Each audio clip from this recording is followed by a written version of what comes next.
Chapter 1: A Black Energy Stone. Barren woke up.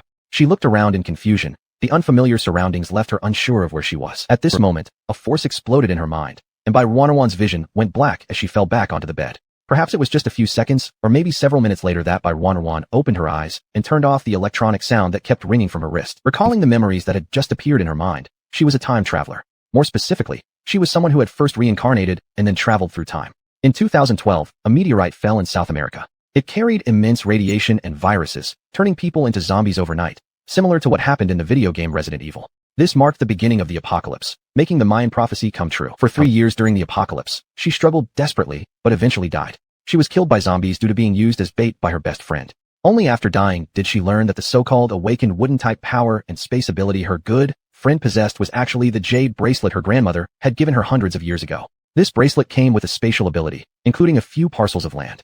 She was reborn half a year before the start of the apocalypse. The first thing she did after her reincarnation was to activate the bracelet by letting her blood recognize it. After that, she received a slightly different kind of space than her former friends. Within it was an entire self-contained world, complete with mountains, vast stretches of land, and a waterfall often seen in fantasy novels that could cure all poisons and purify the body. As she supplied more crystal cores, her space would also upgrade. By the time she died, her space had reached level 5, significantly expanding in size and width. She had water from the falls like in novels which supposedly could change one's constitution, full of spiritual energy, capable of detoxifying and purifying everything. She also had a storage system akin to QQ Farm or Farm Town and a backpack, where all stored items were automatically sorted into numbered storage grids. There was only one downside. Unlike what happens in novels, she couldn't physically enter her space. Her consciousness entered instead, leaving her body still present in the real world, making onlookers think she was lost in thought. She sold her properties and some heirlooms passed down through the family and borrowed heavily from banks and online loan platforms that she knew of. For those 6 months, she went shopping and stockpiling madly, buying everything she could.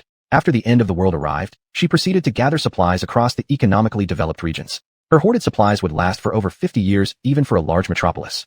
Despite having so many things, she still died at the end of the 6th year of the apocalypse. She was killed because an opposing faction coveted her space. They believed killing her would give them access to her space, unaware that it had long been imprinted on her soul. Thinking about her space, Barren tensed her heart. As usual, she mentally thought, enter, and immediately found herself surrounded by familiar lush greenery. She opened her backpack, revealing neatly packed rows upon rows of various items. Fortunately, her space and its contents were still intact. What about her powers? She closed her eyes and felt around inside, then smiled when she opened them again. Her abilities remained. According to the original owner's memory, the current era should be the year 4702 of the interstellar age, marking the final days of the apocalyptic era, where global warming caused glaciers to melt and sea levels rose, submerging 80% of the Earth's landmass. Radiation soared dramatically, resulting in deaths among humans and animals alike. Earth was no longer suitable for human habitation, so every country relocated their homes to planets throughout the stars, ushering in the interstellar era. Her current body belonged to a 16-year-old orphan. Her parents died during a trip to the Blue Star when they encountered a 6th-tier interstellar beast. She was once a destitute person on Sandstar, surviving solely thanks to government relief policies, living until she was caught stealing and subsequently exiled to one of the 12 black stars. Today was her 2nd day there, and her 1st day mining. The 12 black stars refer to 12 dark planets, with radiation values far higher than others. Without protective shields, these planets are unsuitable for human habitation.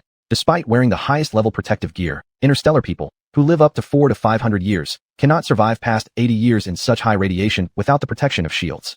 However, the 12 black stars were rich in deposits of black energy stones. These energy stones have applications in weapons, robots, AI brains, mechs, starships, and countless other fields. The black energy stones also serve as currency within the 12 black star system. The inhabitants of the 12 black stars consist of researchers, armed forces, aristocratic factions interested in the profits, and people exiled from various planets or captured space pirates. Once you enter the 12 black stars territory, there's no leaving for life unless granted amnesty by the Federation government or having achieved remarkable merit.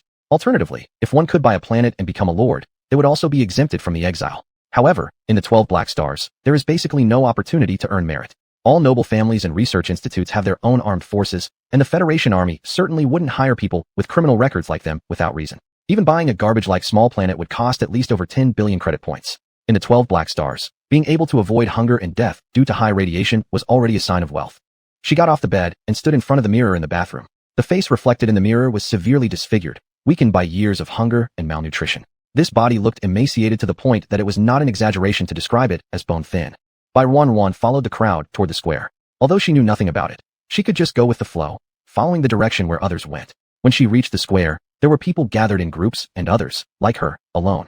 Everyone stopped near the 12 columns in the center of the square. She saw some people open their personal terminals and scan something on the first column and then walk away.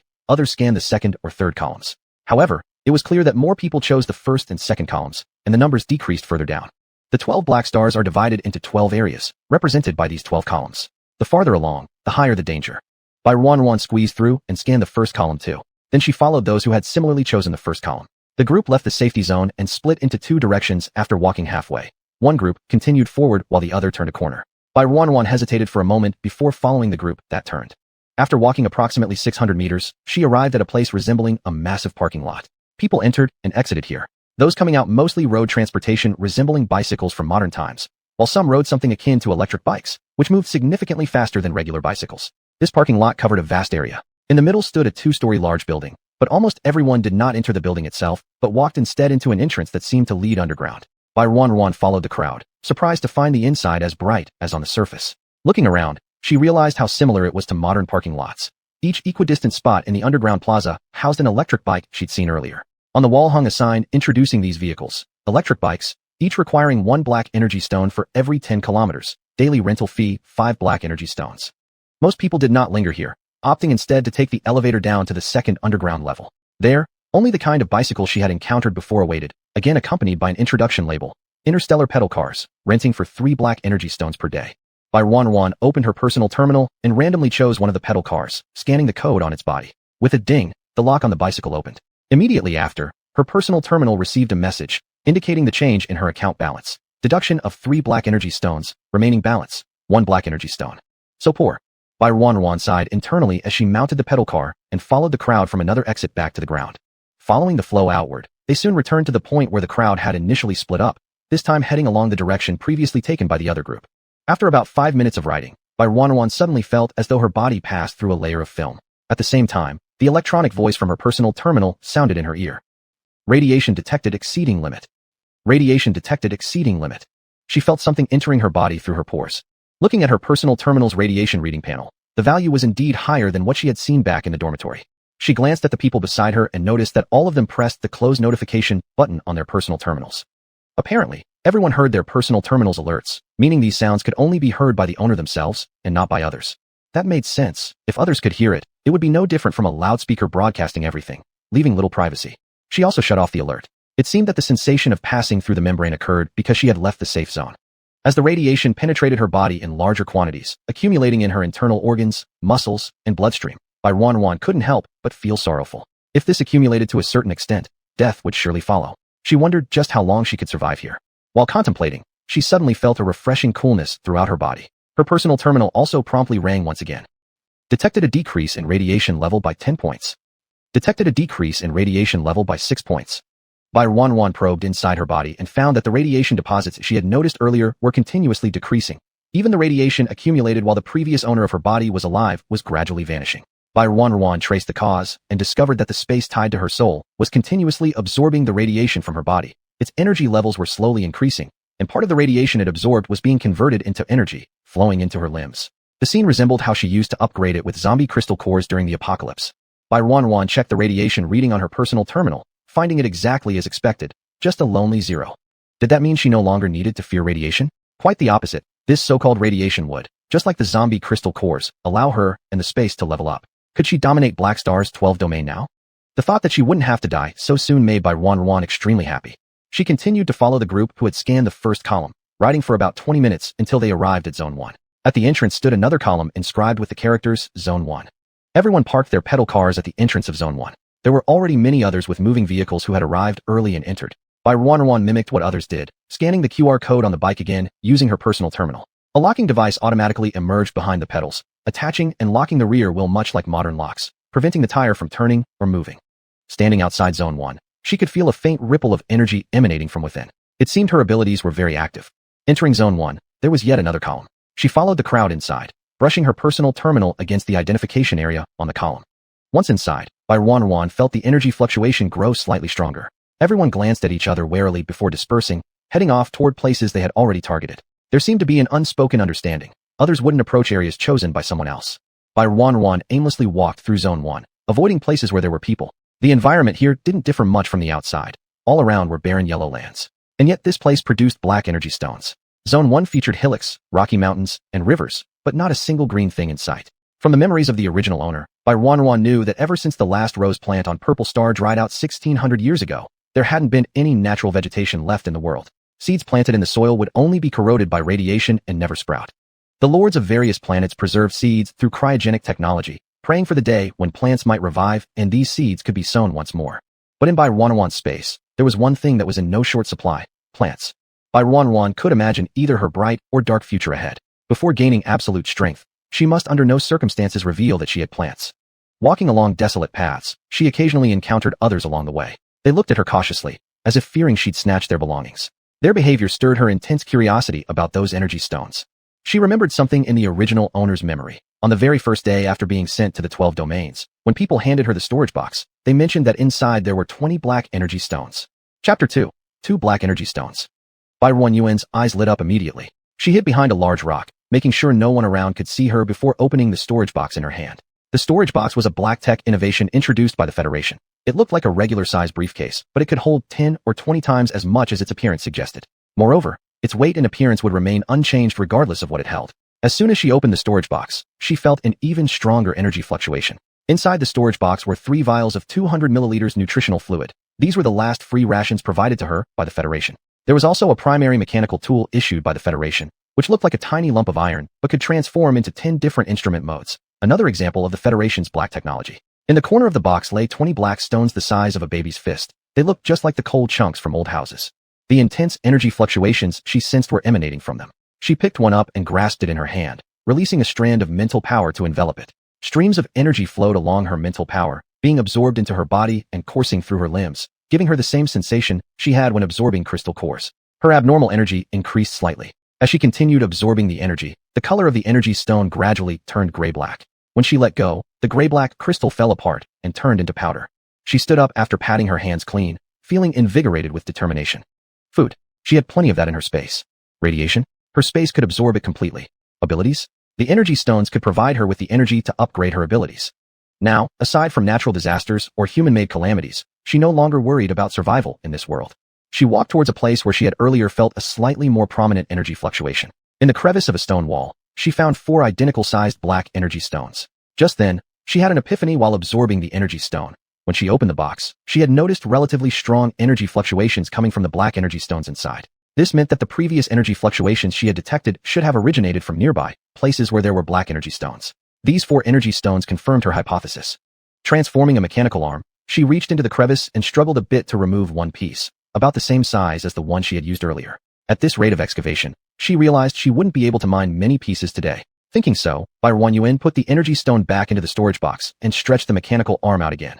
But this time, she attached her mental power onto the surface of the mechanical arm. When the mechanical arm touched the black energy stone, the process wasn't nearly as laborious as the last time. It seemed as though she were digging through jelly. The energy stone dropped down almost instantly. This worked. Pleased, Barren dug out the remaining 2 pieces and headed towards other areas where she felt energy fluctuations. The energy stones grew sparsely, typically with only 1 or 2 stones per spot. Though she was already deep inside Zone 1, it covered an enormous area with seemingly no end. After digging for over 4 hours, Barren stopped to rest on a large rock. She had nearly depleted her physical strength, but her mental power remained largely intact. Checking the time, it was already past 2 p.m. Taking a nutrient agent out of the storage box, Barren inspected it curiously for a moment. The liquid appeared to be an opaque brown color, made from who knows what material. From the memories of the original host, the interstellar populace ate nutrient agents as their staple food throughout their lives, with only the wealthy or elites enjoying any variety, mainly meats of various space creatures. Despite this small bottle holding only 200 milliliters, to the original host, 100 milliliters was sufficient to keep her satisfied all day long. This was likely another instance of Federation black technology. Reflecting on this advancement, if her home country of China possessed such advanced technology, perhaps Grandpa Yuan Longping wouldn't have needed to toil over researching hybrid rice, nor would people have struggled so desperately for survival during the apocalypse.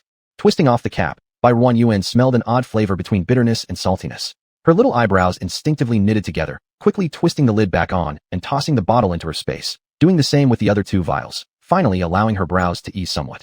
Cough. Indeed, it was black tech.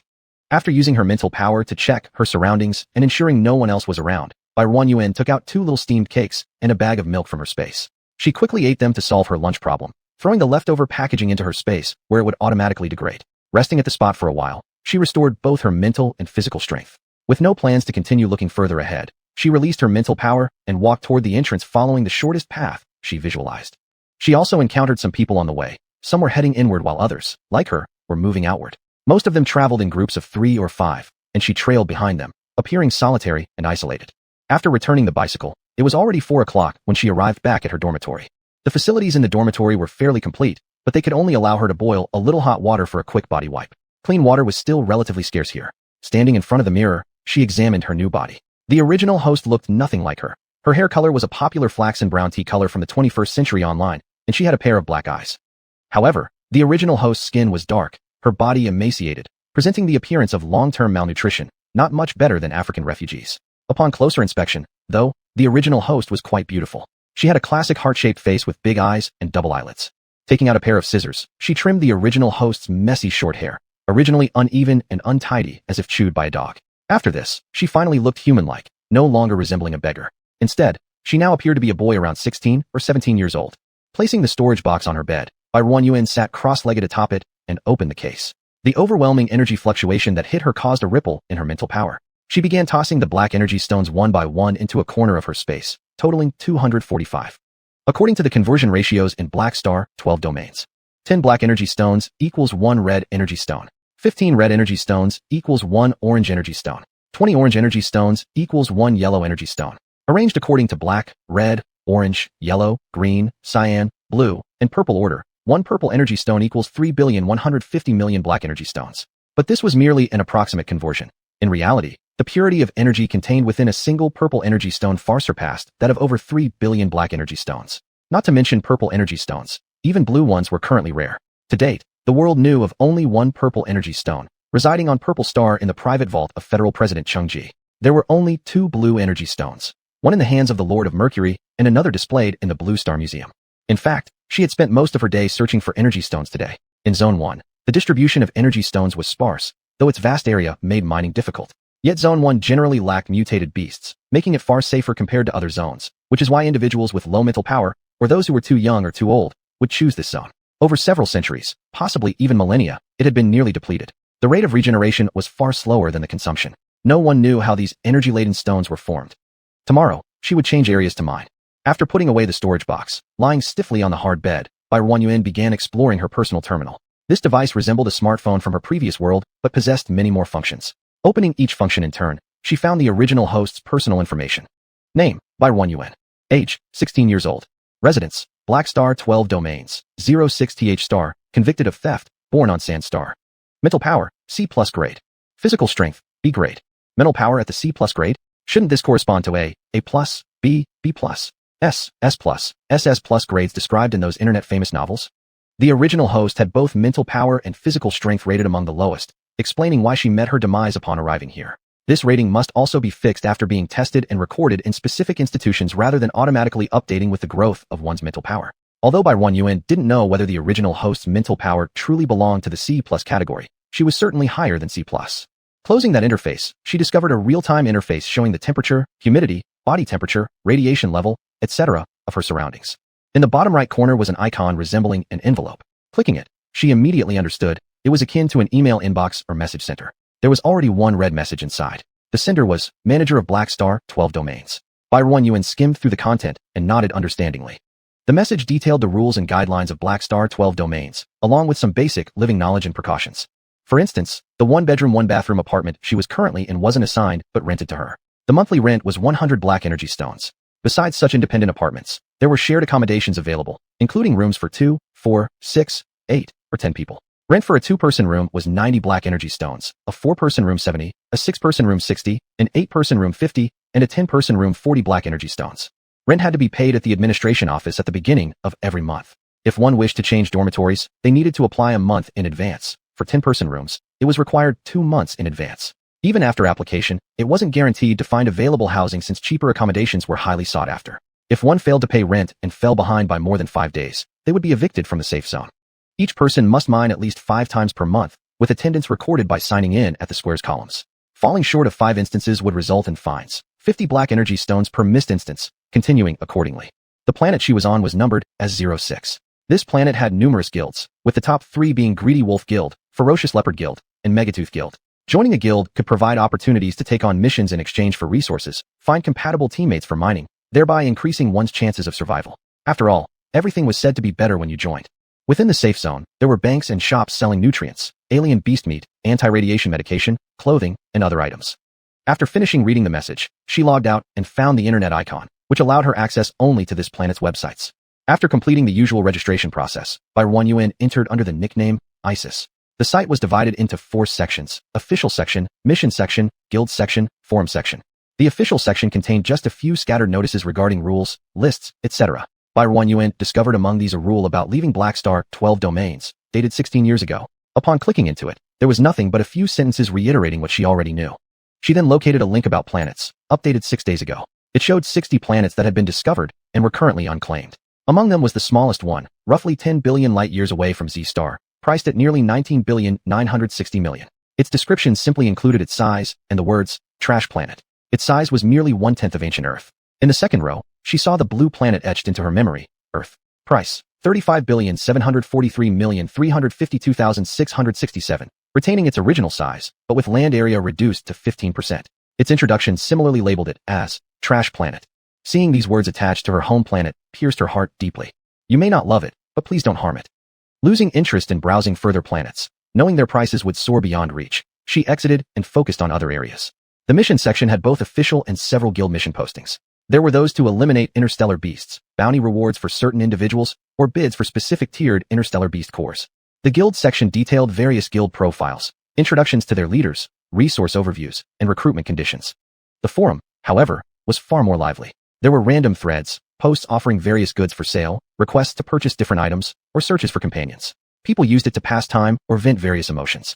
After logging out from the terminal, Barren Yuan lay flat on the bed, staring at the metallic ceiling. It was hard to imagine that one day she could feel so relaxed and calm lying here, without worry or fear of zombies appearing anytime or people peeking at her space. Tomorrow was going to be another new day. Thinking this, she closed her eyes and drifted off to sleep. Awakening the next morning at 4, having grown accustomed in the post-apocalypse to setting out once the sun rose, Barren Yuan quickly finished breakfast, tidied up after washing up, scanned the pillar at Area 2 before leaving the safety zone. Mounting the rented scooter, she set off along the route toward Area 2. On the way, she encountered no one. Neither did anyone appear in Area 2. Barren Yuan mined according to the energy fluctuations, noticing the intensity growing stronger deeper inward. As the sun climbed higher, Area 2 began to have signs of human presence. She could see their approximate locations and deliberately avoided them, wishing to remain unnoticed. Gradually, more people arrived in Area 2. Still tracking the energy vibrations, she dug deeper, finding the fluctuations intensifying further inward. Though the sun grew higher, she skillfully stayed out of sight, carefully maneuvering around others to maintain her anonymity. Chapter 3. 3 Black Energy Stones. It was around 9 o'clock, and Barren Yuan calculated that she had been out for quite some time. According to what was said on the forum, generally only those wearing protective suits, or those who could afford radiation-resistant pills, could stay outside for 4 or 5 hours. Ordinary people who stayed out too long would experience various conditions due to excessively high radiation levels in their bodies. She needed to go back. After returning the bicycle, Barren Yuan didn't head straight back to her dormitory, but instead went to the bank on the commercial street. At this time, there were fewer people moving around on the commercial street. The bank was located at the center of the commercial street, a large hall with no staff, only cold machines and a plump, round robot labeled as an administrator moving around in the hall. There were several independent service booths in the hall ensuring personal information security. She entered one of them, followed the machine's instructions, scanned her personal terminal, then set up a password. The system indicated that her account registration was successful, and similar to the Earth era, a few options appeared. Barren Yuan clicked on the deposit option in the top right corner. A round opening appeared in the middle of the originally seamless machine, and the display screen prompted her to place the energy stones into this hole. Barren Yuan opened her storage box and dumped all her harvest from the past 2 days inside. This hole seemed like a bottomless pit. She must have mined about 300 today alone, yet it remained unchanged. She pressed the End Deposit button at the lower left corner, and the hole slowly closed, reverting back to its original sealed state. A few seconds later, the screen displayed 611. After finishing the deposit, Barren Yuan left the commercial street with her newly issued black bank card and returned to her dormitory. She had 2 small breads, a bottle of yogurt, and thus finished her lunch. How she missed hot meals. And her spatial storage held countless delicious dishes, but she couldn't use them now. If the aroma spread and was smelled, the consequences would be beyond what she could bear now. After surviving another life, she learned to cherish it. Save money. Save money. For freedom. For delicious food. With great enthusiasm, Barren Yuan took out 2 black energy stones from her space and absorbed their energy. Then she climbed into bed and fell into a sweet afternoon nap. In her dream, she vaguely heard a ding, followed by someone saying something. Barren Yuan buried her face deeper into the pillow, ignoring it, and continued sleeping. An hour later, Bai Ruanyan woke up, grabbed her storage box again, and walked out of the dormitory. As she passed the square, she didn't scan her personal terminal again, but quietly rented a vehicle and made her way familiarly to District 3. There were still many miners in District 3, and Bai Ruanyan kept dodging as she moved towards the deeper areas. As the sky grew darker and the black energy stones in the cracks became difficult to see, Bai Ruanyan stopped mining. She had a good haul this afternoon, with an estimated total of over 1,000 pieces, though for 34 billion, it barely made a dent. As she retracted her mechanical tools, she gazed toward the depths of District 3, as if seeing something. A faint smile played on the corner of her lips. Riding her beloved bicycle back to the rental spot, after returning the bike, Bai Ruanyan walked toward the safe zone. When she was still more than 200 meters away from the safe zone, some shadows in the darkness caught her attention. The light from the safe zone didn't reach here, but it didn't stop her from seeing them clearly. Two tall, muscular men pinned down a smaller man. One was roughly searching through the smaller man's belongings while the other restrained his hands so he couldn't move. Someone unfamiliar might think they were doing some kind of peaceful exercise. Bai Ruanyan didn't say anything to stop them. Upon hearing footsteps approach, the man restraining the victim quickly covered his mouth to prevent him from making noise, and the other man stopped his searching. All three stared at her tightly. Bai Ruanyan saw the desperation and pleading in the eyes of the man being pressed down. He looked at her urgently, uttering muffled sounds, but she didn't make a sound, passing by like a mere passerby. The light in that person's eyes faded. Luohan watched as the girl walked further away, and the fleeting hope he had just harbored instantly vanished. Don't bother calling. Even if you look at her, she won't save you. The other man who wasn't holding him kicked him in the stomach, causing him to curl up in pain. Hurry up and hand over your energy stones, so we don't have to give you too much trouble. That person patted his face, and the stench of his breath sprayed all over Luohan's face. Luohan angrily turned his head.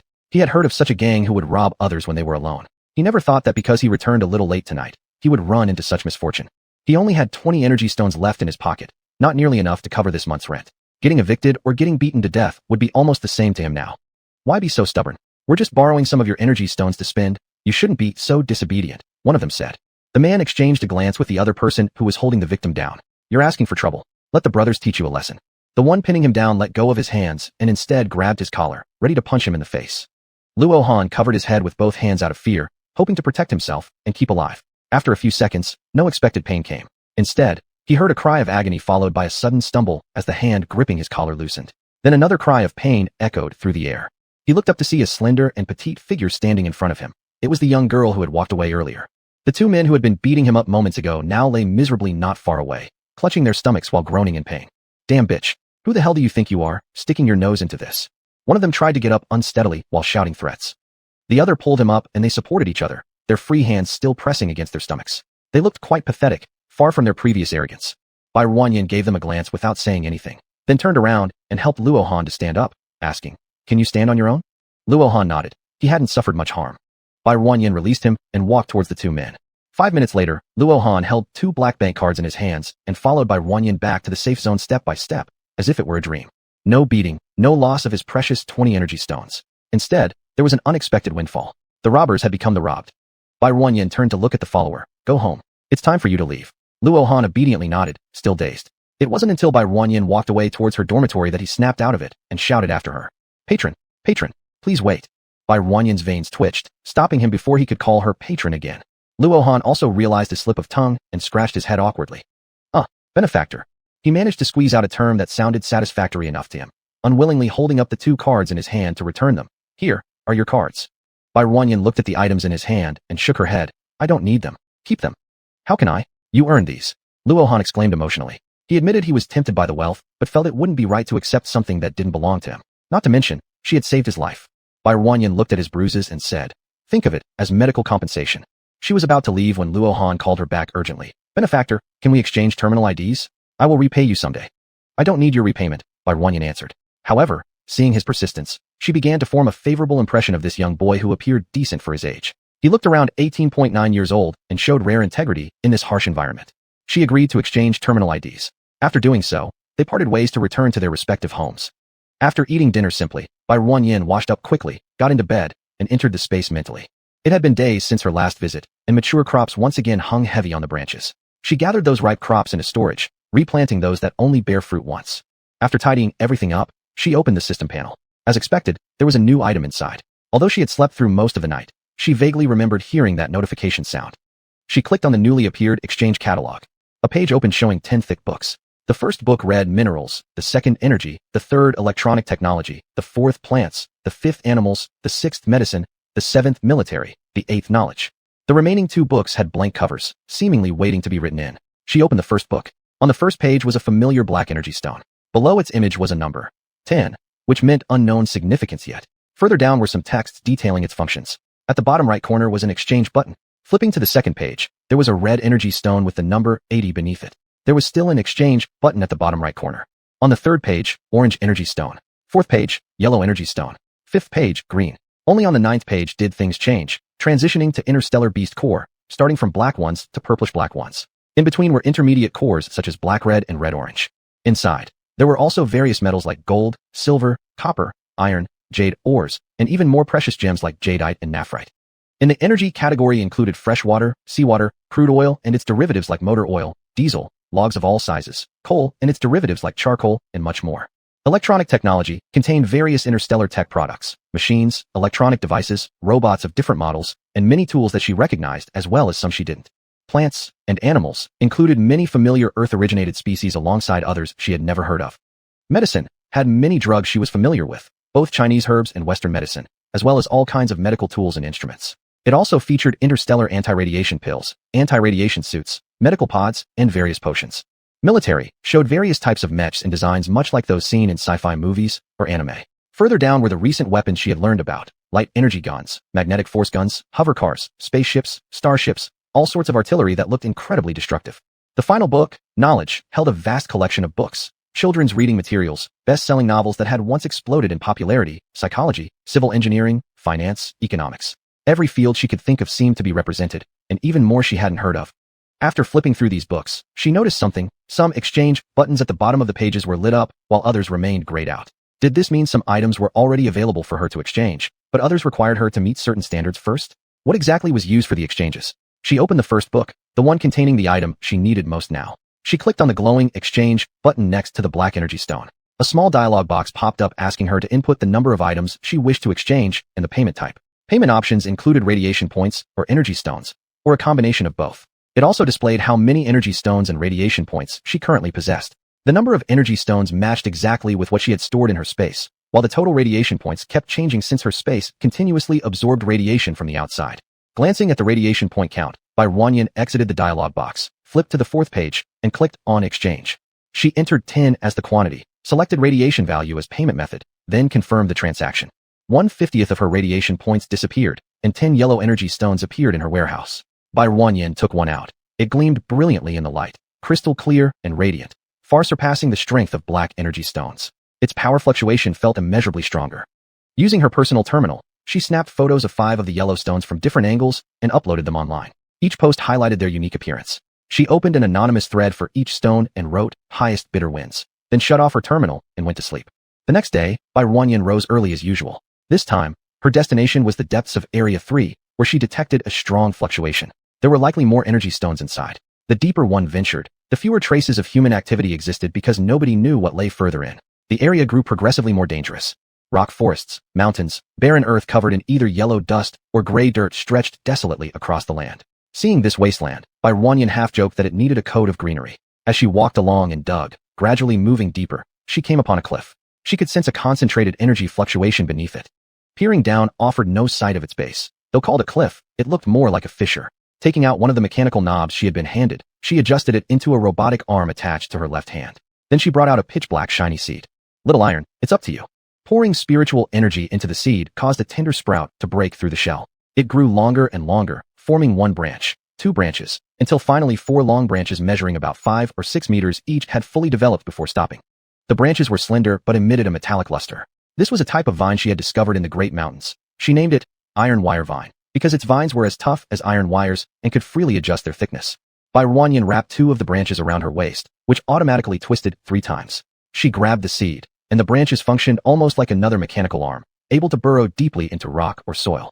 Chapter 4. 4 Black Energy Stones. With her hands working together, she climbed down along the cliff. There were some black energy stones sparsely distributed on the cliff wall, with the thought that even a small mosquito is meat. She dug up all those within reach.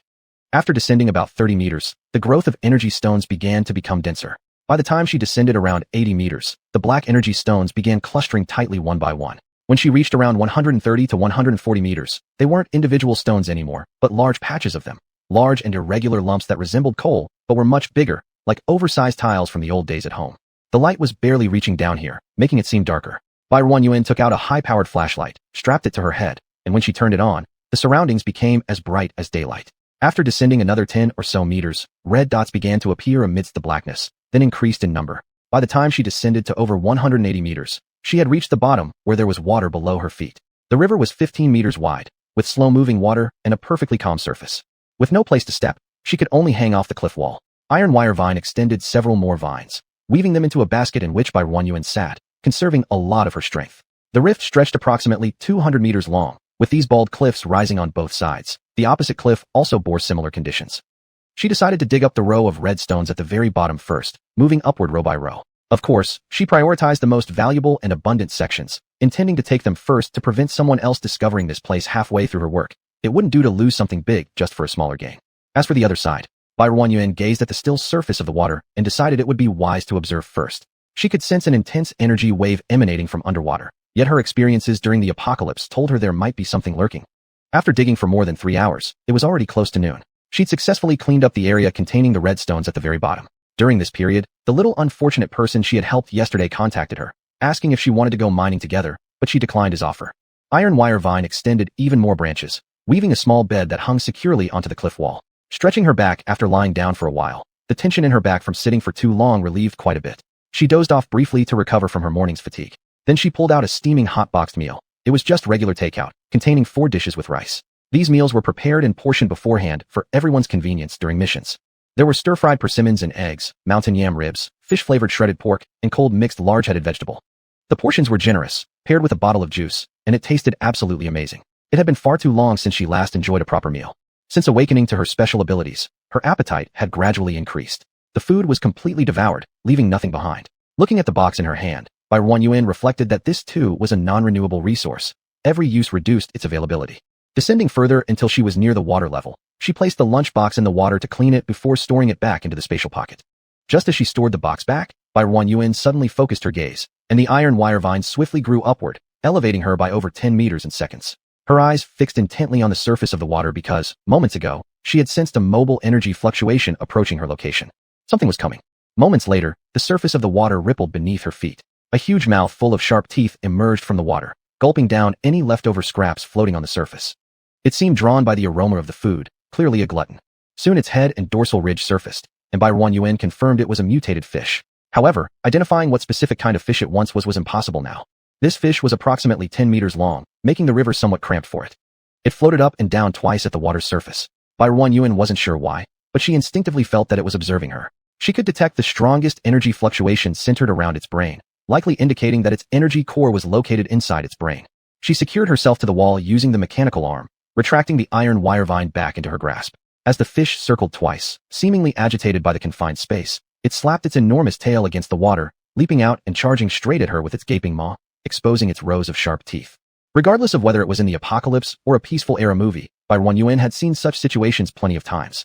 Her mental force flowed into the iron wire vine in her hand, causing it to grow rapidly like an arrow from a bowstring, piercing straight into the massive fish's mouth before it reacted, penetrating its upper jaw and entering its cranium. Wrapping around the large luminous pearl radiating strong energy fluctuations, it returned to her grip in a flash. The giant fish maintained its upward motion for 2 seconds before crashing back helplessly into the water, splashing a tremendous spray. After tossing and turning on the surface for a minute or two, it finally lay motionless. Bai Ruanyuan examined the round object in her hand. It was as smooth as a crystal ball, yellow-green in color, and about the size of her fist, likely transitioning from a level 4 to level 5 energy core.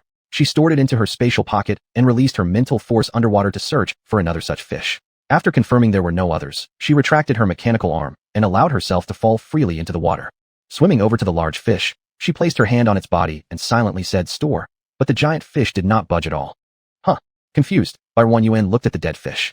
Her spatial pocket could store anything except living humans like herself. She was certain that this fish was thoroughly deceased. She had no choice. Time was running out, and she wanted to go back soon. Taking out a cutting knife, she used her mental power to skillfully slice off the fish's head, chopping away the useless fins and tail. The revealed meat was orange with white streaks, somewhat resembling salmon. But isn't salmon a sea fish? These Starworld fish are truly impressive. Following the spine, she carved open the flesh, revealing the orange-colored meat with white patterns and the thick, sturdy backbone. Using the method for cutting tuna, she sliced the meat along the spine first and divided it by quality and location before storing it into the spatial pocket. Then she slit open the belly. Swiftly moving away, she still couldn't avoid it entirely when she cut into the belly, causing its contents to spill out chaotically. Fortunately, her clothes seemed to be made of some unknown material, non-water absorbent, and unstained by the blood. Just as she was about to leave, her peripheral vision caught something peeking out from the bulky insides. It might have been damaged during her earlier cutting process. Swimming closer, she carefully cut along where the protrusion appeared, and a bag-like item emerged. Byron Yuen stared at it, silent for a long while. Anyone who knew interstellar survival gear would recognize what this was. An escape pod. The top-tier escape pod, incredibly expensive. When in danger, one could lie inside to reduce bodily functions to their minimum, also resisting external attacks within allowable limits, allowing an adult to survive for 6 months. Doesn't that mean this fish had eaten someone previously? Recalling all the effort she spent cutting the meat, after a long moment of deliberation, Byron Yuen decided against throwing them all out. In the apocalypse, there's nothing she hasn't eaten. Mutated pigs, dogs, wolves, even mutated rats. None of them haven't eaten people at some point. As long as she stayed alive, as long as it wasn't forcing her to eat human flesh, she could accept everything else. Taking out a dagger, she wrapped it in mental energy and cautiously carved a small opening on the edge of the escape pod, then slowly sliced along its border. First came a pair of military boots in size 44, followed by legs clad in earthy yellow combat fatigues, narrow waist, broad shoulders, and finally, the face was exposed. Byron Yuen gazed at the pale face, feeling a sense of familiarity. Isn't this the young Marshal Yuan Shin saw in the news before, the only 4S level superpower in the Federation, Huojing? It was due to Huojing's grandfather's relief policies that Yuan managed to survive this long. After Huojing's grandfather stepped down as president, the cabinet ministers attempted to abolish these high-cost relief programs, only to be stopped by Huojing himself, who shouldered most of the costs. Both grandfathers ensured numerous children had the chance to live until the age of 16. As she thought, the escape pod holding him began degrading. Swimming closer, she supported his head to prevent him from drowning, and when she leaned down, his handsome face momentarily stunned her, despite being utterly bloodless. His striking good looks lived up to his title as the federal first beauty man. Feeling his neck artery with her other hand, she confirmed he still had a pulse, still alive. Her heart relaxed slightly. Good people deserved longevity after all. There were still many energy stones on the opposite cliff wall that needed digging, and she could sense energy fluctuations underwater. Better leave it for tomorrow. She supported him, swimming toward the cliffside, took out the iron wire vine again, extending and thickening it to secure him on her back. With both the mechanical arm and iron wire vine supporting her, she climbed upward with him on her back, making sure no one was around before heading to the surface with him. Pausing briefly to ease her aching shoulders from the strain, she hoisted him once more, heading towards a cave she'd probed earlier. A full-fledged imperial marshal, not staying in the capital or with the troops, had ended up here and even got eaten by a fish, only for her to find him. It was almost like one of those overly dramatic plots from a novel. She didn't know if he had any enemies, so she couldn't just send him to the hospital or bring him home. If someone recognized him as an enemy, it would essentially be sending him to his death again. Let him decide once he wakes up. After half an hour of walking, they finally arrived at the cave she had probed earlier. The location of the cave was quite secluded. She took out a foldable bed, set it up, laid down a thick mattress and a disposable waterproof sheet before placing him on it. His clothes, like hers, were waterproof and dried quickly away from the water, saving her the trouble of changing them for him. Both the back and chest of his clothes had several slashes, likely from some sharp weapon. The skin beneath was also deeply cut, exposing the flesh. Though the bleeding had stopped, the wounds seemed infected and were already suppurating and rotting. She injected anesthesia near the wounds, put on gloves, and carefully disinfected the area with a scalpel, cleaning the necrotic and pus-filled tissue. She wasn't sure what had injured him, but it clearly carried corrosive toxins. It seems it's not your time yet. Heaven sent you to me. She stitched the wounds shut, applied a mixture of purple medicine water blended with spring water rich in spiritual energy, and wrapped the area with gauze. It should heal fairly well by tomorrow. Replacing the bedsheet, she covered him with a fluffy, soft blanket. She fed him half a bottle of nutritional fluid and a small cup of diluted spring water rich in spiritual energy. Feeling his pulse, his vital signs had stabilized, but she saw a thick cloud of radiation surrounding him, making his body shape blurry, especially his head, where the purplish-black hue was densest. If the human brain of the Federation were eroded excessively by radiation, it could lead to the worst outcome, a mental breakdown. Similar to modern-day psychosis, it could cause unbearable headaches, making life worse than death, and strip mental breakdown sufferers of their sanity, causing them to behave like wild beasts. They posed a significant threat to public safety. The higher a person's mental force, the more dangerous the breakdown could be. Therefore, many people experiencing mental breakdowns were captured and managed centrally. Among them, there were numerous former soldiers who had protected their country and died honorably in battle. She gently placed her palm on his forehead, releasing her wood element special ability. Threads of radiation were absorbed through her special ability, noticeably diminishing the surrounding purplish-black hue. After hesitating for a while, she finally took out 2 pots of exceptionally lush spider plants and placed them beside his bed, draping the hanging branches over the blanket. She saw the radiation being absorbed by the plants, delicately balancing the radiation levels around them. To Byron Yuen's surprise, the amount of radiation absorbed in her spatial pocket significantly increased. The radiation absorbed by the spider plants she took out was ultimately absorbed into her spatial pocket. That is to say, the radiation absorbed by plants in her spatial pocket also counted toward the total value. She rejoiced quietly for a moment before realizing it was getting late. She made sure he would be fine sleeping this way for the night, then picked a deserted route out, riding her bike back to the safe zone. After tidying up and lying down on the bed, she remembered the post she had put up yesterday. Logging onto the forum, she found the 5 posts she had previously published. Without needing her to search deliberately, the 5 that floated to the top were hers, each already with 999 plus replies. Not all the comments were about bidding. More were casual chats or team recruitment messages. Chapter 5, 5 Black Energy Stones. She found the last bidder in each post and privately messaged them, sending them the link. All she had to do was put the energy stones in lockers tomorrow and then give the corresponding people the locker numbers and passwords. After scanning the QR code, the buyers would enter the password to open the lockers. This significantly enhanced privacy and security, protecting both the buyers' and sellers' personal information. Once the buyer scans the code and receives the goods, the payment that they've made beforehand will be transferred into the seller's account, similar to online shopping platforms during peaceful times. The best quality one received a bid of 6,800 Black Energy Stones, and the relatively lower grade one also sold for 6,500 Black Energy Stones. 3 of them were bought by the same account. The bidder even privately messaged her, saying if there were more in the future to contact him as he would buy all of them. Buyer 1 Yuan directly took a photo of today's acquired level 4 interstellar beast core and sent it to him. He replied immediately, intending to offer 80,000 Black Energy Stones. The price was very good. The energy contained within an interstellar beast core is over 100 times that of the same grade of energy stone, and its energy is cleaner with higher utilization.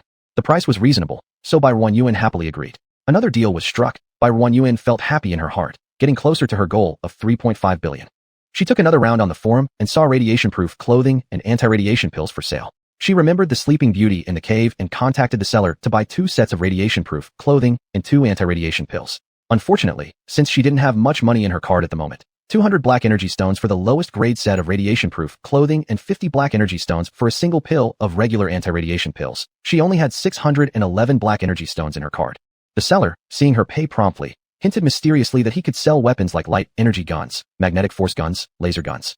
She really should buy a gun. Otherwise, how could she explain how she could kill interstellar beasts later? Once the payment was confirmed the next day, she could purchase the weapons. After arranging to meet him the next day, she turned off her terminal. The next morning, she wrapped up those 5 yellow energy stones and placed them in a locker in the safe zone, sending the number and password to the respective people before heading to the bank to deposit the energy stones into her card. 7,451. A long and arduous journey lies ahead. Taking advantage of the sparse crowd, she rode her bike to check on Sleeping Beauty. His wounds had scabbed over, and his complexion looked much improved. She fed him half a nutrient agent, rebandaged his wounds, and used her wood-type ability to absorb some of the radiation from his body once more. The purple-black mist had faded quite a bit and was starting to turn purplish. Leaving there, she headed straight to the cliff she hadn't finished excavating yesterday. Descending effortlessly, she dug out what remained from the previous day and also cleared the other side of the cliff face. By the time she was done, the day had passed pretty quickly. To her slight regret, she hadn't encountered any interstellar beasts. Storing the energy stones found today into her card, the balance now showed 136,457. It seemed the money for selling energy stones had been credited to her account. She opened her personal terminal and checked the storage box code sent by the seller, noticing system prompts indicating the funds had arrived and that the buyers had collected their goods. She located the locker number 10166453, scanned the QR code above, entered the password, and heard a click as the locker door opened. After washing up, Buyer 1 Yuan lay down on her bed, opened her personal terminal, and found the person from last night. Anonymous 166458372. Hey, are you there? Soon the display showed. The other party was typing. Anonymous 158999119. Here. Boss, what do you want to buy? Anonymous 166458372. What prices were you talking about for those weapons last night? Anonymous 158999119. Hee boss, rest assured, my prices are absolutely fair. Currently available weapons from this seller. Light energy gun, magnetic force gun, laser gun, energy gun. A light energy gun can fire 5 bullets with a red energy stone. A magnetic force gun can shoot 3 bullets with a red energy stone. A laser gun can fire 3 shots with a red energy stone. And an energy gun can fire 5 shots with a red energy stone. All these sell for 5,000, and the fewer shots per firing indicate greater power. In other parts of the Federation, these weapons usually sell for 7 or 8,000, but this is Black Star Domain 12. Here, these weapons are undervalued, but they're not easy to get. Actually, her personal space can also exchange for these weapons, but it's more expensive than here, so less cost-effective. She ordered a magnetic force gun and a light energy gun, and she could pick them up tomorrow. Hey, benefactor, are you asleep? Her personal terminal beeped, and Buyer 1 Yuan opened it to see Luo Han's message. Is there something you need? The other side must have been waiting by the terminal because as soon as she sent her message, it showed the other party is typing. Today we found a great place with lots of black energy stones. I wanted to ask if you're interested in joining us tomorrow. We, Barren Yuan asked, sending back 2 characters. Yes, a few of my companions are coming too. Barren Yuan hesitated for a moment before declining. She had too many secrets on her person and didn't think it was suitable to get too close to others, especially strangers. Besides, she doubted that she would be able to work well with them. With her speed at mining, she estimated that even the patch of minerals they discovered wouldn't be enough for her alone to mine. You guys go ahead without me. I have something else to do tomorrow. Luohan felt a bit regretful. He also had his own selfish reasons. One was to repay her for saving him that day, and the other was because he thought Barren Yuan had strong abilities. With her around, their safety would be more assured. Barren Yuan didn't know about his calculations. After closing the chat window, she spent some time browsing the forum and saw someone selling pork, which reminded her of the fish meat she had stashed away in her personal space. Her spirit entered the space, and Barren Yuan located the pile of fish meat stored in the backpack compartment. The total weight was 732 caddies, pounds, and since it was stored in the space, all the radiation from the fish meat had already been absorbed. Unprocessed pork was priced at 150 black energy stones per caddy. Barren Yuan thought her fish meat could fetch 200 or 250 black energy stones per caddy. She had over 700 caddies of fish meat. Assuming 200 stones per caddy, she could make 140,000 black energy stones. Say what you will. She quickly created a post, took out a piece of fish meat from the space, snapped a photo with her terminal, and uploaded it. 240 black energy stones per caddy, limited to 50 caddies. After posting, she logged out, believing in early to bed and early to rise so she could dig for minerals the next morning. In the morning, after finishing breakfast, she opened her terminal and checked the post she'd made last night. The comments had already reached 999 plus. Anonymous 438899732. Is the OP desperate for energy stones? Charging 240 stones per pound, why not just rob people? Anonymous 665412886. He could have stolen your money but instead gave you some meat, haha. Anonymous 604422987. So expensive, it must have a special taste. If you want, please contact me. Anonymous 685217002. Dude upstairs, you're such an idiot. If you have extra money, give it to me. Anonymous 911258469. Interstellar beast meat for sale. Can't lose, can't regret. Merchants, don't miss out, honest shop. Barren Yuan noticed several private messages. Some were insults, others genuine inquiries. She blocked those who insulted her and contacted the ones interested in buying, sending them a payment link. Those online quickly paid up. There were 5 people in total, mostly just curious and purchasing 1 or 2 pounds. First, she bought several dozen bags from the store, then took out a large piece of fish meat and sliced it into portions of 1 caddy each, placing them in separate bags. On the way out of the safe zone, she stopped by the lockers, placed the fish meat into 5 lockers, and informed the corresponding buyers of the locker numbers and passwords. She first went to check on Hoard, whose complexion was better than yesterday. Feeling his pulse, Barren Yuan estimated he would wake up by tomorrow evening.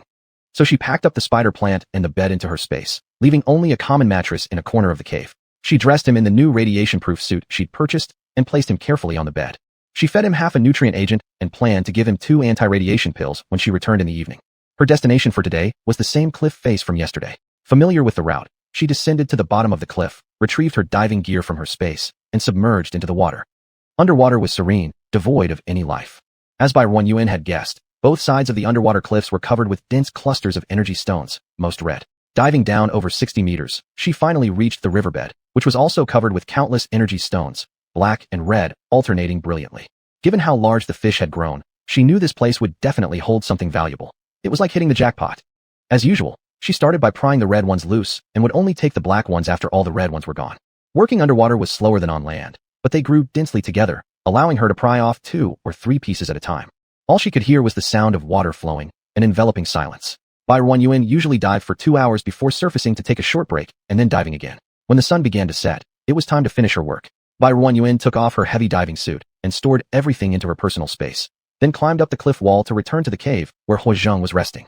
The radiation protection level of the anti-radiation suit had reached 85%. Once it hit 100%, it would be rendered useless. Activating her personal space, the radiation from the anti-radiation suit was gradually absorbed until its reading dropped back to 0. She then gave him 2 more anti-radiation pills, which would last until she returned the next day.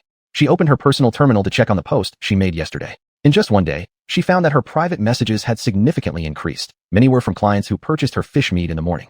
Could there be something wrong with the meat? She selected one message to open. Anonymous 1144-57360. Ah, what kind of meat is this? It's so delicious. Do you have any more? I want another pound. No, I want 10 pounds. Anonymous 1144-57360. Hey, are you there? Anonymous 1144-57360. If you see this, please reply. Anonymous 1144-57360. Boss, after eating your meat, I can't eat anything else. I'm literally waiting for your delivery to survive. Relieved, Bai Yuan backed out of the message and checked other inquiries, only to find similar responses. All of them expressed their eagerness to repurchase. Putting down her worries, she thought they might have mistaken the quality of the meat. Returns were absolutely impossible. Anonymous 166458372. How much do you want? She sent this same message to everyone interested in repurchasing. Anonymous 1144573660. Ah, you finally replied. I've been waiting for you all day. Give me another 10 pounds. No, make that 20 pounds. Bai Yuan sent a payment link to the buyer, who instantly paid through it. Anonymous 1144573660. Boss, can you send it now? Can I pick it up today? Without responding to him, Bai Yuan sent the corresponding links to each buyer requesting purchases. Within minutes, she had already sold over 50 more pounds, with most contributed by the very eager first customer. Deciding to cut more fish meat on the spot, she simplified things by slicing 20 pounds into 5-pound portions. Once done, she packed everything up and headed back to the secure area, placing the packages into various storage lockers and sending the respective locker numbers and passwords to the buyers. Anonymous 1144573660. Ah, boss, you're amazing. I love you. I'll go pick it up right away. Upon receiving the message, Zhou Wenbin jumped with excitement, threw on his outdoor clothes, and ran out the door. Where are you going? Dinner's almost ready. His mother called from behind. Don't start yet. Wait for me. He shouted from afar before jumping into his hover car and speeding off. This kid, his mother muttered as she placed the dishes on the table. She glanced at her husband, who was still busy talking business on the sofa. Stop being so busy and eat first. I don't know what he's up to, rushing around like this every day. You never bother to manage him. Dad Joe closed the computer on his lap and set it aside, sitting down at the dining table. On Earth, you always tried to control him. Here, just let him have some fun. This deal will be finalized soon, and we'll probably head back the day after tomorrow. Mom Joe also sat down. It's better to go back. Look at the environment here. It's all exiles. I'm scared to even step outside, worried I won't be able to come back. It's not as bad as you make it sound. They have rules here too. Dad Joe picked up his chopsticks and put a piece of boiled pork into his mouth. The ingredients aren't great. The pork tasted sour with a rough texture, inferior to Earth's processed pork. At least we have food, Mom Joe complained. It's better than drinking nutrient solution every day, isn't it? With no retort to his wife's remarks, Dad Joe quietly ate, though dinner wasn't much. A simple dish of boiled pork between the couple. Dad, Mom, I'm back. Before they could finish their meal, Zhou Wenbin burst back in, carrying a large bag in his hand. Chapter 6. 6 pieces of black energy stones. What did you buy this time? You're always wasting money. Mom, you wouldn't understand. Just wait and see.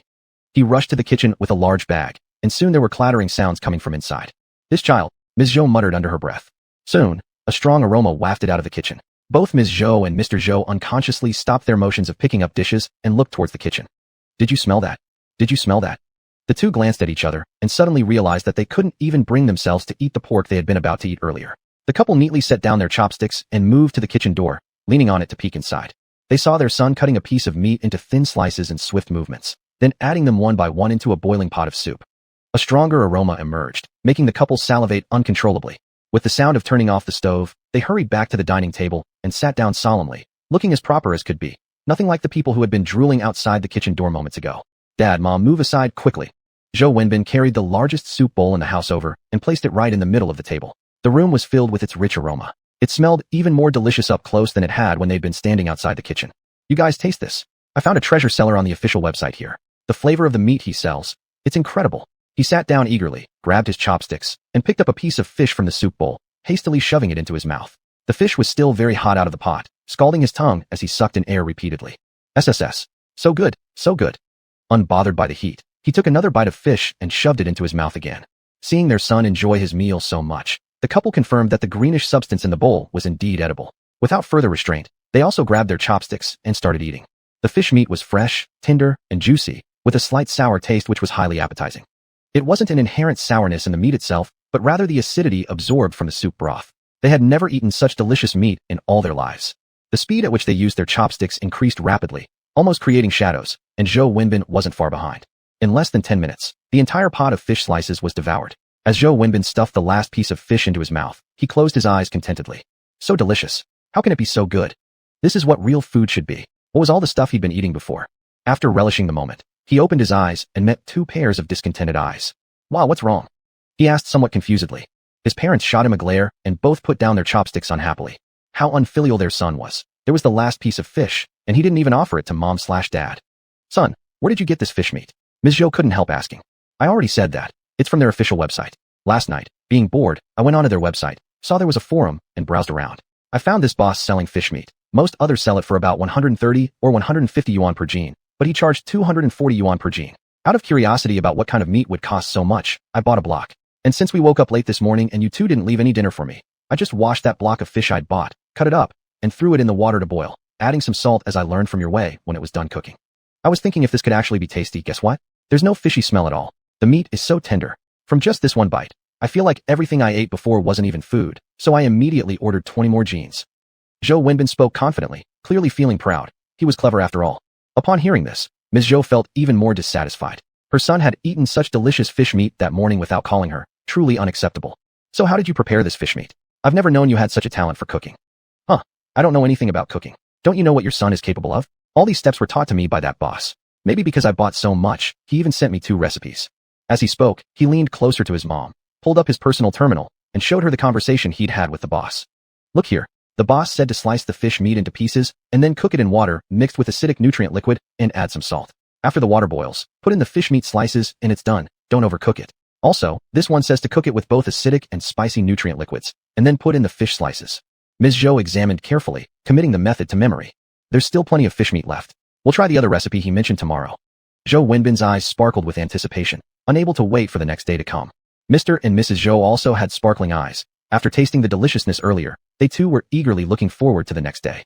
Barren did not know how much of an impact her products had made on others. It was only after a kind buyer reminded her that she realized that shops could be opened within the forum to display goods. However, the platform would charge fees. Shops required a deposit of 2,000 black energy stones which would be refunded when the store closed. But every successful sale would incur a 10% commission fee from the selling price, which equates to 10 black energy stones out of 100. However, Barren no longer needed to go through private messages painstakingly explaining to each interested customer, having to rely on them seeing her reply to finish transactions. Just like various online platforms she'd interacted with in her previous life, it was safer and more secure this way. Barren wasn't worried about the 10% commission as she could easily offset the costs by adjusting prices slightly upward for buyers. Without hesitation, she applied for a store. The Black Star domain's protection of personal information was extremely strict. Even the operators of the website couldn't look up anyone's details. The application didn't require filling out any forms, simply paying the deposit and linking it to her personal terminal. She named the store Miscellaneous Goods Shop. After the shop's successful registration, she immediately listed 200 packages of fish meat online. Each pack was still priced per jean, 1 Chinese unit of weight, now increased to 300 black energy stones per jean, 1,400 black energy stones for 5 jeans, and 2,700 black energy stones for 10 jeans. With each sale, the platform would take 30 black energy stones, and she'd pocket 270 black energy stones per jean, a great deal, while saving her trouble at the same time. She cut the fish meat into 100 individual packs weighing a jean each, plus 10 5-jean packages and 10 10-jean packages. Out of bags, she would need to buy some more the following day. There were still people purchasing out of curiosity, and Barren ignored these messages without responding. When she woke up the next day, out of habit she checked her personal terminal, and there were plenty more private messages in the back end. They were all requests to purchase items, but she didn't respond to them, instead checking her shop status. No orders yet. It was fine, she was new here anyway, and her prices were high. It was normal for no one to buy yet. After tidying up and having breakfast, she first went to buy more bags, then rented a bicycle to head to Zone 3. Huazhang was still sound asleep, so she absorbed the radiation values from his anti-radiation suit cleanly. Suddenly, she remembered she hadn't bought him radiation-resistant pills, quickly opening her terminal and ordering some again from the last seller. She fed him some spiritual spring water and half a bottle of nutrient solution before heading underwater again to mine. Another day of mechanical mining followed. As the sun began to set in the west, she once again packed up her gear and headed back. The seller had already placed the items in the storage locker, and she went to retrieve them before visiting Huazhang. Her newly ordered gun had arrived, completely different from the one she used during the apocalypse. Its shape was peculiar, exuding a strong sense of technology. Storing both guns in her space, she stuffed some radiation-resistant pills into her pocket and returned to Zone 3, familiarly finding the cave where Huazhang was hidden. Walking inside, she paused, stepped back outside, and looked around. This was indeed the right cave, and she hadn't mistaken it. But where was he? How could he be gone? She re-entered the cave, carefully examining it. There were no signs of battle or wild animal tracks, nor bloodstains, indicating no star beasts had been there. That could only mean someone discovered him and took him away, or that he left himself. She leaned toward the former, since his physical condition wouldn't allow easy movement, needing more recuperation to regain full action capabilities. Only whether he was safe remained unknown. He was a good leader. More such leaders might stabilize the world. Anyway, these were things beyond what she could currently concern herself with. Now that he'd been taken, she could only hope he'd meet good people. As for the rest, it had nothing to do with her anymore. The cave was spotlessly clean. The mattress she'd laid previously had also been taken away. There was nothing for her to tidy up, so she turned and headed back to the safe zone. Strangely, her heart felt a bit empty. Well, it saved her a big headache anyway. A person had just placed an order for 1 jean of fish meat, and Barren Upon returning to the safe zone, conveniently stuffed the fish meat into the storage locker. The number of unread private messages in the backend had soared to over 99. Suffering through reading them all, she saw that the person who had previously bought 20 Gene of her fish meat had messaged her 66 plus times. Every few minutes, 2 additional messages would appear. Barren sighed, resting her forehead in her palm. After being here for so long, it was the first time she'd encountered such a wealthy foodie. It was just some fish meat. There was no need for such madness. Did this mean the interstellar people hadn't tasted fish meat before? Anonymous 234008817. Boss, are you there? Anonymous 234008817. Boss, why haven't you replied yet? Anonymous 234008817. Boss, save my child. Only then did Barren notice the code behind the name had changed. She checked her own, and it too had changed. Anonymous 3664511702. Hello, I've just seen your message, sorry. The response on the other end was immediate. Anonymous 234008817. Anonymous 234008817. Boss, you finally replied to me. Ha ha ha. Zhou Wenbin, nearly jumping out of his skin in excitement, rolled off the bed like a koi fish. He'd been trying to contact the other party from morning till now, and finally received a reply. Anonymous 234008817. Boss, do you have any more of that fish meat? I'll take as much as you have. Barren felt a bit astonished when she read the words sent by the other person. Was the fish meat really that good? She took a piece of fish meat out from her space and sliced it, cooking it according to the method she'd previously taught the buyer, a spicy sour fish dish. The fish melted in the mouth, tender and juicy. It indeed tasted pretty good, but compared to dishes made with real pickled vegetables and peppers, the flavor still fell short. She typed back to the buyer. Anonymous 3664511702. Do you like fish meat so much? Buying that much might make you sick of it. Zhou Wenbin thought the boss underestimated him. Anonymous 234008817. Boss, haven't you tasted your own fish meat? The texture is excellent, without the sour taste common in interstellar beast meat. In all my life, I've never eaten anything this delicious. Even a simple boil is better than anything cooked by a 9-star chef on Z-Star. Anonymous 234008817. How could I ever get tired of eating it? I would happily eat it for a lifetime. I'm leaving planet number 6 tomorrow afternoon. Boss, how much do you still have? I'll take it all. I want to take it back home to enjoy gradually. Barren's eyes flickered slightly. She really hadn't eaten the meat from this place either, and the original owner's memories didn't include tasting interstellar beast meat either. So, was the meat of the interstellar beasts here all sour and bitter? That must be related to the radiation. The fish meat she sold had all been purified by the space system, and although it would absorb some radiation once taken out of the space, the radiation level would be extremely low. From the other side's words, she learned the person wasn't from this planet and seemed to be quite wealthy, likely a merchant who came here for business. She replied to them, Anonymous 3664511702. There's currently an inventory of 500 Gene, a unit of weight, but the price will be different from before. She sent the link to her shop to the other party. Within less than a minute, the goods disappeared, the shop showing that they were sold out. When she went inside, she saw that 100 Gene had been bought by the same person. Anonymous 234008817. Boss, isn't there supposed to be 500 Gene? Hurry up and put them online. There's only 100 Gene available. Barren simply replied, wait, then listed another 400 Gene. This time it took a little longer. Anonymous 234008817. Hold on, boss, I don't have enough money on my card right now. Just wait for me. Don't sell it to anyone else. Zhou Wenbin rushed to knock on his mom's bedroom door. Mom, hurry up and open the door. Mrs. Zhou thought something serious had happened, so she quickly opened the door. Before she could say anything, Zhou Wenbin anxiously said, give me some money immediately. I contacted the fish meat seller, but I don't have enough energy stones in my card. Upon hearing that, Mrs. Zhou quickly responded, I'll send it right away, while opening her personal terminal and performing a series of operations. Is it enough? If not, let me know. It's enough. After calculating that the amount should cover the cost, Zhou Wenbin turned around and ran back without paying any attention to his mom. Knowing she was at fault, Mrs. Zhou sheepishly shouted at his retreating figure, buy more. Ignoring her entirely, Zhou Wenbin refused to acknowledge them. He was still mad at them and decided not to interact until further notice. Chapter 7. 7 pieces of black energy stones. Who made them cook all the fish meat left over from last night this morning while he was sleeping in? They followed the recipe given by the boss to make 3 different flavors of a pot of fish. This couple ate until their stomachs were round, and they didn't want to put down their chopsticks. If it weren't for his thirst waking him up to drink water, he probably wouldn't have even had a sip of soup. He hurried to make the payment, watching as the interface displayed that the deduction was successful, which made him incredibly happy. He would soon have 500 pounds of fish meat. Delicious fish meat. Anonymous 234008817. Boss, do you have any other types of meat for sale? I'd like to try other kinds of space beast meat. Anonymous 3664511702. Sorry, there's only fish meat available right now. Zhou Wenbin felt somewhat disappointed and replied with 2 words, okay. Barren couldn't empathize with his feelings. Her spatial ring had chicken, duck, pork, various meats, even live chickens and ducks, and seafood of all kinds, but she wasn't desperate enough yet to bring them all out. She carefully weighed and cut the 500 pounds of fish meat into pieces, making sure they weren't too large so that they would fit in the storage cabinet. After dealing with the goods, she brought over the leftover hot and sour fish to continue eating. Suddenly, a knock came at the door. Barren Yuan turned around to check if there was anything unusual in the house, then walked to the door and peeked through the peephole. Two men stood outside, one thin, the other sturdy. Is there anything you need? Barren Yuan cautiously didn't open the door, but asked through it. Hello, did your household cook the meat we smelled earlier? We mean no harm, but the smell of your cooked meat is absolutely divine. We'd like to buy some. I just randomly cooked it with nutrient liquid. I bought only a small piece, and it's all gone now. Hearing that it was a woman speaking inside, the two men assumed that she refused to sell because she was afraid of them. They spoke again kindly. We sincerely wish to buy. Please don't be scared. Leaning against the door, Barren Yuan said, I really don't have any left. I only bought 1 pound, and it's finished already. You can use spicy or sour nutrient liquid to cook interstellar beast meat. Add a bit of salt. That's what I did. You can give it a try at home. After 2 rejections, the 2 men could not press further, as some curious neighbors opened their doors and came out to look. Thank you. After saying this, they returned to their own room, uncertain whether Barren Yuan's method would work. They bought a piece of space beast meat and both spicy and sour nutrient liquid and went back to cook. It turns out, the flavor was really quite good. Although it didn't smell as fragrant as they remembered, it still tasted much better than the previous space beast meat they had eaten before. The spiciness and sourness covered the inherent sour and bitter taste of the space beast meat.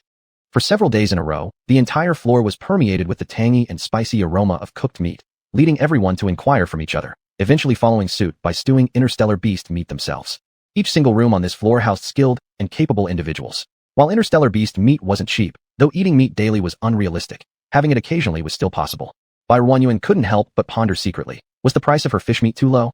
The next day, she indulged herself in a rare lazy morning sleep, only waking up at 7:30. After washing up, she stepped out of the door and headed toward the storage cabinet to place her items inside. Then she sent the box numbers and passwords to the other party. There seemed to be an increase in the number of guards within the safe zone today. She didn't know exactly what had happened, but these matters were unrelated to her. Her primary goal was to mine, to dig as much or as possible. Subsequently, she planned to continue mining in Zone 3, but upon reaching the entrance of the secure area, she was stopped by soldiers dressed in brown uniforms who frowned and stared at Barren Yuan unfriendly. Didn't you see the notice? The security area is under lockdown. Entry only, no exit allowed. Barren Yuan looked perplexed. What notice? She quickly opened her personal terminal and found the official message among the 99+ notifications. It stated that the secure area had entered an emergency control state. Exiles and foreign visitors were instructed not to wander around and stay quietly in their rooms. Those causing unrest would be dealt with on-site, and the final interpretation rights belong to the authorities. Sorry, I left in a rush this morning and didn't see the message. I'll go back now. The soldier saw that she was a slim young girl and didn't bother to harass her much more, letting her leave. As Barren Yuan returned to her living quarters, the notification only mentioned the lockdown but didn't specify how long it would last. It was truly frustrating. It disrupted her mining plans. She opened her personal terminal, found the post where she sold meat earlier, and added the word sold out in front of the title.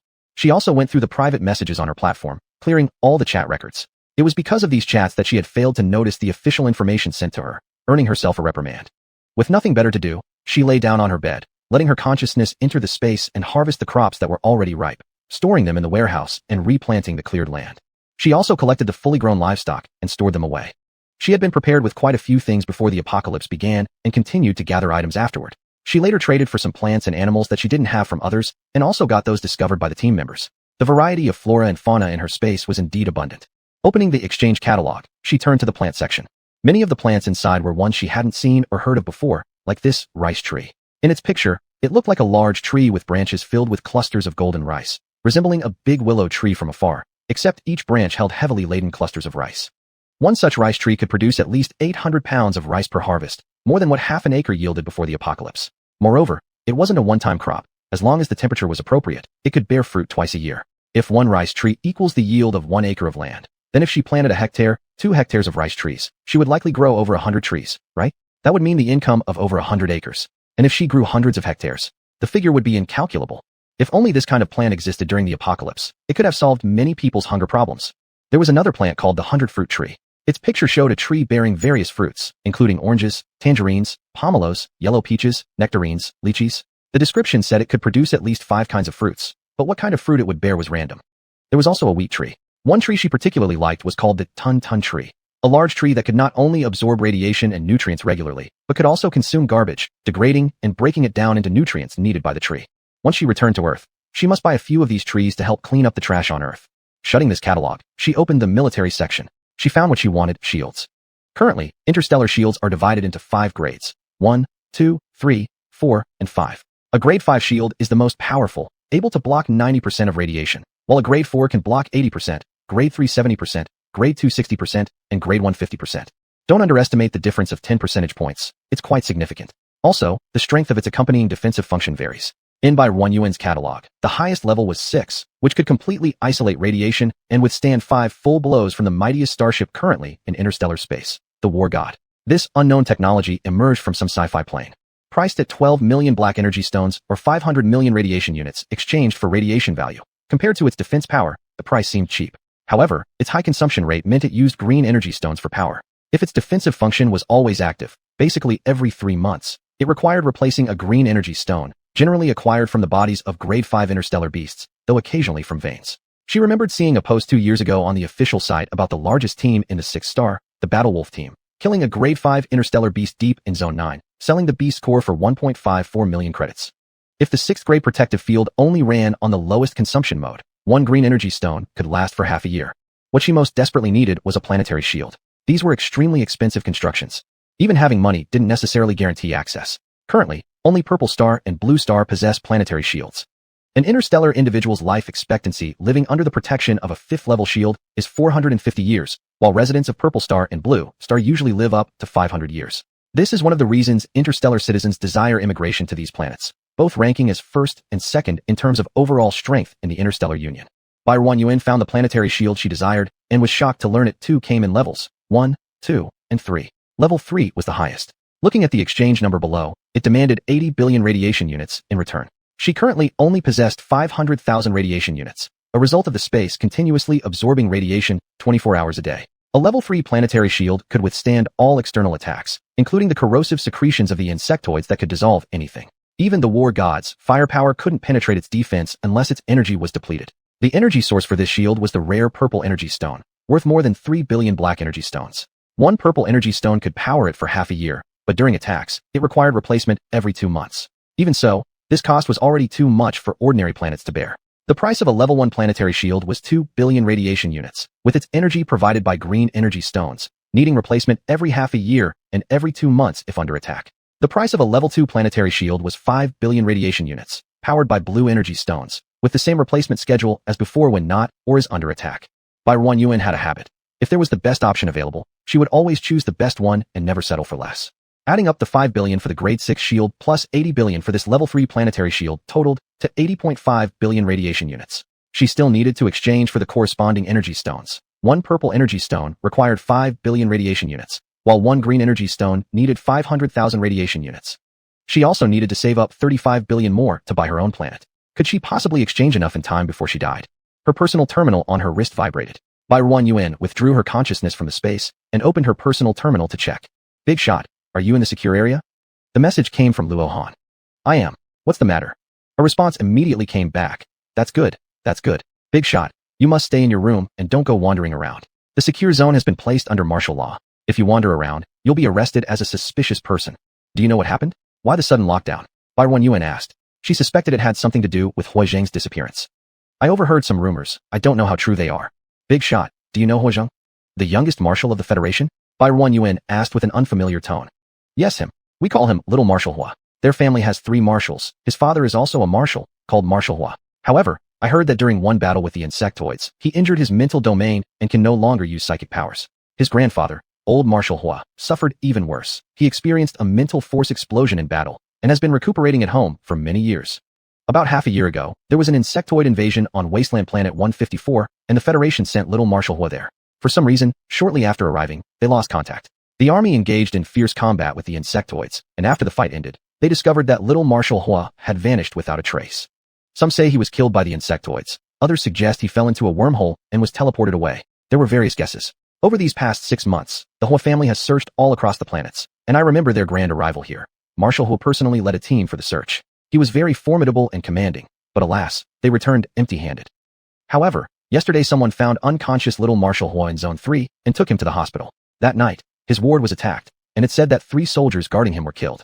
So early this morning, martial law began, and it will supposedly continue until the Hua family comes to take him away. Bai Ruanyuan thought to herself that it was indeed because of him.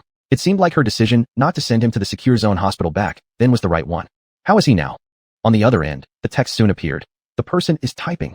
Soon, another message arrived. It said he wasn't injured, but he received quite a bit of radiation exposure. There's no treatment available here, so we can only wait for his family to come and take him back to Purple Star for the highest grade treatment. Sigh. I hope he recovers. The 3 generations of his family are among the few who value human lives highly. I lived to be 14 thanks to their charity. When did you come to 6 Star? Byron Yuen was curious about this boy, who didn't look that old either. Chapter 8. 8 Black Energy Stones. 14 years old, huh? Sigh. The boss where my mom worked had a thing for her and kept harassing her. Back then, I was young, but I was bold. One night, I hit on his way home and hit him with an iron rod, opening a gash on his head. I was too young and not strong enough to kill him. Unfortunately, Eagle Eye caught the footage of me hitting him. Since we couldn't afford compensation, we were exiled here. Initially, only I was exiled, but my mom didn't feel comfortable leaving me alone, so she came along. She worked hard to get more energy stones. She exposed herself to radiation and damaged her legs. Still, we've lived 5 extra years. It's worth it. Seemingly, this resilience indicates hope for the future, but in reality, it is simply resignation to fate, finding reasons to survive amidst despair. Bai Ruanyuan reflected inwardly. Her mother once protected her during a great earthquake when she was still very young. Her mother encouraged and consoled her constantly, yet they did not last long enough to be found by rescuers. Not all maternal love is grand, but both Luo Han and Bai Ruanyuan encountered the best mothers in the world. This topic was heavy, so she skipped it and replied, with Zixing's advanced medical technology, there must be a way to cure him. I thought the same thing. I really envy the person who found him. As long as someone finds General Hui Yuan, getting bailed out is absolutely not a problem. Why can't such a good opportunity fall into our laps? Bai Ruanyuan felt a twinge of pain in her heart. That opportunity originally belonged to her. She asked him her. Yes, I heard it's a woman. From now on, she'll soar high. Being brought out from the 12 Black Star domains is already certain, and she might even settle on Zixing. You know how difficult it is to settle down on Zixing. Anyway, she will definitely live a life without worrying about food and shelter. Sigh. If only I could have one exemption chance, nothing else, just to leave this place in my lifetime.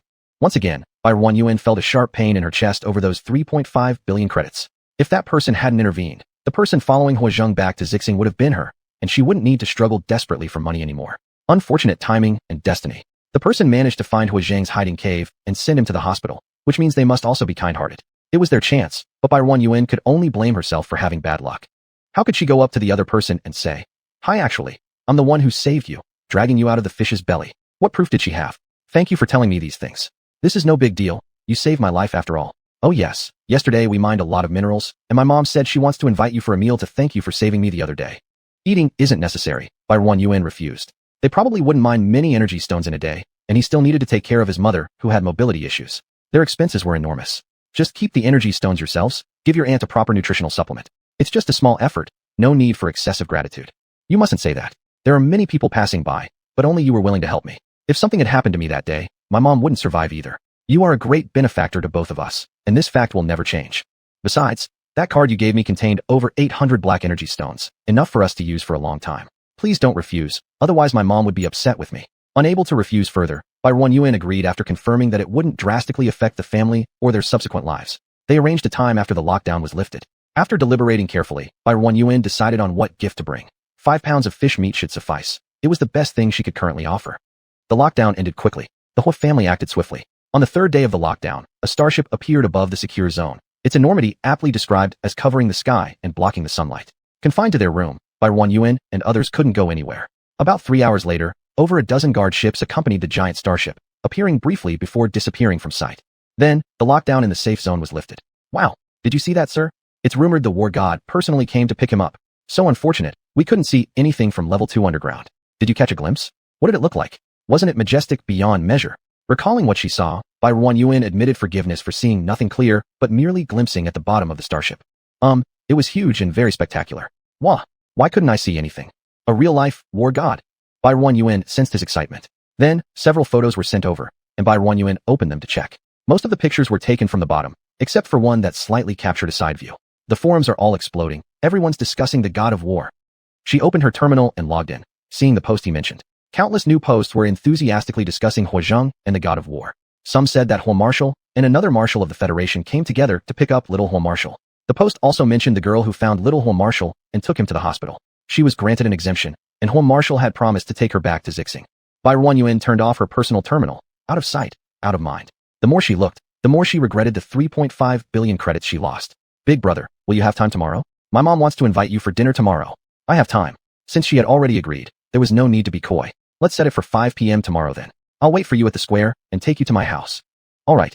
There was still plenty of time. It was only a little past 1 p.m. in the afternoon. Bai Ruanyuan took her storage box and decided to go mining.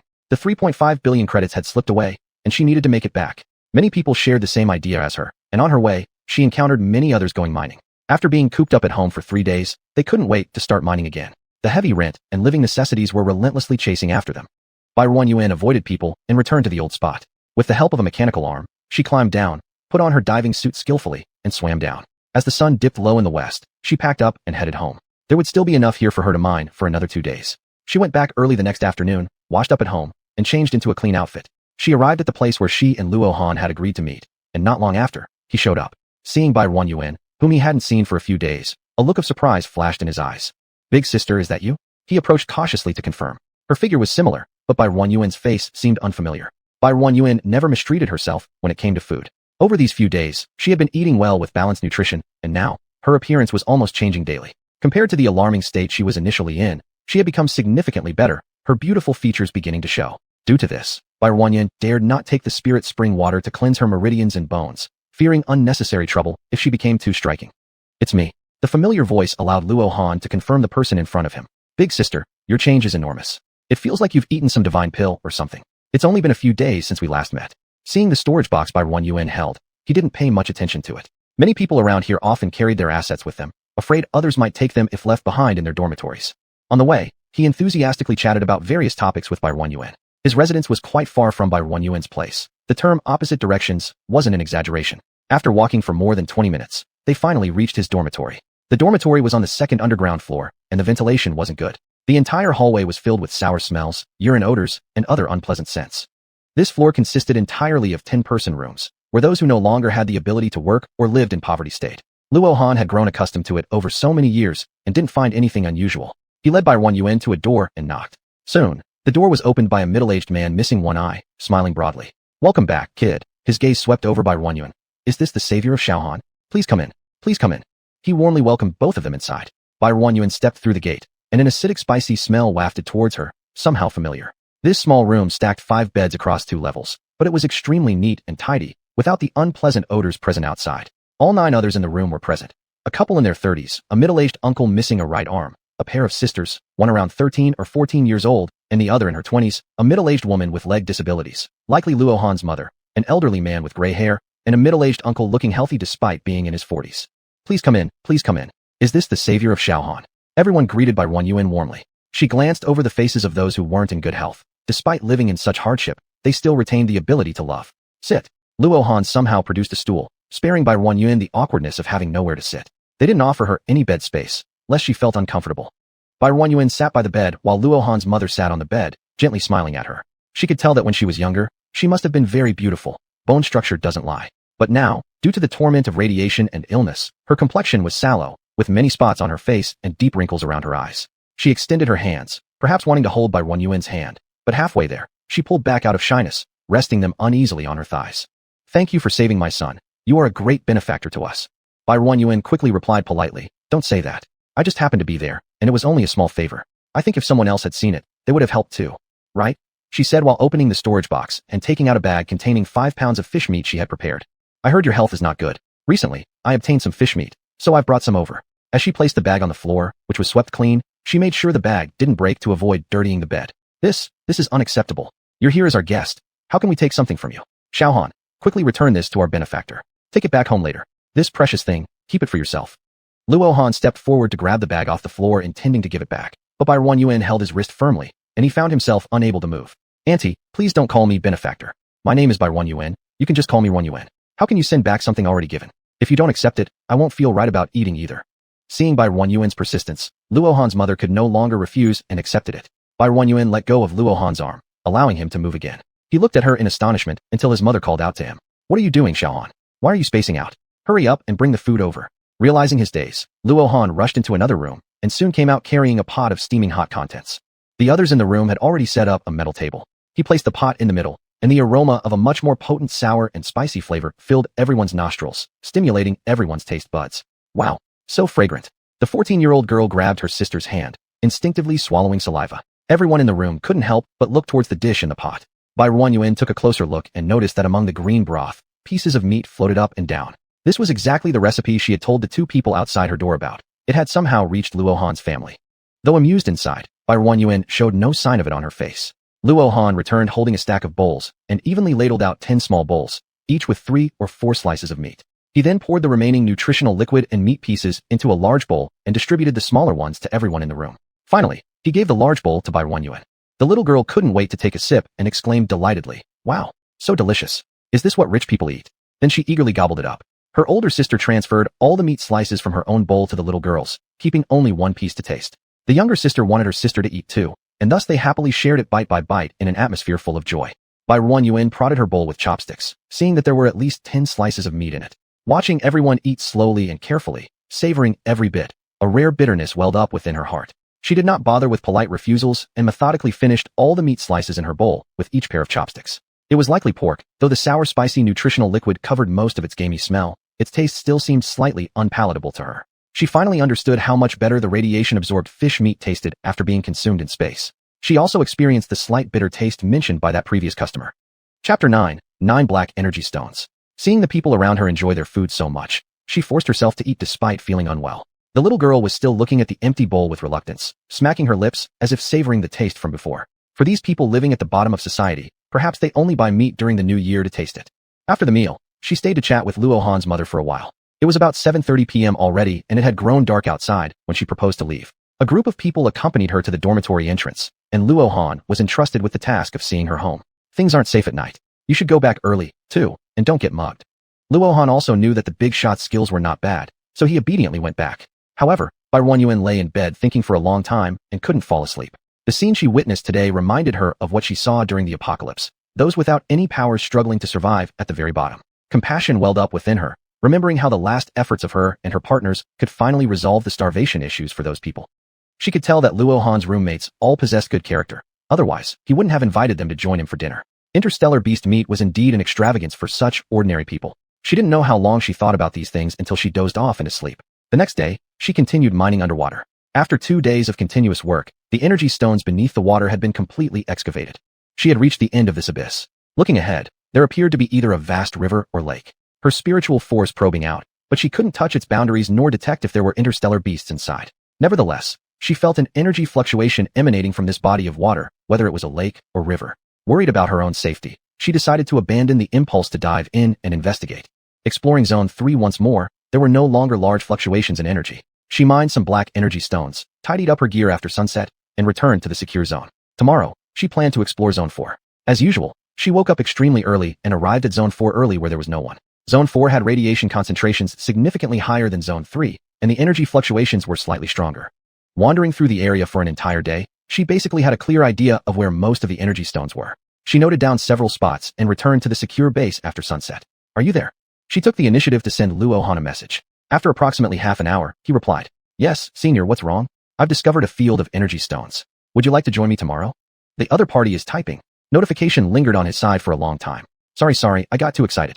"Senior, are you still there? Are you really taking me to mine? Haha, I'm so happy. Of course, would you like to come?" "Yes."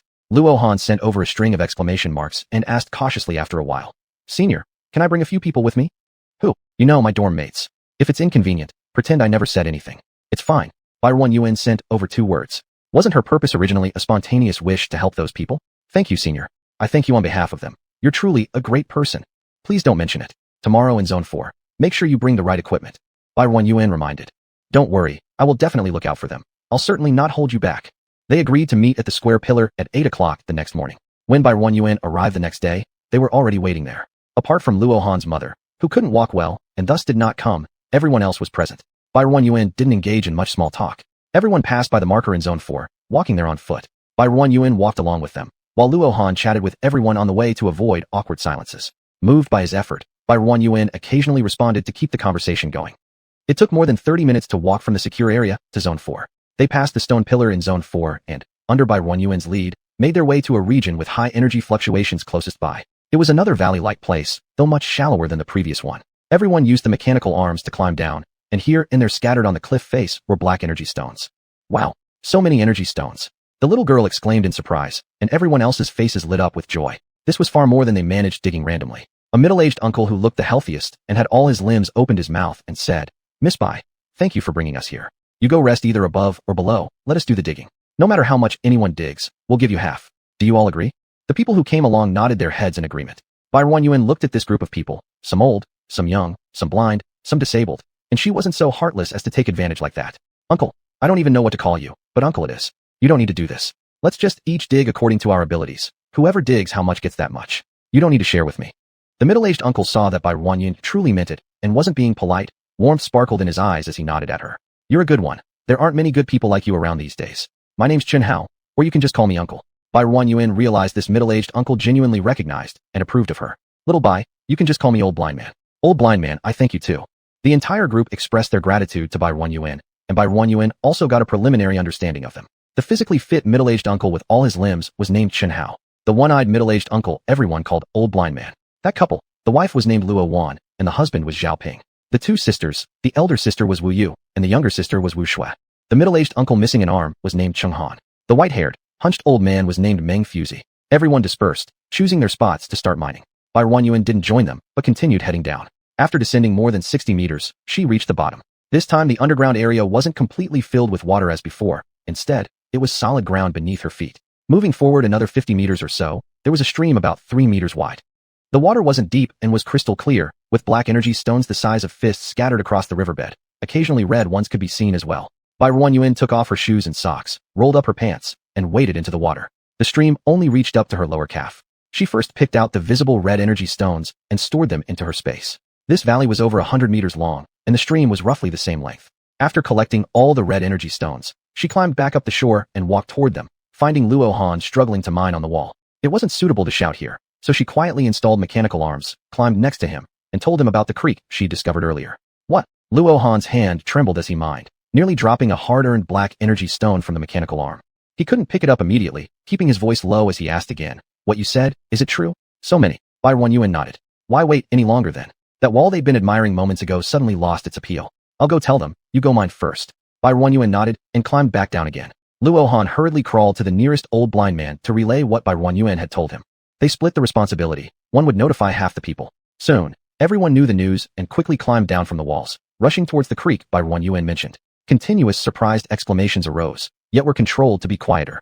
They soon divided into 9 groups, each person working on their section. Bai Ruanyun finished her segment very quickly. Beside her was Uncle Cheng Han, who was missing an arm. He assumed Bai Ruanyun's section lacked energy stones, which was why she finished so fast and offered to share one of his. Bai Ruanyun declined and left the creek, moving towards the opposite wall to explore. On the open land were some scattered black energy stones, but Bai Ruanyun ignored them and kept moving forward. The wall opposite was similar to the one they had descended from. Black energy stones were sparsely distributed all over it, much inferior to the abyss she mined before. She walked eastward along the wall. There was an indistinct energy fluctuation coming from that direction, but visually, it was merely a rock mountain and barren yellow earth. She walked over and circled around the rock mountain, disappearing instantly from sight outside. Behind the rock mountain was still a soil wall, where water gushed out from the lowest point and flowed into that creek. Bai Ruanyun placed her hand on the wall, feeling the energy fluctuations within it, sometimes strong, other times weak, almost imperceptible. She put on her mechanical arms again and began digging into the soil wall in front of her. The soil quality was moderate, not difficult to dig. As her pit grew larger, her personal terminal started ringing. "Warning! Radiation level around you has risen. Warning! Radiation level around you has risen again. Warning! Radiation level exceeded the standard. Warning! Radiation level exceeded the standard." The alerts from her personal terminal kept ringing, but Bai Ruanyun found them annoying and turned them off. Her internal space continued to run automatically. Her radiation levels were constantly maintained at 1, 0, 2, 0, so the radiation was doing no harm to her. Bai Ruanyun had dug a pit over 2 meters deep when her mechanical arms finally hit something hard. She leaned closer and saw that what was exposed was a smooth piece of black energy stone, much larger than any she had mined before. This was only a small part of it. The rest was still buried in the soil, yet she could already feel its highly active and extremely concentrated energy fluctuations. She cleared the dirt around it and revealed a black energy stone approximately 80 centimeters long and 30 centimeters wide. She inserted the mechanical arms into the dirt on one side of the energy stone and used the principle of leverage to lift it up. It felt heavy, with irregular edges and about 5 centimeters thick. Bai Ruanyun stored it in her space. Beneath it, another energy stone of roughly the same size was revealed, which she fondly referred to as an energy brick. This one was slightly thicker than the first. Using the same method, she pried it up, only to find that there was a hollow space behind it. The moment she pried it up, it fell directly inside. Bai Ruanyun. A bird in the hand has flown away. A strong wave of energy rushed towards her. The interior was pitch dark, so she had to continue expanding the opening. More blocks of energy bricks of various sizes were gradually exposed. At this point, her excitement was beyond what simple words like excitement could describe. She reasonably suspected that she had discovered an energy stone mine. One by one, she pried the energy bricks and stored them in her space. The opening grew bigger, large enough for her to walk in easily. For quite some time, there was no unusual sound from inside, and her mental power detected no presence of interstellar beasts. She assumed it was safe. Taking out a high-intensity flashlight, she shone it into the cave. Heavens! Barren Yuan exclaimed in amazement. Inside the entrance, there was a vacant area spanning about 1 meter, and behind it lay layer upon layer of black energy stone bricks. The cave was roughly 5 meters wide and 3 meters tall. Black energy stones filled the entire cave until the ceiling. Whether there were more stones above the 3-meter mark, she didn't know. In addition to the black energy stone bricks, there were also some red ones scattered among them. Even the walls of the cave had red energy stones the size of fists distributed across them. Wealth. It was real wealth. If she could mine everything here, she might even be able to save up half the cost of Earth. She backed out of the cave, pulled some materials from her space to conceal the entrance, and covered it with the earth she had dug up earlier. She also took some surface soil from another place and sprinkled it on top to ensure it couldn't be noticed. Only then did she feel reassured and walked back around the rock mountain. Then she began digging for energy stones near the rock mountain, pretending as if she had been mining all along. Fortunately, everyone was busy mining and hadn't paid attention to her brief disappearance. They all wanted to dig faster and get as many pieces as possible. Barren Yuan let out a long sigh and slowly resumed mining around her. She realized how slow their mining pace really was. Take Wu Shui, the youngest, for instance. It took her about 10 minutes to dig or smash just one piece. How long does it take you to mine a single energy stone? She approached Luo Han and asked. Well, a small one may take 2 or 3 minutes, and a big one may take 4 or 5, depending. Barren Yuan pondered for a moment and asked him, have you ever tried using your mental power to mine? Use mental power to mine? Luo Han had never heard of such a method before. How would you use mental power to do that? Just try attaching your mental power to your mechanical arms. Hearing this, Luo Han burst out laughing. Boss, you're so funny. My mental power is only A class. How can I possibly attach it to mechanical arms? That's a skill achievable only at S level or higher. I'm just a newbie. Where would I even start? Chapter 10, 10 Black Energy Stones. Barren Yuan was a little surprised. Is it really so difficult to attach mental power to an object? Isn't it something that anyone with mental power can do? During the apocalypse, she hadn't heard of any rank restrictions on this. Senior, can you make your mental power stick to the surface of objects? Barren Yuan hesitated for a moment and nodded. Wow. Luo Han's eyes lit up. Senior, could you show me? I've never seen it before. Barren Yuan attached her mental power to her mechanical arm and indicated to him. Try mining now. Luo Han raised his mechanical arm and carefully dug towards a black energy stone. The moment the mechanical arm touched the energy stone, the normally incredibly hard stone became inexplicably soft, and it was instantly dug off by his mechanical arm. Luo Han picked up the excavated black energy stone and carefully observed it in his hand. It still felt extremely hard when he touched it, but when he mined it just now, he didn't feel any resistance at all. He tried mining another piece, but this time Barren Yuan had withdrawn her mental power. His mechanical arm encountered the same unyielding hardness when touching the energy stone. He retracted his arm and exclaimed, Seniors are indeed seniors. You can mine like this. I've never heard of such a method before. It turns out mining can be this simple. He then added with some confusion, Senior, since you can manage attaching mental power, doesn't that mean your mental power must have reached S level? S level and above mental power users are eligible for free education at the military academies of the Federation. Why haven't you gone to school instead of coming here? Based on your age, you should only be around 16 years old, right? My mental power is only C+, far from reaching S level. That's impossible. Luo Han's voice involuntarily rose, but then realizing he was too excited, he lowered his tone. This is the standard publicly released by the Federal Research Laboratory, and there has never been any error discovered over the years. Barren Yuan showed him her mental power rating. Look, it says C+ here, right? I'm not lying to you. Luo Han fell into confusion. Citizens of the galaxy can go to the local government to test their mental power once they reach 8 years old. Typically, mental power stabilizes by the age of 8 and does not change after that. There are also a small number of people whose mental power solidifies at 10. Take little Marshal Hua as an example. At 8 years old, he was confirmed to have SSS level mental power.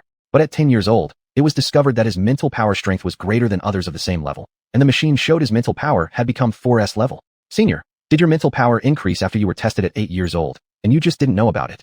Barren Yuan reviewed the memories of the original owner and confirmed. Impossible. I was already 12 when I took the test.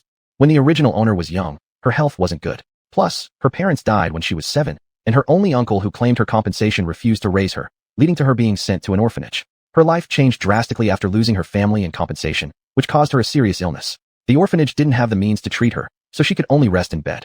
For 4 years, while other orphans went begging on the streets or earned money by doing handicrafts, she was confined to her bed. As a result, she incurred the dissatisfaction of teachers and managers at the orphanage and was isolated by the children. This cultivated her introverted and self-deprecating personality. On the day after she turned 16, she was hurriedly expelled by the orphanage director. Without money or survival skills, she eventually couldn't resist stealing someone's wallet at the edge of starvation. But due to her inexperience, she was caught on the spot, then sent to the police station, sentenced to theft, and exiled here. Barren Yuan withdrew her thoughts. She also couldn't determine whether the original person's actions were right or wrong. The original person lived a pitiful life from age 7 to 16, but theft was undoubtedly bad behavior. Now that the person was gone, she needed to occupy her body, and thus thank her. Luo Han didn't know how to explain Barren Yuan's situation, unable to provide an answer. Don't think too much, just keep mining. The time is almost up, she said, and then turned to leave without disturbing him. We brought anti-radiation pills today, so we can dig a little longer. If you don't have any, I can share one with you. Luo Han shouted behind her. Barren Yuan didn't turn around, but waved her hand to indicate she understood. The 4 hours passed quickly, and the small section handled by the 9 people still had half left to be mined. So everyone took out an anti-radiation pill and swallowed it. Miss Bai, I have an extra one, do you want it? Uncle Chung Han walked over to her, opening his palm where a black, herbal medicine-sized pill lay. Miss Barren Yuan naturally did not need this, so she declined politely. Thank you, but I also brought some, and I've already taken it. That's good. Uncle Chung Han, hearing that she had already taken it, retracted his hand and went back to continue mining. The anti-radiation pills could clear 20% of radiation, allowing them to mine for an additional hour. After about an hour, everyone stopped their work and climbed up from the stream. The amount of ore here is much more than the place we discovered last time. I think I've dug about 50 pieces today. How many did you all dig? Luo Han inquired curiously. 53. Old Blind answered as he was putting on his shoes. My sister and I work together, and I estimate we mined around 70 or 80 pieces. We've earned next month's rent in one day. At this rate, when we finish digging what's left, I'll be able to buy 2 more nutrient solutions and let my sister eat her fill. Sister Wu Yu was somewhat excited. The amount for today matched her previous 4 to 5 days' efforts. Thinking about it, she looked at Barren Yuan again. Thank you, Miss Bai. Her younger sister, Wu Shui, also looked at Barren Yuan. Sister Bai, thank you. You don't need to thank me. You all worked hard yourselves. Luo Han noticed Barren Yuan didn't like being thanked this way, so he interjected. Uncle Chun Hao, how many did you dig? Chun Hao opened his storage box, counted, and said, 57 pieces. Today has truly been a bountiful day. Let's come early tomorrow and gather the rest. If others find it and take it, we'd be out of luck. Everyone agreed with Luo Han's statement, agreeing to set off at 6 in the morning the next day. Big sis, will you come with us tomorrow? Luo Han asked Barren Yuan. Barren Yuan had finished the part designated for her. Continuing with them would only mean mining scattered energy stones around her area. With her speed, these likely wouldn't sustain even 4 hours worth of work. She had already helped them for a day. Continuing further would waste her own time, and she was preoccupied with the stone bricks in the cave inside, and wanted to extract them and store them into her space as soon as possible. I won't come tomorrow. My share is done. Tomorrow I'll go dig elsewhere. There's no danger here. You all can manage. Luo Han nodded regretfully, understanding that Big Sis mining speed was far beyond theirs. He knew Big Sis bringing them there today had already shown kindness. It was probably because she felt sympathy for them after they invited her to dinner that day. Yet selfishly, he hoped Big Sis would feel sympathy for them again. The group returned to the safe zone while walking. All 9 needed to deposit today's energy stones into the bank. Barren Yuan parted ways with them. Back in the dormitory, she hurriedly pulled out bread and milk to satisfy her long empty stomach. Throughout the day spent with them, she couldn't find a way to eat either, and since they weren't eating, it was awkward for her to drink nutritional liquid.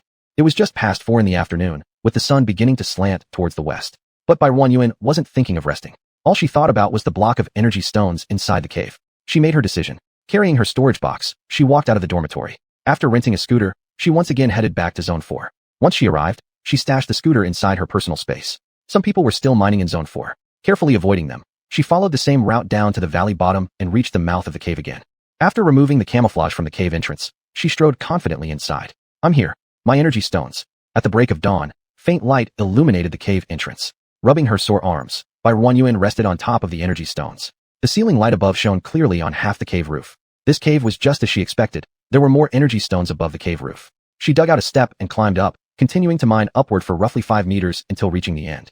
She then began to dig inward along the top edge, reaching about 20 meters in length before stopping. From there, she dug laterally another 10 meters or so.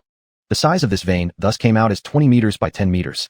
After struggling through the entire night, she had one final layer of energy brickstones left to mine. Checking her personal terminal, it was now nearly 4:30 in the morning. Luo Han and the others would arrive in 3 hours. She needed to clear everything out before they got there. Taking out a boxed lunch from her personal space, Barren Yuan began to eat heartily. Finally, she could enjoy a warm and delicious meal again. So fragrant. She had to quickly save up 3.2 billion units so she could live the life of eating fine food every day as soon as possible. After finishing her meal, she rallied her energy and continued her work. Her mental power attached to the mechanical arms lifted each piece of black energy stone brick and stored them one by one in her personal space. At 6:20, she put the last red energy stone brick into her space. She then took some mud bricks from her space and sealed the cave entrance, camouflaging it until it was indistinguishable from the surrounding walls before leaving. She didn't rush to leave Zone 4 either. Leaving now would definitely lead to meeting people coming to mine, so she decided to go to another place with strong energy fluctuations to mine for a bit longer. By 8:30, After tidying up her things, she left Zone 4, finding an empty spot to release her scooter and rode away. On the road, she encountered many people going to dig mines, and they all curiously glanced at her wondering why she returned so early. Byron Yuan completely ignored them and walked past them calmly. First, she went to the bank and deposited all the mined energy stones into her card. Each block of energy stone bricks was thrown into the deposit slot, and the numbers on the display screen kept increasing. After she threw in the last red energy stone brick, the screen showed that she had deposited a total of 189 million black energy stones, far short of her expected number. But still, she was finally a billionaire. Back at the dormitory, after washing up, she climbed into bed and fell asleep deeply not long after. When she woke up, it was already 3 p.m. in the afternoon. After satisfying her hunger, she picked up the storage box and stepped out of the safe zone once again. For 7 consecutive days, she stayed in Zone 4, mining during the day and sleeping somewhere safe at night. The number of energy stones continuously increased, as did the radiation reserves in her space. She also found that the speed at which her space absorbed radiation outside the safe zone was much faster than inside the safe zone, and the higher the radiation level, the more radiation it absorbed. In this case, wasn't sleeping in her dormitory just a pure waste of time? What kind of places hadn't she slept in before? She just needed to spread her mental force while sleeping, and any movement or wind would alert her. There was no fear of being attacked by interstellar beasts. If it could help her leave here sooner, a little hardship meant nothing. She decided that from now on, except for returning every few days to wash up, she would spend all her time outside. After returning to the dormitory, she luxuriously soaked in a bath, then lay on the bed and browsed online. Clearing out some private messages asking if she still had fish meat for sale from the back end, she idly surfed around the forum. Even after such a long time, there were still people discussing the matter regarding Hoard. Recently, it had been very quiet in the safe zone, and those people were doing nothing but chatting. Her post about auctioning yellow energy stones from the previous time had already been pushed down to the bottom, but there were still people occasionally chatting inside, or asking her if she still had energy stones for sale. Thinking of the remaining 5 yellow energy stones, she opened a new post, sticking with the rule of selling to the highest bidder as before. Not long after the post went out, someone privately messaged her. Anonymous 997015402. Hello, I am from the Werewolf team. We would like to buy all 5 of your energy stones together. Would you be willing to sell them in bulk? Anonymous 112400017. How much? Anonymous 997015402. 30,000 black energy stones. What do you think? Anonymous 112400017. Not great. Byron Yuan scoffed internally, thinking they were trying to treat her like an idiot. Anonymous 997015402. Then what is your price? Anonymous 112400017. 33,000. Anonymous 997015402. Are you joking with me? Last time, the highest bid for 5 similar yellow energy stones was only 6,800 black energy stones. Chapter 11. 11 black energy stones. Anonymous 997015402. Didn't you auction these off last time? You should know how much they sold for. I hope you can show some sincerity and cooperate with our Wolf Warriors team. Anonymous 112400017. Since you also know about the 5 yellow energy stones from last time, you should be able to compare that these 5 are of better quality than those from before, even surpassing the highest rated one by 2 points. Selling them for 33,000 would actually be a bargain. Anonymous 997015402. Did you notice that I'm contacting you on behalf of the Wolf Warriors team? Shouldn't there be some kind of discount? We can let you join our team free of charge and without conditions. All we ask is that you guarantee us priority when selling resources. Anonymous 112400017. Thank you, but joining is unnecessary. I don't like restrictions. Anonymous 112400017. If you can accept the price, I'll sell you the whole package. If not, then whoever bids higher will get them. Byron wanted to say to him, I heard every beat of your calculation loud and clear. Anonymous 997015402. I hope you seriously consider this. Our Wolf Warriors team has significant influence in the safe zone. Anonymous 112400017. What? Are you trying to bully me into selling at your terms? There are more than just your team on Star 6. I can sell it to individuals or other teams. And if necessary, I can even sell it to the military district. There's no need for me to sell it exclusively to you. Anonymous 997015402. Hee, let's see who else besides the Wolf Warriors team dares to buy your goods. Byron chuckled, opened the other person's avatar, blocked and deleted them without hesitation. She refused to believe that she couldn't sell her stuff anywhere except to the so-called Wolf Warriors team. Even if no one bought it, she'd rather store it herself than sell to them. She thought that the only tricks they could play were either intimidation or enticement. They tried to scare others from bidding, allowing them to buy at a low price. If she refused, they might even find someone to act as a bidder and buy with a slightly higher price. Unfortunately, she didn't have time to waste on their games. She found the chat history of the person who bought the energy stones last time, sent a message asking if he was part of the Wolf Warriors team. He replied with a Byron lied, saying a friend of hers wanted to join the Wolf Warriors team, but had heard that referrals were required. He politely responded, if you're considering joining a team, I'd recommend the Furious Tiger team. In an indirect way, he was telling her that if one wasn't strong enough, Joining the Wolf Warriors team would only lead to being bullied and exploited. Relieved that he wasn't part of the Wolf Warriors team, Barren asked if he was interested in purchasing the yellow energy stones and sent him pictures of the 5 energy stones. The other side quickly replied, "Yes, I'm interested. How does 4 million black energy stones sound?" Barren's heart was elated, and she promptly agreed. She sent over the payment link, which he paid immediately. Afterward, she returned to the forum to delete her previous post. It was already sold, and there was no need to keep it up anymore. After resting well for a night, she took her storage box out of her dormitory again, went to the storage cabinet to place the 5 yellow energy stones inside, rented a bicycle, and headed towards District 5. As usual, she began wandering around District 5, noting down places with strong energy fluctuations. Gradually, she ventured deeper into District 5. As soon as she marked an area with relatively strong energy on her personal terminal, gunshots erupted nearby. Barren rushed toward the source of the noise, finding a hidden spot to hide. She cautiously peered forward. About 100 meters away, 8 people were fighting a group of second-tier interstellar ants, mixed with a small number of third-tier ants. One of them had been surrounded by the ants. Ants kept climbing onto his body, gradually covering him entirely until no trace of him was visible. Only the piercing screams continued. The remaining 7 retreated hurriedly, unable to spare time to save him. Even if they managed to save him, it wouldn't matter. Barren knew he was beyond help. There was an ancient idiom before the apocalypse: a multitude of ants can kill an elephant. Moreover, each interstellar ant was larger than an adult's palm, likely containing toxins far stronger than any pre-apocalypse ant. One of them raised his light energy gun and aimed at the direction of the ants. Instantly, a dazzling white beam shot out from the muzzle into the ant cluster, reducing countless interstellar ants to ashes. Unfortunately, countless more ants immediately filled the void. "We can't win. Go back and call for reinforcements. Retreat. Quick!" One of the men shouted loudly, directing the others to retreat. "What about Lisi?" Another person looked at the one surrounded by ants who was still standing firm, his limbs still struggling. "He's still alive. Then why don't you go save him?" The leader coldly retorted, turning around and continuing to run in the direction they came. Barren was hiding ahead on their inevitable escape route. In just a moment, they would pass by here with a swarm of interstellar ants close behind. As they drew nearer, she could clearly see their clothing. They were all wearing uniform combat suits, each with an image of a lone wolf howling at the moon atop a mountain printed on the back. She put away the magnetic gun she had already taken out and quietly left as she had come. Battle Wolf team. There seemed to be a bit of old grudge between them. After they fled, Barren returned the same way. The ant cluster had started withdrawing. She splashed water that she had earlier stored toward the area with the most ants, quickly followed up with her magnetic gun. Instantly, a large group of interstellar ants fell to the ground electrocuted. She repeated the action toward other areas, causing more and more ants to fall electrocuted. The originally retreating ant cluster turned back again and scurried toward her in a rustling sound. When they reached the location she expected, she took out a torch from her space storage, lit it, and threw it into the ant cluster. Flames shot up instantly, wrapping numerous interstellar ants in fire. A constant crackling sound filled the air as the unique smell of burned ants permeated the atmosphere. Barren had long since equipped a gas mask. How could she come unprepared to fight them? She had also sprinkled phosphorus powder in that area beforehand. It was a powder made from grinding low ignition point minerals, something used in the apocalypse era against swarms of mutated beasts like bait ants and bait rats.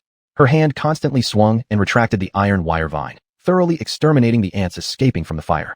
The remaining ants gave up another assault and hastily retreated toward the nest. Barren didn't pursue them. Instead, she waited for the flames to consume the remaining ants before swiftly moving forward to clean up the battlefield. Pulling out a sieve, she sifted through the ashes for peanut-sized red and orange beast cores, which she then stored away. She couldn't be sure whether anyone might have heard the sounds or smelled this peculiar odor and come to investigate. She definitely didn't want to do someone else's work for free. After collecting all the beast cores into her space storage, she moved along the route they retreated, passing by the man who had been devoured completely by the interstellar ants. Only a stark white skeleton and fully intact battle team clothing remained. "Hope you get a good rebirth next time. Don't be born in this world again." She muttered a few words to him, bypassed him, and continued walking. Soon, she found their nest, a mound on the ground with a rather large hole beneath it where ants constantly entered and exited. She sprinkled phosphorus powder near the entrance and then pulled out a bottle of sugar cubes, tossing a few onto the ground. When she was younger, the sugar jar at her great-grandmother's house in the countryside always attracted ants the most. Presumably, these interstellar ants wouldn't be any different. Soon, patrolling ants nearby discovered the sugar cubes, with several ants crawling over to them. Barren easily dealt with them, and gradually, more ants noticed her, with even more emerging from the nest. For every single ant or pair she handled, until the numbers became too overwhelming for her iron wire vine to manage, she ignited the phosphorus powder once more. Fierce flames blazed again, with even more ants heroically charging into the fiery sea. The temperature around the nest kept rising. Many ants anxiously scurried around the entrance, coming in and out, unsure of what to do. Before long, a group of ants emerged from the nest, and she noticed that they were larger and shinier black. These ants did not recklessly charge into the fire scene to attack her, but instead focused on expanding the nest entrance. Some were responsible for carrying soil, others for digging tunnels. The ants carrying soil cleverly threw the dirt directly into the fire. Each wave she managed, until the ants grew too many for the iron wire vine to handle alone. Then she set the phosphorus powder alight once more. Roaring flames burned again, and more ants fearlessly rushed into the fire. The temperature around the nest continued to rise. Numerous ants frantically scurried near the entrance, entering and exiting, unsure what to do. Soon, the entrance of the nest was expanded to twice its size, and they stopped digging, retreating into the hole. Not long after, a huge white-bodied creature appeared at the entrance with countless interstellar ants supporting it. When half its body protruded from the entrance, countless more ants climbed onto its body, wrapping around it layer by layer until they formed an enormous sphere. This sphere then charged without hesitation into the fiery area, rolling quickly. Layer by layer, the ants on the sphere were ignited by fire and fell off, making the sphere smaller, but still rolling rapidly through the blaze. It seemed like it would soon roll out of the phosphorus powder range. Barren wouldn't let that happen. She guessed that the one protected in the very center was their queen ant. Her light energy gun materialized in her hand as she fired 2 rapid shots toward the sphere. The sphere immediately shattered into pieces, revealing several fat white bodies dragging massive tails, the queens. They tried to cover the queen's surface again, but it was futile. Upon contact with the phosphorus powder, their bodies started burning rapidly, creating constant crackling sounds. Even the enormous body of the queen burned even more fiercely due to its larger size and greater exposure to phosphorus powder. Regrettably, without the help of other ants, its short limbs rendered it completely immobile, leaving it to be consumed entirely by flames. No more ants emerged from the nest, and there were no more ants coming out of the fire area. After the flames died down, she took out an iron rod and poked around the ashes to speed up cooling. She then used a shovel to scoop up some ash and poured it onto a sieve for sifting sand, from which red and orange beast cores rolled out. Barren swiftly cleaned up the battlefield and began to dig up their nest with full concentration. In the interstellar era, all interstellar beasts feed on energy stones, so their presence is often accompanied by vast quantities of these stones. The soil dug up by the interstellar ants was relatively loose, making it easier for her to dig. However, she didn't know just how big a cave such an enormous ant colony might have created, tens of meters or even hundreds of meters underground, and if that were the case, she'd be in deep trouble. Fortunately, she encountered hard material after digging only a couple of meters. She swept away the surface soil to reveal familiar black energy stones. These interstellar ants had truly found a great spot. They had hollowed out the internal structure of the energy stones, building their home right atop an energy stone mine. She donned her mechanical arms and expertly began mining the energy stones. Block by block, broken pieces of black energy stones were extracted and stored in her space pocket. She dug extremely fast, determined to clean up everything before the Battle Wolf team returned. Suddenly, her personal terminal on her wrist buzzed. Barren opened it to see that the caller was Luo Han. She answered promptly, and his cheerful voice came through immediately. Boss. Are you busy? I'm busy. Is there something? She replied curtly. Luo Han didn't seem affected by her cold tone and continued cheerfully. Boss. Just now, the 7 members of the Battle Wolf team fled disheveled from Zone 5. I heard they encountered an overwhelmingly large group of interstellar ants inside. Overwhelming? Barren thought the quantity was merely decent. It seems someone also got lost among them, and the Battle Wolf team realized they couldn't keep the information secret anymore. So, they publicly recruited online for people to join in cleaning out the interstellar ants. Boss, are you interested? We can go together. Barren hadn't expected the news to spread so quickly. It was already common knowledge within half a day. When did they set the time? Luo Han immediately responded. Tomorrow morning at 8. Barren felt a bit puzzled. Why not today? Wasn't this just discovered? Aren't they afraid that someone might find out and secretly sneak into Zone 5? Or do they plan to enter secretly first? Who dares to openly oppose the Battle Wolf team? They've already made it clear. If anyone dares to sneak into Zone 5 and kill the ants and gets found out, the Battle Wolf team will not let them go. Besides, who among ordinary people would dare to single-handedly challenge the interstellar ants? Unless they want to die. Bive solo fighter 1 doesn't want to die 1. Meanwhile, Luo Han kept sharing what he knew. It's rumored that to prove they won't sneak into Zone 5 themselves, they've blocked the entrance. Initially, they planned to temporarily prohibit access to Zone 5, but many people who don't want to participate in hunting protested, so they changed the rule. Now, everyone entering and exiting will have their storage boxes inspected. Chapter 12, 12 Black Energy Stones. Barren relaxed, realizing that no one would come to disturb her for a while. She told Luo Han, I won't participate. If you want to join, go ahead and sign up. Don't. Just by signing up, you can claim 100 black energy stones as a reward. And the beast cores from defeated creatures earn you 20% more rewards. It's a surefire profit. Chen Hao uncle, Wu Yu, Wu Shue's sisters, and I all plan to sign up. Why don't you come along?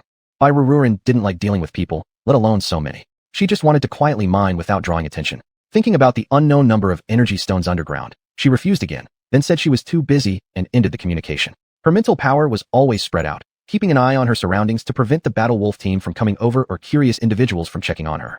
She even exchanged a similar mechanical arm from her handbook to equip herself, doubling her efficiency. She also discovered a star ant hatchery, rows of ant eggs neatly lined against the wall. The sheer number, made by Barren, feels somewhat nauseous. She heard these were great for nourishment. Some people would eat the larvae. She had never tried it and lacked the courage to do so. She swept them aside and pried up the energy stone bricks underneath. The size of this ant colony's nest was beyond description, and the energy stone mine appeared even larger. She estimated the mine to be bigger than the ant nest itself, which was built around the ore vein. The sky gradually darkened, only to brighten once again with dawn. Being deep underground, Barren couldn't feel the changes. She could only check the time on her personal terminal to see what time it was. Checking it a few times seemed to waste time, so she set an alarm for 5 o'clock. When the alarm rang, Barren stopped her work and sat down on the ground. Removing the mechanical arms from both hands, she felt her hands sore and weak, as if they were ready to run away. Massaging her temples, which ached due to the constant use of her spiritual energy, she rested for a moment before getting up. She began climbing back through the tunnel she dug earlier. With uncoordinated limbs, it took her nearly an hour of effort to finally return to the original entrance she came through. Without resting, her current task was to find a secluded place to hide before those people arrived. After digging nonstop for a day and night, pushing herself to the limit, Barren managed to clear approximately 3/4 of the vein, leaving less than a quarter remaining. Although it was unfortunate not to have fully finished mining, the fact that she found it at all was incredible luck. Moreover, her storage already contained thousands of beast cores from the star ants. This trip was undoubtedly a huge harvest for her, and she felt content. As for whether the people coming would get furious upon seeing what she had done, that was not her concern. Making sure she hadn't left anything she shouldn't and ensuring there was nothing to indicate that she had done this, she quickly left the area, heading in the opposite direction as far as possible. She found a stone mountain and hid in a crevice to rest. Nodding off, she woke up startled when someone entered her mental domain, only relaxing after confirming it was just someone passing by. Checking the time, it was already 8 o'clock. Her stomach protested after being hungry all night. Barren, clutching her stomach in pain, took out bread and milk from her storage, eating and drinking carefully in small bites. To save time, she only ate once during the night and did not drink water afterward. This experience of living on the edge reminded her of something she hadn't felt in a long time. While mining, she hadn't noticed, but now, especially after waking up from sleep, she felt pain everywhere. Fortunately, her headache had improved after taking a nap. After eating 4 slices of bread and drinking 2 cartons of milk, her stomach was finally full, and the pain subsided. Lazily leaning against the rock behind her, she didn't feel like moving. Feeling that the cost this time was high, she knew she would still choose to go through the same effort if such an opportunity arose next time. Time slowly passed until 8:30. Based on her previous arrival speed, they were likely to arrive soon. She wondered what expressions the members of the Battle Wolf team would have when they saw the large pit she had dug. Just thinking about it made her smile. She opened her personal terminal and checked her private messages, prepared to receive updates from Luo Han for the first-hand scoop. By chance, she noticed that someone had sent her a private message. She clicked in to check it and, after reading the information sent by the other party, opened their profile again and immediately deleted and blocked them. It was simply the same person from last time who claimed to be from the Battle Wolf team. After discovering she had deleted her post, they wanted to contact her again but realized they had been blocked, so they sent a new message from another account. First, they cursed her for being ungrateful and daring to block him. Then they mentioned the 5 yellow energy stones again. They told her not to think that deleting the post would make it all go away. If she wanted to sell them, she could only sell them to him. No one else would buy them. You don't have the princess's luck, but you sure have princess disease. She didn't bother responding and let him dream on. Time reached 8:55, and Luo Han finally bombarded her with private messages. Ha ha ha. Ha ha ha. Ha ha. Barren. This kid must have some big sickness. Big brother. It's too bad you didn't come today. You wouldn't believe what happened to us. The Star Ant group discovered by the Battle Wolf team yesterday was wiped out overnight by an unknown organization. You should have seen the face of the captain leading the Battle Wolf team. They looked like they just crawled out of a coal mine. They were absolutely miserable. Ha ha. I've never seen Battle Wolf team back down before. It's such a joy. Ha ha. Stupid kid, your rewards have all disappeared. You made the trip for nothing. Yet here you are laughing stupidly. Barren remained speechless for a moment before continuing to read. All those who came together suspected this was staged by the Battle Wolf team themselves. They said they killed the Star Ants themselves last night. The Battle Wolf team denied it, but now both sides are arguing fiercely. No one knows which organization did it. They left not even a single dead Star Ant behind, burning everything clean. They even found the hole dug by that group. We found some energy stones that hadn't been completely extracted in there. It's a mine vein. Can you believe it? I've never seen anything like it in my whole life. One piece is worth dozens compared to usual. No more talk. I'm going to grab some more stones with them. After half a day, seeing no new messages from him, Barren determined that he was truly digging the mines again. So she turned off her personal terminal and leaned back against the rock wall to take a short rest. When she felt better, she left the stone mountain, pretending to be a regular miner searching and digging slowly around the area. There were unusually many people in Zone 5 today, with members of the Battle Wolf team occasionally passing by her. Each time, they would look her over carefully before leaving. Barren thought they were probably looking for whoever robbed them, but alas, they'd never find them. At 10 o'clock, she stopped her work, holding her storage box while heading out. She was stopped at the entrance of Zone 5. You, open the storage box. A man wearing the Battle Wolf team uniform pointed at her.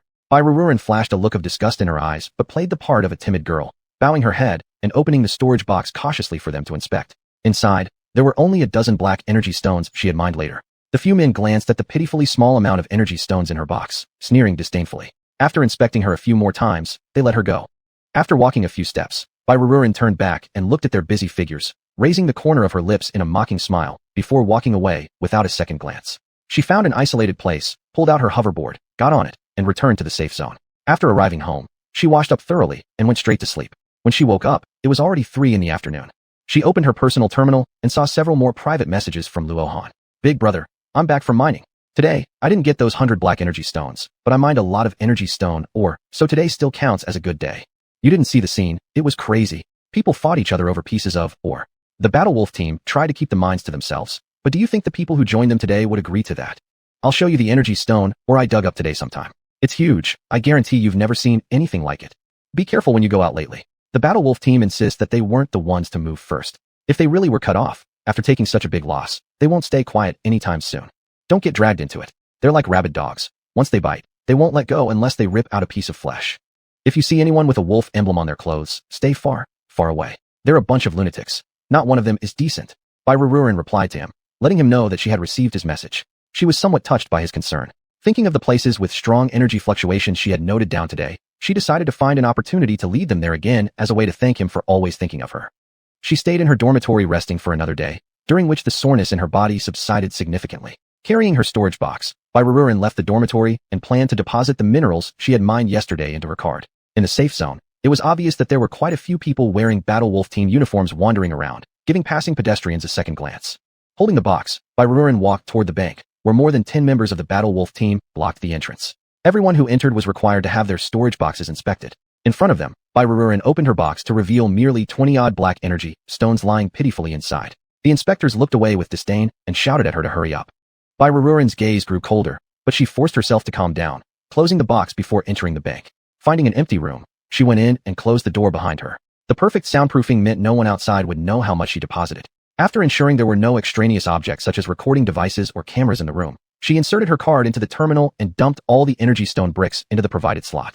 The numbers on the display kept changing, finally stopping at 1.838 billion credits. Including the amount already in her card, she now had over 20 billion. Such thrilling experiences should happen to her again. She could definitely take it. When leaving, a member of the Battle Wolf team glanced at her suspiciously several times. If he wasn't mistaken, her storage box only contained about 20 black energy stones. Was it really necessary to take so long depositing them? Unfortunately, he didn't have time to think it through because 3 people accompanying each other came in to argue against being inspected. They refused any inspection, causing quite a commotion. He quickly shifted his attention to dealing with those unruly ones, leaving this tiny doubt behind. Barren moved far away from the fighting crowd, calmly leaving the place. Back at the dormitory, she opened her chat window with Luohan. I found a place in Zone 5 that may be rich in energy stones. Do you want to go mining tomorrow? Bring the others. The reply came instantly. Yes. Smiling, Barren closed the chat window and browsed through the forum. A top post caught her attention. It was a bounty post.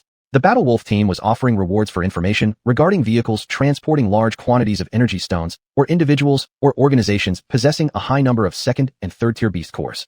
Perhaps for other people or organizations, transporting such vast quantities of energy stones might require some effort, perhaps even using transportation vehicles like they mentioned. But the person who found the mine was Barren. Her spatial warehouse was infinitely large, meaning however many energy stones ended up in her space, they would just appear as a set of numbers in her inventory. Unless they managed to obtain everyone's bank account details, maybe then they could discover her. But alas, in Black Star 12 domains, even the planet's administrators had no authority to arbitrarily investigate anyone's detailed records or private information, let alone a small squad like the Battle Wolf team. Over the next 2 weeks, Barren led Luohan and 9 others to 2 places with relatively strong energy fluctuations. Though she endured patiently helping them mine, Zone 5 still seemed too dangerous for them. Meanwhile, it gave her some rest time as well. The domineering actions of the Battle Wolf team soon caused widespread discontent among the public, leading to countless complaints. The managers were compelled to intervene, prohibiting the Battle Wolf team from blocking the entrances to the banks and inspecting other storage boxes without consent. In the end, the Battle Wolf team was fined 10,000 black energy stones as an example to deter similar misconduct. Chapter 13. 13 Black Energy Stones. The Warwolf team couldn't find the people who had intercepted them for nearly half a month, and they could only admit defeat. Fewer and fewer people in the safe zone wore Warwolf team outfits as things slowly returned to normal. After digging out all the energy stones from 2 places, she parted ways with them again amidst their gratitude, resuming her life of eating and sleeping outdoors. Unfortunately, in the following 2 months, she didn't have such good luck anymore. Except that she killed a pair of 4th stage interstellar pig spouses and their 5 second stage, 3 third stage piglets, making it a total of 8 pigs. She even remarked at the time, never expecting pigs in the interstellar era to be so fertile. The male pig weighed about 1,200 pounds, the female around 1,000 pounds, and the piglets were each around 500 to 600 pounds. When killing them, she made sure to drain all their blood and collected it, planning to make blood sausages later. On the spot, she dissected them thoroughly, packed the different parts accordingly, and stored them in her space. This large amount of meat would likely fetch her quite a bit of money again, but it was unfortunate that the big boss from last time wasn't around anymore. Otherwise, perhaps she could have sold all of it quickly. Meanwhile, Zhou Wenbin, whom she had been thinking about, was now sitting on a starship heading to Planet 6. This time he came alone, and his parents even gave him 4 bodyguards for personal protection and to take care of his daily needs. As for why they felt Planet 6 was so dangerous yet still let him come, that was because the fish meat they bought last time, which was oh so delicious, was gone. After tasting this kind of meat, the pork produced on the livestock planet, which they originally thought was very tasty, became almost inedible for them. But no matter how slowly they ate it, the 500-pound fish was devoured by the 3 of them in just 2 months, and they never got tired of it. This time, Zhou Wenbin was here to restock, hoping that the shop owner was still on Planet 6 and had some inventory left. Bai Ruanyan didn't know that she was also constantly missed by someone else. She kept mining night and day, accumulating not a small amount over the past 2 months, and the radiation level in her space had already reached enough to exchange for a planetary protection shield. Without hesitation, she clicked Exchange, and a level 3 planetary protection shield appeared in her warehouse. Wow, she had finally taken a big step forward. 4 days later, all the meat she listed in her store was snapped up by the same person. Since discovering how delicious the meat with all its radiation absorbed was, she set the price of pork at 500 credits, pricing it according to the cut. The ribs were the hardest part to sell, and few people bought them, so she decided to keep them all for herself. She also kept some tenderloin and belly cuts, as well as shaping the hams of the pigs into attractive loot shapes and storing them in her space. Due to the high prices, not many people bought it. After being listed for 4 or 5 days, only 2 or 3 orders were placed. Suddenly, there was such a big customer, and Bai Ruanyan felt like she recognized his actions. Anonymous 123400184. Boss, are you sure you want this much? It will spoil if not stored properly. Anonymous 405231022. Boss, it's me, the one who bought 500 pounds of your fish meat last time. To her surprise, it was really him. More than 2 months later, he was back in the 12th domain of Black Star. Anonymous 123400184. Didn't you leave? Why are you back? Are you here for business? Anonymous 405231022. I don't have those kinds of skills. I came this time to buy meat from you. Who would have thought that you'd actually have meat for sale? What a coincidence. This is fate.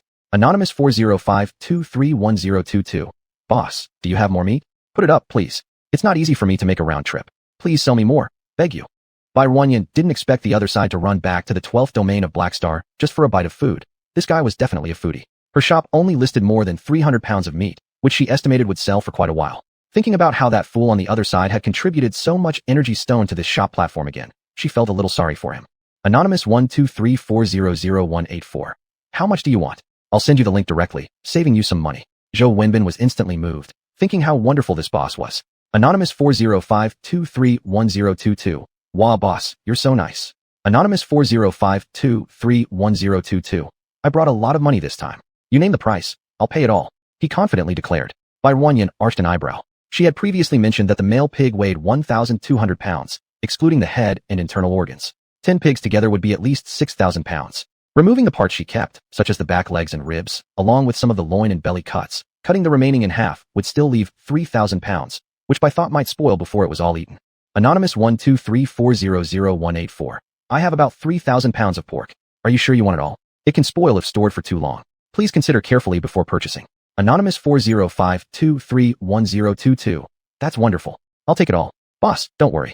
I have a space tether at home, and it can store these for at least half a year. We also have a fridge and cold storage. It will definitely not spoil. In fact, I might come back to restock even before then.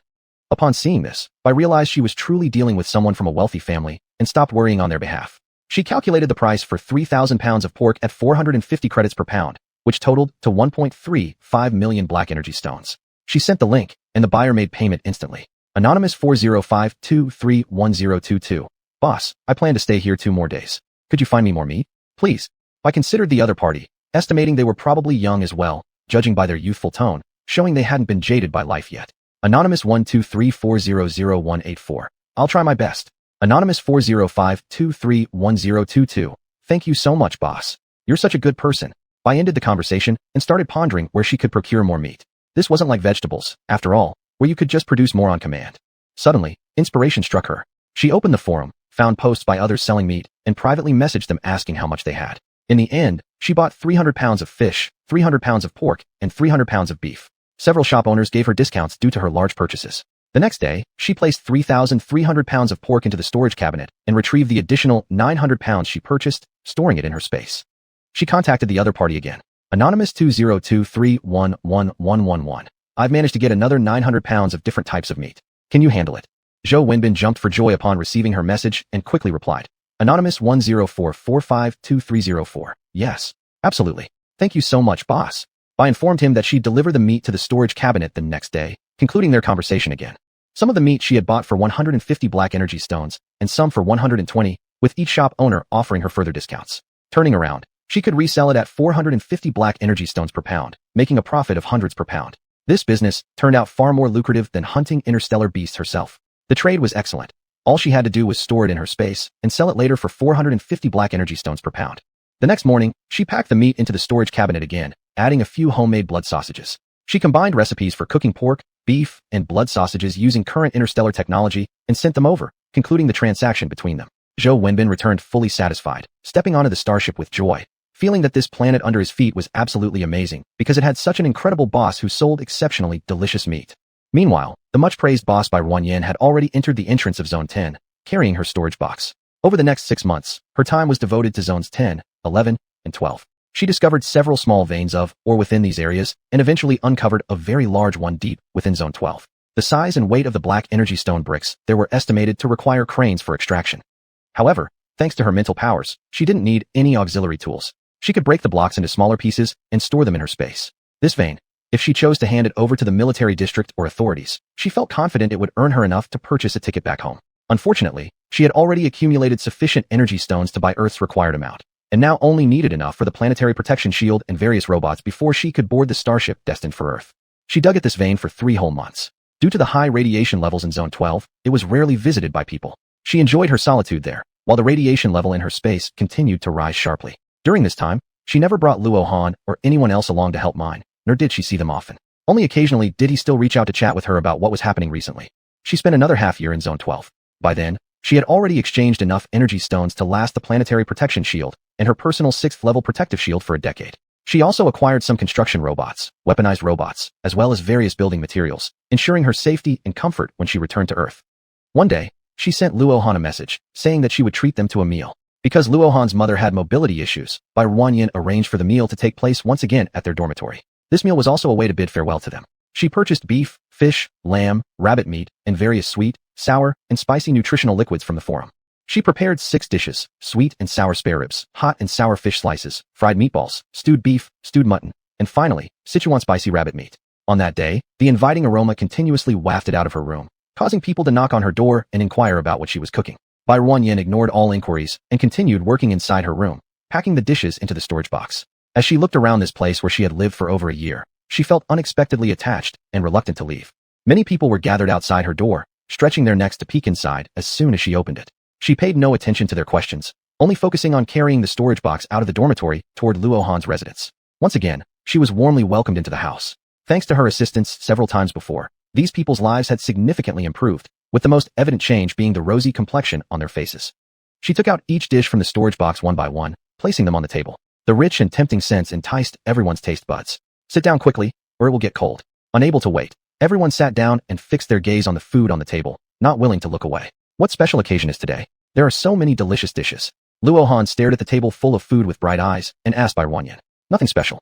I just felt we haven't met for a long time, so I came to visit you all. Bai Ruanyin looked at these enthusiastic faces, reminiscing the first time she dined here. Eat fast. She served Luo Han's mother a piece of stewed beef first, prompting everyone else to pick up their chopsticks and begin eating. Wow, this fish meat is so delicious. The ribs are amazing too. I didn't know ribs could be this tasty. Delicious. Too good. Everyone ate happily. Bai Ruanyin made an ample amount of each dish, enough to fill the stomachs of the 11 people. After the meal, every bowl was clean spotless, and they all reclined on the beds, holding their round, full bellies in contentment. This meal must have cost you quite a lot of energy stones. In the future, don't be so extravagant. You're still young, and you should save more energy stones for yourself, Luo Han's mother softly said to her. Yes, I understand. Bai Ruanyin obediently agreed, knowing that she meant well. Her gaze fell on her disabled legs and studied them for a moment before meeting her eyes. Auntie, may I take your pulse? Take your pulse. What's that? Luo Han curiously asked beside her. It's a method for diagnosing illness. After finishing her explanation, she pulled up one of the woman's hands and placed it on her own leg, then pressed 3 fingers against it. A short while later, she asked, "Auntie, may I touch your legs?" The mention of her legs brought a fleeting flicker of sadness to the woman's face, though it disappeared almost immediately. With kindness, she looked at Bai Ruanyin. "If you want to feel, go ahead." As Bai Ruanyin touched her legs, it seemed they hadn't been massaged properly in years and were somewhat atrophied, but not severely. Her condition could still be treated. "Auntie, I can treat your legs." "What did you say?" Luo Han jumped off the bed instantly, looking at Bai Ruanyin in disbelief. "Big brother, is that true?"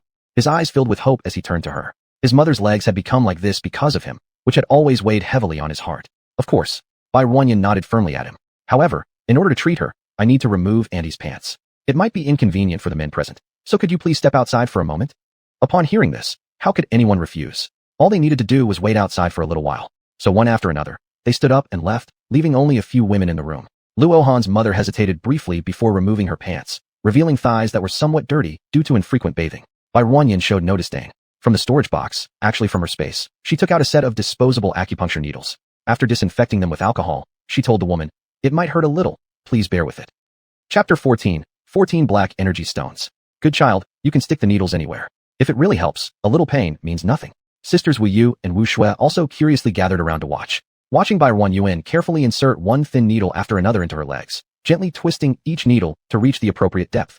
As she inserted more needles, Luo Han's mother only felt her long-pained legs grow warm, a wave of heat flowing through both legs, and the original pain disappeared without a trace. She was moved beyond words. It seemed that this kind-hearted young woman might truly be able to cure her legs. Bai Ruanyin placed the last needle and laid her hands on the parts of her legs without needles. The radiation from the legs was continuously absorbed by space until it was entirely clean. An hour passed before she withdrew the needles and helped her put her pants back on. She took out a glass of colorless transparent water, space-diluted spiritual spring water, from the storage box and handed it to her as a gesture for her to drink it. Now she was very obedient. Whatever Bai Ruanyin asked her to do, she would comply with. So she accepted the cup and drank all its contents. "All right, let them come in." The few men who had stepped outside came back in one after another. Luo Han rushed to his mother's bedside, carefully observing and even touching her legs. "Big brother, can my mom's legs be cured?" Bai Ruanyin tossed the disposable needles into the trash can and went to the wash basin to clean her hands before answering his question. "It's already been healed." "Healed?" Luo Han couldn't believe it. Was it really healed in such a short time? "Mom, quickly try walking," he said, his face brimming with surprise and excitement. Luo Han's mother was also thrilled. Her legs no longer hurt at all, but rather felt warm. She didn't expect them to heal so quickly. All Bai Ruanyin did was insert needles into her, yet she had improved. Luo Han supported his mother, who also wanted to get out of bed and give it a try. He pulled a pair of shoes from under the bed to dress her feet, which she hadn't worn since her legs failed. Mother and son were ready to have her walk on her own. Not so fast. Bai Ruanyin had no choice but to interrupt their excitement. "Although your legs have been healed, they still need 2 days of rest. Since they've been damaged for so many years and not properly maintained, the muscles in your legs have started to atrophy." "Atrophy?" Both mother and son spoke at the same time. "Can she still walk?" Luo Han hurriedly asked, feeling somewhat regretful inside. Neither of them understood these things. They hadn't known they required maintenance either. If atrophy had set in, would that mean she could never walk again? Bai Ruanyin, looking at the regret and disappointment spreading across his face, couldn't bear to see this foolish boy worry aimlessly. "Yes, she can still walk. It's just that currently, she can't. You should frequently rub her legs. She can try standing up first, holding onto the bed or the balcony railing. Once she's steady, she can attempt walking slowly while rehabilitating. The exact duration needed for recovery depends on your mother herself." As she explained, she opened her personal terminal and drew a simple-looking walking aid resembling a small cart-like structure, sending the image over to Luo Han's terminal. "I sent you a picture. Have someone craft it according to the design. Your mom can use it when practicing walking." Luo Han immediately opened his personal terminal to check. The picture was straightforward, so clear even someone who had never seen such a device could understand how to make it. "I've remembered everything you've said. Thank you, big brother." His eyes were slightly red-rimmed. Looking at his mother, then at Bai Ruanyin, his emotions churned complexly. In 2 quick strides, he walked to his bed, pulling out a storage box similar in style and appearance to Bai Ruanyin's. "Big brother, this is all our energy stones we have left. There aren't many, but I hope you won't disdain them." Before he finished speaking, he tried to shove the box into Bai Ruanyin's arms. Bai Ruanyin retreated 2 steps and dodged his extended hand. "I didn't treat your mother in order to ask you for energy stones. Keep them for yourselves. I don't lack energy stones." "I know you don't lack energy stones, but you've cured my mother and previously saved my life. I feel truly unable to repay you. The most valuable thing I have are these energy stones. If you don't accept them, I'll feel uneasy." He moved forward 2 more steps, trying once more to shove the box into her arms. Bai Ruanyin sidestepped twice more, evading him again. "You're wrong. The most valuable thing you have isn't these energy stones, but your honest heart." Seeing his puzzled face, she continued, "You can remain kind and cheerful in such an environment, which is something I highly value. That's why I helped you. If you wish to thank me, then always maintain this demeanor, forever possessing a sincere heart." Though Luo Han wasn't fully understanding, he nodded in agreement. promising himself to fulfill her request. You'd better let your mother take these energy stones to help her recover faster. Concerning his mother, he could no longer argue and had to withdraw the box he tried to offer. It's getting late, I should go back. Could you see me off? It was already 2:30 in the afternoon, and she might still catch the last starship leaving planet number 6. Luo Han still accompanied her all the way to the stone pillar at the square. Byron Yuan took a few steps towards her dormitory, then turned around and watched his figure gradually recede into the distance. She opened her personal terminal and accessed the official website, finding the webpage of the planet she had viewed last time, Earth. After gazing at the purchase button for 2 seconds, she pressed it. In the pop-up page, she filled out her personal information, took a photo, and recorded her fingerprints and iris scans. The final step revealed the payment interface. Byron Yuan entered the payment password. Quickly, the page showed payment successful, data loading. During this waiting period, she felt as though her brain went completely blank, seemingly losing the ability to think. Maybe 10 seconds, or maybe 20, or even 1 minute. The page successfully loaded, showing several lines of text. Esteemed Planet Master, congratulations on your successful purchase. Her page underwent significant changes, transitioning from the simple version to the luxurious one. And in her personal information section, what used to say residence, Black Star Sector 12, number 6 planet, theft crime, birthplace, Sandstar, had changed to residence, Earth, birthplace, Sandstar. The former theft crime was gone, replaced by a golden crown reserved only for planet masters, clearly identifying her status. The spaceport was located on the other side of the hemisphere. She found someone in the forum who offered rides using hovercars, informing him of her location, after which he responded that he would be there in 5 minutes. Hovercars were prohibited from flying inside safety zones, so she had to wait outside the safety zone for him. She came without any possessions besides the storage box in her hand when she arrived, and she left just as lonely with nothing but the same storage box. Paying 20 black energy stones to the driver, Byron Yuan stepped off the hovercar. The building in front of her resembled an airport before the apocalypse, the spaceport. She found the entrance and went inside. Surprisingly, there were quite a lot of people bustling about. At the ticket window, she purchased the last ticket for the spaceship traveling from number 6 star to Blue Star. In the hall, there was also an exchange counter where you could convert energy stones into interstellar coins, the universal currency of the galaxy, or trade interstellar coins back into energy stones used in the Black Star 12 domain. The exchange rate between energy stones and interstellar coins wasn't 1-to-1, it was 1-to-10. Energy stones were worth 10 times as much as interstellar coins. She exchanged her bank card into a Universal Federation card. After deducting the 3.5 billion paid for Earth, she had over 360 billion left. All were converted into interstellar coins at a 10-fold rate, transforming 360 billion into 3.6 trillion.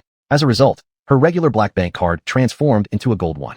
A staff member came forward respectfully and led her to the VIP waiting lounge for spacecrafts, where various flavored nutrient liquids covered the small table, and the staff told her she could drink freely, with plenty in stock. The last spaceship departed at 5 p.m. Before boarding, she informed Luo Han that she was leaving number 6 star. She only told him she was leaving and encouraged him to live well, refraining from mentioning anything else. This farewell might mean they would never meet again in their lifetimes. At 4:40 p.m., a staff member escorted her through the VIP channel, allowing her to board first. Inside the spaceship, the layout was similar to that of airplanes, with rows of seats. She bought an economy class ticket, with an aisle separating 3 columns of seats on each side. A staff directly guided her to her seat, which was the innermost one next to the window. After 4:50 p.m., passengers began boarding gradually. Through the window, Byron Yuan could only see the heavy darkness, forcing her gaze to linger on the passers-by. Most of them dressed simply. Many had come here to prospect for wealth, sustaining themselves by mining and leveraging the high exchange rate between energy stones and interstellar coins. Among all those seats, less than half were eventually occupied. The spaceship slowly started moving, and the scenery outside transitioned from pitch black to the landscape of the number 6 star. Byron Yuan felt akin to being on a flight. As the spacecraft ascended slowly, either familiar or unfamiliar sceneries beneath her grew farther and farther until they shrank into a tiny dot and disappeared. At this moment, the announcement appropriately rang out. Ladies and gentlemen, the spaceship will enter its first hyperspace jump in 1 minute. Please fasten your seatbelts and lower the sunshades. Thank you for your cooperation. Byron Yuan followed the instructions carefully. 1 minute later, the craft trembled slightly. Subsequently, the broadcast sounded again. The first hyperspace jump has been completed. Now you can open the sunshade and enjoy the view outside. The second hyperspace jump is expected to happen in 13 hours. Wish you a pleasant journey. Byron Yuan opened the sunshade and was immediately captivated by the view outside the window. Is this what space looks like? Her eyes were drawn to the floating meteors or planets outside the window, each varying in color and enormous in size, mysterious yet magnificent. After 2 more hyperspace jumps, Byron Yuan arrived at Blue Star on the morning of the 4th day. As she stepped out of the starport and looked around, crowds of people bustled about with different skin tones and hair colors, showcasing diversity. Skyscrapers rose one after another, and countless floating cars of various shapes flew in the air. The scenery here was far more developed and prosperous than number 6 star, making them seem as if one was from heaven and the other from earth. The radiation levels penetrating her skin were significantly lower, which must be the power of the 5th grade protection shield.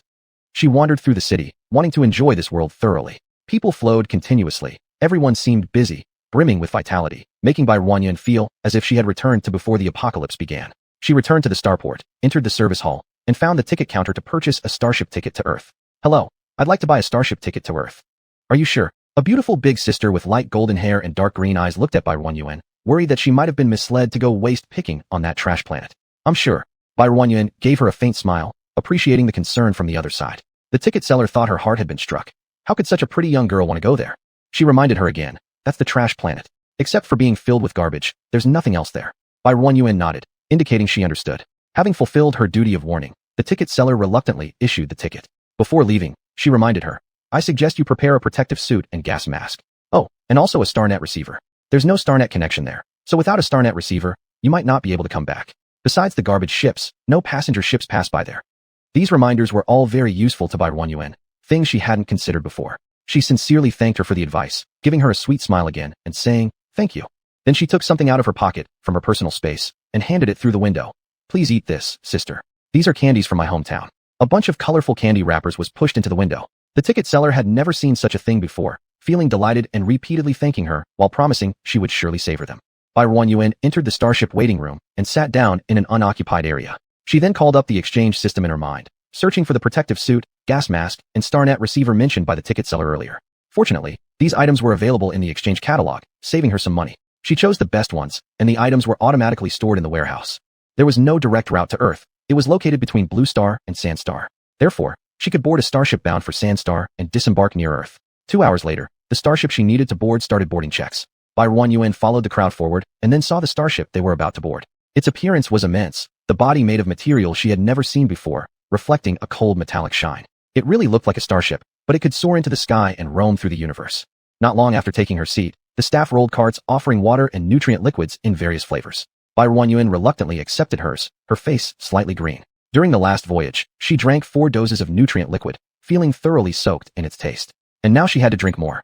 Chapter 15. 15 pieces of black energy stones. Unfortunately, not drinking wasn't an option either. She still had around 15 hours of travel ahead before reaching Earth. Besides, these spaceship meals were included in the ticket price. Why refuse free stuff? She placed the nutrient solution and the bottle filled with water into the storage box, and then put on the eye mask provided for her to rest. During her nap, she woke up once, took some nutrient solution and water, and the second time she was awakened by a staff member. Madam, we will arrive at Earth in 10 minutes. The words of the staff made everyone around her keep looking at her. The person sitting next to her even leaned back as if trying to distance themselves from her, like she was some sort of virus.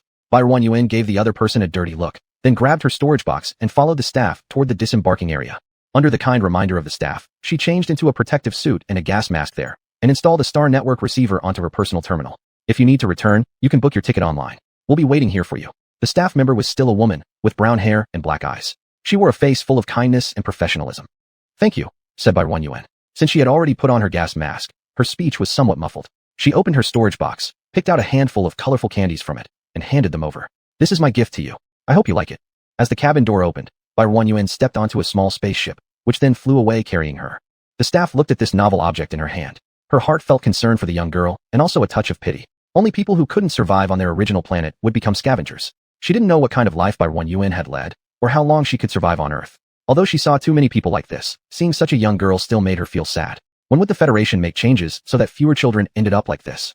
Since Earth is the garbage planet, there are no docking stations, so the starship doesn't want to get close. It only stops relatively nearby. Thus, Bai Ruanyuan had to be delivered to the ground via the smaller ship. Looking down from above, all was dark and murky. The sight blurred distinctions between mountains and seas, leaving nothing but endless garbage. Bai Ruanyuan. Was it still not too late for her to regret coming here? She knew Earth had turned into a garbage planet, but she never imagined there'd be this much trash. The small spaceship stopped on a pile of garbage. The door opened, and the broadcast reminded Bai Ruanyuan to get out. Bai Ruanyuan stared at the vast expanse of waste outside the door and hesitated, unwilling to step down. Was it too late now for her to regret her decision? She didn't want this planet anymore. Oh, let her live on Blue Star instead. Her demands weren't high. Really, they weren't. She finally understood why everyone kept reminding her to wear the protective suit. Sniff sniff. Unfortunately, human joy and sorrow don't resonate fully, let alone with a machine. After the countdown ended, the small spaceship lit up red lights accompanied by alarm sounds. Before Bai Ruanyuan could calm her rapidly beating heart startled by those red lights, she suddenly felt something beneath her shoot up, and her entire body was propelled off the top of the car. Out. She flew out. Fortunately, she adjusted her posture in time, avoiding landing face first. After ejecting her, the small spaceship nonchalantly restored itself to its previous form and quickly flew back. Don't go. Without thinking, Barren Yuan extended her air Kong hands, wanting to hold onto the departing small spaceship. But alas, she could only watch as it vanished instantly from view. She didn't want to stay here. Wah. In every direction, there stretched an endless sea of garbage. Humanity had been exploring space for over 4,000 years. For however many years humanity had taken root on other planets in space, this place had been neglected for just as long. And since year 34 of the interstellar era, humans began to multiply rapidly, producing vast amounts of unmanageable domestic waste. Burning it would further damage the already poor ecological environment. Because of the lessons learned from Earth, the interstellar peoples started to emphasize environmental protection more seriously. Eventually, they devised a solution: dump all this waste onto Earth, where ecological extinction had already rendered it unsuitable for human habitation. Since it was already a barren star, using it as a garbage station suited its purpose well. No sense letting it lie idle. This way, it wouldn't affect the planets where they lived. Truly, a great two-for-one deal. Afterward, countless garbage-hauling starships traveled daily to Earth. On peak days, as many as 30 starships went there to drop off garbage. Back then, humanity had discovered only 4 planets suitable for human survival, with a population of merely 1 billion. As things stand now, the interstellar peoples have discovered thousands of planets suitable for human habitation. Many of them eventually became barren due to radiation issues. Currently, there are 15 planets where the population gathers, with a total population exceeding 8 billion. And as humanity developed, one garbage planet was no longer enough to accommodate human waste. Many remote or smaller-sized planets gradually turned into garbage planets too. For these thousands of years, Earth has had countless amounts of garbage dumped on it. How could she possibly live here? While Barren Yuan's thoughts were still in the original owner's memories, 2 garbage transport starships broke through the cloud layer and docked at a safe height above the ground. She watched helplessly as they opened their bottom hatches, letting countless pieces of garbage spill out onto the pile below. Barren Yuan couldn't help but swing her small fists towards the ships, waving at them furiously. This place already has an owner, and yet you dare to dump garbage here. You shameless bastards. Go to hell. She lost control and started cursing loudly, but alas, those above couldn't hear or see her. After finishing their trash disposal, the 2 starships changed direction and flew back into the clouds. Barren Yuan stomped her feet in anger but had no way to stop them, only watching helplessly as they disappeared into the sky. She opened her personal terminal, logged into the Spaceship Port's official website, and searched for the ticket reservation window. She wanted to leave this place. She didn't want to stay. After looking around, she finally found the booking entrance. She clicked in, filling out the departure location as Earth and the destination as Blue Star. A payment page then popped up, but Barren Yuan hesitated as her finger hovered over the pay button. This was her dream planet, the Earth she had worked hard for over a year to return to. Could she bear to leave? But seeing the piles upon piles of unmeasurable garbage made her feel incredibly hopeless. How could she survive in such a place? Yet when she decided to leave, a little corner of her heart began to ache. This is the Earth that nurtured her, her mother, her home, where she had lived for more than 20 years. Could she really, truly, bear to leave it? Her finger, poised to click on payment, curled back. She dejectedly closed her personal terminal. Fine, she'd give it another try. If in the end she really couldn't save it, then she'd leave. First, she needed to find a place to install the planetary protection shield, but everywhere around her was covered in garbage, making it impossible to set it up. Barren Yuan took out 2 construction robots and set their mode to bulldozers. Opening her personal terminal again, she pulled up the Earth map. Of course, she couldn't recognize the places now and could only rely on the little red dot and coordinates displayed to determine her location. She also chose the place where she intended to build her house and set the robot's working zone there. The 2 robots instantly transformed into bulldozer forms. Their tracked wheels allowed them to move steadily even on the loose and uneven garbage heaps. But Barren Yuan wasn't as lucky. She could only walk step by step toward the destination. However, her destination was half the globe away from her current position. Even the robots would likely need 2 to 3 months of nonstop travel to reach the designated spot, and she, walking on foot, might need half a year. Still, her destination was the former location of China, her homeland, the place where she had grown up. With unwavering determination, she accessed the exchange system in her mind, finding the best levitating car available. Unfortunately, the exchange button for the top model was grayed out. She could only exchange for the lowest grade. The always demanding perfection by Barren Yuan had to grit her teeth in exchange for a lower-tier floating vehicle. When she pulled it out of storage space, its fresh green color brightened her eyes considerably, lessening much of her frustration. She jumped in and followed the instructions to operate it. She thought it was much simpler than driving a regular car, just setting the destination, and it could run autonomously. She drove up to the 2 robots, retrieved them back into the space, and set the floating car's speed to maximum, rushing toward her destination.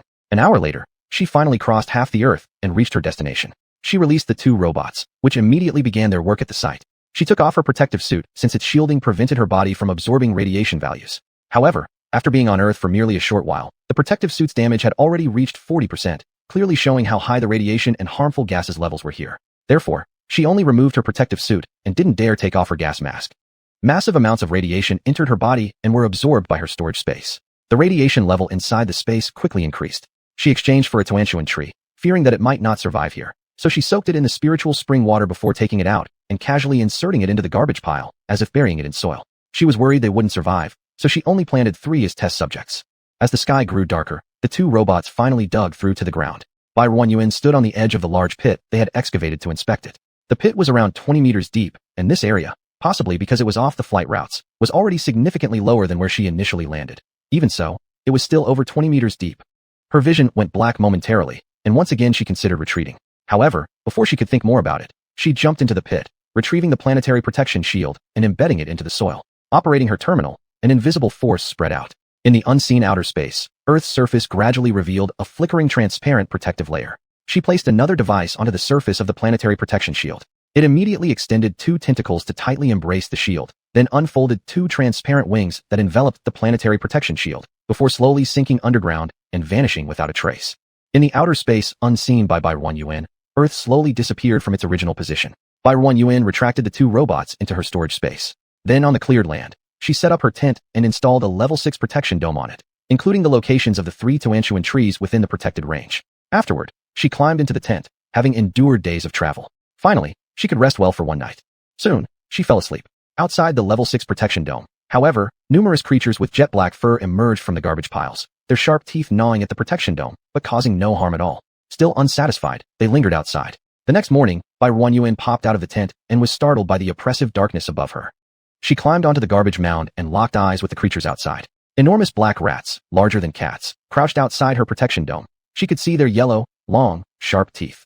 Just seeing them made her physically uncomfortable from the very start of the day. She pulled out the iron vine and injected energy into it. The vine split into countless branches that rushed toward the group of rats outside, instantly snatching away the core from any rat touched by its branches. The rats' eyes gleamed with cunning as they charged at the iron vine, their starved stomachs howling for nourishment. But the iron part of the iron vine wasn't just a name. It was as hard as iron.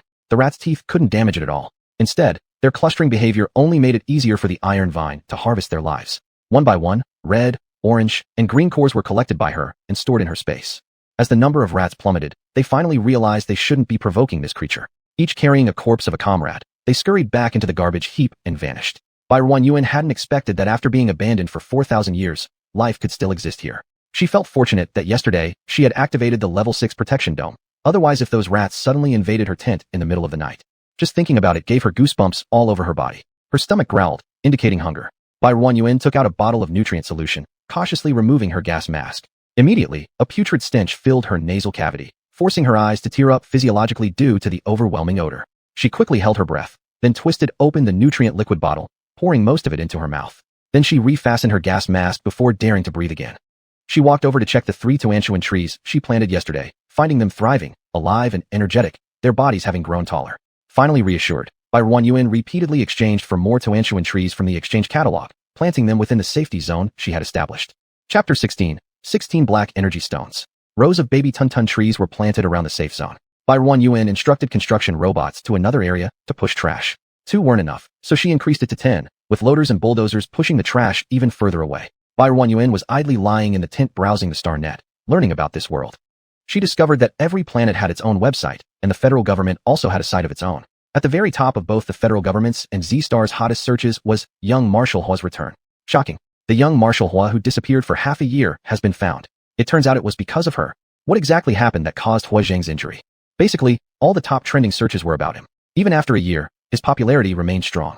Out of curiosity, Barren Yuan clicked into the shocking, disappeared for half a year, the young Marshal Hua found. It turns out it was because of her article. The report was full of wild fabrications. Barren Yuan dragged the progress bar to the bottom, where there were pictures of Hua Zheng, Hua Marshal, old Hua Marshal, and one unfamiliar female. The woman in the photo had chestnut red hair, her eyes a tea color. Her skin was dark, likely due to many years under the high temperatures and ultraviolet rays on planet number 6. Barren Yuan scrutinized her for quite a while. This was the person who stole her 3.5 billion credits. She scrolled up to find the part that introduced her. The woman was named Su Dana, 26 years old, a Qixing native. At the age of 19, she was exiled to Zone 06 of the 12 domains of Black Star for theft. Now, she was settled on Z-Star, treated as an esteemed guest by the Hua family. According to her account, she found Hua Zheng in a deep ravine at mine number 3 in domain number 6 of Black Star. Not recognizing him and fearing he might be a criminal, she initially bought him a radiation-proof suit and left him in a cave, but eventually couldn't bear it and took him to the hospital. Barren Yuan thought this girl was truly hypocritical, claiming others' accomplishments while making up stories like they were true. After all, Hua Zheng was rescued from inside a fish by her.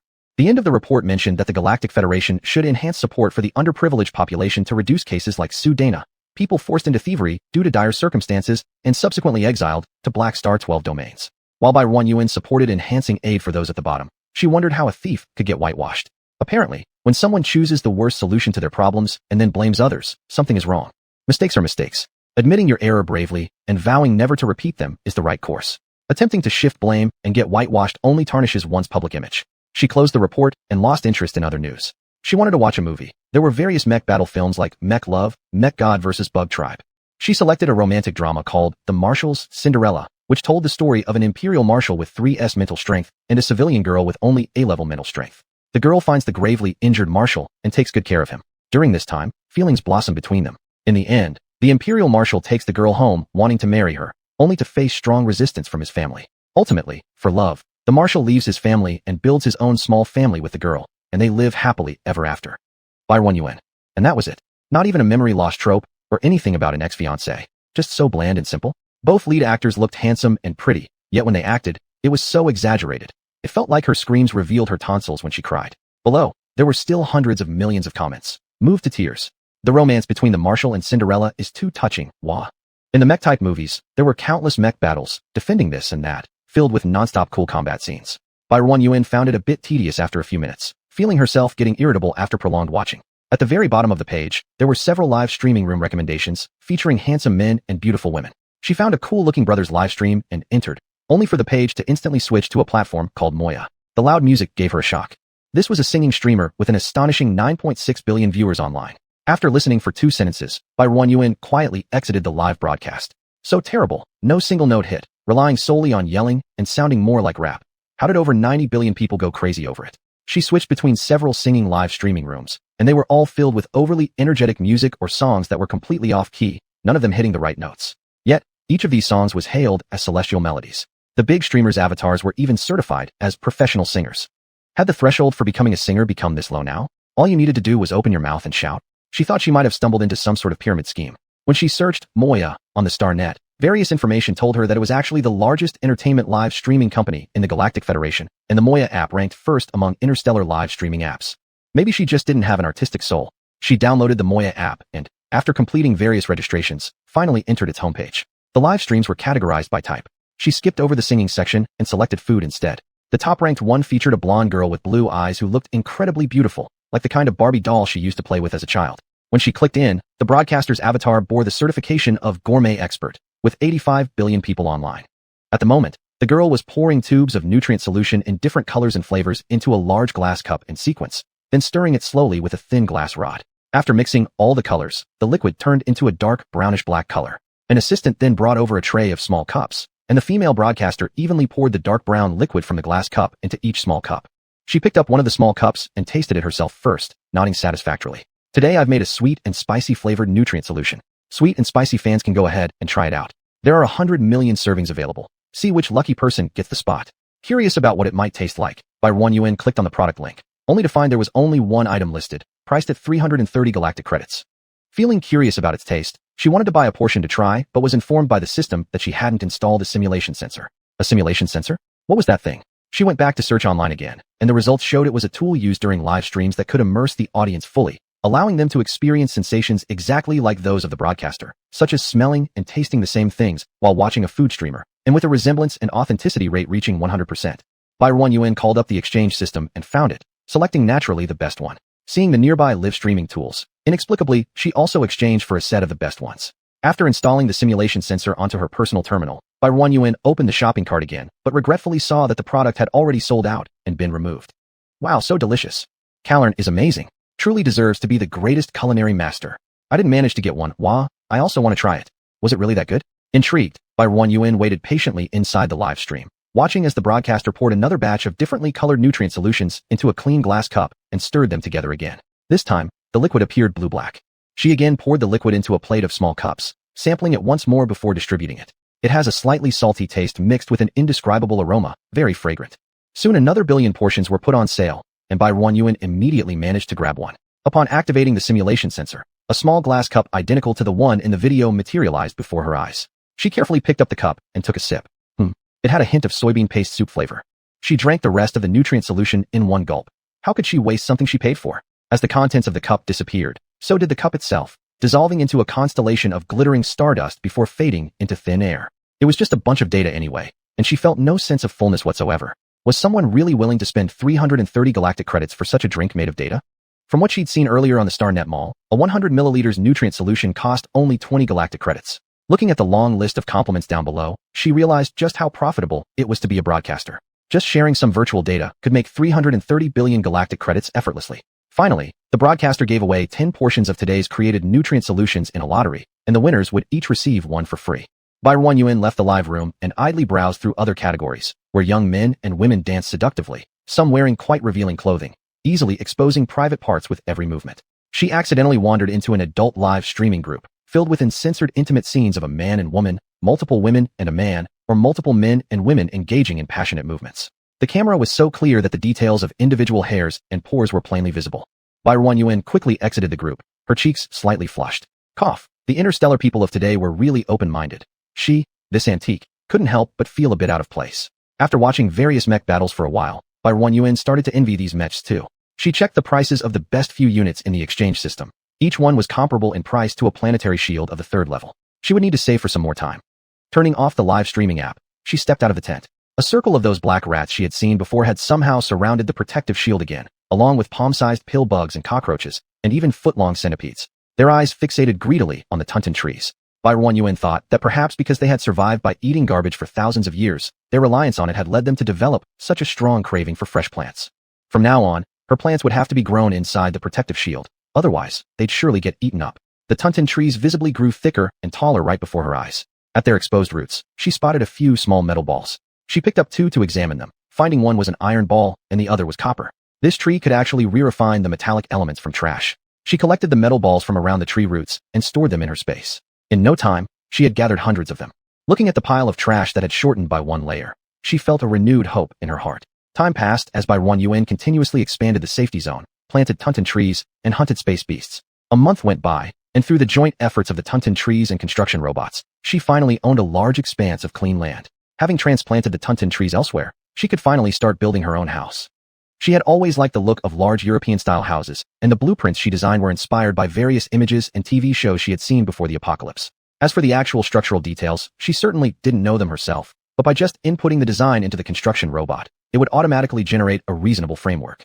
All Barren Yuan had to do was to specify the number and size of rooms she wanted, along with the interior decoration designs for each room. After preparing the materials required as shown by the construction robots, they would begin the work entirely on their own. She only needed to occasionally check the progress and whether supplies were sufficient, restocking when necessary. 20 construction robots started working together, transforming into various forms and clearly dividing tasks. Within 20 days, the grand house she had imagined was built. The pure white structure stood out against the dark surroundings, towering 4 stories high, each room equipped with a wide open-air balcony where she planned to plant flowers. When the flowers bloomed, opening the windows would fill the air with fragrance. The uncovered ground appeared pitch black. Years of accumulated waste had tainted the soil with harmful substances and radiation. Barren Yuan planned out the empty area in front of the house, instructing the construction robots to pave an asphalt road and install wooden fences on both sides. She laid down grass sods soaked in spiritual spring water outside the fence, waiting to see how they survived by tomorrow. The house, covering a vast area, had a spacious living room right upon entering the first floor, adorned with a giant crystal chandelier, an anciently styled carpet, burgundy sofas, and a huge burgundy wooden table. The kitchen was spacious, fully equipped with all kinds of appliances. The dining room was also large, featuring a long wooden table and matching chairs. On the first floor, there was also a guest room, bathroom, and 4 guest rooms where friends could stay in the future. On the second floor were her training room, gym, a large bedroom, and another 4 vacant guest rooms. The third floor housed her bedroom, walk-in closet, and 2 more empty rooms whose uses she hadn't yet decided. The 4th floor was entirely converted into a study. Empty wooden bookshelves stood tall, awaiting her to fill them with books. She also installed a large wooden desk for her workspace. Chapter 17, A Blade of Grass. She bought another 3rd-grade protective shield and placed it outside the 6th-grade shield. The range of the 6th-grade shield was reduced to cover only this patch of land that had been cleared of garbage. Barren Yuan could finally take off her gas mask, although there was still some odor in the soil. But under the cover of the grass, as long as she kept her doors and windows tightly shut, she couldn't smell much inside her house. The groundwater still existed on Earth. Her future household water would primarily come from the groundwater, though it would have to pass through a filter. She chose the highest grade filter, which could achieve a 100% filtration effect. It removed radiation values from the water and various harmful substances for human body. The cost was that she would need to wash and replace the filter core frequently, but fortunately, she could still afford it. After soaking in a comfortable hot bath, almost about to fall asleep, she climbed into a soft bed. She felt like lying on clouds, comfortable beyond words. With satisfaction, she sighed. This was the life she desired.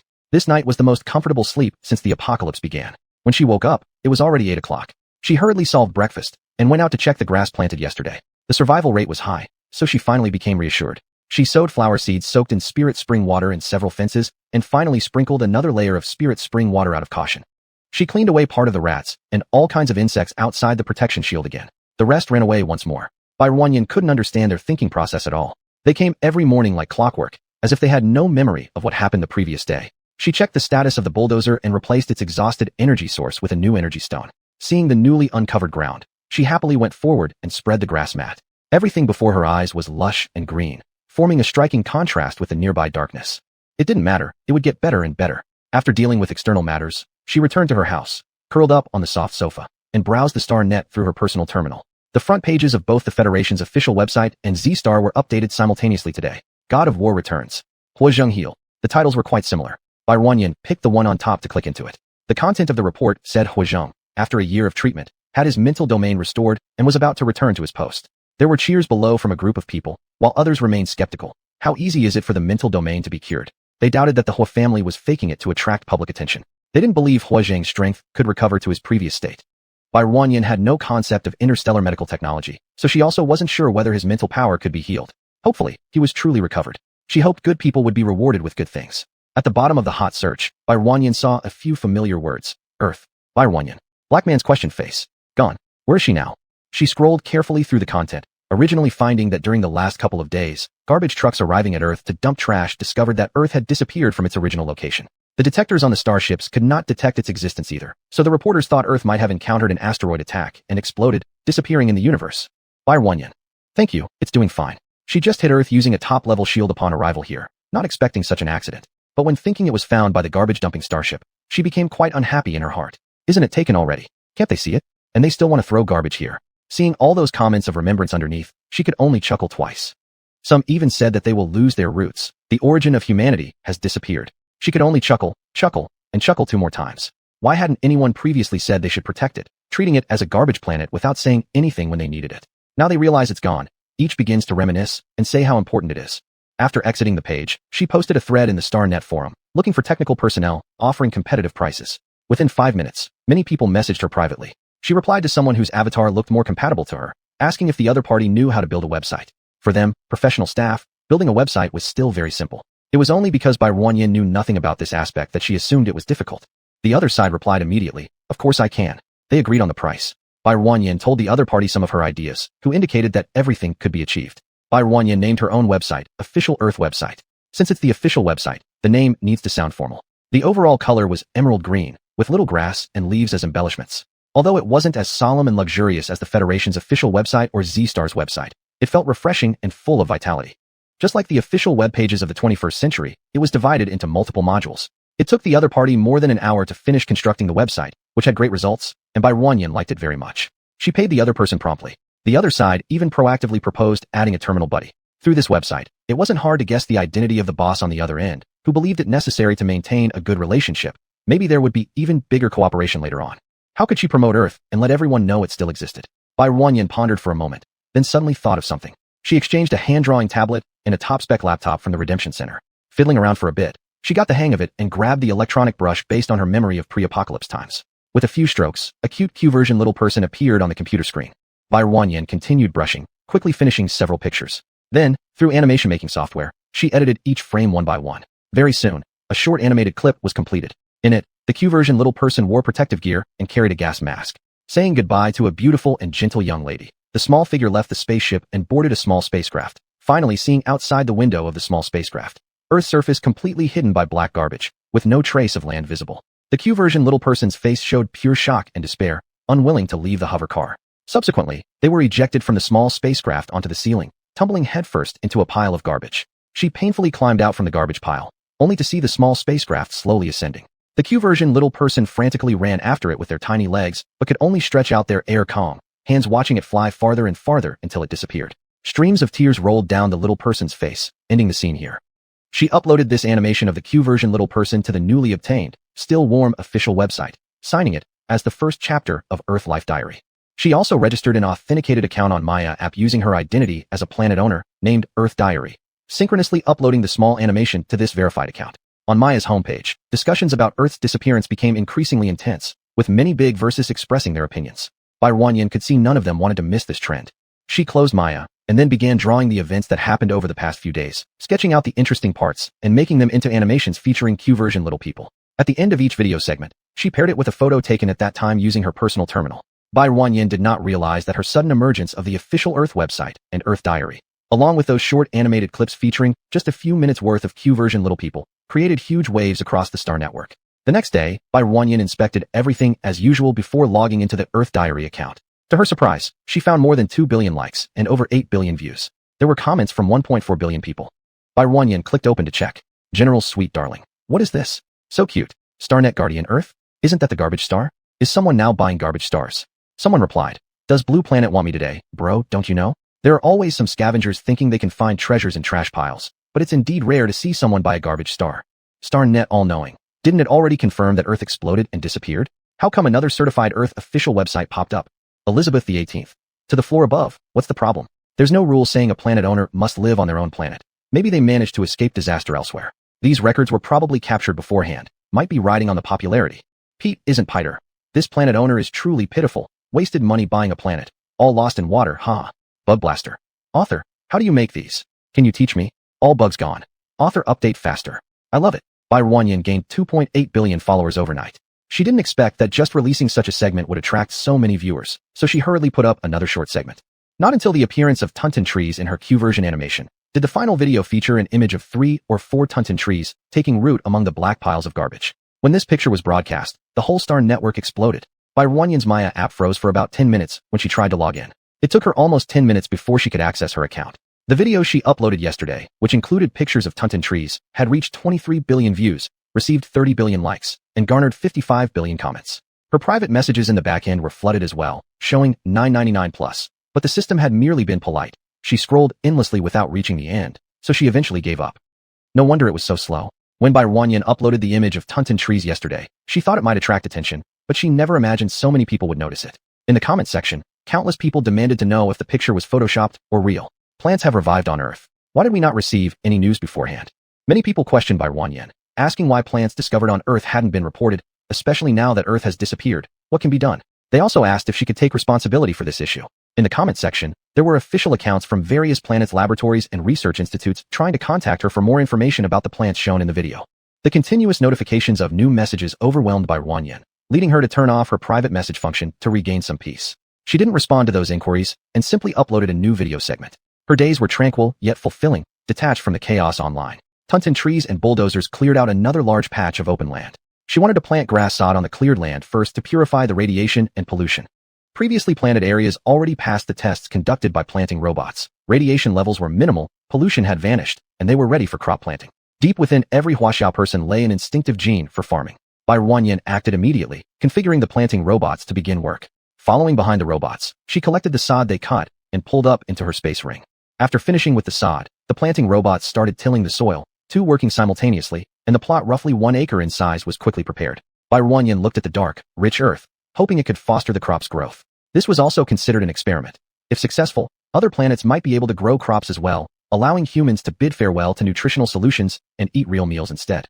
Her initial choices for planting were potatoes and Chinese cabbage. She didn't have seed potatoes, so she dug some sprouted ones out of her space storage and planted them in the field. After soaking the cabbage seeds in spiritual spring water, she loaded them into the planting robot, setting it to operate per her instructions. However, she decided to do the tedious task herself, planting the sprouted potato seedlings by hand into the fertile black soil. She couldn't bear letting the robots handle these tender seedlings. What if they got damaged? Continuously bending over proved exhausting, and after a short while, she felt the familiar ache in her lower back and shoulders. This experience finally made her appreciate the hard work of farmers. Planting inside her space ring had never required such labor. Just a thought could finish the task. It took her 2 days to finish planting the half-acre of potatoes. She then longed to rest for 10 or 15 days, but she still needed to install protective fences and continue planting Tunton trees. Additionally, maybe because the seeds were soaked in spiritual spring water, the Chinese cabbage grew exceptionally fast, changing visibly every day. She remembered that Chinese cabbage usually matured after around 2 months, but judging by its current growth rate, harvest might be possible within 1 month or 1.5 months. She thinned out overly dense patches of small cabbages, looking at the mountainous pile of greens she removed, momentarily lost in thought. She wasn't too fond of eating small cabbages. If that's the case, perhaps she should. She gathered the pile of small cabbages into her space ring, opened her personal terminal, and contacted the Interstellar Express Company. Since this was the only courier service available in the Star Network, Bai Ruanyin didn't need to waste time choosing. Hello, may I assist you with anything? Chapter 18, Two Grasses. The moment Bai Ruanyin clicked into the chat box, the online robot customer service automatically sent her a message. Bai Ruanyin typed courier service into the input box and sent it over. The next second, the reply came. Would you like to inquire about your courier tracking number?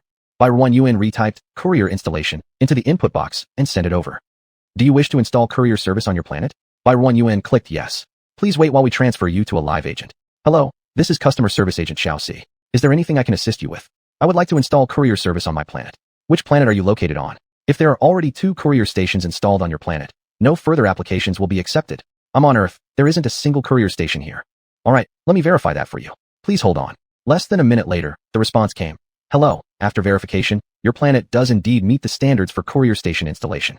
Our fee is 800,000 interstellar coins for the first year including installation, and from the second year onwards, an annual management fee of 20,000 interstellar coins will be charged. Would you be able to accept this price? It was much lower than what she had imagined, and Bai Ruanyin could easily afford it. I can accept it. How long will it take to come for the installation? It works like this. After you purchase the link, we will dispatch robots to your planet within 3 days. Robots.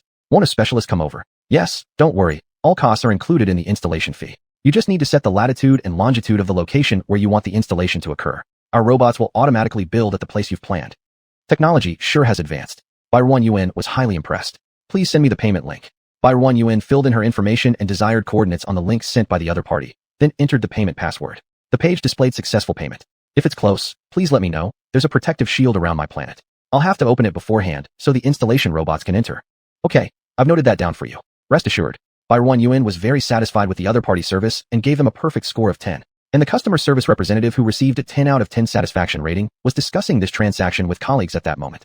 Xiaoxi, do you know whose planet I just handled a request from? Colleague, where? Purple Star. Xiaoxi, you're wrong. It's Earth, the one that's become popular recently. Colleague, Earth? Isn't that the one that exploded and disappeared? How could they order a courier station? Haven't you been fooled by some bored person? Xiaoxi, if someone was trying to fool around with me, do you think I'd still be standing here happily chatting with you? By now I would have scolded them already. The other party has placed the order, and the positioning is right on Earth. Colleague became interested. So, Earth hasn't disappeared? Xiaoxi, of course not. He also told me to inform him when the installation robot gets close so he could turn off the planetary shield. In my opinion, he probably used some kind of shielding device to make Earth hidden. That's why people thought Earth had vanished. Soon, a post appeared on the galactic internet revealing that Earth had not disappeared and its owner had purchased courier service. Bai Ruanyin was unaware of the new wave of excitement outside her world as her life on Earth remained fulfilling and peaceful. On the 4th day after placing the order at noon, the courier company's customer service reminded her that the installation robot would arrive on Earth in 10 minutes. Bai Ruanyin changed the mode of the planetary shield to accessible. 7 minutes later, the shield alerted her that a small spaceship had entered the territory. Bai Ruanyin knew everything about the model, configuration, how many people were inside. All this information came from the planetary shield system. Soon she could see the small spacecraft with her own eyes. It flew to the location she marked for the courier company. The hatch opened, and 4 construction-type robots walked out. Each robot was equipped with a space buckle. She watched as they magically retrieved various materials mid-air and then began assembling and installing. She left 2 weaponized robots to guard them while continuing her unfinished work. The robots spent 4 days building a yellow building. They then reverted to their original form and returned to the small spaceship. The spaceship quickly started up and flew out of Earth without delay. With that, her transaction was complete. The customer service sent her an electronic version of the user manual. Bai Ruanyin walked over to the machine and followed the instructions, operating it remotely in the air as per the guidelines. Once she was sure she had memorized the process, she stopped. The designated area for courier items resembled a cabinet. She opened its door, placed the item to be transmitted inside, and then input the address on the machine. It was incredibly simple. Within 2 hours, the item would arrive at the nearby courier station and be delivered by robots. The robots were rechargeable models, so there was no need to worry about energy stones. When their batteries were nearly depleted, they would automatically find a place to charge themselves. Bai Ruanyin looked all around, but could not see any sign of the so-called robots. She wondered where they might be hiding, perhaps only emerging when there was courier delivery to be done. As night fell, Bai Ruanyin finished her dinner and opened the Moya app, logging into her certified Earth Diary account. After applying for live streaming access, she connected the live streaming equipment she had bought earlier to her personal terminal.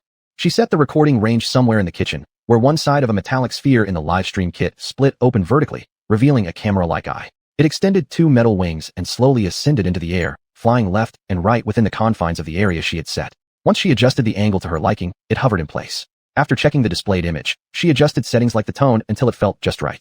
Everything was set. She clicked the live button, and the screen on the nearby laptop changed, showing the operation table in front of her.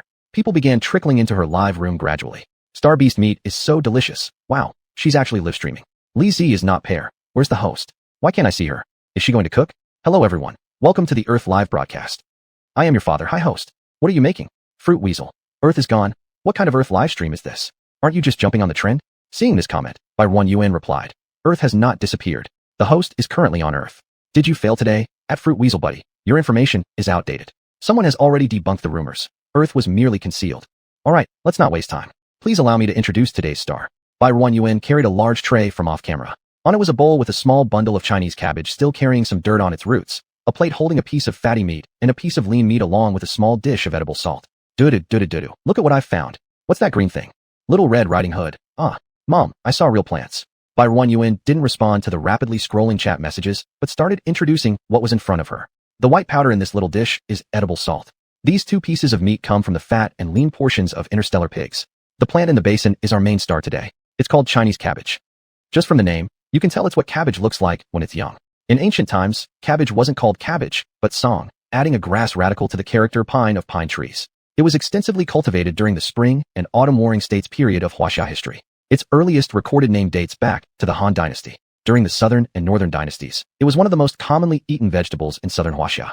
Different varieties appeared in the Tang Dynasty, such as white song, purple song, and cow stomach song. What we're seeing today is white song, or what we now call cabbage. Bubblefish, the host is amazing, knowing the history of Huaxia. Today, I'm going to introduce 3 ways to eat Chinese cabbage. First, we'll wash the Chinese cabbage. Barren UN brought the bowl of Chinese cabbage to the sink, picked off the leaves one by one, and threw the root into the trash can. She then turned on the tap to clean the soil off the cabbage in the water-filled basin. Her actions appeared quick and efficient on the screen, but outside the frame, a group of people were watching her discard the cabbage root with great sorrow. Why throw it away? Give it to us. Red Star Research Institute official account. How can such a precious plant be eaten? It should be submitted to the Institute for research instead. Wooden Star Research Institute official account. Our institute is willing to pay the host for the Chinese cabbage she holds. Please stop the current action. The price can be negotiated. Various planetary official accounts chimed in hastily, fearing that the broadcaster would turn it into a dish or that another planet's institute would purchase it. Whoever obtains first-hand information will maximize benefits, and each planet longs to be that person. Barren UN ignored the constantly emerging official accounts and their comments. Some research institutes sounded extremely unpleasant, as if it were her duty to hand over the Chinese cabbage. Next, I will introduce the first method of eating. She picked up a leaf and directly stuffed it into her mouth, the sound of her chewing echoing in the live room. You can just eat it straight away. It's juicy, with the white part being a bit crispy and containing more water. She took out 5 leaves, placing them on a virtual sensor, then turned on the switch. She checked the number of people in the live room, 1.4 billion. She set the serving quantity to 5,000 servings, each priced at 200 coins, and simultaneously blacklisted all the official accounts, ensuring they could see but not snatch. I've uploaded 5,000 servings of data. If you'd like to try it, you can purchase it from the yellow card below.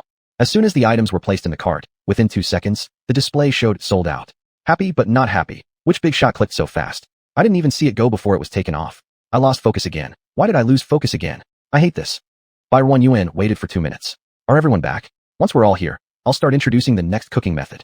Lee Z is not pair. Streamer, quickly introduce the next one. Try to get another round in before they come back. Dedicated salaryman dog, +1. Little black dog, +99,999. Alright, let's begin. Barren UN felt their jealousy and decided to help fulfill their small wish. Cut the fatty meat into 2 pieces, and we'll use one of them for now. Barren UN turned on the gas stove, and a dark blue flame leapt up. Since there was no natural gas available, she could only make do with the gas cylinder she brought from the 21st century. She cut the small piece of fatty meat into slices of consistent thickness, then put them in the pan, frying them evenly on low heat. In this process, always use low heat, otherwise, the meat is likely to burn. As she continued flipping, the fatty meat slowly released its oil, and a strange aroma filled the live room. 112,233. What kind of smell is this? So fragrant. People who had activated the virtual sensor synchronized the scent. Bubblefish, what's this smell? What happened? I was only gone for a while. Can someone explain? By the way, the Chinese cabbage is really good. No one replied to him, too busy savoring the scent. Some refused to tell him deliberately out of pure envy that he secured a spot. The slices of meat gradually turned light yellow, and Barren UN noticed it was time. She carefully picked out the golden fried pieces. There were no plants in space, hence no vegetable oil. She could only substitute with animal oil. Throw the washed Chinese cabbage directly in, but remember to dry the water droplets on the leaves first. Also, stay a little further from the pot when putting it in. Hot oil meeting water might splatter, and it could scald your skin if it hits you. If it does splatter on you, Rinse immediately with cold water. For severe cases, treatment inside a healing chamber would be necessary. She quickly stir-fried the Chinese cabbage in the pot, and the leaves slowly changed color. After stir-frying until the vegetables reached the point where they were cooked through but still crisp, she added an appropriate amount of edible salt, gave it 2 more stirs, and served it onto a plate. Turning off the fire, she held up the plate to show it off in the live room. Then she took out 5 small plates, putting 3 or 4 leaves in each. The dish, which already wasn't abundant, became nearly empty. Barren Yuan picked up one and tasted it. It was fine. It had been long since she last cooked, yet her skills hadn't rusted. Placing the 5 small plates on the sensor, Barren Yuan uploaded another 5,000 servings, priced at 200 interstellar coins each. Again, it disappeared in an instant, with groans filling the comment section. Li Z is not pair. Streamer, don't worry about my wallet not bearing it. Just boldly upload more. 5,000 servings are far from enough. I lost focus again, huh? I grabbed it. I'll wait until the stream ends to taste it. I'm afraid you might start prematurely again. He was right. Without wasting any time, Barren Yuan started introducing another method. Slice the interstellar pig's meat thinly, or you can also shred it finely. You choose what you prefer. To save trouble, I've just cut it into slices. Chapter 19, 3 blades of grass. Follow the same steps as before. First, fry the fat to extract the oil. This time, you can choose whether or not to remove the fat depending on your preference. If you're not comfortable with the taste of the fat, take it out. But I'll leave it in today. First, put the meat in. Keep a distance from the pot because there is moisture in the meat and the oil might splatter. Barren Yuan quickly stirred a few times. The slices of meat changed color due to the heat. Stir fry until you see this level. The color of the meat changes, then you can add bok choy. Keep frying until it softens, like this, looking droopy. That's when you can add the soul of the dish, salt. Stir evenly. Alright, serve it up. She turned off the flame and transferred the dish to a prepared plate. She portioned out 5 small servings, listed 5,000 packs as usual, each for 200 interstellar coins. They sold out instantly, leaving many lamenting their losses. Do-do-do-do-do, got one. Yay, so happy. Mountainous pressure, another day wasted trying. I feel like crying. Yai, streamer, please list more. There are so many of us, how sad. Barren Yuan scanned through each comment. Their sorrow reached her even through the screen. Little darlings, I want to list more too. I wish everyone could taste it. But this account is new, and the level isn't high enough yet. 5,000 portions is already the maximum amount. Wait 2 more days, and once my account upgrades, I will be able to increase the quantity, don't worry. Li Z is not Li. Grow quickly, streamer. I'm waiting. Yes. All my buddies' words have been seen. Messages urging her to rank up faster and release more slots kept flashing across the screen, making Barren Yuan chuckle lightly. I've prepared some bok choy today. It will be listed soon. Those who are interested can buy some to try at home. Bok choy tastes good. What are you talking about? Really? Am I dreaming? The little sweetheart of the Admiral. I've washed my hands already. Everyone step aside. Watch me snatch 10 to 8 portions. Haha. I might disappoint some of the little cuties. Barren Yuan saw the little sweetheart of the Admiral's comment and shattered her dreams with no sympathy. Did you all see the short video I posted earlier? Dao Fei. I saw it. I even left you a comment. Unfortunately, you never reply. Flying legs. Very interesting. I watched every episode. Is the main character you, streamer? It's me. Earth has been covered by thousands of years of garbage discharge. Here everything is covered in trash. Although we have cleaned up a small patch recently, it is far from enough to satisfy everyone in the live room. This time, I have prepared 200 kilograms of bok choy, which is the largest current production output. Hence, only those with fast fingers stand a chance. Don't rush if you miss it. As we clear more land in the future, the output will grow. One day, all of you will be able to grab them. 1 purchase limit per person, each weighing 1 kilogram. Barren Yuan listed 200 packages of bok choy at a price of 2,000 interstellar coins each. Again, they were sold out in under 2 seconds. Researcher number 1. Isn't it ridiculous doing this kind of scarcity marketing? Researcher number 14. If you publish your technology, space people can soon achieve plant freedom. Researcher number 77. We urge you to disclose your technology. Future researcher number 5. Do you know how important plants are to the universe? To use such a great opportunity to help humanity for personal profit, it's an unjustified wealth. Li Z is not Li. In recent years, have these institute people done something to screw up their minds while experimenting? Fruit cat. They haven't lost their minds. They're just upset to see the streamer making money and want to share the pie. Flowing water under bridge. But I think they make valid points. Plants have been extinct for so long. Various research institutes on different planets have been working hard generation after generation for reasons unknown. Now that plants have revived under the streamer, isn't it reasonable for them to get excited? Variegated doors. Exactly. Don't you want plants to spread widely? Don't you want to eat plants every day? If she can't spread cultivation large scale, she should hand over the tech. If she can't, aren't there many planets that can? Researcher number 11. We have studied plant recovery for over 1,000 years to return to a world where plants flourish as it was over 1,000 years ago. For that, we are willing to give anything. If the blogger is willing to disclose the technology for cultivating plants for the benefit of all humanity, we will meet any demand of the streamer. Launching researcher. We are also willing to meet any conditions of the broadcaster, as long as the broadcaster allows our launching research institute to conduct an on-site inspection of various factors in the area where you grow plants, such as soil. In the comments section, ordinary people had basically stopped talking. Researchers from different planets were commenting under various names. urging Bai Yuan to disclose her cultivation techniques, allow them on-site inspections, and let them carry out experiments. Various accusations were hurled at Bai Yuan, using moral blackmail to pressure her into submission. Whether Earth can cultivate plants is something every research institute should have records for. If it were suitable for cultivation, then thousands of years ago, our ancestors wouldn't have abandoned it and turned toward space. Earth does not accept any form of visits. I am a young girl living alone here, and it's inconvenient to welcome anyone with ulterior motives. As for why plants have appeared here, it's because I myself possess a talent for growing things. She took a bit of seeds from off-camera and spread them out on her palm.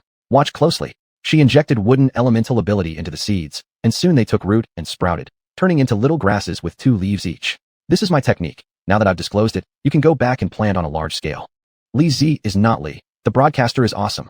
Ha ha ha. Now that you know the technique, go ahead and start planting. Ha ha. The researchers fell silent. How could they possibly use this kind of technique? None of them possessed planting talents. Titan Research Institute. The broadcaster's innate ability has never been heard of before. Could you provide some of your blood so that various institutes can study your genetic data? Maybe we can find a solution. After all, the future of humanity might depend on you. Yellow Star Research Institute. We can pay you for this. We just need a small sample of your blood and hair. Bai Yuan looked at their messages and became utterly fed up. Regardless of the era, some research institutes were like madmen who would do anything for their so-called studies.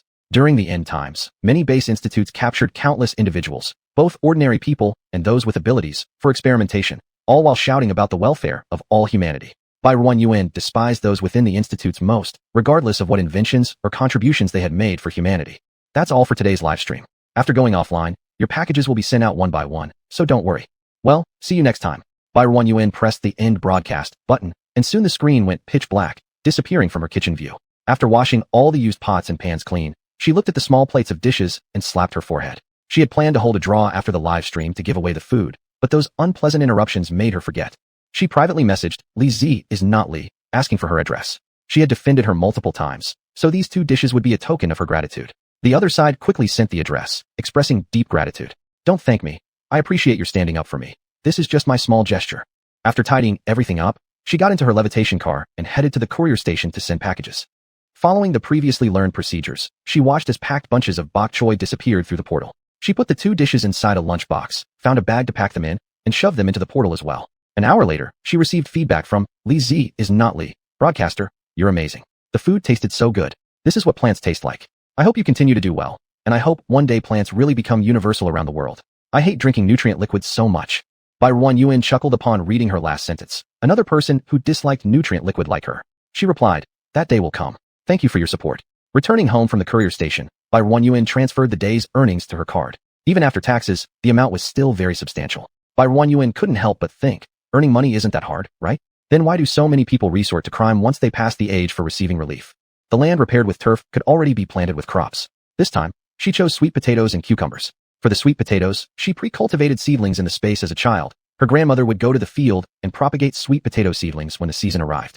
There are 5 methods of propagating sweet potato seedlings. 1. Flat planting method.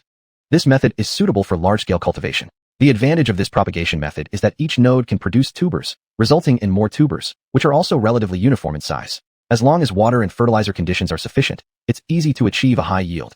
However, this method also has disadvantages. It's less drought-resistant and requires higher quality soil water and fertilizer conditions. In cases of high temperature, drought, or poor soil, there is a high likelihood of missing plants or fewer plants sprouting, and due to many tubers forming, there may not be enough nutrients. This results in smaller tubers and affects the overall yield.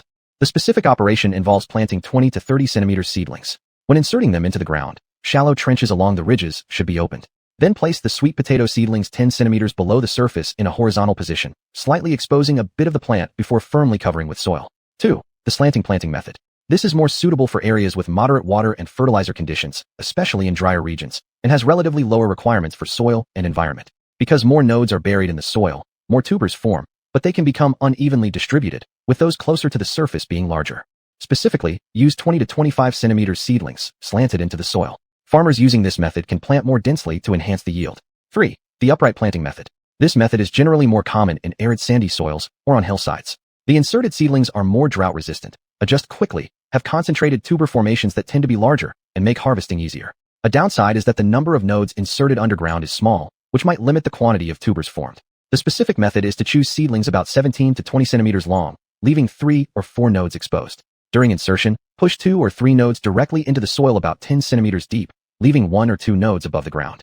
4. The vine pressing method. This method is more commonly used for small-scale planting or summer sweet potatoes. The advantage is that it produces more stems and leaves, resulting in more and larger tubers without just growing vines without producing tubers. However, its drought resistance is poor, and the labor cost is higher when inserting. Specifically, remove the tip during insertion and press the rest entirely into the soil with the leaves exposed above the ground. After planting, compact all the soil and then water it.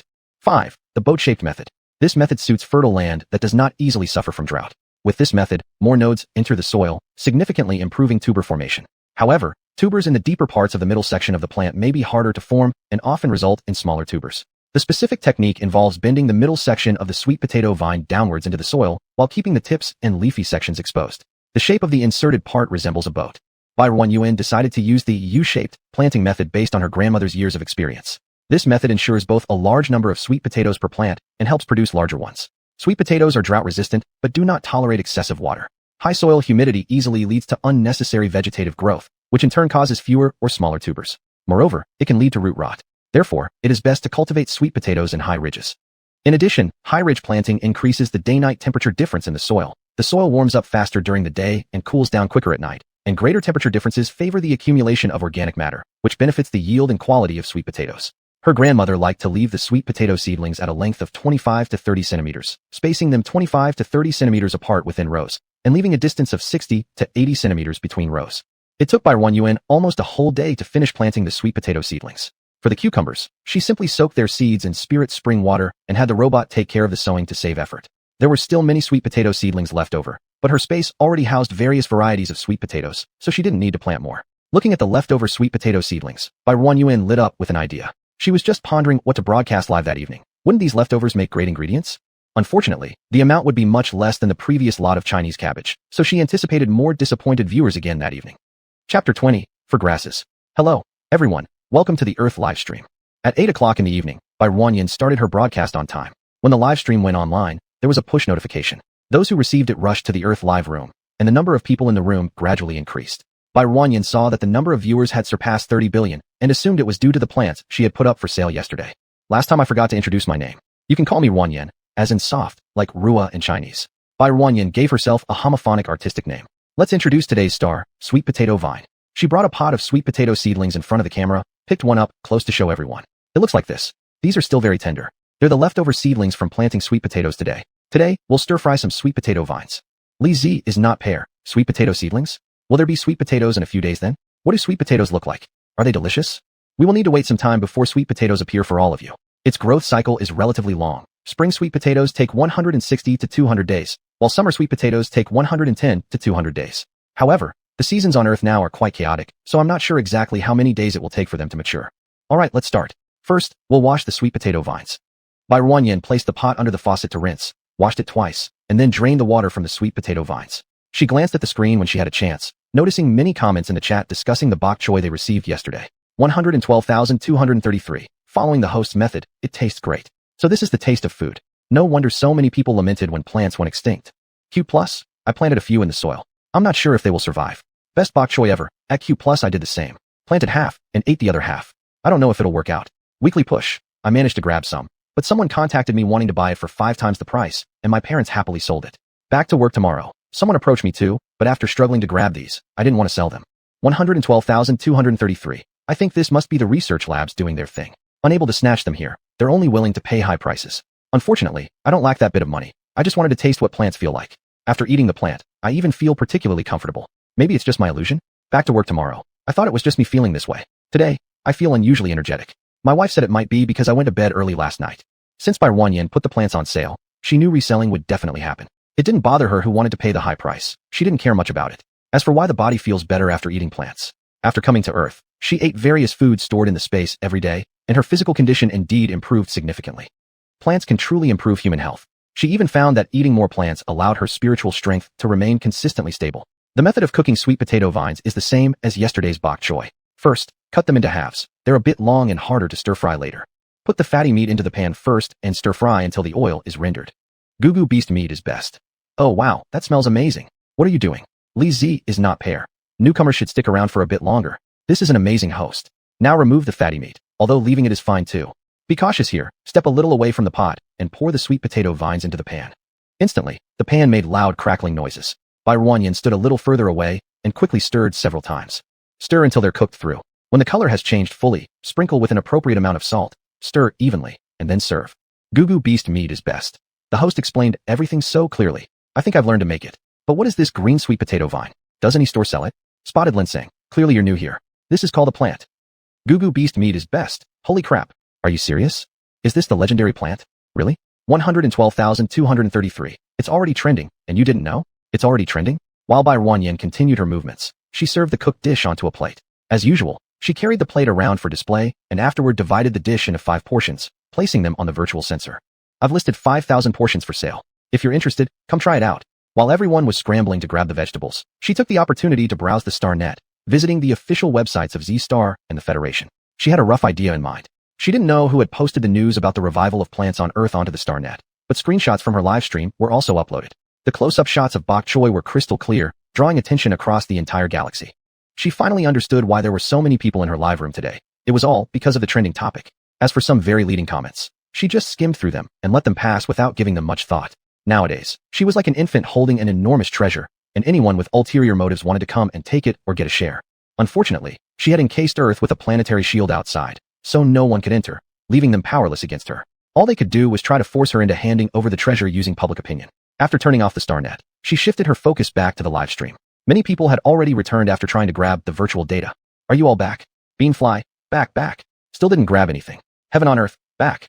Dream and Dream, back. Then let's move on to the next item. Ruan Bai carried over a pot of sweet potato vines, showing it briefly on camera. These are all the sweet potato vines we have today. I weighed them beforehand, and there's less than 10 kilograms, so only 9 portions can be listed. 112,233. No. Give me the missing portion, I don't mind. Weak push on me. I don't mind either. Fruitling song. At weak push on go away. If you get it, you'll probably take it back and resell it anyway. Weak push on. So what? The host hasn't said anything yet. Why are you in such a rush? Anyway, it's not just me doing this, just that I'm the only one saying it out loud. Ruan Bai pulled out a ceramic flower pot, filled with soil from off-screen. I mentioned earlier that these are sweet potato seedlings, and I imagine many of you will try planting them at home. Now I'll tell you a few ways to plant them. 112,233. Can you grow your own sweet potatoes if you bring them home and plant them? Lizzie is not pair. Probably not. The host can grow them because she has a talent for cultivation. We don't have that talent, so how would we possibly grow them? Ruan Bai wasn't sure if they could grow them successfully. After all, these seedlings had grown inside the space, and while she hadn't watered them with spirit spring water during the entire germination process, they had likely absorbed some spiritual energy from the space. But since she always soaked the roots in spirit spring water before planting in the fields, she couldn't be sure if they'd survive. You can try. When I nurtured the seedlings, I did use some abilities, so maybe you'll succeed. If anyone manages to grow them, feel free to message me privately. I'll tell you how to fertilize and when to flip the vines, but please don't say anything in the live room. I don't want to draw the attention of any unscrupulous people. Well, now let's talk about how to plant them. Lizzie is not pair. Everyone should remember what the host said. Don't let people with bad intentions target you. If you're waiting to sell at a higher price, go ahead. It's up to you. Gugu cry. The host is so kind. I'll follow you forever. Ruan Bai smiled faintly. Thanks for liking me. She picked a random sweet potato vine from the pot and moved the camera closer so everyone could see the flower pot and the sapling more clearly. The first method is called direct planting. You simply stick it straight into the soil, around 10 centimeters deep.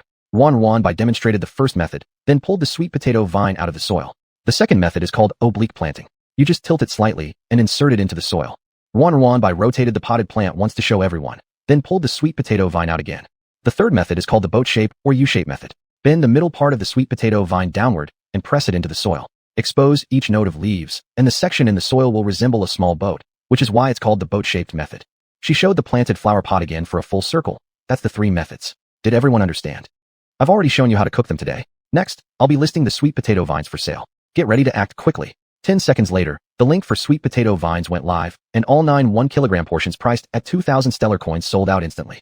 Fruitling song. Why won't luck ever look my way?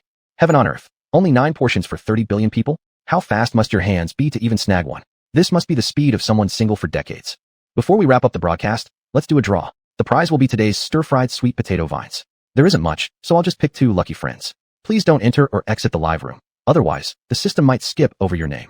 Bai Ruan opened the drawing tool and entered the number of winners. 1. Let's start.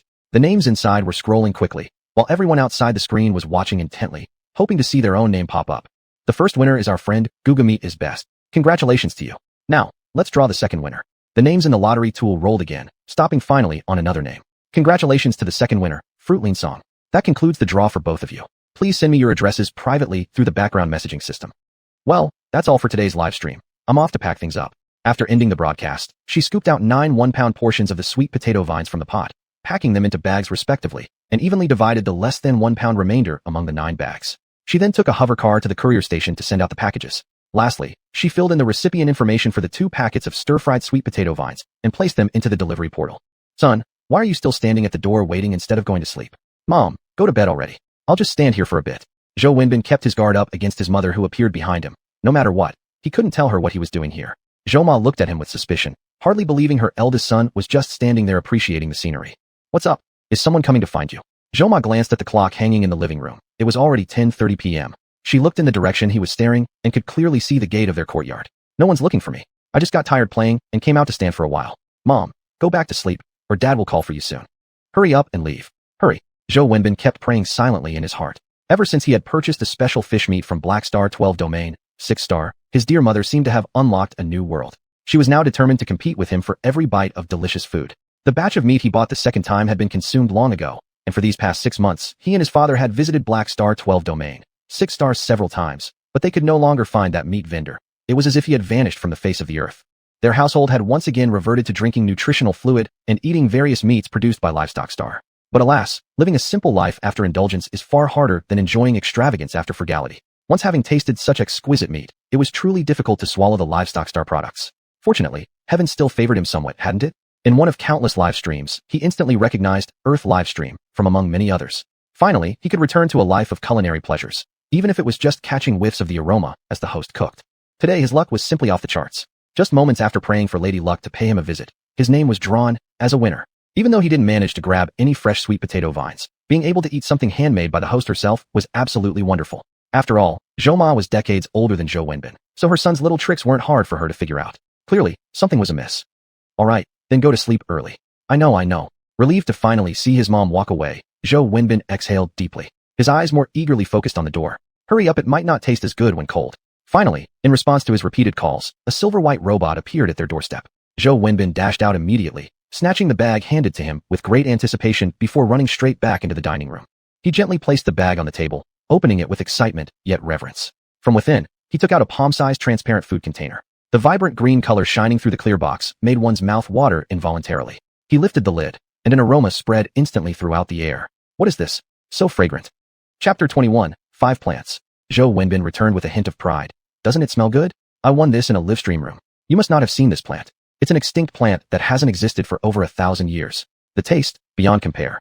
And then, isn't he the only one here? Then who was talking to him? Zhou Wenbin stiffly turned his head and came face to face with the person he had just seen. The person he least wanted to see right now. His mother. Mom. Startled, he took 2 steps back and let out a shout. Aren't you supposed to be sleeping? He turned around and instinctively tried to cover the box on the table. Don't bother hiding, son. Your mom has already seen it. Mrs. Zhou looked smug. She'd suspected her son from the start. She lied about leaving, then secretly watched him from another spot. She noticed when a delivery robot appeared at the door. He hastily grabbed something from the robot's hands and rushed into the dining area. How could she not investigate? After taking a peek, hey, it didn't disappoint. Son, go get chopsticks quickly so your mom can try what kind of plant you have. Mrs. Zhou shoved him aside, sitting closest to the lunchbox, casually ordering him around. Zhou Wenbin's face fell but dared not say anything against his mother. Like a deflated balloon, he went gloomily to fetch the chopsticks. Then he sat next to his mom and extremely reluctantly handed over a pair of chopsticks to her. Upon receiving them, Mrs. Zhou couldn't wait to pick up a piece of food and send it into her mouth, savoring slowly the taste she had never encountered before. Not wanting to lag behind, Zhou Wenbin immediately grabbed a bunch of sweet potato vines and stuffed it into his mouth. So delicious. Too delicious. It even smells better than what I heard during the live stream. He praised involuntarily, reaching again with his chopsticks for more sweet potato vines. As Mrs. Zhou finished tasting the piece in her mouth and looked down, she realized half the dish was gone, while her son was coming with at least 4 helpings clamped by his chopsticks. That won't do. Mrs. Zhou poked Zhou Wenbin's chopsticks twice with hers, causing the sweet potato vines clamped on his chopsticks to fall back into the box. What are you doing, Mom? Zhou Wenbin was puzzled, unsure why this had happened. Look at how much you've eaten already. That's all you're getting. Stop eating and leave some for Dad. With that, Mrs. Zhou savored another vine slowly, chewing thoughtfully. I've only had 1 bite. Zhou Wenbin cried out mournfully. Don't treat me like this, Mom. To think your chopsticks were so big. 1 scoop from you matches 3 bites from me. Mrs. Zhou said leisurely as she again took 2 sweet potato vines and placed them into her mouth. Let me take 1 more bite, please, just 1. This is something I managed to snatch, and you don't know how hard it was. The rest should be left for Dad. When Dad wakes up, let him have a taste. Without further discussion, Mrs. Zhou closed the box and put it into the refrigerator for chilling. She warned her son sternly. Don't sneak a bite. or I'll deduct 6 months pocket money. Zhou Wenbin burst into tears. Mom, don't you love me anymore? Please love me one more time. Seeing her son's crestfallen expression, Mrs. Zhou felt a brief twinge of guilt. Had she gone too far? Maybe she should make amends slightly? But after less than 2 seconds of guilt, the lingering fragrance of the food in her mouth masked everything else that arose. Just go back to sleep now. Under Mrs. Zhou's vigilant eyes, Zhou Wenbin ascended the stairs with a heavy heart, feeling dejected.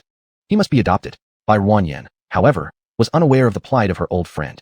If she knew, she'd probably laugh out loud. There was nothing edible on those 2 mu of land she could broadcast, and it wasn't appropriate yet to bring out the goods from her space to sell. After pondering for a while, she decided to broadcast rendering lard, a way to save herself from having to prepare it every time she used it. On Star Network, she found a meat shop where she ordered 20 caddies of pork fat and 20 caddies of grass carp meat. Of course, the shopkeeper had no idea which fish was the grass carp, but Bai Ruanyan picked it out using the picture provided. She also bought some nutritional liquids intended for flavoring. Probably the only person using them as spices. Hello everyone. Welcome to Earth live streaming room. I'm Soft. At 8 p.m., she opened the live stream promptly. The number of viewers surged quickly. There will be no gourmet food today. Today, I'm live streaming the process of rendering pig fat. The process might be a bit tedious, so if any friends are waiting for food broadcasts, you can come next time. Bai Ruanyan brought a large basin from outside the camera frame. Inside was white snow-like pork fat. This is today's ingredient, the fat part of an interstellar pig. I like to call it pork board oil. Bai Ruanyan took the 20-pound lump of pork board oil out of the basin and moved it to the chopping board. This piece of meat has already been treated by me, so it basically has no radiation value. If you want to do this at home, try to remove the radiation first, as this will improve the texture and avoid that sour taste.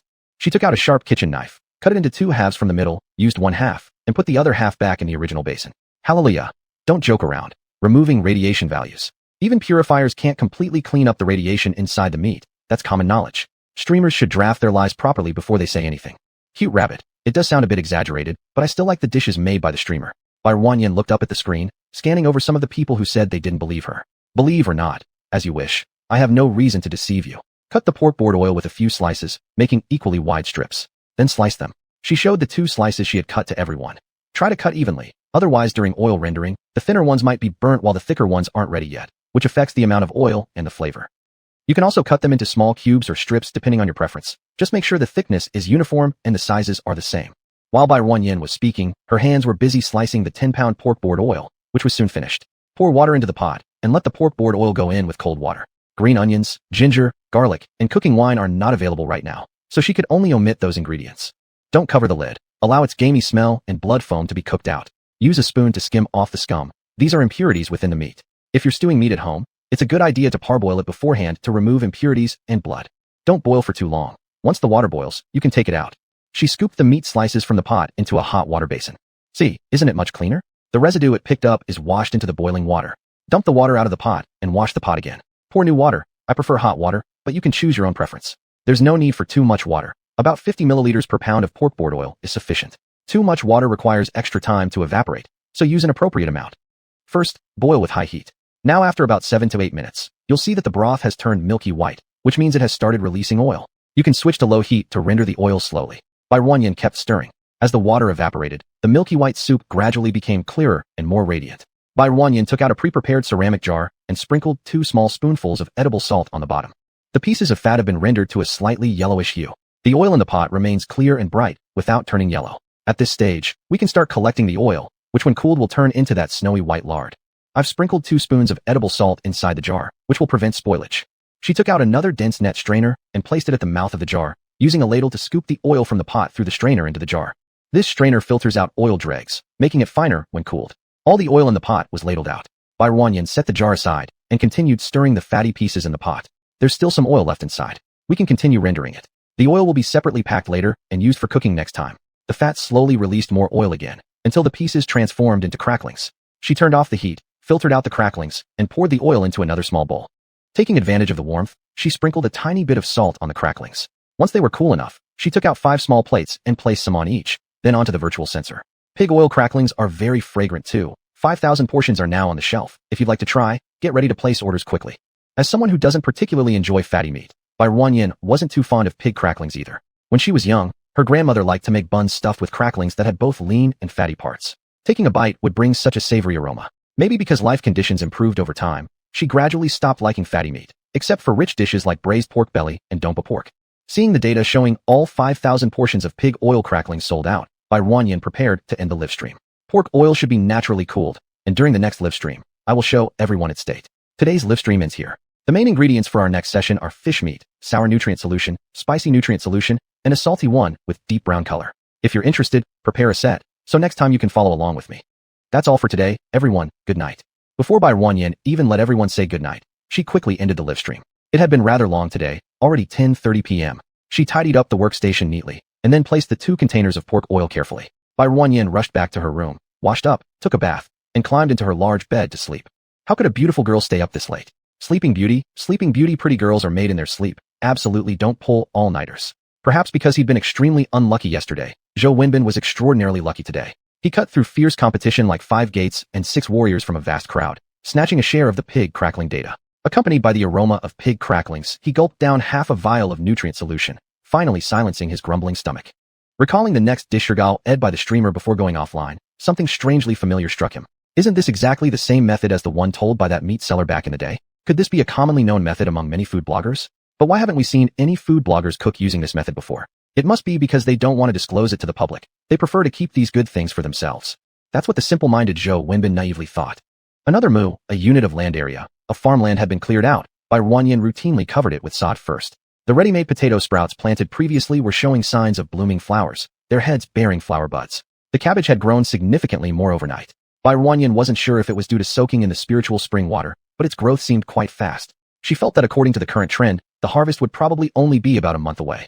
Cucumber seeds also sprouted small leaves, and the sweet potato shoots planted earlier had adjusted and recovered well, their leaves growing vibrantly upwards. Looking around at everything, she felt it all happening so fast. She hadn't been there long, and now she owned her own house and land. Those rats and insects were rarely seen these past few days. Whether they finally wised up or were exterminated by her remained unknown. Every day, she managed to collect 1 or 2 animal cores of level 1 or 2, which made her quite happy. The seedlings inside the fence had grown another inch, and she sprinkled some diluted spiritual spring water over them. She wasn't sure if it was her imagination, but it felt like their branches and leaves were expanding even more, just like a person stretching their arms in comfort. After Bai Wanyan returned home, she filled the bathtub with hot water, removed her clothes, and lay inside. Today, she intended to cleanse and refine her meridians with the spiritual spring water.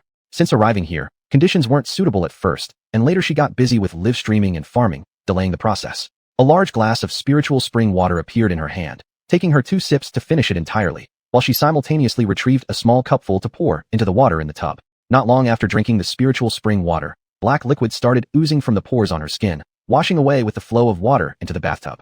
Bai Wanyan didn't idle around. She took a facial mask paper soaked in the spiritual spring water and pasted it on her face. Her arm, exposed out of water for just a minute or 2, had already accumulated a layer of black grease on its surface. The sense of comfort from her body made her drowsy, but the unpleasant smell emanating from the water constantly alerted her nerves. Managing to endure for over half an hour, the water in the bathtub had turned into turbid blackness. Bai Wanyan, who had already clamped her nose with tweezers, emptied the water from the tub and reopened the faucet to refill it with clean water. Seeing her snow-white skin revealed, Bai Wanyan finally smiled contentedly. She thoroughly scrubbed her body twice with shower gel until it smelled fresh. Applying moisturizer on her skin made it feel smooth and tender without any visible pores. Chapter 22, 6 Grasses. Bai Wanyan, wearing a bathrobe, stood in front of the full-length mirror. The girl in the mirror no longer resembled the one she was on Star 6 at all. The girl in the mirror had fair skin, a well-proportioned body, curves where they should be, and an inviting face framed by thick flaxen brown hair. She also had a fox-like pure yet alluring expression, the kind that would captivate any man who laid eyes on her. She couldn't help but caress her delicate features repeatedly, even herself falling into admiration. If only she dyed her hair white and wore blue contact lenses, wouldn't she just be a classic vixen? Immersed in thoughts about her beauty, her personal terminal suddenly buzzed. Who could possibly be looking for her at this time?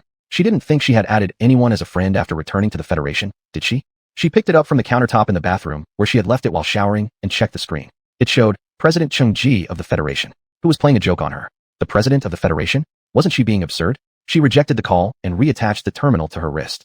The personal terminal rang again almost instantly. She glanced and found it was the same person again. Were scammers these days so brazen? They were already calling multiple times. Again, she hung up the communication. But before 2 seconds passed, the communication buzzed once more. Still that same person. How persistent. Bai Wanyan decided to humor him and answer just to satisfy the caller's relentless pursuit of their quota. As soon as the call connected, a magnified handsome face appeared on the screen. Huh. Bai Wanyan jumped slightly, then realized she had unknowingly answered a video call, and the other party could see her too. She was only in a bathrobe. She quickly adjusted the camera angle so it faced the snowy white flowered ceiling. Sorry, Miss Bai, did I startle you? A deep, pleasant voice like a cello sounded from the terminal, drawing Bai Wanyan's gaze to the man displayed inside. He had a head of silver hair and deep blue eyes. His pale complexion only highlighted his silvery hair, making it seem less jarring. The man possessed handsome features with an inherent air of nobility and authority gained over years as a top leader. Bai Ruanyin did have some impression of him. The original owner had seen him on posters. He was indeed President Cheng Ji of the current federation. Regardless of his attractive face, he was already 160 years old. "Hello, Mr. President," she greeted politely, not expecting him to seek her out. "I apologize for interrupting your leisure time." Cheng Ji replied with a faint smile laced with apology. "It's fine, but my attire isn't appropriate right now, so I can only converse with you like this. Please forgive my impropriety. May I ask why the president seeks me?" "The matter is," he interlaced his fingers under his chin, focusing on the lens seriously, even though the opposite side only showed a blank whiteness. "Recently, the plants you've introduced caused quite a stir across the galaxy. The federal government's mailbox has been inundated with messages from planetary leaders, research institutes, and ordinary citizens. I have no choice but to personally contact you to understand the details. So, it was also related to the plants." Bai Ruanyin understood his purpose immediately. "So now I know why you sought me today, President Cheng. Are you interested in the secrets of cultivating these plants, or do you wish for me to provide the plants themselves? Or perhaps both? You really are straightforward, Miss Bai." Cheng Ji chuckled lightly. "I have watched replays of your live streams. Your talent is exceedingly rare. You're the first such case in many years. Does President Cheng also wish to study me personally?" Bai Ruanyin's tone grew colder. No, you've misunderstood me, Miss Bai." Cheng Ji certainly sensed the shift in Bai Ruanyin's tone, but maintained an unruffled pace, replying calmly. "I merely assured them I'd ask you for some plants and soil samples from your area. How much you can offer I cannot guarantee, but I believe that a beautiful lady such as yourself probably wouldn't want to embarrass me in front of them." Bai Ruanyin couldn't help but look at him more closely, not expecting this man to have a bit of humor. "Fine, since the president himself has come, I will naturally give you the respect. Please provide me with an address for delivery." "Indeed, Miss Bai truly is a person of great beauty and kindness." Cheng Ji's lips curved into a meaningful smile. Bai Ruanyin drew back her focus, uninterested despite his charm. After all, he was over 100 years old. "Is there anything else? If not, I will hang up." "No, I'll send you the address shortly. Then I won't bother you further." "Good." Bai Ruanyin terminated the communication first, and Cheng Ji looked at the one-sidedly cut-off communication with an amused smile, as this was the first time someone had treated him this way, seemingly completely uninterested in him. Since she had agreed to give, Bai Ruanyin wasn't stingy either. She pulled out 15 Chinese cabbage plants from her field, each planted in a small flower pot with earth soil. Before planting, she gave them all a drop of diluted spiritual spring water for fear they wouldn't adapt well. In order not to alter the original data of earth soil, she dared not store them into her spatial ring and instead used a hovering car to pull them. She then sent them to the courier station according to the address given by President Cheng Ji of the Federation. As for how they would distribute it, that had nothing to do with her.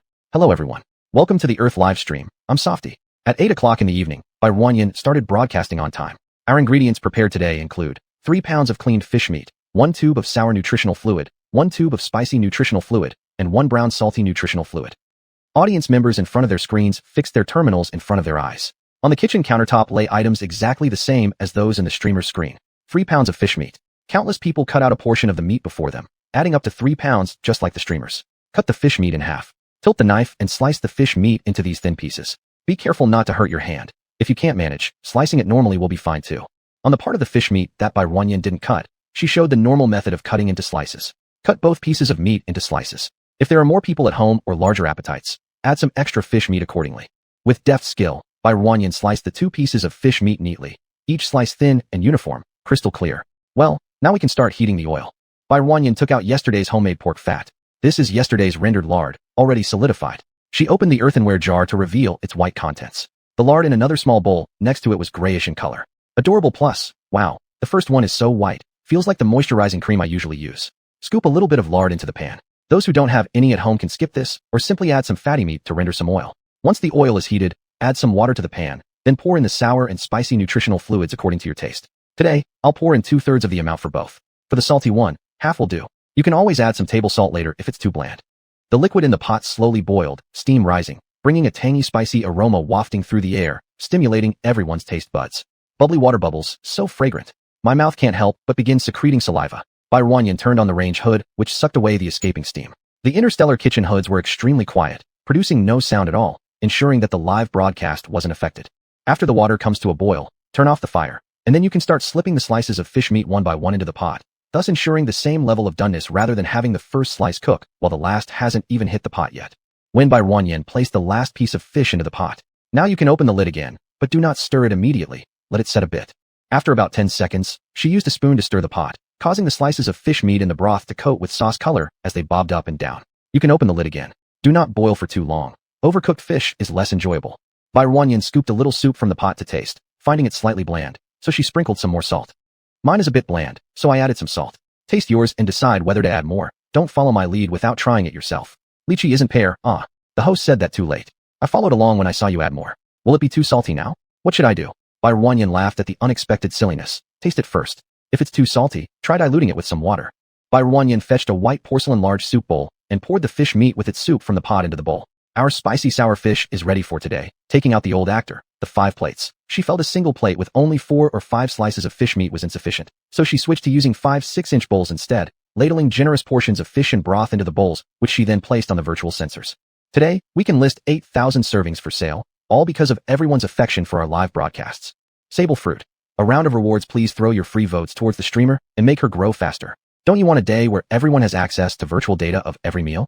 After saying that, Guazili immediately brushed out 2 mechas, each mecha worth 50 interstellar coins. The screen was instantly filled with various gift effects flying by, as brilliant as fireworks. I don't need you to send me gifts. Everyone should keep the money for themselves and buy something delicious. Bai Ruanyan wasn't short of money. Besides, these people's gifts would eventually have 3/10 deducted for giving to Moya platform. If there are free popularity votes to send me, don't waste money buying me gifts. All the money will not fully go into the streamer's pocket either. Everyone just dropping by to see the stream occasionally is more than enough. I'm about to list it for sale, so be ready to snatch up quickly or you won't get it. Even with an additional 3,000 portions, 8,000 portions were but a drop in the ocean for the audience of 3 billion. Some people missed out on the slots despite their focus and effort.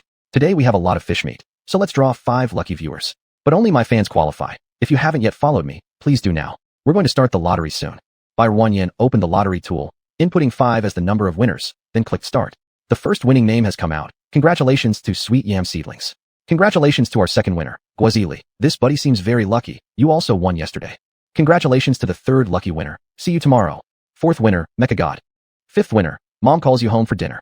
Don't want to go to school. At Guazili brother, you've already tasted the hostess's food once. Give this chance to me this time. I beg you.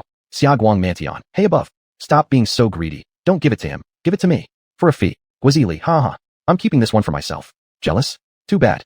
That's all for today. I'll go pack the items for the winning viewers.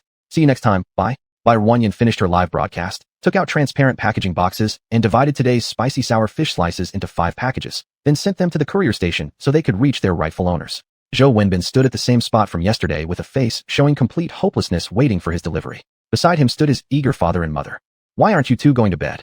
Your mom saw you downstairs just now and knew something good happened. Zhoma said smugly. So what? Why drag Dad over here too? Dad, you should go to sleep. You still have to catch the starship at 4:30 in the morning. Dad calmly replied. No worries. I've already asked my secretary to reschedule me for the 6 o'clock ship. Zhou Wenbin. Very soon, a white, chubby robot appeared outside his home. Under the keen gaze of the couple, Zhou Wenbin took out a package from the round belly of the robot. Still under the keen eyes of the couple, he carried it into the dining room, where they continued to watch him like hawks as he entered. Zhou Wenbin. At that moment, I was extremely afraid. He wanted to run upstairs with the package, but he was also scared of losing half a year's allowance. Reluctantly, he placed the package on the table and fetched 3 pairs of chopsticks, 3 bowls, and a spoon from the kitchen cabinet. By the time he returned to the dining room, the package had already been opened. The lid of the packaging box was flung wide open, and a tempting aroma was diffusing through the air. Dad, Mom. Zhou Wenbin rushed over in 2 steps, slipping between the two of them. There's a lot here, we can split it evenly. As he spoke, he arranged the 3 empty bowls in a row and began scooping the fish from the packaging box with a spoon, dividing it evenly among the 3 bowls. Fortunately, there were exactly 15 pieces of fish, which could be evenly split among the 3 of them, no piece left behind, and none too much or too little. Even the soup inside was meticulously divided without prejudice under the eagle eyes of the couple, ensuring no one got shortchanged. Alright, that's all. Chapter 23, 7 Grasses. Zhou Wenbin, holding his small bowl, sat at the seat farthest from his parents and earnestly picked up a piece of fish meat to put into his mouth. As soon as the fish entered his mouth, he froze in surprise. Although this fish was different from the one he had eaten before, it possessed only the fragrance of food, without even a trace of the inherent sourness. He was too familiar with it. In all his years, across the entire galaxy, he'd only encountered one person who could do this. Looking up, he met his parents' eyes just as they finished eating a piece of meat and exchanged glances of familiarity. Father, Mother, I think I may have found the boss who sells the meat. The 3 family members looked at each other, and then a gleam of brightness flashed in their eyes. What are you waiting for? Contact that boss immediately and ask if she has any meat for sale. Zhou's mother, her eyebrows knitting together, urged him right away. Mother, let me finish eating first, at least. Zhou Wenbin couldn't help but cry out in anguish. Hurry up. Now, the boss might go to sleep later. If you bring something back, I'll eat it for you. There is absolutely no need. I'll go right now. He grabbed his bowl and hurried out of the dining room, darted toward the kitchen, and finally felt safe there. In these times, having a peaceful meal seemed so difficult. He opened his personal terminal, found the Earth Diary account, and sent a private message to the host. Boss, is that you? Black Star 12 Sector, number 6 planet. The seller of high-priced meat. I'm the one who bought hundreds of pounds of pork, hundreds of pounds of beef. From you. Do you remember me? He broke one sentence into several phrases, and following the principle that important things should be repeated 3 times, he resent those words thrice. Employing his loquacious skills once again, he aimed to stand out among many others and ensure the host would see his message at the very first glance. He waited for a long time, but received no response. It seemed either the other side didn't see it or got overwhelmed by other messages, so he worked harder and sent over a dozen more messages to Barren. When Barren woke up, the messages notification on Moya app reached 999 plus yet again. She had already grown accustomed to this. Either people wanted to buy plants privately or hire her to grow plants, so she had to clear them every morning upon waking. Upon checking the messages, the first one at the top belonged to Zhou Wenbin.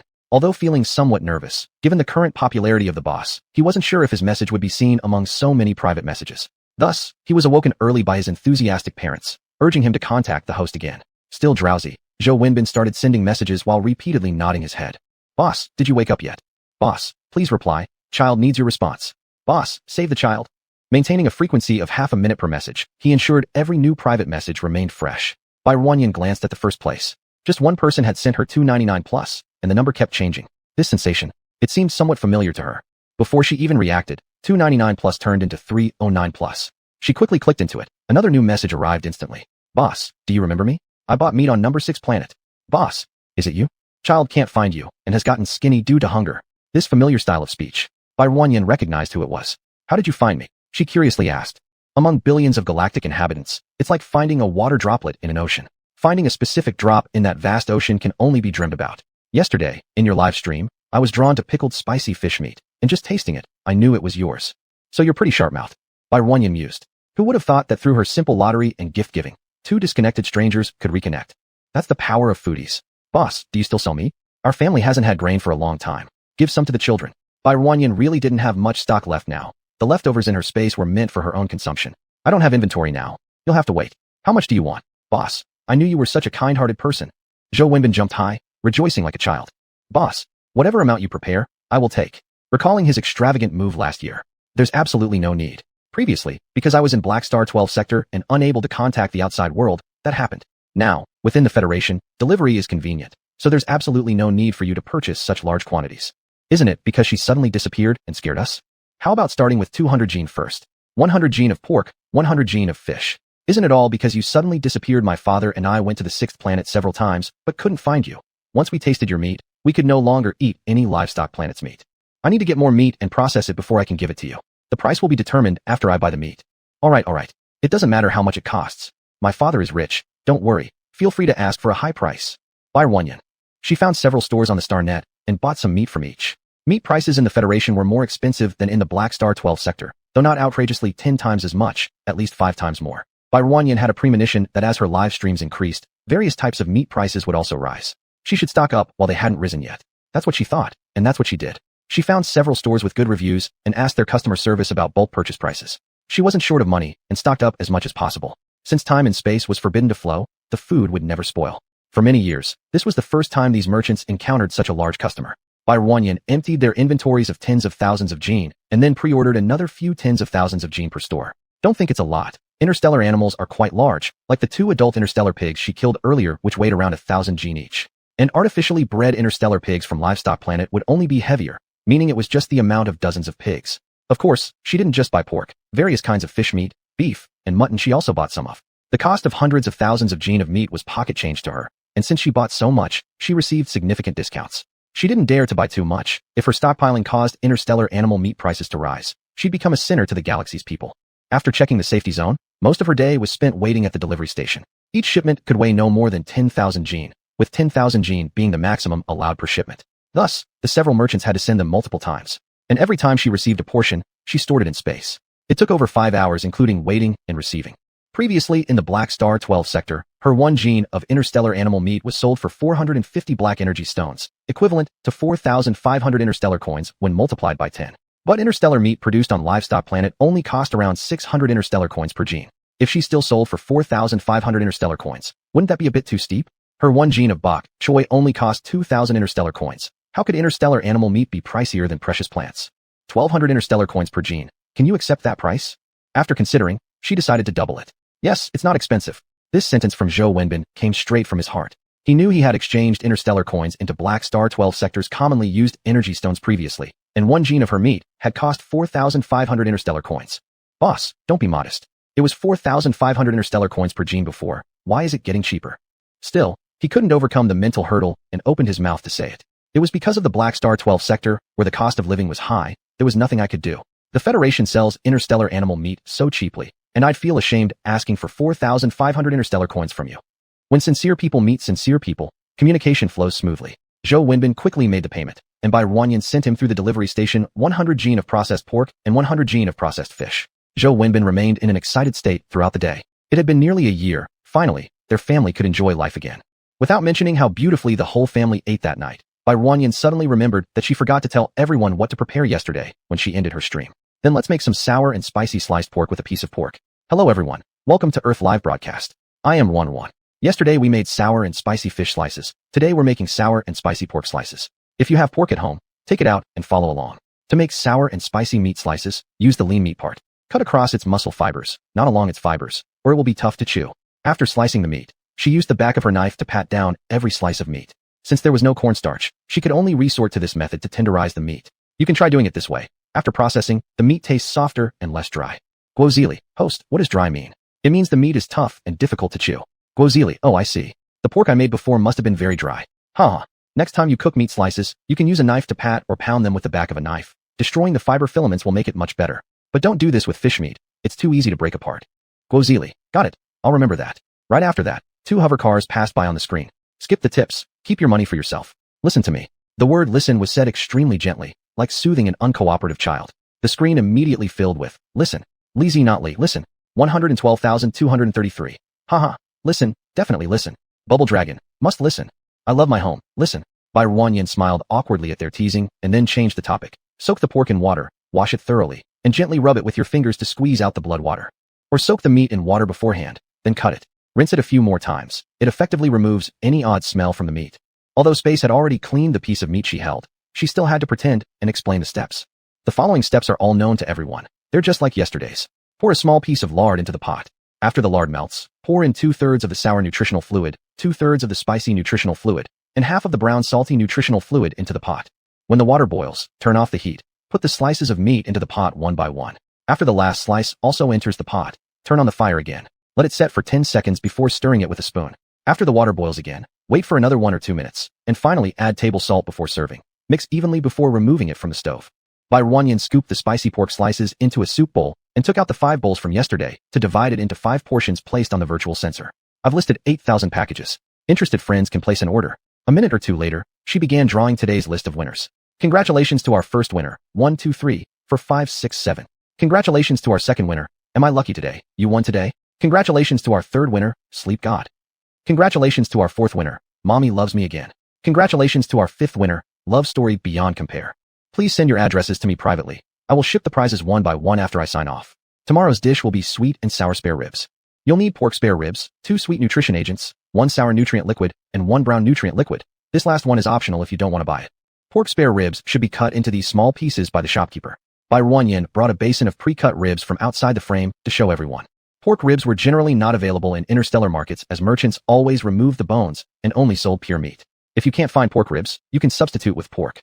After going off air, Bai Ruanyan routinely cleaned up the kitchen, packed the 5 dishes, and headed toward the express station.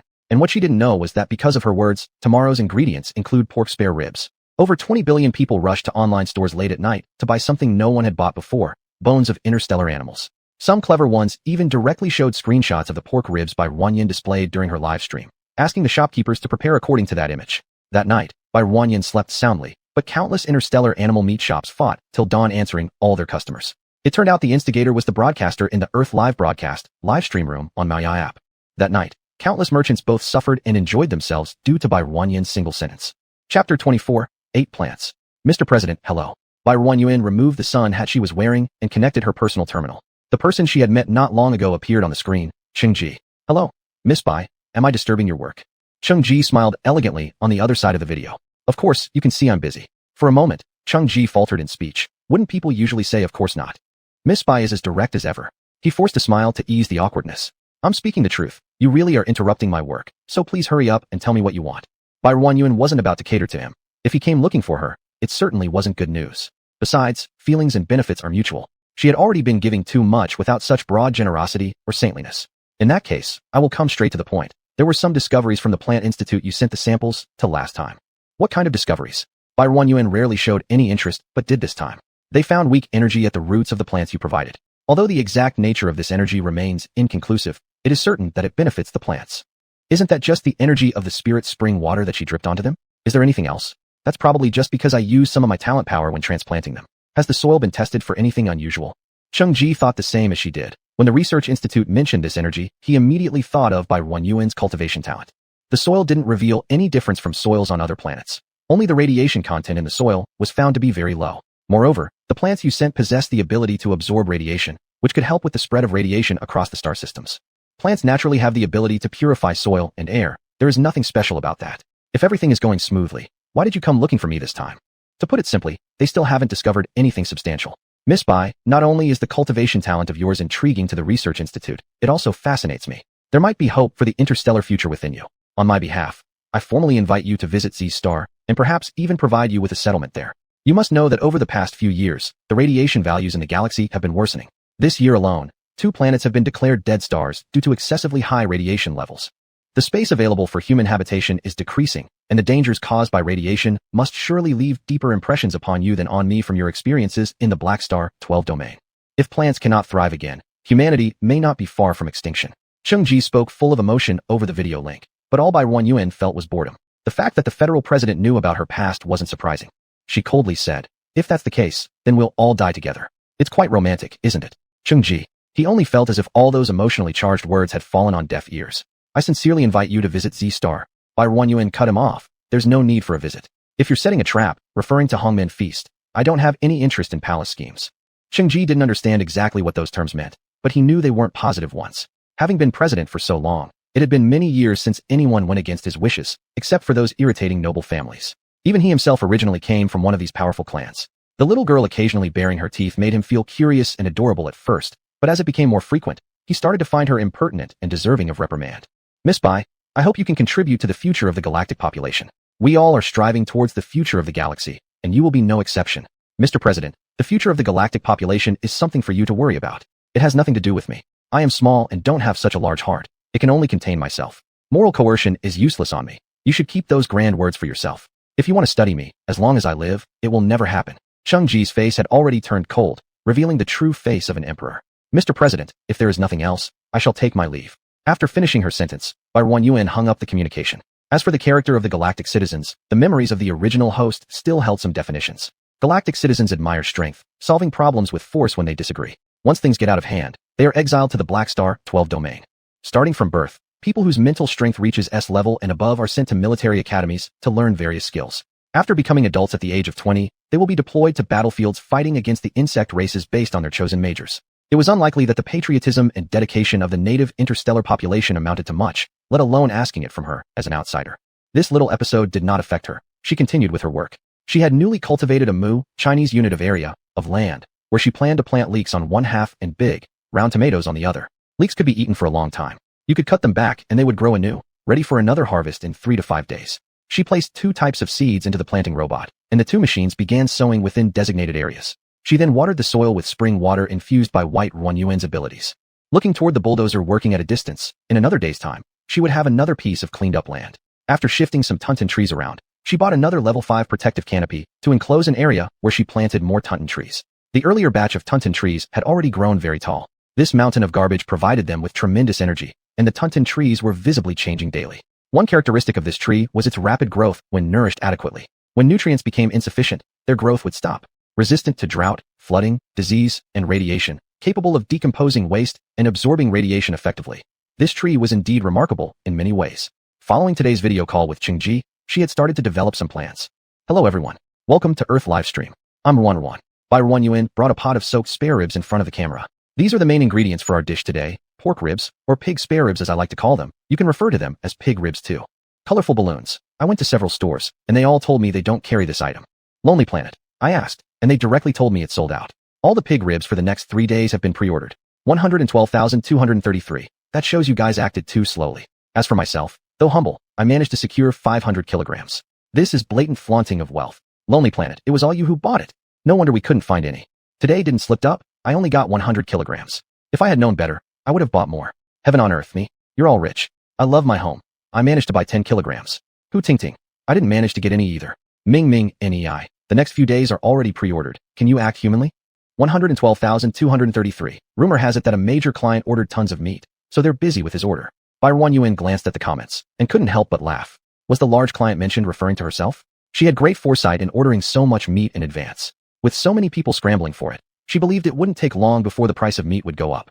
I soaked these spare ribs for 4 to 5 hours beforehand. There was no longer blood water in the pot after soaking them all afternoon and rinsing them twice in clean water. The size of interstellar pigs was larger, so their ribs were also thicker than those from the 21st century pigs. First, blanch the spare ribs in water. Put them in cold water until it reaches boiling point. Make sure the water covers the ribs.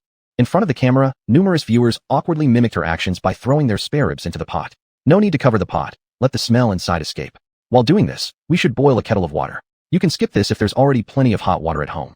After the water boils, lots of foam will float on the surface, which is blood foam from the ribs. Scoop it off with a spoon. Prepare a basin that can hold all the ribs from the pot. Pour half of the previously boiled hot water into it, and mix in some cold water while keeping the temperature hot. Next, we can transfer the ribs here into the prepared basin of warm water. Mix thoroughly and rinse the surface. Heat up the pot, place a small chunk of pork fat inside, and once heated, dump the ribs into stir fry without sticking to the pan. If using a flat-bottom pot, you may spread them out evenly for grilling. She demonstrated what grilling entailed. This is grilling.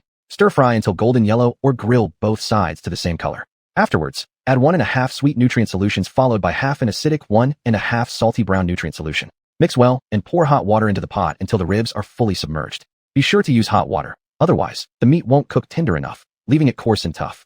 Cover the pot. First stew for an hour to see how it goes. Given the size of interstellar pig ribs, the cooking time might be even longer. While the ribs are simmering, I'd like to discuss something with everyone. She moved the camera away from the pot, slightly shifting to find a quieter spot. Bubble Dragon, the sour and spicy fish slices and sour and spicy pork slices I made following the streamer's recipe the day before yesterday and yesterday. Everyone in my family said they were very delicious. Little universe. My mom said I could directly open a store. Haha. See you, mom. My daughter said she really liked it and asked me to cook it for her again today. Recently, many people have been contacting me to buy plants or wanting to hire me to plant them. I've ignored all these people.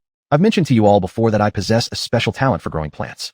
I've always ignored those research institutes until they went through the president to contact me. So considering the president's face, I pulled out 15 Chinese cabbage seedlings along with earth soil and sent them over. Peach is not pear. Plants can be given, but if they want you to cooperate in their studies, do not agree under any circumstances. 112233. Do not agree to participate in human experiments. Flowing water from high mountain. How can all of you be so selfish? Clearly, she alone has the ability to benefit all of humanity. Why hesitate? But unfortunately, apart from discovering the unknown composition of my natural talent energy, they found nothing unusual in the plants and soil I gave them. Raccoon Dog, is the guy upstairs an idiot? Plants have been extinct for how many years now? What have they studied out? Don't think the interstellar people don't know how many have died in experiments over the years. As soon as anything explosive comes out, they claim it's fake or a rumor. Isn't this all clear to everyone? 112233. Buddy, you'd better watch your mouth. Careful you don't get banned. Peach is not pear. We only have one streamer, and I certainly don't want to lose her. It would be such a waste if they haven't researched anything yet and end up studying the streamer herself to death. Definitely not worth it. Bubble Fish, streamer, take good care of yourself. I believe as long as we have you, one day the entire interstellar populace will be able to eat plants. The federal government must not do stupid things like killing the chicken to get its egg. High-flowing water, stop daydreaming, alright? How many plants can she grow by herself? Relying on her alone to feed the whole interstellar population. That's ridiculous. I believe as long as we understand her power, we can produce it artificially faster than waiting for her to grow them. Wouldn't it be much quicker? Don't want to study. Your mouth is really dirty. Why do you bother hanging around the streamer's live broadcast room every day? Aren't you just a small account created by one of those research institutes? If you don't like watching, don't watch. Always trying to show off your presence here. Streamer, block him. Raccoon Dog, I've already reported him. Paradise on Earth, already reported. 112233, back after reporting. Byron Yuan blocked that high-flowing water and booted them out of the live stream. Whomever wants to be heroic, I don't object, but I am not someone who possesses deep heroism. My life is something I came across unexpectedly. It's precious, and I just want to enjoy each day, live well every single day. Saying using my life can save the world or save all humanity, that's truly unfortunate. I'm not that great. There's no way I'll sacrifice my own life to save others' lives. In my heart, I am most important. No one else is more important than myself. I may help others within my means while ensuring my own safety, but I won't use my life to exchange for someone else's. Besides my parents, no one has the right to ask me to do anything. Unfortunately, my parents left me a long time ago. Peach is not pear. Streamer, what you said is absolutely correct. My mom often tells me, I am the most important one. Don't harm myself for anyone else's sake. Raccoon dog, streamer, just be yourself, do whatever you want. Don't be afraid. If you need any help, feel free to reach out to me. 112233, and if you need anything, you can also find me. I don't want to lose the chef and dining partner I just found. Chapter 25, 9 Grasses. These nicknames were all very active in her live stream. Barren Yuan felt warm in her heart seeing them speaking up for her. These people who she could say were just strangers to her. Li Z is not Li 112233 Guazilisai. Do you three want to buy plants? I'm selling 10 swallow trees. You three can have priority to purchase. Guazilisai for real? I'll take all 10. Li Z is not Li. Above there, you're daydreaming. 112233, daydreaming. Your mom called you home to eat, daydreaming. Let's limit it to 1 per person. You three can discuss with your families. The current situation is not about whether you can afford to buy or not. The main issue is whether you can protect it or not. If your family's power is average, I don't suggest buying it. At least, I don't recommend purchasing it now. Everyone wanted her plants, yet she intended to sell them like this. But she also didn't want to harm any innocent people. Guazilisai, I have some confidence in my dad. 112233, when will you be selling? How much for each tree? Li Z is not Li. Can't we buy more than 2? This way, I wouldn't know which house on our planets would be the best to plant them. Barren Yuan. She hadn't expected these 3 partners' families to be quite capable. She was actually worried that no one would dare to buy. 1 swallow tree costs 500,000 galactic coins, height between 3 to 3.5 meters, shipped randomly. Don't worry, guaranteed survival. When I ship it, I'll attach some planting energy I've saved up, like this. She took out a bottle filled with 500 milliliters of clear, colorless liquid. After you receive it, there are 2 ways to use it. One way is to dig a hole, place the tree roots inside, then pour this entire bottle of liquid directly onto the roots.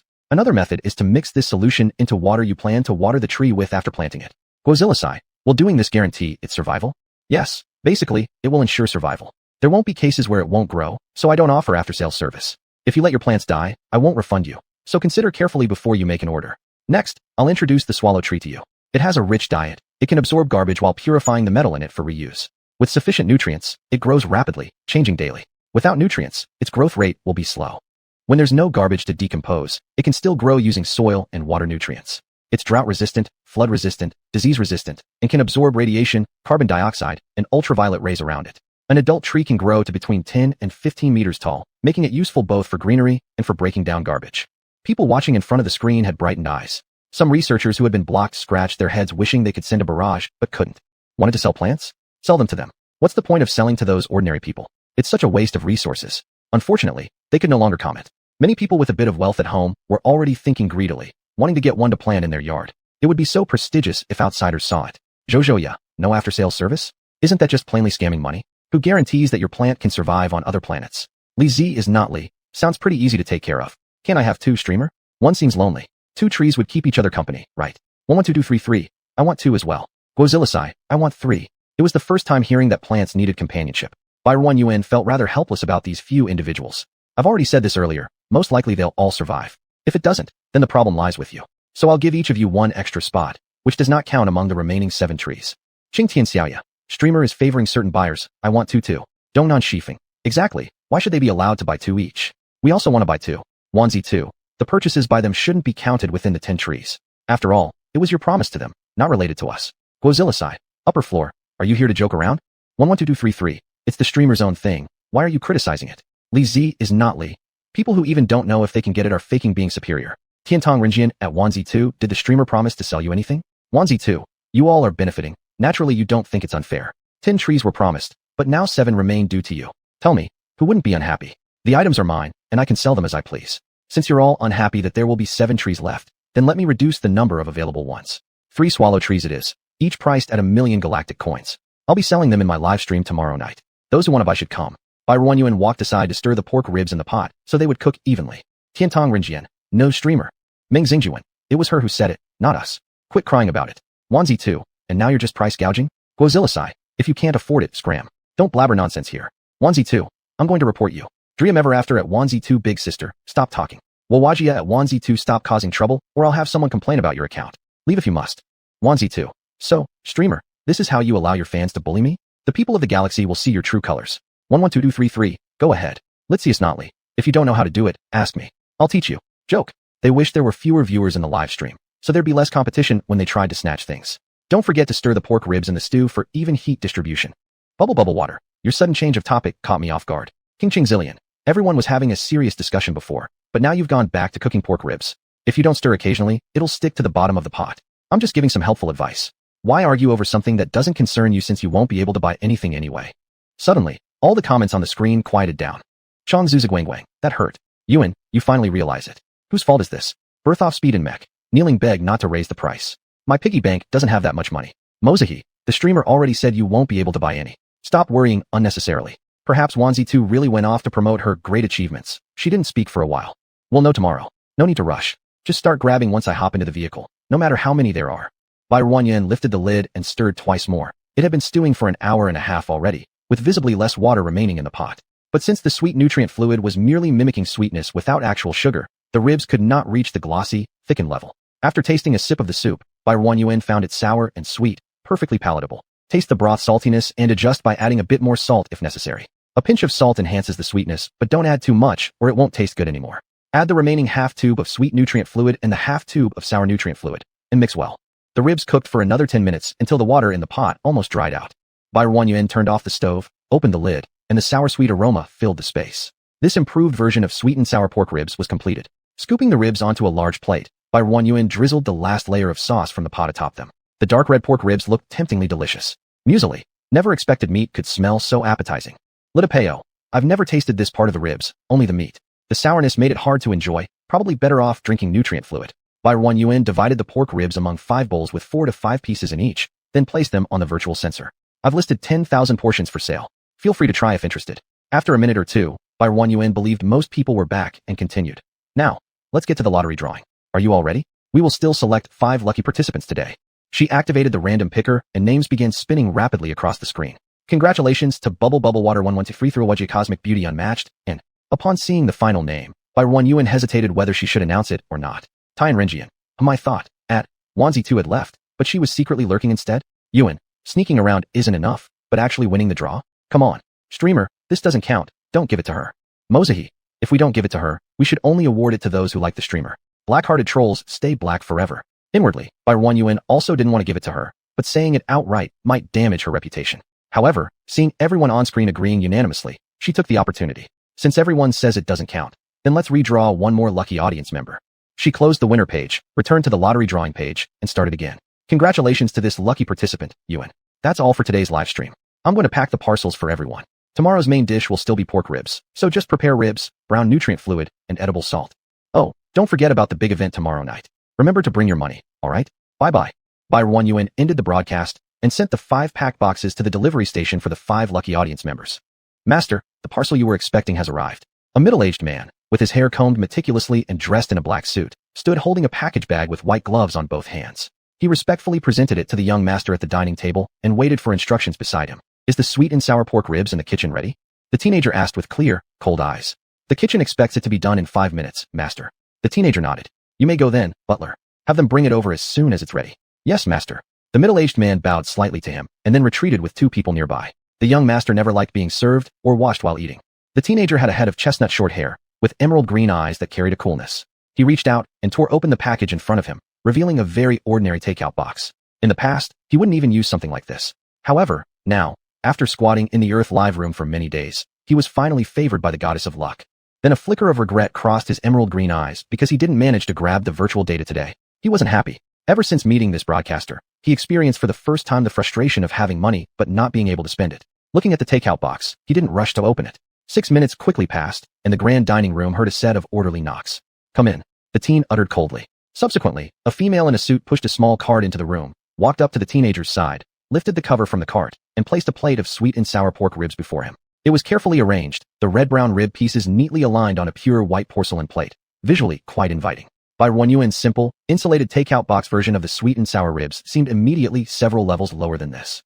Anything else you need? No, you can leave. All right, master. The woman pushed the little cart again and left the dining room promptly, closing the door behind her. Once she disappeared, the young man relaxed his stiff posture, eagerly grabbing the chopsticks and shoving a piece of the ribs from the plate into his mouth. Sweet with a hint of sour, carrying the aroma of the meat's fat. The natural sourness in the meat balanced well with its inherently sweet-sour flavor profile, making it more palatable than usual. Could this be the true taste food is supposed to have? It smelled so good. The teenager threw down his chopsticks after finishing the clean bone, picking another piece to savor it, closing his eyes contentedly. Sour and sweet taste, really delicious. After consuming 3 pieces, the teenager paused with his chopsticks, looking at the portion of sweet and sour pork ribs won from the broadcaster. His home chefs were trained under the standard of 7-star hotel head chefs. They recreated the broadcaster's recipe perfectly in a 1:1 manner. He couldn't believe that what the broadcaster made could possibly surpass what his top-tier chefs prepared. But since this was the first prize he'd won after so many days, he decided to give the broadcaster some face and try a bite. The teenager opened the takeout box, and an aroma mixed with sour and sweet along with the fragrance of the meat wafted around his nose. He froze. How was this possible? The aroma lingering in his nose was even stronger than the sweet and sour ribs that his home chef had served moments ago. Picking up the chopsticks, he selected the most aesthetically pleasing piece among the 5 or 6 ribs and put it into his mouth. The same sour and sweet flavor. Though it had been over 2 hours since it was cooked, the temperature was no longer as high as when freshly served, so the texture wasn't as good as the fresh ribs from his family's chef. He chewed a bite of the meat twice and froze again. Chapter 26. Tin Plants. The savory aroma filled his mouth, completely devoid of any original sourness. Only the rich smell of the meat blended with the sweet and sour sauce. The young boy involuntarily finished all the spare ribs in the takeout box and still felt unsatisfied. He turned back to eat the sweet and sour spare ribs made by his family's chef. The broth was delicious, but after tasting the broadcaster's version, the sour undertones in this one made it hard to swallow. The boy remembered that the broadcaster once mentioned in the live stream that her ingredients were all radiation-free. Was this why her meat didn't have a sour taste? The boy picked up his phone, found today's chat with the broadcaster, and typed words into the input box. Hello, broadcaster. Do you sell the meat you use for cooking? Unfortunately, his message went unanswered, and after waiting 20 minutes, he still did not receive a reply from the other end. At that moment, Barren was lying snugly in bed, sleeping soundly. Early the next morning, 1 boiled egg, a cup of soy milk, a small portion of pan-fried dumplings, and a few blueberries. After enjoying a happy breakfast, Barren changed into working clothes to go dig up some trees. What she had most in abundance now were toanchuan trees, which were mostly rooted in garbage piles, making them easy to collect. She just placed her hand on the tree and thought, collect, and one by one, the toanchuan trees meeting her standards disappeared from sight. After collecting 13 toanchuan trees, she replaced the drained energy cores of a few excavators. She was somewhat glad she hadn't sold the beast cores of those ants before. They came in handy for these robots. She covered the newly cleared land with grass and began transplanting the surrounding toanchuan trees to other places. If it weren't for the unseen star beasts in the trash, she could have planted toanchuan trees all over the planet. Protective shields had specific area requirements. With the planet shield active, radiation absorption slowed significantly, and it took quite some time to save up enough to exchange for a new shield. If she bought one, it would be too expensive. She couldn't bear to spend so much. The potato flowers were blooming beautifully, and the sweet potato vines had grown a few more leaves. Barren inspected the vines and decided that in about 3 or 4 days, she'd need to lift them off the ground. The tomatoes and leeks had sprouted, with the leeks growing quickly, already reaching the length of one of her fingers. Outside the protective shield, several centipedes appeared again. She used branches of iron vine to deal with them, cleaning the bead-sized beast cores and storing them in her space. Barren returned home, took a shower, and changed into casual clothing. Lying on the couch, she lazily browsed through the star network while holding a bowl of red and large strawberries. 2 Xingji store owners selling alien beast meat told her they could ship the goods to her by the afternoon. While browsing the Stellar Mall, Barren saw someone selling space chicken eggs. Each egg was as big as an olive ball and very cheap. In the previous owner's memory, these eggs contained high levels of radiation and had a strong fishy taste whether steamed or roasted, which was why very few people bought them. However, their price was even lower than that of a single nutritional fluid, and according to the former owner's memories, she often ate them while living in the orphanage. Barren had never tasted them, so she ordered 4 back to try. She opened Muya, entered the backend, cleared junk information, and saw a new message from 112,233. She clicked in and paused to think after reading his message. It seemed she could also open an online shop and pick up her old business of selling meat again. Wait for me a couple of days. She replied to him. Then she logged onto the Star Network again and searched how to open an online store. In the Federation, opening an online store was incredibly simple. Barren followed the steps listed on the Stellar Mall website, filling out information step by step until she applied for and got her own shop. She named her shop Earth Miscellaneous Goods Store. Since she was the master of Earth, her shop's avatar had a golden rim around the outside, and there was a golden crown at the top right corner, indicating it was the official store of Earth. Barren selected an emerald green pattern with white as the base color from its templates, consistent with Earth's official website color scheme. Turning around, she found a previous store where she had bought meat and discussed cooperation with them, ordering hundreds of thousands of pounds of stock at a slightly cheaper price from their farm. Of course, Barren wanted to buy more, but the boss said this was the maximum amount he could currently provide her. As for those she just bought, they would stay in her space for now.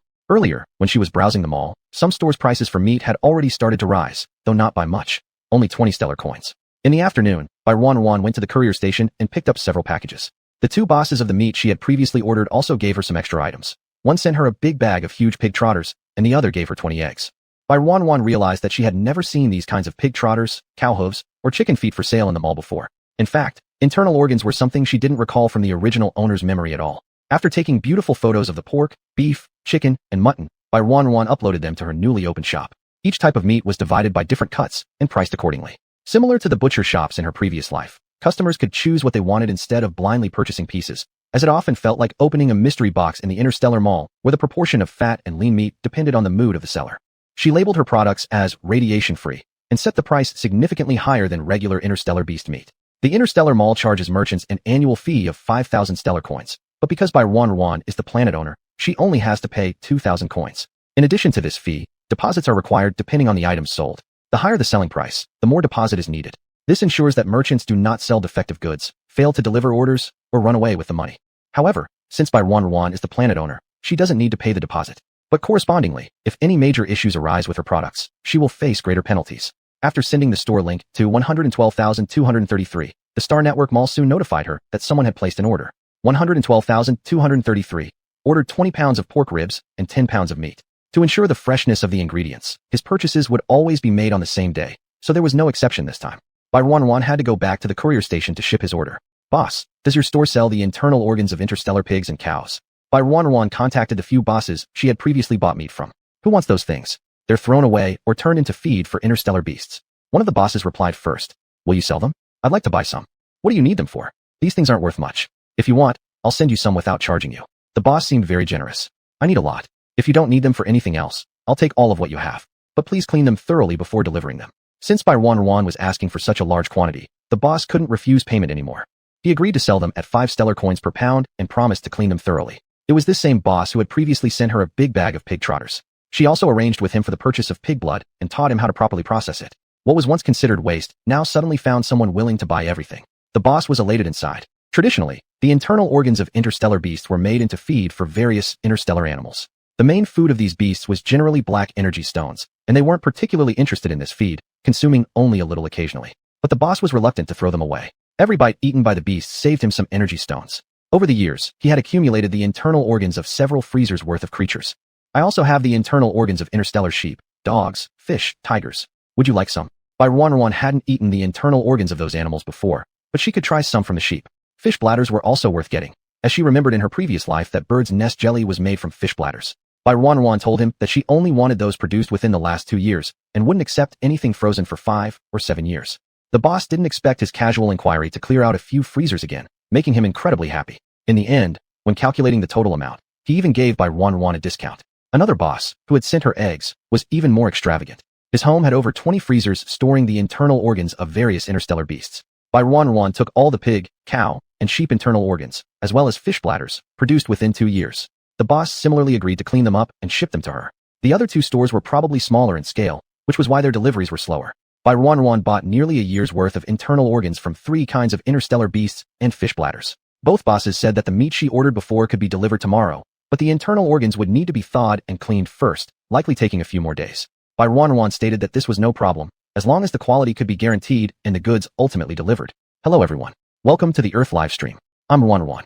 Bai Wanwan took out today's ingredients: a small basin of spare ribs, a brown nutritional liquid, and table salt. The method of boiling the meat beforehand is the same as yesterday, so we won't repeat it. Bai Wanwan placed the ribs into a pot of cold water and turned on the natural gas valve. After the water boiled, she skimmed off the floating foam on the surface, cooked for a bit longer, then fished out the ribs and put them into a basin of hot water to clean off any blood foam that clung to the surface of the ribs. In the pot, add lard. After the pot heats up, place the ribs inside and stir-fry evenly, releasing the fat from the meat. Pour in half a bottle of brown nutritional liquid, stir-fry it evenly before adding hot water. First, bring it to a boil over high heat, and once boiling, switch to low heat for slow simmering. Let's simmer it for an hour. Covering the pot, Bai Wanwan moved with the camera to the other side of the workstation. Yesterday, I mentioned something to all of you. Do you still remember? Guozili, how could I forget? My dad was so excited he couldn't sleep well all night. This morning, with dark circles under his eyes, he asked me, "Did you say yesterday that our family would have 2 trees?" He thought he had dreamed about it. Let me first send the links for the 2 trees I promised to 3 little friends. Little friends, come out and show yourselves so I can find you. Bai Wanwan found Guozili, Lizzie Not Pair, and 112,233 in the comments section and sent them the links for the 2 Tuanchuan trees. The 3 quickly paid. The number of people in the live stream room skyrocketed, surging from over 30 billion to over 50 billion. Now I'm going to list the link to the Tuanchuan trees in the yellow cart. Everyone refresh frequently and get ready with your quick hands. As Bai Wanwan clicked to list the item, the link to the Tuanchuan trees in the yellow cart flashed briefly, then dimmed, showing sold out. Yunzhongmeng, so fast. It disappeared before I even saw it. Xingji Di Yishuai. The host teased us yesterday, but actually listed 7 trees, each at 5 million stellar coins. Dai and I can xing. That's nothing. You still couldn't grab one anyway. Even if you did, you probably couldn't afford it. Just browse casually. The number of people in the live stream room quickly dropped from over 50 billion down to just over 40 billion. By the way, our Earth planet has also opened a store. You can find it by searching for the store name, Earth General Store in the mall, or enter the homepage directly from the link I sent earlier. Any item that appeared in the live stream might be found there. All are welcome. Just like how her previous link was sent from Earth General Store, henceforth all selling-related links would be issued from this store. Guozili, there's a store now? This is great. Shopping will be more convenient in the future. Wang Guohua. Looked inside. Turns out I'm not qualified. Xiao Huijia. Host, did you mistakenly label the price? A pound of your meat costs as much as 4 or 5 pounds elsewhere. Most people can't afford it. 112233. The host's meat is very delicious. Once you buy it, you won't regret it. Guozili, it's really good. Believe me, Boo should be gaming. I noticed something. Why are these few people always so active? Every time there's a giveaway, they're there. Whenever the host opens a shop, they blindly praise. Could they be shills the host hired? Bulyong Xiaoyan. Buddy, you hit the nail on the head. Otherwise, why are those few people always given preferential treatment? The host even let them each buy 2 trees. They must be hired shills to stimulate everyone's spending. 112,233. Me? A shill? If the host hired me once, she'd go bankrupt. Guozili, the Zhou group belongs to my family. Do you think I need to act as a shill? Lazy not pair. I'll tell my father, who's the owner of Jupiter, that someone said his daughter is a shill. The 3 quickly debunked the rumors, dropping some heavy hints in their statements, causing an uproar in the comments section. What a surprise. Debussy de Xiaoqiang. Wow. Are the prince and princess inspecting us today? Feng Shui Pp Liang, real or fake? Did we just see the crown prince of the Zhou family here? Bullshitting, right? The young man sitting on the sofa smirked slightly at the corner of his mouth, his emerald green eyes filled with disdain. Chapter 27 11 Grasses. He was merely the crown prince of the Zhou family, but he is the son of the richest family in the interstellar world. His family owns some of the largest mines in the interstellar universe, a chain of hotels, mecha factories, livestock planets, countless assets. Even the daughter of the owner of the Wood Star has to show him respect. The meat I sell comes from interstellar beasts that are free from radiation, so it's more expensive. The texture differs greatly compared to ordinary interstellar beast meat. From the start of my broadcasts, all the interstellar beast meat I have used is of this quality. Those who have received data and prizes from the live streaming room should deeply understand. Lazy not pair. Is it because the ingredients are different? I thought it was because our chef at home didn't have the right skills. Bubble water bubbles. I also thought it was due to my lack of cooking talent. Bai Wanyan's Earth General Store quickly reminded her. You have a new order, come handle it fast. Ming Ming Bunny. But it's still too expensive, almost catching up with half a month's salary. Poor and adorable. You say half a month, but for me, after 1 month's salary there's only hundreds left. It's food for rich people. People like us might as well drink nutrition liquid. If we're craving, we can buy ordinary interstellar beast meat. Everyone can choose according to their needs and abilities. There's no rule that fans must buy everything. For now, the price has to be this high. Perhaps in the future cheaper meat will be available. In her space, there were living animals such as chickens, ducks, geese, pigs, cows, sheep, etc., but currently, she didn't have enough room to house them. When the garbage on Earth is cleaned in the future, or enough space is cleared out, she would start a livestock industry. Bai Wanyan didn't want the people in the live streaming room to think she was asking them to all make purchases and not taking advantage of her fans. She stirred the spare ribs in the pot a few times and recovered it. For a while, there was nothing much to chat about, and Bai Wanyan quietly observed as the people in the live streaming room chatted idly. Tiny Bunny, streamer, I've sent you a private message, could you check it? Seeing this prompt, Bai Wanyan entered the backend's private messaging system. Tiny Bunny, image, Tiny Bunny, streamer, look, is it alive? Upon opening the image, Bai Wanyan saw a flower pot containing a sweet potato vine. The state of the sweet potato vine looked good, the leaves were bright green and growing upward. It's alive, you're doing a great job. Bai Wanyan hadn't expected anyone to really grow it. Tiny Bunny, right? I find it so incredible too. Out of the 5 I planted, only this one survived. Tiny Bunny, image, Tiny Bunny, image. Upon opening the images, each showed 1 or 2 flower pots, and inside the pots were already blackened and rotten sweet potato vines. Which planet are you on? Bai Wanyan was somewhat curious. Tiny Bunny, on the purple star. Maybe it's related to your planet having a planetary protection shield. It could be that the residual spatial energy in this sweet potato vine is relatively more abundant. Plus these years purple star always had a planetary protection shield. Maybe the soil's radiation value isn't too high. Your flower pot is a bit small, which isn't favorable for the later growth of sweet potatoes inside the soil. The little girl probably didn't think she could grow it successfully, hence used a small flower pot. Tiny Bunny, what should I do? Do I need to change its pot? Does that mean I need to replant it? Will it die if I move it? There's a possibility, you don't need to replant it. Just find a slightly larger and deeper flower pot, fill it with soil, and dig a hole in the center. Then take the sweet potato vine in this flower pot along with the dirt and plant it directly into the hole in the bigger flower pot. This way, it won't damage the roots. Tiny Bunny, then I'll place an order for a large flower pot right away. Can you help me take another look later? Yes. Just looking, Bai Wanyan agreed readily. After their chat ended, Bai Ruanyan exited back to see a private message sent by Lizzie Not Pair. Lizzie Not Pair. Image. Lizzie Not Pair. Streamer. Look, my sweet potato vine has grown alive. Bai Ruanyan opened the image. In the picture, amidst a vast flower bed filled with rotted black sweet potato vines, 3 vibrant green sweet potato vines were spreading their leaves full of life. This batch of sweet potato seedlings had quite a high survival rate. Bai Ruanyan knew Lizzie Not Pair was currently residing on the blue star. Both planets had planetary protection shields. It might really have something to do with this. You're amazing, so many have survived. She sincerely praised her. The white-haired little girl on the other end shyly blushed red, thrilled that the streamer praised her. The branches of the sweet potato vines can grow very long. Now, before they produce fruit, get a few thin metal rods and stick them next to the sweet potato seedlings. Once they grow longer, tie them to the metal rods. Lizzie Not Pair. Alright, I'll remember that. The energy liquid from the tree you took can be diluted and used to water them. It can improve the soil quality and also help them grow faster. Lizzie Not Pair. Okay, will the tree I bought arrive today or tomorrow? I'll go check after I finish streaming. I'll inform you ahead of time so you can send someone to wait for it and make sure no one steals it. Lizzie Not Pair. Alright, thank you, streamer. You're welcome also, thank you for your support. Bai Ruanyan ended her conversation with Lizzie Not Pair, glanced through the remaining messages, realized they were not important, and exited. She stirred the spare ribs in the pot again. The soup had already reduced by half. Add table salt. She added 3 spoons of table salt, stirred it evenly, and then covered the pot. Cook for another 20 minutes or so, and it will be done. What are you guys talking about? Bai Ruanyan scrolled up the chat screen and saw everyone discussing their process and results of cooking the dishes Bai Ruanyan taught over the past few days at home. 1, 2, 3, 4, 5, 6, 7. I've been setting up a food stall these past 2 days, making the spicy and sour fish slices, spicy and sour pork slices, sweet and sour spare ribs the streamer taught recently, and my business has been particularly good. I've earned more than working an actual job. Foodie 2. Using the streamer's method to cook, the business at my shop has improved these past 2 days. Heavenly Delights. Did the streamer say we can use her recipes commercially? What you're doing might not be right. 1, 2, 3, 4, 5, 6, 7. I sent a private message to the streamer, but she hasn't replied, so I just 1, 2, 3, 4, 5, 6, 7. Felt regretful and regretted blurting out those words. She shouldn't have spoken so rashly. The interstellar laws were very strict about copyright awareness, and if this streamer sued her, she might end up being exiled. Foodie 2. The streamer didn't say we can't use them commercially. Cute baby. But the streamer didn't say we can use them commercially either. Haven't you ever heard of any streamer giving free authorization after all these years? Don't you guys know anything at all? 1, 2, 3, 4, 5, 6, 7. Streamer, I'm sorry. I didn't know such things need copyright fees. How much is it? I'll pay you. Please don't sue me. I'm still young and have responsibilities both above and below me. Bubble Water Bubbles. At Foodie 2. Are you the chef from Secret Garden on Blue Star? I've seen you. Having worked in the industry for so many years, how could you not know? Foodie 2 turned pale in front of the screen and dared not reply to Bubble Water Bubbles. Bai Ruanyan actually had no idea that dishes needed copyrights. Watching the friends battling for her on the screen, she couldn't exactly say copyright is free. Use as you like. So, those 2 friends, please send me a private message. Let's talk about the issue of copyright. Both contacted Bai Ruanyan promptly. 1, 2, 3, 4, 5, 6, 7. I'm sorry, I didn't know such things need copyright. How much is it? I'll pay you. Please don't sue me. Foodie 2. Hello, I sincerely apologize. How do you want to resolve this? One dish's copyright is 2,000 interstellar coins. Can you accept that?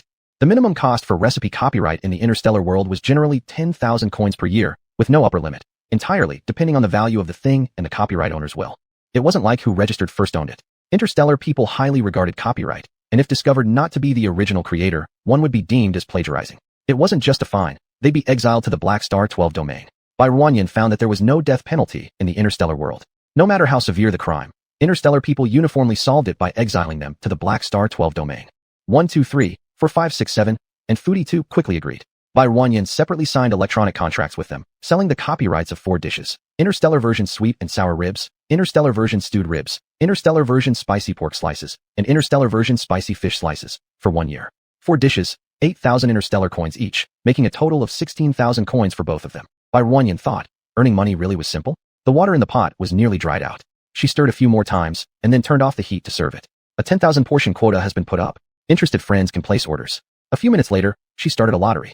Congratulations to Tiny Bunny. Wind blows PP cool, sweet and sour ribs. Perfect weather, young man, 5 lucky friends. That's all for today. I'll likely be busy tomorrow, the day after, and even the day after that, so I won't be live streaming. I'll bring a new plant next time, so there's no need to prepare ingredients. Friends who got pictures of the tree, please privately message me in the back end shortly. Well, that's all for today, see you. Bai Ruanyan packed up 5 portions of stewed ribs and took them to the delivery station. After mailing the 5 portions of stewed ribs, she then contacted Lizzie Not Pair, Fruit Civet, and 112233. Are you available to pick up the trees now? Lizzie Not Pair. Yes, I'll head to the courier point with my people immediately. Fruit Civet. Yes. 112233. Yes. Bai Ruanyan asked them to prepare themselves. She then packed their 2 respective trees along with her 2 diluted 500 milliliters bottles of spiritual spring water into the delivery cabinets. Subsequently, 3 more individuals indicated that they were now ready to receive the trees, while the remaining 4 all preferred to accept them during the daytime of the next day. Bai Ruanyan mailed the 3 Tunton trees, and soon started cutting the meat on site, packaging it, and sending it off. All the store orders had been processed, and night fell once again. The reason Bai Ruanyan had stopped broadcasting for 3 days was because the organs and meat she had previously ordered from different sources were being shipped one after another. The sellers had all stated that, after cleaning some parts thoroughly, they would ship them right away, so as to avoid spoilage of the organs due to defrosting and extended waiting times. They wouldn't waste energy freezing them for her again. Moreover, although Bai Ruanyan's received innards were divided into pork, beef, and lamb categories, when they arrived, everything was mixed in enormous bags, without separate sections for each kind or part. Bai Ruanyan had to sort them out herself. Some parts that weren't cleaned properly required reprocessing. Often, before she could finish sorting one batch, the next batch had already arrived. Bai Ruanyan became increasingly annoyed with herself for having bought so much at a time. Over 4 days, despite Bai Ruanyan's best efforts, she managed to process only half of the amount. Looking at the time, it was 4 p.m. She tucked the items yet to be sorted into her space, then hopped on the levitating vehicle to head to the leek field. The leeks had grown to a height of 30 centimeters. She set the harvesting command within the planting robots program. 2 planting robots stood at both ends of the leek field and began harvesting. Each stalk was placed into the truck bed that emerged after the robot transformed itself. When the beds filled up, the entire field had been harvested. Bai Ruanyan weighed the leeks in the 2 truck beds, altogether 500 pounds. 1 pound per portion, she weighed and packed them, which took her 3 hours to complete. All she could do was eat a simple dinner using the lunchboxes from her space. Hello everyone. Welcome to Earth Live Broadcast. I am Ruanwan. Today, I'm introducing to you all a plant called leek. Bai Ruanyan brought 2 leeks she had specially pulled from the soil, roots still attached, to display in front of the camera. This plant, originating from ancient Huaxia, China, was widely consumed in the Zhou dynasty, began artificial cultivation in the spring and autumn warring states era, and by the Han dynasty, there were explicit records about its cultivation. The stem is named white leek, the root, yellow leek, and the flower green leek. Its entire body, except for this root down here, can be eaten. As for its taste, in the Tang dynasty, Li Yan's book South History recorded an instance involving Zhou Yong. He lived frugally, ate vegetables all day long. Though he had a wife, he lived alone in the mountains. Prince Wenhui asked Zhou what vegetable tasted the best. Zhou replied, early spring leeks, late autumn cabbage. The meaning of this passage is that even though Zhou Yong had a wife, he lived alone in the mountains, and when asked by the crown prince what vegetable tasted best, he responded early leek and late cabbage. This shows its deliciousness. Moreover, leek grows perennially from its roots, requiring no replanting, regenerating endlessly as you keep cutting it back. In warm places, it can grow year-round. In areas where the 4 seasons are distinct, it will hibernate in winter and wake up again to sprout come spring. She asked the screen, isn't this an exceptionally outstanding plant? I love my home. Exceptionally outstanding. Plant it once, eat for life. Tiny bunny. Are the seeds of this plant for sale? I'd like to try growing some. Not currently selling seeds. The sweet potato cuttings before were seedlings conceived with my abilities. If sold directly as seeds, they wouldn't survive. Chapter 28 12 Grasses. Tiny bunny. Can the broadcaster use your ability to cultivate some leek seedlings? I really want to grow them. Li Z is not pear. You have some nerve. I'm very sorry, but no. Previously, all the energy was used up in preparing the energy liquid for those 13 trees, so it cannot be used for a while. Besides, Earth is still under construction, and my talent energy isn't even enough for myself. There's no way I can do anything else. Tiny bunny. Then, the broadcaster should take care of yourself. Soft and fluffy. Why are you selling trees then? If only you could produce more of that energy liquid and grow leek sprouts for sale, it would be great. Grow more, let everyone in the live streaming room have vegetables to eat, and we could plant our own. Heaven and earth. Do whatever the broadcaster wants. What business is it of yours? Plant on your own? Haha. How is that related to the broadcaster if you can or can't plant? Li Kai Kai add oil. At heaven and earth, are you seriously ill? If you're sick, you need to see a doctor. Isn't it good to plant vegetables yourself? You can't buy them anyway, but if you grow them yourself, you can eat fresh vegetables every day. What that young lady said was clearly a good thing for everyone. How come you don't understand? Report viewer, haven't you got into the habit of flattering? The broadcaster has hired some very well-placed shills. Guozillicide, screw off with your accusations. Why don't you grow them yourself? If you can't grow them yourself, why moralize? Looks like you're just full from too much eating. Show some goodwill and give away all the interstellar coins in your card. Guozillicide, the broadcaster grows plants to make money. Stop begging the broadcaster daily to grow this and that for you. Guozillicide, don't keep using the banner of saving the world to find fault with her. Next time I see one, I'll scold one. Everyone knows what kind of character these interstellar people have. After pretending for a couple days, they forget what they were originally like. Guozillicide, saving the world? Stop laughing. As long as it's not you who dies, you couldn't care less about others, right? This is the tradition of the interstellar age. Winds blow my PP cool. Brother Guo is powerful and commanding. 112,233. Please use some brains when you speak. Think about whether you should say something or not. Don't let people think you're morons. Bai Ruanyan didn't expect Guazilisai, to be so riled up, speaking out on her behalf. In fact, she always skimmed through the bullet comments, never taking the negative remarks to heart. Report viewer, don't pretend like you're some noble soul. Who wouldn't want plants? Who doesn't want to grow plants? A pound can sell for 2,000 interstellar coins. How many people's monthly salary is that? Are you looking up to her because she gives you extra benefits? Kawaii doa. We do want them, but we earn them ourselves. Unlike you, all you want is to freeload without shame. Bubble water bubble. If you think it's too expensive, you don't have to buy. No one forces you. It depends on your own conditions, right? Just keep drinking nutrition fluid. It's not like you'll die without eating plants. The bullet chat was filled with chaos, comment after comment flooding the screen. Bai Ruanyan didn't know what triggered the argument. There were more people standing on her side, and the situation was overwhelmingly one-sided. The opposing party was soon silenced, ending the strange and abrupt argument. Everyone seemed unfazed, quickly turning their attention to other topics. Guazilisai, my tree has been planted already, and it seems to be adapting pretty well. All sorts of data look normal. Li Z is not pair. They really can absorb radiation values. My dad was worried they wouldn't survive, so he enclosed them in a glass dome, carefully nurturing them. The radiation level inside the glass kept dropping. This morning, someone reported it had dropped to 0. No loneliness without you. Is that true? Then can we counteract the radiation by planting more trees? Xia. Definitely, we must trust the broadcaster. Alright buddies, look at me here. Am I not attracting you with today's delicious food?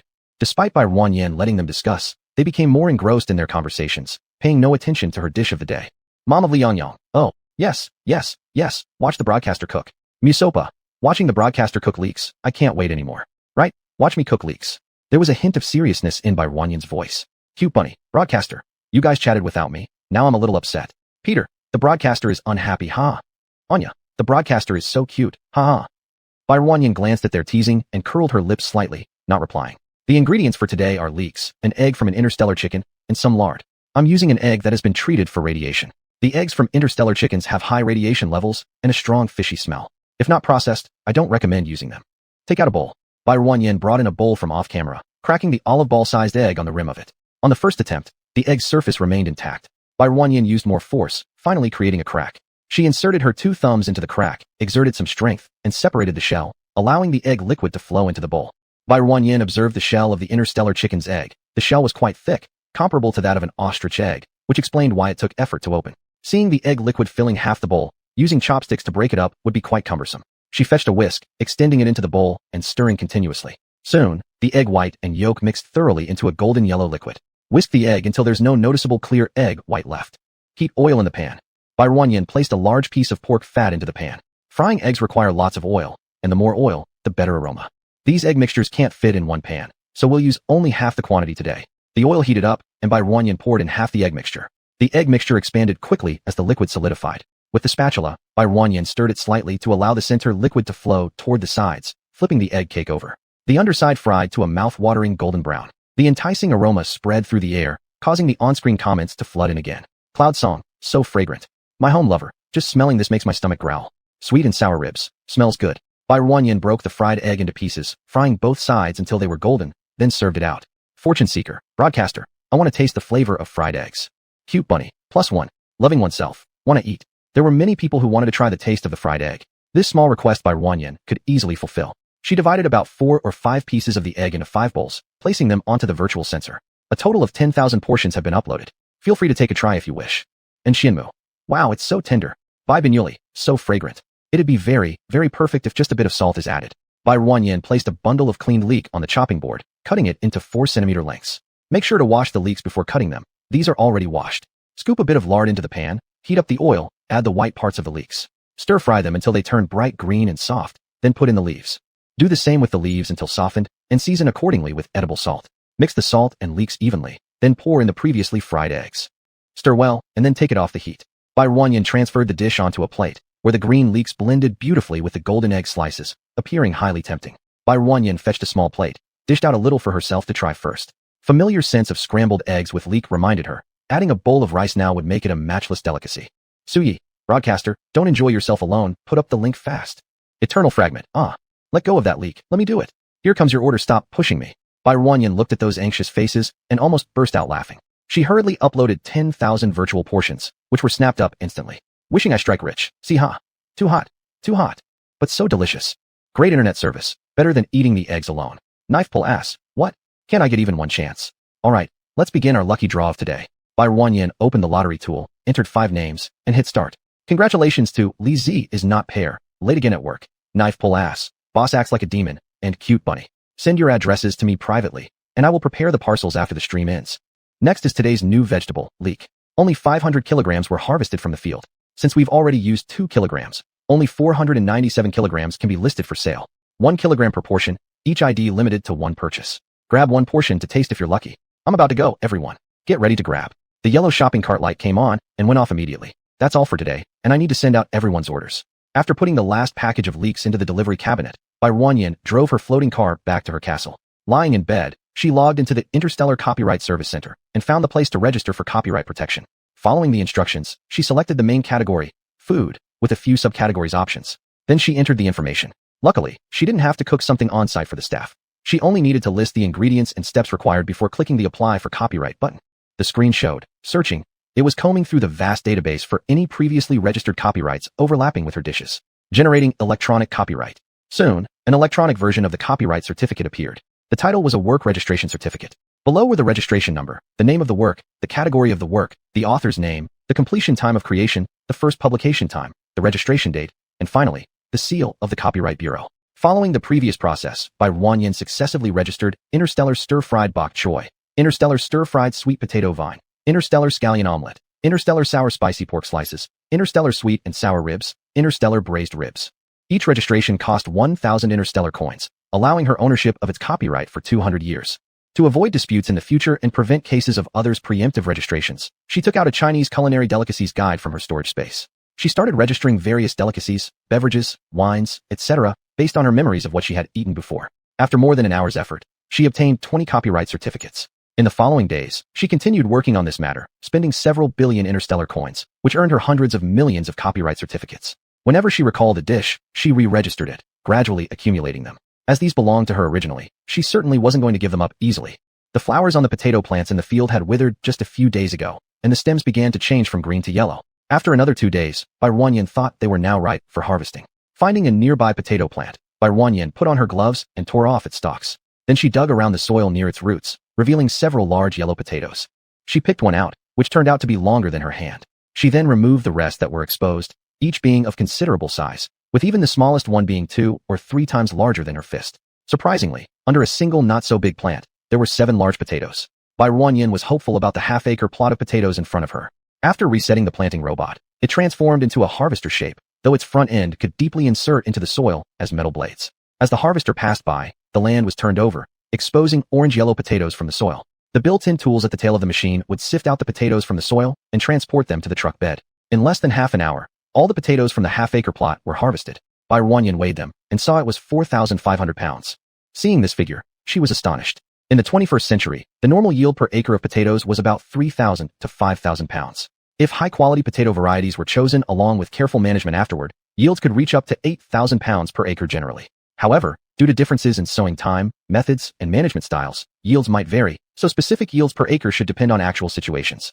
But even with extra fertilization, wouldn't the yield exceed 8,000 pounds? Her half-acre harvest already matched an entire acre's output from back then. Moreover, during the planting process, she didn't use any fertilizers, just some water containing spirit spring water at most in the early stages. Not only did the production increase, but the time was also much earlier than before. After putting all the potatoes into her storage space, Bai Ruanyan noticed the sweet potato vines next to her had grown long. So she started pulling on the vines one by one. Binding them with bamboo sticks wouldn't work, so she had no choice but to handle them like this.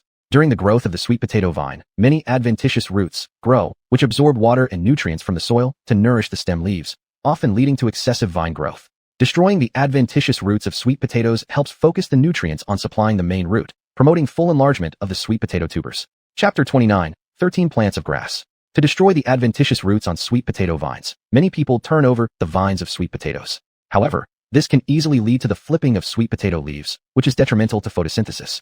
After each vine turning, it takes the plant about 4 to 5 days to recover. If this happens 2 to 3 times, that's equivalent to keeping the sweet potato in an intermittent state for 10 to 15 days, which inevitably affects the expansion of its underground tubers. Therefore, many have changed from turning the vines to lifting the vines. When lifting, all you need to do is gently lift the vine and then let it fall back down. This minimizes damage to the stems and leaves of the sweet potato, while also being simple and more conducive to high yields. After seeing the profits from the potatoes, Bai Ruanyan became even more excited about how much they could harvest from their sweet potatoes. Hello everyone, welcome to Earth Live Streaming. I am Ruan. The potatoes in the fields are harvested today, so today our star will be the potato. Bai Ruanyin took out a bowl of potatoes. Some still had dirt on them. She picked one up in her palm and displayed it close up to the camera. Let's start by introducing the history of potatoes. Potatoes are also called white sweet potato, mountain yam, foreign taro. According to research, the potato originated from the ancient Andes Mountains of South America during the Earth period. The first to grow potatoes were the Peruvian Indians. In the early 16th century, Spanish people found the locals in South America cultivating these root vegetables buried deep in the ground. They cautiously tasted them and discovered that not only did they taste good, but they were also quite filling. Consequently, the Spanish brought potatoes to Europe. At first, potatoes were not liked by Europeans. People just thought its flowers were rather pretty and used them as decorations. Regarding the ones buried underground, with their odd shapes and tendency to turn black when cut, Europeans were both curious and afraid, mistakenly believing that potatoes were poisonous. Some thought eating potatoes might bring bad luck, others believed they were aphrodisiacs, while others still accused potatoes of being evil. The flavor of bones. The ancients in the past were so foolish. It was not until the mid-18th century, during war-torn Europe suffering from famine, that prideful Europeans cared no longer and began bowing to the potato. Potatoes, which had been discriminated against for more than 200 years, suddenly transformed into tools for famine relief. From then on, potatoes gradually made their way onto European tables, becoming one of the main staples for Europeans. Little obedient one. Where is Europe? Is it another planet? Eagle striking the skies. I seem to remember my teacher mentioning this when I was young in school. It's not another planet. It's just a piece of land on Earth named Europe. Potatoes were introduced to Huaxia, China, around the Wanli era of the Ming Dynasty. At first, they were regarded as exclusive royal food, making it difficult for ordinary civilians to eat them. It wasn't until the Qianlong era of the Qing Dynasty that, due to being easy to cultivate, highly productive, and stable crops, potatoes quickly gained acceptance. Especially for those living in mountainous areas, potatoes became an important food source. Potatoes prefer cold climates. They like low temperatures.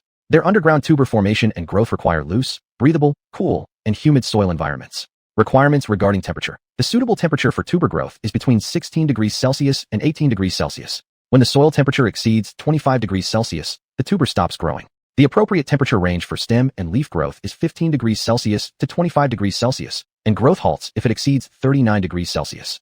I love my home. Now there are basically protective covers available, where the temperature can be regulated. Wouldn't it mean that potatoes can now be grown anywhere? The normal yield per mu, approximately 1/15 of an acre, of potatoes ranges around 3,000 to 5,000 pounds. If high-quality potato varieties are planted, combined with meticulous management later, the yield per mu can generally reach up to 8,000 pounds or more.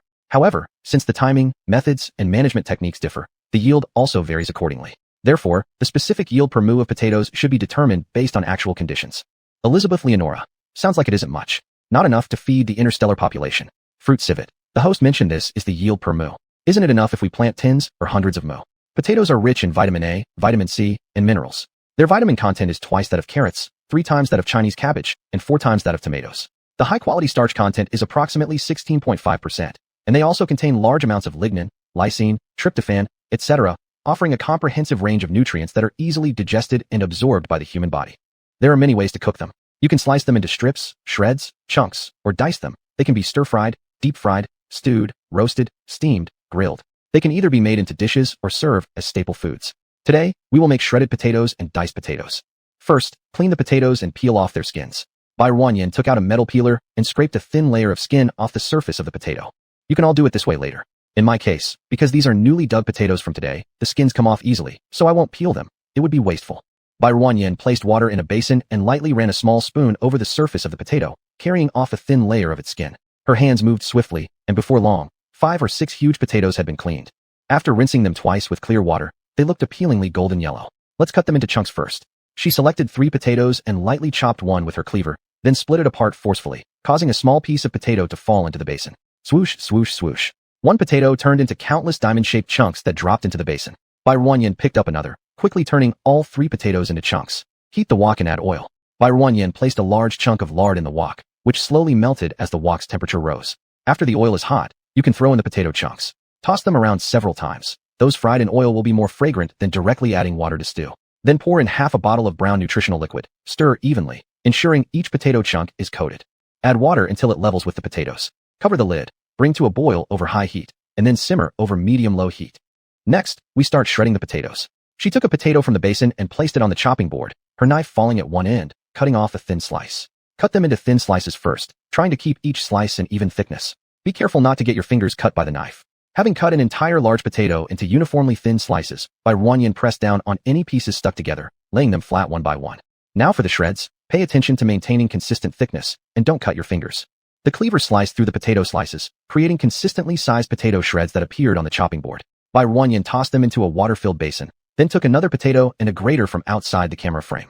For those who aren't good at cutting, you can use this tool to shred potatoes. It's faster and safer. It can also slice, grind, cut wavy pieces, thick potato shreds. It has many functions. Everyone can explore its uses themselves. Merchants interested in the copyright can send me a private message via the back end after the broadcast. She washed and put away the grater, then used her cleaver to slice the remaining 2 potatoes into shreds and place them in the water-filled basin to soak. Grabbing the potato shreds from the water basin, the water in the basin turned milky yellow. Potatoes contain starch, which makes them soft when eaten.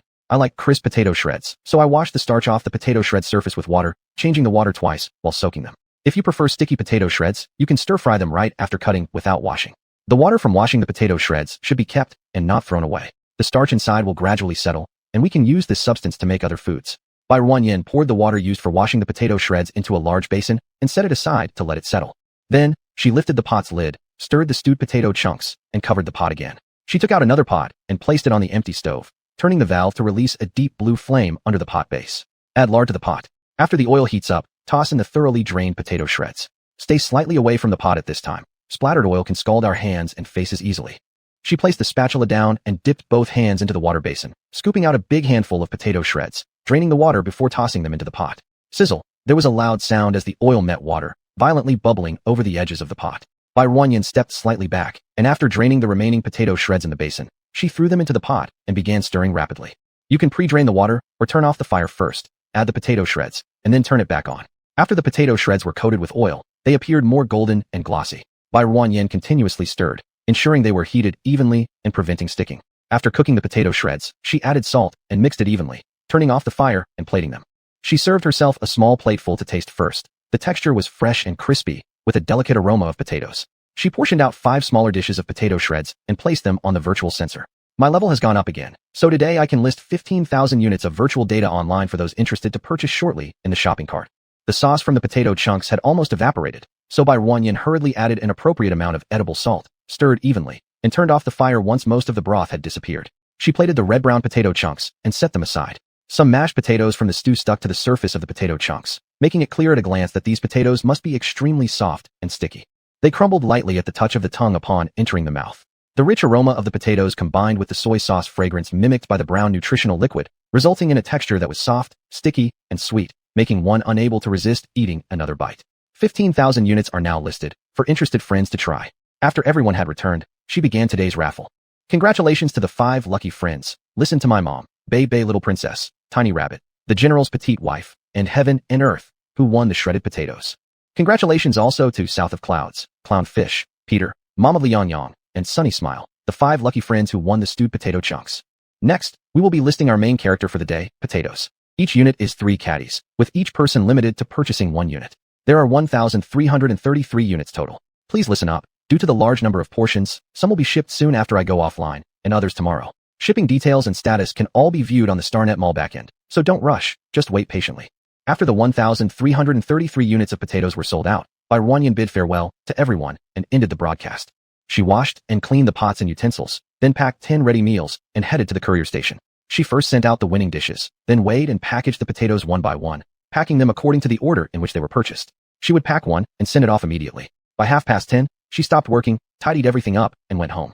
Only more than 200 portions had been sent, so tomorrow was going to be another busy day. She suddenly felt that things would be better if there were more people helping her, or if she had a few robots to assist with packaging and shipping. Since the weight was roughly the same, the system could randomly transmit an item based on the address. However, weighing and packaging had to be done entirely by her. It was indeed too much for one person.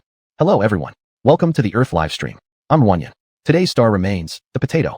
Today we will taste the differences between steamed, baked, pan-fried, and deep-fried potatoes.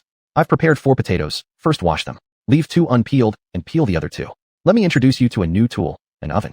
Merchants interested in copyright and structural diagrams can contact me privately through the backend. By the way, last night and today were both spent handling shipments, so I haven't replied to the private messages yet. When I have time, I'll surely reply to everyone, so please don't worry. Guozili. Hostess, how do you know what I want to say? 112,233. With your line of thinking, does it really need to be thought out? Tianshang Rinjian. Puffed. Haha, seems like it. Bai Ruanyan placed 1 unpeeled potato onto the rack inside the oven, then closed the oven door. Middle shelf, 180 degrees top and bottom heat. Bake for 1 hour first. She then took out the steamer and placed it on the stove, adding water, putting the steam basket inside, and similarly placing an unpeeled potato before covering the pot lid. After the water boils, switch from high heat to low heat. Set the timer for 1 hour first. Jojo, these are definitely the simplest methods I've seen so far. Great dream. I feel I can handle these too. City of Love. Haha, I can do this too. Cut these 2 peeled potatoes, one into uniformly thick slices, the other into rectangular strips as thick as chopsticks. Bai Ruanyin took out a frying pan and placed it on the stove, scooping in a small spoonful of pork fat, which melted before she neatly arranged the potato slices into the pan. Sizzle, sizzle. The sound of oil frying continuously arose. Bai Ruanyin then scooped several big spoonfuls of pork fat into another stir-frying pot on the other stove. As the temperature rose, the oil slowly melted, creating gentle ripples. Chapter 30, A Swallowing Tree. After the oil heated up, she grabbed a handful of potato strips and put them into the wok. The wok immediately bubbled with oil splashes, rolling vigorously. Bai Ruan first flipped the potato slices in the frying pan to reveal their golden underside. She then used a slotted spoon to stir the clumped potato strips from the edge of the pot, breaking them apart. Bai Ruan managed both pots at the same time, sprinkling fine salt on the fried potato strips and the pan-fried potato slices once they were ready before serving. Bai Ruan listed 2 batches of 15,000 portions each, frying the potato strips while chatting idly with everyone online. Mr. Luo, the fried potato strips are delicious. Spoiled little princess, the potato slices aren't bad either. Song in the clouds. I cooked both potatoes I received this morning. I should have kept one. Celestial Homestead. Did you see today's trending topic? General Xiao who has set off again. Sweet cutie. He was only just back. How could he return to the battlefield so soon? Fishy family. It said that due to recent large numbers of wormholes and insect swarms appearing around the wasteland star number 044, manpower is short, so they've arranged for him to be deployed. Bai Ruan scooped out a new batch of deep-fried potato strips from the pot, glancing at the chat messages on the screen. Unbeknownst to her, their conversation had veered toward current affairs, specifically discussing someone familiar, Huojing. Dance of the Sakura. As a soldier and the Soul 4S class mental strength warrior in the Federation, it's perfectly normal to deploy him. Fires galore. As long as General Hua sets foot there, problems will be solved. Why worry unnecessarily? He's been reported recovered. Do you think a 4S class fighter would be so fragile? Silver Wolf Mech. You say that easily, but what about psychic energy surges? Do you think those are trivial injuries? If you've never seen anything else, surely you've seen what happened to old Commander Hua and General Hua. Night Owl. Spacefarer Soldier's mission is to safeguard galactic security. Aren't we all working on different posts to achieve galactic peace? Twilight. General Hua is my idol and my goal. Once I finish all my studies, I'll fight alongside him. Bai Ruan hadn't expected his rapid return to battlefields. Recalling how during his last trip he somehow ended up stranded in Black Star Domain 12, Star 06, and suffered severe radiation exposure. Is medical technology in space so advanced now? Could such heavy radiation actually be treated? Bai Ruan could only hope that he'd come back safe this time. Ding! The oven timer sound broke everyone's concentration. Bai Ruan slipped on thick cotton gloves, opened the oven door, pulled out the baking tray inside, turned the potatoes, and continued roasting at 180 degrees Celsius for half an hour. Since the potatoes were large and hard to cook through, she decided to roast them a bit longer after flipping them. An hour passed, and Bai Ruan poked a chopstick into one of the potatoes. It slid through effortlessly. The chopstick can slide through without difficulty and pierce straight through, meaning it's done. Turning off the heat, Bai Ruan took out the potato using the chopstick, revealing its skin split open with multiple cracks, showing its orange-yellow interior. Raccoon dog. Just by looking, it seems like it'd be really glutinous and yummy. Bai Ruan cut the potato into 6 roughly equal-sized pieces and ate one herself first. She stripped off the skin, took a small bite. Its texture was soft, dense, and fluffy, as her grandma would say. This potato is truly powdery. Pairing the faint sweetness with its natural aroma made Bai Ruan unable to resist another bite before putting it down. She placed the remaining 5 portions into small bowls and quickly uploaded them to the platform amid continuous moans of anguish on the chat. Slippery slide. Hostess. Don't eat anymore. Upload. Coming right up, Bai Ruan speeded up with a playful grin, uploading the 15,000 portions of virtual data swiftly. Uploaded. Fellow viewers interested can place your orders now. Yao yao. It tastes slightly sweet. Snowman. I like this texture a lot, soft and sticky. After more than 10 minutes, the oven dinged, again to signal completion. Bai Ruan put on her cotton gloves again, opened the oven, pulled out the tray inside, and checked it with the previous chopsticks. It was thoroughly cooked. She gently picked it up with the gloves and placed it on the cutting board. Still slicing them into 6 equal portions, Bai Ruan put 5 of the portions onto the virtual sensors. The roasted potatoes, having their water content dried out, better preserved the rich fragrance of the potatoes, making them more glutinous and aromatic compared to steamed ones. Miss Super Sweet. Roasted ones taste better. Lucky today? When will we all get a chance to grab one? Sobbing here. I missed buying the potatoes and also failed to snatch the data. Today's dishes are complete. Steaming, roasting, frying, and sautéing. Which method do you prefer? Raccoon fried. Love my home. Roasted. Twilight. Both fried and roasted. I like them all. Late again for work. Unlike you guys, I like all 4. Haha. Each texture is a bit different. You can try it yourself when you get the chance in the future. Now let's start today's lottery. We don't have too many portions, so I will draw 4 lucky fans. Bai Ruan opened the lottery tool, filled in 4 for the number of people, and pressed the start button. Congratulations to the 4 lucky fans Twilight. I am your father, I am your grandpa, and late again for work. Please send me your addresses via private message. The prizes will be packed and sent out immediately after the live stream ends. By Wan replaced the place where she previously planted potatoes with chili peppers and planted the seedlings on other large pieces of land instead. Every germination point of one potato could grow into a potato plant, and each potato could be cut into 6 or 7 parts for planting. Now her own farmland had initially reached a considerable scale, and she no longer needed to plant crops acre by acre like before. She planted 2 acres with potatoes and noticed that the leek field was ready for harvesting again, so she sent the planting robot there for harvest. Besides the half-acre of leeks she originally planted, she now added another full acre.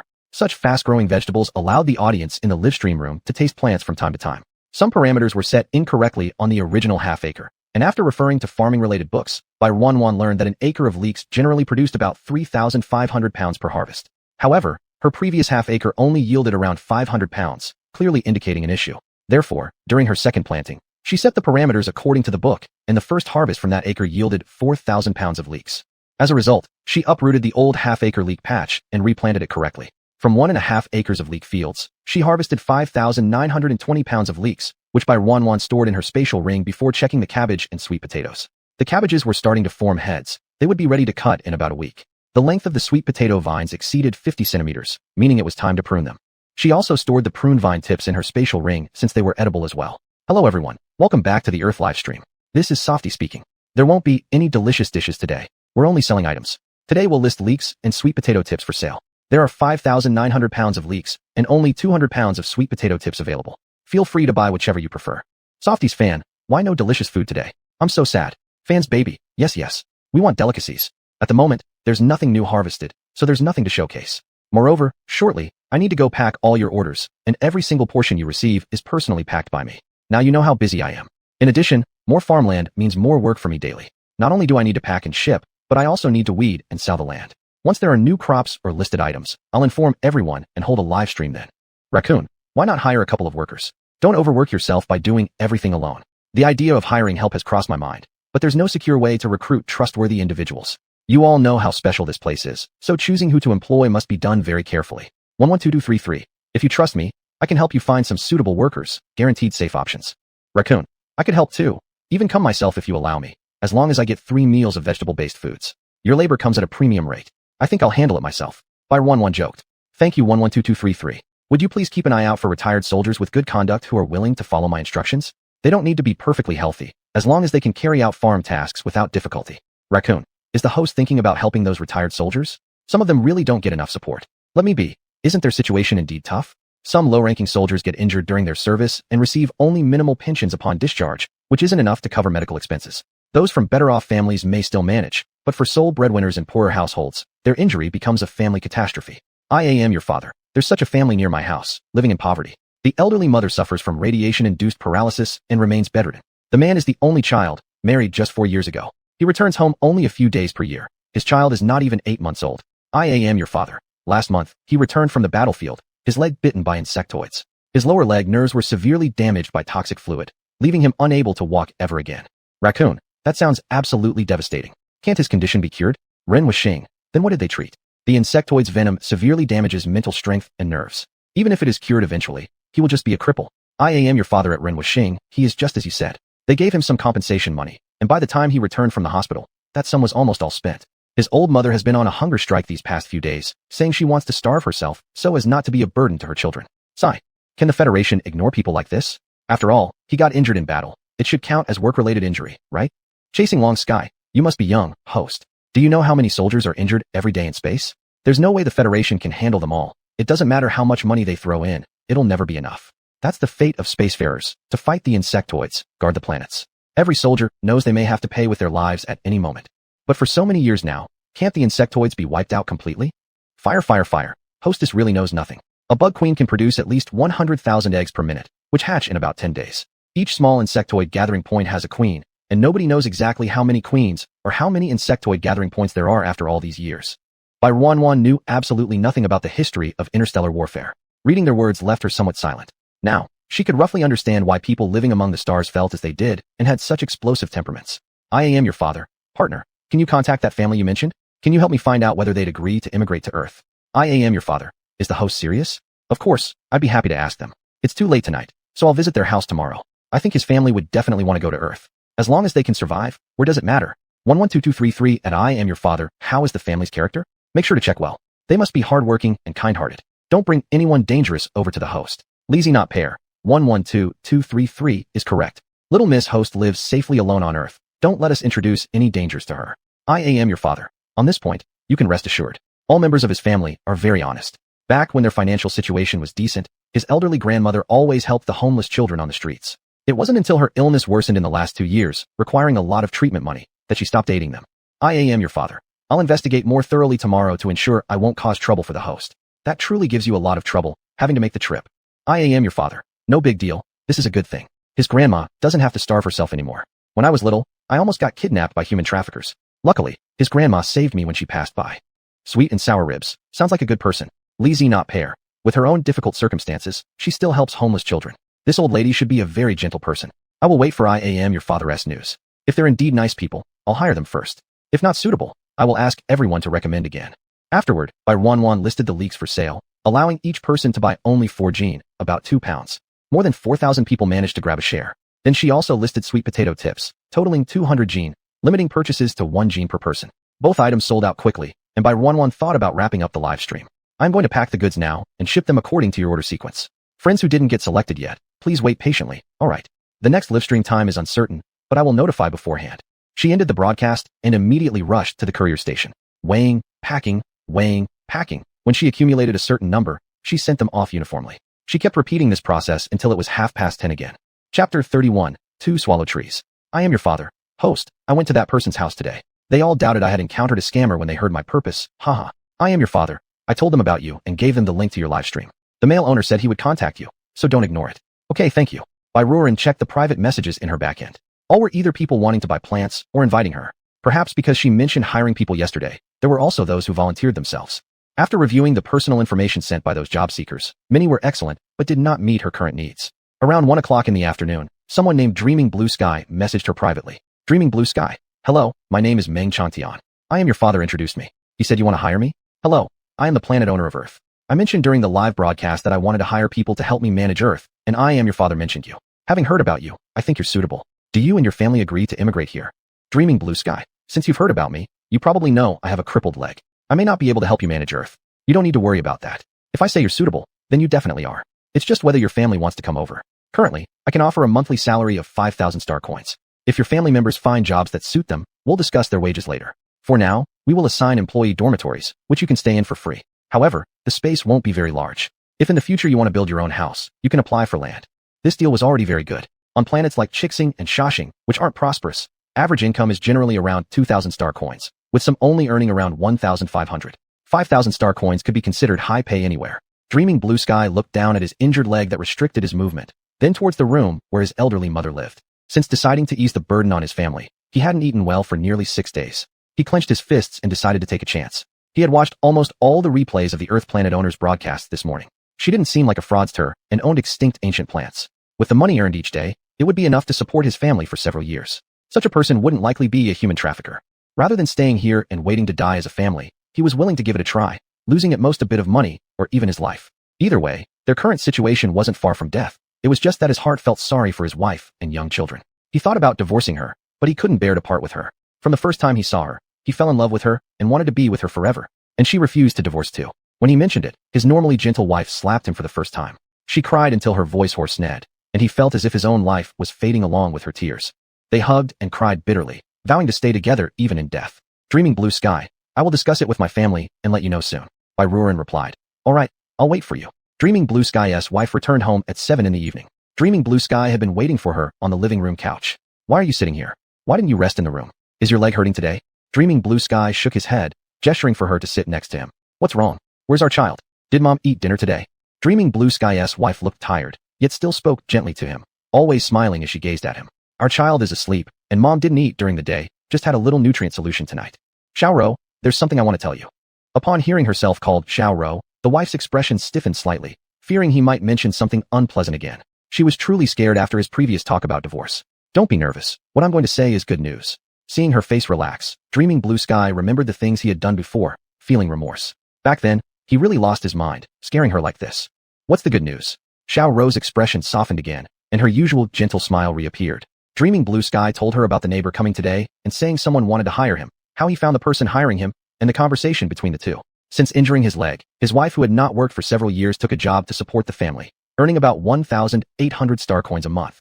Every time she came back, her face was filled with exhaustion. He felt so heartbroken every time he saw her, yet there was nothing he could do about it. After hearing his story, Xiaoro asked the same question that had crossed his mind before. Isn't there a possibility this person might be a human trafficker? Are you sure we can trust her? I have watched some replays of her live broadcasts. Judging from her figure and voice, she should just be a young girl. I also checked with a few fans from her live streams. They all confirmed that her shipping address is indeed on Earth. So she's probably just someone wealthy who feels sympathy for us. If that's really the case, then when we go there, you must work hard. We can't betray her kindness. I'll help too. Xiaoro gripped his large hand tenderly as she spoke. Okay. Dreaming Blue Sky's face lit up with a smile he hadn't worn in a long while, as he reciprocated her grasp. The old lady, knowing that her son had found work, finally agreed to drink more nutrient solution. Dreaming Blue Sky felt mixed emotions in his heart. It saddened him deeply that his mother, who had worked so hard to raise him, still had to endure such hardship even after bringing him up. Since they had decided to leave, Xiaoro resigned from her previous job. The family cleaned their house meticulously, taking everything they could carry to avoid spending money again once they arrived. They shipped their belongings to Earth through courier, asking Barren to hold on to them for now. They originally lacked enough money to buy tickets to Earth and considered selling their old home, but Barren stopped them and volunteered to pay for the travel expenses for all 4 family members. Don't sell the house. Keep it. You've lived there for so many years, it'll be a place for you to revisit if things get better one day.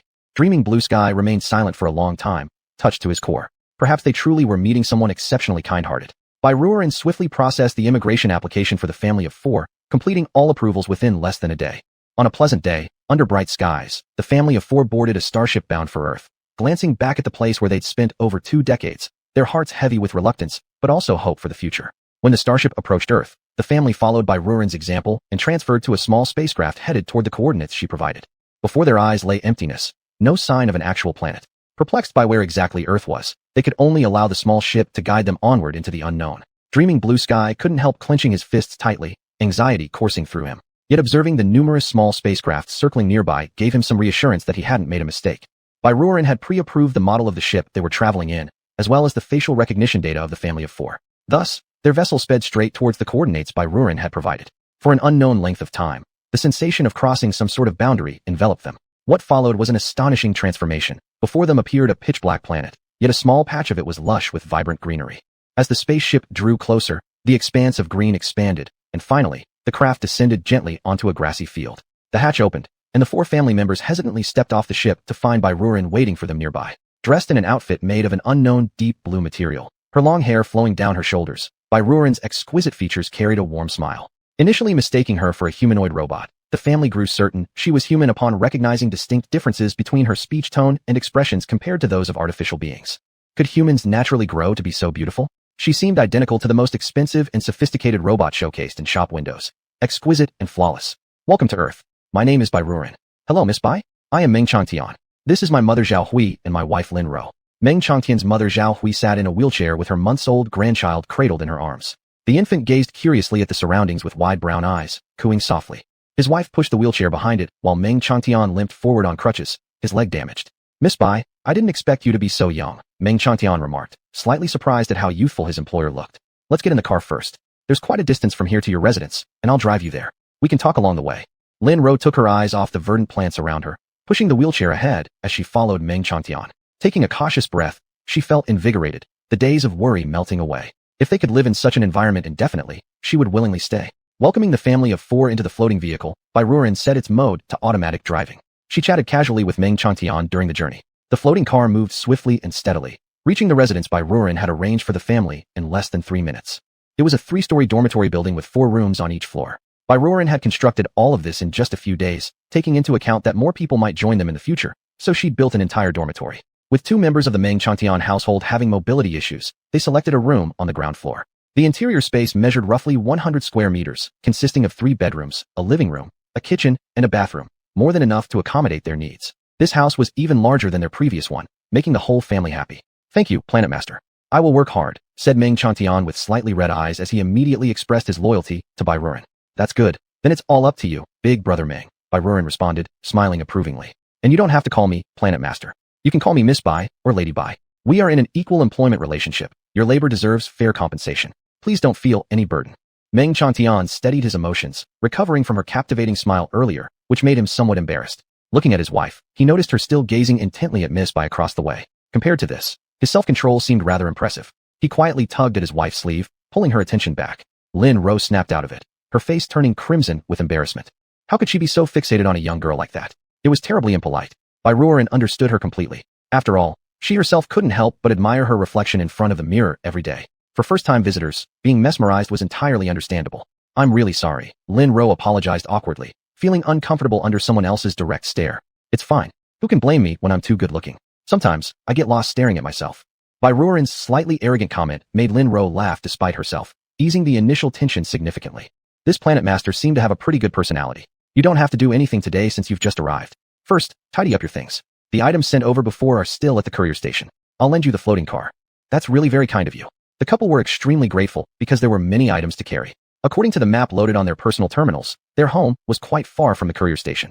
Without some transportation aid, considering their frail state, they didn't know how long it would take them to move everything.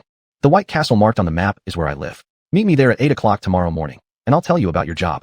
All right, Miss Bai. After briefing them on the tasks, Bai Ruoren thought it best to leave them to acclimate to the environment on their own and departed accordingly. She took out a pedal bike and rode leisurely back home. The next morning, at 7:40, Meng Chantian was already waiting outside her gate. You've come so early.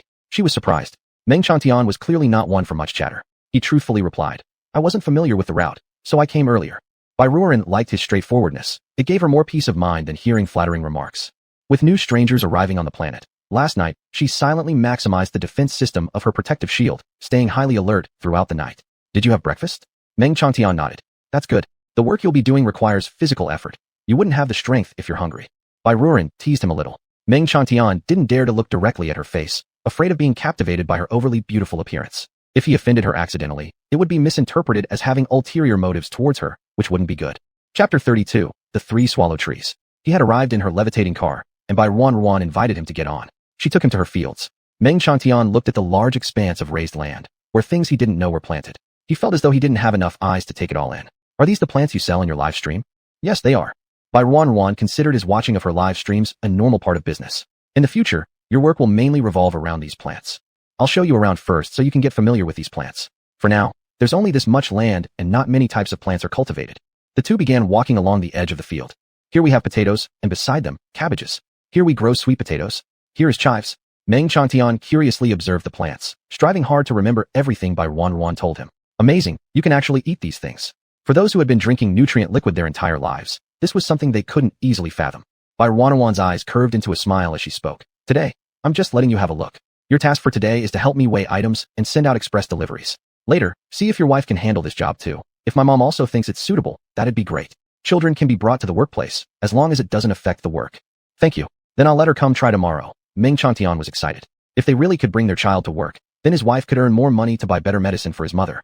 Bai Ruoren took him to the courier station and pulled out a spatial button, extracting over 1,000 pounds of chives right before his eyes. She was quite troubled. Keeping it outside would cause the chives to spoil in days.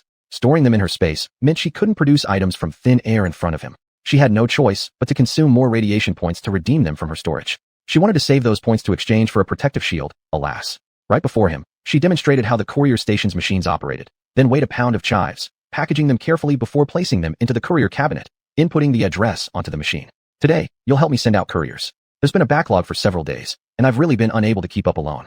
Some bought a pound, others bought 2 pounds. Thus, she had to first weigh, pack according to orders, and finally ship identical weights together, leaving system-based random distribution.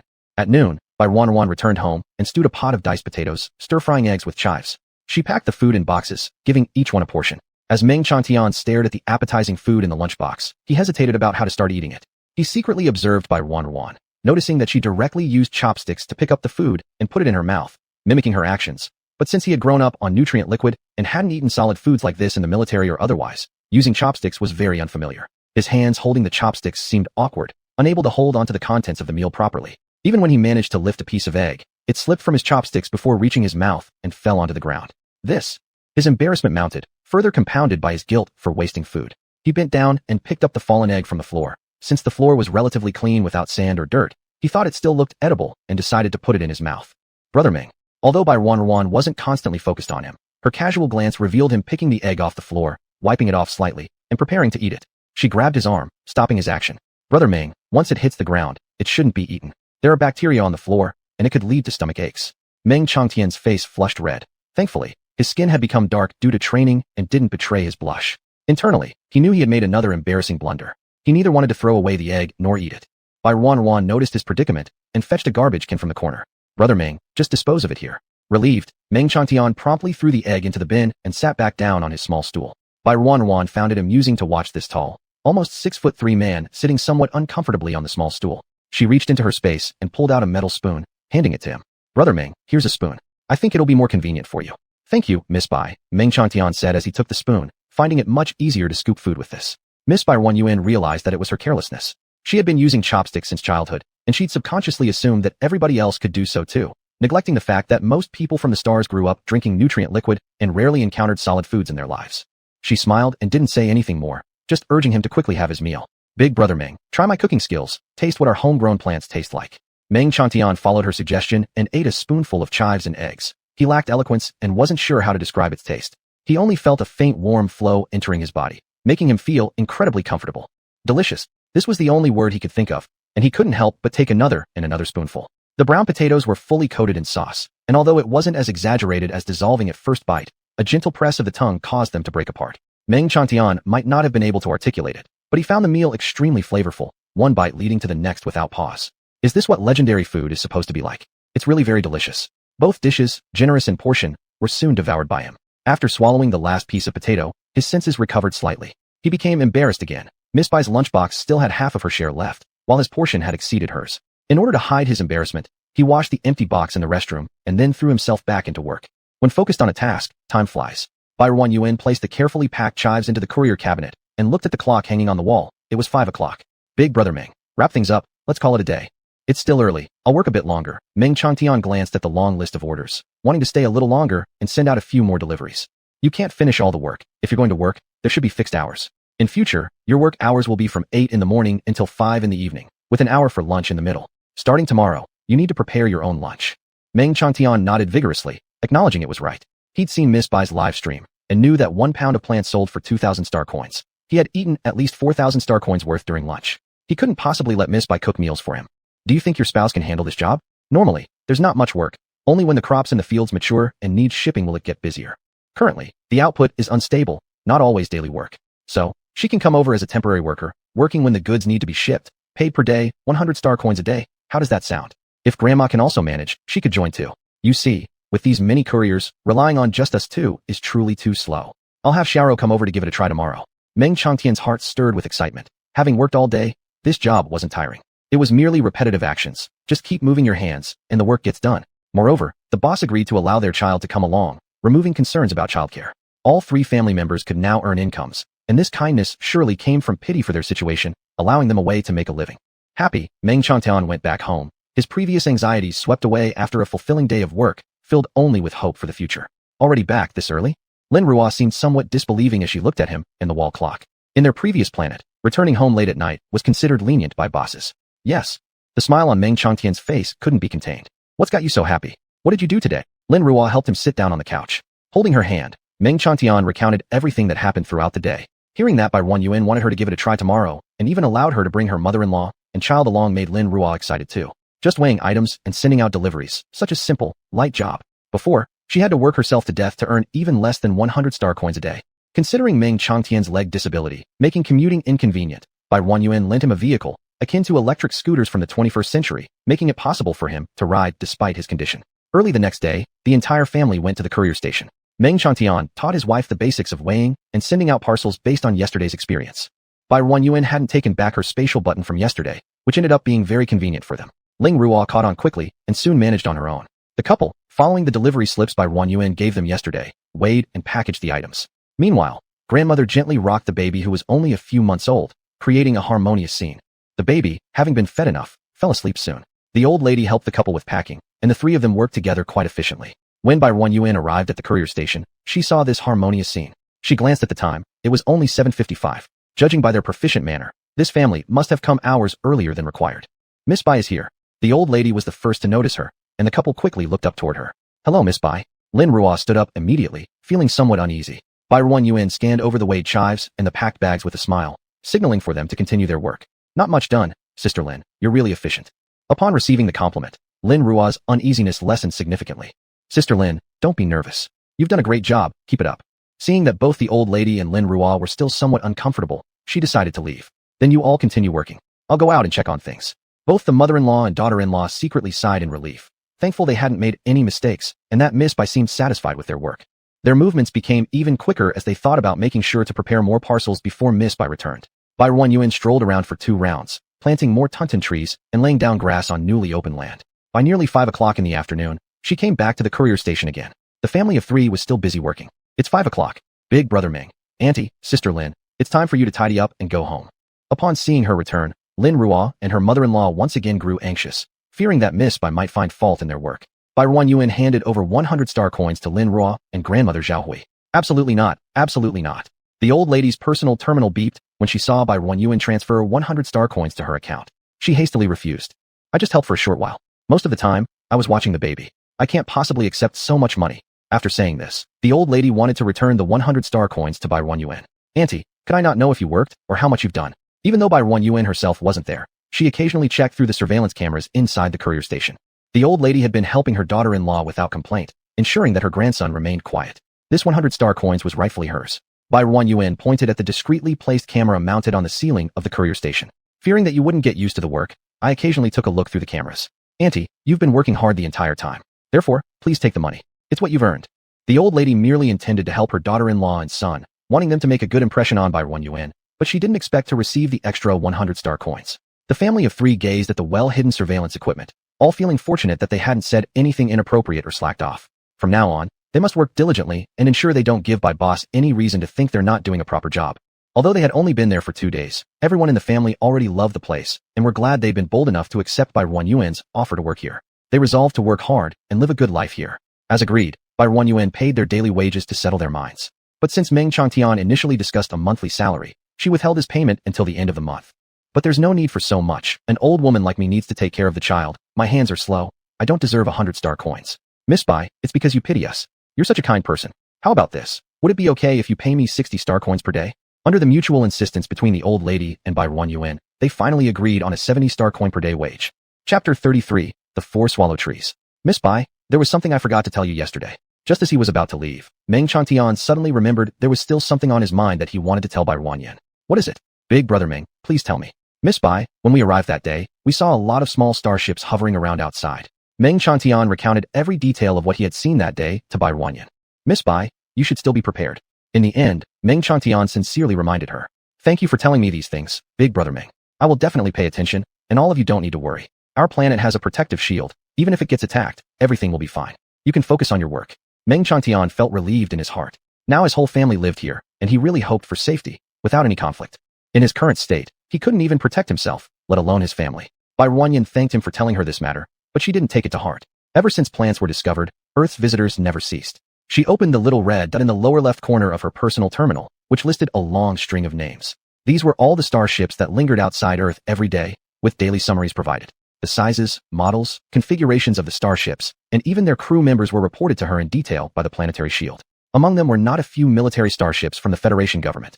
But so what? They couldn't detect Earth's location or break through its defenses. Hello everyone. Welcome to the Earth Live broadcast. I'm Soft. Slippery Slide. Streamer, you're finally back. My meal accompaniment is secured again. Wailing woo woo. Bubble water. Is there a new product today? One of our friends guessed right. Today there is a new product. Bai Yuan brought a large Chinese cabbage into the camera view. This is today's star, the cabbage. Momo. Is this the same little white cabbage that grew up to become this big? Yes, this is what the little white cabbage from the live broadcast looked like after growing up. Bai Yuan explained after seeing the comment sent by Momo. The earliest recorded mention of Chinese cabbage was in a book called Treatise on Cold Damage and Miscellaneous Diseases written by Zhang Ji from the Han Dynasty in Huaxia history. Back then, cabbages were referred to as song and were quite different in quality compared to what we see now.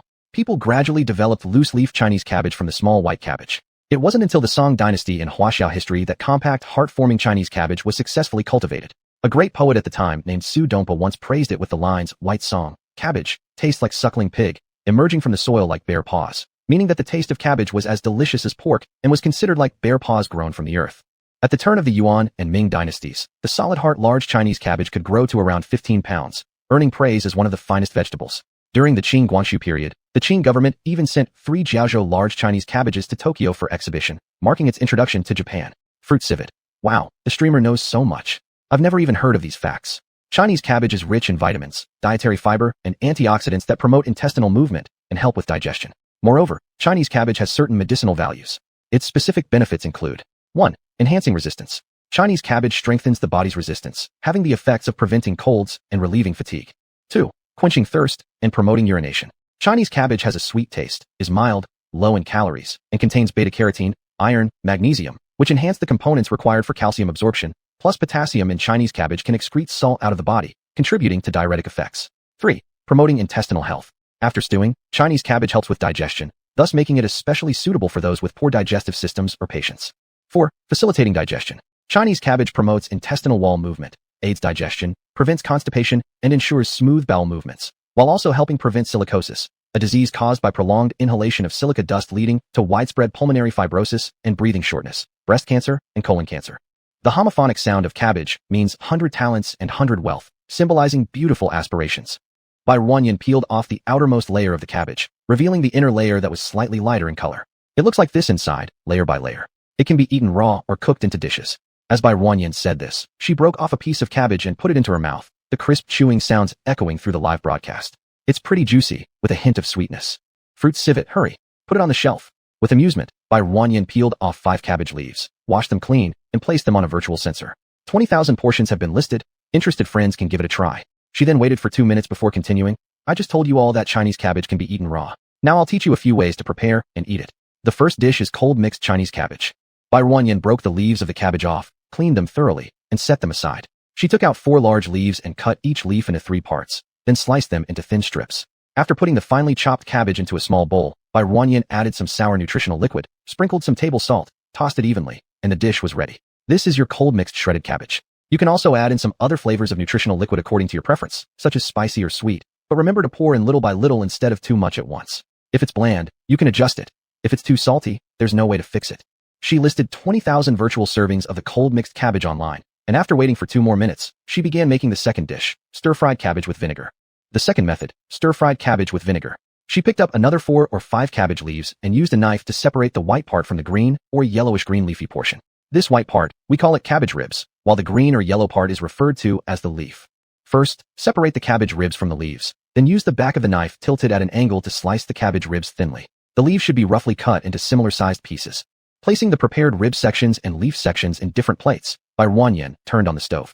Preheat the pan and heat the oil. Scooping a spoonful of pork fat into the pot, she waited until the fat melted with the rising temperature, then threw in the pre-cut cabbage ribs. Stir-fry the cabbage ribs first until they become slightly transparent and softened, then toss in the cabbage leaves. When she had flipped the other plate containing the cabbage leaves into the wok, Bai Ruanyan quickly stirred it with her spatula. First, add an appropriate amount of brown nutritional liquid to adjust the color and enhance aroma, followed by a small spoonful of sour nutritional liquid and half a spoon of sweet nutritional liquid, along with half a spoon of table salt. Mix well. Use medium-high heat throughout, stir thoroughly, and right before serving, splash a spoonful of sour nutritional liquid along the edge of the wok, stirring it a bit more before taking it out. It retains the crispness of the cabbage ribs, with a tangy taste tinged with a hint of sweetness. It's highly appetizing and cuts through greasiness well. Tasting a bite of the stir-fried cabbage with vinegar, Bai Ruanyan gave an earnest evaluation. Listing 20,000 virtual servings of the stir-fried cabbage with vinegar, she started preparing the next dish. The last recipe for today, braised cabbage with potatoes. Here, we will need the potato that made its appearance earlier. Bai Ruanyan took out a potato longer than her palm, peeled it, and washed it clean. The handling of the cabbage is the same as before. Separate the ribs from the leaves, slice the ribs, and set them apart. The potato can be cut into rolling blade blocks, strips, or slices, depending on your preference. Today, we will cut it into strips. Cutting the potato into 1 centimeter thick slices, she then further sliced these horizontally into square strips. Heat the pan with oil, then toss in the cabbage ribs and potato, stirring thoroughly. When the cabbage ribs are cooked through, i.e., translucent and soft, add the cabbage leaves along with an appropriate amount of brown nutritional liquid, mixing thoroughly before adding an appropriate amount of water. Braise until the potato becomes soft and mushy, then add table salt, mix thoroughly again, and it's ready to be served. Plating the dish into a soup bowl, Bai Ruanyan scooped out 5 small portions and placed them on the virtual sensor. She arranged the 3 dishes together, the cold mixed shredded cabbage, stir-fried cabbage with vinegar, and braised cabbage with potatoes. Cold dish, shredded cabbage, stir-fried cabbage with vinegar, and braised cabbage with potatoes. These are the 3 methods for eating cabbage for today. Now comes the part you all love, the listing phase. This batch of cabbage harvested a total of 5,200 gene, about 2,600 kilograms, with each cabbage weighing approximately 15 jin. We will divide each cabbage into 4 parts, with each part being at least 3 jin. The extra weight will be considered my gift to everyone.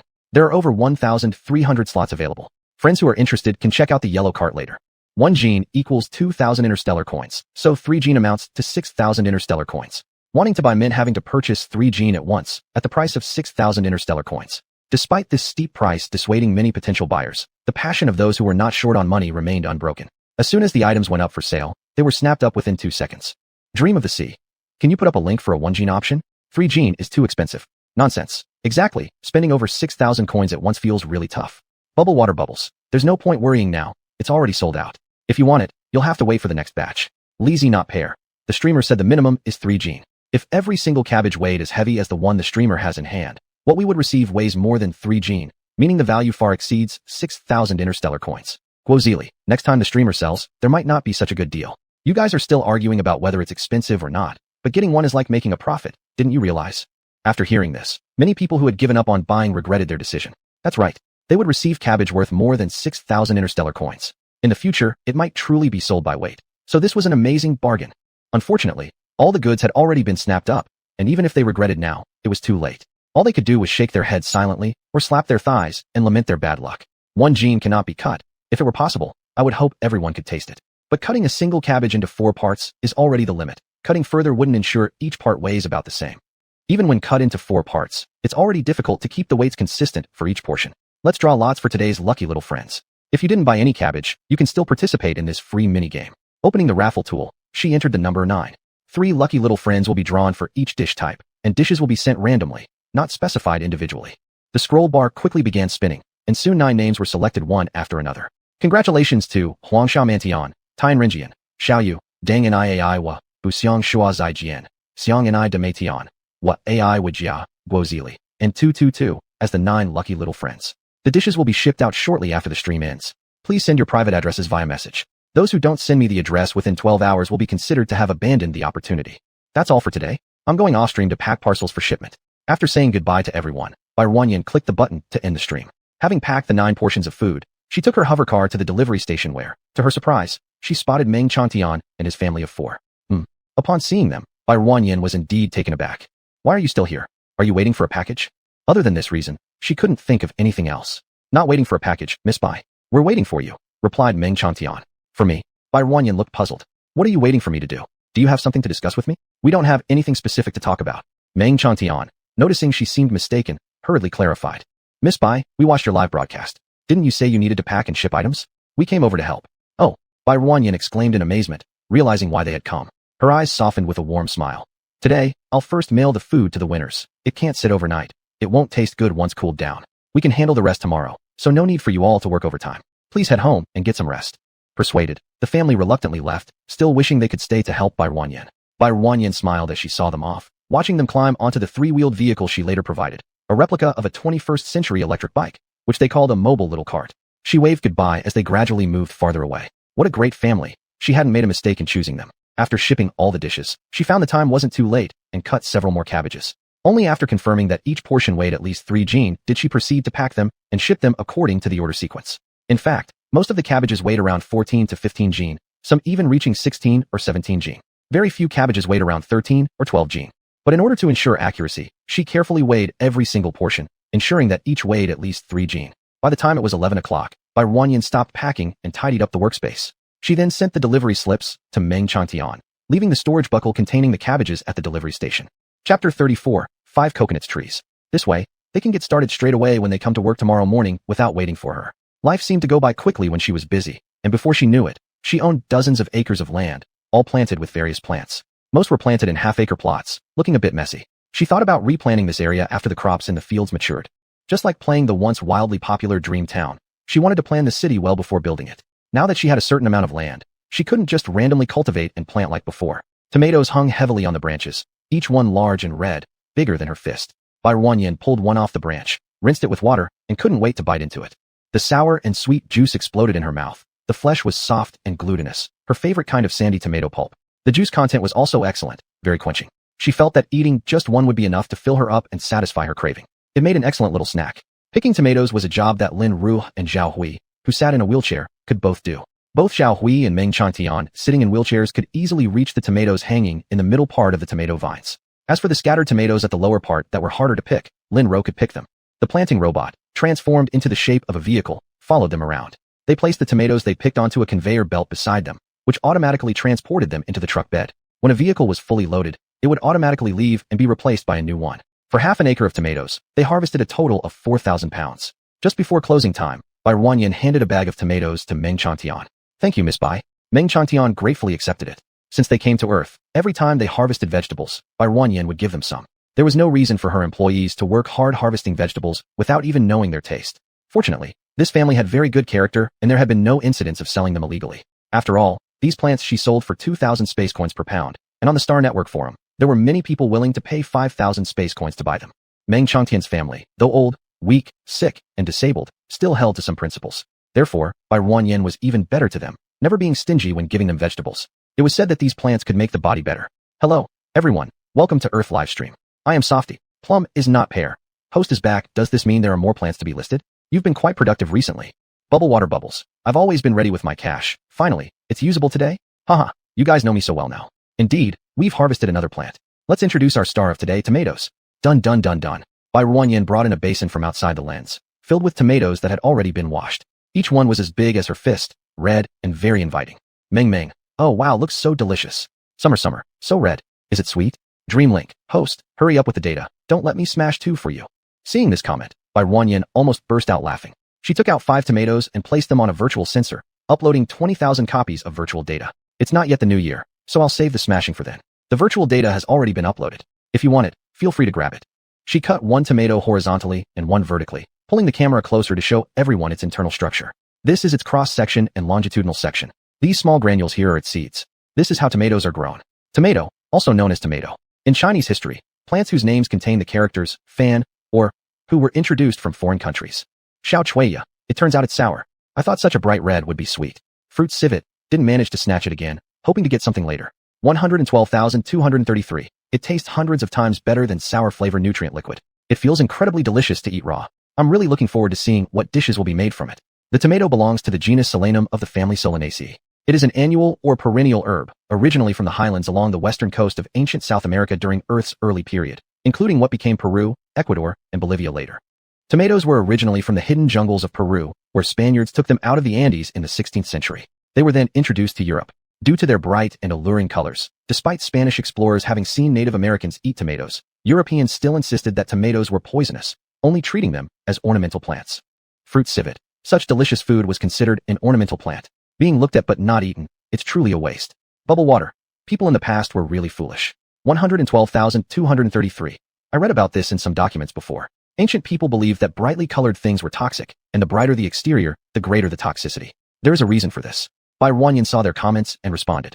Before the 18th century, biologists called tomatoes wolf peach and classified them under the Solanum genus, regarding them as toxic.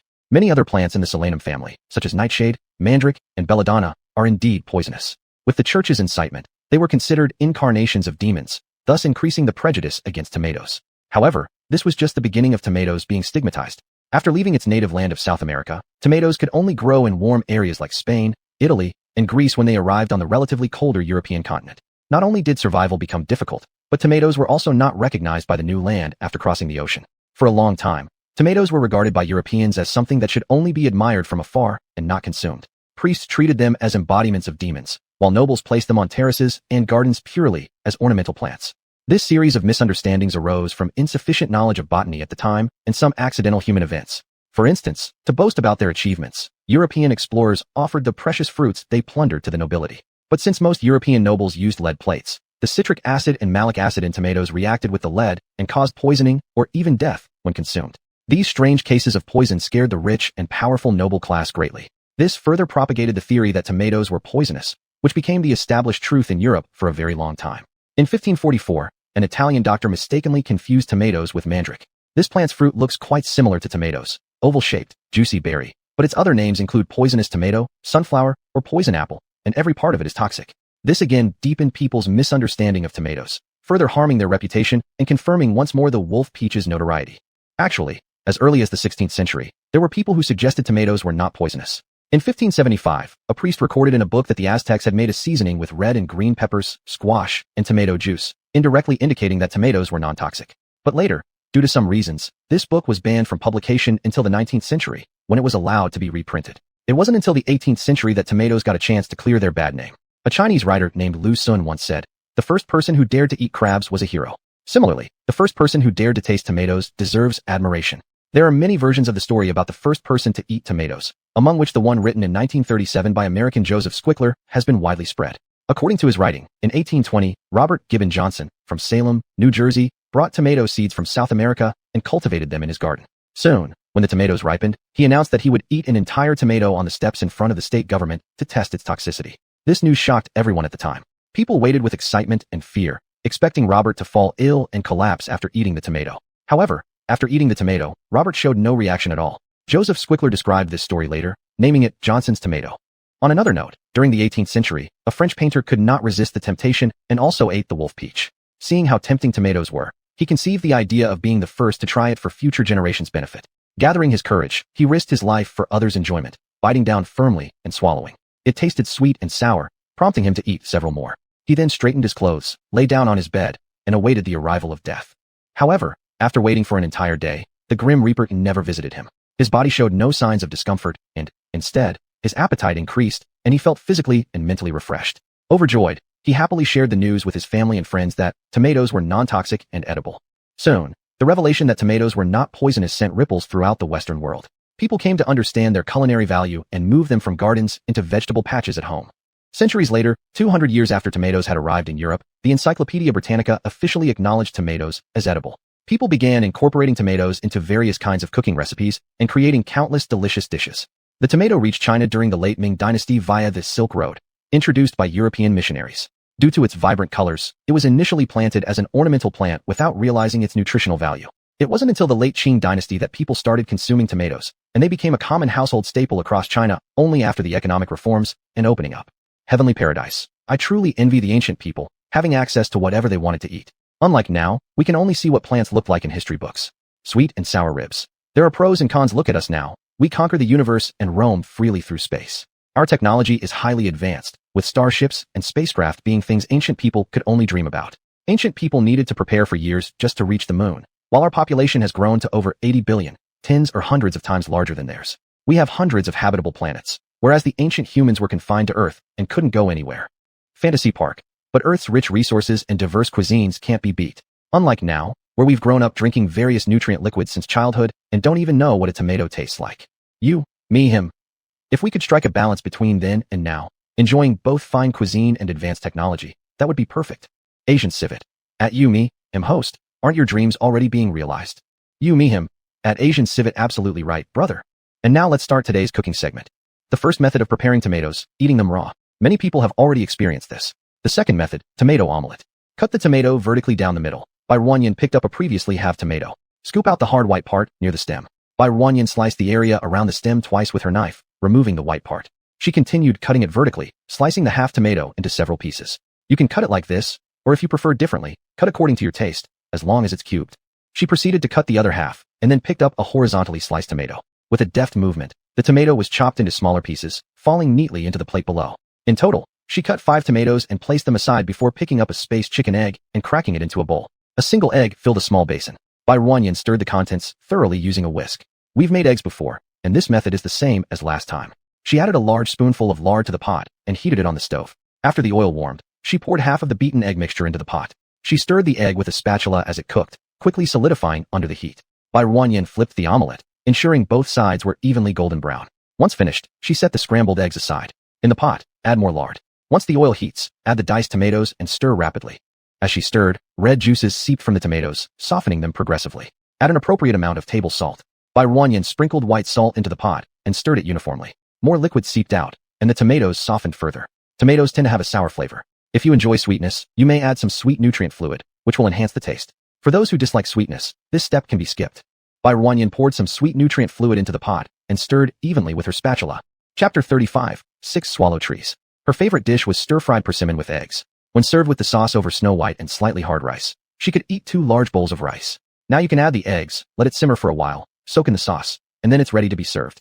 The sweet and sour tomatoes paired with golden fried eggs. Bai Yuan thought that a bowl of rice would be perfect right now. She scooped a little into a small bowl, tasting it carefully. It was hot, but it tasted just like the stir-fried persimmon and egg from the 21st century. If only the sweet nutrient liquid could be replaced with white sugar or powdered sugar, it would be even better. 2 million portions of virtual data for stir-fried persimmon with eggs went on sale, and those who got their hands on it exclaimed how delicious it was. Bai Yuan packed the stir-fried persimmon with eggs and placed it in the preservation cabinet, a black technology of the stars. This technology froze the food in its initial state at the moment it was placed inside, preserving it for about a month. This black technology was originally invented for military use, but with the extinction of plants, its original purpose became obsolete. Nowadays, it's not very common in the stars. She obtained hers through an exchange system within her space. It wasn't expensive, probably because no one used it much anymore, haha. She hoped the exchange system couldn't hear her thoughts and raise prices afterward. Next, we will introduce our third cooking method, stewed beef brisket with tomatoes. Bai Yuan took the prepared beef brisket in front of the camera to show everyone. Let me first introduce what brisket is. It refers to meat pieces that contain tendons, muscle, and fat flowers, which come from the soft muscles on the belly of the cow near its ribs. This piece of meat has been soaked in clean water all afternoon to remove its blood water. Now, I will cut this piece of brisket into square chunks, not too big, not too small. Cutting them like this is just fine. She held up a small cut piece to show everyone. Then we'll boil them in cold water to blanch and remove any impurities from the meat. While we're doing this, let's prepare the tomatoes. Use a knife to cut a cross on the top of each tomato. You don't need to cut too deep, just breaking the skin will do. Then place them back in a basin, pour boiling water over them from the top, and after soaking for 1 to 2 minutes, you can either scoop them out or pour the water out. Bai Yuan poured out the water in the basin, and the peeled surface around the cross cut on the tomatoes' heads had already curled up. Following this cross cut, peel off the outer layer of skin. This step makes its texture better. If you find it troublesome, you can skip this step. After removing the skin from 4 tomatoes, Bai Yuan have them. Just like stir-fried persimmons and eggs, chop them into smaller pieces, set them aside for later use. By coincidence, the water in the pot boiled, so Bai Yuan stirred it with a spatula. After the water boils, continue cooking for another 2 or 3 minutes, no longer than necessary. Scoop it out and put it in hot water. Remember, it must be hot water, not cold water. After boiling for more than 2 minutes, she fished out the beef and placed it in prepared hot water. Start frying the oil again in the pot, and put a small piece of lard in the pot. Once the oil is hot, add the tomatoes to the pot, and quickly stir fry to release the tomato juice. You can add a bit of sweet flavoring nutrient solution to help the tomatoes release their juice faster. After releasing the tomato juice sufficiently, add the drained beef and stir fry until it is evenly coated. Then mix in the brown nutritional liquid, stirring again to make sure everything is well combined. Pour in boiling water until it covers both the tomatoes and beef. Do not cover the lid. Stew it uncovered on high heat to remove any strange flavors from the beef. Taking advantage of the stewing time, Bai Yuan took a casserole from the cabinet and cleaned it thoroughly in the sink. After the water boils, switch to low heat and simmer for 10 minutes. Bai Yuan showed the clay pot in the camera. This pot is called a sandpot casserole. It has the characteristic of even heat distribution and slow heat dissipation, making the food cook uniformly. Bai Yuan poured the meat and broth into the sandpot and continued heating it on the stove. Next, continue stewing for 40 minutes with the sandpot. If using a regular pot, it might take nearly an hour. Covering the lid on the sandpot, Bai Yuan cleared the operation platform. Cloud song, streamer, while waiting for the meat to stew, why don't we put the tomatoes on the shelf? I love my home. Yes, I agree to put them on the shelf. My money is ready. Alright, then let's put them up for sale first. Bai Yuan entered Earth Grocery Shop, taking several photos of the remaining tomatoes in the bowl and creating a link for the tomatoes. In total, there are 3,800 pounds. Each person is limited to buy 2 pounds, roughly 3 to 4 tomatoes. Tomatoes are very nutritious, containing abundant beta-carotene, vitamin C, and B vitamins. In particular, their content of vitamin P ranks first among vegetables. They have effects such as promoting intestinal smoothness, regulating blood pressure, and beautifying the skin. People who usually sit by computers or stay up all night, I suggest you eat 1 raw tomato each day. There were only 1,900 spots available for over 3,800 pounds. If someone bought only a pound, then there would be more spots. The number of people in the live broadcast room quickly increased again, breaking through 4 billion viewers. The more than 1,900 portions of tomatoes were soon sold out, and the number of people in the live broadcast room began to slowly decrease, returning to over 300 billion viewers.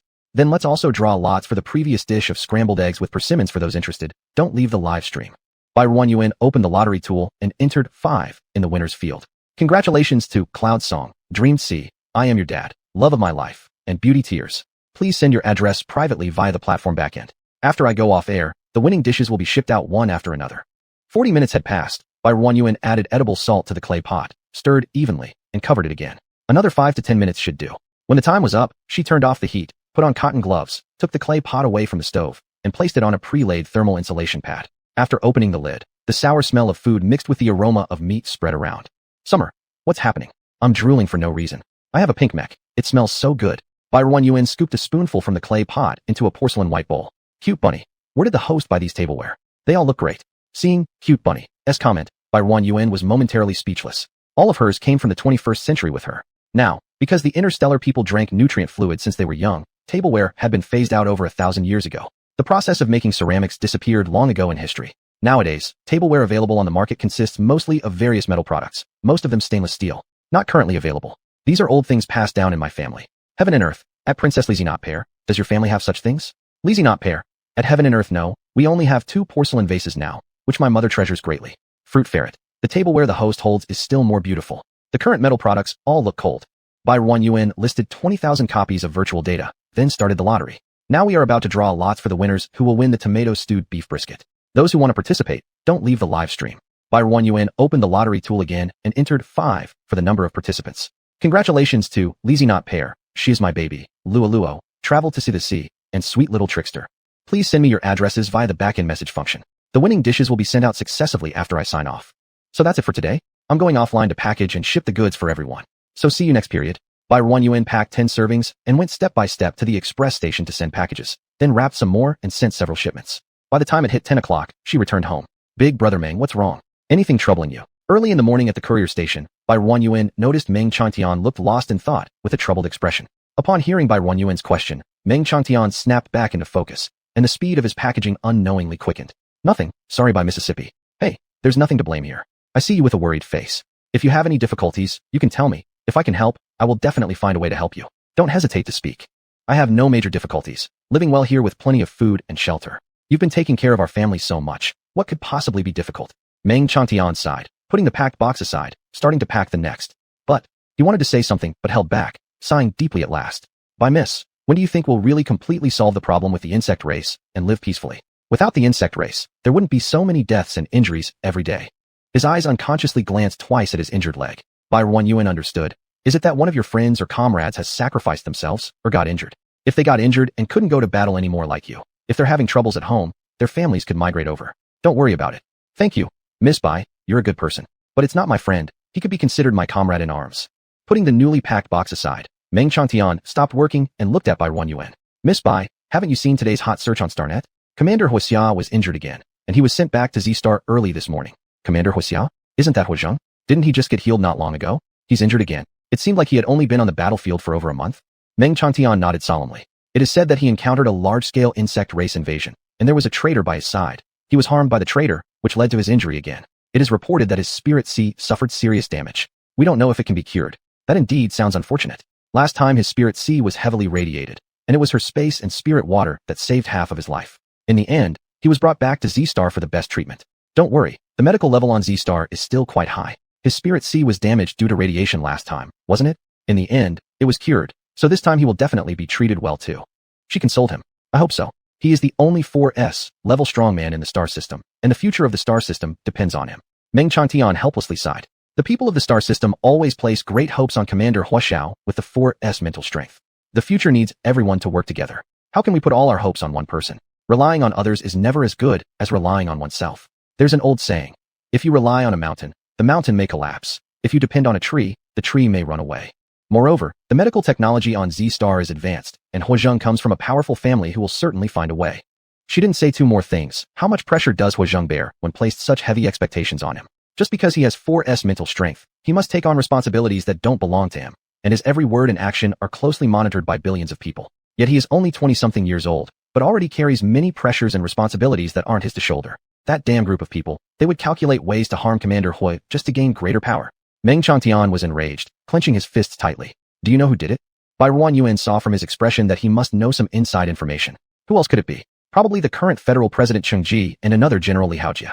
There are only 2 years until the presidential election, and these 3 people are all popular candidates. Commander Hua, being a 4S strongman, has more supporters than the other 2, so naturally some would think he's blocking others' path. So, it's time for the presidential change, that's why? Byron Yuan understood. During election times in foreign countries in the 21st century, everyone displayed their own abilities, let alone in the stellar age with over 8 billion population. Don't worry about it. These things have nothing to do with us commoners. You should continue packing. If you pack less today, I might deduct your wages. Oh. She was just teasing. Meng Changtian also understood. He thought what Byron Yuan said made sense. Why should he be worried? Whatever happens has nothing to do with him now. His current task is to protect his family, protect Miss Bai, and help Miss Bai do as much work as possible. He can't let his personal problems affect Miss Bai's business. He started packing again, and his movements became faster. Seeing that he returned to normal, Bai Ruanyuan greeted Lin Ro and Zhao Hui before leaving the courier station. Sitting in the hover car, she opened her personal terminal and logged onto StarNet. The first few trending topics were all about Hua Zheng's injury again. She clicked on the top-ranked article and carefully read through it. It provided even more detailed information than what Meng Changtian told her. The situation of the battlefield at the time, the information about the person who ambushed him, were thoroughly explained. Chapter 36, 7 Toanshuan Trees. Unfortunately, the person who ambushed him at that time drank poison and died on the spot. They didn't get any useful information from him, so they still had to rely on subsequent investigations to see if he or his family members had been in contact with anyone. The article mentioned that on the way back, Hua Zheng had already experienced a serious mental power upheaval, injuring 4 of the guards accompanying him. At the end of the article, the author speculated personally that Hua Zheng would likely follow in the footsteps of his grandfather and father. However, an injured mental C was a small matter. If Hua Zheng's 4S mental power really revolted, no one could subdue him, which would pose a great threat to the safety of the people of Z-Star. Many people expressed regret for him in the comments below, hoping he would recover soon. But there were also a large number of people who were worried. A full-strength attack by a 3S mental power user could completely destroy a building. As everyone knows, even a 3S mental power user isn't necessarily able to defeat a 4S mental power user. Therefore, if Little Marshal Hua's mental power completely revolts, no one knows how much destruction it could cause, something unprecedented. Some people have even heartlessly suggested that if Hua Zheng's mental power revolts and cannot be cured, for the safety of the interstellar people, he should be euthanized. StarNet Warrior, go fuck yourself with your euthanasia. When he was charging ahead on the battlefield, why didn't you say it's too dangerous, don't go? What is this? Complaining after enjoying his protection? Without young Marshal Hua like him, all the people of the interstellar galaxy would have already become food for the insect race. How could you even get the chance to babble nonsense here? Euthanasia talk. Euthanize this and that. I think you are the one who deserves euthanasia. Musi Li upstairs. Based on your ID, you're not from Z-Star, so you're talking without knowing the reality. Do you know how dangerous and terrifying a mental power uprising can be? The mental power upheaval of a 4S mental power user? Who can stop him? Do you know how many people will get hurt? How many cases are there already? Bai Ruanyuan felt a tightening in her heart and continued to read down. Harley Road Chocho Hayaya. Is this something worth boasting about? This can only indicate the incompetence of the Interstellar Federation. So many soldiers wounded while protecting the country return home without receiving treatment, but instead face forced euthanasia. What would you think if it happened to you? I'm your dad. Nothing to say. I'm B-level mental power anyway. Those S-level ones and above received the best education since birth. But what about us? We struggled to survive until adulthood. They enjoyed so many benefits. Paying some price for them isn't wrong either, right? Yin Xian Yen. There are some people whose logic I just can't understand. You want the B-level mental power folks to stay obediently at home and not go to battle, right? Who wouldn't rather live well? Who wants to go to the battlefield? Above S-level mental power users are forced to attend military academies and forced onto the battlefield, and they can't choose otherwise. You can't fight the insect race, and you won't complete S-level training in military academies. Why do you send them to military academies or the battlefield? To let them feed the insect race? Bai Ruanyuan closed the page and typed mental power uprising into the search bar, then clicked search. She scrolled down and saw an entry displaying a video. She clicked inside. Upon entering, continuous cries reached her ears. Bai Ruanyuan was startled and hurriedly turned down the volume. In the picture, a middle-aged man was tied tightly to a metal bed, bound in several places so he couldn't move at all. The man's face was flushed red, and the veins on the back of his hands and neck stood out in taut tension. His features were contorted as his mouth opened wide, letting out pained shouts. A person dressed in a white coat, wearing a mask and gloves, entered the frame. He inserted a thick syringe into an arm of the middle-aged man, unseen in the shot. The liquid in the syringe, presenting a faint green color, was fully injected into his body. The middle-aged man's expression gradually calmed down, and the shouting stopped. Slowly, the emotions in his eyes faded away, turning finally into dead stillness. The man lay quietly in bed, his eyes lifeless as he gazed at the ceiling. Then the scene shifted. Amid howls, 4 or 5 men in military uniforms were trying to pin down someone on the bed. The person on the bed was extraordinarily strong. The 4 or 5 people couldn't hold him down, and occasionally someone would be kicked or shoved away. Those who were pushed off quickly scrambled up from the ground and rushed back to join the struggle near the bed. For about 10 minutes, they struggled like this until the man on the bed seemed exhausted and was finally pinned down. Straps suddenly shot out from both sides of the bed and tightly bound him. A man in a white coat, who had been waiting at one side, approached then, intending to inject a tube of pale green liquid into the man on the bed. Shortly afterward, the armed men surrounding them stepped back, revealing the quiet figure lying still on the bed. Bai Ruanyuan took a look at his face. It wasn't the same person as before. The scene changed again. In an instant, a hospital that had been calm just a second ago exploded massively, leaving ruins all around. A man with blood-red eyes and covered in blood climbed out from the debris corner. His face dangerous, he walked toward a group of onlookers who had just gathered around. Someone shouted, "Run! He's a 3S mental power insurgent." The crowd immediately scattered chaotically, running in all directions. Several men in military uniform came forward to fight with him. He not only remained unscathed, but also managed to strike one of the soldiers. It was only after a sniper shot him with sleeping drugs that he was subdued, though he was not executed on the spot, but instead bound securely and carried away on a stretcher. Subsequently, relevant personnel began rescuing survivors trapped in the rubble. Indeed, mentally powerful insurgents posed a massive threat to public safety. Barren Yuan closed the page and logged off the StarNet. She was just one individual among millions. She didn't have the ability to save world peace. But the matter did not subside, instead escalating further. A video that leaked from the hospital made it to the top trending topic, and the situation became even more heated. When Barren Yuan opened that video, it was still filled with cries. A somewhat familiar figure was securely tied down on a metal bed, restrained by several tight straps that prevented any movement. On the left side of his face was a gash stretching from his eyebrow to his chin, marring his otherwise handsome face. Due to his headache, he screamed in torment constantly, the muscles on his face twitching, causing the wound to tear open repeatedly, continuously releasing fresh blood. Barren Yuan's heart tightened. After all, this was someone she had met before, and she could not remain indifferent. He seemed much thinner than the last time she had seen him. Things progressed rapidly.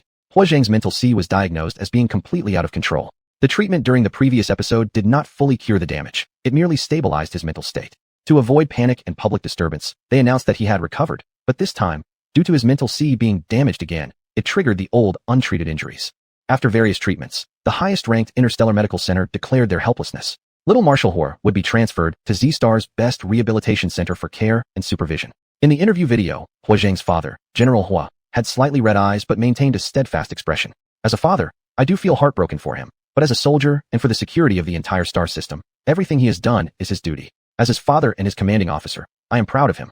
Had Barren Yuan not noticed the tightly clenched fists hanging at his side in the video, she might have truly believed that he was solely a devoted soldier, focused on contribution. Believe in the Federation. Believe in the star system. Barren Yuan turned off the video. She used to hear such hollow phrases so often that her ears nearly grew calluses. Recently, the sweet potato vines had withered and dried, the leaves completely turning yellow. This indicated the plants had stopped growing, and the sweet potatoes had entered the complete maturity phase. Meng Chantian had become proficient in using all functions of the planting robots. Several times, he had harvested crops himself. Weighing, packaging, shipping. Barren Yuan had handed over all these tasks to him now. She no longer fought with the three of them over work, instead only handling the daily wage settlements for Lin Ruo and Zhao Hui. Without her involvement, the two felt much more at ease. Though compared to when they first arrived, their relationship had grown closer. Barren Yuan was still the boss. If she joined them working at the courier station during business hours, Lin Ruo and Zhao Hui would become awkward. Her presence there only slowed down their speed. Barren Yuan had advised them twice, but many things aren't resolved with just words. Ultimately, she decided to step back, enjoying the leisure to focus on other matters. More than 3,000 pounds of sweet potatoes were harvested from the half-acre plot. This time she had grown Yanshu, a variety that was once all the rage nationwide due to its sweetness and excellent taste no matter how it was prepared. The freshly dug sweet potatoes could not be eaten immediately or stored away right away. The mud attached to their surfaces needed to be removed, and they had to be placed under the sun for 1 to 2 days to dry out their skins, preventing them from rotting too quickly. Afterward, the dried sweet potatoes would be stored in a cool, well-ventilated, and dry location to undergo saccharification, a key step in making them sweet when eaten. The saccharification period usually lasted between 20 to 30 days. Only after this process would Barren Yuan begin selling them. According to her previous plan, the now vacant land was planted with garlic chives. She intended to turn the nearby dozens of acres into a small estate dedicated solely to growing garlic chives, gradually moving other plants to newly cultivated fields.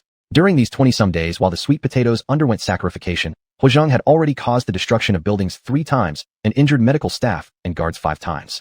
He had been transferred 3 times. At the convalescent hospital, a 20-story building and the 6-story building behind it cracked.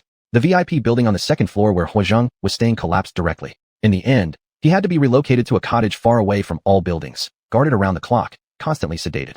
In the leaked videos, Barren Yuan witnessed how terrifying a mental energy upheaval was for a 4S level spirit power individual. His bed was surrounded by many people, yet they couldn't restrain him at all. When his energy burst forth, buildings shook, walls fractured. It was as bad as a natural disaster. Barren Yuan looked at the man bound to the bed, screaming in agony, disheveled and unrecognizable as the formerly spirited, handsome man who commanded battles. Watching him lying there, breathing heavily, tears streaming down his cheeks, Barren Yuan's heart ached painfully. The top rehabilitation center on Z-Star had already submitted an application to the Federation government for euthanizing Hua Zhang. Although it hadn't been approved yet, everyone believed it was just a matter of time. Marshal Hua had no hope left, and allowing him to continue living in such torment, endangering those around him, was worse than giving him peace. Wenvai, the federal government should hurry up and agree. My uncle works at that rehabilitation center. He lived on the 2nd floor of that collapsed 2-story VIP building. Thankfully, he was in the bathroom at the time, though it still took a while for him to be rescued with a broken left leg. Another person on the same floor wasn't so lucky. They're still in a coma. Starnet Prince. He's already confirmed as untreatable, so why let him continue harming innocent people? Sunny smile. Don't be too harsh. He's a hero. He became this way protecting the galaxy and the Federation. But now he's transformed from a protector into a perpetrator. Can you not see all those victims? No one denies his past achievements, but he is genuinely too dangerous now. Candy Guardian. Not even the most advanced hospitals are willing to take him in anymore. If you won't allow euthanasia, then give us a solution. Where can we both supervise him and minimize harm to others? Perhaps we should send him off to some desolate planet. Mr. Zhao Jr. We should just send him straight to the battlefield. Let him use his last ounce of strength to kill a few more insectoids before meeting his end in glory. White Angel. You've forgotten that insectoids can absorb human energy, haven't you? Your suggestion would essentially be sending him thousands of miles to deliver food to the enemy, helping the insectoids grow stronger and killing more soldiers. Not long ago, those who were defending He Zheng have changed their tone because of the new revelations of his violent actions. Now, nearly everyone expects his euthanasia. Even He Zheng's family could only say, "We will follow any decision made by the federal government." Chapter 37. 8 Swallow Trees. Hey, Meng Chantian had been in low spirits recently. 2 days ago, he reaped another batch of leeks, and today he had to ship the goods according to the orders. Hey, Bai Rujuan stood at the door without entering. In less than a minute, Meng Chantian had sighed twice already. Don't keep sighing, get to work. There are so many orders. Grandma Zhao Hui couldn't bear it anymore and scolded him a bit.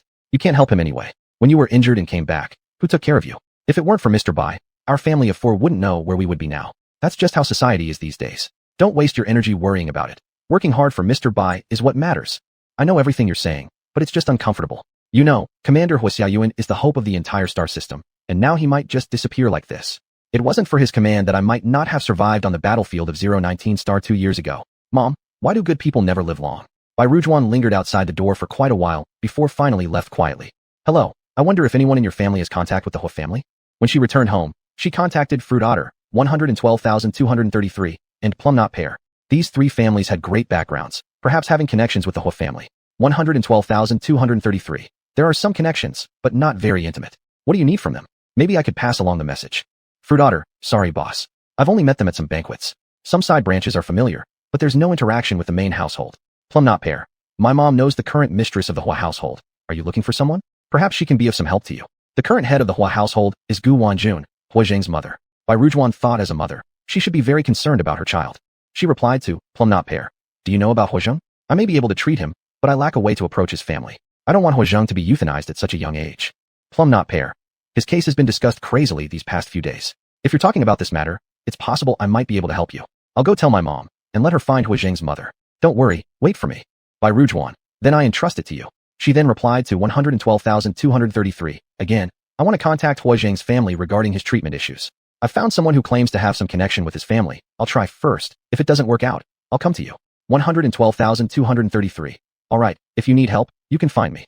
Plumknot Pear replied to her the next afternoon. Her mom had made contact with Gu Wanjun, the matriarch of the He family, and the other party was extremely excited, immediately indicating a desire to connect with Bai Rujuan. Still, it was Plumknot Pear's mom who suggested giving Bai Rujuan her contact number first, allowing Bai Rujuan to take the initiative in contacting her, to avoid startling Bai Rujuan. She provided Bai Rujuan with a contact number, asking Bai Rujuan to contact the person directly. Bai Rujuan added that contact number, and the other party approved immediately.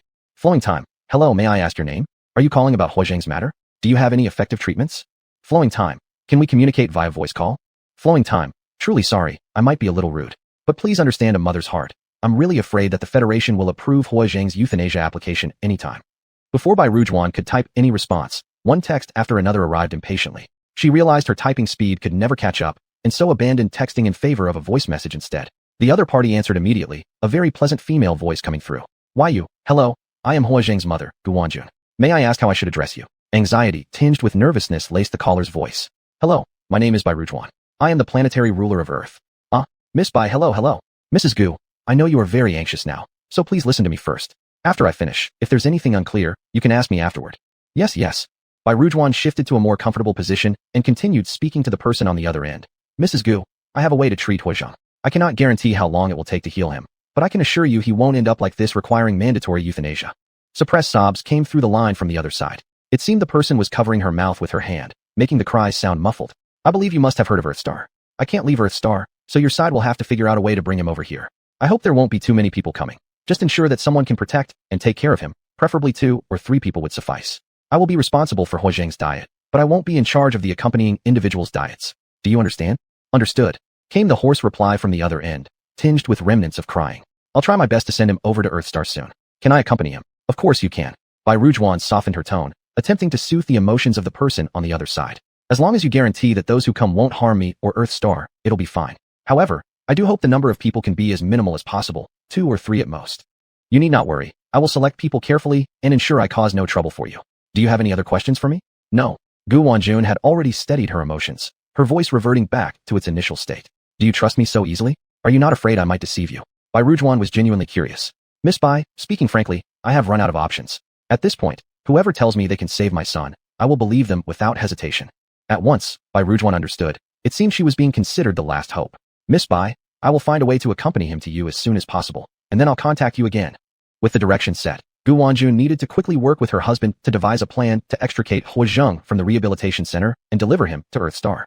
This process wasn't easy. Bai Rujuan didn't know how they managed to extract the highly dangerous He Zheng from both the rehabilitation center and the federated government's hands. 3 days later, Gu Wanjun contacted Bai Rujuan, informing her that she had already boarded the private starship with He Zheng and was about to head to Earth Star. Including herself, there were 4 accompanying members, a family doctor and 2 bodyguards. 2 days later, she informed her they had reached near Earth Star, but couldn't locate it. Bai Rujuan gave them a coordinate and found their starship within the information feedback from the planetary shield. There were indeed 5 people aboard, matching the count provided by Gu Wanjun. She set the ship as an authorized visitor, and shortly after, the planetary shield notified her that a starship had entered Earth's range. Bai Rujuan waited at the coordinates she had given them. Soon, a low-key looking starship appeared within her sights. Bai Rujuan stood patiently until the vessel docked. The hatch opened, revealing 2 men in black pushing a wheeled metal bed, securely bound upon which was the He Zheng she had seen before. His eyes were tightly shut, seemingly deeply asleep, while the family doctor stayed constantly by his bedside. Lastly, a black-haired, blue-eyed beauty emerged from the hatch. Her hair casually tied up, making her look like a sophisticated older sister in her 30s, despite her actual age surpassing 50 and nearing 60, with every gesture exuding elegance and grace. Deep sorrow etched between her brows. She was clearly awestruck by the lush greenery surrounding her, staring for a moment before regaining her composure. Raising her gaze, she saw Bai Rujuan standing nearby. Her eyes swept over the young but radiant face before her, and she hesitantly asked, Miss Bai? Bai Rujuan nodded, taking a few steps forward. Ms. Gu, you've worked hard on the journey. The voice sounded familiar, yet the youthfulness caught her off guard. Could such a young woman truly cure her son? Seeing the hesitation and uncertainty flickering in the woman's eyes, Bai Rujuan said nothing, simply gesturing for them to board the hovering vehicle. There is still some distance to our destination. Let's talk once we get there. Gu Wanjun swallowed countless unspoken questions and followed her onto the floating car. Fortunately, the floating car had enough seats. Although loading He Zheng's metal bed alongside people was somewhat challenging, they had no choice but to transfer him from the metal bed into the car and stow the bed into the personal spatial button they carried. Will he wake up like this?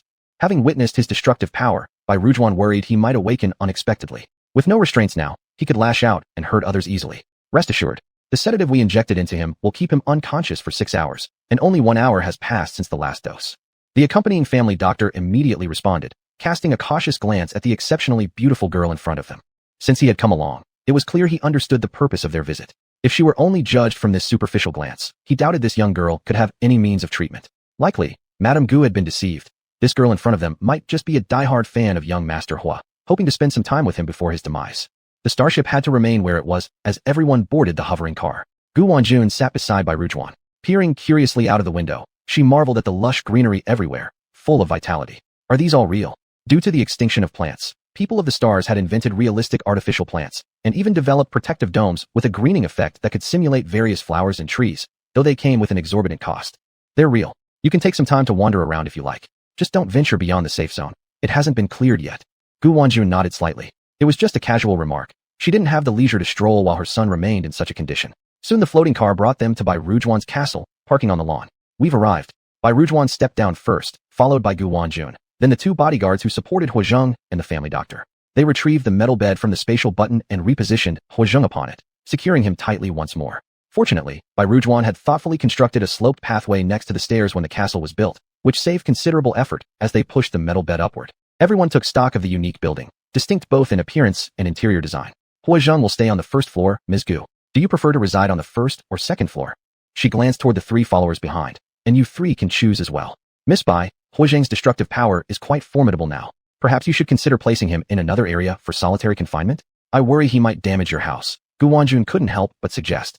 Rest assured, since I allowed him to stay here, I have ways to control him. And besides, don't you also have sedatives and tranquilizers ready? There won't be any problems. Seeing that Bai Rujuan wasn't overly concerned, Gu Wanjun refrained from saying more. Gu Wanjun chose a room on the first floor, and the two bodyguards naturally needed to stay close to Huozheng, the same being true for the family doctor. Bai Rujuan placed her fingers on Huozheng's pulse for a moment and already had a rough understanding. Scanning his face, she noticed he was thinner than the last time she'd seen him in a video, his cheeks somewhat sunken. She saw the black gas congregating in his brain. How about it, Miss Bai? Can he be cured? Gu Wanjuan's heart trembled. Honestly speaking, seeing Miss Bai for the first time, she had already given up much hope. It's better than I imagined. Rest easy. Truly. Gu Wanjuan's eyes suddenly lit up, staring intently at Bai Rujuan. Certainly. If I couldn't treat him, would I have let you travel so far? It's truly too kind of you. Gu Wanjuan's figure slackened, collapsing onto the ground. The bodyguards hesitated due to propriety, not daring to reach out to assist her, so Bai Rujuan had no choice but to walk over and help her up. Ms. Gu, the ground is cold. Get up quickly. Gu Wanjun did not rise immediately, but instead hugged Bai Rujuan tightly. Miss Bai, thank you, thank you. Her voice choked with emotion, and Bai Rujuan felt the warmth of tears dropping onto her neck. Her initially stiff body softened, reciprocating the embrace, gently patting Gu Wanjuan's back to soothe her. Ever since Huozheng's previous injury and disappearance, Gu Wanjuan's heart had been perpetually gripped by worry. Hardly had she found solace when her son was located, and it turned out he was alive. However, shortly after recovering, his mental sea was severely affected by radiation again. After finally getting him treated, he was sent off once more almost without pause. She wanted to refuse, yet she knew it was impossible. A military officer of the Star Realm would continue serving unless physically incapacitated. No one could understand her inner turmoil as she longed for his safe return. Yet again, news of his injuries reached her, making her feel as though the heavens had fallen once more. Chapter 38. The 9 Tuanchuan Trees. This time, not only was he injured, but he had also fallen to the point where euthanasia seemed inevitable. She had spent her whole life raising just this one son. Her father-in-law's spiritual sea was problematic, and now her husband's spiritual sea also showed signs of trouble. Now, her son's spiritual sea was in disarray too, serious enough that euthanasia was being considered. No one could fully comprehend the depth of her despair and agony. Bai Ruan was her salvation. Bai Ruan could empathize with her. Having visited hospitals before, she had witnessed all kinds of human warmth and indifference. She didn't say anything. Instead, she gently patted her back, allowing her to release the pent-up emotions within. After crying for about 20 minutes, her emotions were almost spent, and her sobs gradually subsided. Mrs. Gu, I'll take you to the restroom. Seeing her red and swollen eyes and smeared makeup, Bai Ruan made a suggestion. With some effort, Gu Wanjun got up without resistance. When she was brought to the restroom, Gu Wanjun quickly recovered her senses, slightly embarrassed. I'm sorry, Miss Bai, for letting you see me like this. It's fine, I understand. Mrs. Gu, please tidy yourself up. We must begin treatment for Huozheng. At the mention of Huozheng, Gu Wanjun immediately straightened herself. Yes, I'll finish right away. She turned on the faucet and splashed water onto her face forcefully. Bai Ruan stepped out of the restroom and waited outside, no longer interrupting her. Gu Wanjun came out soon after, restored to the state Bai Ruan had first met her. Let's go. She gave Bai Ruan a gentle smile, as if it wasn't her who had broken down into uncontrollable tears earlier. I need to shave his hair off. Standing beside Huozheng, Bai Ruan looked at Gu Wanjun and informed her. Just shaving his hair, it wasn't a big deal, so Gu Wanjun nodded in agreement. Miss Bai, you don't need to ask for my permission. If it can cure him, I will agree to whatever you need or want to do. Bai Ruan nodded in acknowledgement, took out a hair clippers from a spatial button, and shaved Huozheng's thick short hair off, leaving behind a shiny bald head. From the prepared medical kit, she took out a metal box filled with silver needles soaked in high-proof alcohol. She picked out a needle of appropriate length and swiftly, accurately, and steadily inserted it into his head. This. Gu Wanjun jumped when she saw the long needle penetrate her son's head. Bai Ruan ignored her and proceeded to insert more needles into his scalp under the watchful eyes of 4 people. The bald head transformed into a hedgehog. The needles need to remain for 15 minutes. Bai Ruan explained briefly to them while cleaning her hands. Is that it? Gu Wanjun asked, feeling somewhat dazed. Just the beginning, there's more to be done. When the 15 minutes were up, Bai Ruan carefully pulled out each silver needle and absorbed a wave of black mist surrounding his brain. The darkness lessened, turning to a purplish-black color. For now, this is all. I need to prepare his medicine. You're free to relax. Just avoid going to the 3rd and 4th floors. Having given instructions, Bai Ruan left the room for the dining area, where she retrieved a new clay pot from an upper cabinet, washed it clean, and placed it on the stove. She grabbed another metal basin and placed various medicinal herbs inside, the most precious being ginseng and lingji mushrooms. The older the herbs, the better their efficacy. She used millennium-old ginseng and lingji today. Such aged herbs were rare, even in her possession.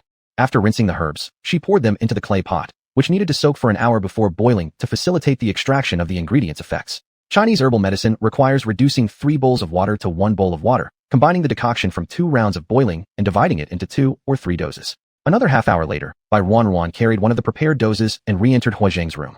None of the 4 had left, continuing to guard him inside. Bai Ruan paid no mind, walking to the metal bed, slightly lifting Huozheng's head, pressing a certain acupoint at the back of his skull, causing his mouth to open involuntarily.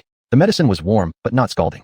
Huozheng, perhaps accustomed to being fed, obediently drank all the medicine in the bowl.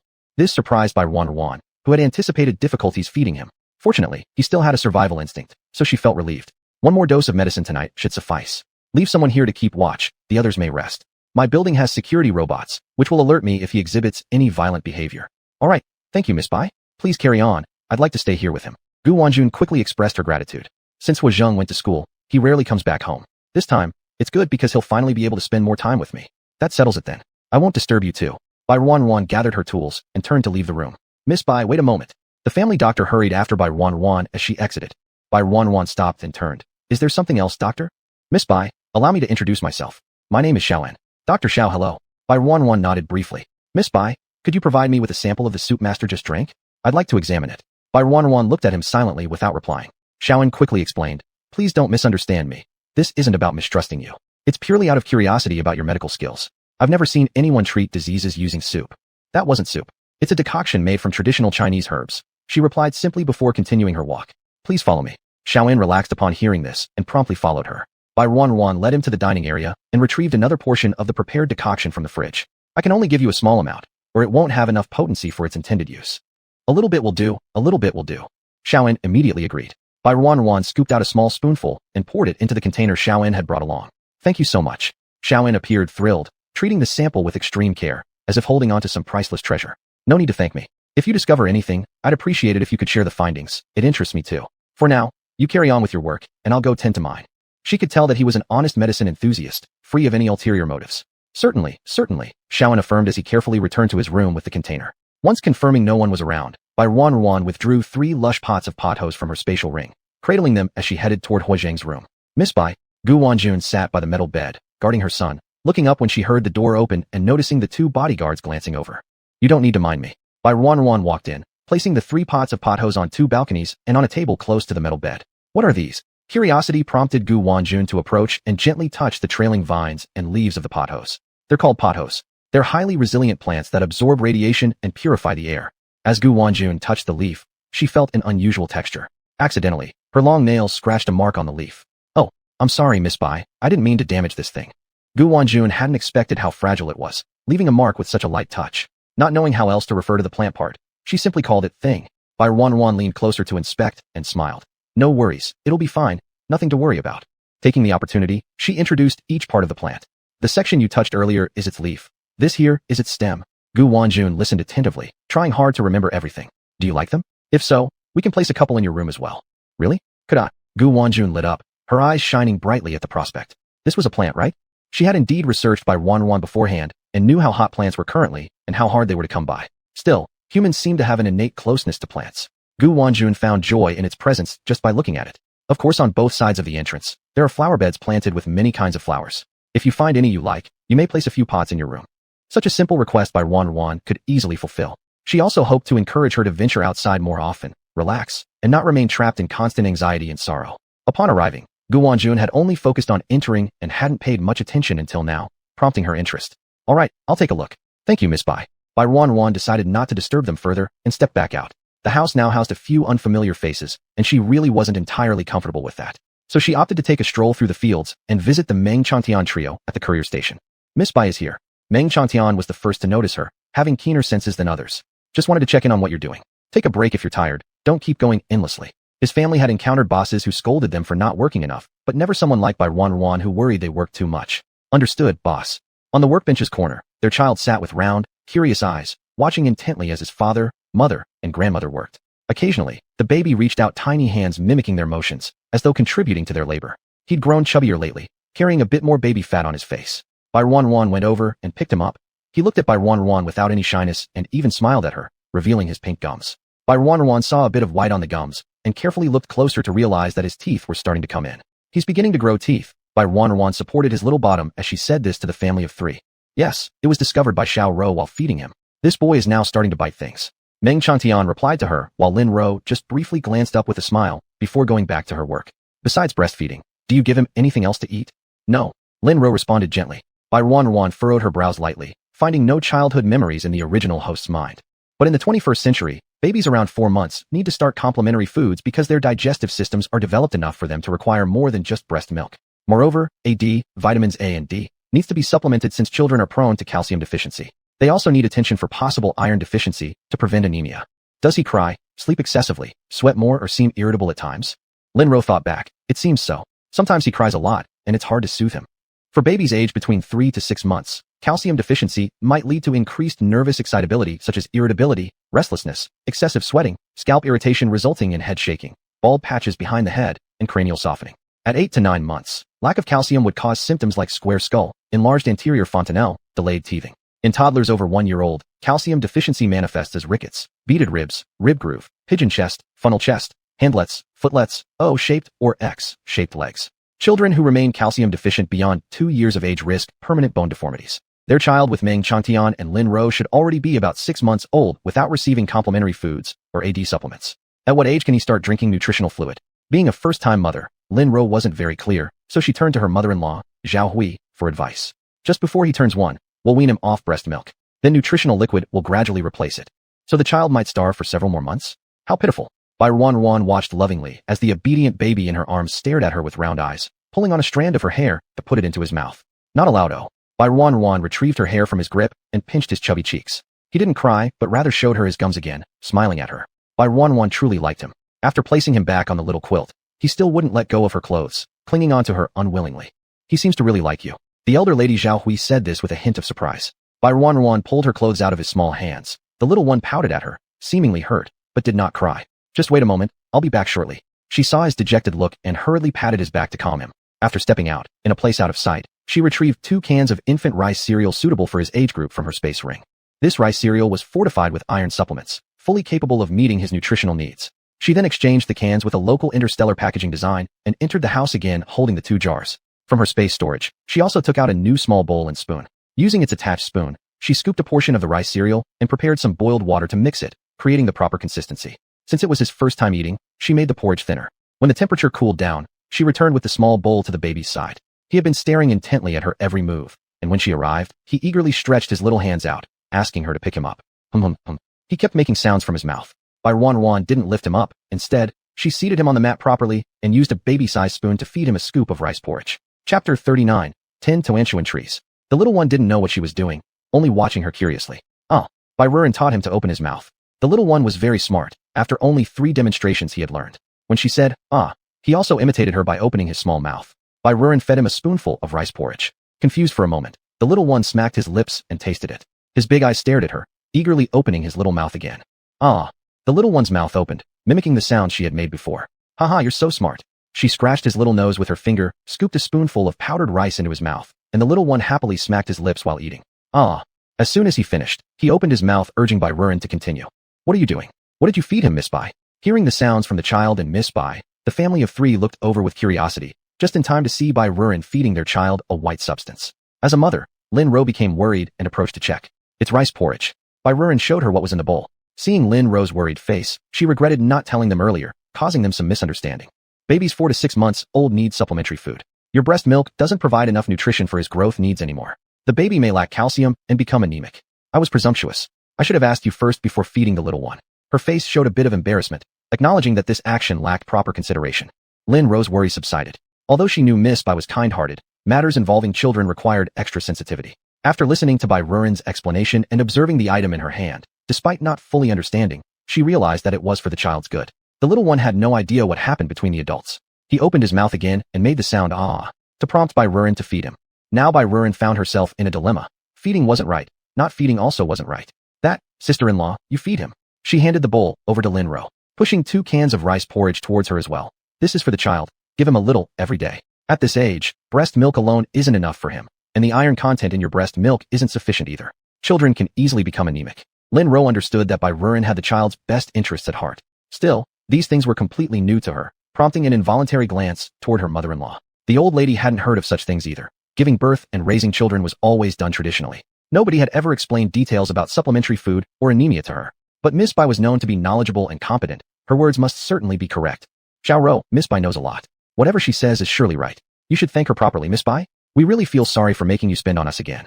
After reprimanding her daughter-in-law, the old lady turned around and expressed gratitude to Bai Ruan. Since they came here, the boss had already given them more than enough. There's no need to thank me. It was my fault for not discussing it with you beforehand, worrying sister-in-law unnecessarily. No, we all know that you care about him because you like him. Lin Ro hastened to explain. fearing Bai Ruren might be upset. Seeing this, Bai Ruren could only shift the conversation. I also have something important to tell you. Upon hearing this, the family of 3 looked at her. 5 guests have arrived on the planet. Junior Commander Hua Xiaoyuan, his mother, the family doctor, and the bodyguard. Meng Changtian's eyes suddenly widened in disbelief as he gazed at Bai Ruren.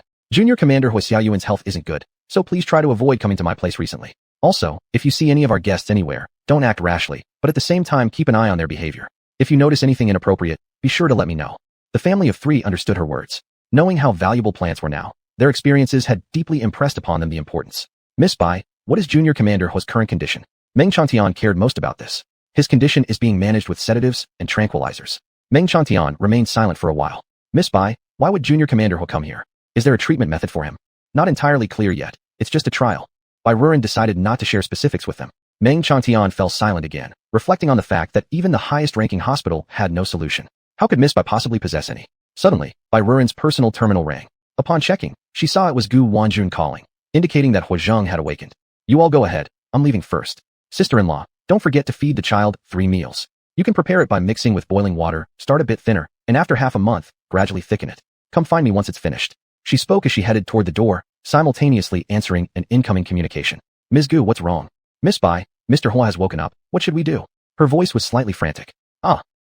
From the background sound, she heard Hua Zheng's anguished cry. I'll return right away, please don't worry.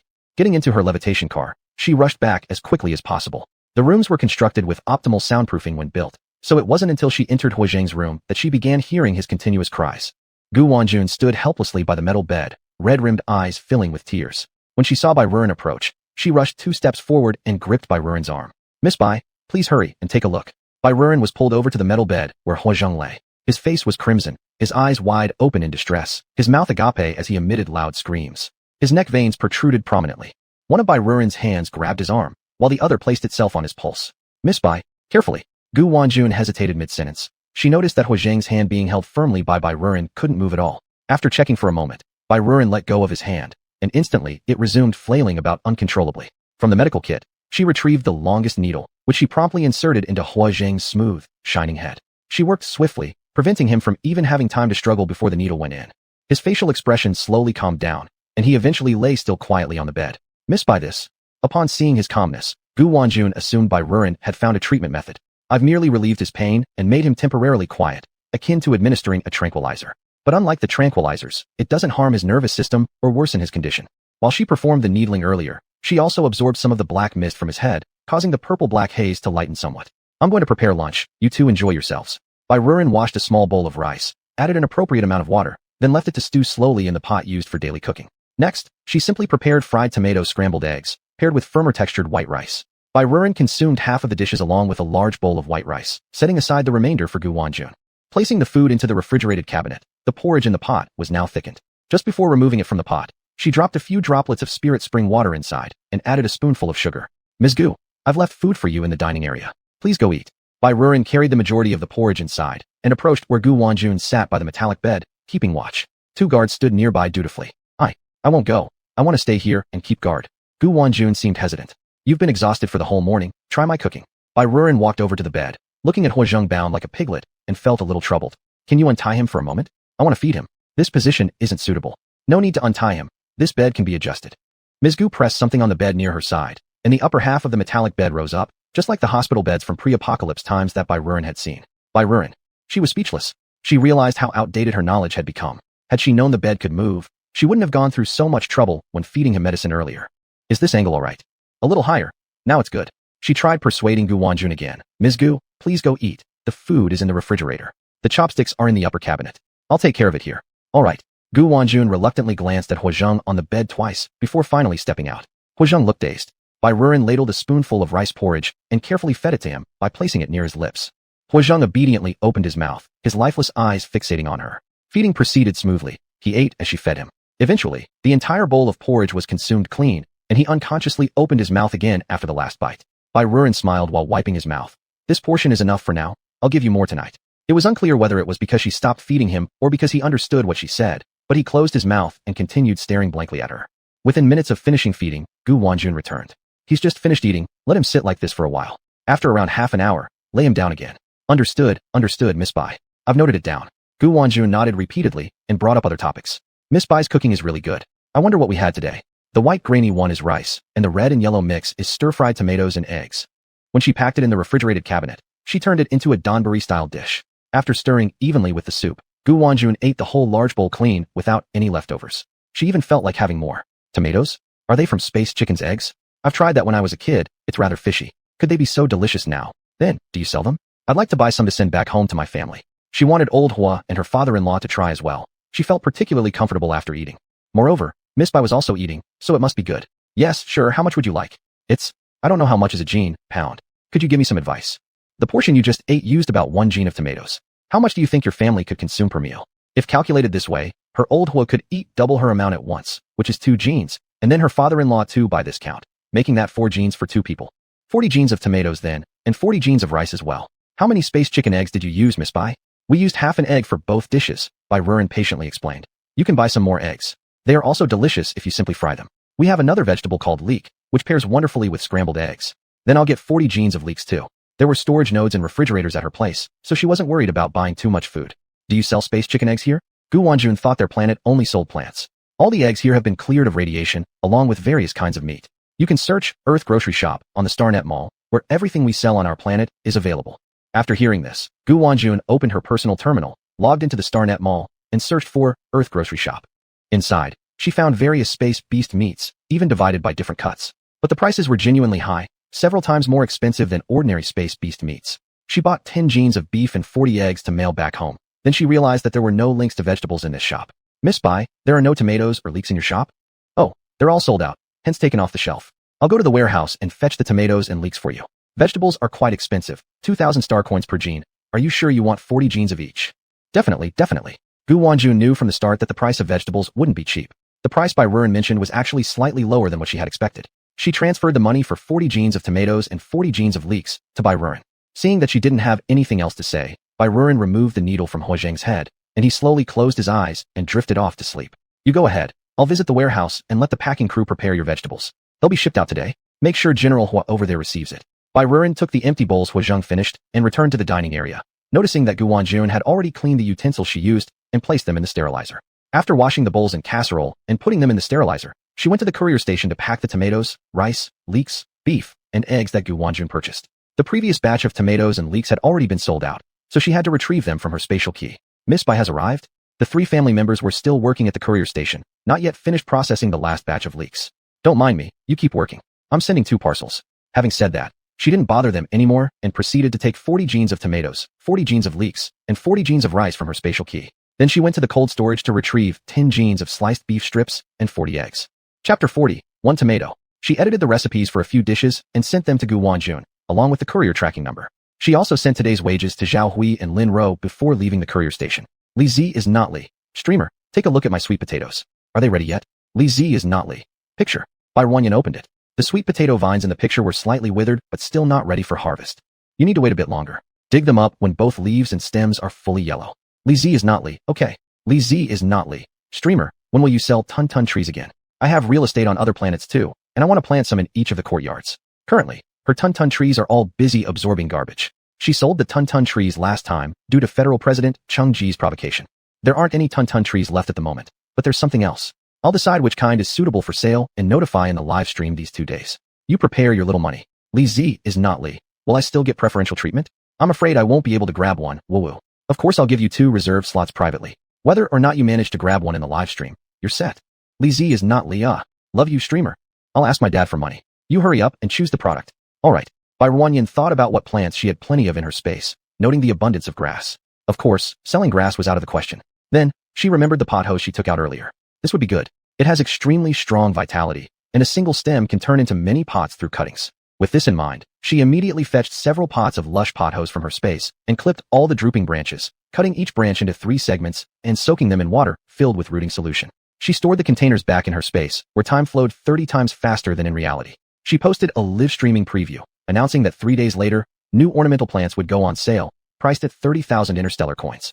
She didn't know how much commotion it caused, but shortly after the preview was released, within an hour or 2, she received communication from Federal President Cheng Ji. It's been a long time, Miss Bai. His face carried its usual elegant and magnetic smile. Bai Wanyan remained indifferent, keeping the video lens pointed at the ceiling so he wouldn't see her face. Good day, Mr. President. Please state your business directly. White Miss is as straightforward as ever.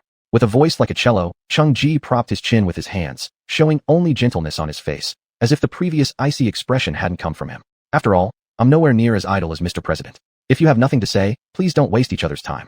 Chung-ji's eyes flickered coldly for a moment, so fast no one noticed. He himself was confused. Logically speaking, he had been very kind to Bai Ruanyin these past 2 times, gentle and courteous. And with the flawless smile that made countless women addicted, a naive girl like Bai Ruanyin should have fallen for him effortlessly. But instead, from the very beginning, her attitude towards him was casual, treating him like an ordinary stranger and not regarding him as the federal president at all.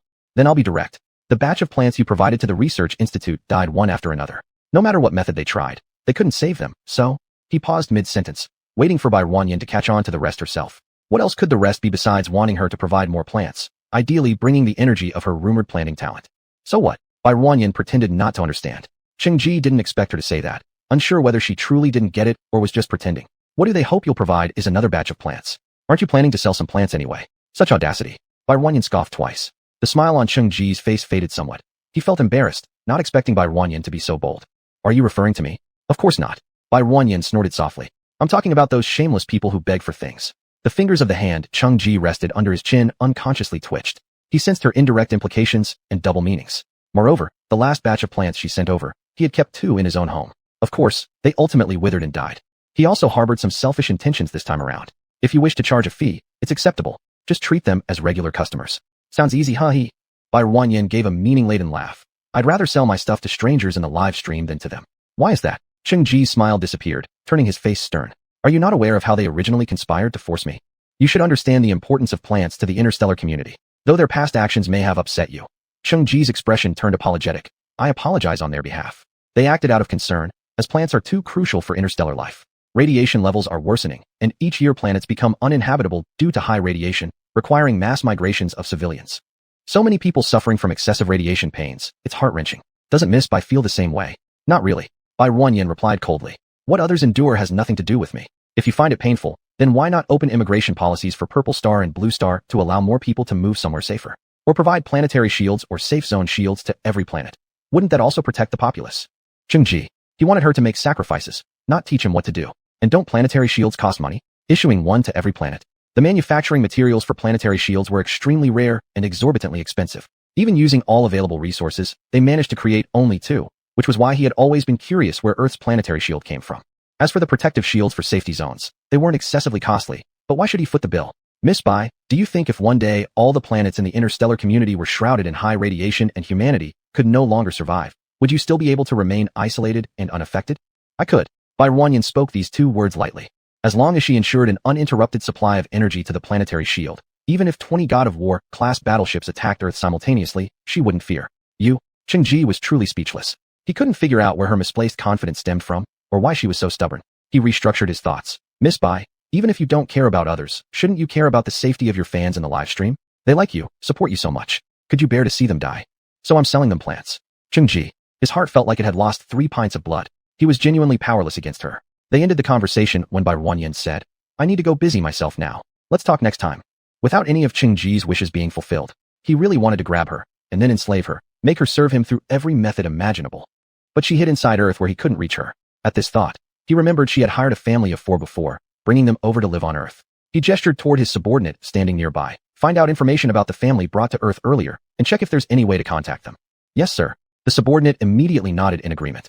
Oh, and where did the Ho family send Ho Zhang? Have you found that out yet? The subordinate looked troubled. Sorry, Mr. President, our operatives lost their trail. Worthless. Chung-ji slammed his hand hard on the desk of the subordinate, glaring at him coldly. How can you lose track of just a few people? What use are you? Huh. Sweat broke out on the forehead of the subordinate. Mr. President, the Ho family created multiple distractions that made our operatives lose them. I'm really sorry. In the future, I will definitely intensify their training.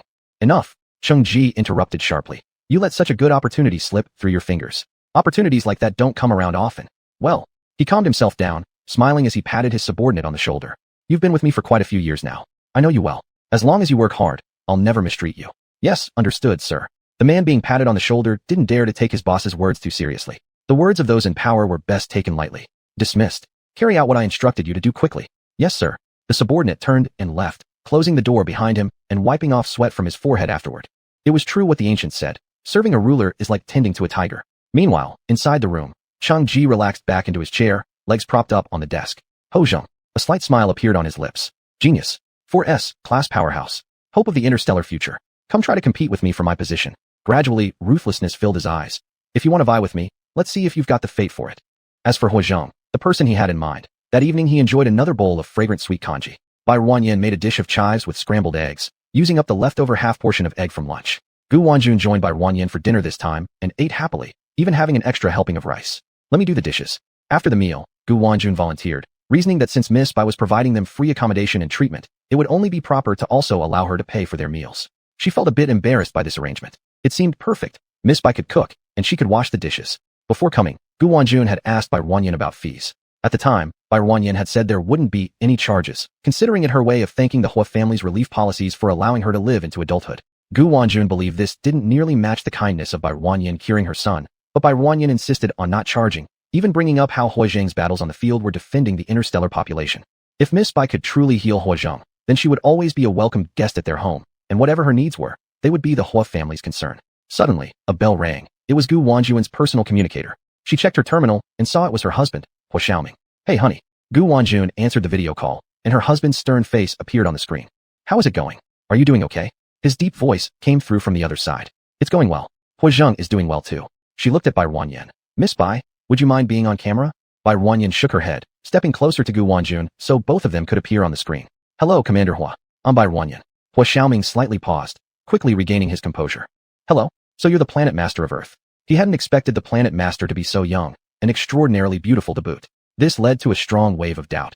Could such a young person truly cure his son? Yes, I am the planet master of Earth. I won't interrupt your conversation further. I'll go warm Hua Zheng's medicine. Excuse me. She nodded at the other party and gestured toward Gu Wanjun before stepping out of the camera's range. Claiming she needed to warm his medicine. The truth was the drug from the safe was still hot, almost unchanged from when she had placed it inside. She left the dining room and, after confirming there was no one around in the corridor, added 2 drops of spirit spring water into the decoction. Hua Zheng's headache hadn't recurred, not sure if it was due to the previous injection's effect. With his headache gone, he no longer shouted, and instead mostly sat quietly staring off into space. Bai Ruanyan elevated the bed higher, and carefully brought a small spoonful of the medicine to his lips. He opened his mouth, easily allowing a spoonful of medicine to enter. After feeding him 2 spoonfuls, Gu Wanjun walked in. Miss Bai, sorry for interrupting. Please continue. My husband just wanted to see Hua Zheng. Bai Ruanyan nodded to indicate she understood, continuing to feed Hua Zheng spoon by spoon, without pausing. Can we feed him now? Hua Xiaoming was somewhat surprised. At the rehabilitation center, each time they tried feeding him nutrients, it was very difficult, as if he thought they were poisoning him. Since coming here, he has been extremely cooperative. Miss Bai fed him like this at noon as well, and he listened perfectly. We even fed him congee. He ate a whole large bowl. Mentioning this, Gu Wanjun seemed delighted. What is congee? Hua Xiaoming had never heard this term before, so he was curious about what his son had eaten. You don't know what congee is? Gu Wanjun's face lit up with slight pride, displaying a playful demeanor. It's cooked with rice and water. Isn't that rice? Hua Xiaoming recognized this, as he personally picked it up from the courier station, following his wife's request to do so early. He waited over an hour at the courier station just to get the delivery. His first impression then was, wow, what a large pile. Chapter 41, 2 tomatoes. After bringing it home, he asked an aunt in his house to make the tomato and egg stir-fry that she had specifically requested according to a long recipe she sent him.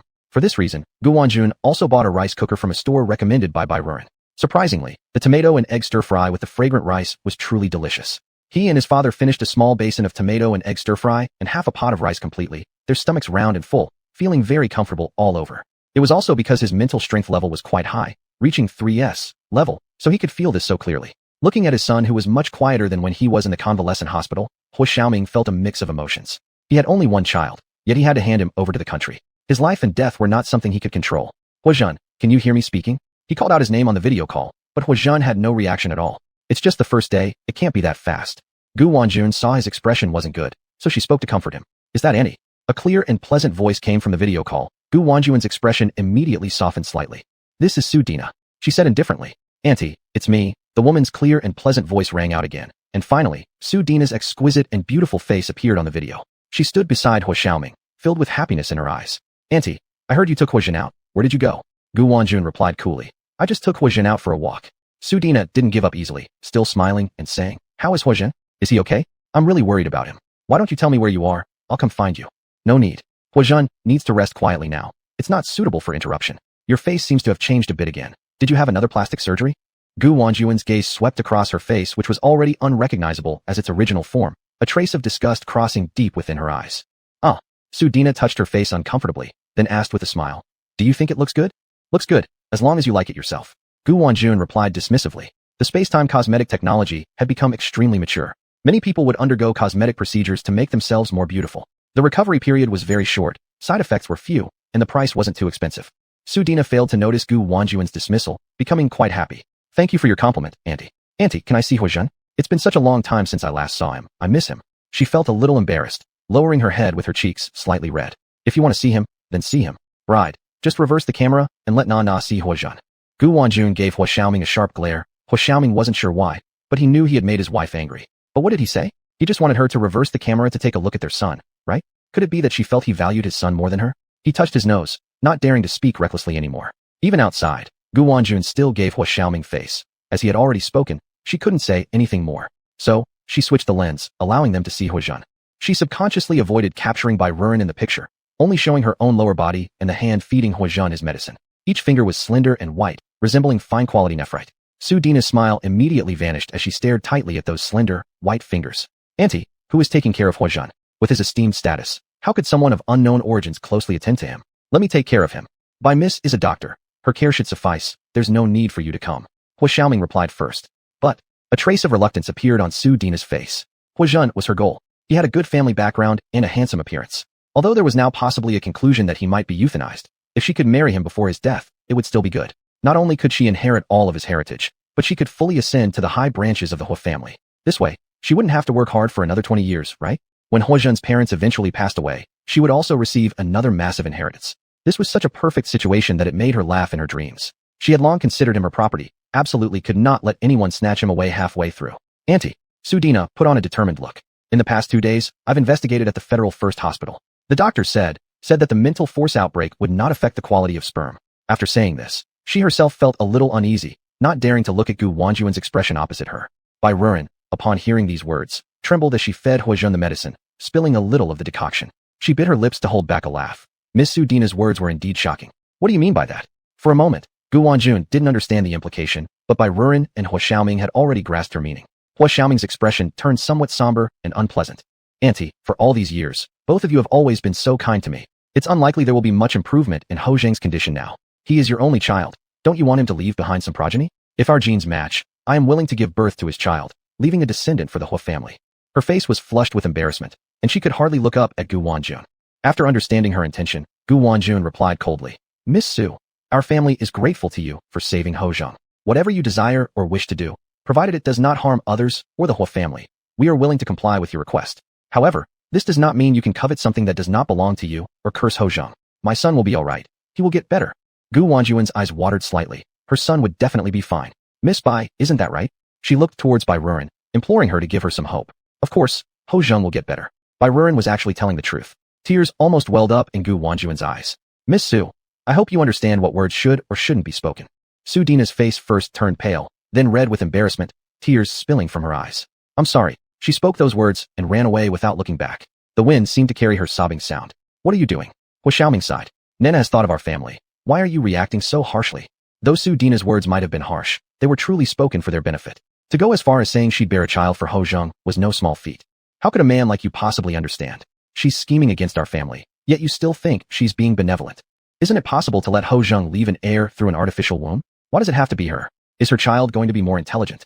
The child might have said that in innocence. Hua Xiaoming hesitated. If it comes from her belly, she'll use the child to manipulate us. I absolutely don't want Huozhen to have a wife like that. I think Nana is actually a good girl. She saved Huozhen's life. Without her, we might not even see our precious son today. The girl just grew up poor, but she has a good heart. If our boy fancies her, then it shows his approval too. Gu Wanjun calmed herself down. There was one thing Hua Xiaoming said correctly. Despite disliking Su Dina, she did save her son. If it weren't for her, her son may have quietly disappeared on Black Star's 12th domain. Therefore, no matter how extravagant Su Dina was, despite her dislike, Gu Wanjun endured it. They gave her the citizenship of Zixing, a villa, and even allowed her outside expenditures to be charged to the Hua family account. Each month, when faced with an incredibly long bill, they didn't hesitate to pay it off. She had endured so much. How dare Su Dina covet her son, and even insinuate he wouldn't make it? Excuse me. Barren felt the need to interject. The two figures inside and outside the video call turned their attention to her. Mrs. Gu, there's something you might not know. Initially, when Huozhen appeared in the 12th domain of Black Star, he probably fell into a river or lake and got swallowed by a very big fish. Both Gu Wanjun and Hua Xiaoming reacted with shock and confusion. Miss Bai, what do you mean? A vague guess began forming in Gu Wanjuan's mind. At the time, I was mining in Zone 3 of Black Star 12, the 06 star. I killed an extraordinarily large fish under a cliff in the water. Ho Zhang came out of the fish's belly during my dissection. Gu Wanjun/Hua Xiaoming. Was this what they were imagining? Their son had been swallowed by a fish? So, Miss Bai, why was Su Dina the one who eventually took my son to the military hospital? What exactly happened in between? Gu Wanjuan's expression hardened, realizing if Bai Ruren had been the initial savior of their son, then Su Dina must have simply taken advantage midway. At that time, I was afraid someone would come after Ho Zhang for revenge, so instead of taking him directly to the military hospital, I arranged for him to be hidden in a secluded cave. His body was heavily radiated then, especially the brain region. The radiation level was extremely high. Even when he woke up, his mental power would go berserk and his mental C could be injured. The treatment along with the deradiation took about 4 days. Just as he was about to wake up, when I returned the next day, he had disappeared. I thought maybe he woke up and left by himself. Bai Ruren recounted this rather calmly, but Gu Wanjun seethed with anger upon hearing it. The rest of the events they already knew. Su Dina delivered Ho Zhang to the military hospital where, on the same night, there was an assassination attempt on him though unsuccessful, several guards were injured. So it turned out that Su Dina not only intercepted Bai Ruren midway, but also falsely claimed to be Ho Zhang's savior and returned with them to Zixing Star. In doing so, she interrupted Bai Ruren's treatment of Ho Zhang, causing their son to endure extended treatment at the best hospital on Zixing before his condition finally stabilized. Had Su Dina not impersonated as Ho Zhang's rescuer and brought their son back prematurely, perhaps his mental C issues could have been completely cured on Black Star 12 domain, sparing him from his current condition. Thinking about all the patience they showed towards her, spending both money and goodwill, and yet realizing she was just a fraud. Husband. Gu Wanjun was highly infuriated as she stared into the video call at Hua Xiaoming. Alright, I understand. I will make her spit out everything she swallowed, Hua Xiaoming said grimly, his face equally troubled. Agreeing to tolerate her was one thing. Having him taken for a fool was another. It doesn't have to be like that. After all, by delivering Ho Zhang to the military hospital, she technically saved him indirectly. Bai Ruren didn't want this woman to suffer any ill consequences due to what she'd revealed. Despite her own grievances, Bai Ruren still empathized. Bai Miss, you are too kind-hearted. That Su Dina isn't a good person at all. It's only because she saved Ho Zhang that I tolerated her for so long. Otherwise, I couldn't have stood her even for a single day. Gu Wanjuan's expression revealed deep disdain. She is greedy and selfish, like an abyss that can never be filled. In front of us, she acts one way, but behind our backs, she's entirely different. She always behaves arrogantly and haughtily in front of our household staff, humiliating them casually. If the servants hadn't complained to me unable to bear the insults, I wouldn't have known she has 2 faces. Bai Ruren felt somewhat startled. Su Dina appeared to be the kind of person who suddenly found wealth after a life of poverty. She recalled a local dialect saying, "A poor man newly enriched will proudly puff his chest and hollow his belly." It meant someone ignorant of their limitations. This stemmed from the psychology of showing off. Once they had some money, they flaunted themselves as superior, arrogant, sometimes bullying the weak, a typical reflection of small farmer mentality. Many people act this way, overnight becoming wealthy, changing their identity drastically, and feeling dazed by sudden joy. At the same time, they desperately wish to assert their new social status and separate themselves from their old selves in search of significance. Just one comment suggesting she buy anything she lacks and charge it to the Hua family account. You wouldn't believe it, but every month end, a thick stack of bills comes mainly attributed to her. Enough paper annually to circle Earth Star twice. One might assume she came to our house intending to stock goods.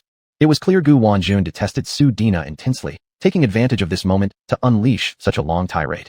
Looking at Gu Wanjun's indignant face, Bai Ruren almost chuckled inwardly, recalling how gentle and elegant she initially appeared, embodying the breeding of a refined family. But within the same day, her illusion had shattered, leaving none of the grace Bai Ruren had witnessed in the morning. Yet, Mrs. Gu herself wasn't much better than accusing others of being two-faced. She sure acted the part earlier today. Still, her morning demeanor was quite convincing. However, she had no right to judge others for hypocrisy since she clearly displayed double standards herself. But indeed, Su Dina could be very persuasive. Chapter 42, 3 Tomatoes. But suddenly, he thought she was rather cute this way. Dear, you never told me these things. Hua Xiaoming was somewhat shocked, not expecting Su Dina to bully the servants at home behind his back. Although they were referred to as servants, it was actually a relationship of mutual exchange, with one party providing money and the other effort. They themselves wouldn't have troubled those people, yet they never expected that Su Dina, an outsider, would trouble them. That's why in the past year or so, 2 or 3 elders who had worked for many years resigned. You always side with her. When I said I wanted to talk to her about spending money and causing trouble outside, you stopped me by saying she was still a child who had suffered too much in the past. What else could I say to you? Hua Xiaoming's face showed embarrassment. He had previously thought that although Su Dina spent a lot of money, she was righteous and bright, so there wasn't much problem with her. Who would have thought she was one person in front and another behind? He felt a bit wronged receiving this scolding. Dear, don't worry, I will definitely give her a lesson, so don't be angry with me, alright? The iron-hard man became a docile wolf in front of his wife. Humph. Gu Wanjun let out a light hum and didn't say anything more. Bai Ruren quietly retreated after feeding him the medicine. The family of 3 were chatting. What was she supposed to join in? Miss Bai, look, Hua Zhang seems much better today. Early in the morning, Gu Wanjun came over with a surprised expression to tell Bai Ruren. Bai Ruren thought in her heart. Yesterday she absorbed some black qi, gave him spring water, and fed him herbal soup. If there was no reaction at all, that would be worrying. She took his pulse again, and his condition was much better than yesterday. She removed some of the dark qi surrounding his head again, and the purple-black color had gradually turned into deep purple. Huozheng now looked dazed and did not scream like yesterday. I'll go and simmer the medicine. The dosage and ingredients of the medicine had been changed. After soaking the herbs in clear water, she started preparing food for him. Drinking kanji alone does not provide much nutrition, so today she planned to make him chicken soup and use it to cook porridge. From her space, she retrieved a cleaned, old hen. She chopped the chicken into large pieces and put them in cold water, adding rice wine, green onions, ginger, garlic to blanch the chicken. After the water boiled, she skimmed off the foam, fished out the chicken pieces, and rinsed them clean. Then she placed them in the prepared casserole pot, retrieving over a dozen dog poop, 4 or 5 jujubes, 3 slices of ginseng, for dried longan flesh, 3 slices of angelica, and 3 slices of astragalus, cleaning them thoroughly before throwing them all in the pot together. She added water until it covered the chicken, but Bai Ruren thought it over and added a few more bowls of water. After boiling on high heat, she turned it down to low heat to simmer slowly for over an hour. She washed half a bowl of white rice and soaked it. She moved the pot of herbs she had soaked for quite a while onto the stove, boiling it once again before simmering on low heat.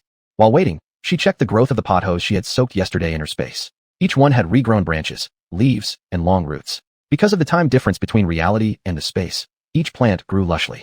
She counted carefully, finding that 46 plants survived, and 3 or 4 had died. Next, she needed to order flower pots online and then plant them, ensuring their survival before beginning sales.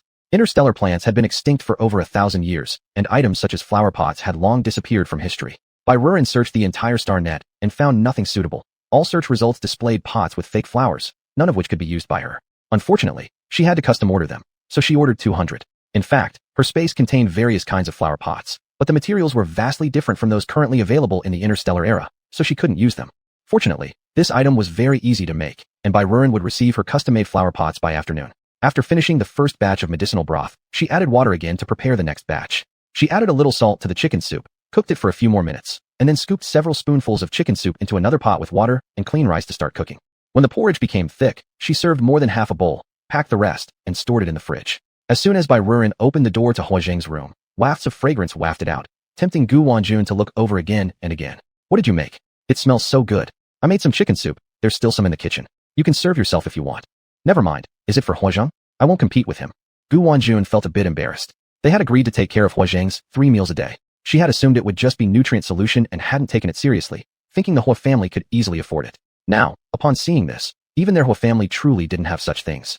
It was clear that Miss Bai had put her heart into it. Without batting an eyelid, she bought food for her son at 2,000 interstellar coins per pound. She had also eaten 2 meals with them yesterday, but she couldn't keep eating like this. It's fine. If you drink it all, I'll cook more. Don't feel awkward. Initially, we only agreed to take care of Huozheng's meals because we didn't expect you to come along. Making food for 1 or 2 people takes the same effort. Hearing these words, the 2 bodyguards standing beside her were envious beyond measure. The aroma of chicken soup wafted into their noses, tempting them to glance repeatedly. How wonderful it would be if Miss Bai could also bring out their meals. They also wanted natural food, not tasteless nutritional fluid. Miss Bai kept stirring the porridge in the bowl with a spoon, trying to cool it down quickly. Previously, she saw a high-tech gadget in the exchange catalog that could chill things in 10 seconds, which she thought was useless at the time. Now, it seemed she still needed to get one for convenience. Since she arrived, Huozheng had been staring straight at her, more precisely, at the porridge she was holding. Seeing his gaze, Bai Ruren felt amused inside. Look at my son. He's watching you so intently. Gu Wanjun teased her, scanning Bai Ruren's figure and nodding in satisfaction. Although she was a bit young, Bai Ruren suited her perfectly everywhere, with their current statuses now being suitable too. If her son recovers and really likes Miss Bai, she would be utterly and completely in favor. Mrs. Gu, you've misunderstood. He's just looking at the porridge in my hand. Bai Ruren found it amusing. How could Huozheng know about love and preference now? He was no different from a fool.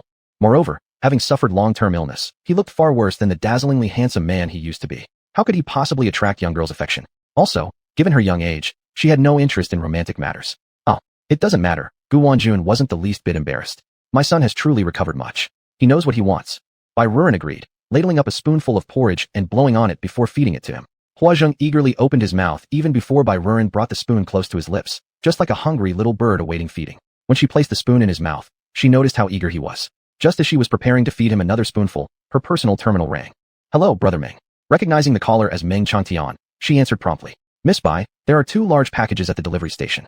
They seem to be eggs from space chickens and some other unknown items. Would you like to come and check them out? Yes, I'll be there shortly. After ending the call, Bai Ruren glanced down and met Huozheng's eyes fixed on the bowl of porridge in her hand. Feeling amused, She handed the bowl to Gu Wanjun. Mrs. Gu, you can feed him. I have something to do at the delivery station. Oh, alright. Gu Wanjun took the bowl rather awkwardly, wondering why Bai Ruren didn't teach her how to do it. But since Miss Bai had something to do, how could she make her stay longer? Moreover, seeing how simple it was for Miss Bai, she assumed she could handle it too.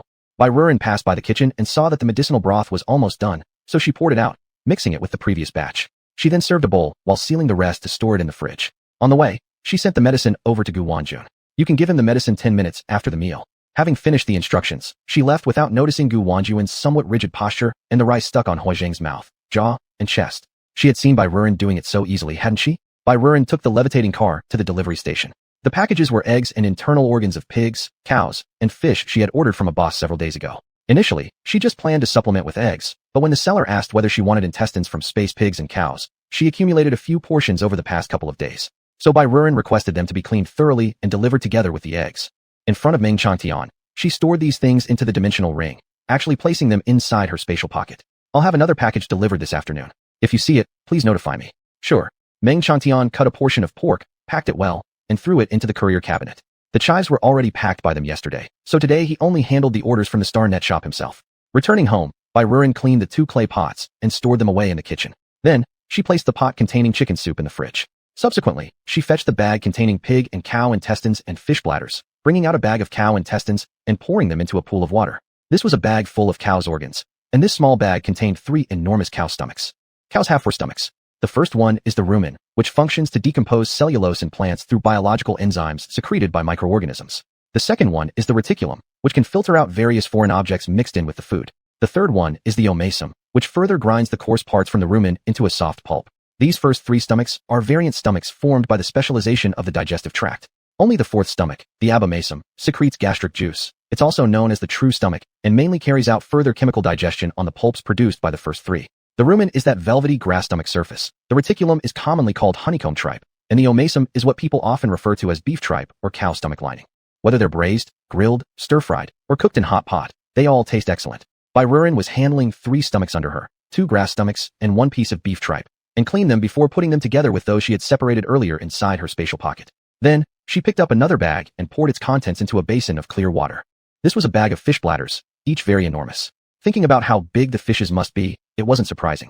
Maybe because the fish bladders were too bulky due to being inflated, they were all punctured, saving her the effort of doing it herself. She tore off the inner membrane, only wanting the thick outer layer and cleaning off any fish oil adhering to the surface. The last time she bought fish bladders, she just finished processing them but didn't do anything more with them yet. She combined this batch of processed ones with the previous batch, deciding to handle them at a later time. Miss Bai, what is this? Gu Wanjun, who had struggled through feeding Huizheng porridge and medicine, came back to return the utensils for cleaning. However, upon seeing Bai Ruren washing something unrecognizable, she smelled an indescribable odor and couldn't help stepping closer to see what it was. It looked like some animal organ, so she stepped back 2 paces before asking curiously. Oh, pig large intestines, Bai Ruren replied casually while continuing to sort the items in the basin and clean them. At the moment, she was filling water into a shockingly thick pig large intestine. Why did you buy these? Are these even edible? Well, Mrs., you're really smart, Bai Ruren teased, thinking about Meng Changtian's initial assumption that she would use these innards to feed interstellar beasts when he saw her buying them for the first time. How do you eat these? Gu Wanjun stood far away, resisting the smell wafting into her nose and the discomfort in her heart. Haha, Bai Ruren thought her reaction was amusing. Well, we'll have pork large intestine today at lunch. After saying that, Bai Ruren placed the current piece of pig intestine onto a plate and set it aside. Mrs. Gu, you can leave the dishes on the workbench. I'll wash them after I'm done here. Gu Wanjun finally realized she was still holding 2 bowls made of white porcelain, which was extremely expensive these days since they were antiques. It was unclear how Miss Bai managed to own so many without a hint of reluctance about using them so frequently. Placing the bowls on the nearby counter, Gu Wanjun offered. Miss Bai, do you need my help? No, thank you. This smell might be a bit much for you. I can handle it myself. You go ahead with your tasks. Unable to stand the somewhat heavy smell, Gu Wanjun left, finding it difficult to adapt.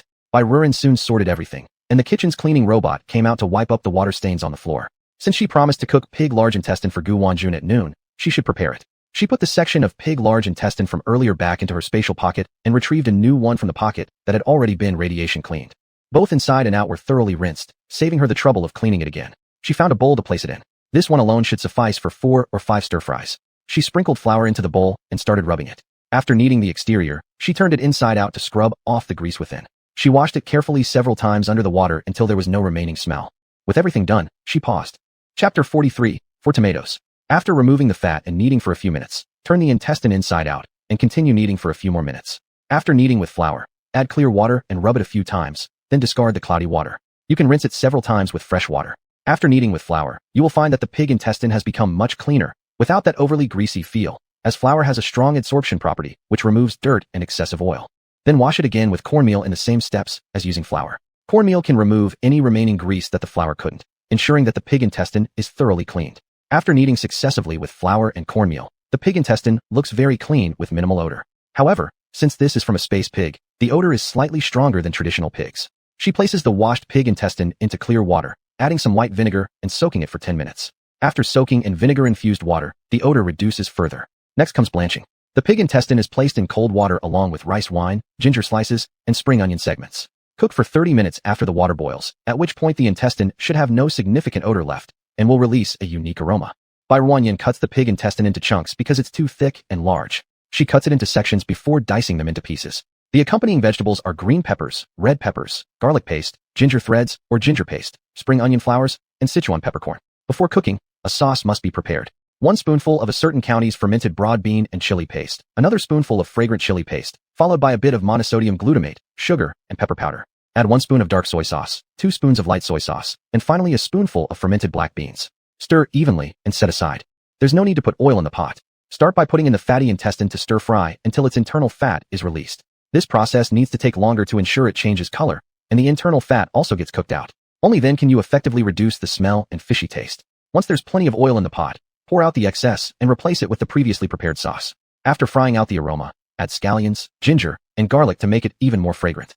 Add rice wine to get rid of the fishy smell. Once everything is well mixed, add the green and red peppers. Before serving, add the pre-made chili oil she fried earlier to enhance the flavor and color. After mixing everything evenly, it's ready to serve and plate, finally sprinkling some white sesame seeds. Is this the thing I saw before? Gu Wanjun picked up a piece of the intestine and examined it carefully for quite a while, but couldn't discern its previous form at all.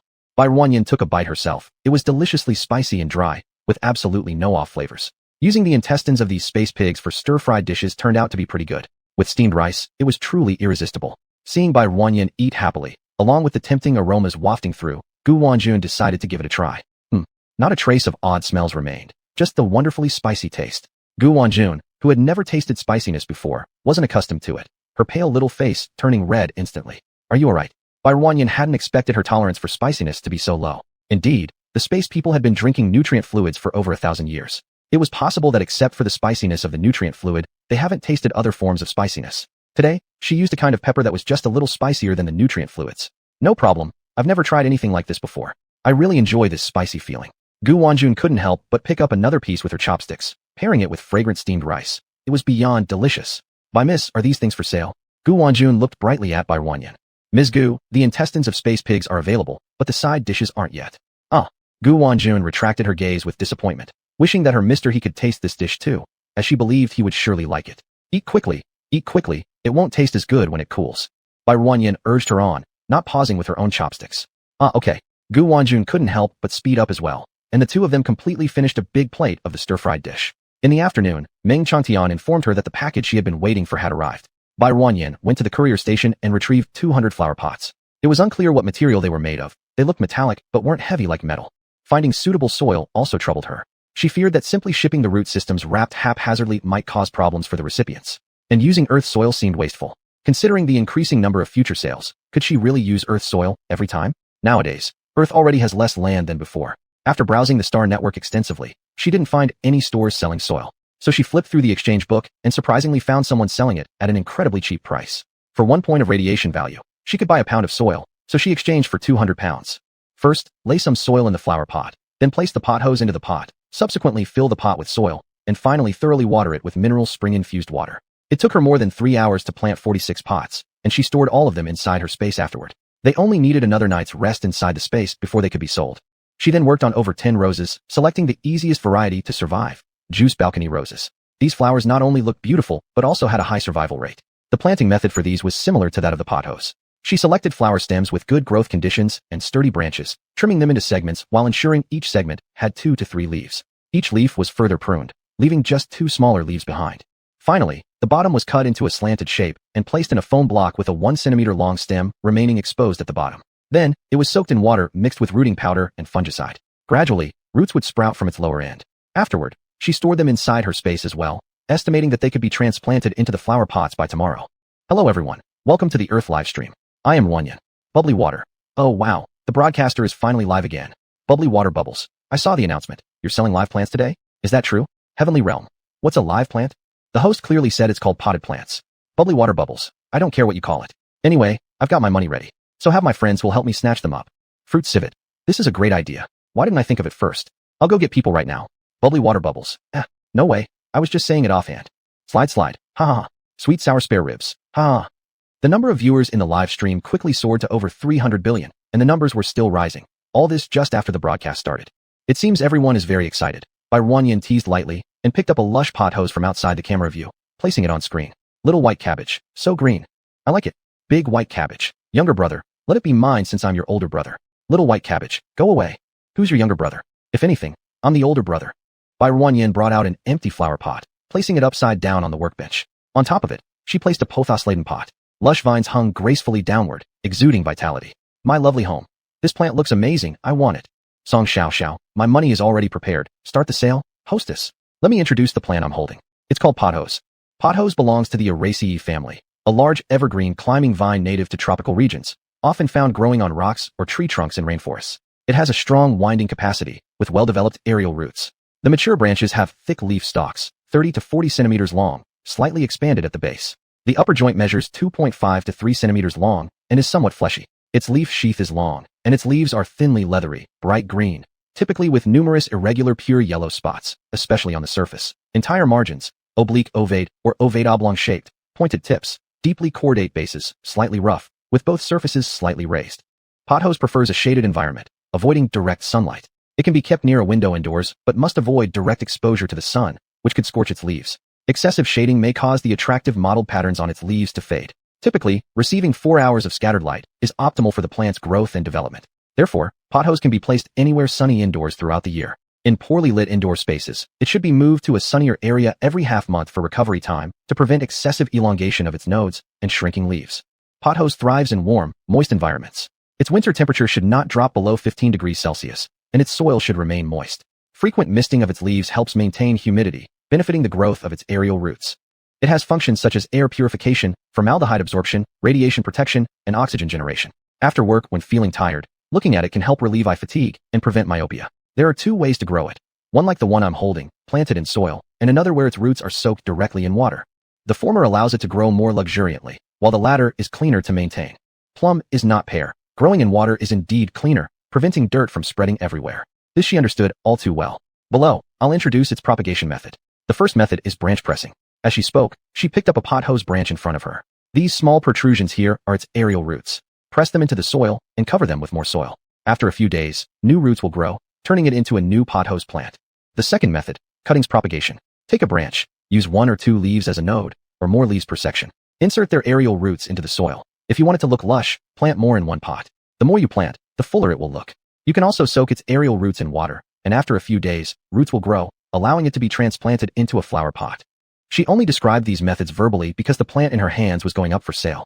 The methods have been introduced. If anyone is interested, they can try them out after purchase. Next, we're about to put the plants on the shelf. The quality will be randomly distributed, so the ones you receive might even be better than this one I'm holding, or slightly worse. When the soil in the pot dries, water it. Avoid exposing it to direct sunlight, and do not repot or change its soil. Just follow those points, and it will not easily die. Therefore, there will be no after-sales service for this sale again. If you can accept receiving a plant that may differ slightly from the one I'm holding and agree with no after-sales service, feel free to place your order. Cloud Song. I trust the broadcaster completely. The swallow tree I bought last time is growing very well. Now it's over a meter taller than when it first arrived. Everyone, buy with confidence. Thank you, Cloud Song, for supporting me. If anyone has questions about planting, feel free to message me privately, and I'll respond when I see them. Today, we have 46 pothose pots for sale, each at 4 10,000 interstellar coins, with a limit of 2 pots per person. I'm about to list them. Make sure you're ready. The number of people in the live stream skyrocketed, quickly reaching 600 billion. Fruit civet. So many people popped up all of a sudden, damn it. 112,233. Don't talk. Focus on the yellow card. Careful not to miss out. He wasn't going to admit it, but he had contributed over 50 people himself, making all the staff members in his house come to snatch from the live stream. Whoever succeeded, he would reward them with 10,000 interstellar coins. Summer. I've mobilized everyone who could be reached in my family.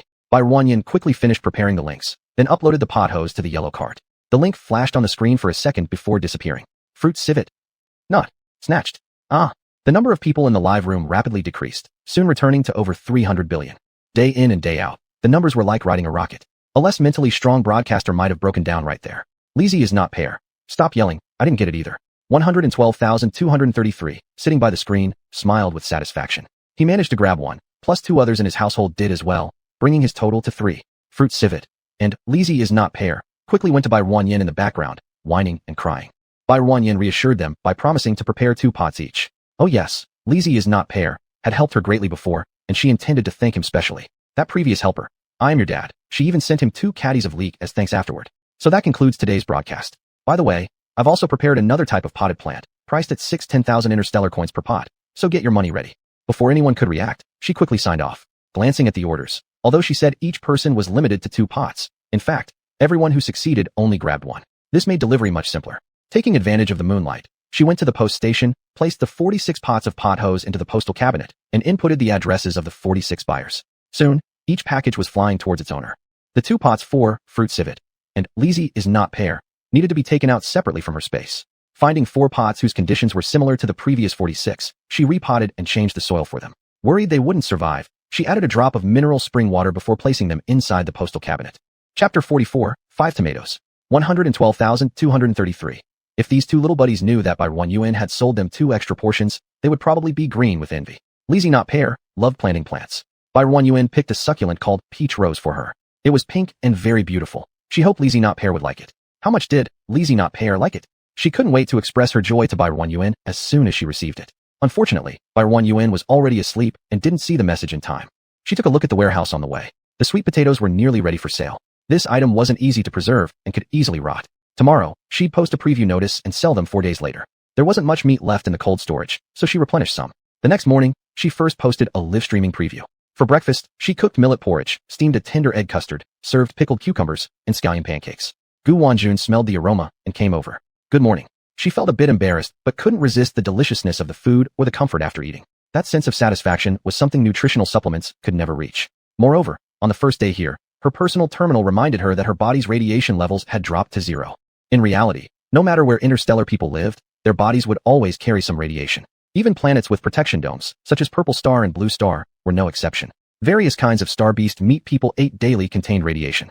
In the upper classes, people showed their status or satisfied their appetites by eating star beast meat as their main meal. Thus, every so often, they needed to consume anti-radiation pills to remove radiation from their bodies. However, reducing it to 0 was impossible. Her radiation level had been around 20 for years. But since arriving here on the first day, her radiation value began inexplicably decreasing, even faster after consuming natural foods. By evening, it had dropped to 0 and hadn't changed since. Moreover, some physical discomfort she had experienced over the past couple of days disappeared. Her body had never felt this light and comfortable before. It felt like every pore on her body was breathing. Good morning. Bai Ruanyin poured her a bowl of millet porridge and gave her a small bowl of steamed egg custard. Gu Wanjun eagerly scooped up a spoonful of egg custard and put it in her mouth, melting instantly. What is this? So delicious. It's just steamed egg custard. Bai Ruanyin said lightly. Can you teach me how to make it? I want Old Hua and the others to try it. Ah, someone who remembers Old Hua and everything. Showing off love in front of a single dog like her? Cannot. Oh. Gu Wanjun moved her lips a couple of times, but said nothing, silently taking 2 sips of millet porridge. For some reason, Bai Ruanyin felt she seemed aggrieved and unhappy. If Gu was unhappy, she became happy. Feeling secretly pleased, she happily ate 2 bowls of millet porridge while eating pickled cucumber. Gu Wanjun felt a bit disheartened, but continued eating without hesitation. Maybe she thought that by eating, she was indirectly feeding her Old Hua. She drank 2 bowls of millet porridge, ate a small bowl of egg custard, and 2 scallion pancakes, so much that her flat stomach bulged slightly. Will Hojing drink this porridge today? I can feed him. Yes, sure. If someone else was willing to help, Bai Ruanyin also felt relieved. She poured a bowl of millet porridge and a small bowl of steamed egg custard for Hojing, placing it on a tray and handing it to Gu Wanjun. Carrying the plate, Gu Wanjun walked away, and Bai Ruanyin, after putting away the leftover food and cleaning the utensils, went to Hojing's room as well. She pushed open the door and entered, only to find Gu Wanjun suddenly standing up with a startled, whoa, and partially blocking Hojing's figure. She laughed awkwardly and said, You're here? Bai Ruanyin felt confused. She looked at the expressionless bodyguards standing beside Gu, but got no hint from their faces about what might have happened. What's going on? And nothing. I haven't finished feeding him yet. Why don't you go busy yourself with other things? Something was off. Bai Ruanyin quickly approached in 2 steps and looked toward Hojing blocked by Gu Wanjun. Bai Ruanyin. Hojing's shirt was wet in one area, covered with many grains of millet. There were some scattered millets on his nose and upper lip too. Paired with his vacant expression, he looked pitiful. Was it necessary for feeding a meal to end up like this? Bai Yuan felt speechless. She genuinely didn't expect Ms. Gu to mess up feeding so badly. And yet she had enthusiastically volunteered to feed Ho Zhang. Let me give it a try? She tentatively suggested it. Having been exposed, Gu Wanjun stepped aside somewhat embarrassedly, revealing poor Ho Zhang hidden behind her, looking quite pitiable indeed. She gave an awkward laugh. It had been the same when she fed him yesterday, and she had thought that it would be better today, but it turned out even worse. Then you try. She moved aside, placing the bowl of porridge she was still holding back onto the tray, and retreated reluctantly from beside the bed. Bai Yuan sat in her previous spot, picked up the towel on the table, wiped away the grains of rice sticking to He Zhang's nose tip and upper lip, then cleaned off the porridge soup and grains stuck to his chest. Luckily, the unnamed fabric invented for interstellar use was waterproof, so nothing was actually stained. Bai Yuan simply wiped away the surface stains, and it became clean again. Placing the used towel into the tray, she picked up the bowl of millet porridge which still had more than half left. She stirred it gently with a spoon to ensure it wasn't too hot before scooping a spoonful and bringing it to his lips. As soon as the spoon touched his lips, he opened his mouth automatically, and Bai Yuan easily fed it to him. She truly didn't understand why Ms. Gu had managed to spill so much all over him. He Zhang's dazed eyes continuously followed Bai Yuan, moving with her every action, as if he possessed some level of consciousness. Why are you staring at me? Bai Yuan was a little curious whether he had started regaining consciousness yet. He Zhang did not respond, only continued to stare blankly at her with a vacant face. Bai Yuan figured she might have overthought it, so she ignored his gaze and continued feeding him. After finishing the millet porridge, she proceeded to feed him steamed egg custard, in which she added salt and 2 drops of fragrant oil. He Zhang clearly enjoyed this more. After swallowing one bite, he immediately opened his mouth to wait eagerly for the next, like a starving baby bird waiting to be fed. After feeding him 2 bowls of food, he obviously seemed unsatisfied. Bai Yuan cautiously placed her hand over his stomach area, finding it still flat, and detecting no signs of being full. Nothing could be felt. Was his appetite larger? Then next time, she would prepare more food for him. She checked his pulse and found that his symptoms were markedly improved compared to the day before. When she withdrew her hand, she also removed some of the foggy aura around his brain, transforming it from deep purple to a lighter mauve color.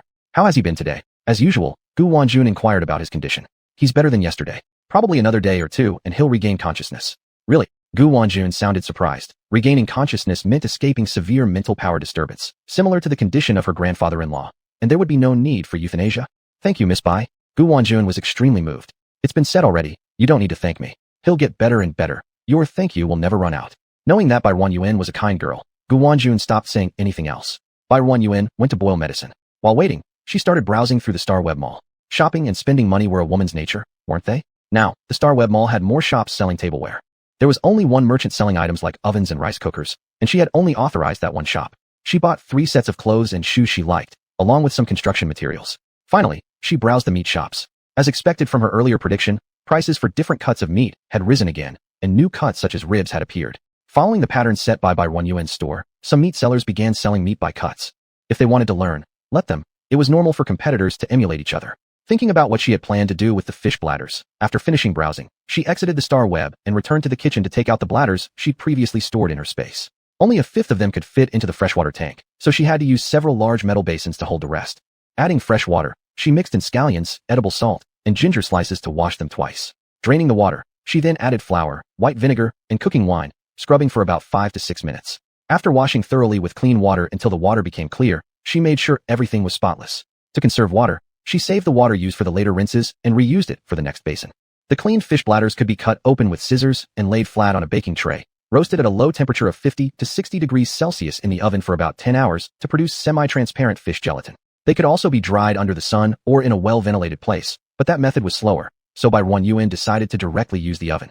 A single oven could only hold a third of the total quantity of fish bladders per load. How long would it take with this many basins? Could she really line up multiple ovens to work together? Suddenly remembering that there was a large drying machine in her space, she took one out and placed it in a corner of the kitchen. This dryer could handle 2 basins worth of fish bladders. With so many machines now cluttering the space, she cleaned up the fish bladders again and stored them back into her space. The cleaning robot emerged to wipe off the water stains on the floor. Bai Yuan glanced at the clock and realized it was time to prepare lunch. She took out yesterday's chicken soup from the refrigerator, added 3 bowls of water, and continued to stew it. Then she fetched 2 scoops of flour and poured in the leftover egg liquid from the morning. Following the usual amount of eggs, she added a little edible salt and an appropriate amount of clear water, stirring the flour with chopsticks until it became a fluffy mass. She then kneaded it into a dough ball. Covering it with another bowl, Bai Yuan cleaned half a bowl of rice and let it soak, while waiting for the chicken soup to finish so she could cook porridge. Smells so good. Gu Wanjun had arrived at the kitchen entrance at some point, peering in with a small peek of her head. Miss Bai, what delicious thing have you made again? At this moment, Gu Wanjun's stomach responded with a gurgle. Oops. She bashfully covered her stomach. Come on in. Bai Yuan found it amusing in her heart, and placed the freshly prepared bowl of noodles on a nearby countertop. I'll carry it. In 2 quick steps, Gu Wanjun reached forward, picking up the bowl of noodles and heading toward the dining room. Bai Ruanyuan deftly packed up another bowl and also brought the leftover pickled cucumber from the morning along with her to the dining area. Miss Bai, what are these thin threads in here? Gu Wanjun sat at the table awaiting her arrival. Her well-mannered upbringing stopped her from starting first, even though she was already hungry. These are noodles, made from flour. Noodles? So what is flour? Gu Wanjun looked at Bai Ruanyuan like a child curious about new things. It's made from a plant called wheat. It isn't being cultivated yet, but I'll show you when we start growing it later. That's a deal then, Gu Wanjun asked cautiously afterward. Miss Bai, would you sell me your flour? The last time she bought rice, she realized that since Earth Grocery Store wasn't selling it, Miss Bai didn't intend to sell rice either, but she did sell it to her anyway. She shouldn't trouble her, but she couldn't help wanting old Hua to taste the same food as her. Sure, I can sell you 20 kilograms. After thinking for a moment, Bai Ruanyuan still agreed. 20 kilograms, just the size of a small bag. I'm sorry for troubling you again. Gu Wanjun felt moved and a bit embarrassed. Bai Ruanyuan was slightly puzzled, not sure what the other party imagined, but she didn't ask. Come on, eat. It won't taste as good cold.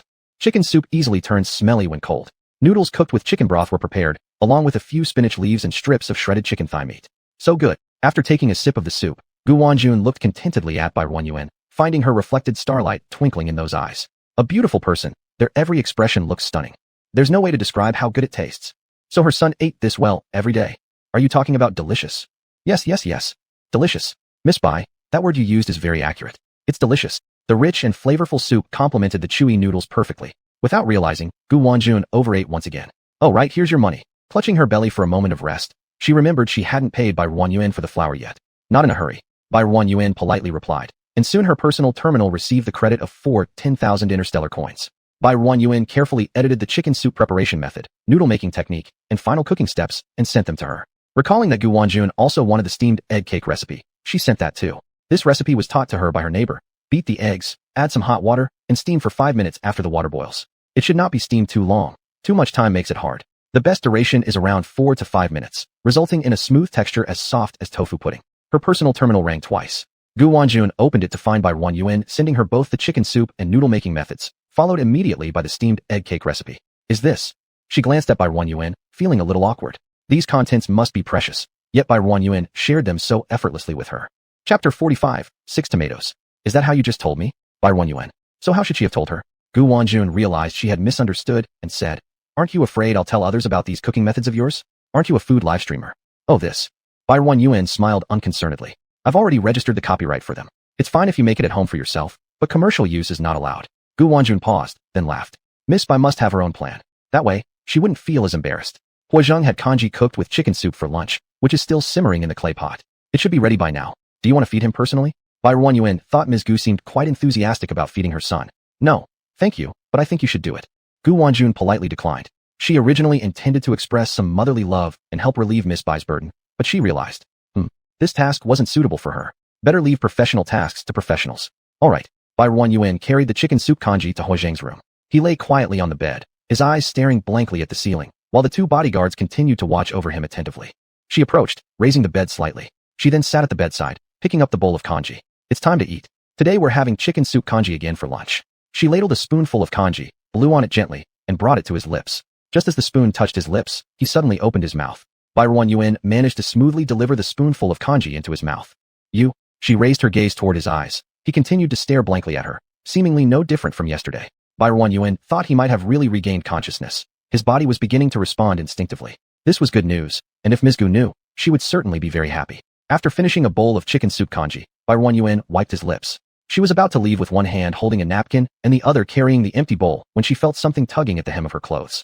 Looking back, she saw Huazheng had somehow grabbed her clothing, his blank, expressionless eyes gazing at her. What is it? She instinctively asked, though she didn't expect an answer. I want. His lips moved faintly, emitting weak sounds. If it weren't for the quietness of the room and Bai Ruanyuan's keen hearing, she might not have heard it. What did you say?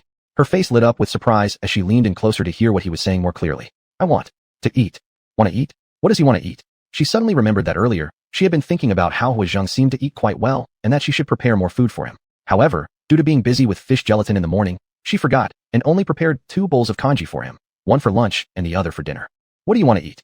Huazheng's lips moved, but no sound came out for a long while. Is it the congee you just had? Bai Ruanyuan asked tentatively. Yeah.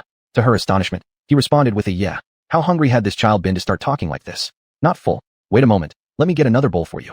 Saying this, she got up and went to the kitchen, taking out the second bowl she'd kept in the fridge. Huazheng lived up to expectations, devouring the entire bowl cleanly, even looking as if he wanted more. There's no more congee left. I'll cook more for you later in the evening. He immediately reverted to his blank expression. Bai Ruanyuan washed the dishes clean and then returned to his room, pushing a wheelchair this time. Under disapproving gazes from the two bodyguards, she undid all the restraints binding him tightly. Miss Bai, it's not advisable to remove the young master from the metal bed. If he experiences a mental outburst, he will definitely hurt you. Both bodyguards voiced their objections, not understanding why Bai Ruanyuan was loosening the restraints on Master Hua. Weren't they fine keeping him restrained? Quiet, without harming himself or others. I'm taking him for a walk outside. Being confined in the room all the time isn't good for his recovery. Even the best people can become problematic if they're cooped up indoors day after day. The two bodyguards looked somewhat troubled.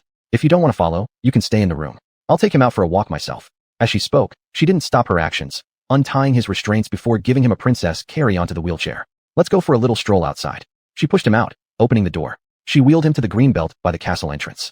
The roses planted earlier in the fence had already blossomed profusely, each kind of rose filling a different part of the fence. Previously, she also planted climbing roses along the walls, which now completely covered all four sides, blooming with yellow and red roses. The air was filled with the fragrance of flowers. Bai Ruanyuan pushed him closer to the nearest wall, where lush branches grew over the entire wall and large tangerine yellow flowers were in full bloom amidst the foliage. She remembered that she had planted the gold celebration back then, which was a double-petaled rose with layers that looked absolutely stunning. Do you think they're beautiful? She carefully observed his expression. The man's lifeless eyes gazed at the wall of flowers in front of him, without a flicker of change in his features. Don't you like them? Bai Ruanyuan could see that the mist around his head slowly dispersed as it was absorbed by the nearby plants. She reached out and plucked a perfectly ripened orange-yellow flower, placing it beside his hand. Can you smell it? It's extremely fragrant. Seeing he seemed unresponsive, Bai Ruanyuan pushed him through this area that could be called a small garden, filled with greenery and blooming flowers, brimming with vitality. From an angle Bai Ruanyuan couldn't see, Huazheng's hand resting on his knees moved slightly, brushing against the orange-yellow rose placed beside him. Miss Bai? Bai Ruanyuan turned around and saw Gu Wanjun. Ms. Gu, you came too? I heard from the two bodyguards that you took Huazheng out for a walk, so I came to check on you both, and maybe join in your stroll. Bai Ruanyuan understood. She was just worried about the two of them, so she came along to keep an eye. Miss Bai, these plants are really well cultivated. Gu Wanjun sincerely exclaimed. Sometimes when she felt troubled, she would find a quiet place by herself, even if it was just to quietly watch these plants, finding her mood refreshed and her spirit lifted. Real plants were so different from virtual ones. She never felt that way looking at fake or virtual plants. If you like, I'll give you two when you leave. That would be the time Huazheng was fully recovered. Gu Wanjun gladly accepted. Great, then I won't hesitate anymore. Her lips curled into a bright and captivating smile, showing no trace of the melancholy she first arrived with. Let me take a photo of you, Bai Ruanyuan suggested, thinking such a beautiful flower-covered wall should be documented. Sure. Gu Wanjun confidently stood before the flower wall, facing Bai Ruanyuan. Bai Ruanyuan activated the camera function on her personal terminal, amused by her pose. Was she thankful that she didn't make AV sign? She guided her to adjust the pose. Move back a little bit. Yes, yes, yes. Turn your head to the side just a tiny bit more. One picture after another. The two even changed locations, heading to the red climbing roses to take more photos. What about changing your outfit? Do you have a black dress? Gu Wanjun went back to change while Bai Ruanyuan idly flipped through the photos taken earlier, only then realizing something was missing. What was missing? Oh, she slapped her forehead and turned around to search for Huazheng, who had somehow been forgotten by the two of them. Luckily, she found him quickly. He was still at the initial spot where she proposed taking photos for Gu Wanjun. When she found him, he was bending his head, fiddling with the orange-yellow flower in his hand. So he did react, after all. I'm sorry, I forgot about you. Bai Ruanyuan walked up with a touch of embarrassment, standing behind the wheelchair and pushing it. How could she abandon the patient because of being lost in photography? Thankfully, Huazheng was still a little silly right now. If he regained consciousness, he might be very hurt. Huazheng, I'm aggrieved, but I won't say it. She pushed him to the location they decided to take photos, and Gu Wanjun soon appeared wearing a stylish, retro black dress. Oh wow, Bai Ruanyuan couldn't help but widen her eyes. With this dress on, Gu Wanjun looked like a heroine straight out of a manga or a runaway princess from the castle. You look so beautiful, Bai Ruanyuan generously complimented, making Gu Wanjun feel somewhat proud yet modest. She had also slightly fixed her hair, adding large waves that perfectly complemented the outfit. It was absolutely stunning. Moved by this moment, Bai Ruanyuan pretended to fetch a black wide-brimmed hat with a few black feathers inserted on it from her pocket dimension. Perfect. Seeing the breathtaking beauty adorned with the hat, Bai Ruanyuan almost couldn't resist wanting to snap a group photo and hug her close. But she restrained herself, carefully adjusting every angle of her limbs, striving to capture her in the most gorgeous way possible. Finally, she took a group photo of Gu Wanjun in the black dress and Huazheng sitting on the wheelchair, holding an orange-yellow flower, standing in front of the red rose trellis. According to Gu Wanjun herself, other than some photos taken when her son was very young, he never allowed her to take photos of him after he grew up. As a result, there wasn't a single picture taken together of mother and son from Huazheng's childhood till now. After they returned home, Bai Yuan used her laptop to carefully edit every single picture to make them neat and beautiful. A good-looking person, even photographed randomly, looked like a star. In the pictures, Gu Wanjun looked at times like the white moonlight next door, like an angel fallen from heaven, like a glamorous European court lady. Bai Yuan meticulously edited each one, checking twice before sending all the photos to Gu Wanjun. Gu Wanjun, is this me? Am I that beautiful? Bai Yuan. If you're pretty, you'll look good no matter how the photo turns out. The woman in the photos looked young enough to be believed as being in her 20s, who could tell she was the mother of a young man over 20. What's for dinner tonight? Over time, Gu Wanjun had turned unconsciously from a composed housewife into a little foodie. New ingredients you'll find out later. Bai Yuan planned to try the taste of sweet potatoes at home in the evening. If they weren't properly caramelized or had a bad texture, she would have to wait longer or use the sweet potatoes from her space instead. She intended to experiment with several ways to cook sweet potatoes and check their tastes. The first method was naturally the simplest, steaming. To retain more sugar content, Bai Yuan chose to steam them. After washing the dirt off the surface of the sweet potatoes, they could be placed in the pot. The standard for doneness is whether a chopstick can easily pierce through. The exact cooking time depended on the size of the sweet potatoes and the heat. The second way was a favorite among both adults and children, roasted sweet potatoes. After cleaning the sweet potato skins, place them in the oven at 180 degrees Celsius, baking for half an hour on both top and bottom heat. Afterward, gently squeeze its skin with gloves on hands before flipping it over and continuing to bake for another half hour. If the sweet potato is larger, an additional half hour may be needed after turning it over.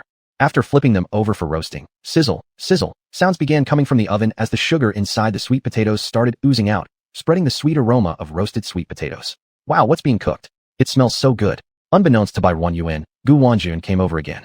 I'm trying a few ways to cook sweet potatoes, but it will take some time. Don't rush. Not in a hurry. While keeping an eye on the increasingly aromatic oven, Gu Wanjun curiously glanced around, then shifted her attention to see Bai Yuan prepare the next dish. The third method was something always present at banquets during childhood, honey-glazed sweet potatoes, which could also be made with potatoes. For this dish, first wash the sweet potato, then peel off its skin. Washing isn't necessary if you directly start peeling. Once peeled, cut the sweet potato into wedges slightly larger because it will shrink after frying. Wash it again to remove its surface starch to prevent discoloration. Place water in a pot. Once boiled, add the diced sweet potato pieces and simmer for 2 to 3 minutes before scooping them out. Be careful not to overcook. Scoop them out and cool in cold water or rinse with cold water. Drain. Then coat with a little starch evenly. This locks moisture in the center, giving the finished product a crispy exterior and tender interior with better flavor. When the oil reaches 6/10 hot, put in the sweet potato chunks. Don't stir immediately. After 30 to 40 seconds, once the outer shell hardens, gently stir to ensure they cook uniformly and don't lose the coating or burn. Fry until the sweet potato pieces are done, then scoop them out. Alternatively, refry once the oil temperature rises again for an extra crispy outside and tender inside texture. Chapter 46, 7 tomatoes. Pour out the oil from the pan, add a spoonful of water, then a large spoonful of sugar, approximately 200 grams. Stir continuously in one direction with the back of a spoon while cooking. Medium heat should be used instead of high heat to prevent the sugar syrup from burning at the edges and changing color prematurely. If it turns red, it cannot be salvaged. While stirring constantly, you also need to occasionally scoop up the sugar syrup and let it flow back into the pan to listen for sounds. Listen for the sound, observe the bubbles that float, and watch the color of the sugar syrup. This three-pronged approach ensures success. If the sugar syrup isn't fully cooked, the bubbles will be large and white, and the sound when poured back into the pan will be pada pada. When the sugar syrup is ready, it doesn't necessarily have to reach sesame oil color. Rather, it presents as light yellow or pale yellow. The color of well-cooked sugar syrup is lighter than sesame oil color, making a hua hua sound like water when poured back into the pan. Additionally, the small bubbles on top are very tiny and fragmented. Place the sweet potatoes into the pan and quickly stir-fry them evenly, ensuring they're coated uniformly with the sugar syrup. Then serve them onto a plate. Bai Yuan sprinkled a little bit of white sesame seeds. A well-cooked sugar syrup won't stick to the plate or the pan. Hurry up and eat this. Once it cools down, it'll solidify. Bai Yuan invited Gu Wanjun over, offering her a pair of chopsticks. She was the first to pick up a piece of sweet potato, which had a layer of sugar syrup evenly coating its surface. As she lifted it with her chopsticks, long threads of sugar were drawn out. Next to her was a bowl of ice water. After passing the sweet potato through the cold water, the sugar thread broke, and the outer sugar coating solidified. When eaten, the exterior was crispy while the inside was glutinous and sweet. Gu Wanjun mimicked her action by also grabbing a piece, submerging it in the cold water, and then putting it into her mouth. Delicious. Most girls enjoy sweets, and Gu Wanjun loved this dish. Bai Yuan tried another bite without submerging it in cold water. The surface was warm, not sticky, and chewy. Gu Wanjun also ate a piece without cooling it in water, drawing out long sugar threads that showed no signs of breaking. Gu Wanjun was momentarily unsure what to do. Bai Yuan used clean chopsticks dipped in cold water to help break the sugar threads for her. The two devoured a small plate of candied sweet potatoes cleanly. Gu Wanjun ate more than half, while Bai Yuan ate a smaller portion. The oven, which had been running, made a ding sound signaling it had stopped. Bai Yuan opened the oven, put on cotton gloves, and pulled out the rack inside. Before her eyes appeared sweet potatoes dripping with honey. Curious, Gu Wanjun leaned in, captivated by the scent of roasted sweet potatoes wafting through the air. Although she had just eaten the candy-coated sweet potatoes, her stomach now seemed hungry again. Bai Ruanyin used tongs to place 2 roasted sweet potatoes on 2 plates and pushed one of them toward Gu Wanjun. How do you eat this? You can eat it with the skin on or peel the skin off first. Bai Ruanyin tore open the skin of her sweet potato, revealing the orange interior and emitting steam. She handed a spoon to Gu Wanjun and took a scoop of soft sweet potato herself, placing it into her mouth. Sweet and delicate, it was the taste of nostalgia. This is so good too. The freshly baked sweet potatoes were scorching hot, but Gu Wanjun continued to stuff pieces into her mouth while hopping on her feet. Miss Bai, are these for sale? Bai Ruanyin. Ultimately, she agreed to sell 20 pounds to her. Lastly, they tried steamed sweet potatoes. Though less impressive compared to the 2 previous sweet potato dishes, their texture and flavor were still pleasant enough. This batch of sweet potatoes tasted great with adequate sugar conversion, meaning tomorrow they would be ready for sale. Just right. During the day they received a new batch of leeks, which could also be sold tomorrow. Hello everyone. Welcome to Earth Live Streaming Room. I'm Ruanyin. Hua Hua. Good evening, host. Dream Ocean. Hi. I'm fine, how about you? Goody goo. I heard you're selling sweet potatoes today. My money is all ready. Let's introduce today's main character, Sweet Potato. Bai Ruanyin placed a clean sweet potato under the camera lens for everyone to see. This is the sweet potato. The sweet potato in her hand was 1.5 times longer than her palm and as thick as her arm. The sweet potato has many alternative names. Yam, sweet potato, Zhushu Jinshu, Hongshan Yuzhinshu, Shanyu, Digua, Tianshu, Hongshao, Baishu, Mengfanshu, etc. The sweet potato originated in South America, specifically Peru, Ecuador, and Mexico areas. In 1492, the famous Spanish navigator Columbus received the Queen's approval to start his first ever oceanic exploration journey, ultimately discovering the American continent.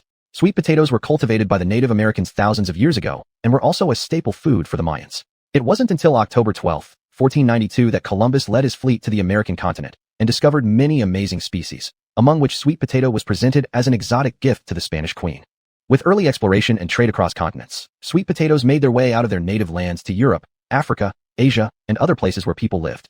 The sweet potato entered China approximately during the late Ming dynasty in the Wanli period, coming in via 3 routes: Yunnan Province, Guangdong Province, and Fujian Province. In the Ming dynasty, Chun Jinlong from Chang'an, Fujian Province, who had been doing business in Luzon, present-day Philippines, for many years, saw a root crop there called sweet potato. It was tender and juicy when eaten raw or cooked, produced in large quantities, and thrived on barren land. Considering his home province Fujian had more mountains and fewer arable fields with poor soil and insufficient food supply, Chun Jinlong decided to introduce the sweet potato to China.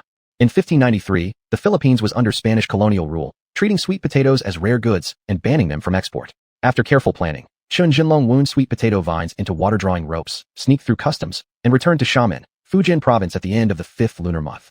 Because the sweet potato originated from a foreign region, it was referred to as Fanshu in Fujian province. The introduction of the sweet potato by the Chun family is mentioned in Su Guangqi's Nongzheng Quanshu and Tanxian's Eolin Zazu during the Ming dynasty.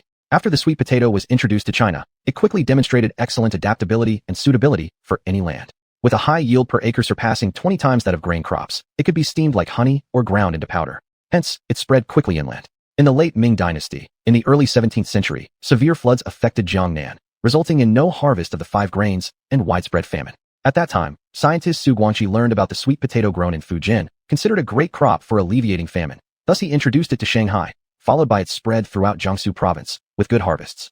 During the Qing dynasty, Chun Chuan Gui, the 5th-generation grandson of Chun Jinlong, introduced sweet potatoes to Zhejiang province in the early Kangxi era. His son, Chun Shi Yuan, took several younger generations far to Hunan, Hebei, Shandong, and other places to promote the cultivation of sweet potatoes, quickly promoting the crop's growth in North China. In the Qianlong era of the Qing dynasty, due to strong promotion both within and outside the court, sweet potatoes were rapidly planted nationwide, becoming China's 4th largest food crop after rice, wheat, and corn. After the founding of New China, in the 1950s and 60s, most regions in China experienced a lack of food and clothing. During this period, China suffered a prolonged drought that lasted several years known as the 3-year natural disaster, leading to many areas having no grain production and starvation became common. Sweet potatoes, with low requirements for land quality and very high yields, served both raw and cooked or ground into flour or dried sweet potato chips, saved many lives in that era, becoming the staple food in many areas.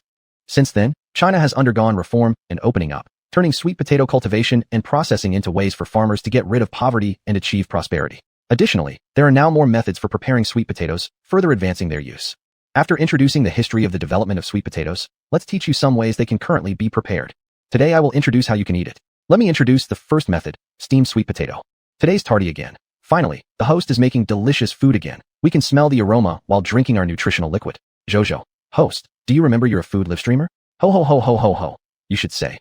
Host, you finally remembered you're a food live streamer. White Wanyan felt a bit embarrassed, seeming to recall she was indeed a food live streamer. But it seemed like it had been quite a while since she last did something in her live stream. First, clean the sweet potatoes thoroughly, add water to a pot, place the steamer rack inside, and put the sweet potatoes on top. Start with cold water and steam them for 40 minutes. If the sweet potatoes are large, extend the time. If small, reduce the time. The standard is whether a chopstick can easily pierce through them. This method is simple and doesn't require much elaboration. Heavenly Place. Isn't this similar to the method used for potatoes? Are they the same thing? Fruit civet. They don't even look alike. How could they possibly be the same? Don't know which plant tastes better? Which one tastes better? Let's not tell you right away and see what you think later. The second method, roasted sweet potatoes. Wash the sweet potatoes, place them in the middle layer of the oven, set it to 210 degrees Celsius for both upper and lower heat, and roast them for half an hour first. Dream lover. The potato method seems the same too. Actually, many dishes have roughly similar cooking methods. You can try them yourself, experiment, innovate. We'll start roasting these sweet potatoes now, and move on to our third method, fried sweet potato strips. First, wash the sweet potatoes and peel them. Then cut them into slices about 1 centimeter thick, and then into strips. The thickness depends on your personal preference. You can make them as thick as the fried potatoes I taught last time, or cut them into chunks if you don't want strips. This shape works well for frying potatoes at home too. Heat up the oil in a wok. To ensure the texture and color match what everyone expects, she added several large scoops of pork fat to the pot. Once the oil is hot, drop the sweet potato strips into the pot. What's the right temperature for the oil? She took a strip of sweet potato and dipped the other end into the pot, immediately producing bubbles. When it bubbles like this after dipping, it means the oil is ready. Saying that, she let go of the strip and the entire piece entered the oil, instantly surrounded by bubbles. Don't rush to stir it yet. Wait around 10 to 20 seconds until it has set before stirring. After about 20 seconds, she used a perforated ladle to break apart the pieces that were stuck together. The cooked sweet potato strips will float to the surface, where you can listen to the sound. Using the ladle, she scooped some strips out and shook them back and forth, producing a crispy sound from the colliding sweet potato strips. At this point, they can be served. Taking out the fried sweet potato strips, she drained the oil thoroughly and placed them onto a plate. The golden sweet potato strips carried hints of brown caramelization. She turned off the heat and brought the plate closer to show everyone. Invincible Tyrannosaurus Rex, so fragrant. Parathion, fragrant. The air was filled with the aroma of fried sweet potatoes, making everyone feel this scent was much more intense than when they had fried regular potato chips. White Wanyan divided the fried sweet potato strips into 5 portions and placed them on the virtual sensor, now capable of uploading 30,000 virtual data samples. Fried sweet potato strips are best consumed while still warm, as they lose their crunchiness when cooled down. 300,000 virtual data samples have been uploaded. Those interested can take a look. Eating fried sweet potato strips while they're hot makes them crisp on the outside and tender on the inside. However, they soften once cooled down, so keep that in mind when you're trying them at home. Lee is not pear. Sweet potatoes taste sweet. I personally think sweet potatoes taste better than regular potatoes. Mozart. Fried sweet potato strips win. Zhou Shengsheng. They are truly sweet. The oven had already worked for half an hour and ceased its operation. Put on cotton gloves before touching the sweet potatoes because they are very hot and could cause burns. Wearing cotton gloves, White Wanyan gently squeezed one of the sweet potatoes and flipped it over. Like this, give it a gentle squeeze and flip it over. Continue roasting for another 30 minutes. Setting the oven timer properly, she moved on to the next recipe. Now we'll move on to the third preparation method, fried sweet potato chips. The steps are the same initially. Wash the sweet potatoes and peel them. Then slice them thinly, as thin as possible, but make sure they are evenly cut. Dilute the sliced sweet potatoes with water to wash off the starch from their surface. Rinse several times. Dry them completely, the drier the better. Start heating oil in the pan again. I'll use the same oil from earlier. Heat with high flame throughout the process. Once the oil is sufficiently hot, test the temperature using a piece of sweet potato chip. Place it in the oil, and if it immediately bubbles all over and starts to float, the oil is ready. Drop all the sweet potato chips into the pot. Use high flame throughout this process and be patient. Initially, the sweet potato chips may appear soft and liable to crumble. That's the first stage of change, so don't rush. Eventually, they will start curling, and a sugary aroma will emanate indicating it's almost done. When the sweet potato chips visibly change color with the naked eye, it indicates they are ready. Scoop them out promptly. This is the most accurate way to check whether they are fully cooked. If the thickness varies, you need to keep an eye on them. Once any piece changes color, scoop it out quickly. Otherwise, the thinner ones might burn before the thicker ones finish cooking. Sweet and sour ribs. Smells good. Smells good. Hurry up and share the link. I'm hungry. This tastes best when cooled. Be patient. Chapter 47. 8 tomatoes. Next, let's begin with our last cooking method for today, stewed sweet potatoes. Barren Yuan took a potato from outside the camera and placed it in front. To make the taste richer, I'm going to add a potato. After washing the potato and sweet potato thoroughly, Barren Yuan peeled them and then cut them into irregular blocks. She took out another pot and placed it on the adjacent stove. Heat up the pot and add oil. She scooped a spoonful of oil from the previous pot used for frying sweet potatoes and added it into the new pot. After the oil heats up, put the potato chunks and sweet potato chunks into the pot, and keep stirring continuously. She skillfully flipped the contents in the pot repeatedly, and the smell of the stir-fried potato and sweet potato chunks was much more fragrant than simply adding water to boil them. Once she felt they were stir-fried sufficiently, she poured in a little brown nutritional liquid and continued stirring. Stir until they're evenly colored before adding clear water. After adding water to the pot, she covered it. Let it stew for a bit, about 20 minutes or so. Ding! The oven stopped working again. Barren Yuan put on her cotton gloves, opened the oven door, and gently pressed the sweet potatoes. They felt a bit hard, indicating that they needed another half hour of baking. My sweet potatoes are larger, so they need another 30 minutes. She set another timer for 30 minutes and turned off the heat under the steaming sweet potato pot.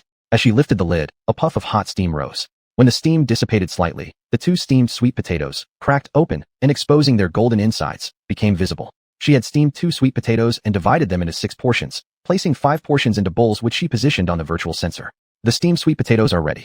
I've uploaded 30,000 portions. Interested friends can take a look. Wei Shui, how do you say it? Oh yeah, soft and glutinous. Gazilisai, you should eat slowly. Earlier, I ate too fast and almost choked. In the interstellar virtual world, the data realism is 100%. Both texture and aroma can be simulated identically, except there's no feeling of fullness from eating. For virtual data like what Barren Yuan sells, each portion can be used twice, meaning it's equivalent to enjoying the dish twice. After stirring the sweet potatoes and potatoes in the pot, she sprinkled some salt, then recovered the pot. While we wait, let's harvest the leeks first. I collected another batch yesterday. Hua yin yini. This wasn't mentioned earlier. It came so suddenly, I didn't prepare enough money. AI would ya. Ha ha ha ha.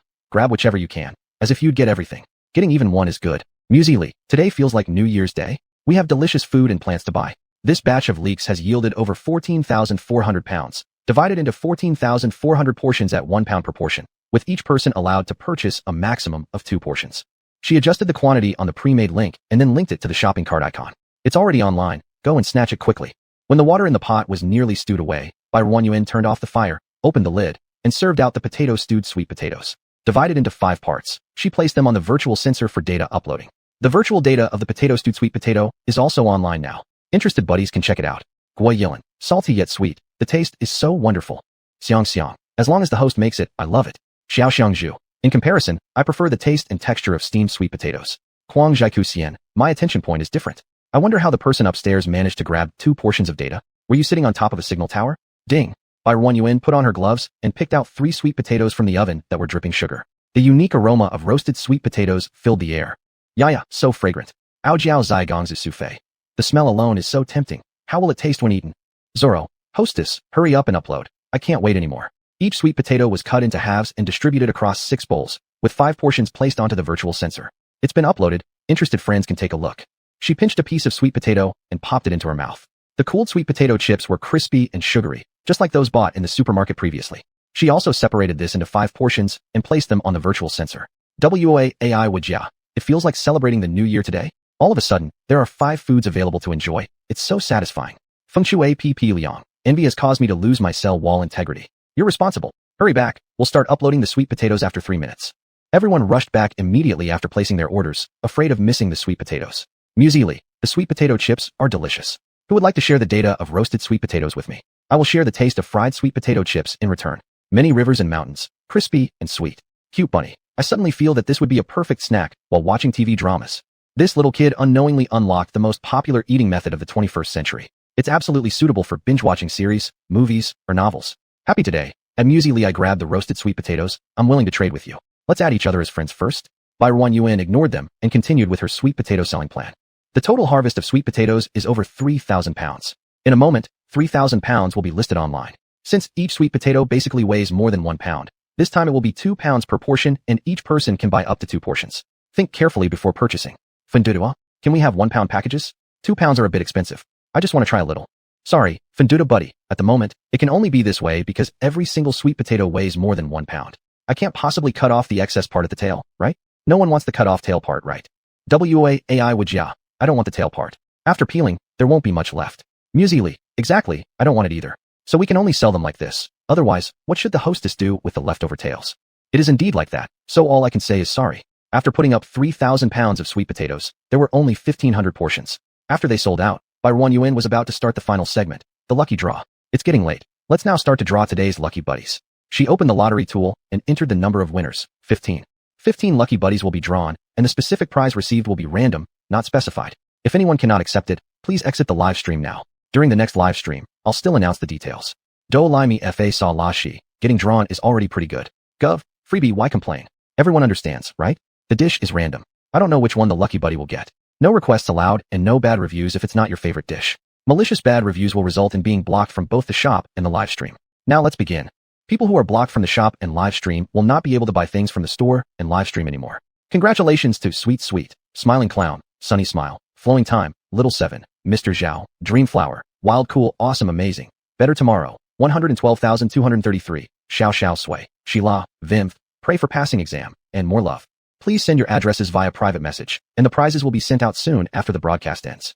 That's it for today. It's already late. Everyone go to bed early. After the broadcast, she packed the 5 dishes. She wanted everyone to taste every dish, so she tried to pack each kind as much as possible. However, the stewed dish couldn't be easily packed with others, so she could only put it together with the steamed sweet potatoes, making sure every portion was roughly the same, without any portion having less. Today, there were quite a few dishes, and it was also very late. She packed 14 portions and personally delivered them to each winner. With the last winning dish, she knocked on Mrs. Gu's door. Hi, your takeout has arrived. Gu Wanjun opened the door, looking sheepishly at Bai Runyuan. Bai Runyuan also smiled and held up the delivery box in front of her. This is your portion. It's late, so don't eat too much. Oh, okay. Gu Wanjun felt a bit embarrassed as she took the bag. She knew Bai Runyuan was streaming today, so she curiously watched it. Watching her cook through the screen and watching her cook in person felt completely different. Moreover, out of the 5 sweet potato dishes Bai Runyuan prepared, Gu Wanjun had only tried 2 of them. Hence, she couldn't help but stay in the live stream, smelling the enticing aroma of each dish one by one. She almost rushed into the kitchen multiple times. But remembering Bai Runyuan had previously told them not to disturb her in the kitchen, she managed to stop herself. Unexpectedly, while watching, she actually won a prize, and Bai Runyuan even personally delivered it. You can imagine how nervous and happy she felt when she heard her username. When Bai Runyuan left, Gu Wanjun eagerly opened the bag, not knowing what Bai Runyuan had packed for her. She was highly anticipative. There were 3 boxes in the bag, and all the sweet potato dishes that appeared in the live stream, sweet potato fries, fried sweet potato chips, and potato stewed with sweet potatoes, were there. Gu Wanjun felt warmth in her heart. She knew Bai Runyuan had packed all 3 types she hadn't tried yet. She sampled each one before obediently sealing the boxes and putting them into her space ring to eat tomorrow. Miss Bai had clearly told her to eat less. Why are you always looking at me? Bai Runyuan wiped the gruel that had stuck to the corner of Huozheng's lips because he had squirmed around. Upon hearing her words, Huozheng turned his big head away and stopped looking at her. Turn your head back. How am I supposed to feed you like this? Bai Runyuan sighed and manually turned his head back. Huozheng looked at her with his big eyes confused, his lips pouting as if feeling wronged, not understanding why she had just said not to look at her, but now wanted him to do so again. How am I supposed to feed you if you turn your head? Do you have a mouth on the back of your head too? Huozheng stared at the bowl in her hand, seeming to understand what she was saying, and opened his red lips. Eat. Feed. Then, like a little swallow waiting for its food, he opened his mouth. Bai Runyuan fed him a spoonful of congee, and he ate it happily. Inside, she couldn't help but feel exasperated. What an accomplished handsome guy had now turned into a little fool. Would he kill her if he woke up a few days later and remembered this embarrassing period of his history? She dissipated some of the fog surrounding his head. Now it was only a light purple color. In 2 more days, she guessed she could completely draw all the fog into her space ring. Miss Bai, you've worked hard. Gu Wanjun had witnessed her son getting better day by day and felt that life was becoming increasingly hopeful. How much longer will it take for Huozheng to return to normal? Her elder son, who was once a capable man, was now like a child a few years old, which made this mother inside really struggle to accept. He'll probably be back to normal in a couple of days. It could happen anytime. You can tell the 2 gentlemen to keep close watch on him. His current condition is also a sign that his spirit is recovering. It might happen unexpectedly at any time, perhaps even in the next second. She gave him another round of acupuncture, then withdrew the needles after 15 minutes. If it weren't limited to only allowing treatment every 5 days, he might have already been cured. Unfortunately, his body simply couldn't bear more frequent treatments. I'm going to boil some medicine. Please stay here with him, Mrs. Gu. Miss Bai, can you come over for a moment? With resignation, Bai Runyuan came to Huozheng's room again. He sat properly on a chair, perhaps due to his body's memory of discipline. What's wrong? She walked quickly to the pair, and 2 pairs of identical large eyes looked at her simultaneously, one full of exasperation and the other bright red, filled with grievance. What's happened? Unconsciously, she asked again. Miss Bai, you give it a try. Exhausted, Gu Wanjun handed over the bowl in her hands to Bai Runyuan. There was still half a bowl of herbal medicine left. No matter how I feed him, he spits it out when I try from the other side. I've no other choice but to call you. Hadn't she given her the medicine an hour ago already? And the medicine was still there? Taking the bowl, Bai Runyuan found it had gone cold. I'll heat it first. She returned to the kitchen with it to reheat it, and then brought it back to Huozheng's room.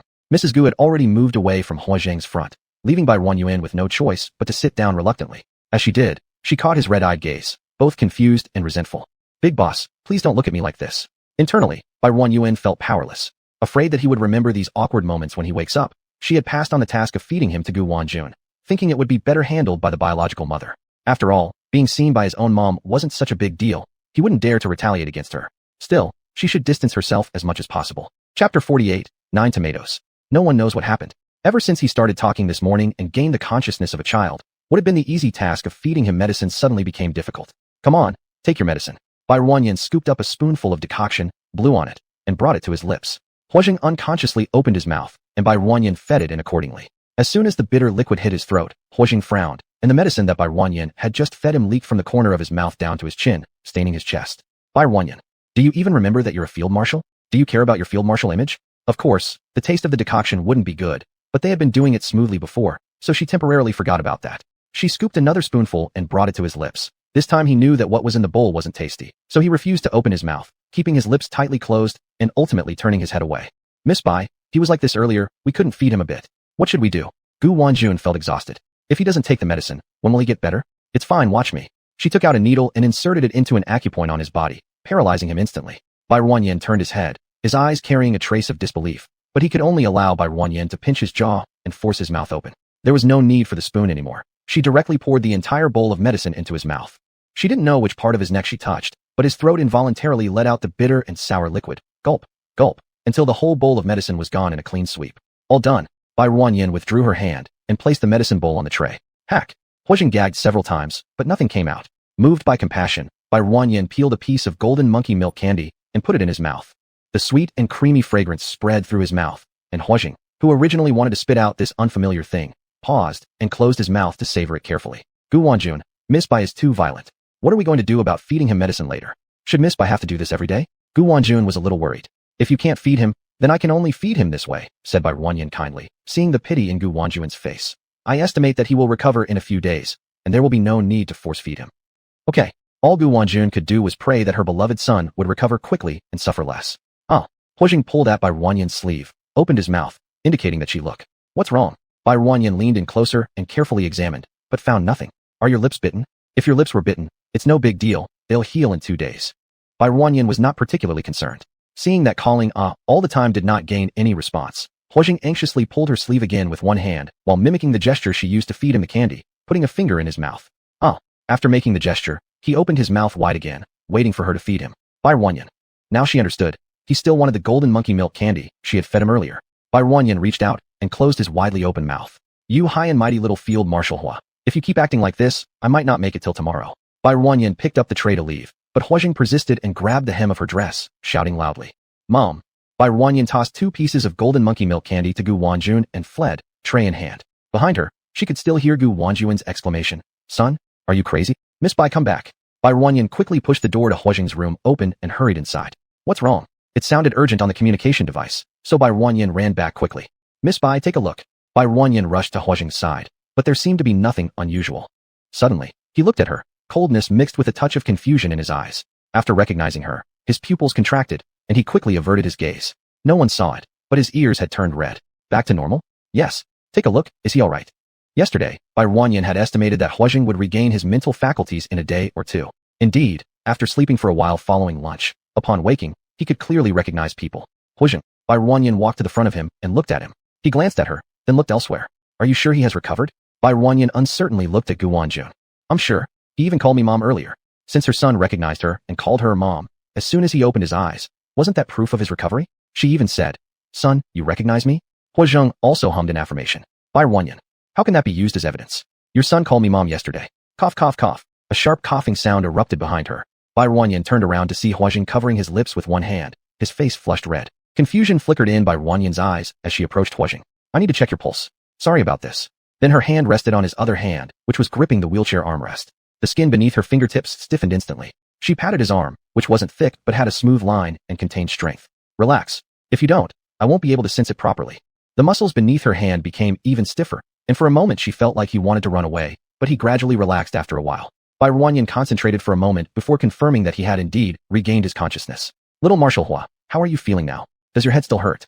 She pulled her hand back and looked at him. He avoided her gaze for a moment before quietly replying in a low voice. It's much better. It doesn't hurt anymore. He just felt the place where her hand had touched burning hot. That's good. Mrs. Gu, he has indeed regained his senses. After a few more days of treatment, he can go home for rest without needing medicine. Really? Can he go home?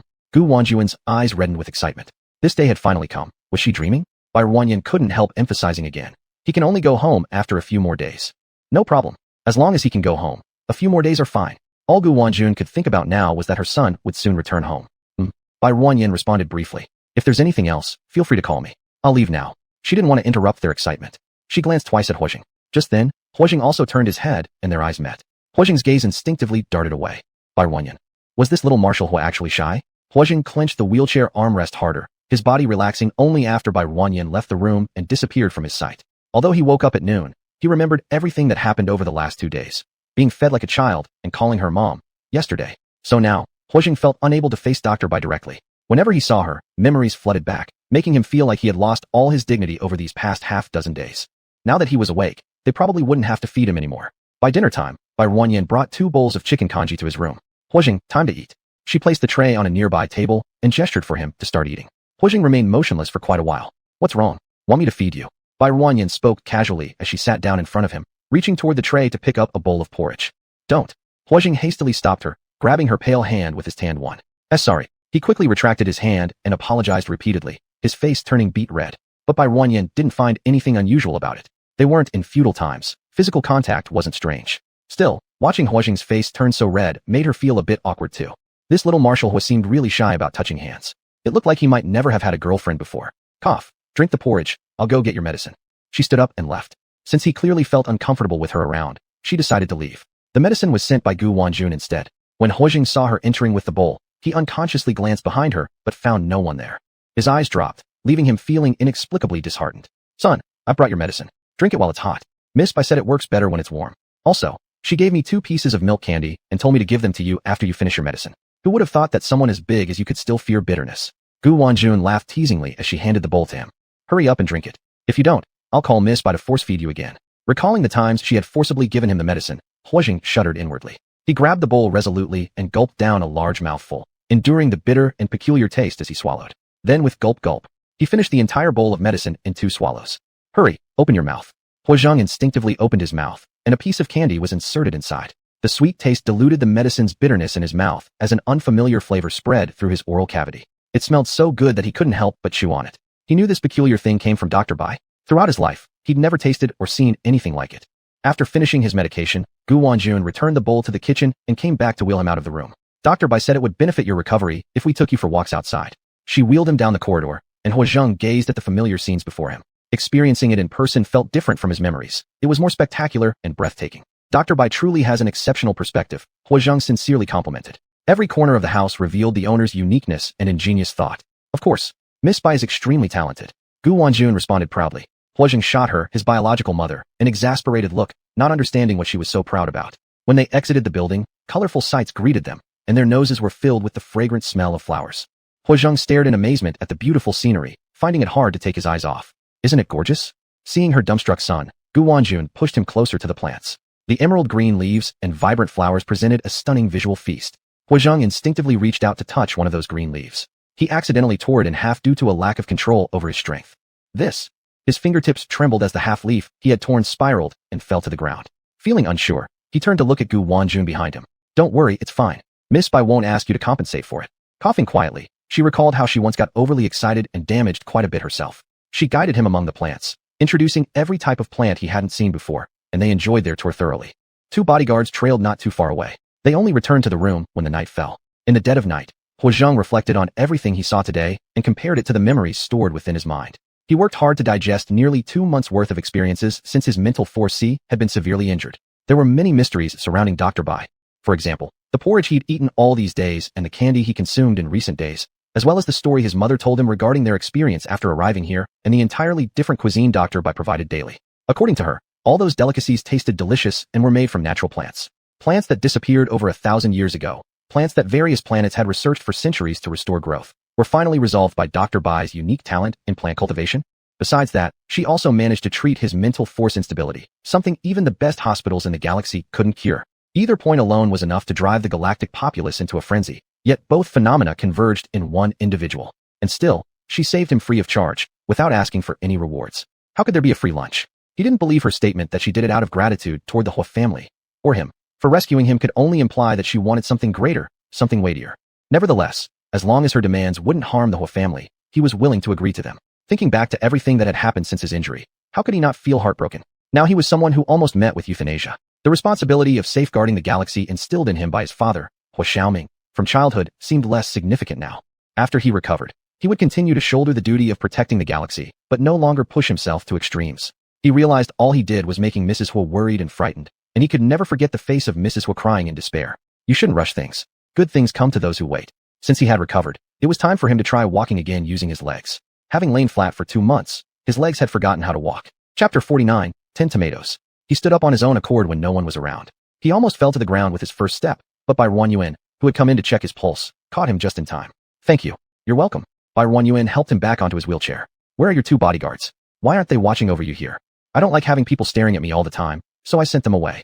Oh, Bai Ruanyuan just asked casually. She rechecked his pulse and confirmed the dosage for today. What do you want to eat for breakfast? Do you want to eat with us? In the past, because he was a little idiot who couldn't chew, he could only be fed soft porridge. Now, making him drink porridge every day would be too pitiful. I'll eat with you. Hua Zheng tightened his grip on the handle of the wheelchair unconsciously as he tried to maintain a calm demeanor. All right, then you go ahead. I'll make breakfast. She steeped his medicine first, then started preparing breakfast. Breakfast is all about comfort. Bai Ruanyuan cooked a pot of millet porridge, 3 bowls of egg cakes, 3 scallion pancakes per person, along with spicy pickled cabbage and sour cucumbers. It's time for breakfast, she called out, and Gu Wanjun wheeled Hua Zheng to the dining room. Miss Bai, thank you. Hua Zheng thanked her sheepishly, knowing that she wasn't charging them anything. Bai Ruanyuan underestimated Hua Zheng's appetite. He drank 2 bowls of porridge and ate 4 pancakes by himself. He ate fast. Others hadn't finished their first pancake, yet while he had already eaten half of his second. When he realized he had eaten someone else's portion, he quickly became flustered and put down his chopsticks. I'm sorry. Hua Zheng understood. He really had no face here anymore. All dignity seemed to have vanished. If you're hungry, just eat. There's still dough left in the kitchen. If it's not enough, I'll fry more pancakes. Don't worry, eat up. Bai Ruanyuan usually eats around 2 pancakes. The extra one she made was in case anyone wanted more. Each pancake she makes is as big as a steamed bun, very generous. But appetite also has to do with one's mental strength. Thinking about his 4S level spiritual power, Bai Ruanyuan realized that he probably wasn't even full yet. Gu Wanjun, whose appetite is roughly equivalent to 1 pancake, picked up a communal chopstick and placed a scallion pancake on his plate. Both Miss Bai and I can't finish it, so you just eat freely. Your body will recover faster if you're full. It's my fault for underestimating your appetite. I'll make more next time. The spicy pickled cabbage and sour cucumbers were nearly gone, so Bai Ruanyuan picked up the 2 plates and stood up. I'll get some more, please wait a moment. When Bai Ruanyuan's figure disappeared from sight, Hua Zheng looked at the pancakes on his plate. His ears turned red, and he quietly said to his mother, Mom, let's give Miss Bai some money for food.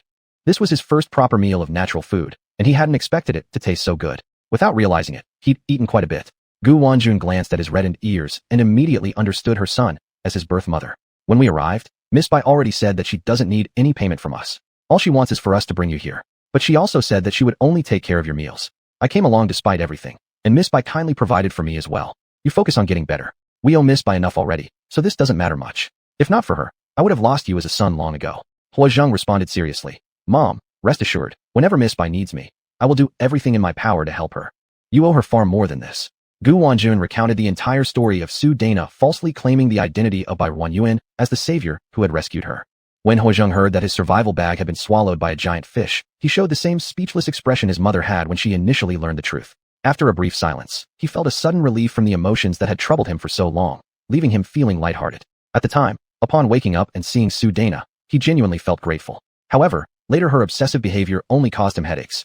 Yet since she was his savior, the Hua family tolerated her. Now, realizing that she didn't save him after all, he breathed a deep sigh of relief. Recalling that Bai Ruanyuan was the one who had truly saved him, a strange emotion surfaced within him. I brought another kind of salted vegetable. You too try it, and see if you like it. Seeing that Hua Zheng enjoyed eating, she also prepared some fresh Korean-style banjiagung with a sweet and spicy flavor. Hua Zheng uncomfortably poured himself another bowl of porridge, only relaxing slightly inside when no one commented. All 3 side dishes were very popular, and the 3 of them ate everything up cleanly. Gu Wanjun also ate more because her son was getting better, and they had a meal together. Hua Zheng could tell that he was quite determined. Once back in the room, he started practicing standing up on his own, slowly moving step by step while holding onto the wall. When Gu Wanjun entered with the medicine, he had already managed to take a couple of steps. Son, Miss Bai said you should take your time. Don't rush. Come, drink your medicine first. Hua Zheng wiped the sweat off his forehead and sat down on the metal bed. He reached for the medicine bowl in Gu Wanjun's hands, took a deep breath, and began gulping it down quickly. Gulping, gulping. It was all over in 2 swallows. Quickly, open your mouth wide. Hua Zheng instinctively opened his mouth, and a familiar candy was shoved inside. After slowly chewing and finishing the piece of candy, he said, Mom, I'm an adult now. You can have this one. Yo, Gu Wanjun chuckled. Don't think back when you begged to eat more candies by pulling Miss Bai, calling her mom. Mom. Huazheng hurriedly interrupted her unfinished sentence. Back then, wasn't I confused? But despite his efforts, his ears turned red. Memories he couldn't shake still lingered. Yet he couldn't let everyone know he remembered. It would be too embarrassing. It was during those moments your true feelings came out anyway. Miss Bai didn't laugh at you. So why are you worried? Thinking about how he had clung to her shouting mom, just for a piece of candy, Huazheng only wanted to travel back in time to cover his younger self's mouth. There's another one, come on and eat it. Miss Bai said, since you drank your medicine obediently, she will reward you. Without giving him any choice, she peeled the last piece of candy and shoved it into Huazheng's mouth. This time, Huazheng's face turned completely red. What did she mean by rewarding him? Then Gu Wanjun pulled out another candy from somewhere, peeled the wrapper off herself, and popped it into her own mouth. So delicious. Gu Wanjun closed her eyes with pleasure as the rich milk aroma spread in her mouth. I wonder how Miss Bai makes such delicious treats. I've never seen anything like these wrappers. At first, she didn't know what the particularly sweet aroma was, but later Bai Yuan told her that it was the scent of milk. If one candy tasted this good, how much better must the milk be? It would undoubtedly be even tastier. Bai Yuan was completely unaware of this huge misunderstanding. Miss Bai gave me quite a few. If it weren't for being afraid that you'd be jealous, I could eat several pieces every day. Now I have to hide and eat them in my room. Huazheng, so it's all my fault.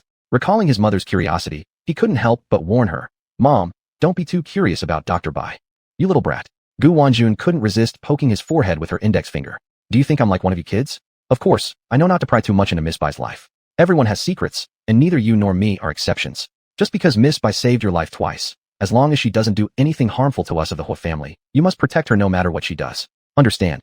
She poked him again. Understood, Mom. His own mother, he couldn't dodge, and could only silently endure.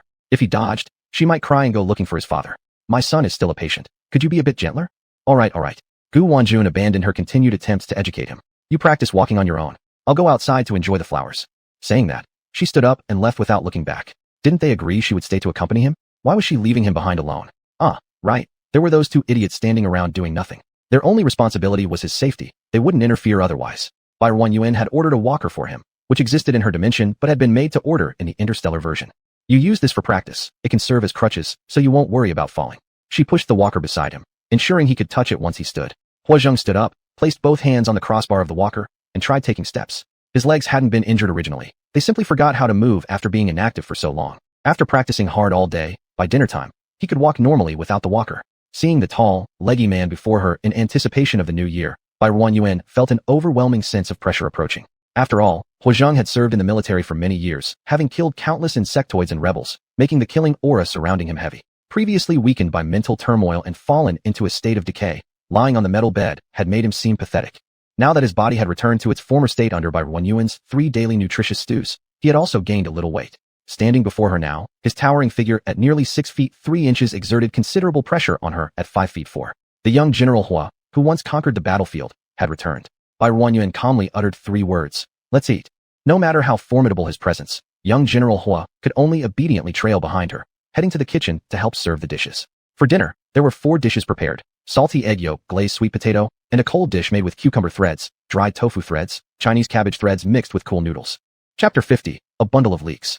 There was Chinese cabbage stewed with potato slices and a 21st century version of sweet and sour ribs, and finally a bowl of seaweed and egg flour soup. She had steamed more than half a pot of rice. There was still some left from lunch, and this amount was enough for the 3 of them, with some even left over. But she was worried that Huazheng might think there wasn't enough and not dare to eat. So at noon, she had steamed almost a whole pot of rice, which was enough for her to eat for 2 days. However, they finished most of it in just one lunchtime. Huazheng looked and saw that there was plenty of food, so he ate to his heart's content, consuming as much as 3 times what she usually ate. I wonder who would win if he were compared with the big eaters of the 21st century? The 3 of them ate all 4 dishes, and the soup clean, each feeling very satisfied. This dish called sweet and sour ribs is really delicious. Can we make it again tomorrow for lunch? Gu Wanjun coaxed pleadingly. Sure. It wasn't that much trouble, so Bai Yuan readily agreed. Let me clean up. Huazheng volunteered himself, since he had been ill before, but now he had recovered and should do what he could. Bai Yuan didn't stop him. Relationships between people are never about one-sided giving. Make sure you drink your medicine after you're done. It's in the safe. As she said this, she took 2 golden monkey caramel candies from her pocket and handed them to him. Here, as a reward. Huazheng looked at the 2 pieces of candy resting quietly in her pale hand, and his ears turned red again. Thank you. He reached out to take the 2 pieces of candy. Their skin touched, and he felt the part where he touched her palm turn hot. That's hard work, thank you. You're welcome, it's what I should do. He watched her retreating back, and his heart fluttered slightly. Foolish kid, what are you looking at? She's already far away. Gu Wanjun followed his gaze and noticed Bai Yuan was no longer in sight. A knowing smile appeared on her face. not looking at anything. Huizheng quickly turned away his eyes and seriously continued tidying up the plates and chopsticks. Oh, alright, guess I was mistaken. Gu Wanjun shrugged indifferently. Wash thoroughly, please. After saying that, she left gracefully. Huizheng moved all the utensils to the kitchen. To be honest, he hadn't done much of this kind of work. There were servants at home, and in the army, he didn't need any utensils either. A bottle of nutritional liquid could solve his meals for a day. But he knew how to wash things clean. He placed all the utensils in the water pool to scrub them clean, and then placed the washed ones in the lower disinfection cabinet for sterilization. He had seen the servants do these things, so he could manage it too. Moreover, he conscientiously wiped down the kitchen floor and operating tables, angering the cleaning robot that rushed out to compete with this human trying to do its job. 112,233. Streamer, do you still have those swallow trees from before? My father wants to buy a few more from you. 112,233. One of our mining planets has been increasing in radiation this year. If it continues like this, it might also be classified as a dead star. 112,233. My father wants to try if your plants can slow down the radiation progression. To be honest, that mining planet is very rich in mineral resources, and we don't want to give it up. This, 112,233, could be considered her major customer and old fan, who had helped her before. By Wan. How many does your father expect to buy? 112,233. 10 trees. Would that be possible? Of course, the more the better, depending on how many you can offer. We'd like as many as possible. 10 trees, not much. But wanting to save an entire planet with 10 trees? By Wan thought they wouldn't stand a chance. Still, she couldn't provide too many trees at once. After thinking, she asked, 112,233. Could 15 trees work? Suggest planting them together. I feel relying on just these few trees to save a planet isn't practical. She continued, I'll give you some grass turf as well. You can lay it around the trees. When new trees are cultivated in the future, I'll let you know. 112,233. 15 trees? 112,233. Are you serious? Based on their discussion with his father, according to the number sold in the streamer's live broadcast last time, they believed they could get a maximum of 10 trees, expecting probably 5, which would already be good. Unexpectedly, the streamer said they could receive 15 trees. Not only that, the streamer even mentioned selling them some grass turf. Although they didn't know what that was, the streamer's merchandise must surely be good stuff. How could they refuse?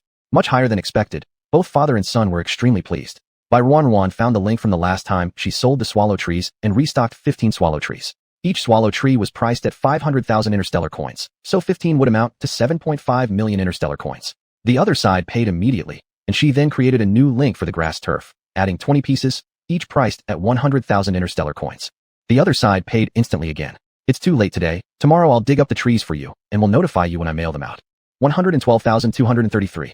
Alright, we just hope you can do it as soon as possible. By Wan. No need to rush, it will be sent out tomorrow. Upon seeing the assurance from the other side, both father and son were reassured. Xiaochun, this time I have to thank you. 112,233. As Father Chisai patted his son's shoulder, feeling quite pleased in his heart. His son had grown up and could now help him. 112,233. Is named Chi Siken, with Chun being homophonic to the surname of his mother, who indeed shares the name. It was evident he was born under the high expectations of his parents. This is what I should do. Chi Siken stood straight-backed, his face steady, yet his heart leaped with joy. He had been praised by his father. Although his father wasn't overly stern, they spent much of their time apart due to the vastness of the family business, leaving neither knowing how to interact with each other properly. This card is for you. Take good care of yourself at home, or how am I supposed to explain it to your mom? Looking at his son's slightly rounder face than the last time he returned home, he untruthfully remarked. At the mention of his mother, the excitement inside Chi Siken abruptly fell flat, and he never recovered from it. When he was 12 years old, his mother met her demise during a starship ride after 2 level 6 void beasts attacked. There were no survivors. Chi Siken accepted the card his father handed over, as he usually did. You don't have to worry about me. I can take care of myself, and you should also take good care of yourself despite the busy work schedule. All right, Dad understood. Chisai was deeply comforted by his son's concern. I've booked a starship for 2 hours later. Tomorrow you let the merchant wait a bit before shipping. I will contact you upon my arrival, and then you can ask them to ship. All right. Chi Siken immediately agreed without waiting till the next day. He quickly informed by Wan, fearing that if delayed, the broadcaster would have already dug up the tree. Deep down, he was very disappointed. His dad just returned this morning and was already leaving tonight.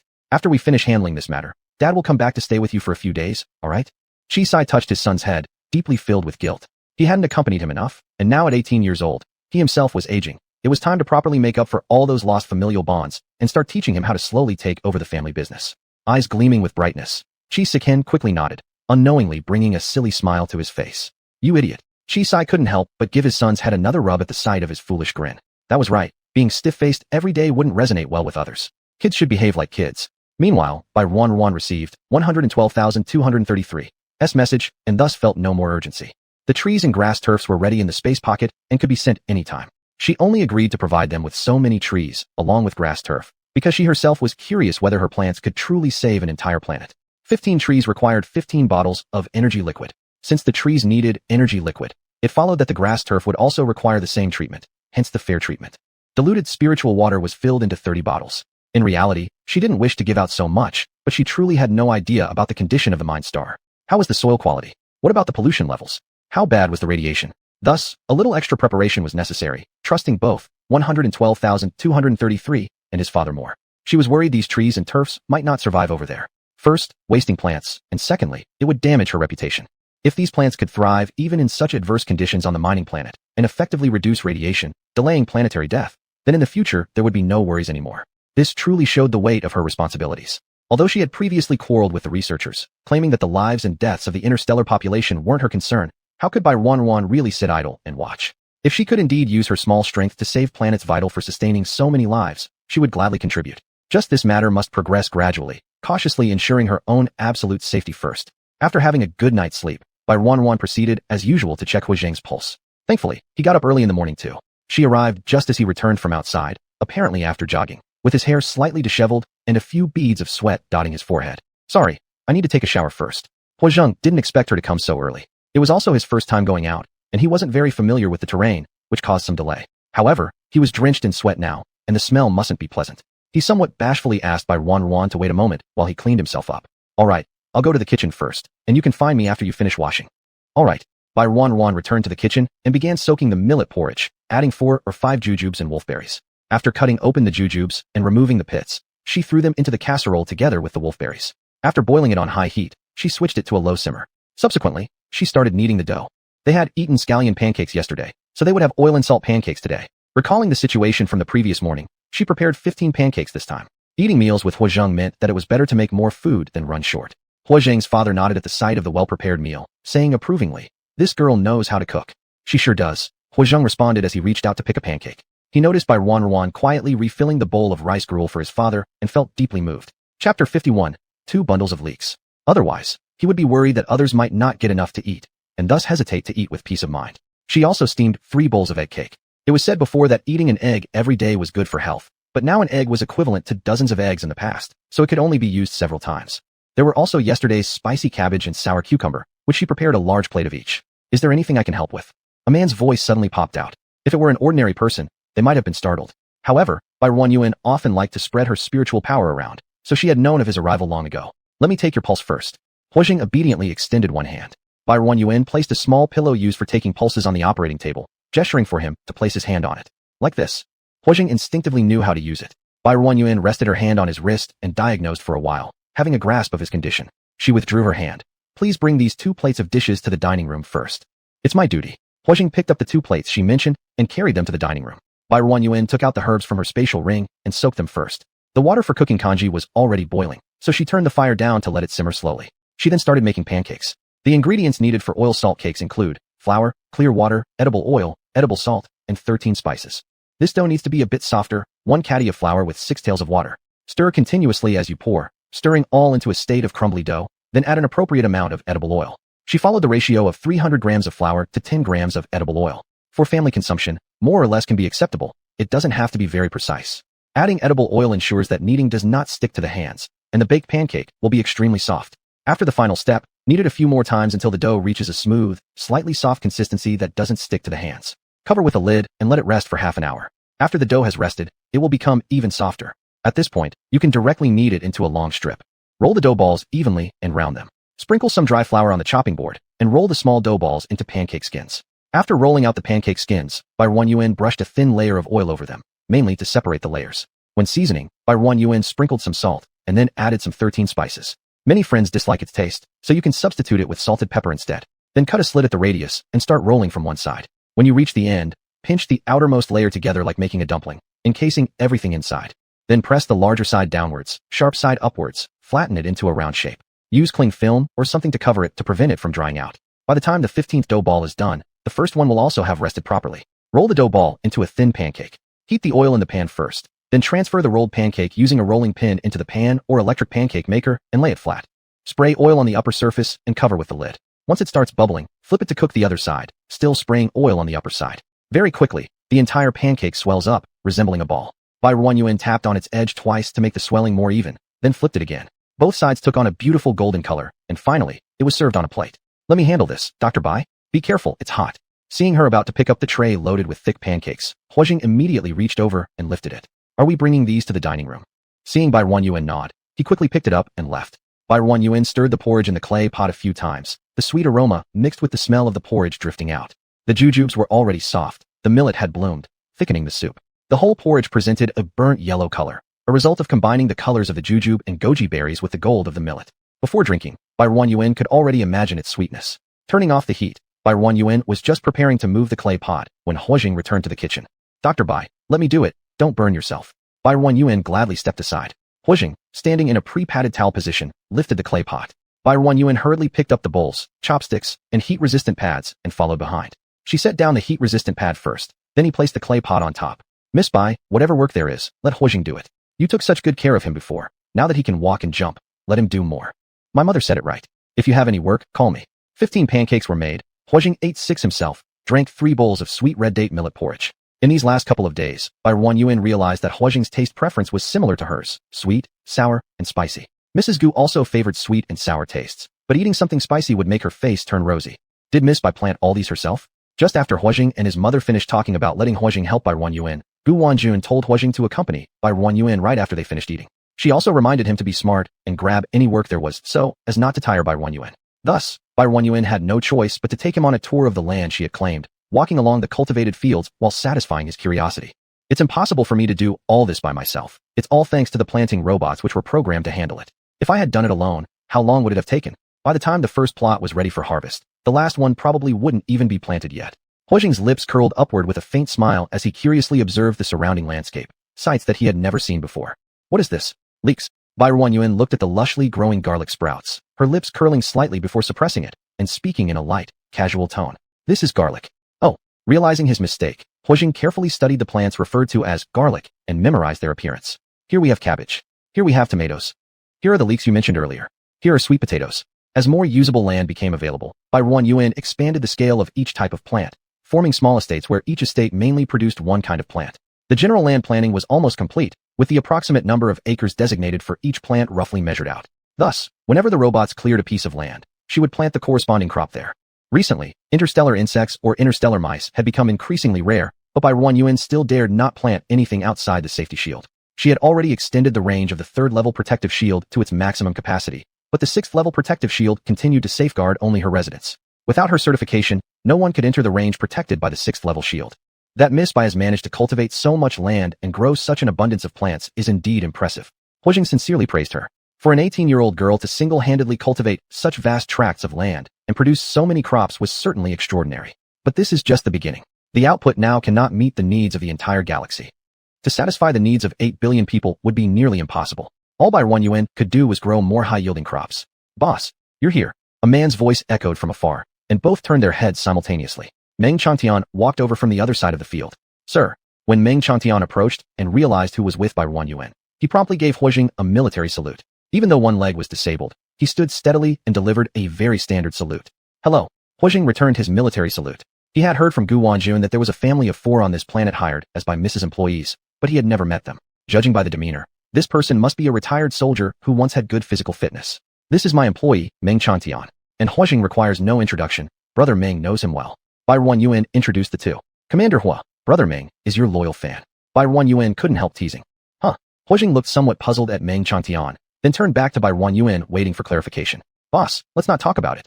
Meng Chantian had a vague idea of what Bai Ruanyuan was going to say, and scratched his head awkwardly, feeling embarrassed to admit to being a fan in front of his idol. When trouble befell you, it was Brother Meng who informed me. Those days, he lost his appetite and constantly worried about you. When he heard you were to be euthanized, he was emotionally low for several days, and his eyes were always red.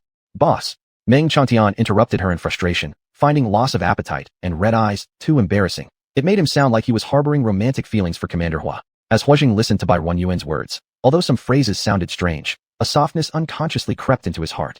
Being cared about and worried for was a warming sensation. Thank you for your concern. He sincerely thanked Meng Chantian. Hey, don't mention it. As long as you get better. Meng Chantian felt quite excited to see Huajing today. Since learning that Commander Hua had arrived here, he had been paying close attention. But Boss Bai had warned them not to come near her house, fearing it might disturb the guest. So he could only suppress his urge to visit nearby and patiently waited for occasional snippets of information from Miss Bai, which was enough to make him happy. The fact that Junior Commander Hua was recovering well constituted the best possible news for everyone. Today, he had unexpectedly run into Boss Bai and Junior Commander Hua outdoors. More surprising, the latter appeared no different from an ordinary healthy person. Commander, are you all better now? Miss Bai's medical skills are truly incredible. Meng Changtian praised wholeheartedly. Not fully recovered yet. Save your compliments for a few more days. Bai Yuan teased her. Chapter 52, 3 bundles of chives. All right, Mr. Bai, you can count on me. When the leader recovers, I'll compliment you non-stop for 3 days and nights. Meng Changtian promised with a perfectly serious expression. Forget it. Your hard work is praise enough for me. 3 days and 3 nights? Wouldn't that make anyone's ears calloused from listening? Hua Zhang's gaze unconsciously swept across by Ruan Yu's face, which was so beautiful it didn't seem real, and the corner of his lips curled up slightly. In that case, Mr. Bai and leader, you two enjoy your stroll. I'm going to get back to work. He had seen the person, chatted, and now Meng Changtian felt deeply satisfied. Lingering any longer would be improper. Watching him walk away, Bai Ruan Yu sighed. The personnel you have in the military are quite outstanding. Hua Zhang's lips curved slightly upward before he quickly repressed it. In modest tones, he said, all right. Isn't this classic humble bragging? But Bai Ruan Yu didn't call him out, and just continued walking ahead. Speaking of which, I owe thanks to your family for my survival until age 16. Otherwise, who knows what might have happened to me? Hua Zhang paused for a moment, recalling the mention of her being 16 and realizing she referred to relief efforts. Were you raised by relief efforts as well? It was truly hard to believe. Yes, doesn't it surprise you? It does. Hua Zhang replied affirmatively. Miss Bai was not only strikingly beautiful, but also possessed grace and poise. There wasn't even a hint of having been reliant on aid. How did she manage to buy an entire planet?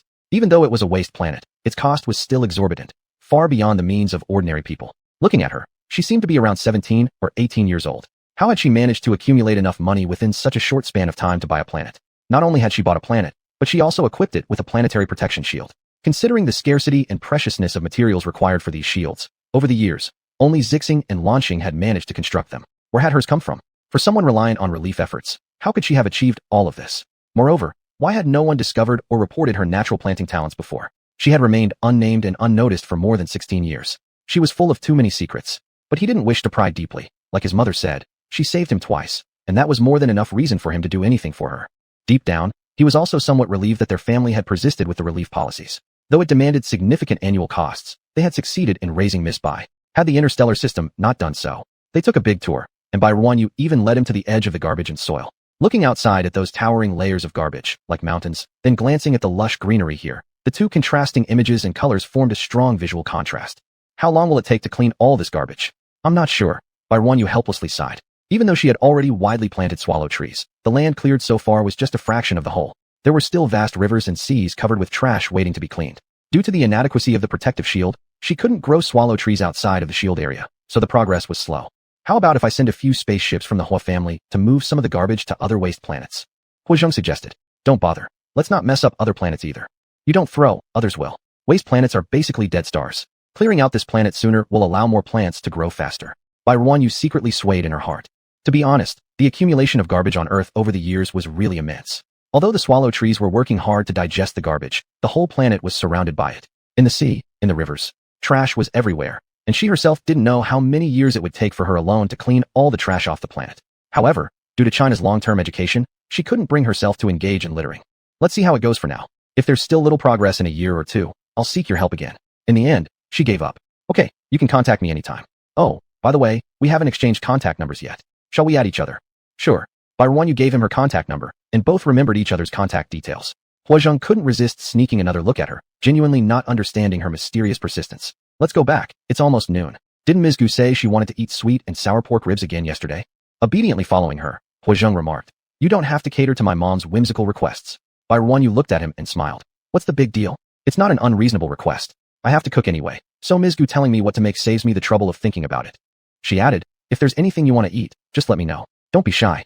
This is too much trouble for you.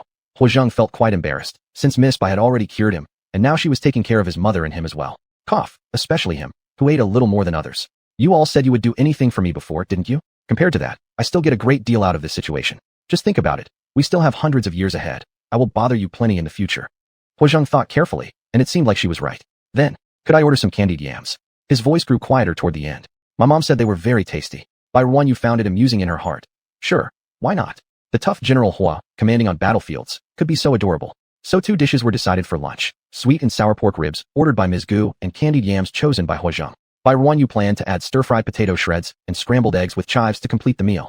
They all enjoyed their food immensely, finishing every last morsel from the 4 dishes. Washing the dishes fell to Huizhong, while Bai Ruan Yu was happy to relax. In the afternoon, the owner of the meat shop where she had previously bought meat contacted her. Sen Butchery. Picture. Sen Butchery. Boss, interested? Bai Ruan Yu opened the picture, her eyes growing wider. Was this a king crab? A king crab as big as a cow. Bai Ruan Yu, what is this? Sen Butchery. Boss, it was caught from the sea today. Sen Butchery. It's called an interstellar pincer beast. The meat is tender, but extremely fishy. Bai Ruan Yu.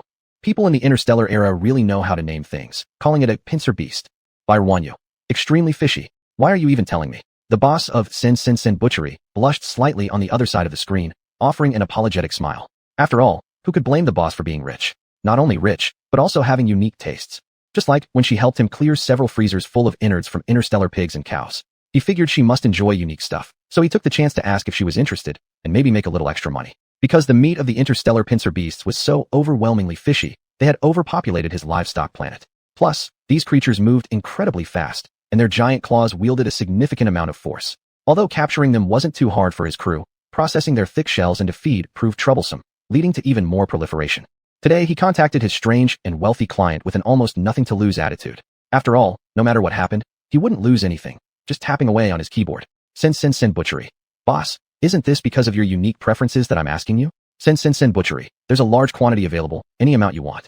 If you're interested, please contact me. Sen Butchery. Very affordable prices, guaranteed no regrets or disappointments. Bai Ruan Yu. I see through what you're doing now. You know it's unappetizing but still come to me, treating me like a fool willing to take it all. Bai Ruan Yu.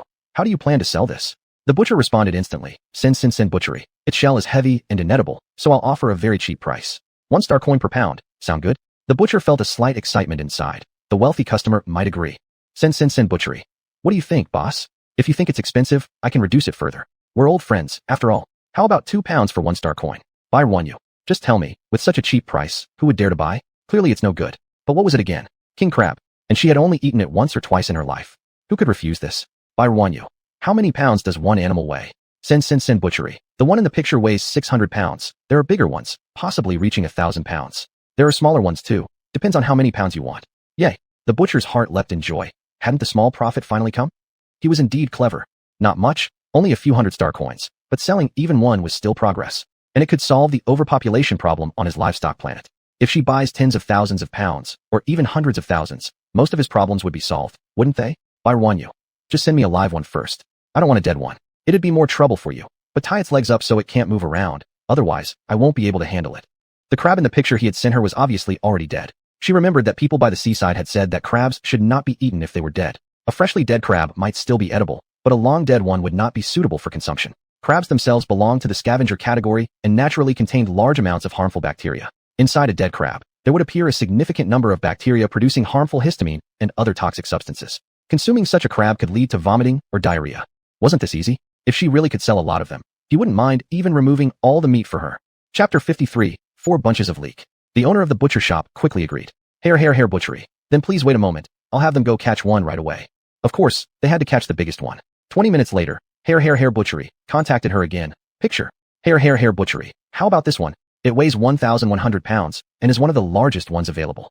Hair Butchery. Its legs are bound this way. Take a look and see if it's okay.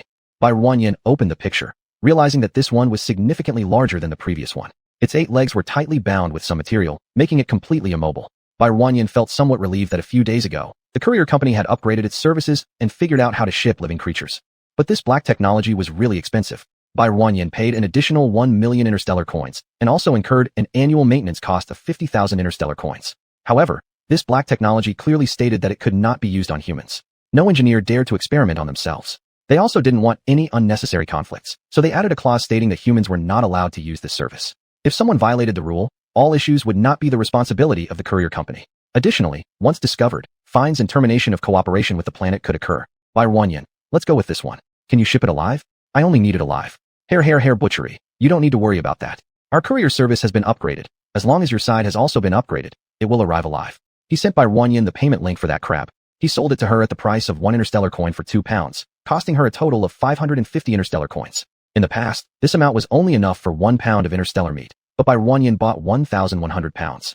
Hair Butchery. We'll send it now. If you're interested, make sure to contact me. For large quantities, we can offer more discounts, you know? Buy 1 yen. She didn't want to understand. It usually took about 2 hours from the boss of Hair Butchery to her place. Buy 1 yen calculated the time and went to the courier station to wait. The actual size of the crab was much bigger than in the pictures. It looked like a small mountain. She asked a cargo robot to drag it out. Its tentacles were still moving, and its 2 big round eyes kept flickering. It almost occupied half of the courier station by itself. Luckily, there was no one else there today. So large, it would definitely take up a lot of space if she put it inside the storage space. Moreover, handling such a large creature at home wouldn't be convenient either. So why not process it directly here before storing? She took out a knife from her space storage, the very same one she had once used to cut fish meat and remove huajang hidden inside the fish intestines. When she first tried to chop down at the root of the crab's lowest leg, it left absolutely no marks. This thing was indeed pretty hard. Bai Ruanyan had to apply her mental force to the knife like she did in the past, then slashed again at the previously attempted leg. The leg was easily severed, like cutting through tofu. Ignoring its flailing appendages, Bai Ruanyan chopped off all 8 legs cleanly from the base. Each leg was thicker than her thigh, revealing nearly transparent flesh when cross-sectioned. After cutting each leg into multiple pieces, she stored them in her space. She let it lie flat on the ground, now unable to move without its legs. Bai Ruanyan stood at its tail and tried lifting its shell. It was extremely heavy, impossible to lift. Using her knife, she hacked off its top shell, exposing the innards full of yellow substance inside. The yellow substance filled 5 large basins, truly unimaginable. She then stored the substance into her space, removing the crab's gills, umbilicus, heart, mouth, and other parts. There was also light emitted from the umbilicus, filling almost another basin. Finally, she sliced its body into chunks and stored them into her space. Since that was done, they might as well taste this crab tonight. Tonight, let's try 4 ways of eating the crab. First, slice the crab legs into appropriate segments and divide each segment into 4 parts. Actually, scooping the meat out would be more efficient, but doing so while steaming could cause the meat to disperse. The first way, steam it plain. Placing part of the crab legs on 2 steam baskets in the pot, 2 layers were only able to hold 4 pieces. In the past, small emperor crabs could be steamed for 6 to 7 minutes after the water boiled. Now this type requires at least 15 minutes of steaming after the water boils. The second way, fresh marinated. She chose the smaller tips of the crab legs, all sterilized beforehand, satisfying the requirements for raw consumption. Every segment was divided into 4 portions and placed in a sealed box ready for preservation. First, let's prepare the sauce. 2 lemons, one for juicing and another to be sliced after removing both ends while discarding the seeds. Use 5 cilantro stems, chopped into small segments. For green onions, finely diced into chives. Half a head of garlic, minced into garlic bits. 40 grams of ginger, sliced into thin strips. 10 bird's eye chilies, chopped into smaller sections. 5 teaspoons of chicken essence, 3 tablespoons of soy sauce, 50 grams of high-proof liquor, 10 grams of sugar, and 15 grams of salt. Mix all the ingredients together in a preservation box, cover it, and refrigerate for marination. The quantities of these ingredients were adjusted according to her specific amounts. For smaller emperor crabs, adjustments must also be made accordingly. The third preparation style will be a very popular bifeng tong flavor. Start by coating the pre-cut crab legs with starch and frying them in oil. Prepare chopped bell peppers, fermented black beans, dried chilies, fried garlic chips, 5 spice powder, white pepper, salted and peppered seasoning, as well as breadcrumbs. Pour oil into the pan, add the dried chili pieces while the oil is still cool, and once the oil heats up, stir-fry the chopped bell peppers and fermented black beans.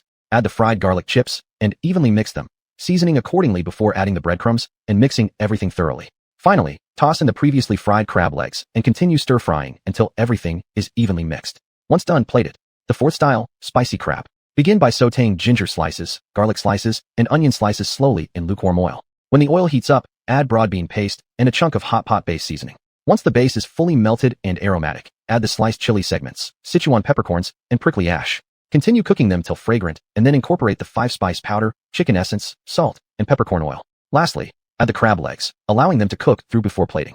Just before serving, add some chopped cilantro stems and quickly stir-fry them together. The fifth preparation, steamed egg with crab roe.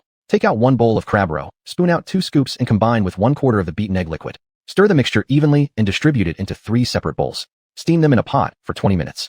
Making these 5 dishes was more than enough for the 3 of them. I'll bring them out. Huajing had somehow appeared at the entrance to the kitchen, but she wasn't sure how long he'd been standing there. Bai Ruanyan knew he'd been waiting at the door for quite some time, since all the ingredients were prepared beforehand and taken out of her storage space.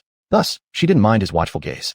Together, they carried the 5 dishes to the dining area, and Bai Ruanyan prepared a big pitcher of lemonade, filled with plenty of ice cubes. Taking a sip was truly refreshing. Miss Bai, what kind of ingredient is this? Its odd appearance was something Gu Wanjun had never seen before. However, its inviting aroma convinced her that this was undoubtedly a fine dish, with its rich colors tempting their appetites. This is an interstellar clawed beast. Huazheng provided the answer. Bai Ruanyan glanced at him with mild surprise. Despite her thorough processing, he was still able to recognize it.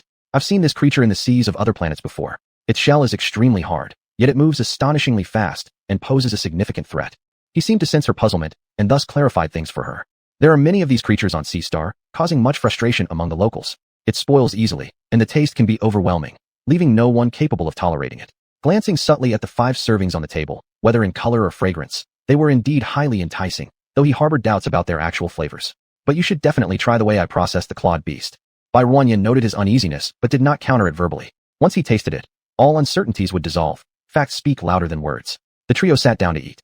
After days of enjoying Bai Ruanyin's cooking, and with the miraculous recovery of her son, Gu Wanjun held a peculiar trust in Bai Ruanyin.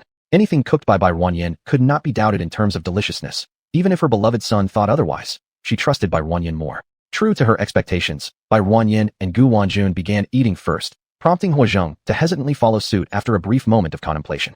Bai Ruanyin started with a piece of steamed crab leg, having prepared dipping sauce beforehand, but instead, she first tried its pure taste.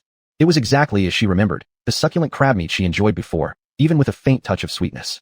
The crab meat was chewy and exuded the unique aroma of seafood. Gu Wanjun and Huozheng followed suit, mimicking Bai Ruanyin and picking up their first pieces of steamed crab legs in the same fashion. Talking of a piece, each piece was nearly as large as Huozheng's palm. Bai Ruanyin directly picked off a portion from one crab leg piece. Neither of them gave it much thought, each choosing a whole segment. How about we share this? She proposed aloud. The pieces are too large. If we each take a huge portion, I reckon just this alone will fill us up. This judgment applied to those like Bai Ruanyin and Gu Wanjun with smaller appetites compared to Huozheng. For Huozheng, eating a whole piece could still leave room for another.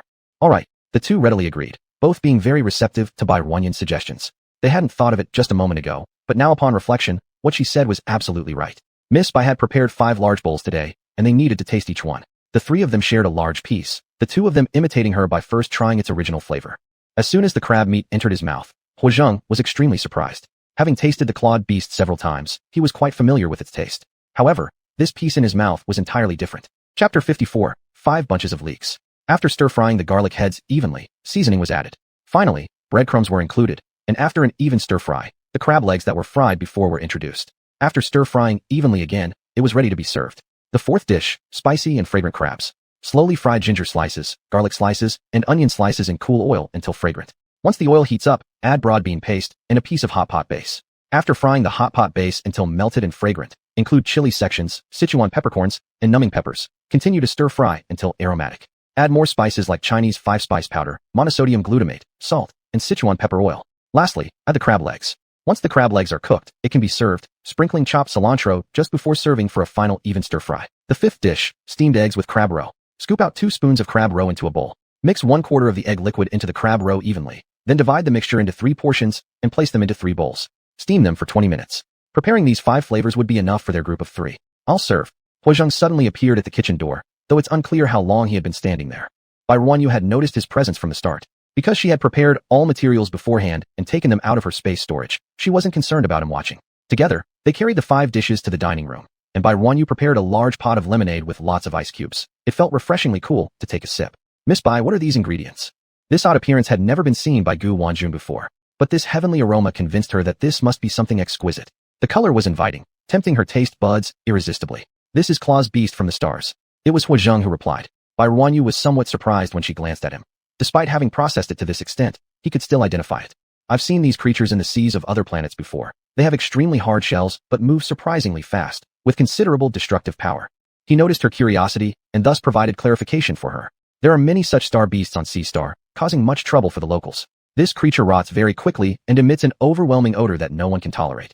He subtly glanced at the 5 pots on the table, each presenting appetizing colors and fragrances, but remained uncertain about their tastes. You should really give my processed Claw's beast a try. Bai Ruanyin naturally perceived his concern, but didn't offer any rebuttal words. Let actions speak louder than words. They'd know once they tasted it. Sitting down together, Gu Wanjun had been eating Bai Ruanyin's cooking for several days now. Plus, since Bai Ruanyin had cured her son, she held an unwavering belief in her skills. As long as it's made by Bai Ruanyin, she doesn't doubt its deliciousness. Even if her cherished son says it's not palatable, she trusts Bai Ruanyin more. Indeed, facts supported this belief. Among the 3, Bai Ruanyin and Gu Wanjun took the chopsticks first, followed by Huozheng after some hesitation.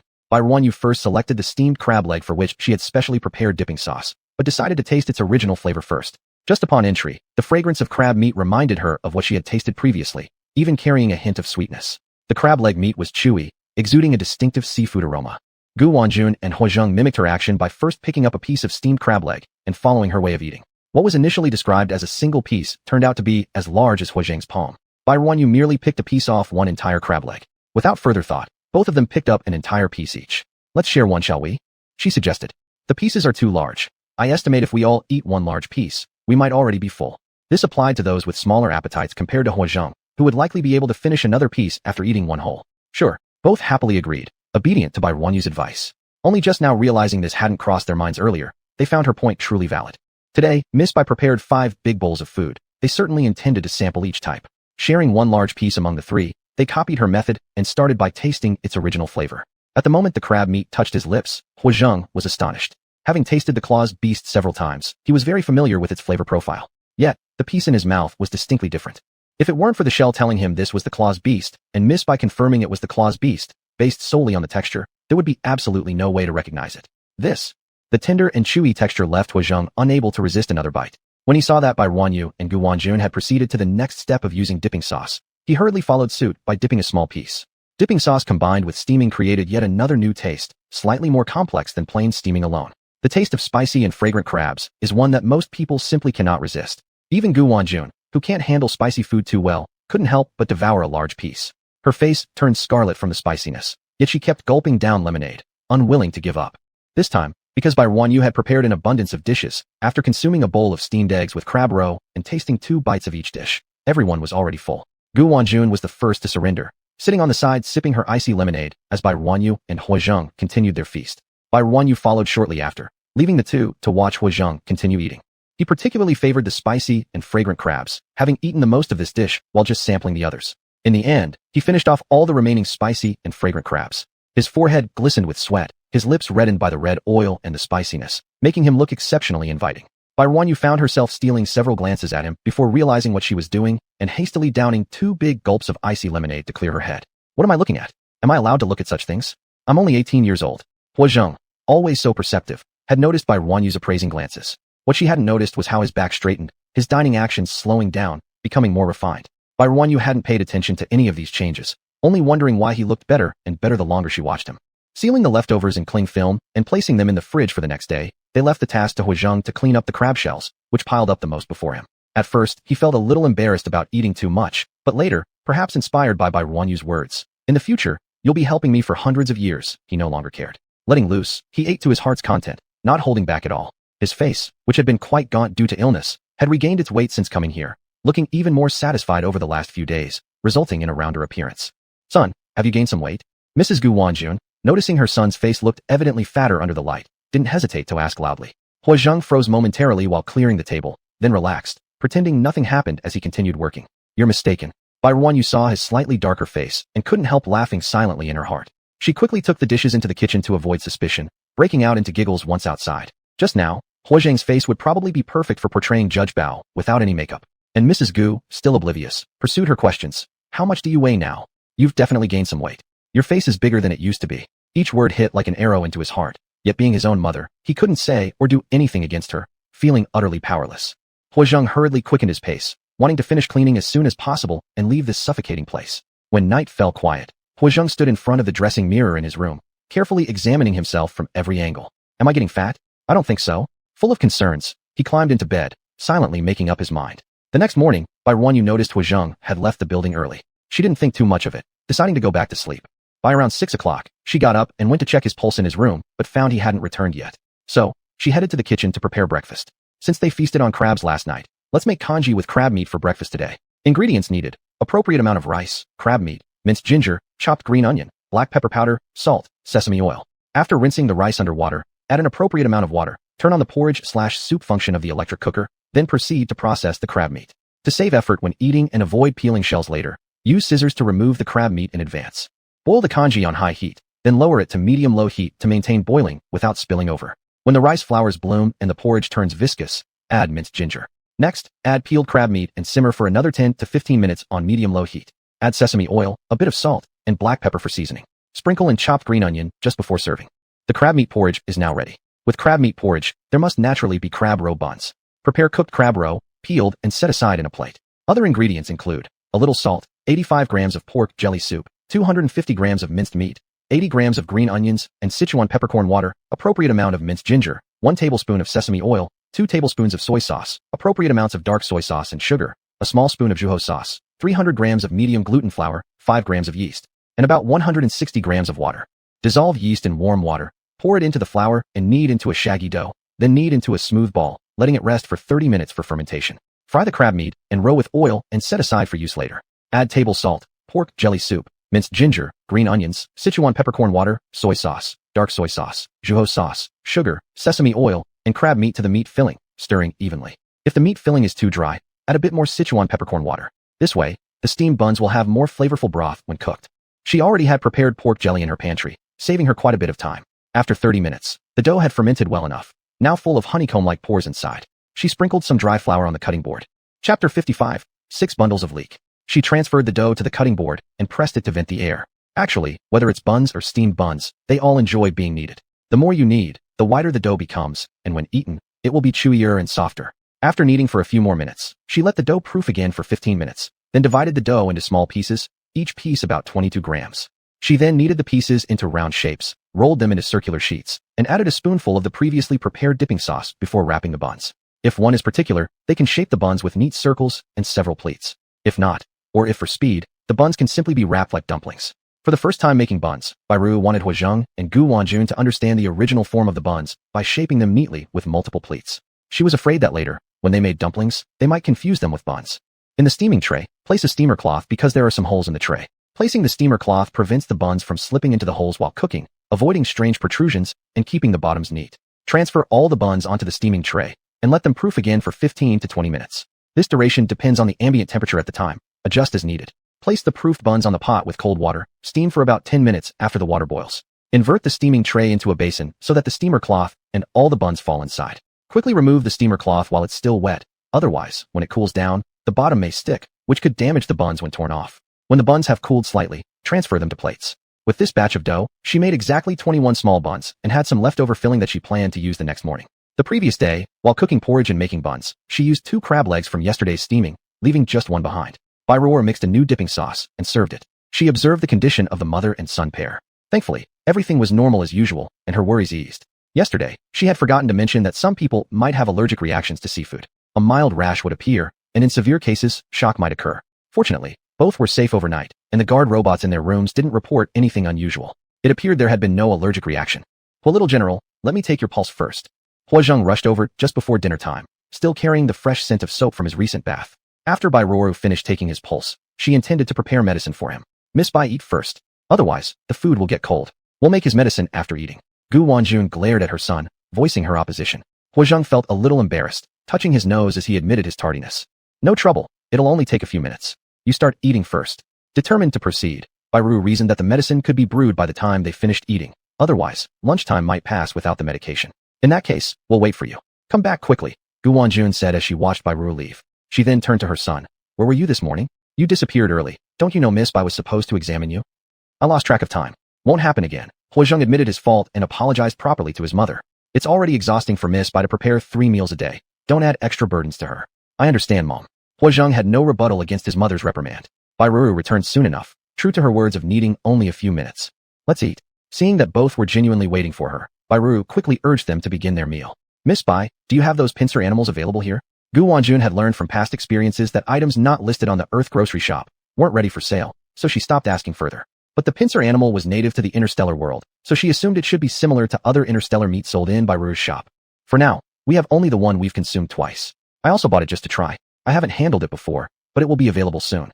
In that case, I'll wait. When you have stock, please remember to save some for me." Although disappointed at the lack of immediate availability, Gu Wanjun liked Bairu's thoughtful nature of sharing good finds from outside with her family members. "But once you buy it, you'll likely only be able to steam it or make a stew." Bairu reminded her that many of the ingredients she used weren't yet produced in her fields. Items not produced in her fields, she generally refrained from selling externally. Even last time, selling some rice to her was an exception due to her momentary soft-heartedness. "I understand." Gu Wanjun immediately understood her meaning, but she hadn't actually thought that Miss Bai would sell her those ingredients. From the beginning, she just wanted to buy some pincer animals to send back home for old Hua and her father-in-law to taste. After dinner, Bairu started cooking Huazheng's medicine while also practicing as the boss of FA Butchery and telling him how much he sells, she'll buy. The boss of FA Butchery had a sleepless night, waiting anxiously for Bairu's message. Once he received it, He jumped 3 feet in the air with joy and immediately ordered his people to start capturing those pincer animals that always climbed ashore to raid his pastures. As many as there are, catch them all. You heard me right. Tell the people to hurry up, and if they do well, we'll give them extra food tonight. He issued commands repeatedly, rubbing his hands excitedly, wishing he could rush back to catch them himself. Soon enough, one by one, the emperor crabs were tied up and delivered to Bairuru. This way, Bairuru no longer had time to make lunch for them. She told them to eat the leftover crab dishes from the night before for lunch. Huozheng volunteered to help prepare it, and Bairuru readily agreed. Unfortunately, Huozheng underestimated the difficulty. As he faced the massive creature, wielding the knife according to Bairuru's method, he realized things weren't as simple as he had imagined. As a 3S level mental power user, he naturally could cut through the pincer animal's hard shell, but it still required considerable effort. Turning back to Bairuru, she casually chopped with the knife in her hand, and the place where she struck easily split apart, cleanly divided in two. How did you do that, Miss Bai? After watching for a while, Huozheng couldn't help but ask. It's mental power attachment. Bairuru didn't conceal this fact. Mental power attachment? Huozheng knew how to do this too. He tried attaching his mental power to the knife he was using, and upon cutting the pincer animal's leg again, it was indeed easier than relying on his physical strength alone. Still, he couldn't match Bairuru's speed. What is your mental power level, Miss Bai? C+. This was public information, so she saw no need to hide it. C+. How is that possible? Only those above S level mental power could use mental power attachment. So how was Miss Bai able to achieve such an effect with C+ mental power? Even his 4S level mental power couldn't slice metal like butter, yet how was Miss Bai achieving this with C+ mental power? Huozheng looked at her a few more times, but asked nothing further, continuing to focus on chopping. They worked tirelessly for half the day, and Bairuru, seeing that it wasn't too early anymore, let Huozheng return first. The subsequent shipments she temporarily stored into her spatial ring. Then after cutting 2 more, she packed everything away and went home herself. Dinner was simple. She originally intended to cook scrambled eggs with persimmons, but recalling the crabs they ate at noon, she decided against it. In Huaxia, it said that persimmons shouldn't be eaten with crabs. Although one meal was eaten earlier in the day and the other was planned for later, interstellar people's constitutions differ slightly from Huaxia people's, so she opted not to risk it. She instead stir-fried leek with eggs, quick-cooked cabbage and vinegar, braised a chunk of unnamed fish meat, and finally served cold cucumber salad. Should we continue tomorrow? Huozheng asked Bairuru. We should. I estimate it will take several days. Chapter 56, 7 bundles of leek. That means I'll go with you. Just call me when it's time. It can be considered as a way to exercise the body. Good. Bai Ruanyan immediately agreed. If there was free labor available, she wouldn't hesitate to use it. Hua Xiaoyuan, where are you going? Bai Ruanyan glanced at the sky outside, which had already turned dark, noticing that Huozheng was all set to leave. I'm going for a walk, to get some exercise. I've been lying in bed for such a long time that my body has become stiff. Huozheng didn't expect to be caught off guard, and felt somewhat embarrassed inside. As Bai Ruanyan looked at his somewhat unnatural expression, she suddenly remembered what Ms. Gu had said last night. Once she thought about it, everything became clear. After glancing at Huozheng's still handsome face twice, her eyes sparkled with a hint of laughter. Now she understood why he returned so late this morning. Then you go, but don't go beyond the safe zone. There was a gym on her second floor, but because of her peculiar personality, she didn't like others touching her things. So after considering it, she didn't say anything. Rest assured, I'll be back early, Huozheng said impulsively, fearing that she would worry. She didn't care when he came back, as long as he returned safely. The boss of Fat Meat Shop had unknowingly found himself a sucker willing to help dispose of these useless wastes. Since the opposing boss said they would buy whatever he sold, he hastily ordered his people to work overtime catching pinching beasts, as many as possible. The more, the better. He certainly didn't want these creatures that only caused destruction to his livestock star. Every day, the other side could send over 3 batches of pinching beasts. Bai Ruanyan would always bring out lunch and dinner either the previous evening or early in the morning. Taking advantage of Huozheng returning home for meals, she'd store the second batch into her space. The first batch was enough for both of them to process throughout the day. In the afternoon, she'd also let Huozheng leave early and then later store the final batch, sent by mail, in her space. After working for 10 consecutive days, the boss of Fat Meat Shop finally stopped shipping. Fat Meat Shop, boss, basically there are none left, just these. Starting tomorrow, I won't ship any more to you. Bai Ruanyan, okay. If you sell any more, let me know. If someone else sells them, you can also let me know. Both parties cleared the payment daily, so Bai Ruanyan only needed to pay the amount for today's shipment. Fat Meat Shop? Well, there must be people who will sell. I'll ask around tomorrow. The boss of Fat Meat Shop readily agreed, since pinching beasts were basically found in every ocean, not just confined to his place. He informed others to solve their troubles while earning a bit of goodwill. Huozheng's illness had been completely cured. He even felt much better than during his prime. He had a feeling that his mental power had subtly increased recently. This sensation became clearer when he was fully healed, reminding him of the time when his mental power broke through from level 3S to 4S. But he didn't publicize it. If word spread that Miss Bai could enhance one's mental power, it would only put her in greater danger, already amidst a storm of controversy. If his mental power truly made a breakthrough, he could share this news with her later. I've gotten used to being here during this period. It feels somewhat reluctant to leave. Gu Wanjun packed up her belongings while constantly chatting with Huozheng. Are you reluctant to leave here? Or are you reluctant to part with Miss Bai's exquisite cuisine? Huazheng dared not voice his thoughts in his heart. He too felt deeply reluctant to leave. The thought of no longer seeing lush green plants every day or tasting the dishes prepared by Miss Bai filled him with sorrow. Thinking that he would never see Miss Bai again every day brought an inexplicable emptiness to his heart. My dad is missing you, aren't you missing him? He thinks about your return every day. Uffed. Upon hearing her son's teasing, Gu Wanjuan's melancholy decreased significantly. As a couple, he won't miss me. If he does miss anyone, it's probably you. Being teased by her son, Gu Wanjun became a little embarrassed and leaned on her own son. Alright, whatever mom says is right. Dad misses me, longing for me to return quickly. Who knows who stays up every night chatting for 1 or 2 hours. Back home, they used to indulge every day, yet now running so far away only makes him suffer from loneliness. If you miss Miss Bai in the future, I'll accompany you back to visit her. That was all he could do to console her. They had indeed been out for quite some time. Not only had they neglected their home, but recently the military had also been contacting him frequently, piling up many official duties waiting for his return to handle. There was also that old man Cheng Ji who would call him out of the blue, inquiring about his situation. Zhongzi, what do you think of Miss Bai? Gu Wanjun suddenly asked, stopping her actions. Beautiful, kind-hearted, skilled in medicine. Huazheng didn't even have to think before spouting off a long list of her attributes. Who asked you this? Do I really need to be so explicit? What I mean is, do you like Miss Bai or not? Huh.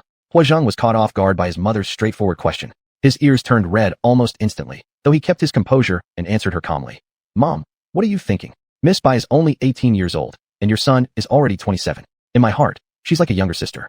Besides, she saved my life, she's my benefactor, and I'm already struggling to support her sufficiently. How could I possibly have those kinds of feelings for her?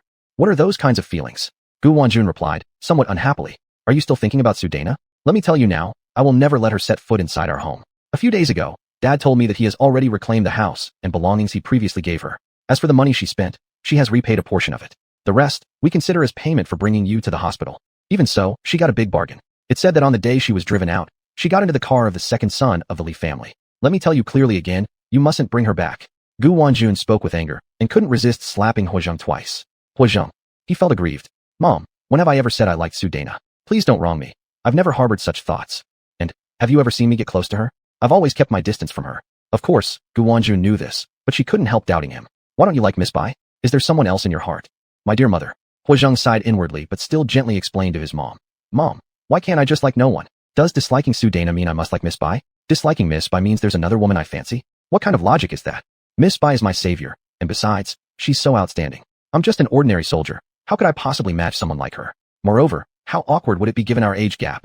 Gu Wanjun also thought that her clumsy son wasn't worthy of Miss Bai, but she genuinely cherished her. Look at her doll-like beauty, probably across the entire galaxy. There wouldn't be another person as beautiful as her. If only she could be around every day, wouldn't that be sheer bliss? Within just over a month, each time she saw Miss Bai's face, she felt relaxed and her mood improved uncontrollably. If she were always around, wouldn't that add several decades to her life? Nonsense. Chapter 57. 8 Bundles of Leek. Gu Wanjun could not help but want to slap him a couple more times, yet she restrained herself. If we follow what you're saying, then what should your father and I be called? Old ox eating tender grass. I was only 18 when we got married, while your father was almost 40. People in the star systems, because of their longer lifespan, often get married at 50 or 60 years old, and some have even been married 70 or 80 times in their lives. Huazheng was momentarily speechless, not knowing how to respond. If he told the truth, he would also think his father was like an old ox eating tender grass, being shameless. But he did not dare to say that in front of his mother, fearing she might beat him to death. If she told his father, there would certainly be a mixed-gender double-team beating. His feelings for Miss Bai were very unique. Even he did not know exactly what kind of emotion it was. Mom, I'm not thinking about finding a girlfriend right now. Stop worrying unnecessarily. Alas, Gu Wanjun sighed with regret. Her son was still unclear about things. How great it would be if he could bring Miss Bai home. Go back and pack your stuff. Yes, ma'am. Huazheng ran off like the wind, seeing from afar that the kitchen light was still on. At this time, who else could be in there? He walked up to the door and looked inside, seeing the busy figure of Bai Yuan. Miss Bai, surprisingly calling out, he stepped inside. Bai Yuan heard someone call her, turned her head, and saw Huazheng. Little General, Hua hasn't rested yet. You haven't rested either. What are you doing here? Bai Yuan continued her work while answering. Preparing some filling to make dumplings. You will leave tomorrow morning, right? In my hometown, there is a custom of eating dumplings before getting on the vehicle and eating noodles after getting off. Although Huazheng did not know what she meant by dumplings, or the meaning of eating dumplings before getting on the vehicle and eating noodles after getting off, he knew Miss Bai was preparing food for them for the next morning. Is there anything I can help you with? Let me assist you. There is nothing you can help with. Have you packed all your luggage? Go back and pack your stuff, then get some rest early. Seeing that she didn't want his involvement, Huazheng bid farewell and left. But after walking 2 steps, he couldn't resist returning to the kitchen entrance, quietly watching Bai Yuan's busy silhouette inside. After watching for quite a while, he quietly left again. As soon as he left, Bai Ruanyuan looked up and glanced around the now empty kitchen. A strange feeling of irritation and loss welled up within her. She had prepared 2 kinds of dumpling fillings. One was pork and green onion, the other was leek, egg, and shrimp. For the pork and green onion filling, first cut a piece of lean pork into small pieces, put it into a food processor to chop into meat paste. Then add chopped green onions, minced ginger, a splash of cooking wine, soy sauce, both light and dark, table salt, 13-spice blend, monosodium glutamate or chicken essence, and a proper amount of heated edible oil. Stir all these ingredients with chopsticks in one direction until everything is thoroughly blended and fully textured. If the filling seems dry, you can add a suitable amount of water and mix again until smooth. The 3 delicacies filling is much simpler. Wash the leeks, chop them finely after washing, crack the eggs and scramble them into tiny dices. Use fresh shrimp, frozen shrimp, or ready-made shrimp as needed. Cut the shrimp meat into appropriately sized pieces and set aside. First, mix the leeks with heated edible oil, which prevents the leeks from becoming too watery later due to salt. When the scrambled eggs cool down, they are added to the leeks. Then add the 13-spice blend, table salt, monosodium glutamate or chicken essence, and stir evenly. After preparing both types of fillings, she transferred the dough, already well kneaded, to the cutting board and kneaded it further. After resting, the dough became softer.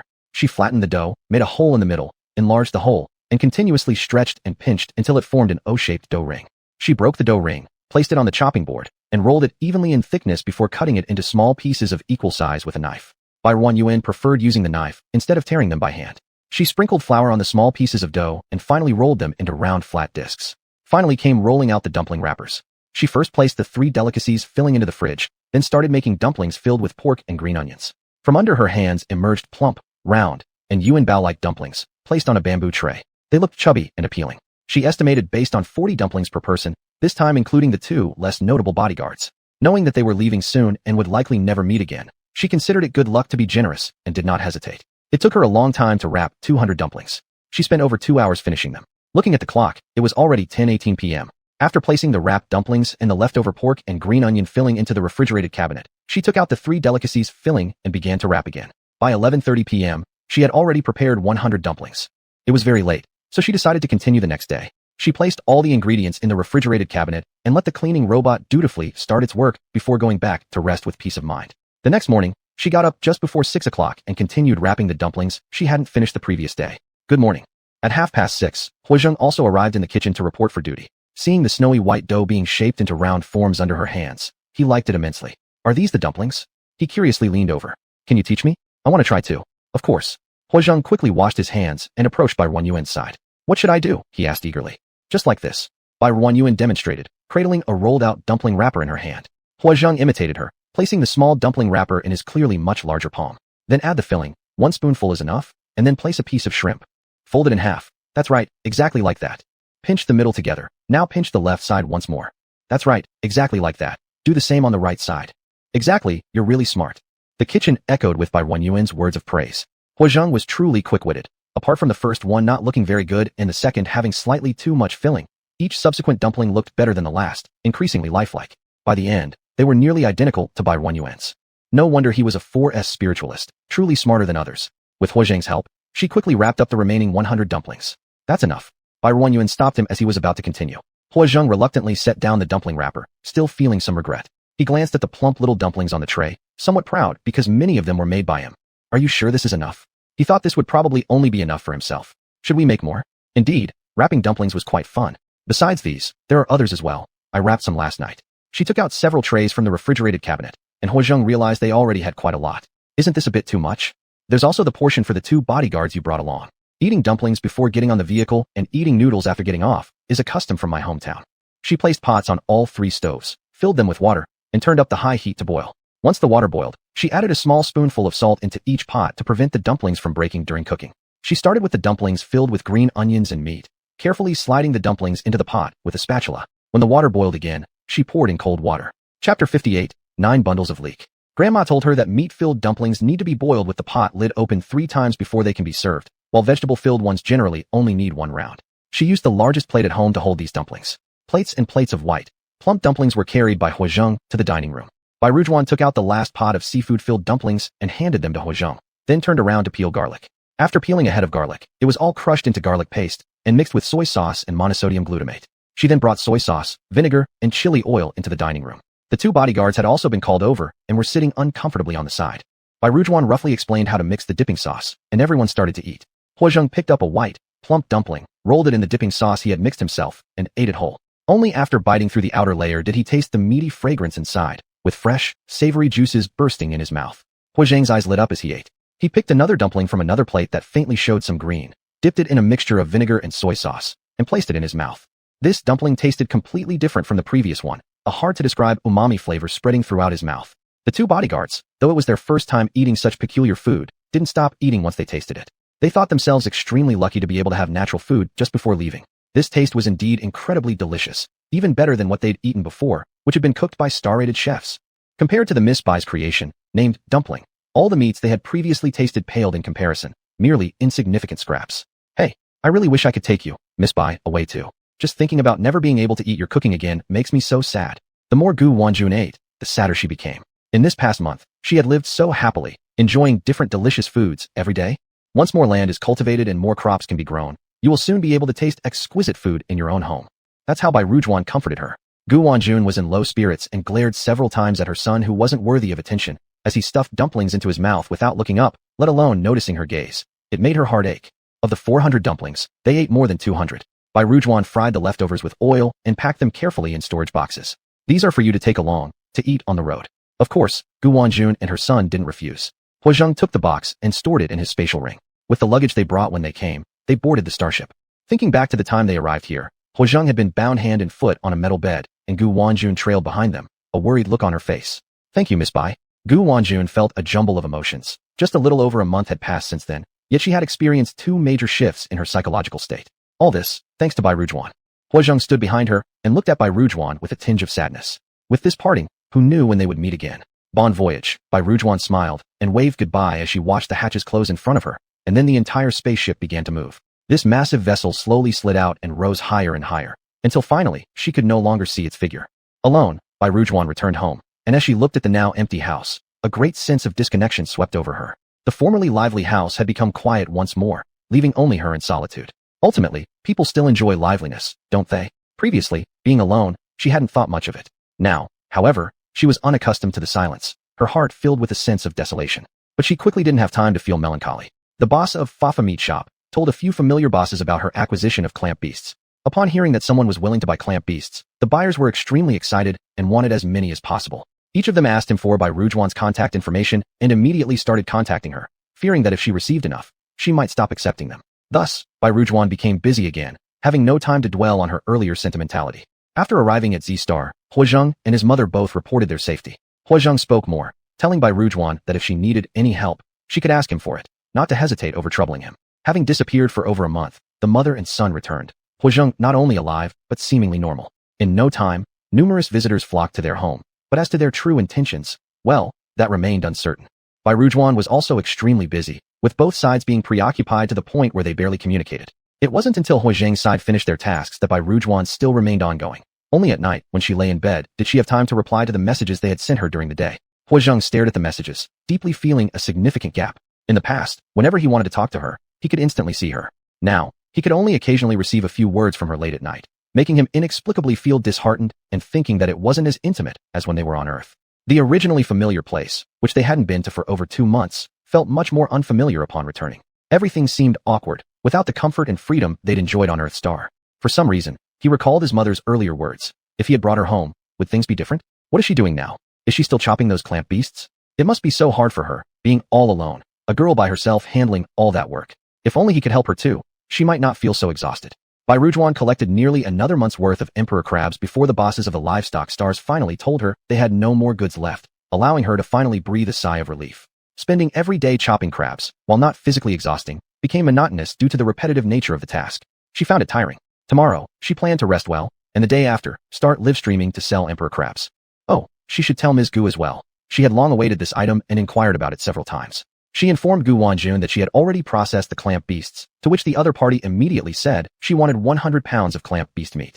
Gu also expressed her fondness for something called crab roe, buying back some homemade steamed eggs made with crab roe. How delightful. So she ordered 10 pounds of crab roe. Gu Wanjun realized everything Bai Rujuan had was high quality. If she didn't buy more now, chances are she wouldn't find any when she wanted to purchase again later. Bai Rujuan happened to be at the courier station, so she packed up the 100 pounds of clamp beast meat and 10 pounds of crab roe Gu ordered and sent them over. After tidying up, she returned home. On the way, she posted a live stream preview, simply hinting that there would be new ingredients introduced, leaving the specifics to everyone's imagination. All these emperor crabs were bought at 1 interstellar coin per 2 pounds. During the transaction, some change was even waived as an incentive for buying so much. Therefore, she hadn't used more than half a star coin per pound. Now how should she price them? If set too cheaply, it wouldn't compensate for her labor cutting them. But setting them too expensive might dissuade buyers since the shells were heavy enough that sometimes half the weight was just the shell. After much deliberation, she finally settled on 20 interstellar coins per pound, considering she needed to pay Meng Changtian's family wages. Pricing too low would mean selling many units just to cover their daily salary. Hello everyone. Welcome to the Earth livestream. I'm Soft. The number of viewers in the livestream continued to rise, stabilizing at 32.6 billion. Soft, long time no see. Sweet and sour ribs, what will you show us today? My little wallet is ready. Flowing hair, +1. Heaven above, +1. By Rujuan didn't keep them waiting, showing the picture of the emperor crab the boss of Fafa Meat Shop had sent her, displaying it on the screen. This is today's ingredient. See if you recognize it. Little confused, what is this? It looks so scary. 112233, clamp beast. Raccoon dog, clamp beast. I love my home. It's a clamp beast. This thing stinks. I tried eating it when I was younger. It made me feel sick all day. Has the host actually processed this thing? Song among clouds. The poster above clearly knows what it feels like. When I was young, I also tried it, and those days are memories I'd rather forget. Host, if you can make this edible, that truly shows incredible skill. Jojo, you don't know our host yet. Nothing cooked by her hand turns out bad. Bai Rujuan took out the pre-prepared crab legs, already cut into quarters. This is what I've processed. It has been thoroughly brushed clean with a brush and cut accordingly. That's all there is. In the history of Huaxia, this creature is called the emperor crab because of its massive size, although it isn't quite as big as the ones we see today. Summer days, emperor crab? It does seem fitting. It's so large, so isn't it rightly named emperor crab? Given our current standards, the best we can do is steam or stew it. All those spicy dishes or fried varieties she mentioned previously wouldn't serve any purpose without corresponding ingredients available. For steaming, I assume everyone knows what to do. Start with cold water in the pot. If the pieces are about this size, steam for around 20 minutes. Reduce the time if the pieces are smaller. She placed 2 chunks into the steamer and set aside the other 2 for stewing. She adjusted the camera, then chopped the crabs into smaller pieces for easier handling. Next up is how we stew emperor crabs, using one part for a soup and another part for stir-frying. First, let's start with the soup. Bai Rujuan fetched the casserole, cleaned it, and put it on the stove. She added pre-cut crab meat to the pot, poured a full pot of water, boiled it over high heat, and then simmered it gently on low heat. You can also remove the shell before stewing, which helps maintain the shape of the crab meat. Then she placed a frying pan on another burner. Add oil. Once the oil is hot, toss in the crab meat. Quickly stir-fry. You may add some spicy or sour nutritional liquid according to your preference. Everything depends on individual tastes. When stir-fried sufficiently, cover the pot and simmer on low heat for about 10 minutes. You can sprinkle some table salt or leave it as is since it's naturally salty. After dividing the stir-fried crab meat and placing it on the virtual sensor, 3 million sets of virtual data were uploaded instantly. Jojo delicious. Ho, so good. Best ever. Dream clouded I love my home brother. Does it taste like the one you ate? I love my home. I didn't get any. Can someone tell me what it tastes like? Yunzhong, poor thing. But I did get some. It tastes nothing like the ones from childhood, no fishy flavor at all, just pure freshness. The meat is firm yet sweet. Li Yu's mom. That sounds so tempting. The steamed crab legs on the other side were ready. Bai Rujuan pulled out the crab meat and arranged it into 5 plates, uploading 3 million more data samples. I love my home. Haha, this time I got some. It really tastes different than those from my childhood. It's delicious. The host is truly amazing. Finally came the crab soup. Before taking it off the stove, she sprinkled a bit of salt and served 5 bowls, each containing 2 pieces of crab meat. Once these 5 bowls were set onto the virtual sensor, all the dishes concluded. Dummy lips. Wow, the best part's here. Mozarda. Put it up for sale, quickly. Big brother tiger. There's too little meat, not enough to eat. Once I buy it, I'll make a big pot of it. Heaven earth, dreaming? With a limit of 1 pound or 2 per person, how will you make a big pot? Be thankful if you manage to grab 1 pound. Xiao, a big pot? How much will that cost? Won't it be 2,000 interstellar coins per pound for clamp beast meat? Brother must be loaded. It's not that expensive. Bai Rujuan clarified. This item was cheap when the boss sold it to me, but processing it is a real hassle, and I need to pay my employees wages, so I priced it at 20 interstellar coins per pound. Xiao, did I hear right? Sweet and sour ribs. Pinch me, am I mistaken? I love my home. This is the first time hearing anything under 100 in the host livestream. Feels surreal. Bai Rujuan couldn't help rolling her eyes exaggeratedly, but unfortunately, none of them could see it. Since you all think so, then let's pretend nothing happened before. Pretend I never said anything. Now let's restate the price. 500 per pound. How's that? I love my home. No way. Forget that. 20 for 20 it is. Jojo, I want 20. Give me back my 20. Tang Mr. Host, I haven't said a word before. Wind whisper. Don't mess around. What they said earlier was all nonsense. Bai Rujuan was just joking with them. Minimum purchase is 10 pounds. Maximum is 100 pounds. We're listing a total of 1 million pounds. Sold out when gone. A big dream. Hurry up. I'll take 100 pounds. Naughty little bear. You're thinking impossible luxury. Lost child redemption.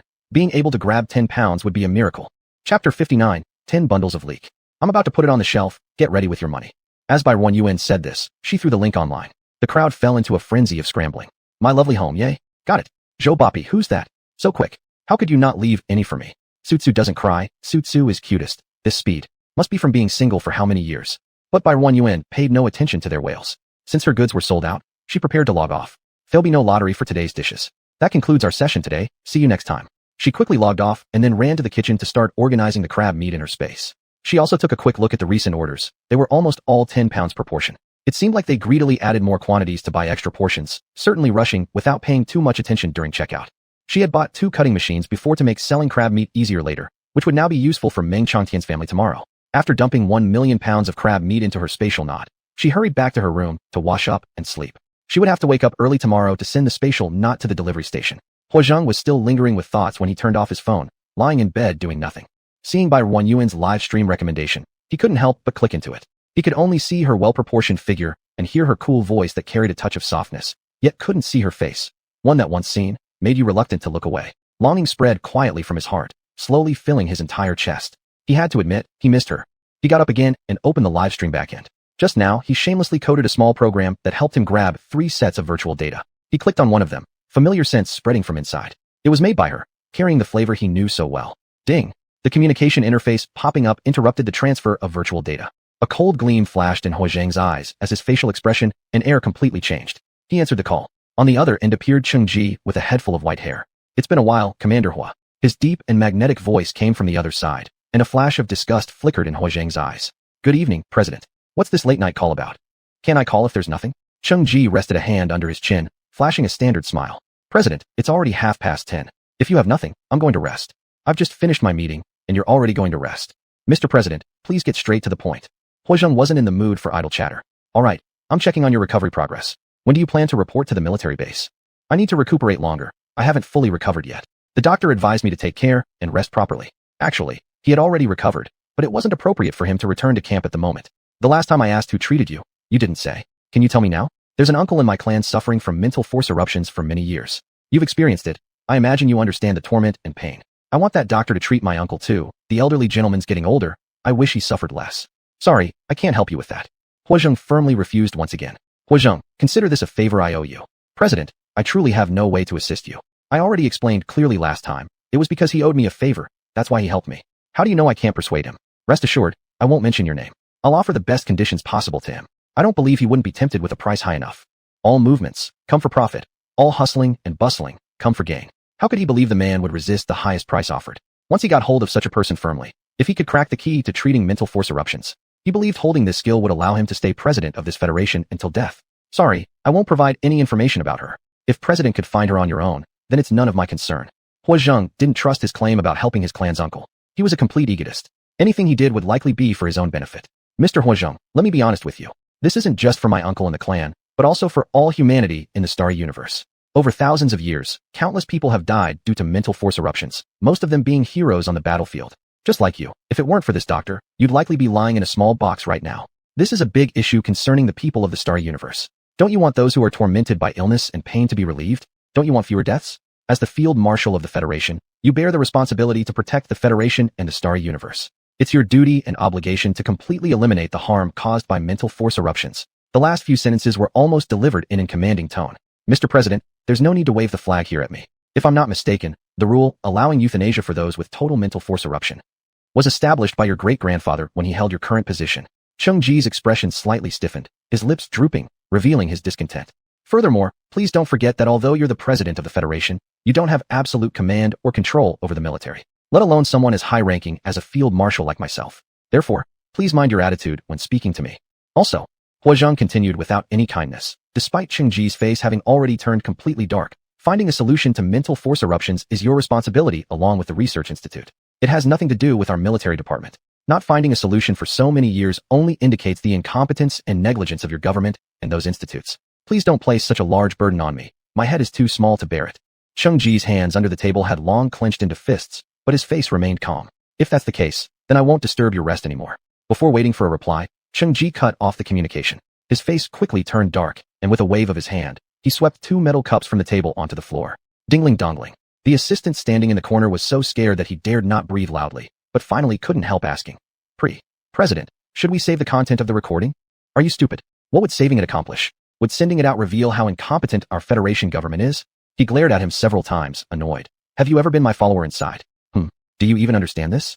In fact, he wanted Huazheng to say some unpleasant things, such as, what does the starriness of space have to do with me? That way, he could play around with them. If these words were accidentally leaked, he wouldn't believe that those who support him wouldn't have second thoughts. If he could get some information about the person who treated him, it would be better. Unfortunately, though Huazheng was young, his mouth was quite tight. He didn't say what needed to be said, nor did he let slip anything he shouldn't. Then I'll delete it. After saying that, the assistant confirmed with Cheng Ji, and seeing that he had no further remarks, cautiously deleted the recording from before. Tomorrow, go check with those people on their investigation progress. If they can't find out anything more, replace them all. What use are they if they can't follow one Huazheng properly, or can't investigate where he went? We've provided all possible assistance to them, yet still got nothing in return. They certainly haven't asked for less money. Find some others and replace the incapable ones. Yes, I'll take care of it tomorrow. At this moment, the assistant couldn't say anything extra. He could only tread carefully, trying to speak as little as possible, avoiding getting another scolding for saying something wrong. Get out. Am I inviting you? No need. The assistant hurriedly opened the door behind him and slipped away quickly. They're all a bunch of useless people. Huazheng, looking at the darkened screen, calmed down, returning to his previous state. Thinking of the uncle Cheng Ji mentioned, Huazheng remembered his father and grandfather suffering from mental force eruptions. Isn't this a reason to contact Bai Yuan? He hurriedly opened his contact list, found Bai Yuan's name, and sent her a message detailing the symptoms of his father and grandfather. He waited for half an hour, receiving no reply. His initial excitement gradually settled, realizing that she had probably gone to sleep by then. Bai Yuan saw it the next morning. Actually, based on his description, she couldn't determine much. Chinese medicine emphasizes observing, listening, questioning, and palpating, which requires her to see the patient in person to make a diagnosis. She told Huazheng this. The patient needs to come before me, so I can personally examine their pulse to draw a conclusion. It's currently impossible to bring them to you. Bai Yuan seemed a bit confused. I've been cured, and there are countless people watching this matter closely. They all want to find out about you from me. Recently, there have been a lot of visitors at my house, trying to get information about you from my mom. Bai Yuan understood. Even if they know, it doesn't matter because there is a planetary protection shield outside Earthstar. There's nothing they can do to me. Huazheng remembered her obviously more advanced planetary protection shield than those on Z-Star and Lon Star, and felt reassured to some extent. It's better not to draw too much attention to you. You've already drawn enough attention by cultivating plants. Bai Yuan felt a warm sensation in her heart. Brother Meng told me before that there are many people in the starry universe suffering from mental force eruptions. He said if I could help them, I should. Don't listen to his nonsense. Huazheng hastily interrupted her. Mental force eruption has been a problem troubling the starry universe for thousands of years. After the extinction of plants, the number of people having mental force eruptions has increased, and over the years, the birth rate of S-level people has also dropped significantly. The Research Institute has been studying for so many years with no substantial progress. Do you think someone like you who's been relying on welfare since childhood can suddenly come up with a solution? Don't let your kindness harm yourself. That's right. He remembered the family of she had hired. Be careful with that family. Don't let them pass on anything they shouldn't. I understand. Bai Yuan assured him that she wasn't really a naive fool. She had set up the machines at the courier station. If Brother Meng violated any rules or transmitted something extra, the courier station system would notify her. Moreover, she had installed high-definition cameras at the courier station, and their every move was under her surveillance. If they made any suspicious moves, the monitoring system would report to her. Not to mention their behavior and words inside the safe zone. Their every action and word were being monitored by both the safe zone protection shield and the planetary protection shield. But she still trusted Brother Meng's family. When Cheng Ji sent someone privately to contact people from their household, he had clearly informed her, proving the loyalty of the entire family. However, it was still good to take precautions. Huazheng still couldn't put his worries aside. As long as he wasn't guarding her personally, he was always afraid something might happen to her where he couldn't see. Would it be better if I send a few of my men over? If you send them to me, what will you do? Besides, didn't you just say you don't want others to know about me? Huazheng was momentarily speechless. I'm not short of manpower. The ones assigned to you are all from the Hua family, absolutely trustworthy. You can let them do anything you need, so I can rest assured. By accident, he blurted out what was in his heart. Huazheng carefully glanced at Bai Yuan, discovering there was no excessive expression on her face. He finally breathed a sigh of relief. Apparently she had no suspicion. Seeing the somewhat guilty look in his eyes, Bai Yuan felt amused in her heart and experienced some fluttering feelings, but her expression remained calm. She indeed needed more hands. She had been contemplating whether she should hire some more people just the other day. The people from your family aren't necessary. Placing them here would be wasting their talents. Her refusal didn't come as a surprise to Huazheng, yet he still felt a little disheartened. Then he heard Bai Yuan continue. I actually do need some people here. You can check if among your subordinates there are soldiers who have retired due to injuries and are facing living difficulties. They should have good character and shouldn't mind doing agricultural work. If they agree, the whole family can immigrate here. This suggestion intrigued Huazheng. Every day, week, and month, there are plenty of injured soldiers retiring. There are quite a number of such people. People like him who are constantly on the front line fighting against insectoids have even more soldiers who retire due to injuries under them. There are such people, and many of them. I'll let my assistant find out immediately. Their characters will be guaranteed, and results will be fast. Good, then I'll wait. If Uncle and Grandpa can make it, it would be best if they come once. You don't expect me to leave Earth Star, do you? Chapter 60, A Grain of Rice. If she dared to take even half a step away from Earth, she believed that those who wanted to capture her would surely keep coming relentlessly. Huijing had been contemplating the various large and small starships surrounding the planetary shield when he passed through it, which made him understand clearly. As for why so many starships were gathered here, but still no one knew where he had gone, this was due to the built-in stealth function of his family's small starship. It was also a new achievement from their family's research over the past 2 years, and he got to use it first. Let's wait for now. I'll send them to you when the attention isn't as high. We've already held on for so many years, we can afford to wait a little longer. What a fine eldest son you are. Bai Ruan mocked in her heart, but didn't say anything. If her own family wasn't worried, why should she be? All right, I'll help you find some manpower first, and I'll let you know in a day or two. Just as Huijing promised, by the afternoon of the 3rd day, he sent her a message with an attached file, containing detailed information about 10 retired soldiers and their families carefully selected by him. Each came with colored photos, with thorough descriptions of their height, appearance, and more. Their skills and personalities were clearly outlined. This greatly helped Bai Ruan to easily choose, saving time. In fact, according to the conditions she had in mind, all 10 people seemed suitable, but at the moment she truly couldn't use that many people, so she chose 3 households whose current family conditions were most difficult. When she sent these 3 selections back to Huijing, Huijing immediately understood what she was thinking. His heart softened towards Miss Bai. She was really too kind-hearted. Huijing instructed his subordinates to contact the 3 veterans. They soon reached Huijing. Upon hearing that jobs were being offered to them, 5,000 interstellar coins per month, they were all very excited. Ever since they returned home injured, finding work had been extremely difficult. Jobs available to them generally paid low wages. Not only were the jobs tough, the hours were long as well, making it hard to support their families. Immigrating, however, seemed simple enough.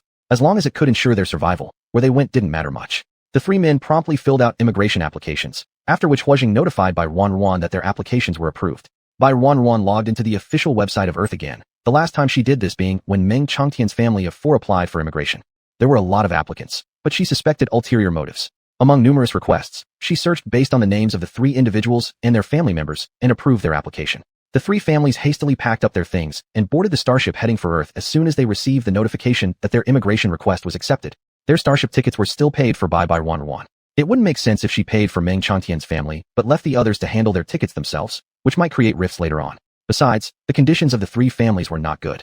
Starship tickets weren't cheap either. If they truly had so much idle money, they wouldn't come to someone they barely knew like her. The 3 families set off almost simultaneously and met again on launching. Since the 3 veterans recognized each other, meeting familiar faces put their worries to rest. Good brother, haven't seen you in ages. How have you been recently? How's your recovery going? The 3 hadn't seen each other in a while, so it was moving to reunite under such circumstances, considering the situation ahead of them. I don't know what kind of job the marshal has introduced. You came without knowing? Hey, do you know who recommended us? That's the marshal. Do you think he'd mess it up? Have neither of you been online recently? Have you heard about Earth? The plants that suddenly appeared in recent months are from Earth. Before coming here, I specifically checked the details. It involves planting, harvesting vegetables, and shipping goods. The boss doesn't have high demands. As long as you're able to work, that's fine. Zhao explained. I secretly inquired around.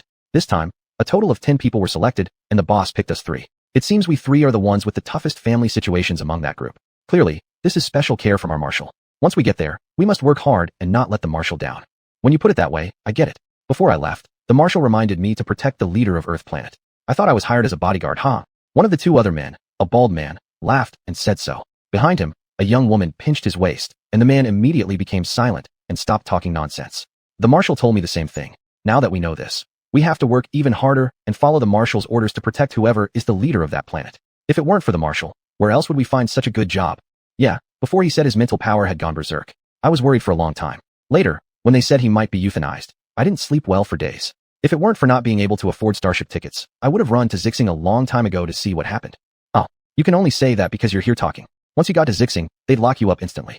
That damn Chang Huang, a woman shouted loudly, cutting off the man's unfinished words. The 3 men were startled by her outburst and looked at the woman who spoke. Originally standing in the back watching several pieces of luggage, upon hearing her husband's unrestrained comments, the woman couldn't help but shout loudly to stop him.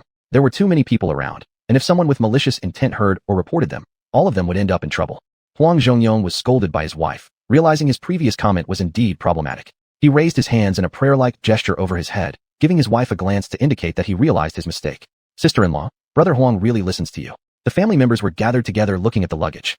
Huang Zhongyong's family consisted of 4, an elderly father Huang Biao in a wheelchair, a healthy mother Wu Fengying, and himself and his wife Sun Jejia. Huang Zhongyong's left hand had been injured and could no longer do heavy work. His tendons and muscles below his forearm had lost much of their sensitivity. With one arm effectively disabled, he could no longer serve in the military. Zhao Qing's family also consisted of four: a healthy father Zhao Zemin, a 4-year-old son Zhao Weiguo, and the couple themselves, Zhao Qingze and his wife Qianyu. Zhao Qing's spirit sea had been damaged, though it didn't reach a point of a mental force explosion. He could no longer easily use his mental powers. So, he had to retire as well. The other man, the one with a flat haircut, was named Chen Ping'an. His family consisted of only himself, his wife Zhou Li, and a 7-year-old girl, Chen Xiaodong. All three families would board the same starship, which came without much waiting for their turn to board. Bai Ruan recorded the faces of the three families into the planetary shield system, simply awaiting their arrival. 3 days later, the small spaceship carrying the three families flew into the range of the planetary shield. Bai Ruan, seeing the information transmitted from the planetary shield, smiled. Not only were the three families on the ship, but there were two unfamiliar men's faces aboard as well. The planetary shield naturally captured these unfamiliar faces and prohibited the ship from passing through. What's going on? What happened? What's wrong? The three retired soldiers looked at each other, completely clueless about what the issue was. Why has access been denied? Has that boss changed his mind? Does he no longer want us? The three quietly discussed this matter, and the two strangers sitting behind them exchanged glances, understanding the probable cause lied with them. If they couldn't enter, then neither could these others. They wouldn't leave this small spacecraft. They'd see what the Earthstar's master would do. These two men originally hadn't intended to go to Earthstar, but when they saw so many people heading there, after a brief look between them, they followed along as well. Bai Ruan waited for a moment without any response, quickly realizing these two men were resolute. Moreover, right now, these two had no way to disembark unless they contacted the starship and had the captain recall the small spaceship. Could this defeat Bai Ruan? Of course not. She wasn't short on small spaceships either. She activated the small spaceship she had bought long ago, inputting the coordinates of the trio's location into its autopilot program, and recorded the appearances of the three families inside.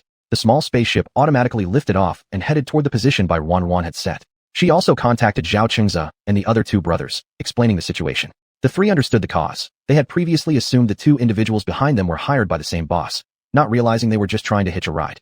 That won't do. The three inconspicuously glanced back at the two men, unsure if they carried weapons. They had brought their entire families with them, some old, some frail. If these two became desperate and tried to seize one of them as a hostage, it would be far too easy. What's wrong with the boss of Earthstar? Huang Zhongyong complained aloud while typing a few lines on his personal terminal and sent it to the two individuals. Who knows? It was agreed that once we boarded the starship, we would inform him, but there has been no reply until now. I am in the same situation. Is it possible he no longer wants to hire me? The three of them subtly kept their hands moving, continuously exchanging messages while talking. These rich people don't value the lives of people like us. Wait until I get in there and deal with them. Their seemingly reckless behavior instead eased some of the two strangers' suspicions behind them. The small spaceship sent by Ruan quickly arrived beside their current spacecraft. What's this? Is it here to pick us up? They're making it so mysterious. All three had been in the military before. They all knew how to operate a spaceship. Even though they couldn't fully control it, they were capable of simple operations such as opening the door. Zhao Qingze opened the hatch, and the three big men deliberately positioned themselves in front of the two strangers to let their families board the spaceship sent by Ruan first. Watch me when I meet that boss and give him what he deserves, teaching him not to mess with someone like me. The two strangers exchanged glances and disdainfully snorted. People from small places can only talk tough and won't actually amount to anything. Once all the elderly and children from the three families had boarded, the three men prepared to climb aboard as well.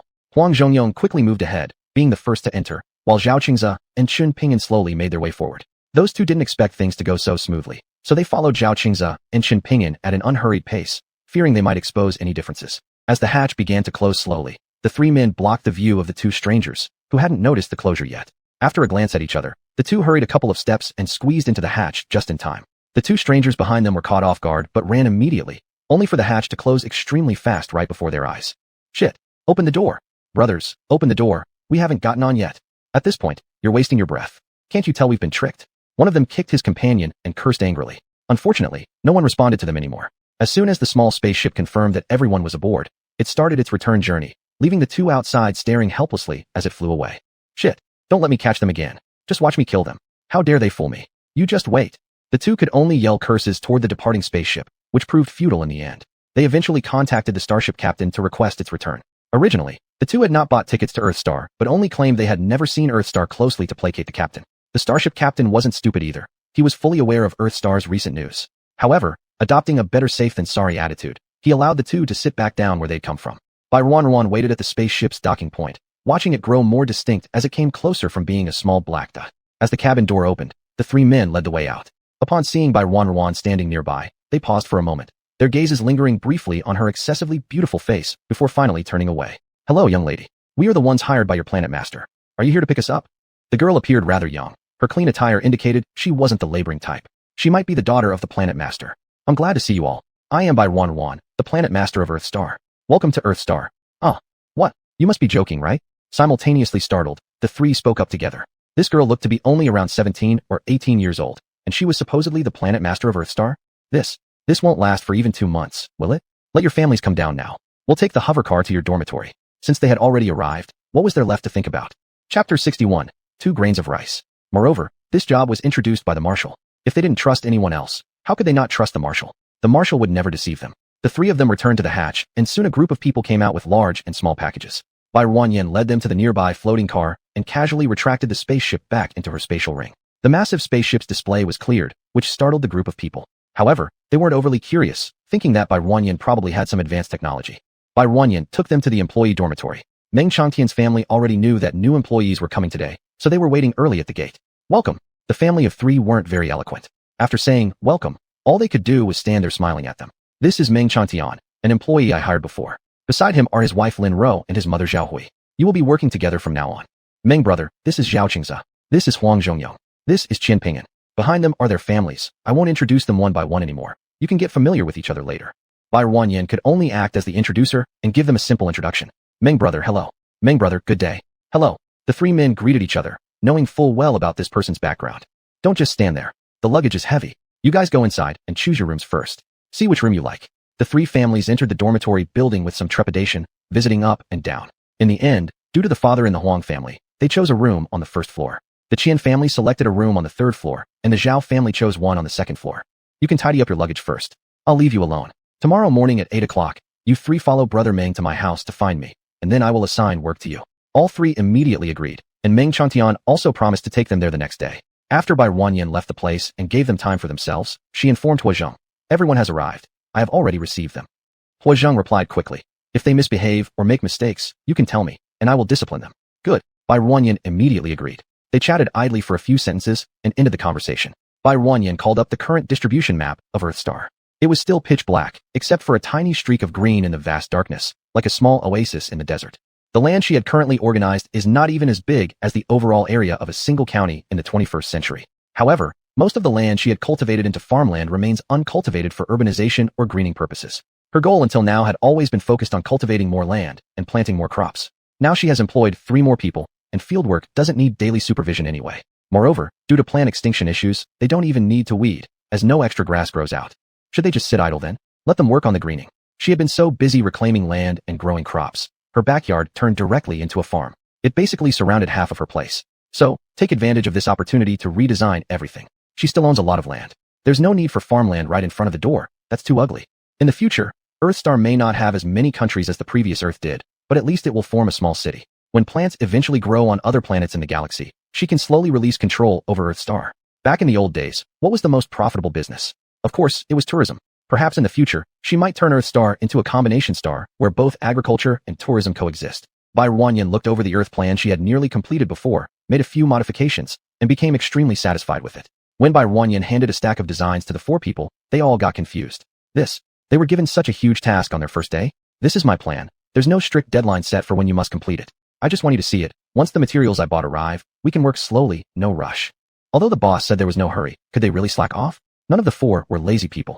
Besides, looking at the plans in their hands, if they really could build the planet under their feet into the image shown, they would be very happy inside. After all, these are the few people who will live here for hundreds of years. Who wouldn't want their own planet to improve? And it's even better because they built it with their own hands. It would be a proud boast for themselves and their grandchildren in the future. The 4 immediately took action that day. They asked Barren for a long list of materials, which she compared with what she had. Whatever was missing needed to be purchased from the Star Network market. Some supplies arrived that afternoon, and the 4 began their construction work. Plants were still growing in the land near Barren's house and could only be handled after harvest. However, the area in front of her building could begin construction now, first by paving asphalt roads, then installing streetlights on both sides of the road. These tasks alone kept the 4 busy for some time. Additionally, they had to load, unload, and ship vegetables when they were harvested. Barren provided the same benefits to these 3 new families as she did to Meng Changtian's family. When shipments were needed, they could all help out and earn the same rate as Lin Ro, 100 star coins per day. All 3 families were pleased. Everyone who could move came along, and the shipping station became packed full. As a result, the speed of sending out packages increased 10 times. What used to take Meng Changtian's family 7 days could now be completed in just 2. Although income decreased slightly, neither Lin Ro nor her mother-in-law, Zhao Hui, complained. Their boss was kind-hearted, and they knew how to be grateful. Seeing the paved asphalt road in front of her door made Bai Ruanyan happy, but also somewhat regretful. Originally, this place had been used for crops, but city construction was indeed necessary. After much thought, she considered several times bringing up the garbage disposal issue she had discussed with Huizheng before, but ultimately abandoned it. If she did so, how would she be any different from those who dumped garbage on Earth? In the end, she endured it, getting up early every morning to collect garbage at the edge of the safety zone. She gathered garbage into her spatial ring, where it was automatically stored in a warehouse and converted into digits. Initially, she found them dirty, but now that she needed to construct the city and most of her farmland would be occupied, having robots reclaim more land wouldn't leave her with any fields left to farm.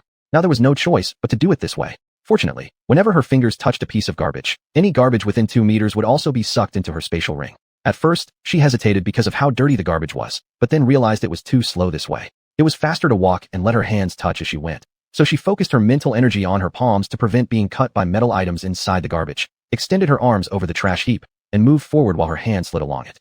Later, she exchanged for a moving vehicle, making it even easier. She didn't even need to walk anymore. At first, she could ride back and forth on the moving vehicle, but as the cleared areas grew further away, she started using a floating car every day. Without the floating car, she might have had to live near the garbage mountain like she did previously on Black Star Domain 12. Speaking of Black Star Domain 12, she wondered how Luohan's family was doing now. One day, after shipping a batch of leeks, Meng Changtian and Zhao Qingze reminded Bai Ruanyan to prepare, as Storm Month was coming. Storm Month. Bai Ruanyan did not know what it was, and apparently, the previous owner of her memories had no records of it either. It's caused by magnetic field changes due to solar particle disturbances, forming weather patterns. Come to think of it, it is related to plant extinction, caused by soil erosion and desertification. They didn't fully understand the exact principle, but they knew it happened roughly once every 3 years, usually between August and October. During this period, wind and sand filled the air, and the sun lost its function due to chaotic magnetic fields. Temperatures dropped dramatically, and the distinction between day and night practically disappeared. From August to October? That long? Bai Ruanyan was quite surprised. No wonder she hadn't seen it in her first 2 years here. It occurred every 3 years. That's right, generally starting in early August and ending in early October. But it depends on the distance between the planet and the sun. For those farther away, it might start mid-August and end mid-October. During this period, express services will be suspended, so we can't send out parcels during this time. It often results in lost packages. If they couldn't send parcels, they couldn't receive them either. Today was July 25th, meaning the storm month was arriving in about 5 days. If the sun loses its function, it would directly plunge into darkness. Then, I'll pay you the salaries for the next 5 months in advance. You must have a lot of things to buy, right? I forgot about the storm month thing, but you don't need to worry. Just stay at home honestly for these 2 months and take it as rest. I will give you a minimum allowance of 1,000 star coins every month. Miss Bai, we cannot accept this minimum allowance. That's right, we can't take it. We haven't done any work, so how can we take money for nothing? You letting us get paid in advance is already something we are very grateful for. Both of them refused the offer. They had come to remind her just in case she got busy and forgot. They hadn't thought about getting paid in advance. Meng Changtian had been working for a while and had saved some star coins, enough to help his family get through the storm month. And there was no concept of being paid in advance. Zhao Qingze also hadn't considered asking for prepayment. In the minds of space citizens, prepayment was absolutely not a normal operation. Who could know if the people they meet today would even be around tomorrow, let alone next month or the one after that? No boss would foolishly prepay wages. But hearing Bai Ruanyan's words, both of them felt touched and also overjoyed. Especially Zhao Qingze, who had only been here less than a month with his families. All of their families were poor, and if it wasn't for their tough conditions, they wouldn't have been selected by Bai Ruanyan. Bai Ruanyan paying them in advance solved the immediate needs of their 3 families. There's no need to worry too much about this. It's not because I pity you. This is simply part of our Earth system, and later I'll write it into the regulations of Earthstar. Not just for you guys, but for anyone else who comes afterward, during Storm Month, they will all be handled the same way. After hearing this, neither of them refused further. Bai Ruanyan immediately sent them their 2,000 star coins worth of minimum allowance for August and September, labeled as such. Then, she prepaid them their salaries for October, November, and December. The other 2 families suddenly received notifications and were startled, quickly rushing to ask Bai Ruanyan. Bai Ruanyan repeated the words she had said to Meng Changtian and Zhao Qingze to these 2 families. They both expressed great gratitude and deep emotion, vowing on the spot to work hard for Bai Ruanyan from now on. In the afternoon, Bai Ruanyan received a message from Huizheng, saying he had sent her a package and also mentioning the storm month. His explanation was even more detailed, reminding her to stock up on nutrient solutions to prepare warm clothes. And then he realized Bai Ruanyan herself grew many plants, so she wouldn't worry about starving, and Earthstar had planetary protection shields. There wouldn't be any scenarios of flying yellow or black sand. Temperatures could even be adjusted using the safety zone's protective canopy. Huizheng, he was dumbfounded. He laughed lightly, and Bai Ruanyan felt a shiver down her spine, reminded of voice actors from before, feeling like her ears were impregnated. Realizing his worries were unfounded, She laughed along with him. She deeply appreciated the care from her friend. In a strange world with unfamiliar people, she always felt like she was floating in the air, alienated from this world. Now, apart from Luohan at first, she had another person who cared about her. Their conversation ended, and Bai Ruanyin received a huge package in the afternoon. How big exactly? Taller than her and wide enough that she couldn't even hug it completely. She brought the item into her spatial ring to carry home before beginning to open it. He hadn't known the phrase, excessive worry out of care, yet his fear stemmed from worrying whether her provisions were insufficient. At that time, if needed, he might not have had a way to help due to the distance, so far away and unable to reach her. Chapter 62, 3 grains of rice. The topmost layer was all clothes, various skirts, pants, tops, thick winter clothes, and shoes, everything one could possibly need for every season. Bai Ruanyuan took a picture of the stack and sent it to Huazheng along with a shocked little emoji. All this is what my mom picked out for you.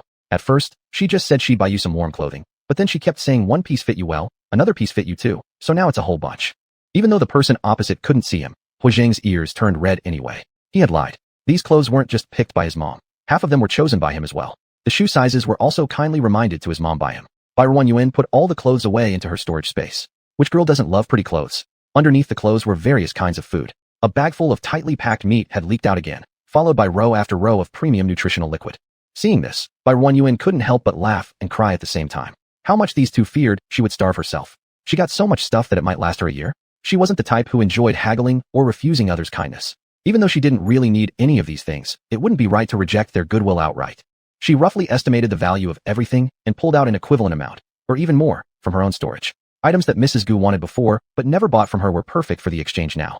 Bai Ruanyuan prepared 100 pounds of rice, 100 pounds of flour, 5 pounds each of green onions, ginger, garlic, peppers, and small chilies, 2 pounds of dried chili peppers, 2 jingtiao, 2 large blocks of homemade hot pot base, 20 eggs from interstellar chickens, 10 pounds of tomatoes, for heads of cabbage, 5 pounds of leeks, 20 pounds of sweet potatoes, 20 pounds of potatoes, 5 pounds of beef tripe, 5 pounds of lettuce, and 5 pounds of various fish balls.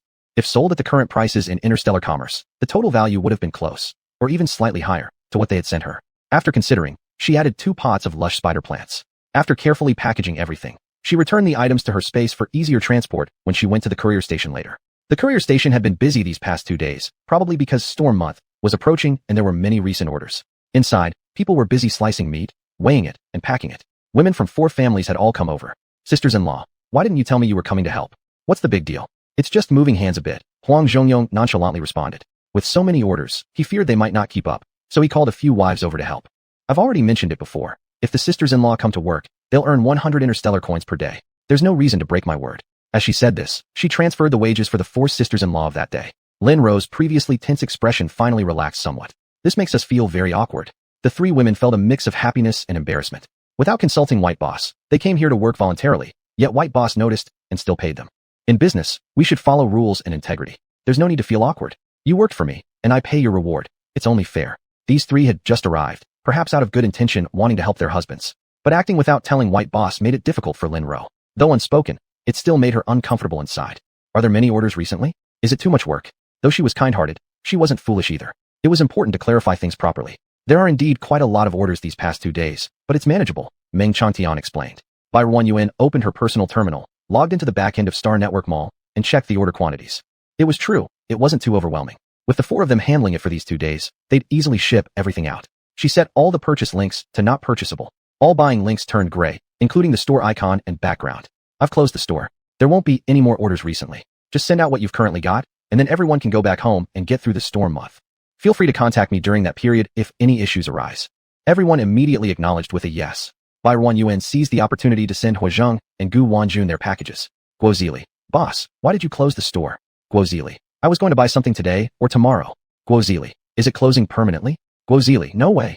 Guozili, how will I live without you? Her personal terminal wouldn't stop buzzing. When Bai Ruanyuan opened it, sure enough, it was this young man. This young man who liked to split one sentence into several. Bai Ruanyuan, storm month is coming, and there have been a lot of orders recently. If we continue like this, we won't be able to ship everything out before storm month arrives. Guozili, you scared me. I thought you weren't going to open the store anymore. Guozili, boss, with our relationship, could you give me some preferential treatment? Guozili, I want to buy more meat. Otherwise, how will I survive the next 2 months? Bai Ruanyuan, what do you want? Tell me quickly. I'm at the courier station right now and can send it to you directly. Guozili, hey boss, the survival rate of the trees I bought from you last time was extremely high. My dad asked me to thank you. Guozili, he also sent you some local specialties. They should arrive soon. Just wait a little longer at the courier station when you're there. Guozili, "Boss, I want 50 pounds of pork ribs." Following the list he sent her, Barren weighed and packed everything accordingly. It didn't take long for her to fill up 3 large bags. At this moment, the courier station received a package. Without thinking twice, it must be the specialty that Exile mentioned earlier his father had sent her. What could it be? Barren was genuinely curious. What kinds of specialties were still around in the interstellar era? The box wasn't particularly large, but it felt very heavy when she picked it up. Barren tore off the outer plastic seal and opened the box, revealing a pile of glittering objects inside. This. Barren carefully pulled out a pink, transparent crystal larger than her palm. She stared at it for a long time, but couldn't figure out what it was. Pink thick glass. Or maybe pink crystal. She stored this object into her space and looked at the other items inside the box. There was another deep blue crystal similar to the pink one, though it was smaller by a circle or two. Below them were scattered bits of crystals made of roughly the same material, but she truly had no idea what they were. After taking a picture, she sent it to Exile. "What are these?" Exile, "Oh, diamonds." "Diamonds?" Barren was utterly shocked. She looked at the deep blue crystal block as large as her hand. Was this a diamond? A blue diamond? Then wouldn't the pink crystal block she saw earlier be rose quartz? That big? Isn't that worth an astronomical price? Barren, "Isn't this kind of thing very expensive?" Exile, "Not really, just keep it for fun." Unconvinced, Barren searched on Star Network Mall. The entire network did not have any pink or blue diamonds as large as what she received.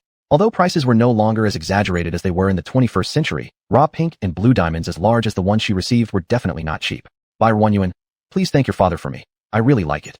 Exile, "Received. And boss, don't forget the things I ordered." Barren, "Relax, I'll send it to you now.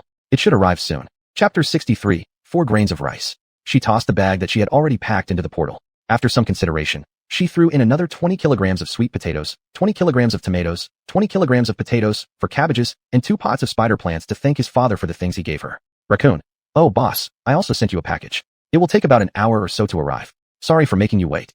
Barren helplessly waited for another hour. In Raccoon's package were various meats, high-grade nutrient liquids in all sorts of flavors, and all kinds of warm quilts and charcoal. Barren could only select meats he hadn't bought, then packed more. 20 kilograms of leeks, a large piece of hot pot base, 5 kilograms of lettuce, 50 kilograms of rice, 50 kilograms of flour, for grass patches, and shipped them back. The next day, she received packages from 112233 and Plum is Not Pear, mostly filled with food, and also some items for warmth. Charcoal stoves, beehive coal, everything was included. Why did they keep feeding her food? Barren couldn't help but smile wryly at the thought. She had acres of farmland. How could she starve? She also returned to each of them 20 kilograms of leeks, 20 kilograms of sweet potatoes, 20 kilograms of potatoes, 20 kilograms of tomatoes, a big chunk of hot pot base, 5 kilograms of lettuce, 20 kilograms of rice, and 2 pots of spider plants. The value was much higher than what they had given her. Barren was the type who wouldn't take advantage of others. She liked to reciprocate kindness. These things mattered to her not because of their intrinsic value, but rather whether she felt happy or willing to give. On August 4th, Earthstar welcomed the storm month. The specific manifestation was Barren woke up to find it still pitch black inside. She opened the curtains, but outside was still pitch black. She checked her personal terminal. It was already 6 in the morning. Normally, at this time, it would be light outside by now. Is this the legendary storm month?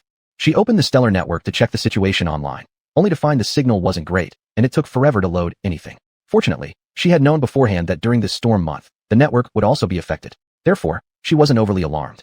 Thinking of something, she opened the planet protection shield system to check, and found the energy consumption was significantly higher than usual. The scenery outside the protective shield was completely different from the inside. Countless black particles were zipping through the universe, densely packed without end.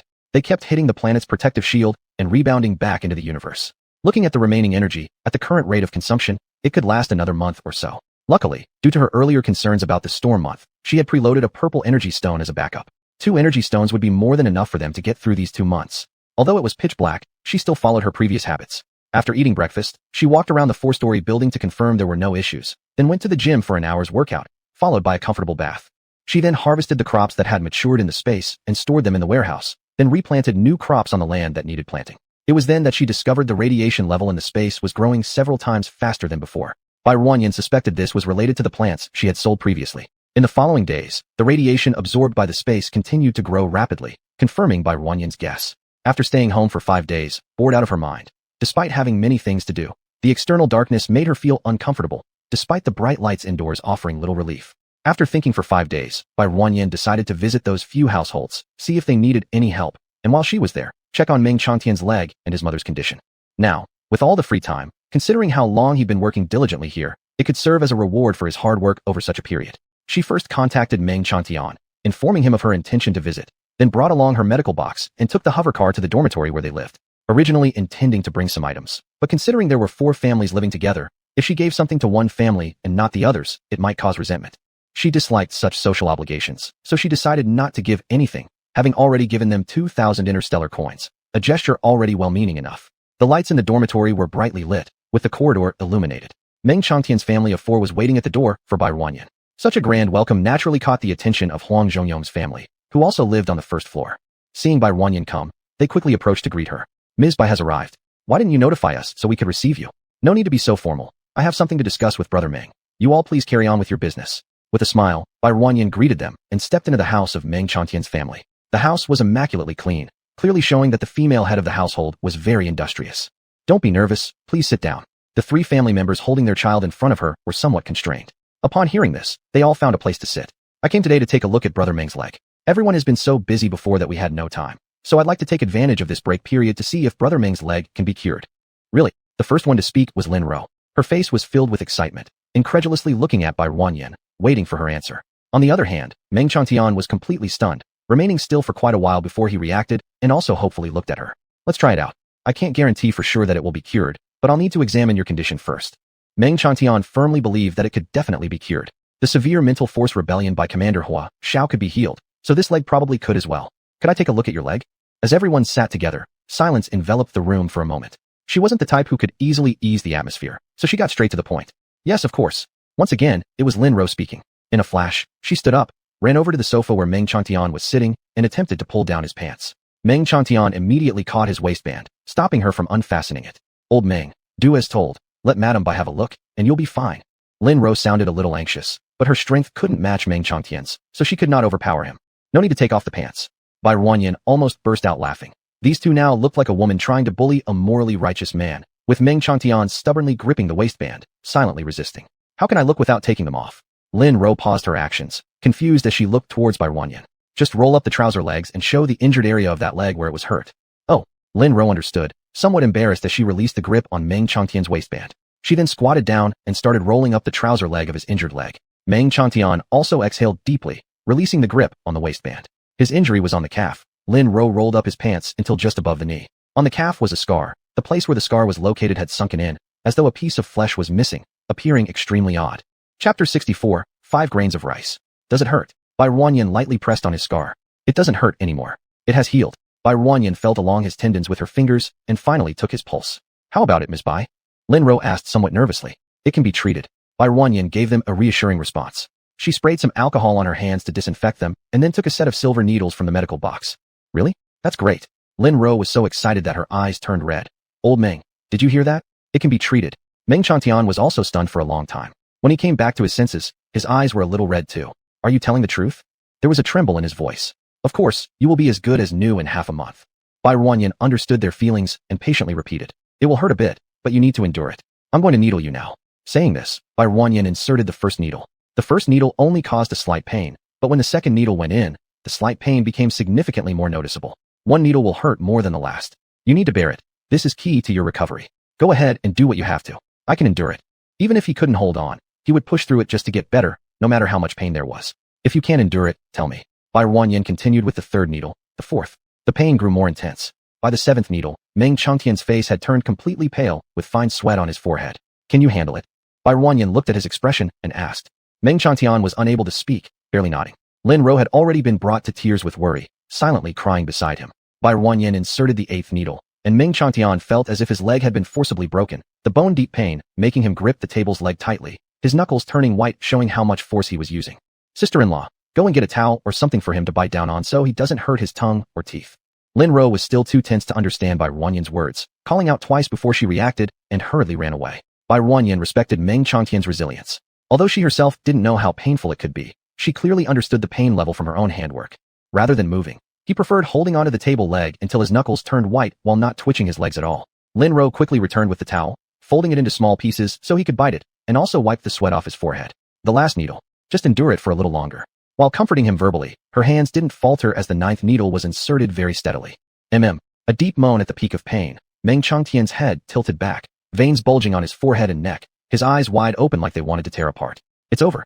Hang on for 15 more minutes, Bai Ruanyan said as she placed the remaining needles back in the medical box. Meng Changtian was now unable to utter a single word, though after the needle was inserted the pain lessened a bit, it continued relentlessly. He could only bite down on the towel without letting go, enduring silently in his mind. Bai Ruanyan directed her gaze towards Meng Changtian's mother sitting on the other side of the sofa. Zhao Hui. Auntie, let me take a look at you as well. After finishing her sentence, she got up and sat next to Zhao Hui. I think I don't need treatment. The old lady's eyes flashed a moment of panic. Watching her son endure such pain with those needles, she feared her aged limbs might not withstand similar torture. Ms. Elder, refusing medical care because of fear is not right.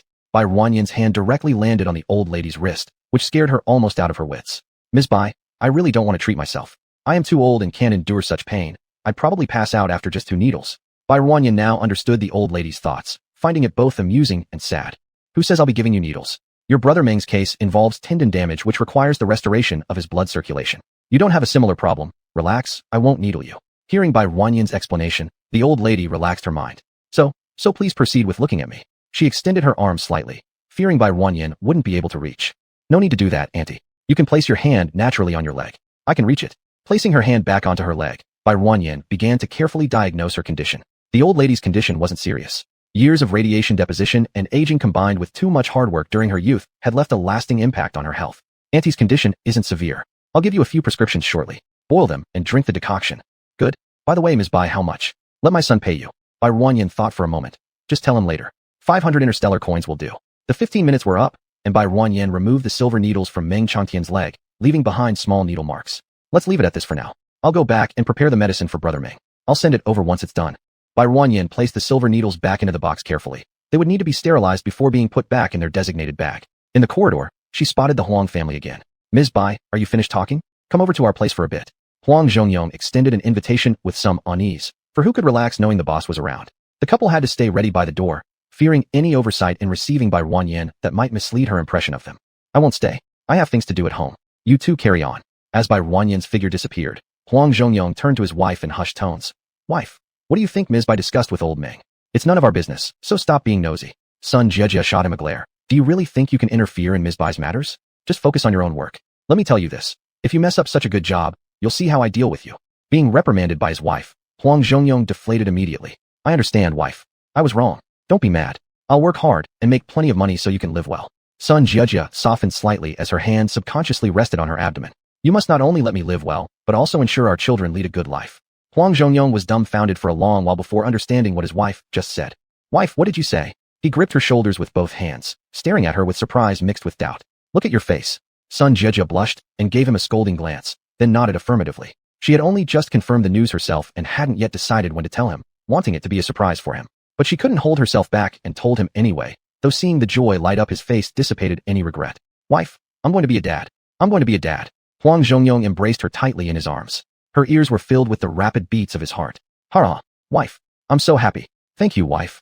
Huang Zhongyong and Sun Jejia had been married for 3 years, but Huang Zhongyong had mostly been stationed with the military, rarely returning home. Even when he came home, he stayed only briefly, often called back after just a few days, and thus the young couple hadn't managed to have a child. Now that they finally succeeded, how could Huang Zhongyong not be thrilled? Chapter 65, 6 Grains of Rice. As soon as Bai Ruanyan returned home, she started to prepare medicine for Meng Changtian. There were some hidden ailments in his body, and his leg needed to be soaked in medicinal soup every day. She packed the oral medications and those for soaking the legs separately, clearly marking their purposes on each bag with a pen. Then, she also prepared medicine for Zhao Hui, providing 7 days' worth for both mother and son. Nowadays, people in the Starry Sea have never drunk herbal decoctions, let alone boiled them. So she prepared 2 sandpots for cooking the medicine and exchanged a deep metal foot-soaking bucket for Meng Changtian from her space book, deliberately avoiding iron material buckets due to possible reactions between iron and the herbal medicine. Carrying all the items, she ran over to Meng Changtian's house again, handing over everything to Lin Ro. She explained clearly which bag contained what for whom, although they were already marked.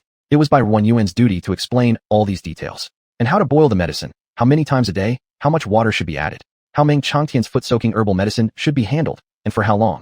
She gave clear instructions about everything. Lin Ro indicated that she had remembered everything. Only then did Bai Ruanyan feel at ease. Now we can't buy sandpots anymore, so I've brought over the 2 from my place. And this bucket is for Brother Meng to soak his leg. Bai Ruanyan handed over the 3 items to Lin Ro, who immediately took them. Miss Bai, thank you for going to all this trouble. How much are all these items? We'll pay you. Lin Ro said right away. I mentioned it to Aunt before. 500 space coins will cover the cost of treatment and herbs. As for these 2 sandpots and the bucket, consider them as my gift to you. Giving them for free wouldn't do, nor would charging too much. She could only symbolically request a small fee. All right, I'll transfer it now. Lin Ro quickly opened her personal terminal and transferred 500 space coins to Bai Ruanyan. Her mind was swirling with a mixture of confusion and excitement, not thinking twice about it. Only after Bai Yuan left, when Lin Ro accompanied Meng Chantian while he soaked his feet, did she realize they had taken advantage of Miss Bai's generosity. It's all my fault. I didn't notice earlier today. Lin Ro felt some self-reproach. It's not your fault. You were terrified today and busy all day boiling medicine for me and Mom. Neither Mom nor I noticed. So how could it be your fault? Meng Chantian gently comforted her. Lin Ro leaned against him as the couple whispered to each other. How does your leg feel now? Any sensations? Lin Ro looked at the leg being soaked in the bucket, worry flickering in her eyes. Meng Chantian's calf was submerged in brownish-yellow herbal soup, steam rising periodically. They had to occasionally add hot water to keep the liquid hot, but not scalding. Miss Bai said that this helps absorb the medicine, and every evening, it needs to be soaked for at least half an hour. I don't feel anything except the warmth, Meng Chantian answered. Does your leg still hurt? Earlier, your face turned pale during the acupuncture. Not anymore. It only hurt for those 10 or so minutes. After the needle went in, the pain slowly subsided, and I felt especially relaxed. He patted her head, comforting her. Did it scare you? Don't worry. Miss Bai said there won't be daily sessions, just once every 3 or 4 days. As symptoms improve, the pain will decrease gradually. That's good. Relief spread through Lin Ro. Hearing that the frequency of acupuncture would reduce as the leg healed, she calmed down. She knew how much he cared about his injured leg, how it always hurt on rainy days. Yet he endured the pain silently until she discovered that his leg would unconsciously tremble during sleep. Sometimes, he would gaze blankly at his leg. She knew about all these things. Now that Miss Bai said his leg could be cured, she was happy for him, just as she was glad for herself. On the third day, Bai Yuan visited the Meng family once more, giving Meng Chantian another acupuncture session and diagnosing his pulse again. Initially timid, Huang Zhongyong and his wife became accustomed to seeing their superior officer every few days. They no longer waited foolishly outside Bai Yuan's home. Though curious about what Miss Bai was doing at the Mengs, Huang Zhongyong followed his wife's advice, concerning himself only with what mattered. Each day, he dumbly asked son Jiejia, Honey, why isn't your belly getting bigger yet?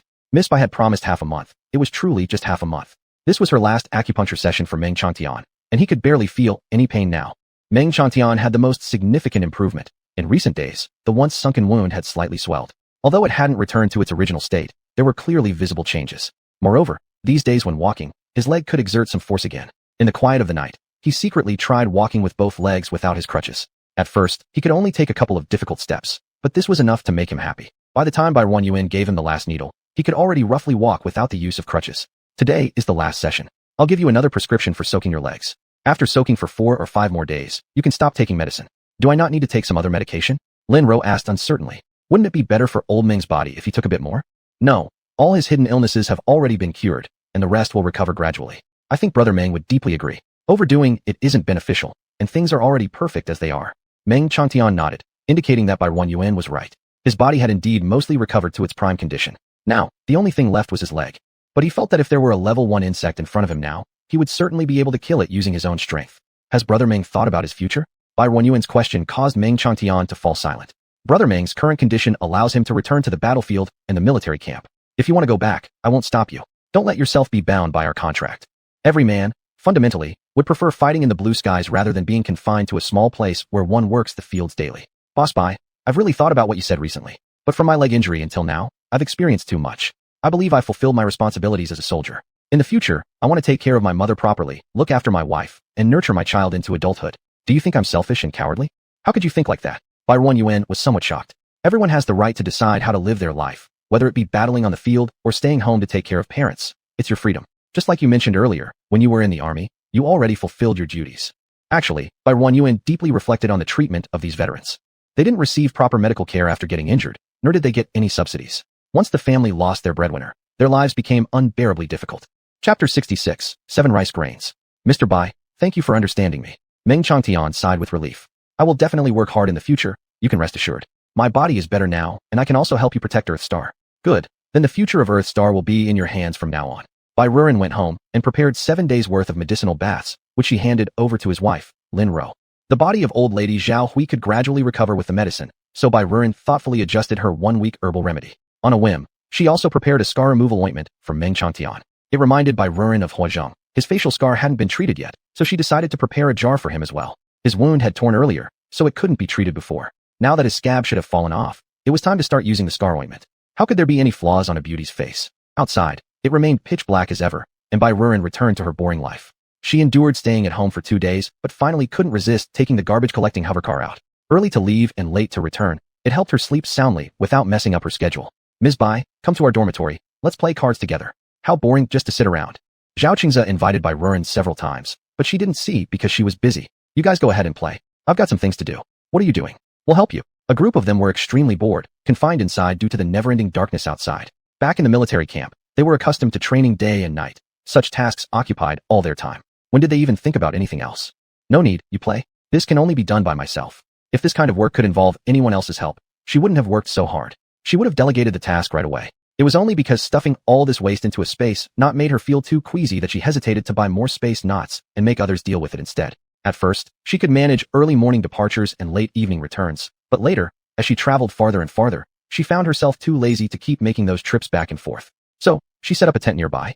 She placed a large bed and a few bright lamps inside the tent, lighting it up like daytime. Just beyond the safe zone. Recently, the radiation values absorbed in her space seemed to increase rapidly. It was enough for her to exchange for a level 3 protective shield. She originally wanted to save the points to trade for a level 6 shield. Anyone who could choose a better option would always take that, wouldn't they? But currently, she had no other choice. The radiation simply wasn't enough. Once she activated the level 3 shield, she could sleep soundly at night without worry. The hover car could not only fly in the sky and drive on land, but it could also swim underwater. For trash in rivers and seas, Barren could either dive underwater in her hovercar or let robots scoop the trash using nets. She collected everything along with the nets straight into her space and retrieved the nets afterward. Most river and stream water smelled foul already, and Barren detected no sign of life within them. The sea water fared no better. Millennia of garbage sedimentation severely degraded the water quality, causing various elements to exceed standard limits. Also, due to millennia of sunlight deprivation, every water source emitted an unbearable stench.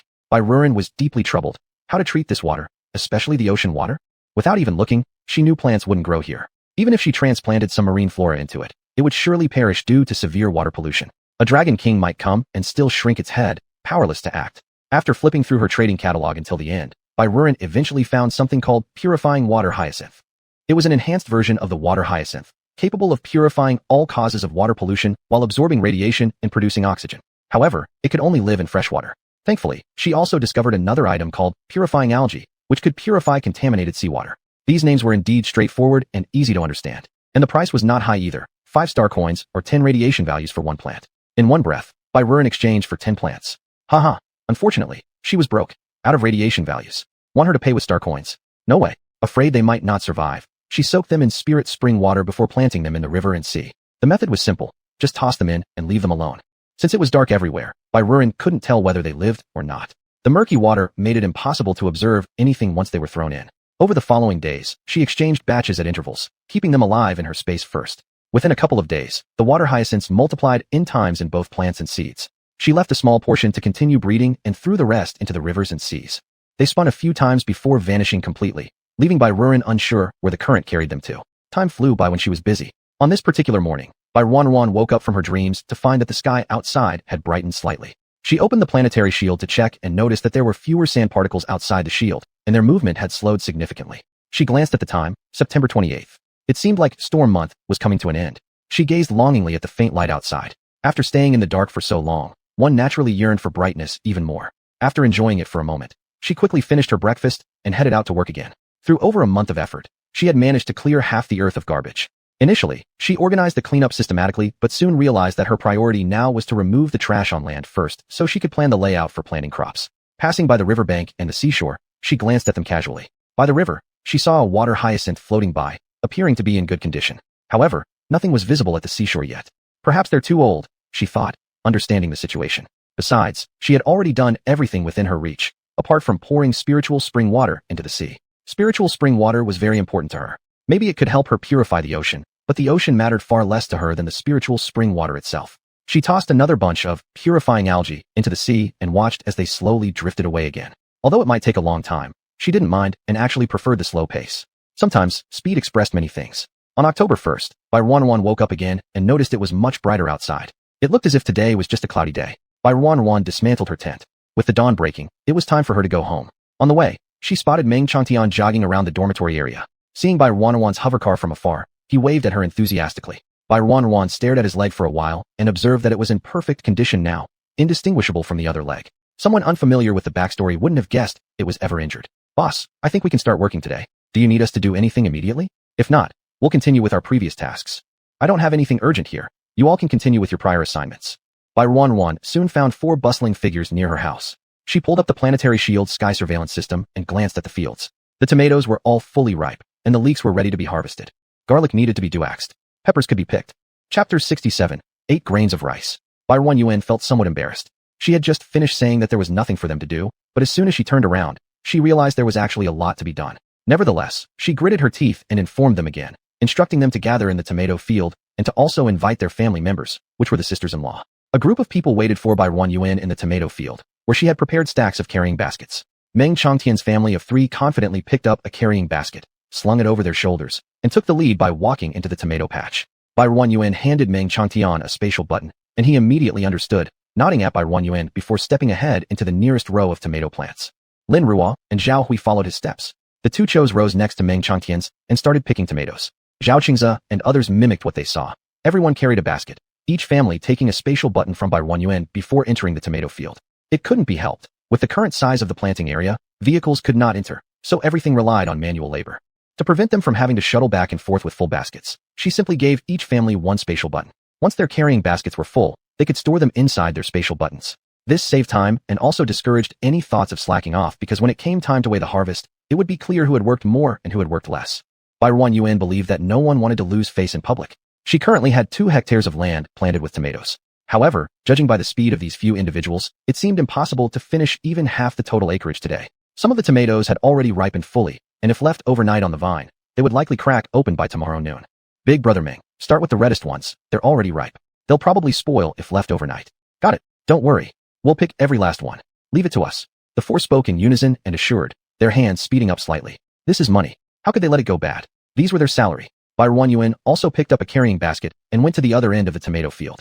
Carrying the basket was purely for show. When she picked tomatoes, they were automatically stored into her space. From morning until evening, this large group of people had been working nonstop. If it hadn't become too dark to see, they definitely would have kept going. When Barren Yuan plucked the last bright red tomato and put it into her space, she quickly called everyone to stop. Let's head home. That's all for today. Some still hesitated and picked a few more tomatoes before leaving under Barren Yuan's urging. After a day of hard work, everyone was tired. But remembering that all this belonged to Ms. Bai, they all wanted to help her get as much done as possible. They were adults, so they all understood. It only benefited them if Ms. Bai did well. Everyone's worked hard today. Looking at the faces lined with fatigue, Barren Yuan felt somewhat apologetic. Each man stepped forward and handed over their spatial buttons to Barren Yuan. Without checking the contents inside, she immediately pocketed them all. After everyone had worked hard all day, it would be disheartening to count each spatial button's content right then and there. Everyone go rest. It was tiring today, and I deeply appreciate your efforts.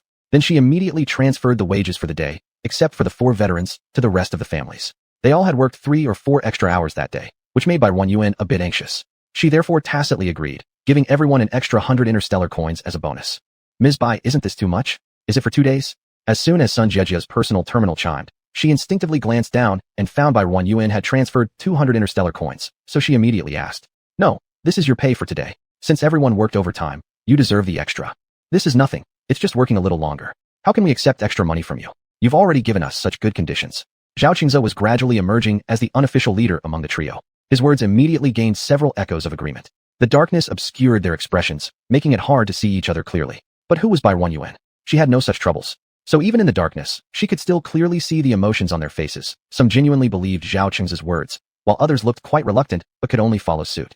Barren Yuan didn't harbor any special feelings toward them, whether they thought they should return the extra money or keep it. She felt it didn't matter. Sometimes, interest comes first between people, then follows emotion. She had hired them for a price, and they had worked hard to earn it. What they received was all that they deserved. It was all for living. There was nothing shameful about it. Although some of them had their own little schemes, when working, they were extremely serious and responsible, putting in every effort to do the work she assigned. She wasn't their parent or guardian. Why should she educate them on their values and outlooks on life? She thought they were fine as they were now. As long as they listened to her, everything else didn't seem so important. Didn't we already agree? There are principles between us. Since you guys worked overtime today, I'll pay your overtime wages accordingly. The amount is a bit more than usual, but everyone has worked very hard. So what's extra is your reward. As for the 4 Big Brothers bonuses, they will be included in your salaries at the end of the month. It's not early anymore. Everyone go home and rest quickly. We need to continue picking tomatoes tomorrow, starting at 8 o'clock. Don't be late, or I'll deduct your money. She said the last sentence jokingly, then she urged everyone to go back, before she returned home herself on the levitating car. The next morning, the 4 families neatly gathered once again in the tomato field. Lin Ruo's mother-in-law Zhao Hui had worked too hard yesterday, and she felt soreness in her arms and legs when she woke up. Her son and daughter-in-law insisted she stay at home to rest. How could Zhao Hui agree? After picking all day yesterday, She clearly saw that in just 2 months under the darkness, the tomatoes hanging from the branches had basically all turned red. When she picked them yesterday, she also noticed 1 or 2 bad ones, and with such a large patch of land, how long would it take to pick them all? Ms. Bai was a great benefactor to their entire family. If there was any way they could help her, they surely would. She was adamant that she'd go. I'll just work slowly, I won't overexert myself. In the end, Meng Changtian said, if you exhaust yourself into illness, it's not only trouble for us, but also for Ms. Bai. Do you want her to worry about you? Besides, if you're sick, it would cost quite a bit for treatment. So, the old lady reluctantly stayed at home, careful not to cause trouble for Bai Ruanyuan. Yesterday, they estimated they only finished a quarter of the task. Fortunately, everyone was picking the ripest tomatoes, and they did the same today, first picking the ripest tomatoes, and then those slightly less ripe. After 4 days, all the tomatoes from the 2 hectares of land were harvested. Everyone was exhausted, and Bai Ruanyuan said, tomorrow everyone gets a day off, including our 4 big brothers. Everyone come over to my place for dinner tonight. You've all worked so hard these few days. Having interacted with Bai Ruanyuan for many days now, everyone knew her food was incredibly delicious.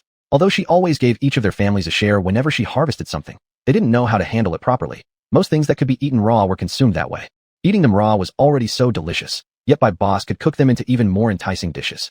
How could anyone not be curious? Especially the sisters-in-law. So when Bai Ruanyuan invited them for dinner, everyone was excited. The sisters-in-law were particularly thrilled, saying they wanted to assist Bai Ruanyuan and learn from her at the same time.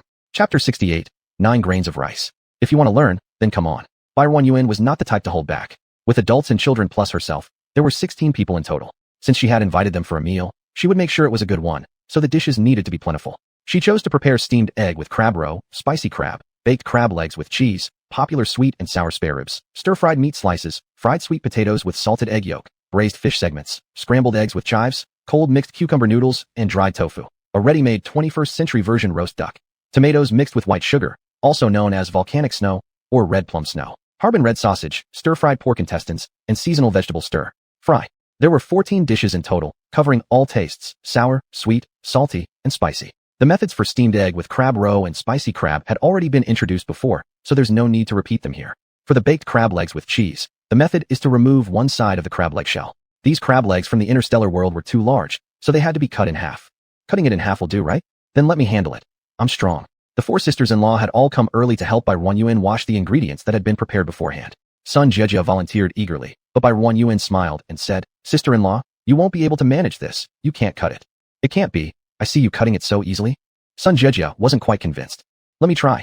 Bai Ruanyuan obediently handed her the knife and stepped aside. Sun Jejia stood in the place Bai Ruanyuan had just vacated, mimicking Bai Ruanyuan's actions, lifting a crab leg to slice it. The crab leg didn't budge an inch. She changed tactics, raising the knife high and bringing it down hard. The machine could tell that a great deal of force was used, but the knife got stuck halfway, unable to move up or down, and couldn't be pulled out. What happened? Sun Jejia hadn't expected such a difference. Using all her strength, she managed to split it only a small part, nowhere near as well as Bai Ruanyuan had done before.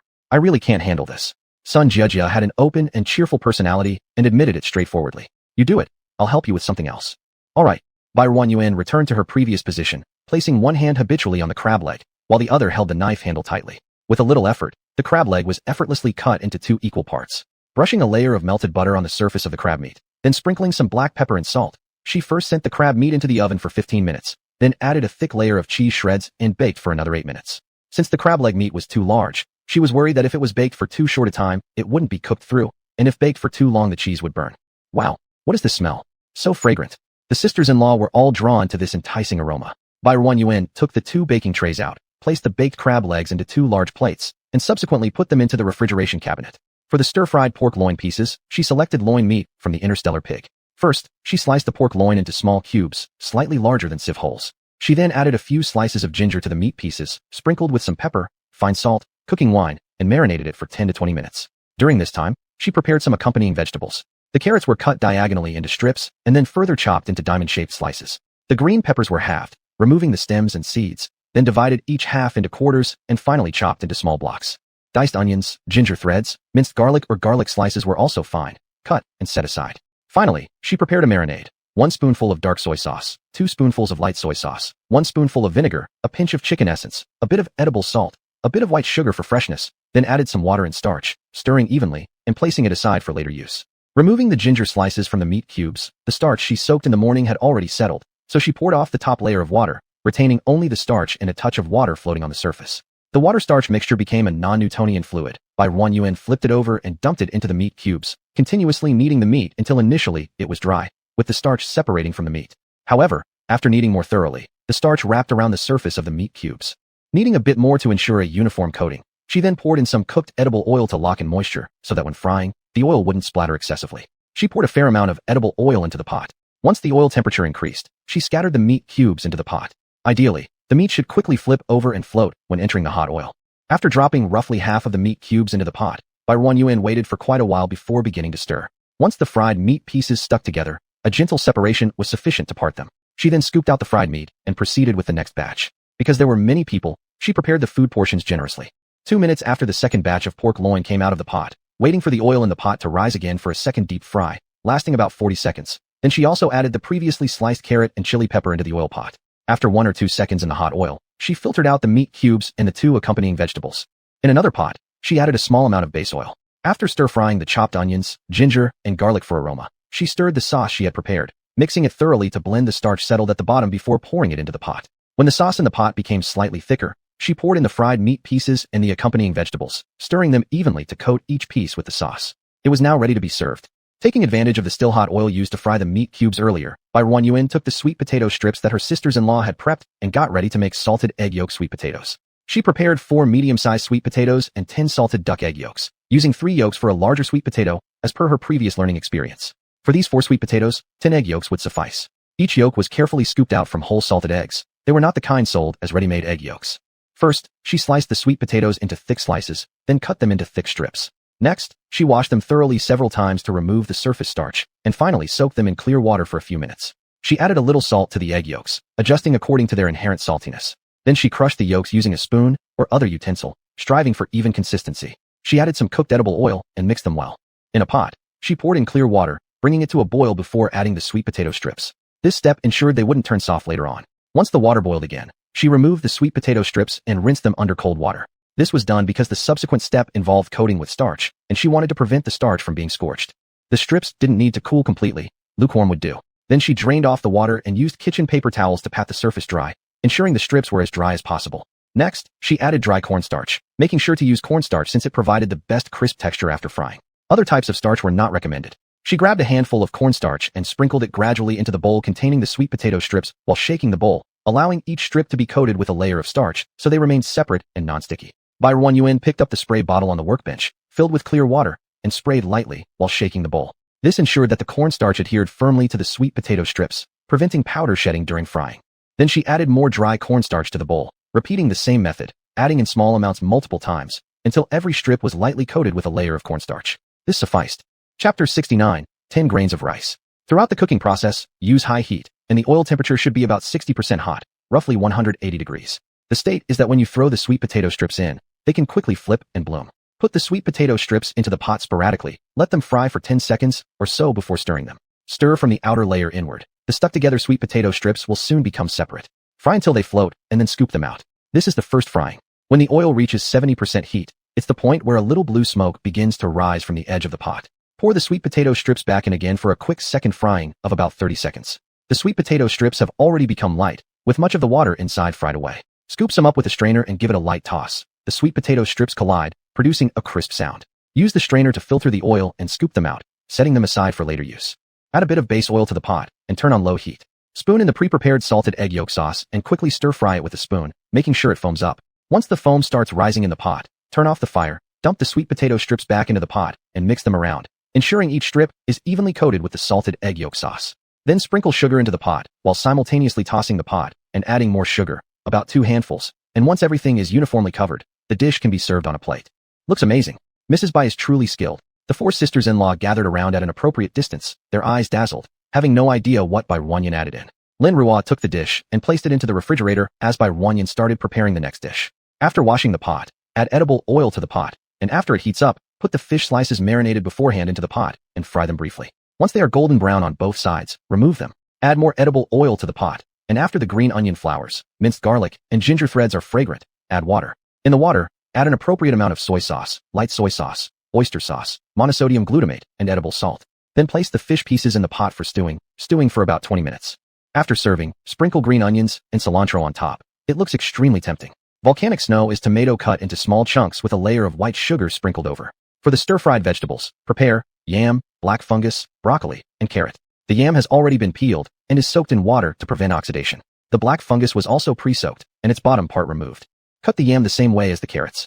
First, cut it diagonally into sections, then cut it into rhombic pieces, still keeping them soaked in water. The carrots were similarly shaped into rhombic pieces. The broccoli was also chopped into small flowerets and soaked in water with some edible salt added to eliminate any pesticide residue on its surface. Boil water in the pot, add salt and a little oil. Then blanch the broccoli and yam slices. Boil for 1 minute after the water comes to a boil, and then remove the broccoli and yam slices. Place the blanched broccoli and yam slices into cold water to cool them rapidly. Drain the water thoroughly, which maintains the crunchy texture of the broccoli and yam and keeps the color of the broccoli bright green. Reboil the water in the pot and add the wood ears and carrots for blanching. Cook for 1 minute after the water boils, then remove the wood ears and carrot slices, cooling them in cold water. Afterward, drain them completely and set them aside. Heat up some oil in the pot and sauté green onions, ginger crumbs, and garlic crumbs.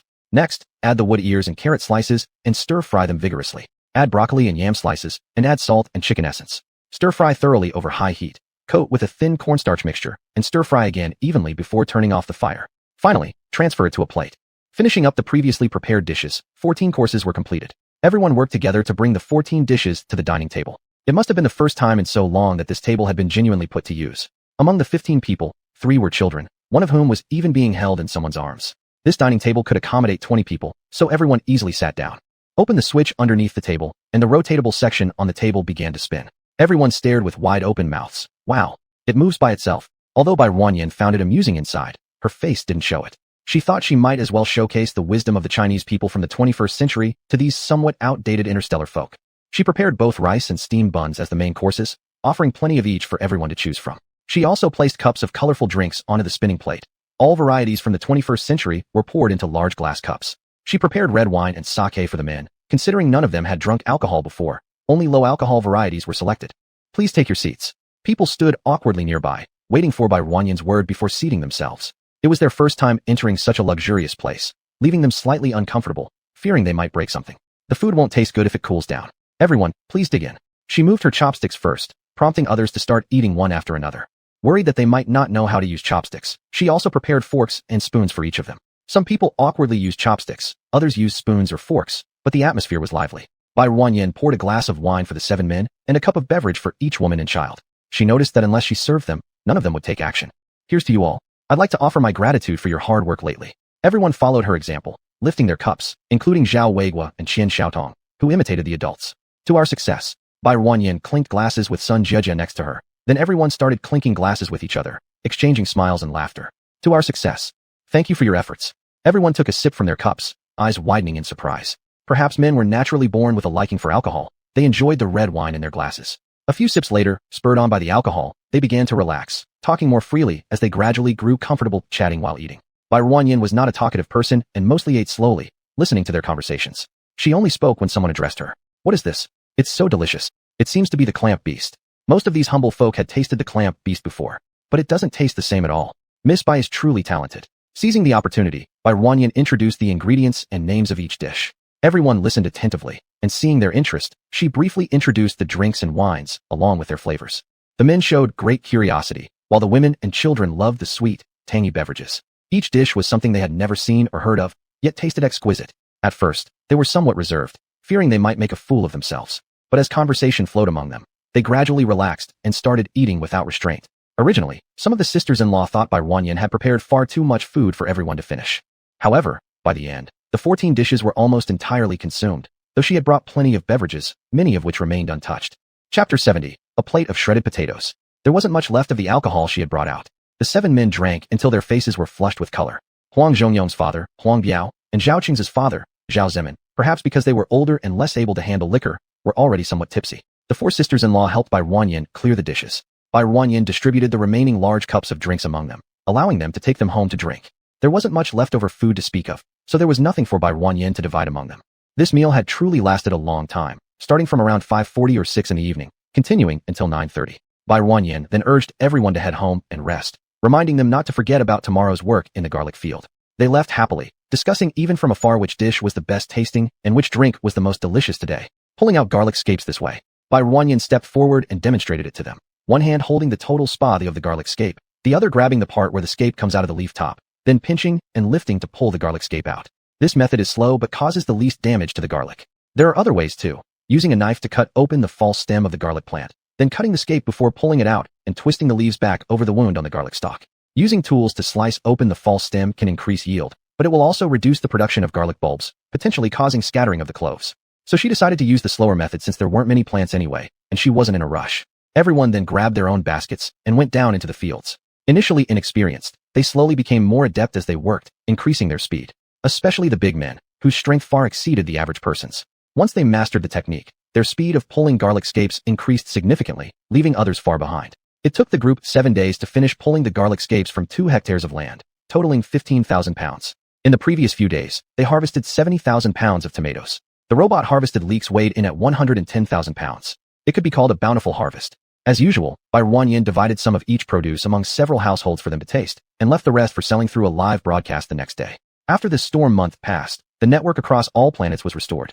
Huijing and his mother likely contacted her as soon as the network came back online. Pangolin, Persimmon isn't pear, and 112,233. Also sent greetings and tactfully inquired when the store would reopen and when the next live stream would be. Barren replied to each one. She set the store status to operational, and within 2 minutes received several orders in the back end. As per usual, she forwarded the orders to Meng Chantian and posted a live stream preview. Huijing. Picture. Huijing. This is the plant you sent me before, it's growing well. Barren glanced at the picture, noticing that it indeed looked lusher than before. Barren. Well taken care of. Huijing. I see you've posted a live stream preview. What kind of plants will be available tomorrow? Barren. Leeks, tomatoes, and garlic scapes. You haven't tasted garlic scapes yet. Are you interested? I can send you some tomorrow. It tastes great stir-fried with shredded or sliced meat. A small upward curve appeared unconsciously on Huijing's lips as he replied. Good idea. In fact, a lot of what she had previously sent still hadn't been eaten, but for some reason, he really enjoyed the feeling. Of course, he wouldn't refuse anything Barren willingly offered. Early the next morning, Barren sent him 10 pounds. After Meng Chantian and the others finished sending out the parcels, they continued building on the planet. They noticed that the boundaries around them had become surprisingly empty. The mountains of garbage they used to see had vanished completely. The four were greatly startled. After checking thoroughly around the area, they eventually reported the issue to Barren. Boss, all the garbage nearby has disappeared. We don't know what took it away. It's exceptionally clean here. We checked around and found absolutely nothing. We're applying to borrow a hover car to investigate further. Barren just remembered she hadn't told them about what she did. There's no need to investigate. I cleaned it up during storm month. After the four saw this, they all fell silent collectively, slightly embarrassed that they felt negligent. Those 2 months, while they were idle in their rooms, their boss had actually been personally collecting trash. This made them feel like freeloaders. Boss, next time if you do anything, please involve us. We are your employees after all. How can you let the boss work alone while we just watch? This makes us very self-conscious. How can we face receiving our salaries from you? Barren, upon seeing the message, replied right away. Noted, I'll definitely call on you all next time. With their concerns addressed, the 4 men felt much better and threw themselves into work with renewed vigor. If their delicate-looking boss could work so hard, they, as big, strapping men, certainly couldn't be outdone by her. It would just be embarrassing. Hello everyone. Welcome back to Earth Live Streaming. This is Softy. Dora, it's been ages. Dreamland. Missed you, streamer. Jojo. So happy to hear your voice again. Little Yangzi. Over these 2 months, I've lost several pounds from waiting for you. Baby, slept my days away, lost all sense of time. Flying treasure. When will there not be a storm month? Truly, I don't want to go through that again. Research freak Xiaolu. Easy solution. Get the streamer to give us samples of her tissue or blood. Once we figure out her planting talent, every planet can grow plants. Goajalit. There's another troll. Lock him in the troll dungeon immediately. Boa Saigua. Why do trolls keep showing up? Goajalit. Streamer, make me a moderator, and I'll lock all trolls up for you. Barren clicked on S name and assigned him the role of moderator. Moderator. Goajalit. Wow, you really made me one. You're truly generous, streamer. Moderator. Goajalit. Just watch me kick these trolls out, no worries. Barren chuckled softly at his antics before getting down to business. In the past few days, I harvested some more vegetables. There are familiar ones like tomatoes and leeks, and a new kind of vegetable called garlic scapes. Barren held up 3 or 4 garlic scapes for the audience to see. This is a garlic scape. It is pulled from a plant named garlic. The small bud at the top is its flower bud. If matured, it holds the seeds of garlic. Of course, the ones I have in hand aren't matured yet, so the contents inside cannot be used as seeds. Today, I'll teach you all how to eat garlic scapes. The first method, raw consumption. These have already been cleaned beforehand. But remember, you must wash them thoroughly before preparing them yourselves. Chapter 71. 2 plates of shredded potatoes. Pinch off the small buds on top. I don't like their texture, though they are edible. Cut them into pieces, place them in a small basin, sprinkle with an appropriate amount of table salt, add sour nutritional liquid and spicy nutritional liquid. After soaking overnight or for 3 to 4 hours, consume it. The purpose is to infuse the sour and spicy flavors, making it tastier. I've prepared some that were soaked earlier. Let everyone try it. She took out the garlic sprouts she had soaked in the morning from the fridge, put some into 5 plates, then placed them on the virtual sensor. Now, she could upload 35,000 sets of virtual data. The virtual data has been uploaded already, so interested friends can take a look. This texture is relatively crisp and refreshing, suitable as a side dish, but not ideal for eating alone. Those with delicate digestive systems might feel stomach discomfort if consumed excessively. 3,500 years. It can only be a side dish. Fruit. As the host said, the taste is tangy, spicy, and crunchy. I really like it. Now let's move on to the second recipe, stir-fried pork with garlic sprouts. We need a small bunch of garlic sprouts, pork, or any other meat. Today, I'm using pork tenderloin. After washing the garlic sprouts clean, cut them into small pieces, then set aside. The meat can be sliced into pieces or shredded. We'll shred it today. Heat up the oil in the pan, then put the shredded meat into the pot. Stir-fry until it changes color. Pour the garlic sprouts into the pot and stir-fry together. After stir-frying until cooked through, add brown nutritional liquid and table salt. Continue to stir-fry evenly. Once it reaches this state, it can be served. Turn off the heat. Serve on a plate. After showcasing it in front of everyone, it was divided into 5 portions and placed on the virtual sensor. 35,000 portions of virtual data for the stir-fried pork with garlic sprouts have been uploaded. Interested friends can take a look. In 2 minutes, we will start today's lottery. Make sure to come back quickly. 2 minutes passed. So now let's start the lottery. By 1 UN opened the lottery tool and entered 5 in the number of winners. Congratulations to Bella. Much appreciation. Congratulations, Wealth. Red envelope please. Doula's World. Raid. Please send your address to me privately via the backend, and the winning dishes will be sent out after the live stream ends.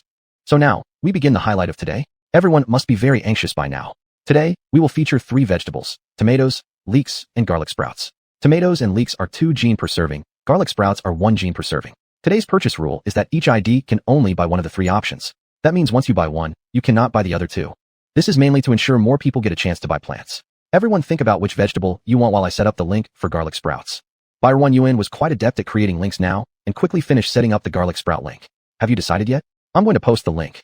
The 3 links appeared simultaneously, catching everyone off guard. Some panicked for a few seconds, and by the time they reacted, all 3 links had disappeared.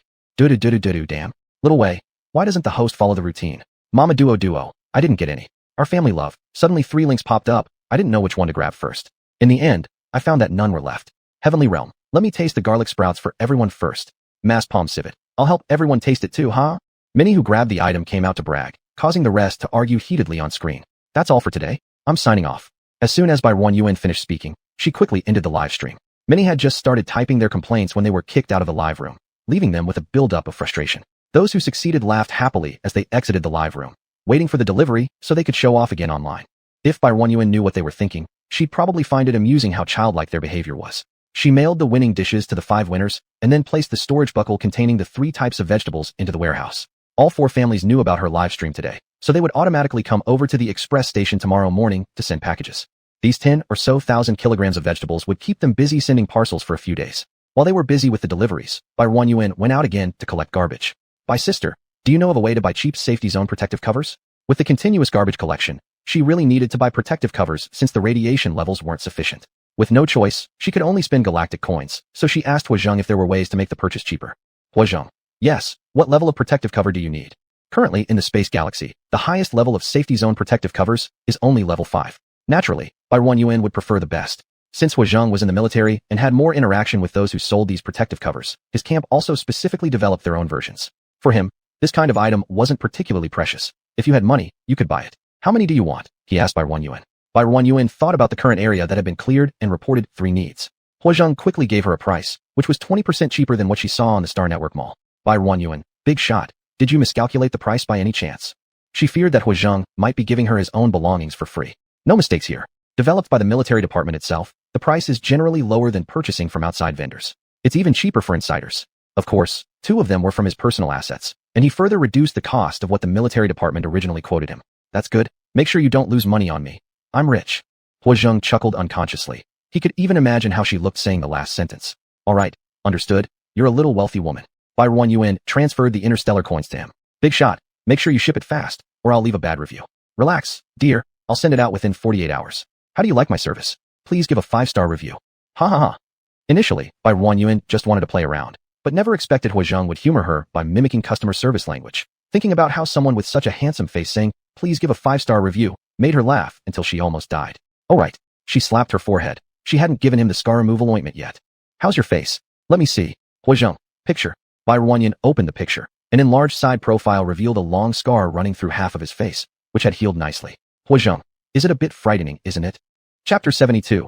3 dishes of shredded potatoes. Not scary. Barren Yuan comforted him. Such a scar made him look a bit like a ruffian. You look even handsomer like this. Huazhen's lips curled up. I have prepared the scar removal ointment. I will send it to you by mail shortly. Are you still at home? I'm still at home. Although Cheng Ji had tried many times to let him return to the military department, he always refused with the excuse that he was not fully recovered yet. Twice a day, and when the ointment runs out, your scar should be mostly gone. Understood, I'll follow the doctor's advice. He actually didn't care if there was a scar on his face. For soldiers, it was all about honor. He had more scars on his body, but since she hoped there wouldn't be any on his face, he'd comply accordingly. Oh yeah, Barren Yuan opened the list of 10 people he sent her before, circled 3 names, and sent them over. Could you help me contact these 3 people and see if they are willing to immigrate here? Isn't it too soon? Didn't we just add new people recently? Huazhen was somewhat surprised. The last addition was only 2 months ago. To build the city and take care of the fields, for people aren't enough. I will help you contact them, and I can reply shortly. Great. The 2 ended their conversation, and Huazhen immediately got someone to contact those 3. These 3 already knew about Zhao Cheng's group of 3, and now that someone came asking them, how could they give up such a good opportunity? They all eagerly agreed, then turned around and told their families to quickly pack their things while applying for immigration on the official website of Earthstar. Living where isn't living?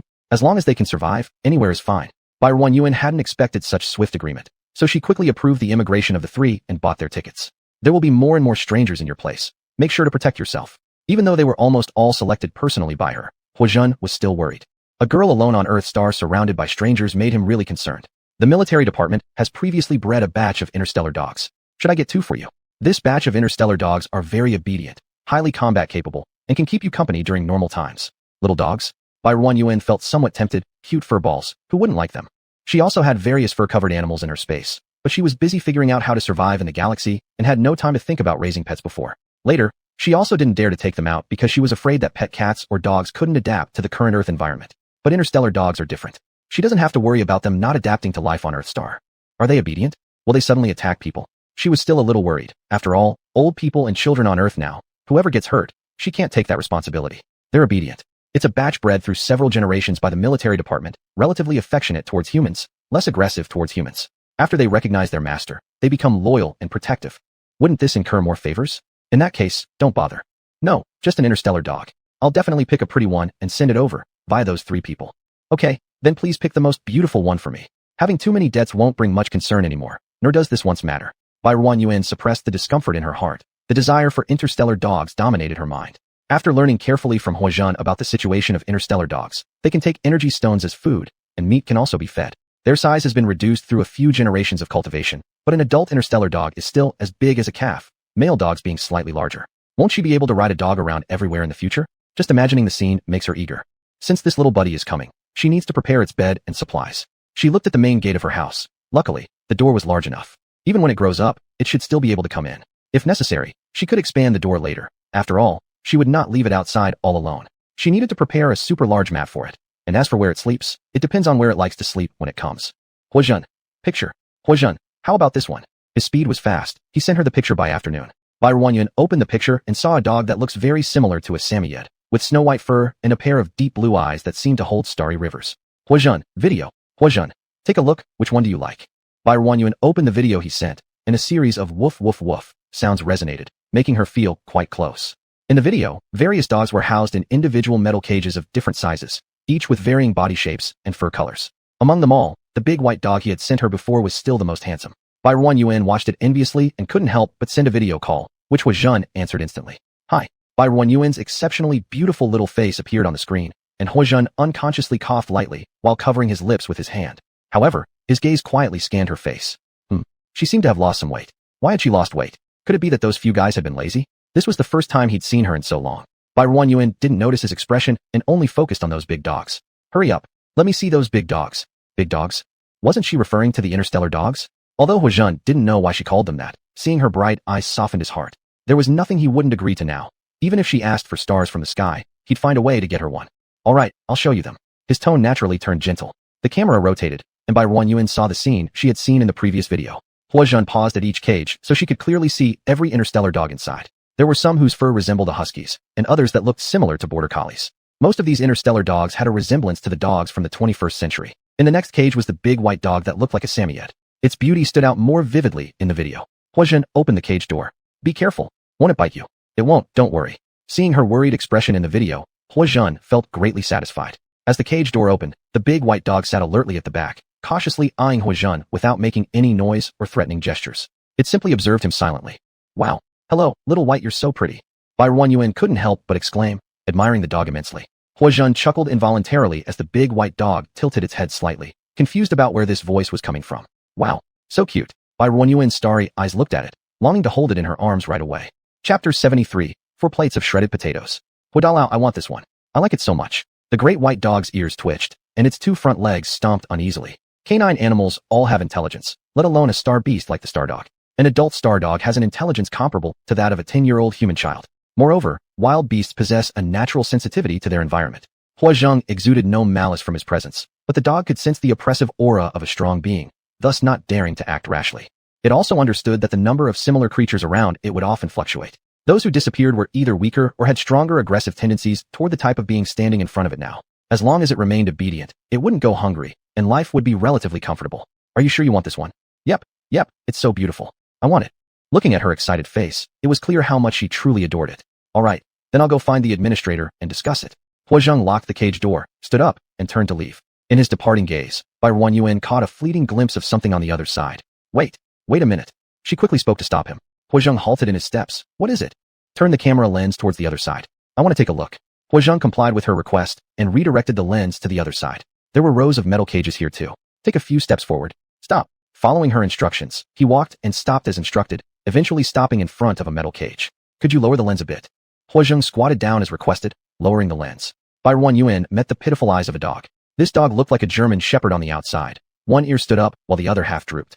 It was the size of a 2-month-old puppy, whereas the previous great white dog was already as big as an adult Samoyed. At this moment, the little dog was sitting squatting inside its cage, hugging 2 metal bars with its front paws, looking at Huazhen with a pair of black, mournful eyes. This dog is so small. How many months old is it? I'm not sure. Huazhen wasn't sure either.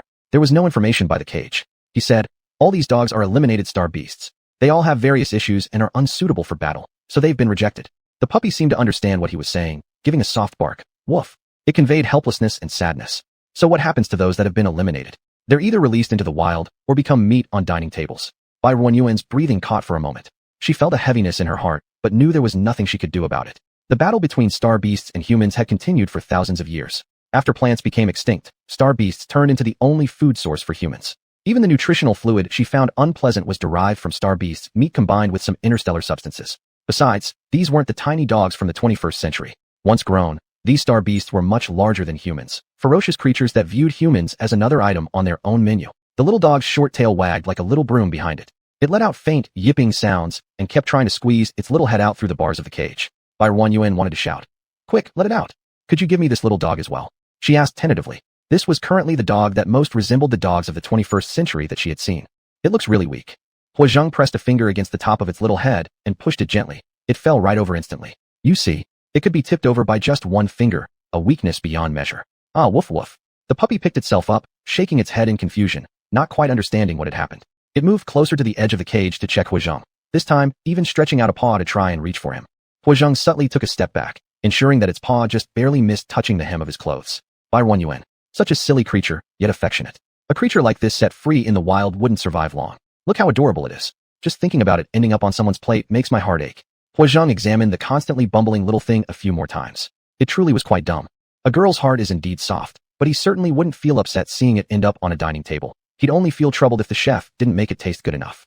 Well, I'll mention it to the administrator later and have them include it together. Such a small request from the young lady. Something he could accommodate easily. Thank you, Huadalao. Barren Yuan was full of gratitude. While viewing the row of metal cages, although her heart was somewhat sad, she realized she had already received a favor from him and couldn't ask for more. Moreover, she couldn't possibly save so many dogs. If she encountered them in the wild, she would not hesitate to kill them. Beasts are always beasts. Should I hang up? Will I see something I shouldn't? Military bases generally don't allow random sightseeing, right? No problem. If there's something you shouldn't see, I'll tell you. After so long, he finally saw her again. How could he let go so easily? Good. Barren Yuan was still quite curious about the interstellar military. She looked curiously at the surroundings through the screen. Seeing her curious little expression, a faint smile lingered at the corner of Huazhen's lips. Commander! A rugged voice suddenly erupted, and Huazhen raised his eyes from the personal terminal to look at the person who had spoken. Hello, Deputy Officer Zwa-Kun, seeing the rare gentle smile on the usually cold face of their superior, felt a chill run down his spine. He hadn't even heard what Huazhen had said, staring blankly at him. Huazhen realized something, quickly withdrawing the softness from his face and reverting it back to the familiar stoic expression. What are you looking at? Huazheng asked coldly and rigidly. Upon hearing the familiar tone, Zuokun rapidly diverted his gaze and snapped out of his daze. Cough. Commander, why didn't you notify me you were coming? How is your recovery going? There's no way. He must have been mistaken. The commander wouldn't smile. I want to get a dog. Just came by for a look. Huazheng responded as coldly and rigidly as ever. A dog? What thing? Zuokun was thoroughly confused, full of doubt. This miss-buy really led him astray. Huazheng inwardly sighed with annoyance, but his face showed nothing. Interstellar hounds. Deputy Officer Zhua, you need to brush up on your basic knowledge. Spend some time reviewing the materials. Yes, Commander. Zuokun responded seriously. It seemed he really has been neglecting things lately. He didn't even know that dogs were interstellar hounds. After this, he needed to look up the information. You can go about your business. I'll find the administrator myself. Huazheng wanted to dismiss him. He noticed that once he appeared, Miss-Bai became quiet. Without drawing attention, his gaze shifted towards the personal terminal. Bai Ruanyuan was absent-mindedly playing with her fingers due to boredom. Don't leave yet. You hardly come here once. Let me accompany you. It's been a long time since I last saw you. By the way, which interstellar hound have you set your sights on? Zuokun walked beside him, chatting idly as they moved forward. Chapter 74, 5 dishes of shredded potatoes. Huazheng rolled his eyes in his heart, but could only maintain a deadpan expression on his face. That white one. Huh. Zuokun's expression immediately became somewhat troubled. Perhaps you could look at others? That white one isn't as capable as the black and white one. The black and white one got an A+ in the last training assessment, while that white one only scored a B+. I think the latter is more appropriate for you. Zuokun stopped talking under Huazheng's icy gaze. Tell me, who wanted that one? It's the young man from the Li family. He said his girlfriend likes it. The Li family? Huazheng narrowed his eyes slightly, recalling Su Danina who had gone with Li Ziming, a useless person from the Li family. When did it become so easy for others to just take things from me? He turned his cold stare towards Zuokun. Well, hadn't the marshal always been indifferent to such matters before? The request is denied. Our resources aren't even sufficient for our own people. How could we give them to others? He glanced at Zuokun coldly. He truly hadn't realized that people below him were doing such things. Because of his youth and inexperience, he hadn't noticed such issues. Yes. Zuokun quickly responded, feeling a chill creep up his spine. Their Legion 72 and the Li family's Legion 49 had a relatively harmonious relationship. The two military camps were close to each other, and the soldiers had good relations as well. In this aspect, they hadn't paid much attention before. Both sides would often exchange items privately. It just so happened today that the item requested by the second son of the Li family coincided with what the marshal needed, or else the marshal might never have noticed such trivialities. They would simply transfer the goods directly to the Li family, and in return, the Li family would provide them with logistics supplies of equal value. For years, this had been their routine, until the marshal encountered it today. This time, I'll let it slide. If I find out that your logistics department gives things to them again, I will personally help you apply for a transfer there. Yes, there won't be another next time. Zuokun paled and hastily made assurances. Could their Legion 72 compare with Legion 49? He certainly didn't want to lose his current position. If he were transferred to Legion 49, it would be laughable. I can go talk to the administrator myself. No need for you to follow. Huazheng cast a cold eye upon him and then left. Only Zuokun was left standing there, and after Huazheng's figure disappeared from sight, he wiped off the non-existent sweat on his forehead. Sigh. Better hurry and find a way to extricate himself from this matter. Huazheng found the administrator and informed him about the white interstellar dog and the eliminated one. The administrator located both dogs through surveillance cameras and confirmed them with Huazheng before pulling out a notebook filled with various interstellar dogs. After marking the destinations of the two chosen ones, are you taking them today? After the incident just now, Huazheng didn't want to leave the dogs behind here. Find me a hovercar and load those two interstellar dogs onto it. All right, someone will prepare it right away. Please wait a moment. The administrator replied respectfully and quickly called for preparations. Within 20 minutes, everything was ready. Under the collective farewells, Huazheng climbed into the hovercar where a soldier was ready to drive him. Comrade, where are we heading? To the starship docks. Understood. The soldier drove smoothly as Huazheng looked at the two large cages in the back. Involuntarily, he thought of Bai Ruanyuan's bright eyes and couldn't help but curve his lips upward. Their communication line had disconnected when he was waiting for them to load the car. Was she now busy preparing a nest for the foolish-looking dog? Recalling the things she had shown him, which she'd prepared for the interstellar dog, he felt inexplicable envy and jealousy. He glared at the two interstellar dogs, who somehow sensed danger. One obediently laid down in its cage, while the other softly whimpered in the cage. Ing. Humph. Huazheng coldly huffed inwardly and decided not to waste his energy on them. Arriving at the starship harbor, he transported the two interstellar dogs to Planet Lawn. They would arrive the next day, coinciding with the same spaceship as 3 discharged veterans heading to Earth. Subsequently, he bought tickets for returning to Z-Star, and also informed Bai Ruanyuan and the 3 discharged veterans that the 2 interstellar dogs had already been sent. He asked them to check on the dogs once they reached Planet Lawn the next day, confirming their condition. The subsequent freight fees and processes were all handled by him, so there was no need for them to worry. Just like Huazheng expected, Bai Ruanyuan was busy preparing a nest and materials for the extra little puppy. She had enlarged the door of a room on the first floor 2 or 3 times its original size. According to her estimation, even when they grew up, they could still easily go in and out of this door. In the future, this room would be their room. She prepared many toys for them, such as chew balls, plush toys, and so on. All of these were very popular pet toys sold on a certain shopping platform before. After receiving Hua Zheng's message, she was filled with anticipation, finally having dogs that truly belonged to her. Meng Chantian informed her that a package of hers had arrived at the courier station. Bai Ruanyuan immediately remembered that it was the 3 protective shields she had purchased at great expense, so she quickly boarded a hovercar to pick them up. Inside the box were 3 uniquely shaped metal objects, similar to those she had exchanged in the space booklet before. Stuffing the 3 protective shields into her pocket, she rode the hovercar to install them. After installing the 3 protective shields, more than half of Earth was enveloped within the shield. On her way back, she specifically went to the river and sea where she had previously discarded the purifying plants to take a look. She found a couple of well-growing purifying plants on the surface of the cleaned water. Relieved, she threw the purifying water hyacinths and purifying algae grown in the space during the past few days into the river and sea respectively. With the protective shield in place, she could start constructing the land according to her previous plans. The 4 men were still responsible for building construction, while the women handled the landscaping. Bai Ruanyuan had prepared turf, ornamental trees, flower seedlings, and a vial of spiritual spring water for them in advance. She instructed them to pour this bottle of water into a water tanker and mix it with ordinary water for irrigating the plants. As for the plants, they only needed to be placed in the designated locations she had marked. Since the work was relatively tiring, she increased their wages by 50 interstellar coins, making it 150 interstellar coins per day now. However, these tasks were still quite light for them, with short working hours, 8 a.m. to 5:30 p.m., with an hour and a half break in between. This 1.5 hours was originally set aside by Bai Ruanyuan for their mealtime, but then she realized that they only needed to drink nutritional fluid once a day to meet their energy needs, so this time became purely for rest. Chapter 75. 6 plates of shredded potatoes. The 3 new families and 2 dogs also arrived 3 days later. Bai Ruanyuan was so excited that she didn't sleep well all night. Thinking about it made her laugh, just like when she was a child, and her mother promised to take her downtown to play the next day. She had been too excited to sleep. Bai Ruanyuan's mind continuously imagined what it would be like to see them. How would they behave? Would they like her? What if after raising them for some time, she discovered they were unsuitable for life on Earth Star? Her head was full of such musings, and she didn't even realize when she fell asleep. When she woke up the next day, there were some dark circles under her eyes. With her pale skin now, even a bit of darkness was quite noticeable. In the end, she used spirit spring water to cool her face, and it helped considerably. Meng Chantian, Zhao Chengze, and others naturally knew that new companions were arriving today. They really needed more hands lately because things had been so busy. Among the newcomers, one person was familiar with Huang Zhongyong. So Huang Zhongyong applied to Bai Ruanyuan for leave. He and his wife took half a day off and went with her to pick up the new arrivals. Bai Ruanyuan agreed, but mentioned that there would still be wage deductions.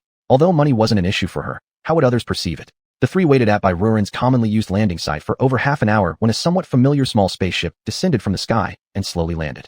The hatch opened, and a group of men, women, and children came out. Bai Ruanyuan kept her attention fixed on the metal cage being pushed by 2 round robots from behind. The 2 robots scanned Bai Ruanyuan and her 2 companions before finally stopping their focus on Bai Ruanyuan. Pushing 2 cages, one large and one small, they approached Bai Ruanyuan. Ms. Bai, please sign for receipt. 2 distinct electronic voices sounded in succession, and on their round screens, representing their faces, the 3 lines indicating eyes and mouths vanished, replaced by 2 documents. Bai Ruanyuan looked at them. It was 2 cargo receipt confirmation forms. She clicked the confirm receipt button beneath each document and signed her name in the signature box that appeared. The text on both round screens disappeared, and 3 lines reappeared to form smiles on both screens. Thank you for using our service again. Still in 2 different tones, the robotic voices echoed, then they returned to the spacecraft. Bai Ruanyuan hurriedly glanced inside the 2 cages to check on the 2 dogs. Seeing they were fine, she turned her gaze to the group beside her. Huang Zhongyong and his wife were already chatting with one family from the group. The whole crowd spoke softly, not wanting to disturb Bai Ruanyuan as she was busy. Hello everyone. I am Bai Ruanyuan, the planet master of Earth Star. Welcome to Earth, said Bai Ruanyuan. No matter how much Bai Ruanyuan cared for the dogs, she could only first take care of these newly arrived people at the moment. Hello, planet master, hello. Greetings came in succession. Please get into the vehicle first. Everyone must be exhausted from the long journey. Let's go to the dormitories and settle down. Everyone boarded the levitating car they'd brought, while Huang Zhongyong and the man he knew helped push the 2 metal cages on board. Bai Ruanyuan set the location of the dormitory as the destination, and the floating car immediately entered autopilot mode and began to soar. Unconsciously, everyone leaned against the window, gazing at the scenery outside. Lush greenery everywhere. This kind of environment was only seen inside high-grade protective domes or in certain films. 2 of the 3 families chose the first floor, while 1 chose the second floor. The man acquainted with Huang Zhongyong was named Zhao Hong. His leg had been injured, and although it had healed well, he was no longer suited for combat. He came along with 7 members of his family. Zhao Heng's father Zhao Tiexiu, mother Wu Di, his wife Zhou Lingling, and their 5-year-old daughter Zhao Yu, 18-year-old brother Zhao Wen, and 13-year-old sister Zhao Wen. Another retired soldier was named Jin Manshan, who had lost an arm, which was replaced by a prosthetic limb, bidding farewell to military life. There were 5 members in this family: father Jin Changhe, mother Su Feng, his wife Xin Danyang, and their 3-year-old son Jin Shun. The remaining retired soldier was named Qi Feng. who came with his parents and was yet unmarried. His father's name was Qi Tian, and his mother's was Feng Rue. Qi Feng had originally sustained a head injury, leading to blindness in one eye. Zhao Heng's family was the largest, and it wouldn't have worked while living together. Bai Ruoren made an exception, allowing Zhao Heng's family of 3 to occupy their own rooms separately. They felt rather embarrassed since they'd come along with their son, but ended up causing inconvenience for their employer. Bai Ruoren explained kindly that it was no problem, assuring them that once here, they should feel comfortable staying, eventually calming their concerns. Afterward, she found an opportunity to sneak away, leaving Ming Changtian and Huang Zhongyong to introduce Earthstar and their assigned work to the 3 families. Meanwhile, she climbed onto the vehicle with 2 large metal boxes and headed straight home. She then had the robots push the 2 metal cages into the room she had prepared for them, and her previously excited heart strangely calmed down. Peering through the metal bars, she saw the smaller cage held the little dog that was supposed to be euthanized. It must have been terrified as it lay motionless in a corner, its large head buried between its paws, only revealing a pair of round eyes that occasionally peered at her through the gaps in the bars. "Hello there." In the gentlest tone possible, akin to a grandmotherly wolf luring Little Red Riding Hood, Bai Ruoren slowly opened the metal door, allowing herself a clearer view of it. The little one appeared nervous from whatever she had done, shrinking back uneasily into the farthest corner from her, looking at her with a mix of fear and grievance. "Hey, I won't hurt you, so don't be afraid." Clearly, the little one did not trust her and no longer showed the same behavior it once did with Huizhong, pathetically cowering in the corner. Bai Ruoren didn't dare rashly reach out to touch it and decided to give it some time to adapt to its surroundings. She carefully closed the door again, stepped a couple of paces to the side, and squatted down in front of the larger cage. The dog inside was significantly bigger than the puppy she'd just seen. Bai Ruoren didn't even dare open the door easily, instead choosing to look inside through the metal bars. And it was watching her too. That stunning blue gaze, when seen up close face to face, was even more breathtaking. "Hello, my name is Bai Ruoren, and I'll be your owner from now on." Bai Ruoren looked into those beautiful azure eyes and introduced herself. "You are really handsome. I know you can understand me. I will let you out, and will you behave? Wow, your eyes are so beautiful. Please don't bite me, alright? You can't even reach me." Chapter 76, 7 plates of shredded potatoes. The white dog squatted in the cage, vigilantly looking at her through the gaps in the metal bars.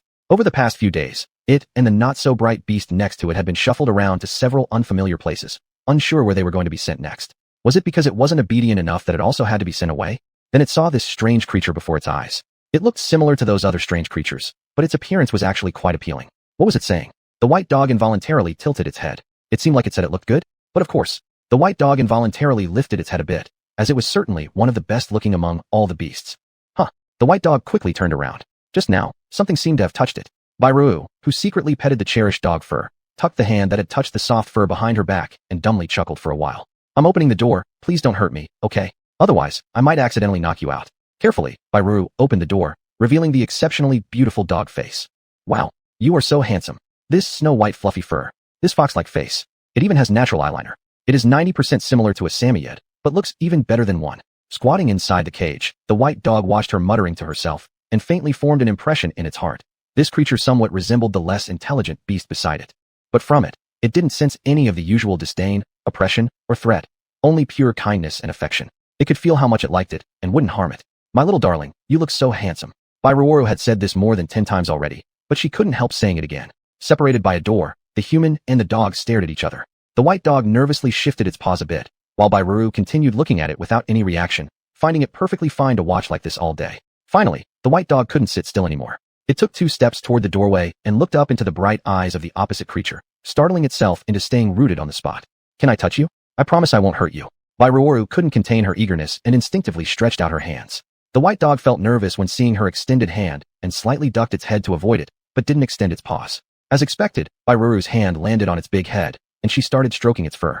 The white dog had never been touched this way before. It was uncomfortable at first, yet strangely comforting, making it want to close its eyes and rub against her.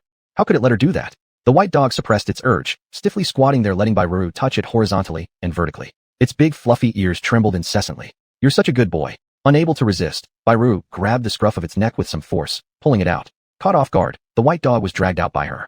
"Here it comes. Here it comes." An inexplicable sense of loss surged in the white dog's heart, and it prepared to fight back. But it was embraced into a warm place. Its claws, which had been poised to resist, froze in midair. Something had held onto its rear end. "Didn't expect you to be so heavy." Bai Ruoren hefted it slightly. This dog didn't look fat, but weighed around 60 to 70 pounds. She placed it in the nest she'd prepared for it. It was just about twice the size of the dog, to be gradually replaced as it grew bigger, fearing it lacked security otherwise. Placed in the nest, the white dog nervously looked at Bai Ruoren and its surroundings, hiding its big paws under its body, ready to escape at any moment. "This will be your home from now on. Get familiar with it." After placing it on the cushion, She released it, stepped back a couple of paces to give it some space. Seeing it remain motionless in the position she left it in without showing any extreme behavior, she allowed it to get accustomed to its environment. Then she went back and carried the small German Shepherd out too, placing it on a smaller pad in another part of the room. Once past the initial fear period, and sensing no danger from Barren, the small German Shepherd relaxed. It began showing curiosity towards the surrounding environment. The stranger Barren also inspired feelings of closeness and curiosity in it, and it actively played with her, biting her sleeves and fingers. Having sat on the cushion for a while, it soon began exploring the unfamiliar environment, sniffing here and there, wagging its little tail happily as it bounded around the house. Lying on the soft cushion, the white dog watched the foolish beast running around and also secretly observed Barren's reactions. Only after confirming that Barren truly didn't mind their movements did it stand up, shaking its fur slightly. Then, paying attention to Barren's response, it cautiously took steps forward, imitating the foolish creature as it checked out the house. Seeing them busy with their exploration, Barren quietly stepped out. She went to the kitchen and retrieved the pork chunks she had prepared earlier from the cooler. She tore the meat into strips and placed them into 2 metal bowls, then carried them back to the room where the dogs were. The 2 starhounds smelled both her scent and the aroma of the meat from afar. The white dog still stood at a distance, watching her carefully from afar, while the little German Shepherd had already run out of the room the moment it smelled the meat, circling around her feet and whining, yip yip, and woof woof. Barren placed the 2 metal bowls beside their nests, small bowl for the small one, large bowl for the big one. Huijun had mentioned that starhounds had big appetites, so she had cooked quite a lot. The white dog's bowl contained 3 kilograms of meat, and the little German Shepherd's bowl held 1.5 kilograms. If they weren't enough, there was still more in the cooler. The little German Shepherd ate with wild delight, shaking its head and wagging its tail, while the white dog began eating only after Barren stepped back. In comparison, it ate a bit more elegantly. No wonder it was her dream lover among dogs. Both dogs enjoyed their meal heartily. Meat wasn't something they often got to eat since interstellar beast meat was really expensive. They'd only get a tiny amount every 10 days or so to improve their diet, but seeing this much meat at once was a first for them in their lives. Even the ever-vigilant white dog couldn't resist devouring a large amount until it licked its bowl clean at last. Barren then fetched another pair of metal bowls from the bathroom in the room, filling them with water and placing them next to the bowls of meat. Both starhounds started lapping up the water noisily. Plop, plop. They had only been given a sip of water and some nutrient solution in the morning. The crew on the starship avoided feeding them too much water so as not to make them urinate frequently and dirty the cabins. Chapter 77. 8 plates of shredded potatoes. The big white dog had been thirsty for a long time, so while the little German Shepherd had stopped drinking water a while ago, it was still licking up the water.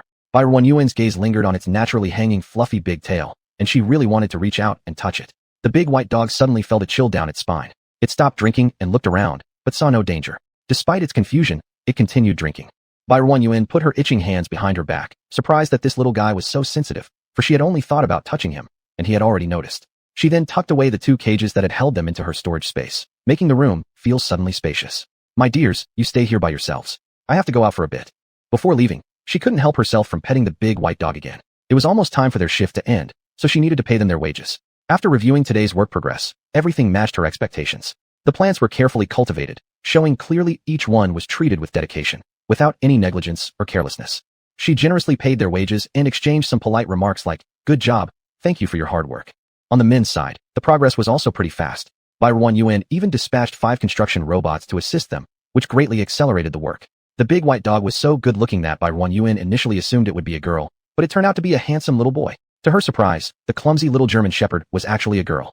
Therefore, the snowflake-shaped item she originally prepared for the big white dog wouldn't be suitable now. After some deliberation, she finally named the big white dog Huan and the little German Shepherd Dao. Haha, there were only these 2 dogs at the moment, so there wouldn't be a situation where shouting Mau Mau caused all the dogs in the village to respond. Do they live longer with ugly names? Dao, Wong, Dao, Wong Wong. Huan lazily watched as they played this silly game. It confirmed that both their animal IQs weren't high. Huan. The big white dog raised its eyelids and gave Barren a glance. Huan. Barren called out to it persistently a couple more times. The big white dog let out a reluctant low bark, Wong, as a response. Huan, Wong, Huan, Wong, Huan.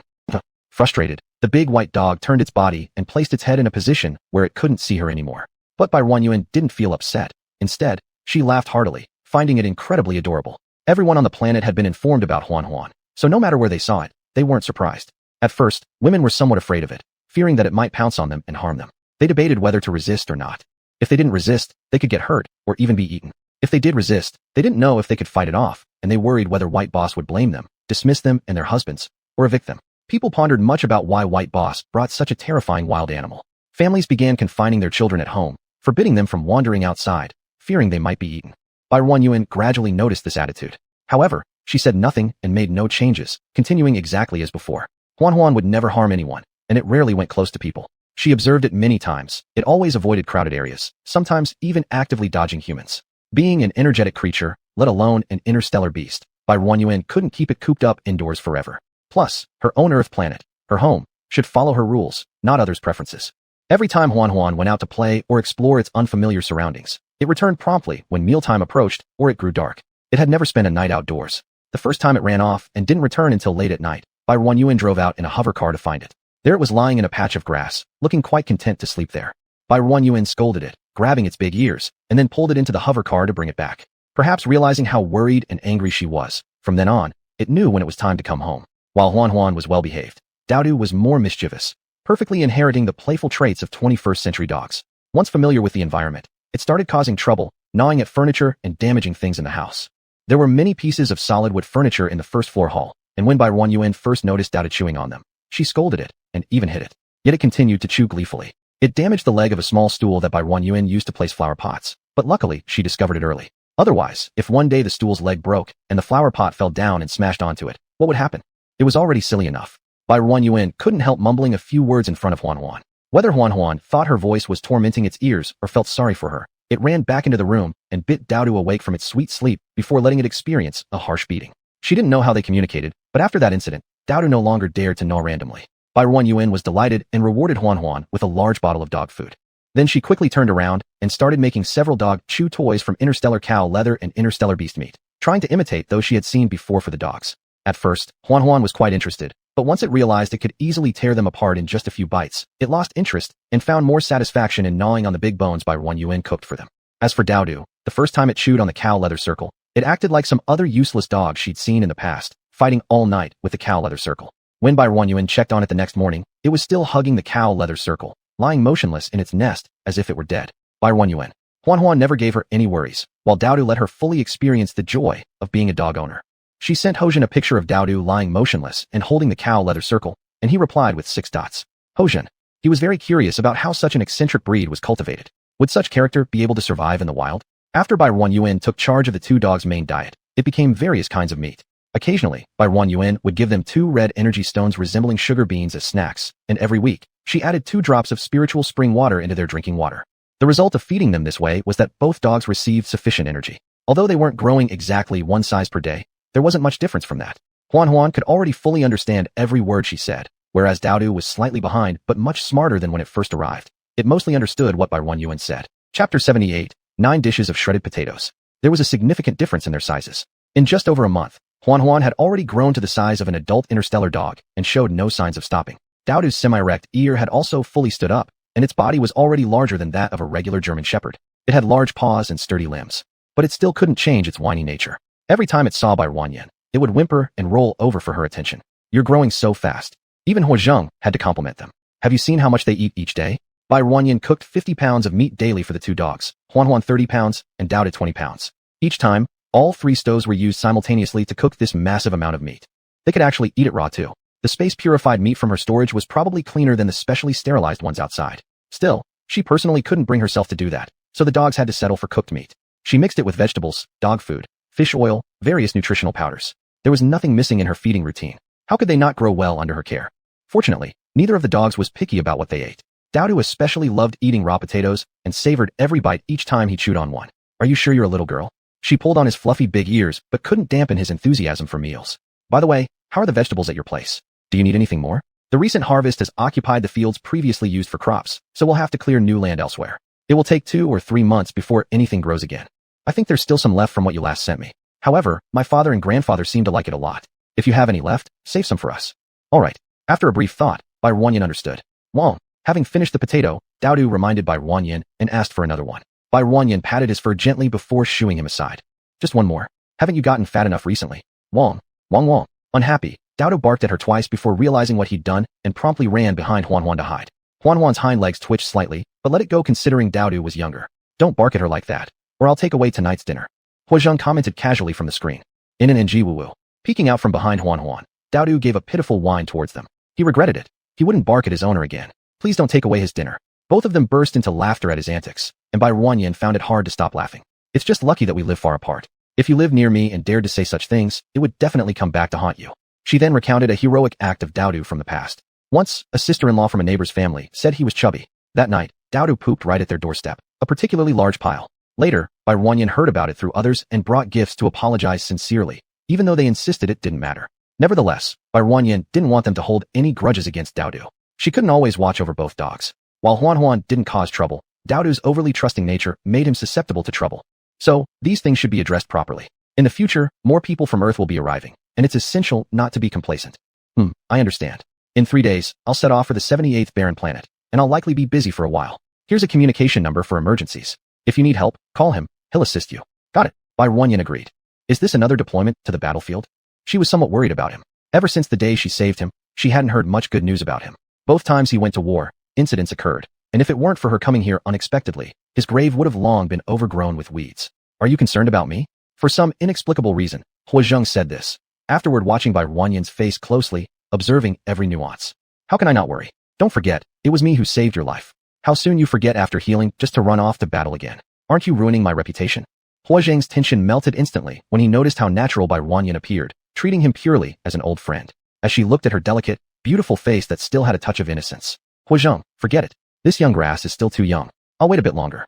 Why have you stopped talking? Bai Ruanyan hadn't heard a response from the other side for quite a while. She looked up and saw him deep in thought. No. Huazheng quickly shook off his thoughts and replied hastily. There's no conflict on planet 78. It's just a routine inspection. I'll be there for 2 days before moving on to inspect another planet. Very safe, don't worry. I won't tarnish your reputation. Hearing this, Bai Ruanyan relaxed. I've got an incoming communication. I need to hang up. All right, go ahead and busy yourself. Bai Ruanyan waved goodbye, and Huazheng mimicked her action, looking somewhat foolish, then hung up. I hope everything goes well for him. Bai Ruanyan thought as she gave Daodu's big head a good rub. She went through everything in her space storage, wondering what could be sent with Huazheng. In the end, she only picked out a few bottles of life-saving pills she had made using spirit spring water and dried medicinal herbs soaked in spirit spring water ground into hemostatic powder. She bundled them together with the vegetables intended for their family and sent them over. She also included corresponding recipes and detailed instructions for using the medicine. Huazheng and Ms. Gu were good people who had helped her greatly over time. They held prestigious statuses and prominent family backgrounds, both being third-generation wealthy elites and political families. She definitely needed to maintain a strong relationship with them. Huazheng was deeply moved and happy when he received her message. She really did care about him. Upon receiving the delivery, he found that she had prepared a full large box for him, softening his heart even more. Bai Ruanyan, however, had no idea about all these feelings brewing in his mind. She was busy every day walking the dogs and developing infrastructure. After selling the last batch of vegetables, she informed everyone in her live stream that the broadcast would be paused for some time, and plants wouldn't appear for a while either. Chapter 79, 10 dishes of shredded potatoes. Instantly, the live streaming room was filled with lamentations. Although now they could only snatch green onions once a week, at least there was still a chance to grab some. But this time, it was directly announced as unavailable. When should we not flip the table then? Bai Ruanyan quickly explained that it was due to the construction on Earth Star, and all the previous farmlands had been occupied. But plans have already been made, and the farmland will be much more than before, as well as the variety of plants grown. In the future, everyone will have a higher rate of grabbing vegetables. She blabbered on a lot, barely managing to calm everyone down. The women stopped their work on greening temporarily. Under Bai Ruanyan's instruction, they were stuffed with planting knowledge, carrying hoes behind Bai Ruanyan and heading to the fields. Bai Ruanyan first let the robots draw borders with lime powder for every piece of land, which was all based on the data fed back by the planet's protective shield. The women were first responsible for planting trees and grass between 2 plots of land to divide the regions, while also preventing wind erosion in the future. After the robots finished plowing and harrowing the soil, they followed Bai Ruanyan's previous instructions and started planting seedlings one by one. If it were seeds, they wouldn't need to worry too much since the robots would handle the planting and burying. Now there was enough land, and Bai Ruanyan planned to plant various vegetables in units of 20 hectares, such as Chinese cabbage, lettuce, celery, chives, tomatoes, peppers, garlic, pumpkin, etc. High-quality sorghum for eating, sorghum for winemaking, wheat trees, wheat, rice, and so on were also included in her plan. Once they finished one plot of land, the women moved on to the next, feeling tired but fulfilled. To ensure her future leisure, Bai Ruanyan didn't hold back any knowledge of planting crops and told them everything. They had learned a tremendous amount recently. As long as the plants revived in the end, even if they no longer worked here, they would still have a good future ahead. Making money while learning knowledge, there couldn't be anything better than that. Everyone was very focused on studying. Some even used terminals to meticulously record Bai Ruanyan's speeches and then memorize them after returning home. Bai Ruanyan also planned to distribute regional flora from the 21st century across the mountains, restoring biodiversity. She hoped that many years later, the Earth could return to its former state and achieve ecological balance without a safety zone shield. This was just her initial idea. Achieving such a state would take a long time. Currently, there weren't enough people, but she didn't want to hire too many people at once. She wanted to give everyone time and process to adapt. Moreover, her Earth would eventually develop towards an agricultural star, where it wouldn't be overly prosperous and wouldn't require too many people disturbing the peace here. It was around a month later that Barren Yuan contacted the communication number given to her by Huozheng, asking the other party to inquire about the remaining 4 people's thoughts. The owner of the communication number given to her by Huozheng was his lieutenant, who had helped find and screen people for her at that time. As soon as Barren Yuan sent him the list of those 4 individuals, he understood her intentions and hurriedly helped her make contact. The general had clearly instructed before leaving that this lady's matters would be his top priority, putting everything else behind hers. Who would have thought that this personage took over a month to remember him and assigned him such a trivial task? It was truly a bit of a waste of talent. The information was quickly returned. 3 families agreed, 1 family disagreed. How could they disagree? Being entrusted by the ancestor, how could he not accomplish this first task? He immediately arranged for someone to work on their minds. It turned out to be because the father's grave was there, and the mother wanted to guard it. Isn't this just being ungrateful? People were struggling to survive, yet they were clinging to useless memories? No matter what, the old woman refused to leave, and he couldn't force her either. If the general knew, he'd definitely skin him alive. All he could do was meekly reply to the fact as it was for the young madam. After Barren Yuan learned this, she didn't push hard, thinking 3 families would suffice, as 4 wasn't necessary. Plus, such an emotional and righteous family earned nothing but admiration from her. 3 families arrived within about 3 days, 1 sister-in-law heavily pregnant. Isn't this about 6 or 7 months along? Barren Yuan was genuinely shocked. You've got sharp eyes. Yes, it's been 7 months.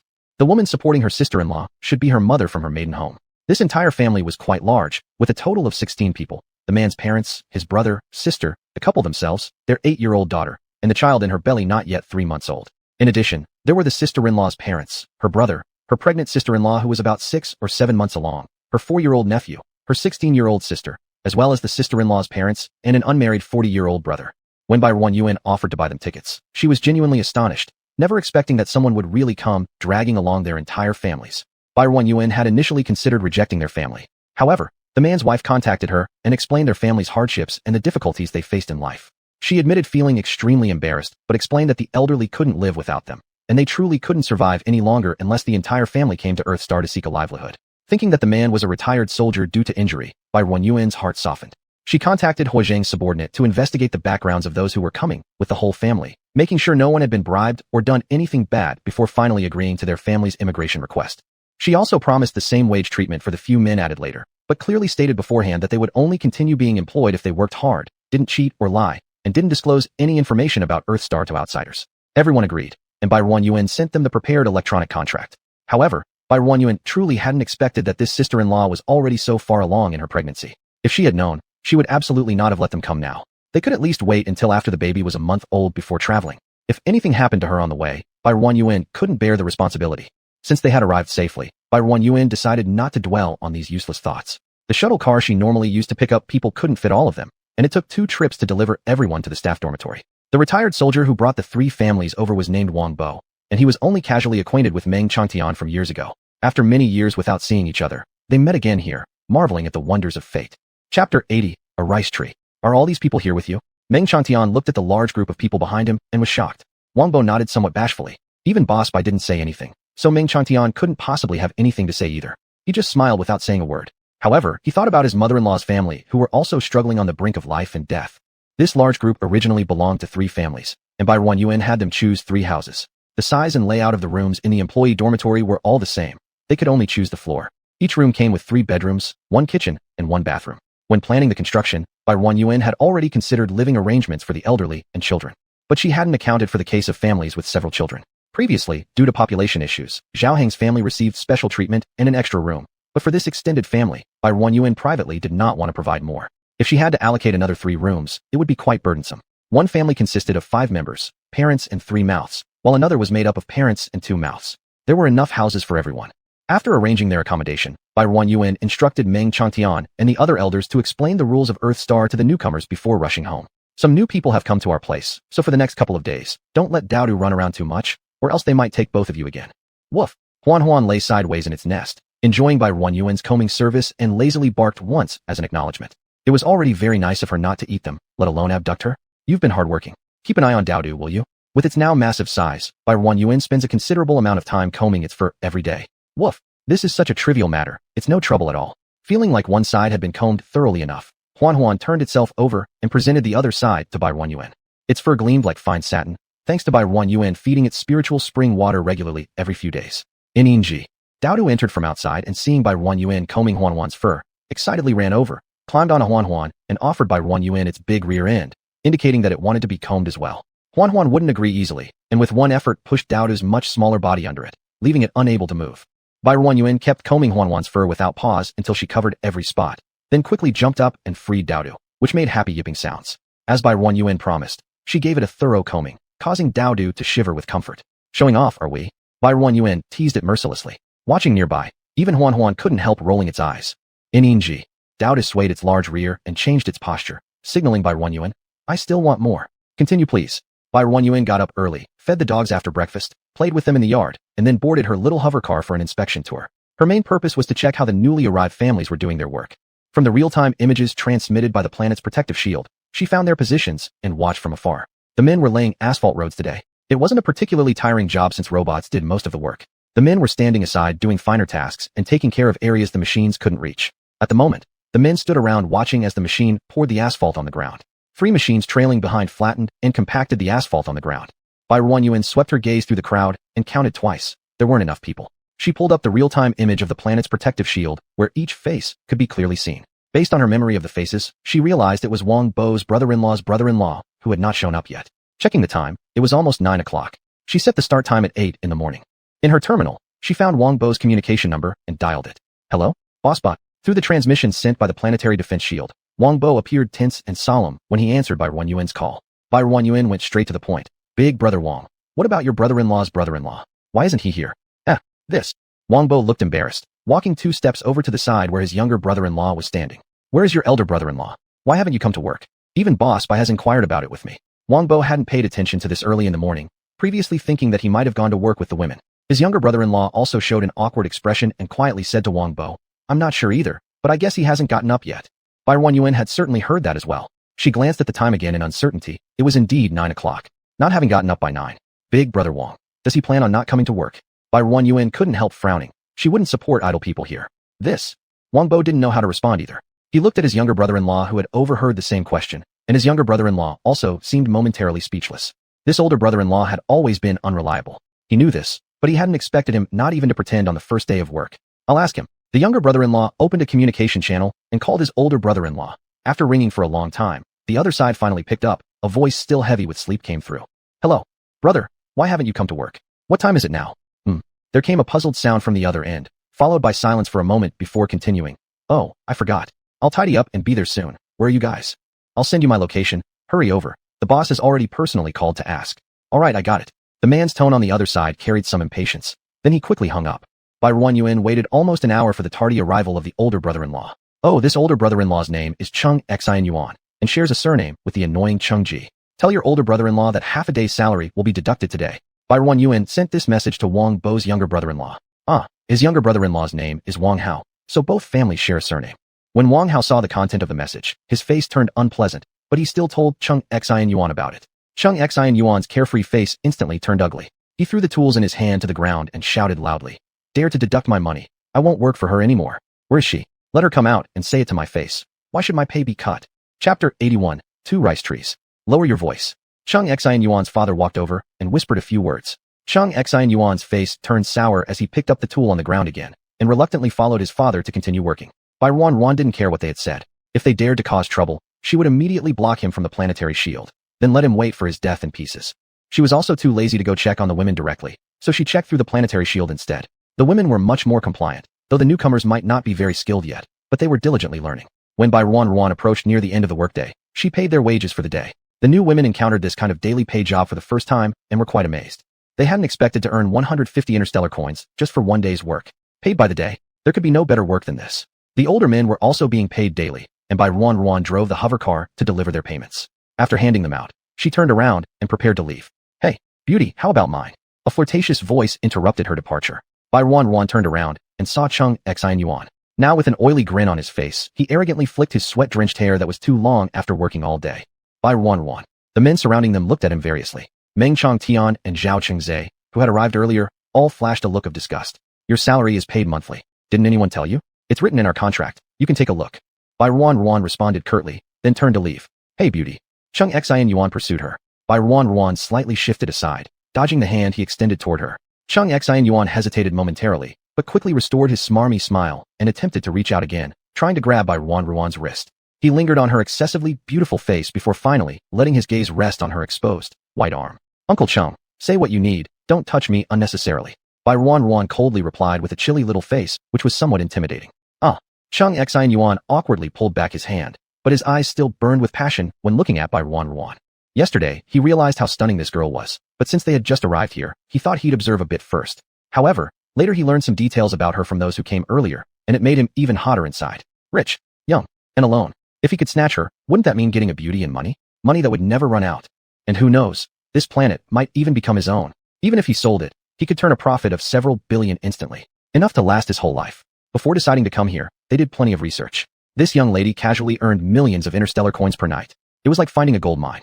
It was exactly because of these thoughts last night that he fell asleep only when dawn was approaching. Beauty, calling me uncle makes it sound so distant. Call me brother. Saying this, he again swung his sweaty hair, believing it looked cool. I'm 18 years old. You are over 40. Isn't uncle appropriate? Speak your business clearly. I have other things to attend to. After choking for a moment, Chung Xianyuan had to bring up the actual matter. It's like this. I suffer from insomnia when I sleep somewhere unfamiliar. Last night I couldn't sleep well at all, so I was late this morning and made you worry. Bai Ruan showed indifference, gesturing for him to continue. Can we negotiate a little? My brother-in-law told me you intended to deduct half-day's wages, and as you know, our family situation isn't great.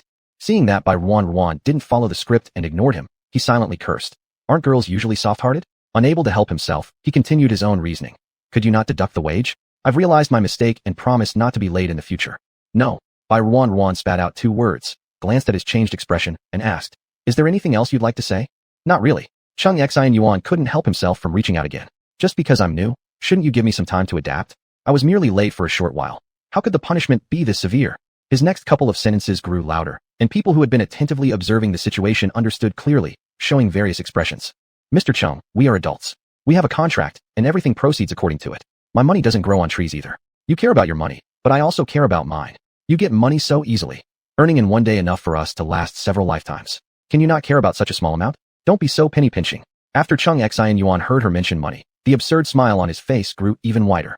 After speaking, he turned back to look at those people, searching for agreement. Except for his own father, none of the others wore the expressions he wanted to see. Chung Xianyuan felt somewhat strange inside, but didn't know why. In the past, he would always be followed without question at times like these. Who wouldn't resent the rich? Usually, once he said something like this, someone would already have jumped up in response. How much I earn has nothing to do with you. If you want to earn 5,000 interstellar coins like me, then you'll work hard and listen to me. If you don't want these 5,000 interstellar coins, you can go back where you came from. I'm not forcing you to stay. Bai Ruan coldly replied to him, then looked at the group behind him. It's the same for all of you. Whoever doesn't want to work can tell me anytime. There are plenty of people who want to earn this money, and we won't waste each other's time. Everyone felt a chill in their hearts. They certainly did not think that 5,000 interstellar coins were little. Rather, they found it to already be quite a lot. And living here was the most comfortable life they'd had in years. Everyone cherished this life, and no one wished to return to how things used to be. Boss Bai, we're not like that.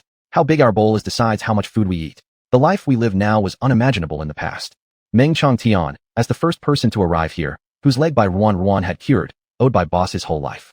He definitely would never have such bad thoughts. So he was also the first to stand up and express his true thoughts, indicating that he stood on Bai Ruan's side. Huang Zhongyong and Zhao Chengzhe, as the second batch of people to come here, naturally supported Bai Ruan and echoed Meng Changtian's words. Actually, these retired soldiers were all decent people. Otherwise, they wouldn't have been selected from the many others. Unexpectedly, Chung Xianyuan's character was like this, which was a mistake by the person Hua Zheng introduced him to her as. Chapter 82, 3 Rice Trees. Bai Ruan cursed the person in charge in her heart, but it was no use since the people had already been brought over. She didn't care about his ulterior motives as long as he could work for her. Once the money spent on their tickets is earned back, he can go wherever he wants. Hey, good morning, Miss Bai. As Bai Ruan went out early in the morning, she saw Chung Xianyuan waiting outside the gate. He changed into a set of clothes that suited him well today, and his hair was carefully styled. A man in his 40s with a face of a 20-year-old, radiating an exclusive charm of adult men. If she hadn't seen his demeanor from yesterday, Bai Ruan might have been deceived. Never. His restless eyes continuously scanned her castle, peering through the open door while also bringing the same greasy smile from yesterday to glance at her from time to time, waiting for her invitation to come in and sit down. Here's a flower for you.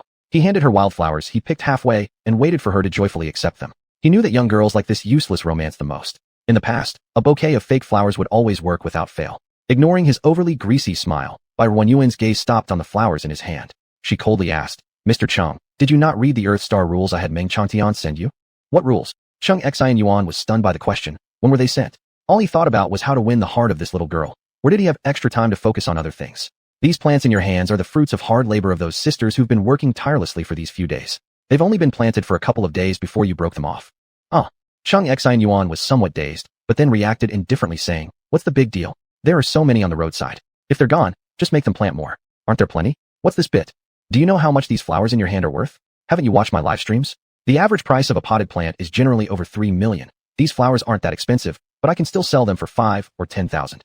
Chung Xian Yuan's forced smile started to falter. Miss Bai, what do you mean? Bringing up money all the time. Isn't that hurtful between us? Besides, I'm giving it to you. If not for you, I wouldn't have picked them. Then he restored his previous greasy smile. Besides, you're so wealthy. Is there any need to be so precise about such trifles? Haha. Bai Ruanyuan was made to laugh out of indignation by the shamelessness of this man. After being here for so long, it was her first time encountering someone so shameless. It's written in the employee contract, the employee manual, and the Earth Star Code of Conduct that you have no right to destroy anything on Earth Star without my permission. If destroyed, compensate accordingly. Didn't you carefully read the clauses before signing the contract? Moreover, how much money I have has nothing to do with you, does it? Why should you bother worrying about it? Just because I'm rich, you don't need to pay compensation anymore. So if I see your lifespan is too long, can I help waste it on your behalf? You, Chung Xian Yuan almost blurted out. Of course your wealth has something to do with me. Thankfully, he had some sense left, and he dared not utter that sentence. At the time, he only remembered that he needed to go to Earth Star and make a fortune. He didn't pay attention to anything else. He skimmed through the contract, confirming it was indeed for work on Earth Star with 5,000 star coins per month, and paid no attention to the rest, hastily signing his name. Upon hearing Bai Ruanyuan say this, he hurriedly opened his personal terminal to find the contract he signed at that time, carefully checking the terms, only to unexpectedly find everything Bai Ruanyuan said yesterday and today actually existed. He started panicking now. The interstellar law places great importance on contracts. If Bai Ruanyuan sued him at the federal court, not only would he have to compensate, but if the court found his behavior reprehensible, he could be sentenced to mining on Black Star 12 domain. Miss Bai, I really didn't notice. Can you forgive me this once? I'll return the flowers. Saying this, he wanted to shove the flowers back to Bai Ruanyuan, which felt scorching hot in his hands. Mr. Chung, what good will it do to give them back to me? Can you rewind time so that they haven't been plucked by you yet, or place them back so they can continue living? Bai Ruanyuan evaded his extended hand, causing the flowers to drop one by one onto the ground. Mr. Chung, let's deduct the money from your salary this month and next month. I won't demand too much, 5,000 should suffice. As she spoke, she glanced at the time displayed on her terminal. It's nearly 8 o'clock. If you're late again today, I'll still deduct your salary. Chung Xian Yuan's smile finally couldn't be maintained any longer. If he could still manage a grin, then he would really be a saint. Looking at the scattered flowers on the ground, Chung Xian Yuan regretted why he had been so rash to pluck them. Furthermore, since she was already so wealthy, why did she have to bully him, someone as poor as him? Whenever there was an issue, she deducted his salary. All she cared about was money. Couldn't she see that he specially fixed his hair and changed his clothes today? He woke up very early just to see her and give her a good impression, running all the way to her house, only to be blocked by the shield outside and not even able to touch the gate. This was already something that upset him greatly. Unbelievably, after waiting over an hour, she finally showed up. He'd never met such a lazy woman who got up so late. If this were his sister or mom, he and his dad would have beaten them already. And all she could talk about was money, money, money. She didn't even care about how much he was giving himself to her. Miss Bai, do your rich people always look down upon us poorer ones? Can't you see that I like you? I specially groomed myself all morning for you, but all you can think of is money, money, money. It must be because you lack parental guidance. As he said this, a peculiar grin spread across his face. Don't worry, I'll teach you later. How to be a good woman. I will make it clear to you. In the future, you should stay home and do chores or stream to earn me money, an Earth Star. Well, leave it to me.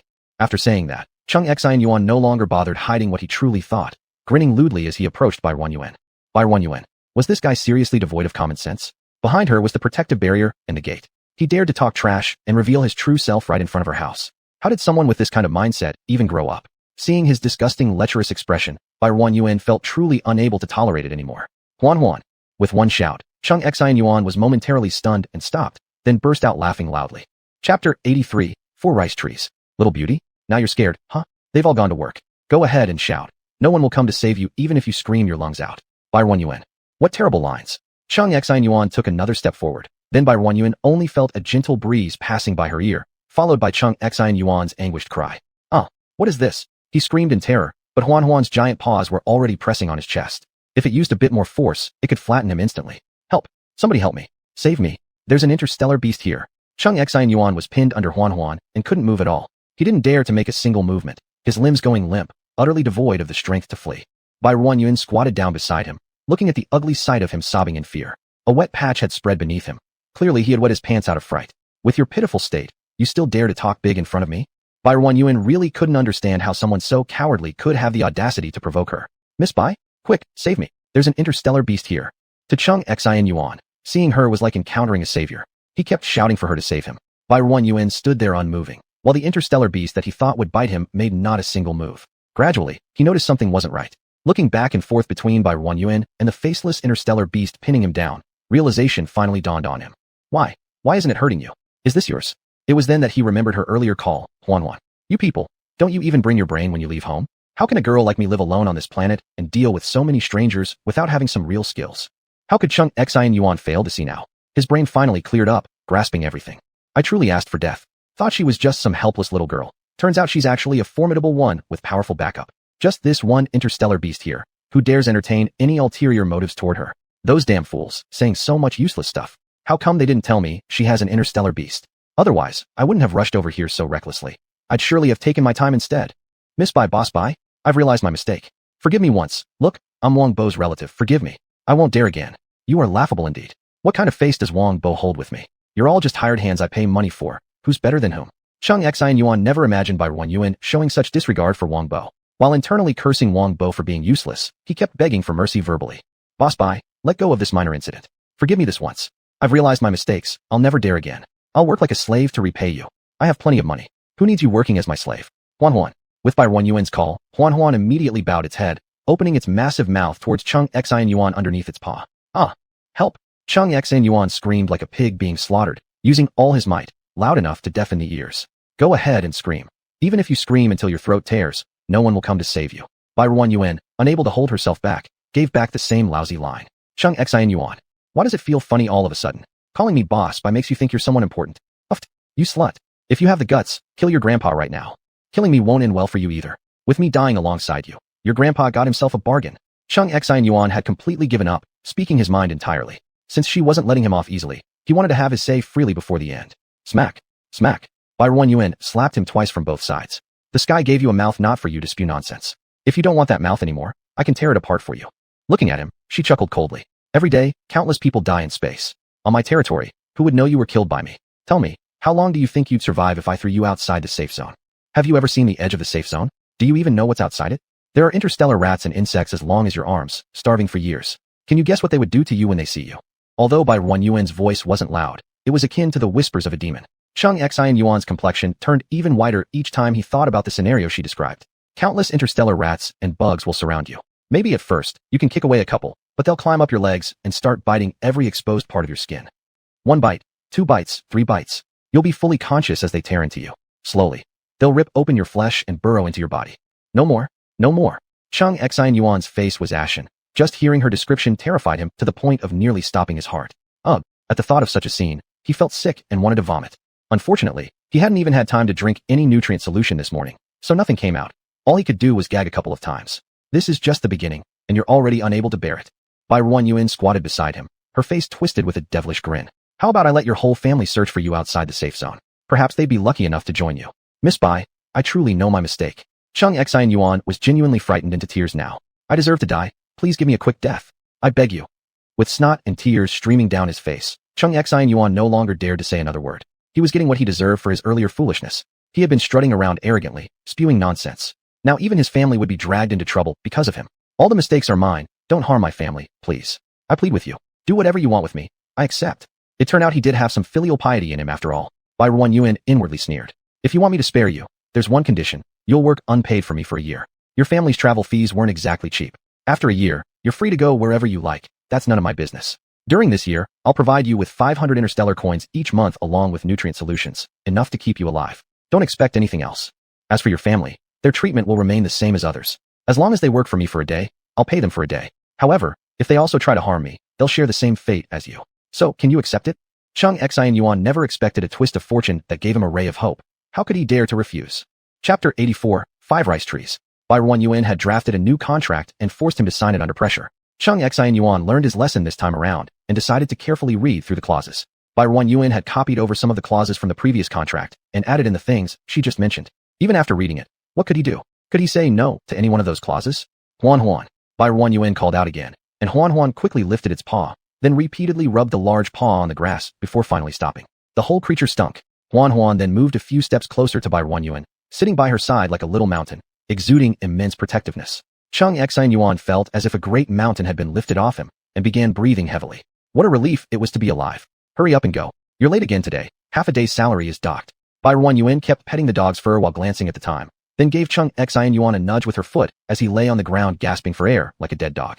Exile slowly got up, not daring to even look at Bai Yuan or the giant beast beside her once, and stumbled back the way he came. In his heart, he was regretful and filled with hatred. Why did he have to come here? Wouldn't it have been better to sleep while at home? Huan, you're really awesome. Extra chicken legs for you tonight. Bai Yuan pounced on its body, pinching and kneading it.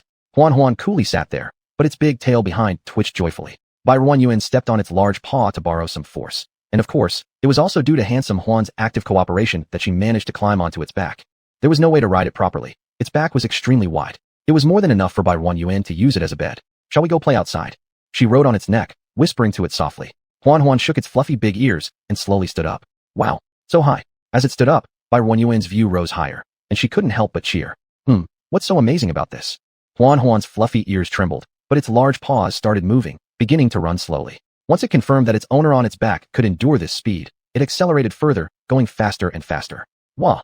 Ahaha, it's fantastic. On the vast wasteland, only her joyful laughter could be heard.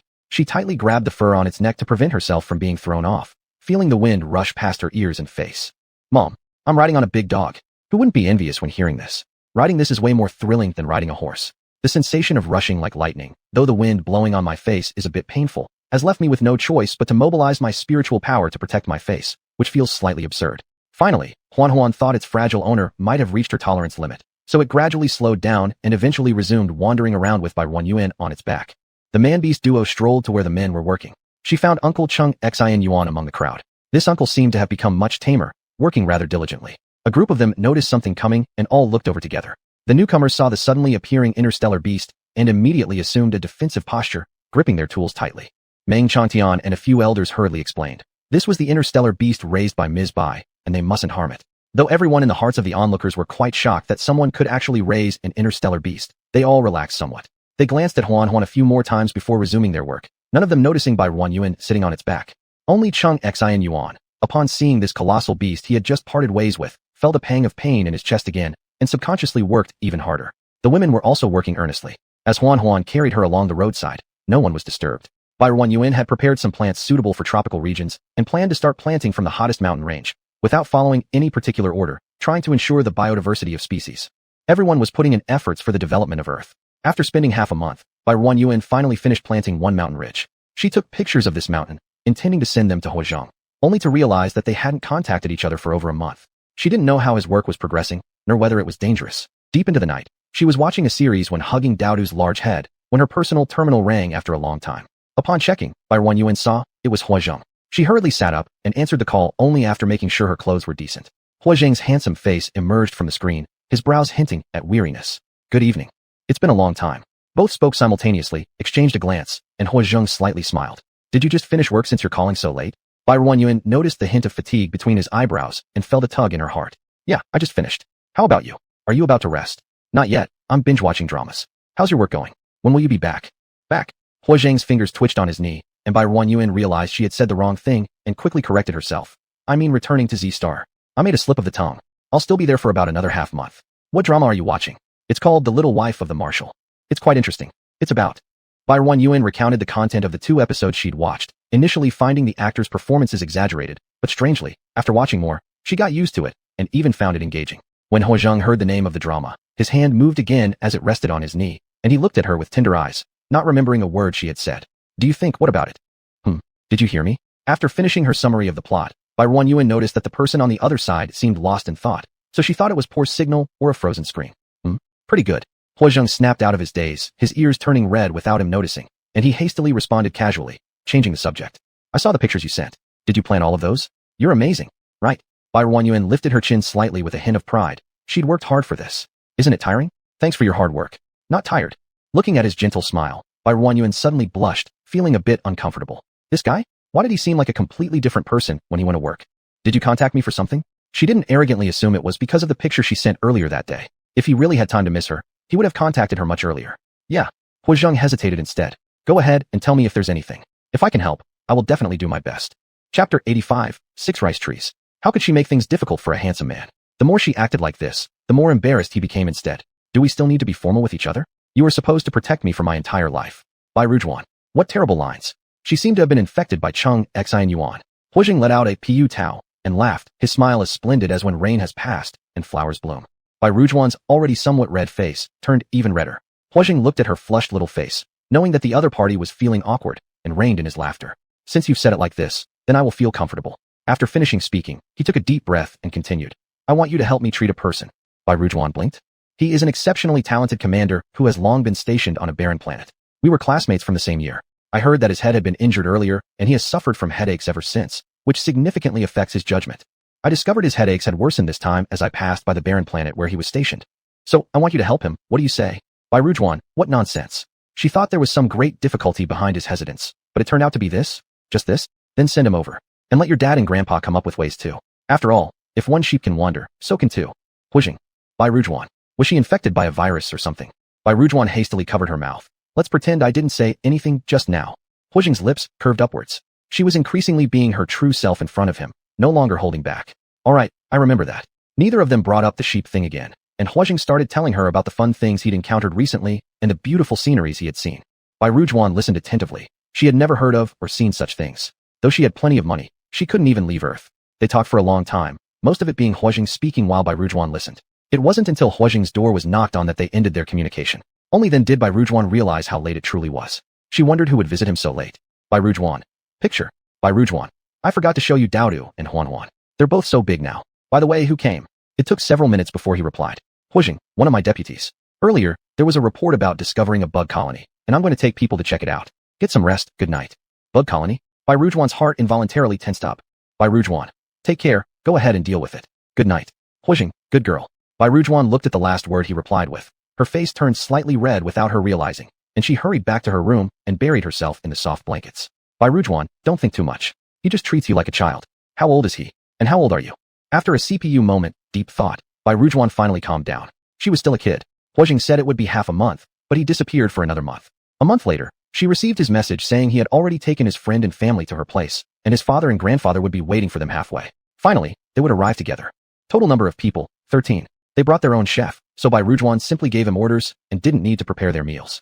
This was Huijing's suggestion. He didn't want By Rujuan to tire herself out. By Rujuan, looking at the number of people, was relieved that she had already instructed Meng Chantian to build a house once she knew Huijing would bring people over. She wasn't used to having strangers in the house. Estimating that there would be quite a few people coming here to seek treatment in the future, she decided to just build a house for them to stay in. Huijing's group traveled on their own starship, so they arrived early in the morning. After By Rujuan confirmed the number of people inside, she allowed the starship to pass through and boarded her multi-person floating car to wait for them at the docking point. The cabin door opened, and Gu Wanjun rushed out first. Ruwan, I've missed you so much. By Rujuan was embraced tightly. They hadn't seen each other for months and indeed had a bit of missing each other. Ms. Gu, why did you also come along? They aren't home. What am I to do sitting at home? Besides, it's much better here than home. If it weren't for worrying about those two at home, I'd want to live here permanently. The three disdained grandparents-grandchild combination walked out from the cabin next. Hu's father pushed Hua grandfather's wheelchair, and Huijing accompanied a strange couple, presumably the friends he mentioned. Miss Bai, hello, I finally meet you in person. As Grandpa Hua was wheeled over to Bai Quan by Hua's father, the two ladies were interrupted mid-conversation. Mr. Hua, nice to meet you. Bai Rujuan's gaze then shifted to Hua's father behind him, and she greeted him as well. Hua General, it's good to see you too. Hua's father gave her a slight nod while Grandpa Hua chuckled softly and smiled. Don't call me General, my dear girl. Call me Grandpa. Let an old man take advantage of his age. The elderly man's expression was kind, and he couldn't be more satisfied with Bai Rujuan as he looked at her. What a pretty and capable young lady. His grandson must have done something incredibly worthy in his past life to deserve meeting someone like her. His daughter-in-law never stops praising her. As for what his daughter-in-law had mentioned earlier, Grandpa Hua approved wholeheartedly, giving Bai Rujuan many approving glances. He then discreetly nodded at Gu Wanjun, understanding perfectly between the two of them. Gu Wanjun now looked even gentler toward Bai Rujuan. Bai Rujuan. She glanced around in confusion, wondering why suddenly she felt uneasy. If so, Grandpa, please don't call me Miss Bai. You can just call me Xiao Bai, or Ruan. Huh? Bai Rujuan tried to laugh it off. Xiao Bai, isn't that the name of a big dog? She really did pick herself a good nickname there. Alrighty, from now on I'll call you Ruan. Both the grandfather and Gu Wanjun immediately started calling her Ruan, each one chiming in their own turn. Never having been very adept at socializing, Bai Rujuan began to feel overwhelmed. Fortunately, Huijing soon approached with the couple, rescuing her from the situation. Rujuan, This is Shi Lei and his wife Lin Yuqiu. Hello. Bai Rujuan quickly greeted them, grateful to be freed from the awkwardness. Shi Lei and Lin Yuqiu both exuded an intellectual aura. Had Huajing not informed her beforehand about their professions, Bai Rujuan might have thought Shi Lei was a teacher instead. Miss Bai, we often hear Ho mention your name. His voice was deep and magnetic, carrying the air of an affluent gentleman. Chapter 86, 7 Rice Trees. Bai Ruo looked at Huajing. She didn't believe what Shi Lei had said. She knew a little about Huajing's character, and it was unlikely that he often mentioned her in front of others. It must have been Shi Lei's polite way of speaking. Lin Yuqiu, whose name suggested her personality, was indeed a very gentle woman. Genuine gentleness from the inside out. Not like Mrs. Gu, who couldn't keep up her pretense for even a day. Everyone is tired from traveling. Ruan, take them to where they'll be staying. Ah, okay. Huajing's smooth Ruan made Bai Ruo pause. He had always called her Miss Bai before, and she was not used to this sudden change. When she led them to the newly built building, Huajing looked at this unfamiliar place, and his eyes flickered. All the items in the house are new. None have been used. You can choose which room you like to stay in. If you need anything later, please let me know. All right. Thank you for your trouble. Families like theirs generally all had space knots, bringing along their habitually used items wherever they went, so they wouldn't typically lack anything. You all rest for a bit first. We'll have lunch together at noon, and I'll examine everyone in the afternoon. Naturally, everyone agreed, especially Hua Dad and Hua Grandpa, who had heard plenty from Mrs. Gu about how delicious Bai Ruo's cooking was. It was rare for them to come here, so naturally they wanted to taste it. Then I'll help you. This time, we've also brought along a chef who can assist you. While helping, he can learn a few tricks as well. Huajing introduced one of the unfamiliar middle-aged men to Bai Ruo, and the two exchanged pleasantries. The chef was named Wozi, with a head of golden semi-long hair, light blue irises, giving him an exotic flair. He was a very courteous gentleman, at least on the surface. Then we'll bother you both. 13 people were involved, and Bai Ruo planned to prepare 14 dishes. Logically, there should only be 6 true guests plus 1 busy cook, but she decided to include the remaining 6 bodyguards as well. This meal was merely as a host welcoming her friend's family and friends. Afterward, the chefs they brought would handle their daily meals. Simple dishes included baked crab legs with cheese, steamed egg custard with crab roe, spicy crab, scrambled eggs with leek, tomato braised beef short ribs, garlic shoots stir-fried with pork slices, salty duck yolk fried sweet potato, red braised pork, mixed spicy beef tendons, cold cucumber tofu jelly salad, stir-fried seasonal vegetables, red braised fish, crispy meat slices, and pre-marinated beef. Most of these were dishes she'd cooked before, except for a few new ones. For red braised pork, we need this kind of meat, layered belly pork with 5 layers. Bai Ruo held up a large piece of belly pork for Wozi, who stood nearby, to see. What does 5-layer belly mean? Wozi asked his question. A layer of lean meat, followed by a layer of fatty meat. It's called 5-layer belly. Oh, got it. Bai Ruo continued to the next step. The skin of the meat needs to be roasted in a pan. If there is no spray torch, the skin side faces down. Heat up the empty pan and use the pot to roast it briefly. The curious baby Wozi asked, what is a spray torch? This is a spray torch. Bai Ruo showed him her custom-made interstellar version of the spray torch. When she pressed the button, a deep blue flame emerged, scorching the surface of the pork rind.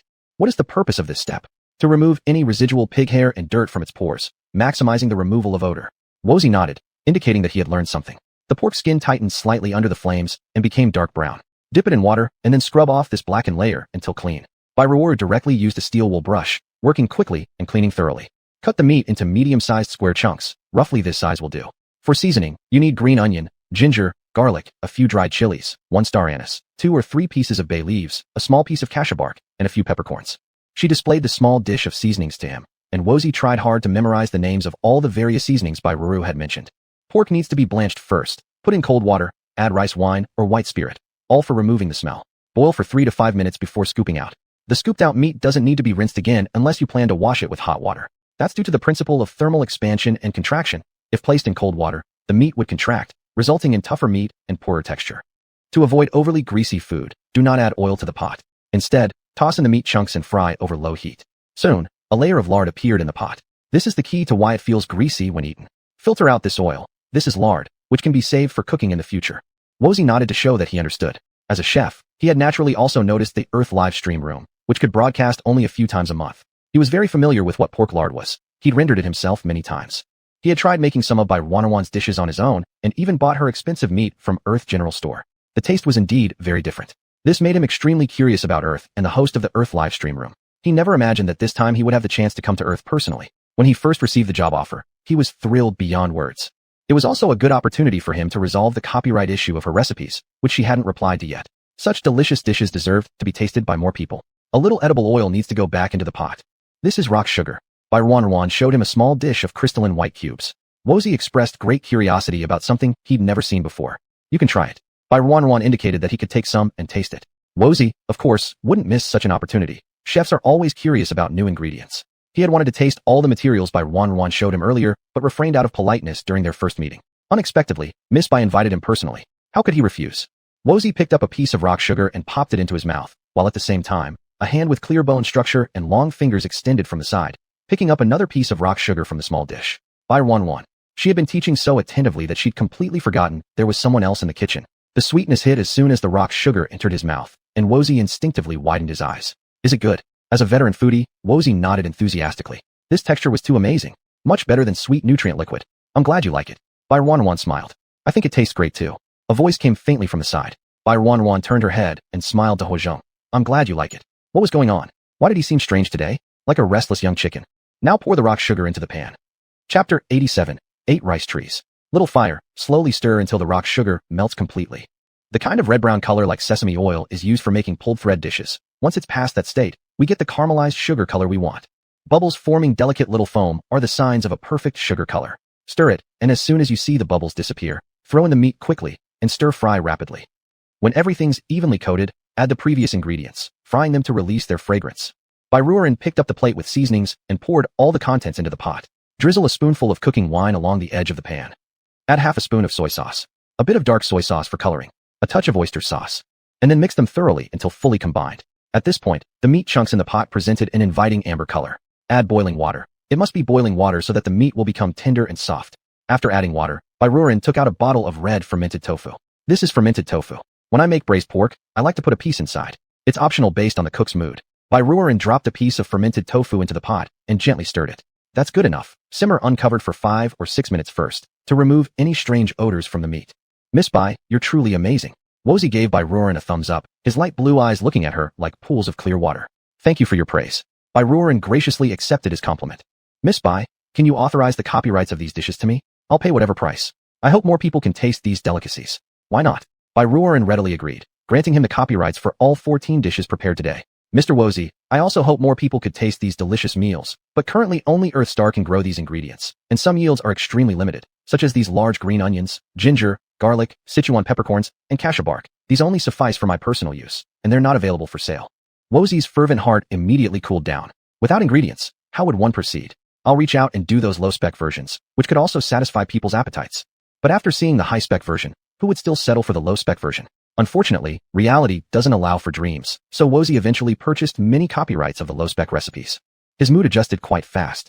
Today's harvest was immense. He had finally secured the copyrights he'd been trying to obtain for a long time. Every thought was filled with excitement, leading to his renewed enthusiasm as he watched Bai Ruan cook. 5 minutes passed quickly. Bai Ruan covered the pot, leaving just a slight gap. Once the water boils, reduce the heat and simmer for 30 minutes. Wozi nodded, remembering the timing as he followed Bai Ruan preparing the next dish. The next dish was a crab feast. As someone who had watched Bai Ruan's live stream replays, Wozi wanted to give it a try himself. Bai Ruan naturally wouldn't refuse, occasionally overseeing and giving directions for the next steps. These crab leg meats were all processed perfectly by Huozhong, sliced precisely the way Bai Ruan did previously. Bai Ruan couldn't help but turn sideways toward Huozhong, giving him a thumbs up. His memory was truly remarkable. He'd remembered all details after seeing her perform it just once. Huozhong, who had been standing quietly emoing alone, finally caught Bai Ruan's eye. Instantly re-energized, he smiled warmly back at her. Bai Ruan, weirdo. Wozi was indeed a great chef. Every time Bai Ruan instructed, he could understand her without needing additional explanation. Even though there were numerous things he didn't know about yet, what they were called, and what their functions were, anything Bai Ruan mentioned, he didn't need her to explain a second time. Bai Ruan couldn't help but marvel. Some people really were born to take up this job. Wozi's movements were smooth and graceful, more pleasing to the eye than hers even. Truly, professional work should be entrusted to professionals. For the subsequent dishes, it was mostly Bai Ruan directing and Wozi doing the actual work. The two of them worked together seamlessly. Yes, cut it to that thickness. Bai Ruan was instructing Wozi to slice the pork tenderloin. Use the side of the knife to pat both sides. This helps to make the texture of the meat more even and disperses it better for flavor penetration. Add MSG, black pepper powder, edible salt, cooking wine. Okay, knead a little. By hand, just like this, kneading. Bai Ruan lifted both her hands in the air, demonstrating several kneading motions. Good, that's exactly right. Let it marinate for 15 minutes before further preparation. 15 minutes later, pour off the water on top. Bai Ruan handed over a big bowl of soaked starch to Wozi, indicating he should proceed. These white muddy substances beneath are potato starch. Pour them now into the meat. This. Wozi tilted the basin containing the potato starch, attempting to let the muddy flow out, but it didn't move an inch. When he reached in to scoop it out, a large dry lump came off, and this lump turned into a puddle upon touching his hand. Wozy quickly clasped his hands together to prevent it from flowing away, only to surprisingly discover that it had once again become a dry solid. As he carefully opened his palms again, the originally solid lump turned into a puddle once more. This. Wozy looked at Bai Ruoren with utter astonishment on his face. Miss Bai, is this magic? Bai Ruoren stared at his astonished expression and barely managed to suppress her laughter. Haha, who would have thought that one day a non-Newtonian fluid could also scare advanced interstellar people? She explained to him why she had made it like this, but Wozy's shock did not subside. Instead, it became more intriguing. Are natural plants all this miraculous? The reason why starch becomes a non-Newtonian fluid is quite simple. The molecular interactions cause the chemical bond strength on the molecular level to decrease. The chemical bonds in the liquid form hydrogen bonds with the hydrogen atoms in water molecules, creating a web-like structure. When external forces change, the starch molecules alter, giving the mixture of starch and water a relatively high viscosity. Ruoren, after talking for so long, aren't you thirsty? Huojing appeared between them with a glass of chilled orange juice, handing it over to Bai Ruoren. Thank you. Huojing's complexion visibly improved. Bai Ruoren was indeed a little thirsty. It was rather hot beside the stove. After finishing her drink, she remembered Wozy, who had been working alongside her by the stove for half the day. She asked if he was thirsty and whether he'd like a glass too. Wozy naturally wouldn't refuse. Turning around, Bai Ruoren looked back at Huojing, meeting his slightly tanned face and empty hands once more. What's going on? Earlier, his mood seemed fine. Why does he suddenly look like someone owes him 8 million? Chapter 88, 9 Rice Trees. The man's face changed quickly, just like turning the pages of a book. Bai Ruoren muttered silently in her heart, but didn't pay too much attention to it. I'll go get it for you. Please wait a moment. She hurried over to the fridge and took out a bottle of orange juice. She poured him a glass with a clean cup, and after thinking for a moment, she also poured one for Huojing. Here, she handed the juice to Huojing, whose dark mood seemed to improve significantly. Then she handed another glass to Voss. Mr. Voss, please try it. Voss eagerly accepted it and took a sip. Delicious. His eyes lit up again. Miss Bai, there are so many magical things here. I really like you. Huojing's face turned dark immediately. Haha, I like you too. You're truly very humorous. Huojing's face became even darker. Why doesn't she say she likes him? After finishing the orange juice, Voss began dealing with the starch and meat again. If you knead it like this, it will be fine. Pour a little oil into it, which locks in moisture while making it less likely to splash oil when frying. The oil temperature should reach 6/10 hot. When you put the meat slices in, they should flip and float up rather quickly. Voss imitated Bai Ruoren's actions by placing the pieces of meat into the pan. That is enough. Bai Ruoren stopped Voss from continuing to put more meat into the pan. Leave the rest for the next batch, otherwise it won't fry evenly. Okay, take them out now. The first frying is to set the shape. Voss obediently fished out the fried meat slices from the pan and drained the oil. Then he put the remaining raw meat slices into the pot. As chefs tend to be perfectionists, Voss waited until the condition of the second batch of meat slices was exactly the same as the first before taking them out. Wait until the oil temperature in the pan rises again. Then put the meat slices back for a second frying round. Cut green onions, ginger, and carrots into thin strips. Now prepare a seasoning sauce. 1 spoonful of white sugar, 1 spoonful of vinegar. Use slightly stronger vinegar for the taste. Add a touch of soy sauce for color, a bit of salt, monosodium glutamate. Put some oil in the wok, stir the seasoning sauce well, and pour it in. When the sauce becomes thick, put in the green onions, ginger, and carrot strips, then add the already fried meat slices. Yes, keep tossing. Excellent. It's ready. Voss did an amazing job, and the resulting dish of crispy fried pork was incredibly tempting. Under their cooperation, the 14 dishes were soon finished, and Bai Ruoren and the others brought the dishes to a dining room on the first floor. Most of the guests had already gathered there. They had smelled the aroma for quite some time, drooling, yet feeling embarrassed to look at the kitchen door. One after another, they all gathered unconsciously in the hall on the first floor. You've worked hard. So fragrant. Even Shi Lei, who exudes elegance, and his wife revealed a rare trace of anticipation at that moment. The smell was simply irresistible, and their stomachs had been growling in hunger long ago. Please sit down. It's all made by Mr. Voss. Huojing and I just helped. Bai Ruoren invited everyone to take their seats. Grandpa Hua held the highest rank, so naturally, he should sit at the head position. However, the old man wanted Bai Ruoren to join him at the main seat, but how could she dare to accept? She quickly ran to find herself a spot elsewhere. A faint smile flickered in Huojing's eyes, and he swiftly walked over to Bai Ruoren and sat beside her. Voss, on the other hand, sat on Bai Ruoren's other side. Huojing, Miss Bai, I think this dish would taste better with a slight increase in table salt. Will you try? Voss sampled a piece of scrambled eggs with leeks, offering a serving to Bai Ruoren along with his chopsticks. Her mood inexplicably turned sour again. Without making any overt movement, he subtly passed her a plate full of food, pushing away the plate containing the dish Voss served her. Ruoren, try this one. This is quite tasty as well. Give it a try. Bai Ruoren originally hadn't intended to eat. Since Voss used his own chopsticks to serve her, the food might contain his saliva. How could she possibly swallow it?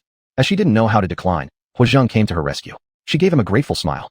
However, Huojing misinterpreted her smile as enthusiasm towards the dish he'd offered her, thus becoming even more proactive. Of course, he used clean chopsticks. Bai Ruanyin had prepared 2 pairs of chopsticks for each person in case someone dropped their chopsticks or something similar happened. Hua Zhang's overly solicitous behavior made Hua's family grin contentedly, but Bai Ruanyin, the recipient of his attention, felt utterly bewildered. She had no clue why Commander Hua was behaving like this. What are you doing? Bai Ruanyin tugged lightly at his sleeve from under the table and leaned close to whisper to him quietly. I can handle my own servings, you don't need to serve me anymore. Everyone is looking at us. Upon hearing her words, Hua Zhang looked up to meet a pair of teasing gazes. Instantly, his ears turned bright red, and the original dish he planned to give Bai Ruanyin ended up being transferred to his own plate instead. Bai Ruanyin finally let out a sigh of relief and picked up the mountainous pile of food on her plate to eat. Just as she had finished eating most of it, Boss extended another serving with his chopsticks. Miss Bai, please try this dish. See how well I've cooked it. Bai Ruanyin smiled brightly on the surface, but internally sighed in exasperation. His chopsticks were intercepted midair by a pair of long, elegant hands, Hua Zhang's. He had somehow stood up, placing his hand on Voss's wrist. Little General Hua, what do you mean by this? A flicker of dissatisfaction passed through Voss's eyes. Earlier, the dish he had served to Miss Bai hadn't even been tasted before it was taken away by him. Now he interrupted their technical exchange again. Mr. Voss, when serving others, you should use communal chopsticks or clean ones. Don't you, as a chef, understand such a simple principle? Hua Zhang always kept a cold face around others, emotionless, and it really intimidated people. Voss immediately took a step back, feeling a bit cautious. Over these few days, and especially after today's interaction, he thought Hua Zhang was a gentle person, and everything reported in the news was just an act. Until now, he realized there was this side of him too. Is that so? Then I must apologize. I have never heard about this matter. After finishing his apology, Voss looked at Bai Ruanyin with his pale blue eyes, seeking an answer. Or what? Would you have us eat your saliva? Hua Zhang edged closer to Bai Ruanyin, blocking his line of sight towards her. Voss was momentarily stunned, and after thinking about it, it seemed to be true, but for many years they've been doing things this way. Interstellar folks never cared about this, and this truly was something new he learned today. If that is so, then I'm very sorry for my ignorance. I didn't know and offer my apologies. Voss performed a European aristocratic courtesy toward Bai Ruanyin, looking at her with his pale blue eyes, despite her perhaps not being able to see them. Chapter 89, 10 Rice Trees. It's nothing. It's all good now that we've talked about it. Everyone go back to your seats. If Bai Ruanyin had known the welcome banquet would end up like this, she definitely wouldn't have arranged it or invited these unimportant people to dine together. Hua Zhang got into an argument with Mr. Wu because of her. Not only could she not say anything, but she should be thanking him. But Mr. Wu was simply obsessed with cooking and wanted to discuss it with her. Bai Ruanyin, dealing with people is so troublesome. Hurry up and sit down. Grandpa Hua and the others are watching. While pulling on the back of Hua Zhang's waist clothing, Bai Ruanyin whispered to him softly. Hua Zhang was quite obedient, retreating quietly and sitting back in his seat. Mr. Hua, it's not suitable to discuss dishes today. Let's talk about it later. Can we? Marshal Hua and old Marshal Hua are waiting. You're right, I was too hasty. When Hua heard Marshal Hua and old Marshal Hua, his overheated brain finally calmed down. What was he doing? Causing trouble for his employer's son in front of his employer? He didn't know why, but seeing little Marshal Hua always fawning over Miss Bai made him feel inexplicably uncomfortable. Men understand men best, after all. How could he not see that little Marshal Hua had taken a fancy to Miss Bai? He thought she deserved someone who would cherish her, love her, and accompany her for life. Just thinking about it made his heart burn hotly. Wasn't he the perfect match for her? He was handsome, and there was no risk of dying anytime soon. He would certainly stay by her side until old age. Their union would make them a perfect pair in both talent and beauty. Wasn't that a wonderful thing? And if they collaborated, Miss Bai has her own perspective on fine cuisine and knows countless recipes. He himself was an experienced chef. Together, wouldn't he become the top chef in the galaxy? With so many exclusive recipes, no other chefs in the galaxy could compare to him. Would he still need to pay such exorbitant copyright fees? They could realize his dream of having mountains of gold just from the royalties of those recipes every year. Was sat back down again, his heart urgent and fiery. Even the delicious food in his mouth began to taste bland. The meal continued with varied moods among the group. Bai Ruanyin finally let out a sigh of relief as the awkward atmosphere passed. Although their appetites were somewhat affected, old Hua and Marshal Hua ate happily. Their cold-hearted son had finally fallen for someone they liked too. That already improved their appetite. CLA and his wife also ate plenty, feeling thoroughly stuffed. Not to mention the 6 bodyguards who usually relied on nutritional fluid. Of the 14 dishes, though they weren't entirely polished off, there was no point in saving any for another meal. Everyone took several plates each and cleared the entire table of utensils to the kitchen. Bai Ruanyin building's kitchen was equipped with cleaning robots capable of handling washing dishes and mopping the floor effortlessly. Besides, she had installed dishwashers and sterilizers, making it very convenient. There are vegetables in the fridge in the kitchen. If you're missing anything, just let me know. This comment was directed at the Hua family and CLA couple. The guards weren't her concern. Thank you very much. CLA stepped forward 2 steps, handing her a silver white card. Bai Ruanyin looked at Hua Zhang curiously. What did this mean? Hua Zhang's lips curled slightly at her cute expression before explaining. Previously, CLA and I already discussed it. Each of US will give you 50,000 galactic coins per month for accommodation, treatment, and food costs. After finishing his explanation, he handed her a black card. This is from our family of 4. Bai Ruanyin had assumed this time it was free treatment again, and hadn't really thought about charging them money. These amounts are actually less than they should be. Consider it a loss for you. Huozheng snatched the card from Xiaolei's hand, combining it with his own and stuffing it into Bai Ruren's palm. Don't think it's too little. What could she say? Returning it would imply dissatisfaction, so she accepted it. All right, then tell me which dishes you like, and I'll deliver them to you every few days. This was the first time Xiaolei's couple tried plants. They had no idea which ones were good and which weren't. They simply said that whatever the Hua family chose would suffice since they all ate together anyway. The chef makes what they eat. It wasn't until everyone had rested for over an hour that she started diagnosing the 3 patients. None of the 3 had serious conditions. Mr. Hua relatively had the most severe condition, which dated back to his youth when he served in the battlefield and experienced a surge in his mental energy. Although it was under control, he lost the ability to use his mental energy ever since and suffered occasional headaches. His legs were corroded by radiation many years ago, causing him unbearable pain during rainy or gloomy weather. It was quite troublesome. Xiaolei's headache was somewhat akin to modern-day psychogenic headaches. His nerve was injured during an incident before, so his headache occasionally flared up on its own. If the surroundings became too noisy, it could trigger his episodes. Mr. Hui just underwent a simple case of mental force instability, resulting in him tolerating pain at times with no other issues. They were all easily treatable, much better than what Bai Ruren had imagined. I will go back and prepare the medicine. I'll deliver it to you once it's ready. The preparation methods are known by Huozheng and Ms. Gu. You can ask them. After saying this, she rushed off without even noticing that 2 people were following her. Miss Bai? Miss Bai? Lin Yuchu trailed after Bai Ruren but couldn't keep up with how fast she walked. As Bai Ruren approached the hovering vehicle, Lin Yuchu could only shout while running after her. Bai Ruren turned around and saw Xiaolei's wife panting as she ran after her, along with Huozheng striding purposefully behind them. What's the matter, Ms. Lan? Don't rush, walk slowly. I'll wait for you. Bai Ruren truly feared that this delicate beauty might trip or injure herself somewhere. She wouldn't be able to explain to Huozheng's friend if that happened.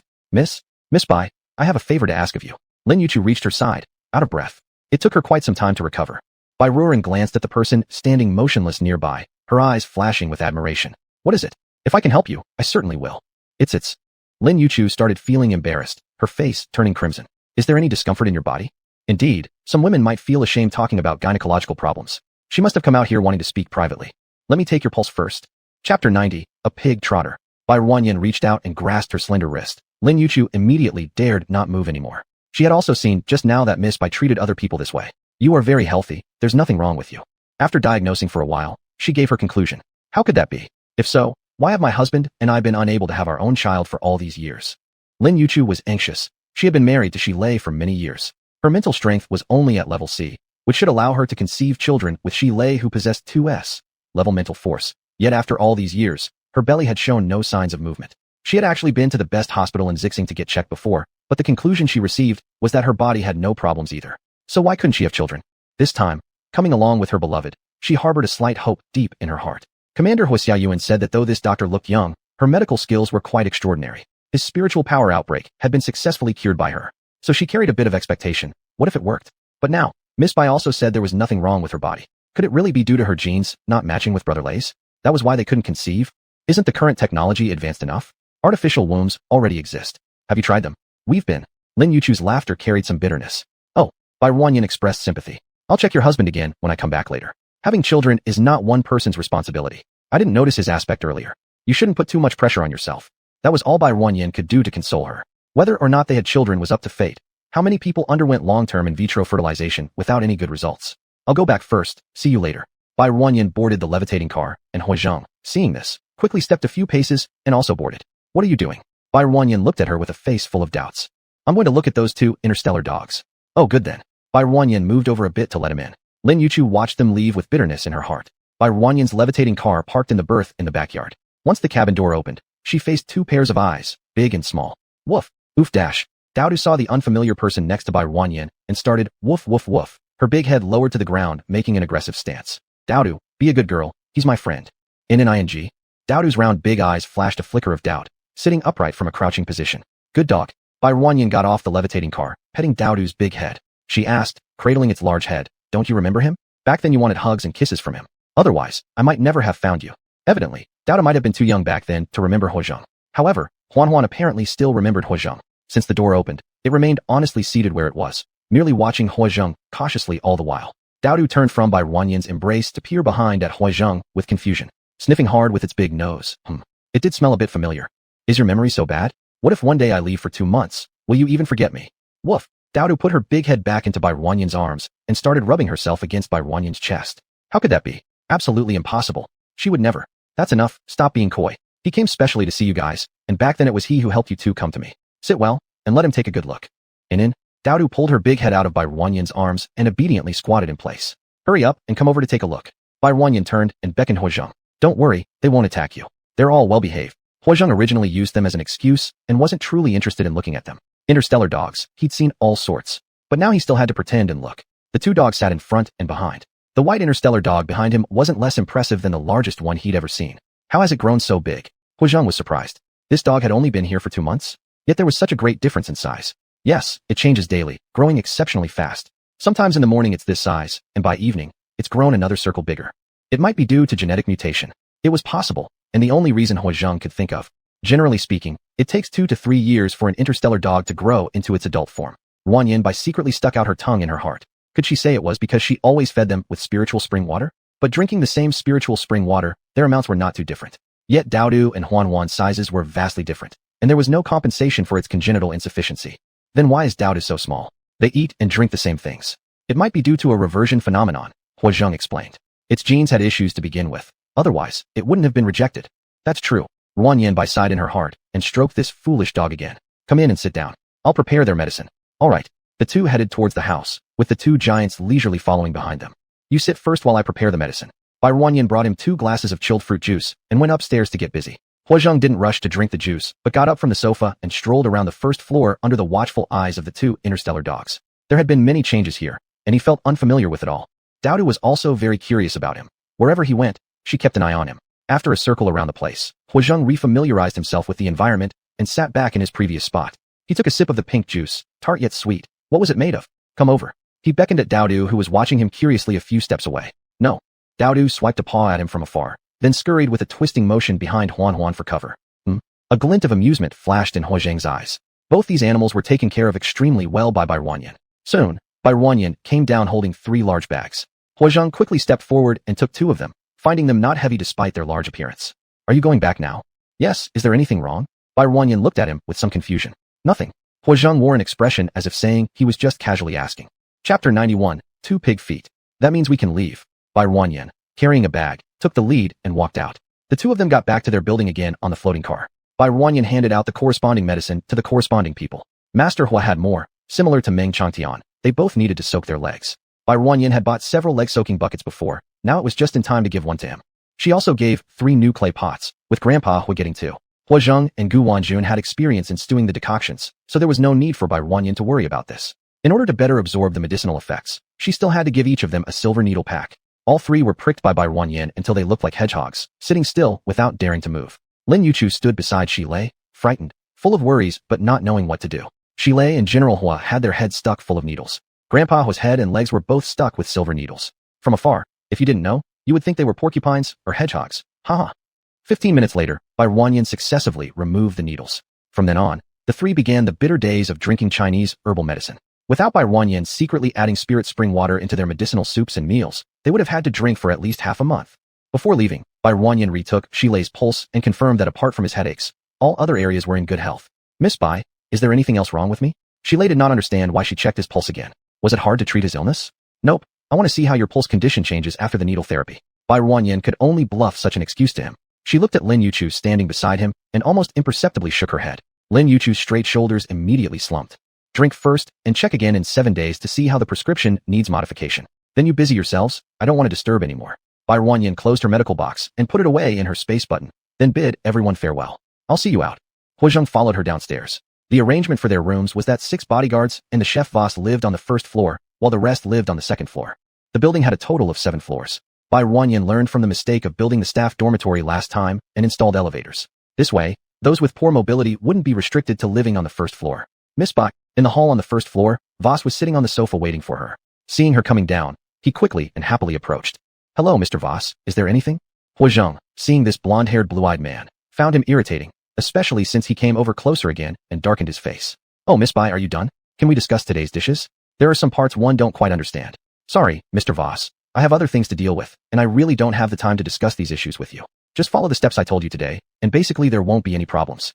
The reason Bai Ruanyan taught him before was that she was afraid he wouldn't know how to cook with these vegetables, and it would eventually bother her to run around. She didn't have the habit of being a teacher. Given the same amount of time, wasn't planting a tree or laying down a piece of grass skin much better? If it couldn't be helped, going home, lying in bed, taking a nap, and watching TV dramas would also be fine.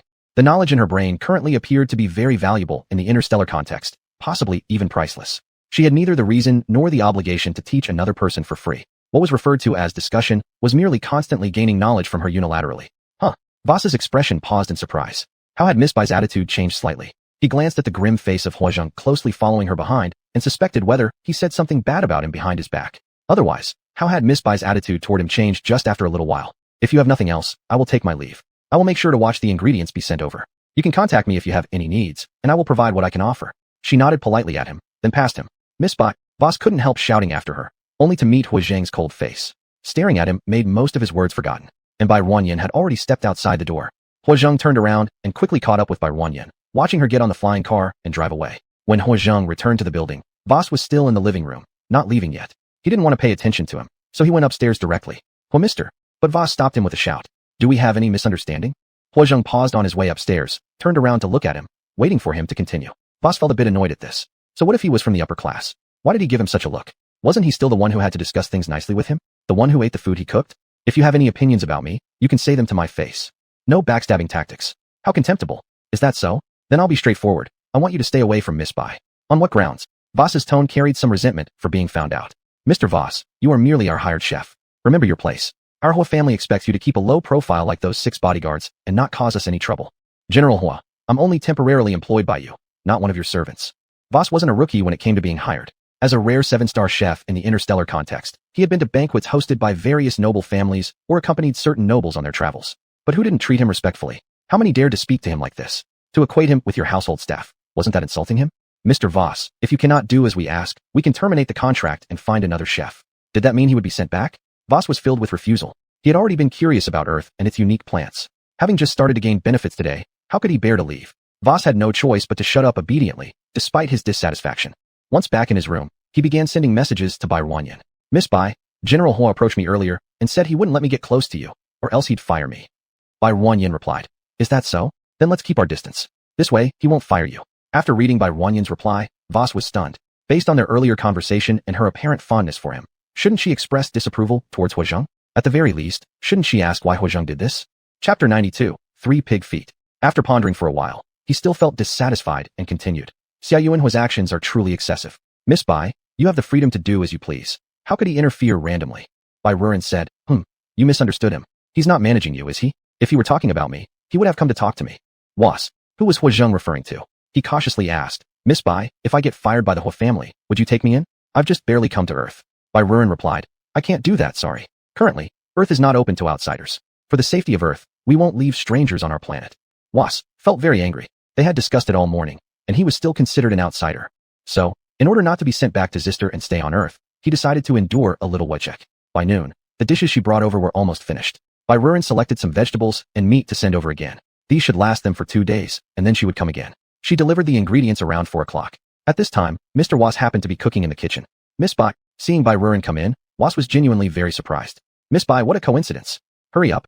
Have a look at this dish of mine. Please give me some feedback. No. Mr. Was, go ahead with your work. I have things to do. I just came to drop off the ingredients for tomorrow and the day after. All right. Was felt deeply regretful. He wanted Miss Bai to teach him more. What could possibly be so busy? So busy that a whole day hasn't been enough?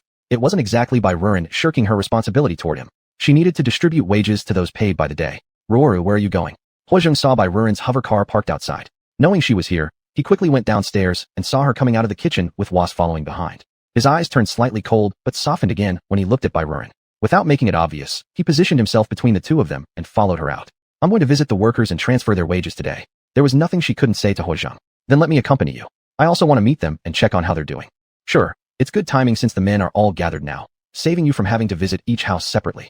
Laughing and chatting, the two left, leaving Was behind watching the hover car, happily carrying the two away, completely ignoring him. It's Huazheng again. Was clenched his fists tightly and returned to the kitchen as the hover car disappeared into the sky. Uncle, your wage has been transferred. Thank you, Miss Bai. After scanning the last recipient's code and transferring the day's pay, Bai Ruan thought not everyone deserved to be added as a friend. To ensure a pleasant atmosphere, they always paid wages in person unless there was an emergency, in which case she would transfer the money to the retired soldier in charge of distribution. As she waited aside, Huazheng was still talking with several other retired soldiers. From afar, Bai Ruan found it amusing how 9 retired soldiers and Meng Changtian stood in a straight line while Huazheng stood alone opposite them, as if reviewing troops. Even though Huazheng had repeatedly said, "Everyone relax, there's no need to be so tense," it made no difference. "I'm going to see my sister-in-law. You stay here, and I'll come back later to pick you up." All right. That side were mostly female relatives, so it was inappropriate for Huazheng to join them. Barren went over to check on their progress and distributed the day's wages to them. This patch was planted today, and tomorrow they would move to another area. Barren mentally noted to prepare seedlings for the next patch once she got home and planned to deliver them early in the morning. "What will you do tomorrow?" Before parting ways, Huazheng asked her. "I need to deliver vegetable seedlings to the sisters-in-law and then plant crops on the mountain. Can I go with you?" He looked at her hopefully. "Oh, you'll help me, right? It's faster and less tiring working together. Aren't you supposed to stay and take care of your grandfather and father?" Barren was genuinely puzzled. It was the first time she'd encountered someone eager to make themselves work hard. "There's my mother and the bodyguards who've come along with us. There's no need for me. Besides, I'm free anyway, and I can also see the plants you're cultivating. Introduce me to what types they are and their names." All right. The two agreed on a time, and Huazheng watched her hover car drive away. Barren returned home and made a simple dinner. Afterward, she started organizing the vegetable seedlings she would take the next day and the plants she planned to grow on the mountain. For the next plot, she intended to plant eggplants. According to the book, 1 acre required about 2,000 eggplant seedlings, so 20 acres would require 600,000 seedlings. Fortunately, since she started cultivating her land, she had been stockpiling seedlings and seeds, so there was no shortage in her storage space. Each eggplant seedling was planted in a seeding cup, so she wasn't worried about them dying if she took too many out at once. Early the next morning, Barren was still sipping her sweet pumpkin porridge when Huazheng rang her doorbell. Seeing it was him through the surveillance, Barren called out to Daodu, "Daodu, go open the door. A friend of mine is here." Daodu soon appeared on the monitor, wiggling its big but as it unlatched the iron bolt on the door, letting Huazheng in. "Didn't we agree that I would pick you up? Why did you come yourself? It's so far, how did you get here?" "I ran over. It's good exercise." Barren tossed an omelet pancake from her plate behind Huazheng, and Daodu, following closely behind him, opened its massive jaws and accurately caught the flying pancake before happily trotting off with it. "Have you eaten? If not, would you like to have some?" Barren politely asked. "In that case, I'll trouble you." Huazheng gladly accepted.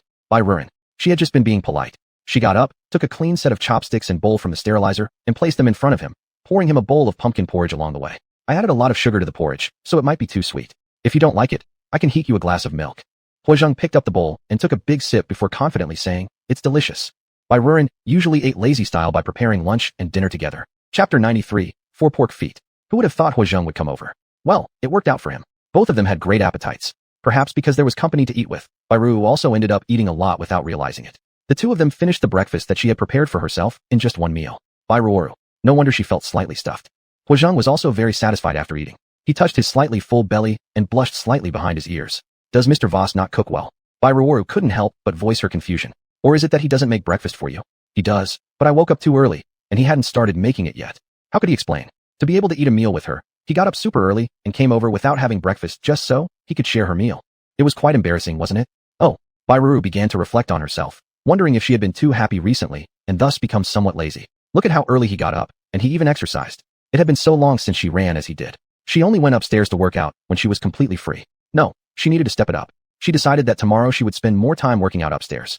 Yes, and tomorrow, after the meal, Huazheng took the initiative to offer cleaning up. Of course, Barren didn't hesitate and became the boss who left everything to him. Since her planned lunch was already gone, and judging from the look on this gentleman's face, it didn't seem like he had any lunch ready either. Fine then, she'd have to prepare lunch for both of them. She quickly made a tomato scrambled egg rice bowl and added a bit of pickled cucumber for each person. Packing the meals into takeaway boxes, she placed them inside her spatial button. Oh, forgot chopsticks. Barren fetched 2 pairs of chopsticks, wrapped them separately, and put them inside the spatial storage. She also filled 2 large containers with cold boiled water and stored them in the same space. Huazheng considerately washed all the used pots and utensils clean, like a hard-working housewife. Barren. Housewife? What was she thinking about? When Huazheng finally removed the pink apron, they and their 2 dogs finally set off. Barren first led him to the fields and handed the prepared eggplant seedlings to her sisters-in-law. Then, she brought Huazheng straight to her secret base. "It's right here." Barren waved at Huazheng, radiating an air that seemed to say, "Behold, this is the empire I've conquered for you." The 2 dogs had already dashed off. God knows where they went to play. Barren kept pulling out tools and all sorts of plants from her spatial button. "Do you have a spatial button on you?" Huazheng, recalling the 2 spatial buttons lying in his pocket, shook his head disingenuously. Oh, without a spatial button, they couldn't work separately, and she wouldn't be able to hand over his lunch, water for irrigation to him. All right, then they'd stay together and work side by side, although it wasn't as efficient as splitting up. "Are you familiar with using these tools?" Huazheng honestly shook his head. All right, Ms. Bai's tool class commenced. If a child doesn't know how to use the tools, it was most likely due to inexperience. Of course, Huazheng wasn't inexperienced at all. Rather, he was very clever. After Barren demonstrated once, he remembered every tool's usage. According to Barren's plan, the plants were intercropped. artificially creating diversity among the plants. As for the bamboo forest, she planted one type of bamboo in small patches. She believed that it might help them grow shoots better this way. One dug the holes, while the other filled the soil. They cooperated quite well. Every time they planted a new kind of plant, Bairu would introduce its name and main uses to Huazhang. A level 4's mental power user's brain was packed with all sorts of grass names. Even though he could only remember the general information, he still thoroughly enjoyed it. The two of them worked until the big dogs returned panting and looking for water to drink, which made Bairu realize it was already 12 o'clock. She hurriedly invited Huazhang to rest a moment, wash their hands, and eat. Taking out 2 oversized bowls for the dogs, she poured clean water into them for them to drink. They kept working until 4 in the afternoon before stopping. Standing on the mountaintop, Huazhang looked down at the vast area of plants they had cultivated together and felt inexplicably proud. The construction of this Earth Star included his own efforts too. Bairu led him to first distribute the wages to the employees before heading back home. You can eat dinner at my place. You've worked hard today, so let it be a thank you. Sure. Would you rather go back now to freshen up or return after dinner? Why couldn't he clean up at her place? Though internally dissatisfied, Huazhang maintained an upright expression. It would be troublesome, but could you please send me back first? After washing up, I'll go over to your place and tell my family that I won't be home for dinner tonight. Drenched in sweat, how could he give her a good impression? In that case, should I come back later to pick you up? No need, I can go myself. You've worked hard today too, so you don't have to make the trip back and forth. That's how they decided. Bairu sent him back and then ran straight home to freshen up and cook. Back already? You disappeared early this morning. Where did you go? Just as she got upstairs, she met 3 faces with various expressions. I had something to do. What kind of thing required Ruoru to send you back? Gu Wanjun grinned like an ant and asked teasingly. Huazhang couldn't maintain his calmness on his face anymore. Without a word, he took a few quick steps and hid back into his room. Who said that before?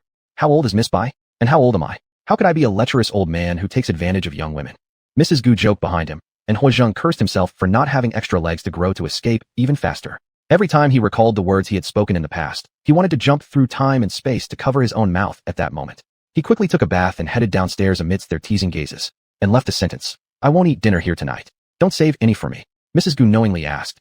Then where are you going to eat? And added. Are you coming back to sleep here tonight? Huazhang stumbled slightly as he went down the stairs, but fortunately, his other hand was still holding the railing. He walked quickly downstairs, ignoring Mrs. Gu's mischievous comments. This child, he has finally come to his senses. Grandpa was said with some satisfaction. Who would say otherwise? Our piglet finally knows how to root for cabbage. Both father and son rolled their eyes towards Gu Wanjun, whose mother talks about her own son this way. If Huazhang were a pig, wouldn't she be the sow who bore Huazhang? Wouldn't Grandpa be the elder boar? And his dad, the middle-aged boar? This time Huazhang didn't run. Running there would only result in another stinking sweat all over again. He hopped on the electric scooter he brought along, and just like heading off in his awesome badass mech, he sped toward Bairu's house. Chapter 94, 5 Pieces of Pig Trotters. He arrived when Barren Yuan had just finished taking a shower. You were so quick. She really didn't expect that, considering she had sent him home only 20 minutes ago. Huazhang saw her little face flushed from the bath, and her ears reddened too. I've gotten used to it in the military camp. He heard his own voice say. Then you sit for a moment. I haven't started cooking yet. Is there anything you want to eat? Everything you cook is what I like.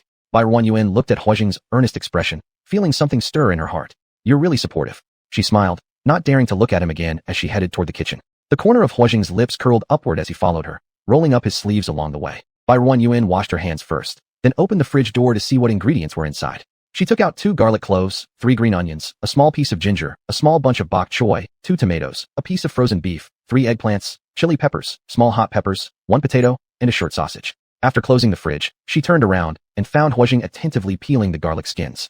Barren Yuan did not feel it inappropriate for guests to help or follow the tradition of men staying away from the kitchen. Seeing him working diligently, she said nothing but held the vegetables to be cleaned under the tap. Huazhang obeyed and peeled both garlic heads Barren Yuan brought out. Though amused by his diligence, Barren Yuan remained silent.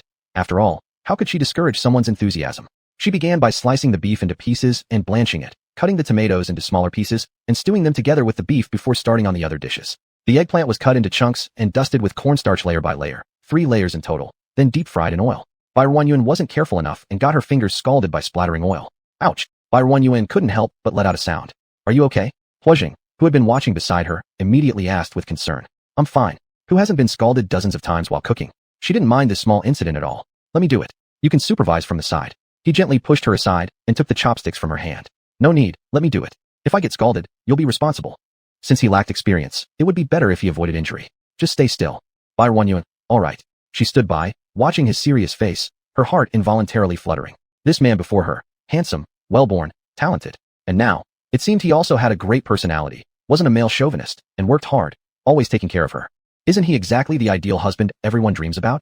BZZ. Barren Yuan's personal terminal on her wrist vibrated, breaking her train of thought. When she opened the terminal and saw the caller, a flash of impatience crossed her eyes. Huojing, who had been closely paying attention to her, noticed her expression right away and asked, "Who is it?" "Cheng-ji." Barren Yuan glanced at him briefly before quickly looking away. She felt a bit shy since she was just thinking about him.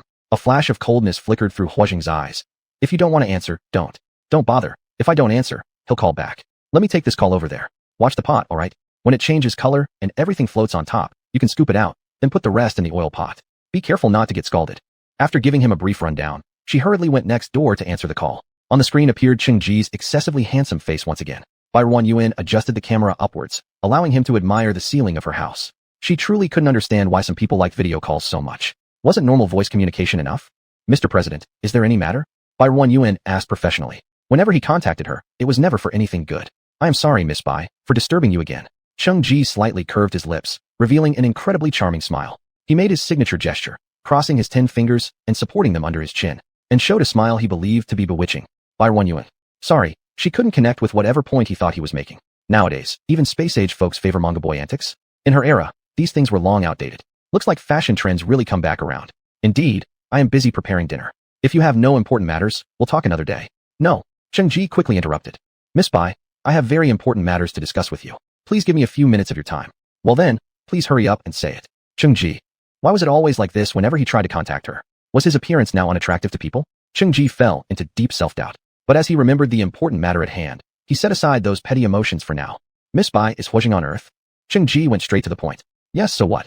Since he could ask her this way, it meant he was very certain, so Barren Yuan straightforwardly admitted it. Cheng-ji had prepared a stack of evidence to present in case Barren Yuan denied it, but unexpectedly, she directly admitted it.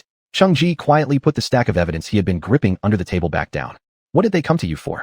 This is our private matter, and there seems to be no need to report to the Federation, right?" Cheng-ji. Miss Bai was still the Miss Bai he knew. "It's indeed unnecessary. I was just asking casually." So Miss Bai was the person who previously treated Huojing's mental force rebellion you. Cheng-ji had let his subordinates investigate for so long, but they never found out who treated Huojing, and he had never thought about linking it to Barren Yuan. However, this time the entire Hua family was mobilized. Though they tried to conceal it, their target was indeed too obvious. And an informer told him that Huojing took Shi Lei and his lover away. Cheng-ji immediately thought that Huojing was taking Shi Lei to seek treatment. Everyone in the military department and upper levels of the Federation knew about Shi Lei's persistent headache.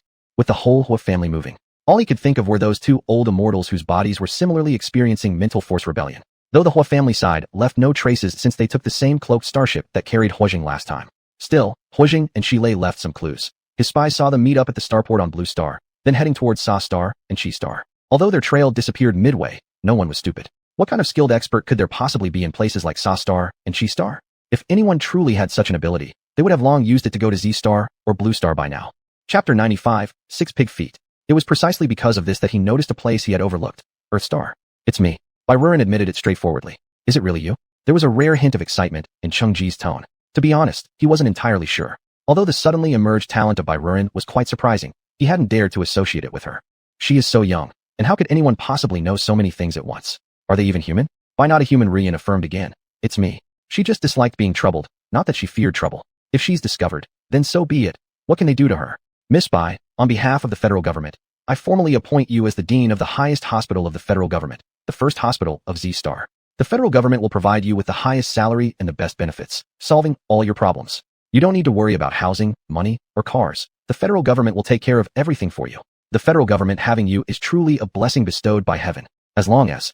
Sorry, let me interrupt you for a moment." Barren realized that normal volume could not cut through the president's self-absorbed soliloquy, so she resorted to her lion roar. Cheng-ji was startled by Barren's loud roar, pulling him out of the grand blueprint he had planned. "Miss Bai, is something wrong?" He inwardly sneered slightly, thinking, this person is really rude. He has never seen any woman behave like this. "Sorry, Mr. President. It's not that I enjoy interrupting you, but I truly didn't understand what you were saying." Cheng-ji. He realized he had been planning his strategies all along, while she thought he was talking to someone else. "I said," he took a deep breath, "what I just said is that on behalf of the federal government, I formally hire you." Don't. Barren continued to interrupt him loudly. "Mr. President, I am already the master of a planet now. Do you think I lack money or a position? Why would I want to go somewhere else and listen to others' commands? That would be incredibly unwise." Cheng-ji felt another lump in his chest. He actually thought there was nothing wrong with what Barren said. A person who can afford an entire planet and billions of interstellar coins. Does she lack money? Huojing pulled back from his derailed thoughts and seriously said, "Miss Bai, previously when plants were found in your area, the federal government tacitly allowed your actions and covered up for you extensively. Do you think you could have lived as comfortably as you do now without our help? But this matter is different. Interstellar people have survived without plants for over 1,000 years, but they have suffered from mental force upheavals for thousands of years. As one of the interstellar population, don't you feel heartbroken seeing those people enduring such torment from the mental force upheavals? They are all warriors of the Federation. They ended up this way because they ensured the personal safety of the interstellar people. Over the years, countless outstanding generals have died from mental force upheavals. And yet, it didn't have to happen. These people could have been saved. Cheng-Ji became increasingly excited as he spoke, even his face showing a look of sorrow. Miss Bai, since you possess such ability, why don't you save them? If you had appeared a few years earlier, you could have saved tens of thousands of lives. If your family had contributed this method earlier, perhaps the fate of the interstellar people wouldn't be like this today. Stop. Cheng-Ji was getting more and more carried away with each word. Continuing this way, he might end up blaming the ancestors of her original body for crimes against their compatriots. Mr. President, there is no need to pin such a big hat on me. Barren's voice also turned cold. There was a reason why she disliked interacting with others. All these endless affairs, who has the patience to deal with them? Can't everyone quietly focus on their own business without disturbing each other? There is no cure for mental force upheavals in my family. As for why I know it, it's because I found medical books left by the Chinese people on Earth's star and developed it through self-study. Regarding why such a simple issue could have troubled the interstellar people for thousands of years, you should think about the reasons of various research institutes and yourself. Why couldn't you accomplish in decades, or even millennia what a young person like me achieved? Have you truly made the effort? Cheng-Ji's face darkened as she spoke. Was she calling him incompetent? Miss Bai, I'm not trying to blame you. Perhaps I was too excited just now and didn't express myself clearly in some areas. Let's set this matter aside for now and talk about your employment instead. This is beneficial for both you and the interstellar people. Why do you refuse? All interstellar citizens are striving and dedicating themselves for the interstellar future and the Federation. Don't you want to save those who suffer from mental force upheavals? Aren't you willing to contribute to the Federation? It's the duty and responsibility of every interstellar citizen. Ho ho. Barren gave a mocking laugh. Mr. President, I've already said it. Don't pin these big hats on me. It's not my fault that your leadership is incompetent. Why do you keep shifting the blame onto a young girl like me? You keep doing this repeatedly. Don't you feel tired of it? What do you mean by that? Cheng-Ji's face darkened completely. What do I mean? How can someone as smart as the president not understand? Stop pretending. We should all speak more directly and stop pretending. When have I ever pretended? Cheng-Ji's eyes turned cold. Is there anything wrong with what I just said? Isn't the future of the stars the responsibility and obligation of every interstellar citizen? If we enjoy the benefits of the interstellar system and the Federation, shouldn't we give back to them? Isn't that fair?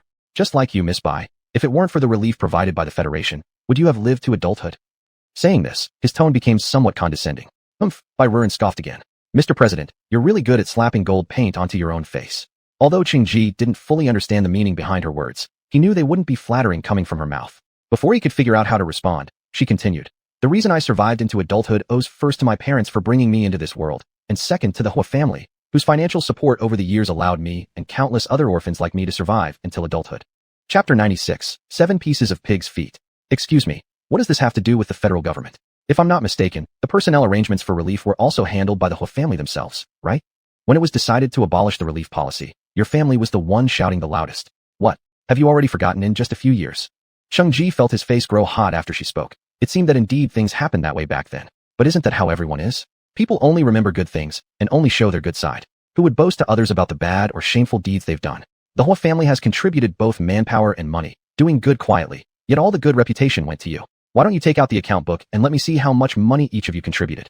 Miss Bai, things aren't calculated that way. Although the money came from the Hoard family, it was still under the federal government's name, wasn't it? If it weren't under the federal name, how could it have been so smooth?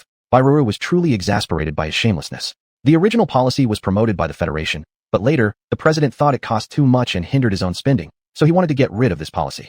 So many people die every day in the galaxy. What difference does it make if a few more die? Mr. President, it seems you're really getting old. Your memory isn't what it used to be. Perhaps we should leave more opportunities for the young. Their work efficiency is much higher. Cheng-Ji's face darkened as if it could drip water. He hated being reminded of his age. He didn't feel old at all. His face and physical condition were no different from those of men in their 20s or 30s. This doesn't concern Miss Bai. I think I'm fine in every aspect. How can Mr. President not remember? It was the federal government who begged the Hoard family to associate this initiative under the federal name. Initially, because of budget concerns, the government didn't want to deal with it. Then a big benefactor jumped in saying they'd pay. So how could the Hoard family be allowed to enjoy this benefit alone? It's also convenient because the public dissatisfaction could be avoided, and the Federation still maintained its good name. Didn't expect you to know so much. The Hoard family must have told you everything. Although Cheng-Ji found it somewhat embarrassing, it wasn't something he had personally done, so it didn't really relate to him. Therefore, he wasn't overly embarrassed. If anyone should feel ashamed, it was the former president who proposed to abolish the relief policy. But he didn't expect that Barren and the Hoard family had grown so close without his knowledge. Cheng-Ji clenched his fingers tightly, a fierce look flashing in his eyes. How could he allow such a thing to happen? Miss Bai, I really need your help, and so do the people of the galaxy. I ask you personally, please help those suffering people. Just tell me what you want. As long as I can provide it, I'll give it to you. Why did the situation suddenly become so sentimental? Bai Ruoru truly couldn't understand what the president was thinking. She had already criticized the federal government like that. Wasn't he angry? At least there should be some reaction. How come it feels like he didn't even react as much as when she called him old? Is he some kind of Runjurshin Guri, ninja turtle? Bai Ruoru was growing tired of this. If this continued, they might end up talking for who knows how long, and she hadn't even prepared dinner yet. Mr. President, I thought I made myself pretty clear earlier. Must I spell it out further? If you investigated me, you should know that I've never enjoyed any protection from the galaxy. The only ones who ever helped me were the Hu family. Therefore, I have no responsibility or obligation to handle other people's illnesses or life and death situations. If you insist that I state it more bluntly, here it goes. The lives and deaths of interstellar citizens have nothing to do with me. In this world, besides my parents, I have no responsibility or obligation to anyone else, and I haven't wronged anyone. In the future, I hope when similar matters arise, you find solutions on your own and stop bothering me. After finishing her statement, Bai Ruoru hung up first and simultaneously blocked Ching-Ji's number. This person was really quite annoying. Coming to bother her repeatedly, blocking him was inevitable. As she stepped out of the dining room, her gaze met with Hua Zheng standing at the door. Why don't you go inside? What are you doing here? I was waiting for you. Bai Ruoru didn't know how long he had been standing there, whether he heard her conversation with Ching-Ji. Even if he did, it didn't matter. Since she said it, she wasn't afraid for others to know. Are the eggplants ready? Then I'll hurry up. You must be hungry, right? Anyway, I'm hungry. Seeing her tone and state were fine, Hua Zheng relaxed a bit. Bai Ruoru chopped the green peppers into small pieces and quickly fried them briefly. Add a little oil to the pan and stir-fry the green onions and garlic until fragrant. Add light soy sauce, dark soy sauce, oyster sauce, and water. After the water boils, add edible salt and monosodium glutamate. Mix the starch water again to evenly distribute the settled starch before pouring it into the pot. Stir slowly until the liquid in the pot becomes slightly viscous. Then add the previously fried eggplant pieces and pointed peppers. Mix thoroughly, sprinkle with more green onions, and serve. The remaining chili pepper potato slices, ham sausages, and stir-fried vegetables with garlic were quickly cooked so the two could eat. I'll take these out. Hua Zheng took away the 2 cotton gloves from her hand, picked up the still scalding hot casserole, and headed for the dining area. Bai Ruoru hurriedly followed with an insulating pad and a spoon. After dinner, Hua Zheng also took care of clearing the table while Bai Ruoru was seated on the chair, watching his busy figure. I heard you're one of the top candidates for the next president. It seems that way. Hua Zheng continued his actions without pause. Others have mentioned it. So what do you think? Do you want to be the president? If Hua Zheng could become the president, perhaps he really could lead the interstellar citizens down a better path. Bai Ruoru sipped her tea. What about you? He stopped what he was doing, turned around, and looked at her earnestly. Me? Bai Ruoru pointed to herself. Would you like me to be the president? Is this something she can decide just by wanting him to be? It's not something I get to decide, but if you were the president, you'd definitely do a better job than Cheng-Ji. Do you really feel that way? She thought there was a glimmer of light in Hua Zheng's eyes. Yes. Bai Ruoru nodded affirmatively. You will definitely do better than him. Even a random pig would do better than him. Hua Zheng felt somewhat offended. Chapter 97. 8 Pork Trotters. That's not what I meant. Don't overthink it. You're definitely better than him, 100 times better. Bai Ruoyan felt she might have been letting loose a bit too much recently. I understand. Hua Zheng smiled and nodded. What exactly do you understand? Bai Ruoyan also smiled and nodded. If you understand, that's good, that's good. What did Ching-Ji want with you? Hua Zheng had cleaned up, sat beside her, poured himself a cup of tea, and took a light sip. It tasted slightly bitter at first, but soon the sweetness returned, leaving a refreshing aroma in the mouth that soothed both body and mind. What else could it be? With all of you coming over like this, someone managed to catch a little clue. They came here to investigate. I'm sorry, we've caused you trouble. Hua Zheng felt some remorse in his heart. He had said he would surely protect her and not cause her trouble, yet it was him who ended up causing her trouble. Isn't it? Then tell me, how are you going to make it up to me? How about a lifelong commitment? Spit. The water Bai Ruoyan just sipped was shocked out of her mouth entirely, even getting into her airway, leading her to start a violent coughing fit. Are you alright? Hua Zheng immediately put down his cup and started patting her back. Cough, cough, cough, cough, cough. Bai Ruoyan waved at him, signaling that it wasn't necessary. This joke you told. Cough, cough. I wasn't joking. Bai Ruoyan looked up, meeting his serious face. Her smile almost couldn't hold, and her heart began pounding chaotically like a rabbit had entered inside. Do you know what you're saying? She picked up the cup again, sipping carefully, not daring to look at his face. I certainly do. Hua Zheng placed one of his hands on her free arm. Bai Ruoyan's hand holding the cup shook, and the cup fell straight down. Bai Ruoyan let out a startled cry and reached down to catch it. Be careful. Let me handle it. Hua Zheng stretched his long legs, kicked the cup about to hit the ground, then caught it. My clothes got wet. I'll go change them. Bai Ruoyan stood up to leave, but Hua Zheng firmly held onto her arm, exposing her feeble excuse. Your clothes are waterproof. They won't get wet. Bai Ruoyan's face turned bright red, feeling the spot where he held her as if it were burning hot, as if it were melting. Let's get to know each other again. I'm Hua Zheng, 27 years old. There are my parents and grandfather at home, currently serving as the commander of the 72nd Army. Our family is well off, with 3 properties on Zixing planet, 3 on launching planet, and 2 on Haishing planet. He listed off his background like reciting a genealogy, a long string of possessions. Bai Ruanyan initially listened attentively, but later her thoughts drifted away. I want to pursue you with the intention of marriage, hoping that you will agree to become my girlfriend. To say it doesn't move her, that's impossible. She originally admired his looks, and through their long-term interactions, many aspects of his personality were what she appreciated and liked. She has also been moved, but she has always been very clear. She is a person from another time. She doesn't quite fit into this world. There are too many secrets hidden within her that cannot be shared with others. She does not know whether she can have someone by her side, whether she can trust anyone. She didn't want to test human nature. Those few years in the apocalypse, she had seen enough. She looked at his serious face and earnest eyes. The dark hue of his gaze was once the color she knew best. She asked, "Why do you like me? What about me do you like? Is it because I saved you? Or is it because of this face of mine? This face of hers. She admires it every day herself, let alone others." Hua Zheng said, "In fact, ever since the first time I regained consciousness and saw you, I have unconsciously started paying attention to you." A wave of bitterness spread in by Ruanyan's heart. First time? Wasn't that love at first sight? Such a romantic word. Alas, it sounds nice, but nothing more. Where in this world is there such a thing as love at first sight? It's merely infatuation with appearance. Don't you believe it? Hua Zheng, who has been attentive to her, naturally noticed the sudden change in her expression. "I believe." Bai Ruanyan softly breathed out these 2 words. "After all, you're the second person to say that after seeing this face of mine." The first person, Chung Exile Yuan, was thoroughly dealt with by her.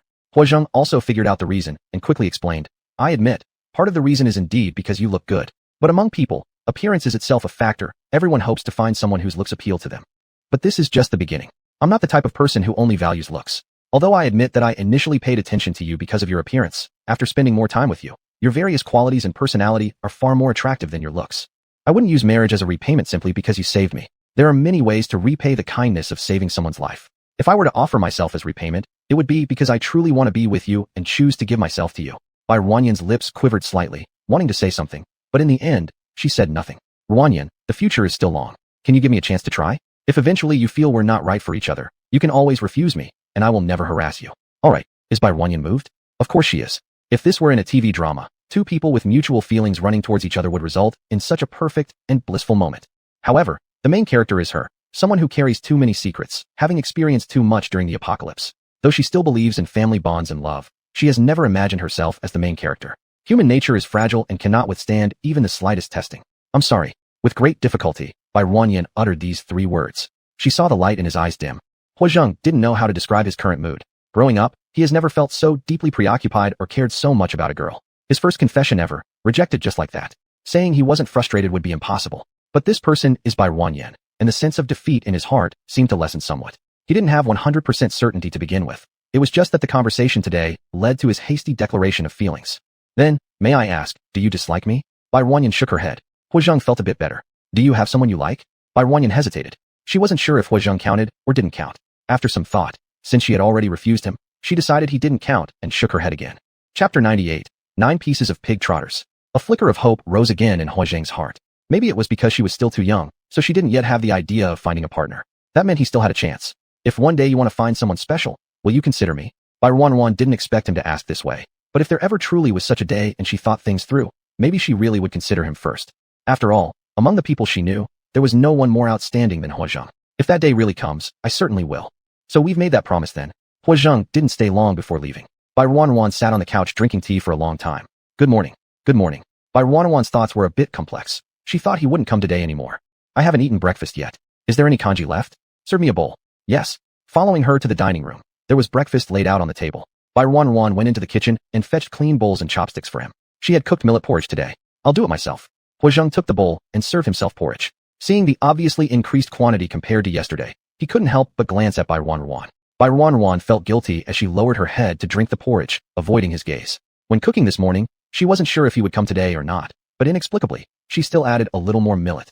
Breakfast was simple: crab roe buns paired with millet porridge, plus boiled eggs and 2 kinds of pickled vegetables. Lunch was Sichuan-style potatoes with vinegar and garlic chives stir-fried, with meat accompanied by steamed rice. "This area, I plan to plant just one kind of tree. Would you like to plant these trees, or continue planting others on the other side like we did yesterday?" Bai Ruanyan wanted to plant mango trees in the sunny area, specifically her favorite Taiping mangoes. She also targeted several spots where she planned to grow fruit trees such as durian and mangosteen. Hua Zheng's eyes darkened slightly. Was she implying she didn't even want to be around him? "Well then, I'll plant the plants from yesterday." "Alright." Bai Ruanyan handed over a spatial button prepared in advance. Inside were various plants she had gathered that were suitable for planting in this area. "Oh right, don't forget the water." Bai Ruan pulled out a large bottle of purified water and handed it to him, indicating that he should take it. If you're hungry, come find me lunch I won't share with you, so let me keep it. Okay. Hu Zheng felt a bit better. He put the water inside the spatial button and set off in a direction without plants. Bai Ruan sighed in relief and started planting tree saplings. Are you leaving tomorrow? Upon hearing Hu Zheng say he'd leave the next day, Bai Ruan felt a wave of disappointment. Yes, my father and the rest are here, and I have nothing to worry about. The military has quite a few things waiting for me to handle back there. Oh, makes sense. Where was the general supposed to stay away from camp, helping her plant trees in remote areas? Is there anything you need me to prepare for you? Should I replenish the medicine I gave you last time? There's still quite a lot. I'll ask you when I run out. All right. It seemed from that day onward, an awkward tension had formed between them.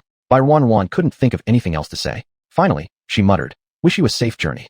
Hu Zheng left very early. Bai Ruan woke up and asked him when he'd leave, only to find out he was already on a starship flying in space to be received. Bai Ruan stared blankly at the window for a while before calming herself down to make breakfast. Bai Ruan, this is the path you chose for yourself. From that point on, Bai Ruan only occasionally received communications from Hu Zheng, mostly asking about the condition of the 3 patients. Both of them had returned to where they should be. Ms. Lin, I got a new device. Bai Ruan pulled Lin Yuchu aside and quietly told her, it can test your sperm status and egg status. Do you two want to give it a try? Bai Ruan modeled the device after 21st century medical instruments, custom-made it by contacting manufacturers of medical devices.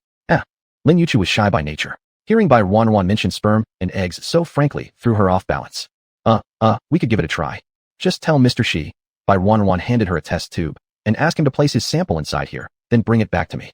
And now, yeah, fresh samples reveal the most accurate results. With red cheeks, Lin Yuchu took the test tube and carefully hid it in her pocket before moving cautiously to Xia Lei's side and whispering something in his ear.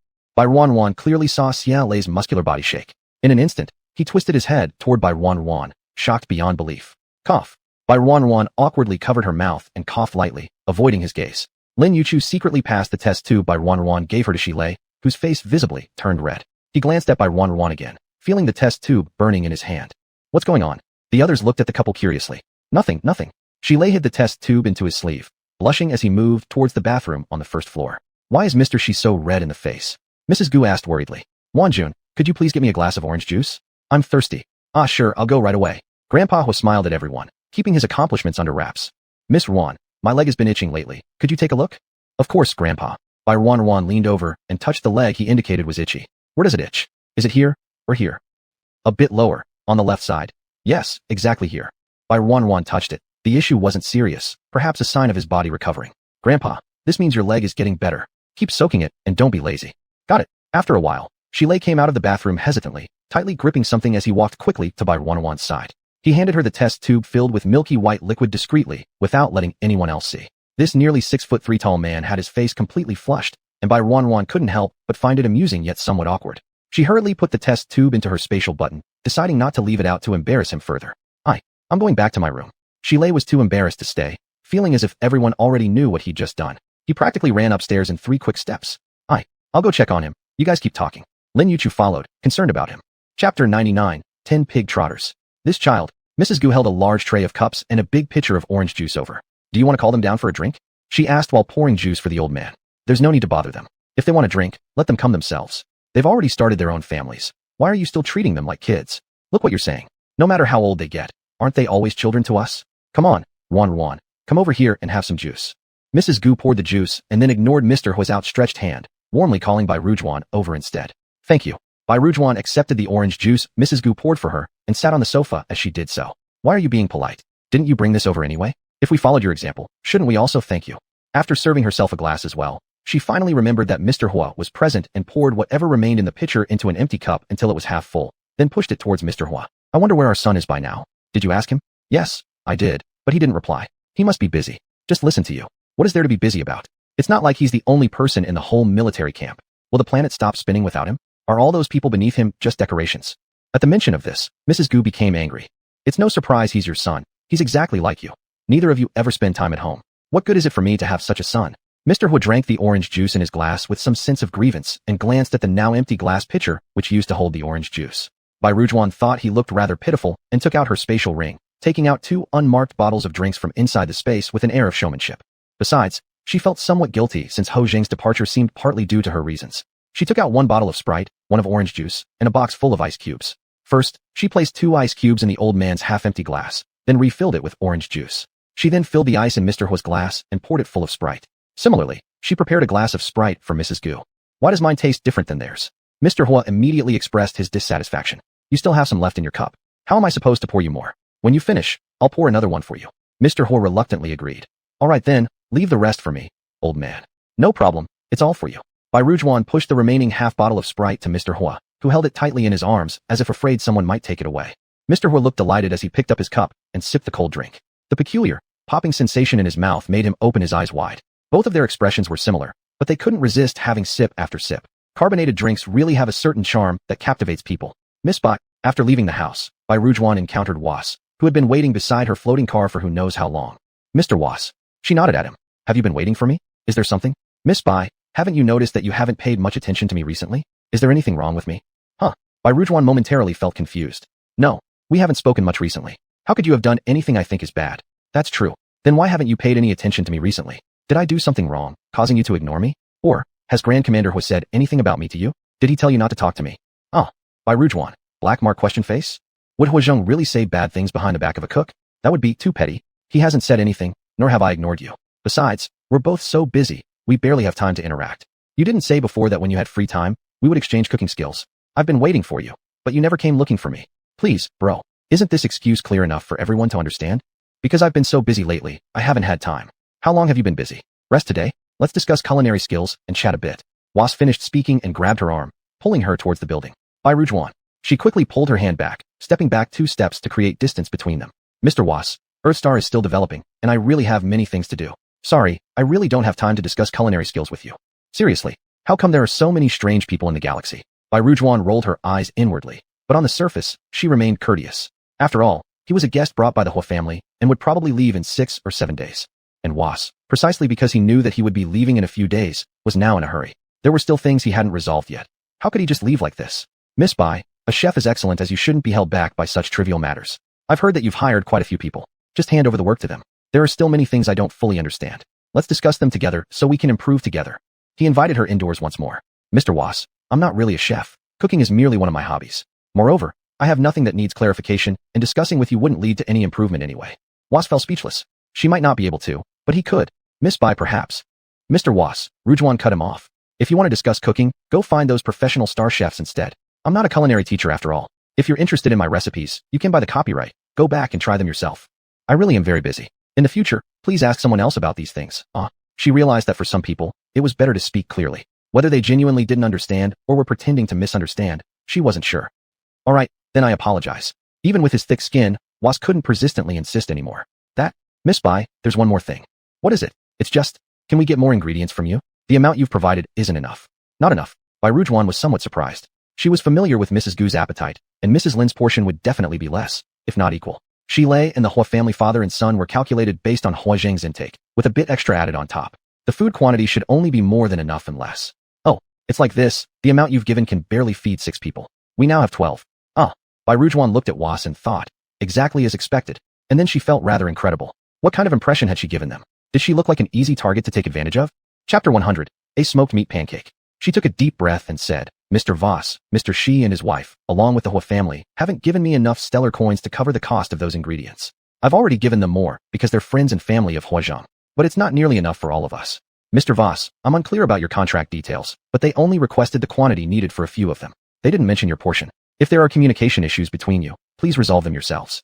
If you need an increased supply, let the Hua family contact me, and we can discuss the costs. Voss, of course, he knew what was written in their contract. It wasn't until he noticed Bai Runyuan's generosity. Each time the food supplies were slightly more than required, and she never questioned or cared about leftover ingredients. After tasting natural foods, who would want to drink unappetizing nutrient fluid, even if the employer provided high-grade nutrition liquid? Initially, the leftovers barely sufficed for him. But later, the 6 bodyguards discovered his secret feasting. Although they hadn't realized he was sneaking food from the employer, they assumed it was his own food. 2 of them willingly paid exorbitant prices for it. Eventually, after being awed by his culinary skills, all 6 joined in buying his dishes. The limited amount of food simply couldn't meet the demand. As a result, these 6 people could take turns only every 2 days. This led some to bid even higher prices to skip ahead, making it feel like an auction, where the highest bidder won the meal. In just a few days, he made a fortune. Although it wasn't as much as the Hua family's wages, it was still a decent income. It greatly satisfied his vanity. How amazing it must be for a group to go crazy over his dishes. But the food supply was indeed insufficient. If Miss Bai could provide more ingredients, he could prepare at least one more dish per meal and make even more substantial profits. If you want ingredients, you can also purchase them from me. Since you've watched my live stream, you know that 1 pound of plants is 2,000 stellar coins. As for meat, prices vary. You can check our Earth store, Earth General Store, by searching for it on Starnet Mall. Who would buy? Voss grumbled inwardly. So expensive. How much would he have to sell each serving for to break even? He just wanted her to provide a little more since the Hua family had already paid. Miss Bai, look, we're here with the Hua family. Their status is known to all. Mr. Voss, the Hua family's status is certainly high, but how does that relate to you or the bodyguards? Voss was left speechless, his face turning red. Bai Yuan's words almost explicitly said that he was merely someone hired by the Hua family trying to leverage their influence. If you can bring up this matter today, then I'll have to go inside and speak with the Hua family. Bai Yuan changed her mind. She stepped down from the hover car and turned back toward the house. Miss Bai, Voss was terrified. He rushed forward hastily to stop her. Miss Bai, we can talk about this. No need to disturb the Hua family. I'll pay for the ingredients. Mr. Voss, let's keep business professional. Some things are better clarified up front so that we avoid unpleasantness later. She evaded his reaching hand and added, and please don't touch me unnecessarily. I don't like strangers touching me, and I may react instinctively. Don't blame me when that happens. What kind of reaction? Look at her tiny arms and legs. Voss was anxious. He didn't expect that this seemingly gentle and easy-to-bully Miss Bai would suddenly change attitude. If she really went to tell the Hua family, he'd be in serious trouble. Miss Bai, let's talk sensibly. Please don't go to the Hua family. If you do, all of us will likely get punished. Bai Yuan ignored him. Didn't he think she was too soft-spoken and dared to bully her? She continued walking. Seeing this, Voss could only grab her arm. The moment his hand touched Bai Yuan's arm, he felt an excruciating pain. Suddenly, everything spun around, and his whole body flew into the air. Then he felt pain all over his body. Hua lay on the ground groaning, hearing Bai Yuan's cold voice. I've said it before, don't touch me. I'll react instinctively. Bai Yuan finished her sentence and left him lying on the ground groaning, then entered the building by herself. At this moment, the Hua family was still sitting in the living room. Old Master Hua was holding that bottle of Sprite tightly to prevent Mrs. Gu from grabbing it from all sides. Bai Yuan felt that the interaction between Mr. Hua and Mrs. Gu resembled more of a naughty old father and a mischievous little daughter. Sitting beside them, but forgotten by the two, was Mr. Hua, who looked like a son-in-law visiting his wife's parents. Wan is back. Old Father Hua noticed someone coming over with his peripheral vision, and upon raising his head, he saw Bai Yuan. He hurriedly called out, Huh? Where? Mrs. Gu stopped her attempt to snatch the drink at hearing Bai Yuan's arrival and quickly looked up. Old Master Hua sighed with relief as he embraced the Sprite bottle he'd been protecting. It had really tired him out. I'm going back to my room. You all can talk. If she didn't leave now, when would she? The old master's wheelchair was electric. He turned it on, and it carried him towards one side of the elevator. Wan, why are you back again? Did you forget something important to mention? Mrs. Gu rolled her eyes seeing the back of Old Master Hua making an escape. A monk may run away, but the temple will remain. He might as well try escaping because later she'd go to his room to look for him. Bai Yuan found their interaction amusing. She told both Mrs. Gu and Mr. Hua everything about Voss stealing ingredients and asking her for more. The expressions on the couple's faces darkened as they listened to Bai Yuan recounting what happened. This Voss, Gu Wanjun angrily exclaimed. Where is he? I want to question him properly. He's lying at the entrance. Bai Yuan narrated the incident earlier by the gate. When they heard that, Bai Yuan flipped Voss onto his backside. Gu Wanjun laughed. Ruan, good job. That shameless old man. If it were me, I'd throw him down a few more times. While saying this, Gu Wanjun made a throwing motion, as if she had already beaten Voss thoroughly.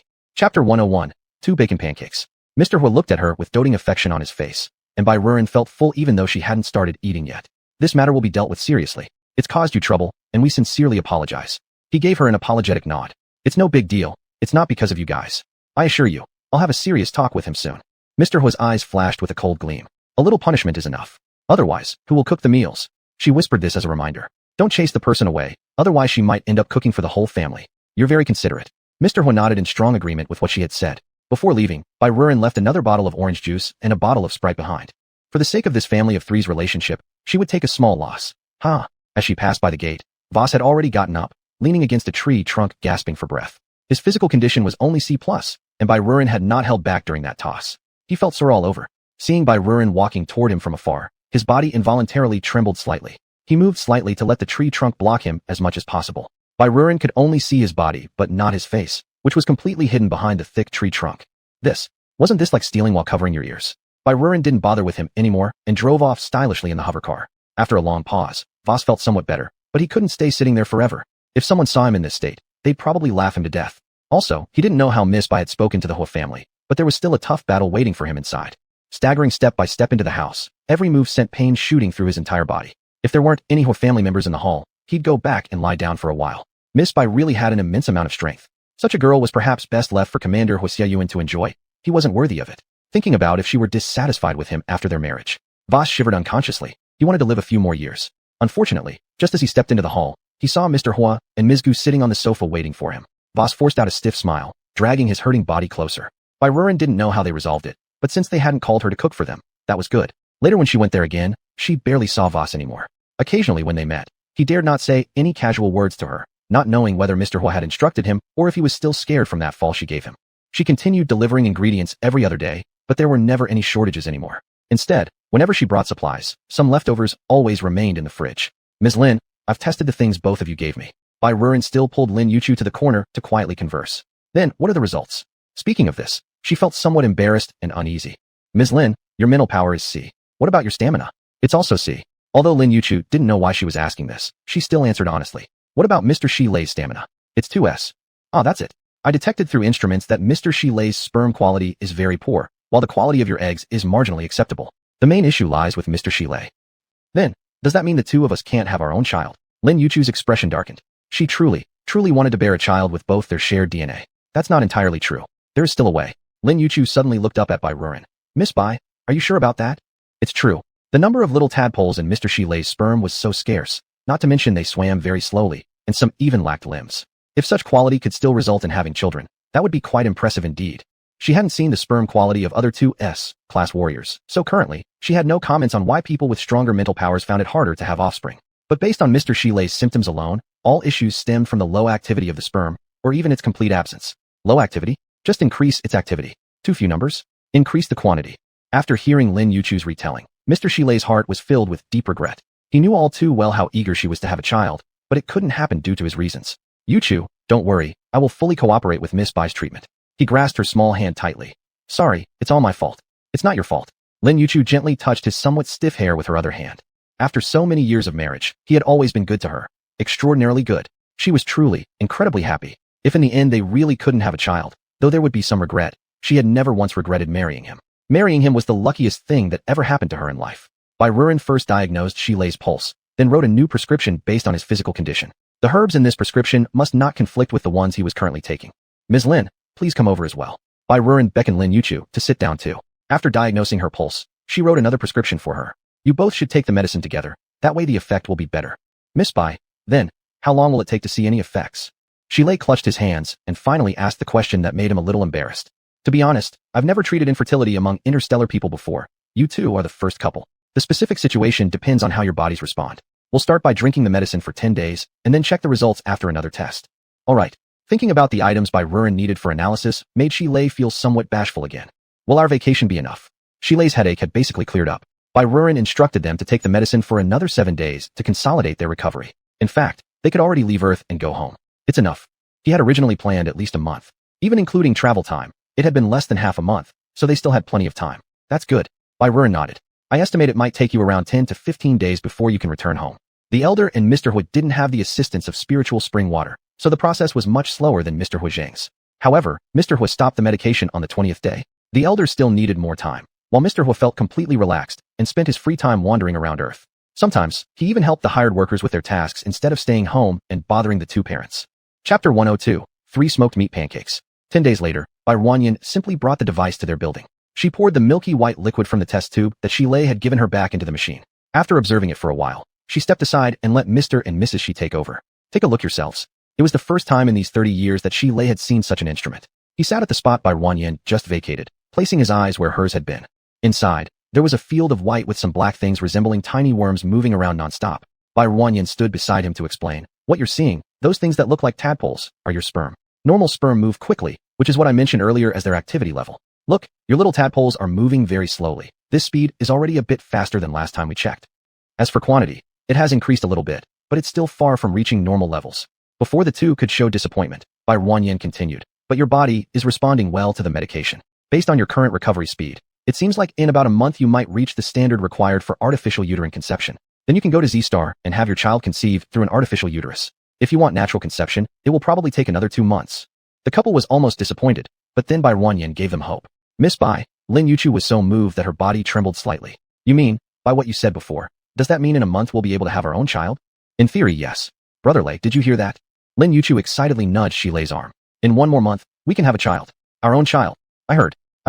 Shi Lei carefully embraced her, and both of them remained deeply moved for a long time. Miss Bai, we thank you. Lin Yuchu bowed deeply to Bai Ruanyan. Oh, no need. Bai Ruanyan helped her up. You came here for treatment, right? Isn't curing you what I should do? Besides, we're just starting. There'll be plenty of time for excitement later. Ah, you're right. Lin Yuchu realized she'd gotten too excited too early. But if Miss Bai said it, she believed it. She'd even managed to cure Hua Zhang's mental disturbance, and lately her husband's condition had visibly improved. Lin Yuchu secretly tugged on Shi Lei's sleeve, and immediately understanding, Shi Lei took out a black card from his pocket and handed it to Bai Ruanyan. Miss Bai, this is for your service fee. Thank you. Bai Ruanyan didn't hesitate to accept it. She wasn't some saint who lived off air and dew after all. She placed the instrument in an empty room to avoid carrying it around all the time. So I'll go prepare your medicine. You need to exercise more, sleep early, and rise early. Don't worry, I will follow your advice. Shi Lei, determined to have a child in a month, would joyfully agree even if told now he couldn't eat or sleep for a month. After prescribing another 10 days worth of medicine, Bai Ruanyan returned to her business. Boss, go check online right away, something's happened. Bai Ruanyan ended the communication with Meng Changtian feeling confused. The next call came through. Ruanyan. It was Elder Hua. Elder Hua, is something wrong? Any discomfort in your body? Nope. With you around, old man here won't have any issues. Well then, why are you calling me, Elder? Bai Ruanyan was still concerned about the matter Meng big brother had mentioned online. Ah, nothing really. Just don't go online these next few days. Some troublemakers are causing chaos. Wait until they calm down, then you can use it again. Listen, okay? Alright, I got it. It seems Elder Hua also knew about the events online and came to console her out of concern. Raccoon Dog boss. Someone is defaming you online. Hurry up and clarify. I can't counterattack all of them by myself. Plum not pear. Boss, I don't believe you're like what they say. If there's anything you need my help with, I'll always stand by you. 112233. What do you think about the situation online? If you need me to reduce the attention, let me know. Don't take the words people say online to heart. Just ignore them. As for Bai Ruanyan, the more you tell her not to do something, the more she wants to try it out. The private messages in the back end were countless. If she hadn't set these regularly contacted live streaming room friends messages as priority, she probably wouldn't have seen their information at all. There was also a large number of private messages waiting for her in the live streaming platform's backend. Many of them were insults directed at her, and the amount kept increasing. What had she done to make so many people come and curse her? Bai Ruanyan logged into the Star Network directly to check today's trending topics. The first trending topic read, revealing the true face of Earth Star's master. Earth Star Master, the life and death of interstellar people has nothing to do with me. The biggest ungrateful person in the galaxy, Earth Star Master. Seeing the name of the second trending topic, Bai Ruanyan already had some guesses in her mind. She clicked on the first one with the highest heat index. The editor wrote an introduction first, then attached a video. Bai Ruanyan did not rush to open the video to view it, but read the content of the article first. It was clear that they had investigated her, or rather someone had given her information to these media outlets. The article introduced her name, age, and her past as a Chixinian, then narrated her life experiences. Her parents died after encountering void beasts. Her relatives refused to adopt her. She ended up wandering the streets until the government sent her to an orphanage. The orphanage took care of her until she turned 16, when she later got exiled to the 6th star of Black Star, 12 domain due to theft.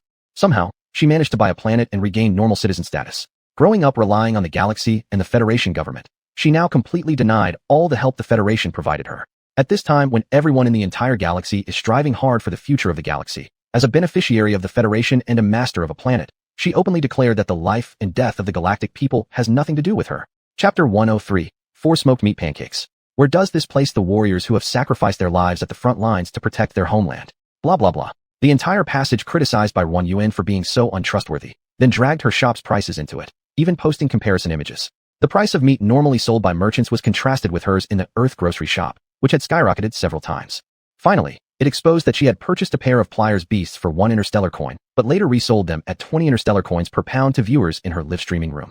They also revealed her chat records with one of the original sellers who sold her the pliers beasts. It was very clear that she bought the 2-pound pliers beast for 1 interstellar coin. Bai Ruanyan couldn't deny it. At the end of the video, a photo of her registration at Black Star 12 domain was attached. In the picture, she looked as thin as a rail, with tan skin. The comments below were overwhelmingly criticizing her, full of vulgar insults. Bai Ruanyan calmly read through them and didn't feel angry. Then, she clicked on the video above. The video clearly showed the content from the day she and Cheng Jidong were on the phone, but it had been carefully edited without any obvious traces of cutting. The sentences sounded smooth when listening, but as a party involved, she remembered what she actually said. In the video, they removed most of the part where she previously badmouthed Cheng Ji, focusing only on the part after where she insulted him with 13 consecutive jabs.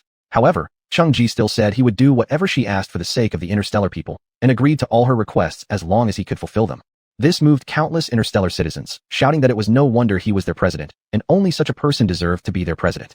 After seeing this, Bai Ruanyan understood more. No wonder she saw some comments earlier suggesting that the money she used to buy the planet might come from the Hua family, and many people made similar guesses. It seems they've been waiting for her here? No, They were waiting for the Hua family. Some had gone as far as speculating that everything she did now was instructed by the Hua family. Others urged a thorough investigation into the Hua family. How could a family take out such a huge sum of money to buy a planet without causing significant harm? Was it embezzled? Since Grandpa Hua had already told her not to go online first, maybe he didn't think this was a big deal in his eyes. Bai Yuan logged out of the Star Network. She thought something catastrophic had happened, which scared her farmhand. She sent a few words to Meng Changtian, telling him not to worry about it, and just carry on with his work. She herself continued with her farming business. Meng Changtian felt concerned, but since the boss didn't seem overly worried, she must have some way to solve it, so he eventually calmed down too. Brother Meng, did the boss reply to you? A few men had seen the trending topic today. Although they weren't familiar with Ms. Bai's past, over such a long time, they had known Ms. Bai well. She was an absolutely good person. If it weren't for her, they wouldn't know where they'd be right now, perhaps scavenging trash to survive. All morning, the group didn't focus on their work, arguing with those who made extremely offensive remarks online. Initially, each fought individually, but soon they realized it was hard for one person to fight alone, so they joined forces, making it multiple against one. By the end of the morning, they achieved considerable results, their hands cramping from typing non-stop. The boss said there's no need for us to worry, nor should we care about the internet matters. We should just focus on our work. If the boss says so, then there must be a solution. That means we can relax. The boss will surely resolve this. Everyone was reassured, no longer thinking about arguing online with others, and began working. They couldn't afford to slack off. They had to catch up with the work they missed in the morning. But within a couple of days, these retired soldiers grew uneasy. Because Bai Yuan never came forward to clarify the situation, public sentiment remained strongly against her. Many went to curse at their store's backend, and even the official Earth website collapsed due to hundreds of billions of people rushing to it simultaneously. In the store, except for a few regular customers, there were basically no orders recently.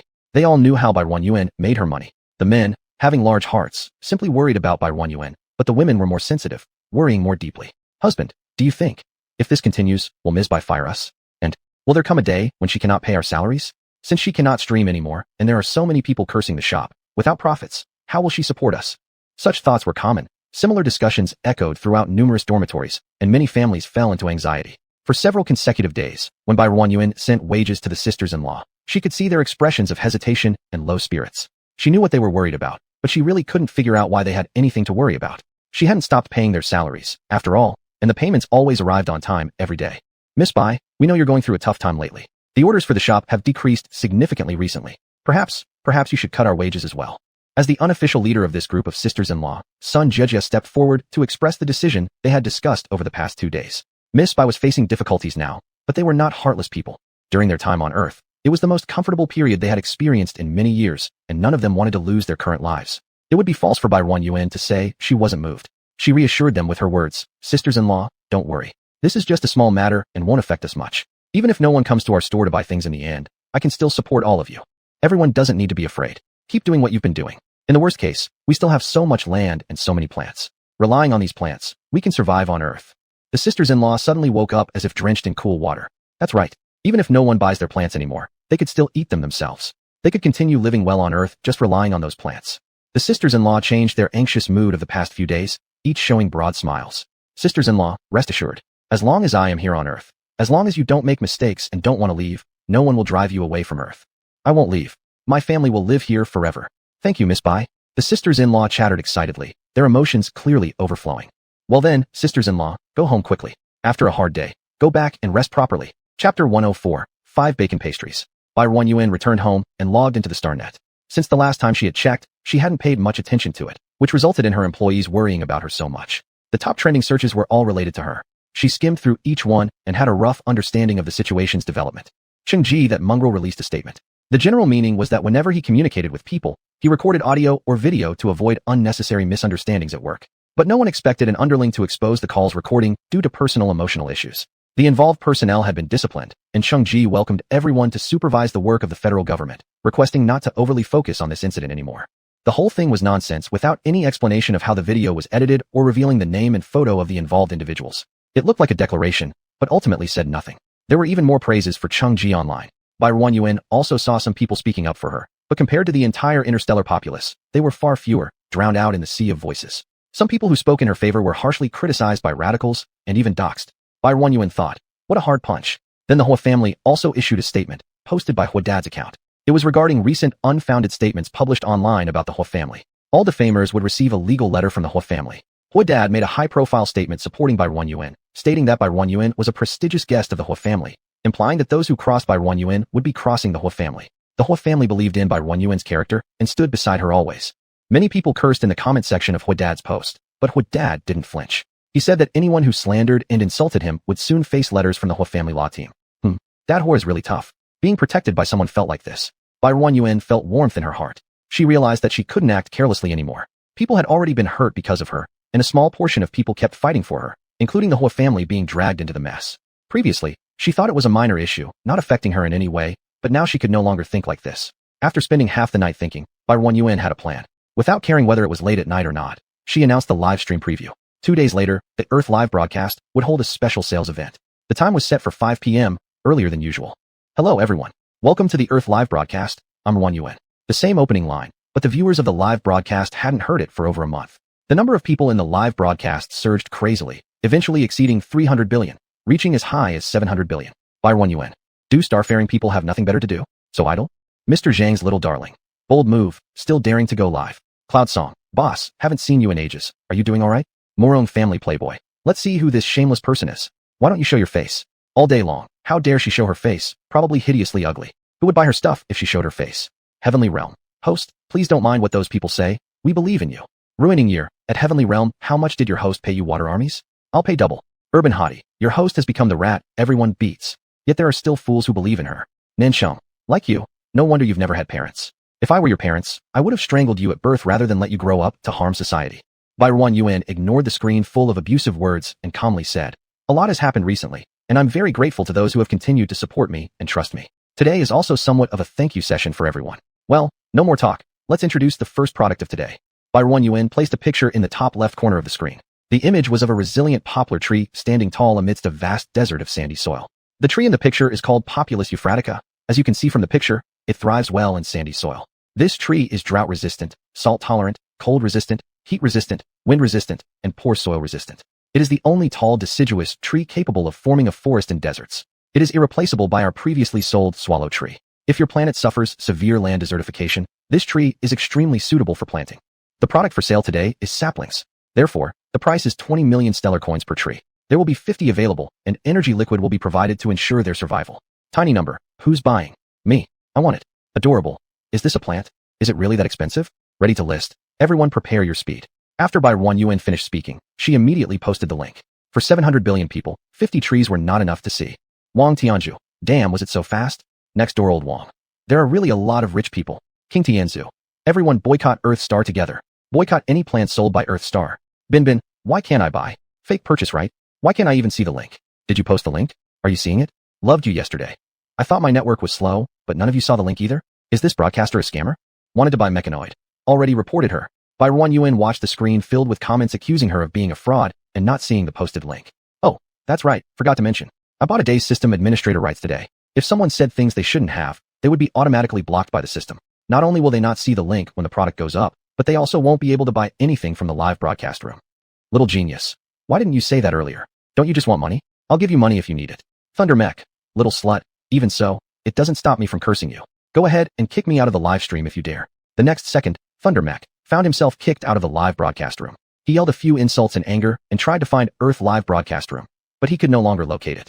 The reason why Bai Yuan bought 1 day of system administrator privileges was because she anticipated a large number of malicious people coming. System administrators were expensive, but at the same time, they had many functions. Their data analysis capability was extremely powerful. Even with over 700 billion people watching her live stream, it still quickly analyzed all sorts of data. After Bai Yuan set up the sensitive keywords, it automatically performed filtering. Chapter 105, 6 Bacon Pancakes. It wasn't the old method of outright banning, but rather a system that could analyze entire sentences to determine if they were attacking the user. If so, it would mute, blacklist, or kick out users based on selected options in one go. Those who got blacklisted from the live stream couldn't search for or enter the live room anymore.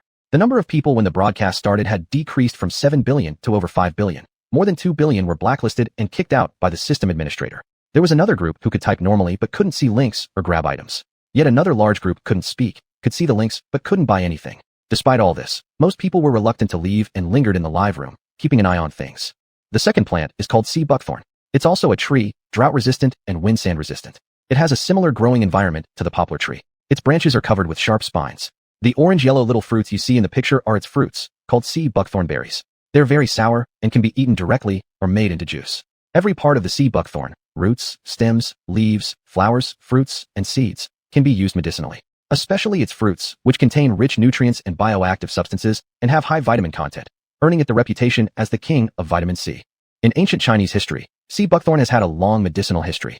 Legend has it that an emperor named Genghis Khan led troops on a distant campaign under harsh conditions. He ordered sick and injured horses to be abandoned in the sea buckthorn forest. When passing by again, they found the abandoned horses hadn't died. From then on, Genghis Khan regarded sea buckthorn as a heavenly gift, naming it the longevity fruit and sacred fruit. Later medical studies showed that sea buckthorn has properties such as relieving fatigue, enhancing memory, anti-aging, strengthening the body, improving immunity, and softening the heart-brain blood vessels. It's also seedlings, 50 trees, sold at 200,000 interstellar coins per tree. It comes with energy liquid to guarantee survival. Guazili, is it New Year's today? Ha ha ha, so happy. Tang Chu Paigu. I actually managed to grab one. Love you, streamer. Bai Ruanyin posted the link, which lit up for only a second before going dark. She glanced at the back end, noticing many unfamiliar names she hadn't seen before. Didn't they say they would resist? Why are they still buying happily? As long as it involved plants, no matter how expensive, there were always people willing to rush forward. It was just like her world back then. If everyone could truly unite, the world would already belong to the Chinese. As long as the plants weren't widespread across the galaxy and she still controlled them, the galactic citizens couldn't possibly resist her. By the time they could resist her, her money would likely suffice for dozens of lifetimes. The third item is called a cactus. It's named after its shape resembling a hand with closed fingers, and its surface having thorns. It loves warm, dry, sunny, well-ventilated environments, tolerates drought, but dislikes cold. A fertile, loose, and well-drained sandy loam soil suits it best. The common planting method involves cuttings. Cut healthy leaves and stick them in the soil. Over time, they will root. Its leaves and fruit can be consumed.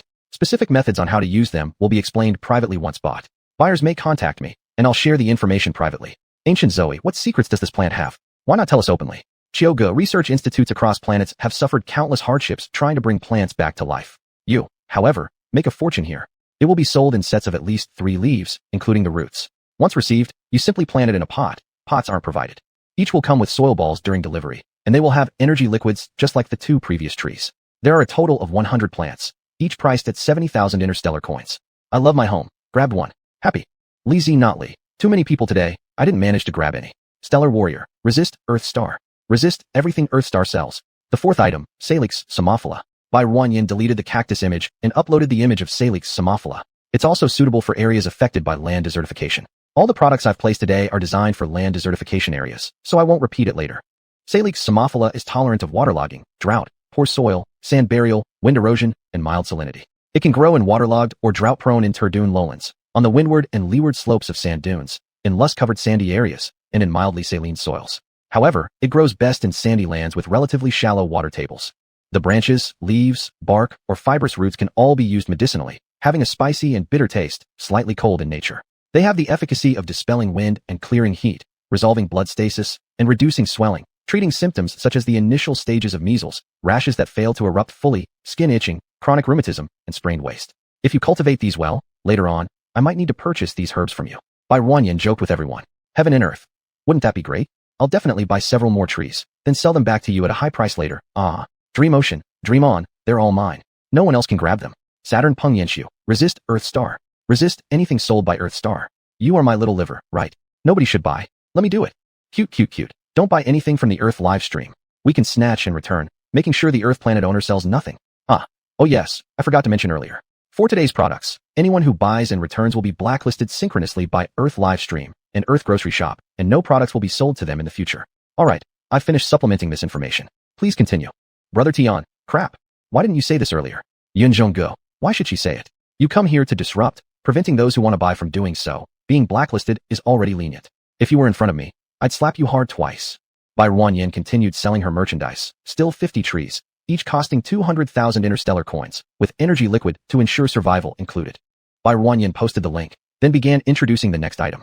The fifth product, named Sasho, Haloxylon amidendron, is also a tree. The Sasho tree is drought-resistant, heat-resistant, cold-resistant, highly tolerant of salinity and alkalinity, enjoys sunlight, cannot withstand shade, has strong adaptability, grows rapidly, has dense branches, and possesses a well-developed root system. Chapter 106, 7 Bacon Pancakes. It is cold-resistant, drought-resistant, salt-alkali-resistant, and wind-sand-resistant. It can curb land desertification, improve soil, restore vegetation, and protect the surrounding sandy grasslands, playing an irreplaceable role by other tree species in maintaining ecological balance. It is an important sand-fixing plant in the temperate desert. Quantity 50, price 200,000 star coins, equipped with energy liquid, guaranteed survival. The 6th item, desert jujube. The 7th item, flower batten. The 8th item, red willow. The 9th item, camel thorn. The 10th item, and also the last one, winter green. Bai Ruanyin put the last plant, winter green, on the shelf, looked at the time, it was 7:30, just right. She operated on her phone for a while, then said to the screen, "The remaining time, it's time to talk about the main issue." The number of people in the live broadcast room remained around 6 billion, and many who were kicked out logged in again. Recently, something happened online that I didn't care about at first, but as it turns out, things have become increasingly serious and have involved many innocent people. Little Bean, stop pretending here, what innocence? Would they have been scolded if they hadn't spoken for you? Those who speak for you are the scum of the universe. They deserve it. Tiny Rabbit. You don't even know the host. She isn't that kind of person. Why can't you believe her? Ting Ting Yuli. How can this ungrateful white eye be a good person? Who believes it? You fans all have issues in your heads, right? Zhou Yang Yang. I really liked the host before, but didn't expect the host to be such a person. From fan to hater. Peng Peng Zue Yueban. If the host is like this, you can imagine those who like her. Birds of a feather flock together, so no surprise. Guo Zili, you are the scum. Let's not mention others. Are netizens innocent or not? You not only reveal their real identities, but also expose their personal privacy. Are you still human? You're no different from those interstellar scums. The comment section erupted into another argument. Her weak fans fighting and protecting her with feeble voices. Bai Ruanyin interrupted them. You stop for a moment. Listen to me first. The president said he habitually records audio or video during communications with others. Coincidentally, I also have such a habit. I've just uploaded 2 videos to Earth official website. Please check them out. After she finished speaking, the number of people in the live broadcast room dropped rapidly. In the end, only she and the system administrator were left in the live broadcast room. 10 minutes later, the number of people in the live broadcast room began to rise rapidly again, quickly recovering to 6 billion. Guozili, host. You actually made me worry unnecessarily. Trolls, continue talking. Tian Shang Renjian. They probably didn't think the host would also record the screen, huh? Got flipped, didn't they? Tian Shang Yu. Although the video is edited, the host indeed did say those words. 112,233. Fix your eyesight if you can't see properly. Isn't there a second part? What did your president do to threaten the host? Didn't you see that? Zaidudu. Maybe the video she showed is synthesized or spliced too. Nowadays technology is so advanced, making something look authentic is super easy. I love my home. What Cheng-ji released is true, and our host release is fake. Can't you be double standard like that? The truth is right in front of you, yet you're still trying to argue from another angle. Is Zyro Weijin Labao? Don't try to spin it. Having a video changes nothing, does it? Those words weren't hers anyway. And in her video, she wasn't saying anything different either. We didn't wrong her at all. She's an ingrate. Bai Ruanyin logged into the Earth official website, checked the 2 videos she had uploaded earlier. The view count was approximately 150 billion. As long as it was clicked on, it counted as 1 view, not based on the number of people. In 10 minutes, she didn't expect it to be played so many times. Actually, since Cheng-ji first contacted her, she had recorded all their conversations. This was a habit she developed from her original world. After all, everything should have evidence, and dealing with such high-ranking officials made her extra cautious. Unbelievably, there came a day when it proved useful. She uploaded the complete content of their conversation to the Earth official website to avoid the possibility of it being taken down. And the other video was from the 5th day after the incident, when Cheng-ji called her again. She didn't know what he was thinking. How could he shamelessly reach out to her again? As soon as the communication line was connected, she chose to record the screen. However, she didn't expect that the system would remind her that the recording failed, and the screen recording function of her personal terminal was temporarily disabled. Bai Ruanyin sneered in her heart. No wonder he dared to come to her. It turned out he was well prepared. But did he think that this would leave her powerless against him? Whether it's the security zone protective shield outside her castle or the planetary protective shield, they all had the video recording feature. So what she said before was indeed correct. This president of ours is indeed getting a bit old. Hello, Miss Bai, long time no see. Cheng-ji still wore his signature condescending smile. President, may I ask why you are coming to me again? You should be basking in glory right now. Why would you remember me? At this moment, Bai Ruanyin calmly took a sip of tea and chatted idly with him. Oh, how could you think like that, Miss Bai? Aren't we friends? If something happens to you, how could I possibly be basking in glory? The video has already been sent out. What can I do about it? But don't worry, I've already avenged you. I fired and exiled the person who leaked the video to the Black Star 12 domains. I'm just here to check on my old friend. Are you alright? Don't let it bother you too much. This is how people on the internet are. Just wait a few more days and the attention will die down. President Cheng is absolutely right, and that's exactly what I thought. So I didn't really care either. Rest assured, I'm not angry, since it hasn't affected me much. Eat when hungry, drink when thirsty, life goes on as usual. Thanks for your concern. Bai Ruanyin leisurely sipped her tea again, looking at the stiffened smile on his face. She relaxed, half lying on the sofa, enjoying watching him continue to put on an act. Our esteemed president is actually a bad-tempered person, yet he insists on portraying himself as a good-tempered, handsome, rich, and loyal man. She felt tired just watching him struggle to maintain such a facade. Isn't it meant to be broken eventually? Chapter 107. 8 fried meat pancakes. Didn't expect Miss Bai to be so optimistic. Not being optimistic isn't an option. If a dog bites me, can I bite it back? Thank you for your concern. I wonder if there's anything else you want this time. Usually when Bai Ruan asked this, it meant she wanted to end the conversation. Cheng Ji immediately became serious and spoke to Bai Ruan earnestly, as if discussing important work. Miss Bai is so smart. You should understand why I came to see you. Don't, Bai Ruan teasingly said. If I were truly that smart, would I have been bitten by a dog? And it wouldn't let go. How annoying. Cheng Ji could feel the veins on his forehead pulsing. Had she lost her mind over this dog thing? He couldn't figure out why there were such difficult people in the world, immune to both kindness and threats. Was it fate's punishment for him seeing too much smooth sailing in recent years? He suppressed his anger and said, Miss Bai, I came to seek cooperation today. The video has already been released. The situation cannot be reversed. Your shop has been significantly affected, hasn't it? Don't forget, you still have many people to support. Cheng Ji knew very well who she employed. So what? Bai Ruan wanted to see what else he had to say. As long as you're willing to cut ties with the Hua family and hand over those plants you've cultivated for my people to sell, I will help you resolve this matter. Hand them over to you to sell? What about the money? How will it be divided? Moreover, you just said the situation is irreversible, so how do you plan to solve this issue? Money. Since I'm putting in more manpower and effort, I deserve the larger share. But I won't take advantage of you. What about a 4-6 split? As for how to resolve this, just leave it to me. 4-6 split? Is it 6 for you or 6 for me? If you can't explain how to fix this, why should I trust you? Bai Ruan inwardly sneered. This Cheng Ji was ugly looking, but had big ambitions. Of course 6 for me. After all, I'm contributing more people and effort, and I also have a group of people to support below me. Cheng Ji said passionately in his heart how profitable these plants were, and he knew it very well. After all, he had been keeping a close eye on her, and his people had been calculating the sales amounts from each of her live streams. How wealthy she was, he knew it. If he could put all this money under his control, his re-election would be guaranteed. Even more importantly, he could pursue some other endeavors. As for the solution, later, I'll help issue a joint statement saying the video was maliciously edited. If we openly declare our relationship as lovers or engaged, I think it would be even more effective in quelling rumors before they escalate. If he could tie her to him, wouldn't all her wealth become indirectly his? Previously, he had considered how many benefits marrying her would bring him. She was wealthy, owned a planet, could grow plants, and had discovered a way to treat mental force disturbances. The more skilled she was, the greater her contribution would be to him. The more he thought about it, the more he felt she was the perfect match for him, and there was none better suited than her. Unfortunately, she was too young and did not yet meet the age requirement for interstellar marriage, so he could only patiently wait 2 more years. But that wouldn't stop him from pulling her into his camp and utilizing her first. Ha. Bai Ruan couldn't hold back and burst out laughing. President, you certainly dream high. Why bother giving me trouble selling the plants I worked hard to grow myself when I can profit from it directly? Why should I give them to you to sell and even split 60% of the profits with you? You sure have a big face. Dare to ask for it too. Cheng Ji's face darkened again. Do you know what you're saying, Miss Bai? Think about the incident online. Do you really believe relying on the Hua family will save you? I don't know if the Hua family can save me. Bai Ruan took a sip of tea. She laughed so heartily, she nearly choked on her own saliva. But the person who pushed me to the center of this scandal isn't you? Humph. Cheng Ji gave a cold laugh, full of unspoken meaning. President made the situation what it is now, and comes over to tell me. I can save you. Isn't that a bit too absurd? Do you really think others will believe it by blaming everything on someone unknown? Are you treating everyone as dumb as you? Humph. Miss Bai, are you looking to make an enemy of me? Cheng Ji's eyes were cold, carrying a tinge of scrutiny and condescension as he looked at the ceiling on his screen. Haven't we already been enemies ever since you edited that video and posted it online? That was when you should have foreseen this. And when you shamelessly asked me to hand over the plants so you could sell them with a 60-40 split, you should have thought about this too. Not to mention your absurd scheme to trick me into boarding your ship and becoming your girlfriend.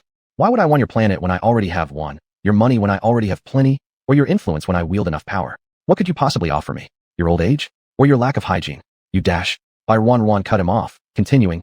Don't think I don't know what you're up to. The election for the Federation president is only 2 years away, and everyone with their eye on the prize is busy crawling around trying to win favor. And the vote held by our planetary master holds immense importance. If I became your unfortunate fiancé, wouldn't I be a massive boost to your campaign? Not only would you swindle me out of my wealth and use me for your own pleasure, but you'd also take advantage of me. Whoever ends up as your fiancé would truly suffer 8 lifetimes of bad luck. Looking at his face blacker than the bottom of a pot, Bai Ruan felt incredibly delighted. The more uncomfortable he was, the happier she became. Miss Bai is indeed sharp-tongued. Since you've been so blunt, I'll return the favor. Boarding my ship and helping me in my campaign will naturally be mutually beneficial. All the glory that rightfully belongs to you will be returned, as long as you obediently follow my orders and use your abilities to bolster my reputation. Otherwise, take this situation as an example. If I can't get what I want, and I'm miserable, then no one else should be able to obtain it either. No one deserves to be happy. He glanced at her, letting out a mocking sneer. So what if I release that video? Do you think the public would believe you over me? Chapter 108. 9 Smoked Meat Pancakes. You really dare to say that? Are you not afraid I'll also record this and post it online? Then why don't you try recording? Cheng Ji's face revealed a hint of a smile. Bai Ruan pretended to operate something on the screen, tapping lightly twice and emitting soft clicking sounds. She emitted a timely note of puzzlement, as if she was trying again. Cheng Ji, Hearing her tone of confusion and operational clicks, curled his lips slightly, a mix of amusement and mockery. Why can't I record here? What have you done? Barren seemed somewhat angry at his questioning. It's just using a little trick. Do you think I would speak like this without preparation? He wasn't crazy. Without full confidence, how could he come looking for her at this moment? Miss Bai, I have always admired you. You have capability, and I have power. If we two were to be together, I believe the world would belong to us. I hope you can seriously consider it. I think, from any perspective, I am the most outstanding gentleman in the galaxy. Marrying me, you won't regret. Thanks for your kindness, but after you've pulled such a stunt, you underestimate me too much if you think I'd still agree. I admit my methods are despicable, but no matter what way, you cannot deny, as long as they work, they're justified. Cheng-Ji did not feel this was anything wrong. Relationships between people all depend on the size of mutual benefits. As long as there's profit to be made, previous conflicts meant nothing. Sorry, our values don't align. You'd better find someone whose views match yours. Miss Bai, don't refuse so easily. This is something good for all concerned. Do you not need more time to reconsider? Even if you yourself don't care, what about those people online who speak up for you? Will you abandon them too? Barren laughed despite being angered. Mr. President, the situation today, isn't it caused by you? There's no need for your concern. I will deal with it myself. Let's see how you resolve it then. Miss Bai, I'm waiting for you to come to me. Cheng-Ji unilaterally ended the communication. Barren glanced at the video content she had recorded, and after confirming its perfect clarity, a smile curled her red lips. Cheng-Ji truly was very capable. She didn't know what method he used, but her personal terminal was indeed unable to record the screen. Not even the secure area protection shield or her third-level planetary defense could manage recording. They suffered from strong interference. Finally, she exchanged for an anti-interference device from the trading catalog to successfully record, which cost her quite a bit of radiation value. Flower, to you, everything in the streamer's uploaded video is clear. It's all others' fault, so stop blaming her. Mr. Song's mushroom head. Although the earlier video was edited, weren't those words she said herself? No one has falsely accused her of that, right? Senior fan of Little Immortal Bone. That's right. Also, selling goods at high prices. Isn't that true? She bought something for 2 interstellar coins per pound, then turned around and sold 20 pounds worth for an interstellar coin. Does that make you happy? Is everyone back? If so, I'll begin speaking. Barren adjusted the camera, revealing her exceptionally beautiful face, almost unreal. 1, 2, 3, 4, 5, 6, 7. Holy crap. Lee is not pair. Wow. Is it the streamer? Streamer Smoochies. Sinking Nightfall. Such a pretty girl. Pity she doesn't do proper jobs. Lily Sauce. Streamer, where did you get that look done? Can you recommend it? Barren ignored the rapidly scrolling comments on the screen and introduced herself. Hello everyone. Reintroduce ourselves. My name is Barren, and I am the planet owner of Earth. Heaven above, whoa, it really is the streamer. You're too damn pretty.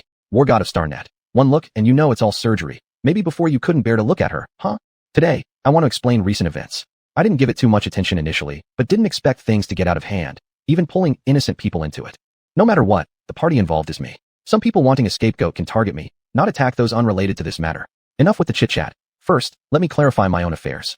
Even till today, if anyone asks me again the same questions asked by the president back then, my answer will still be the same as before.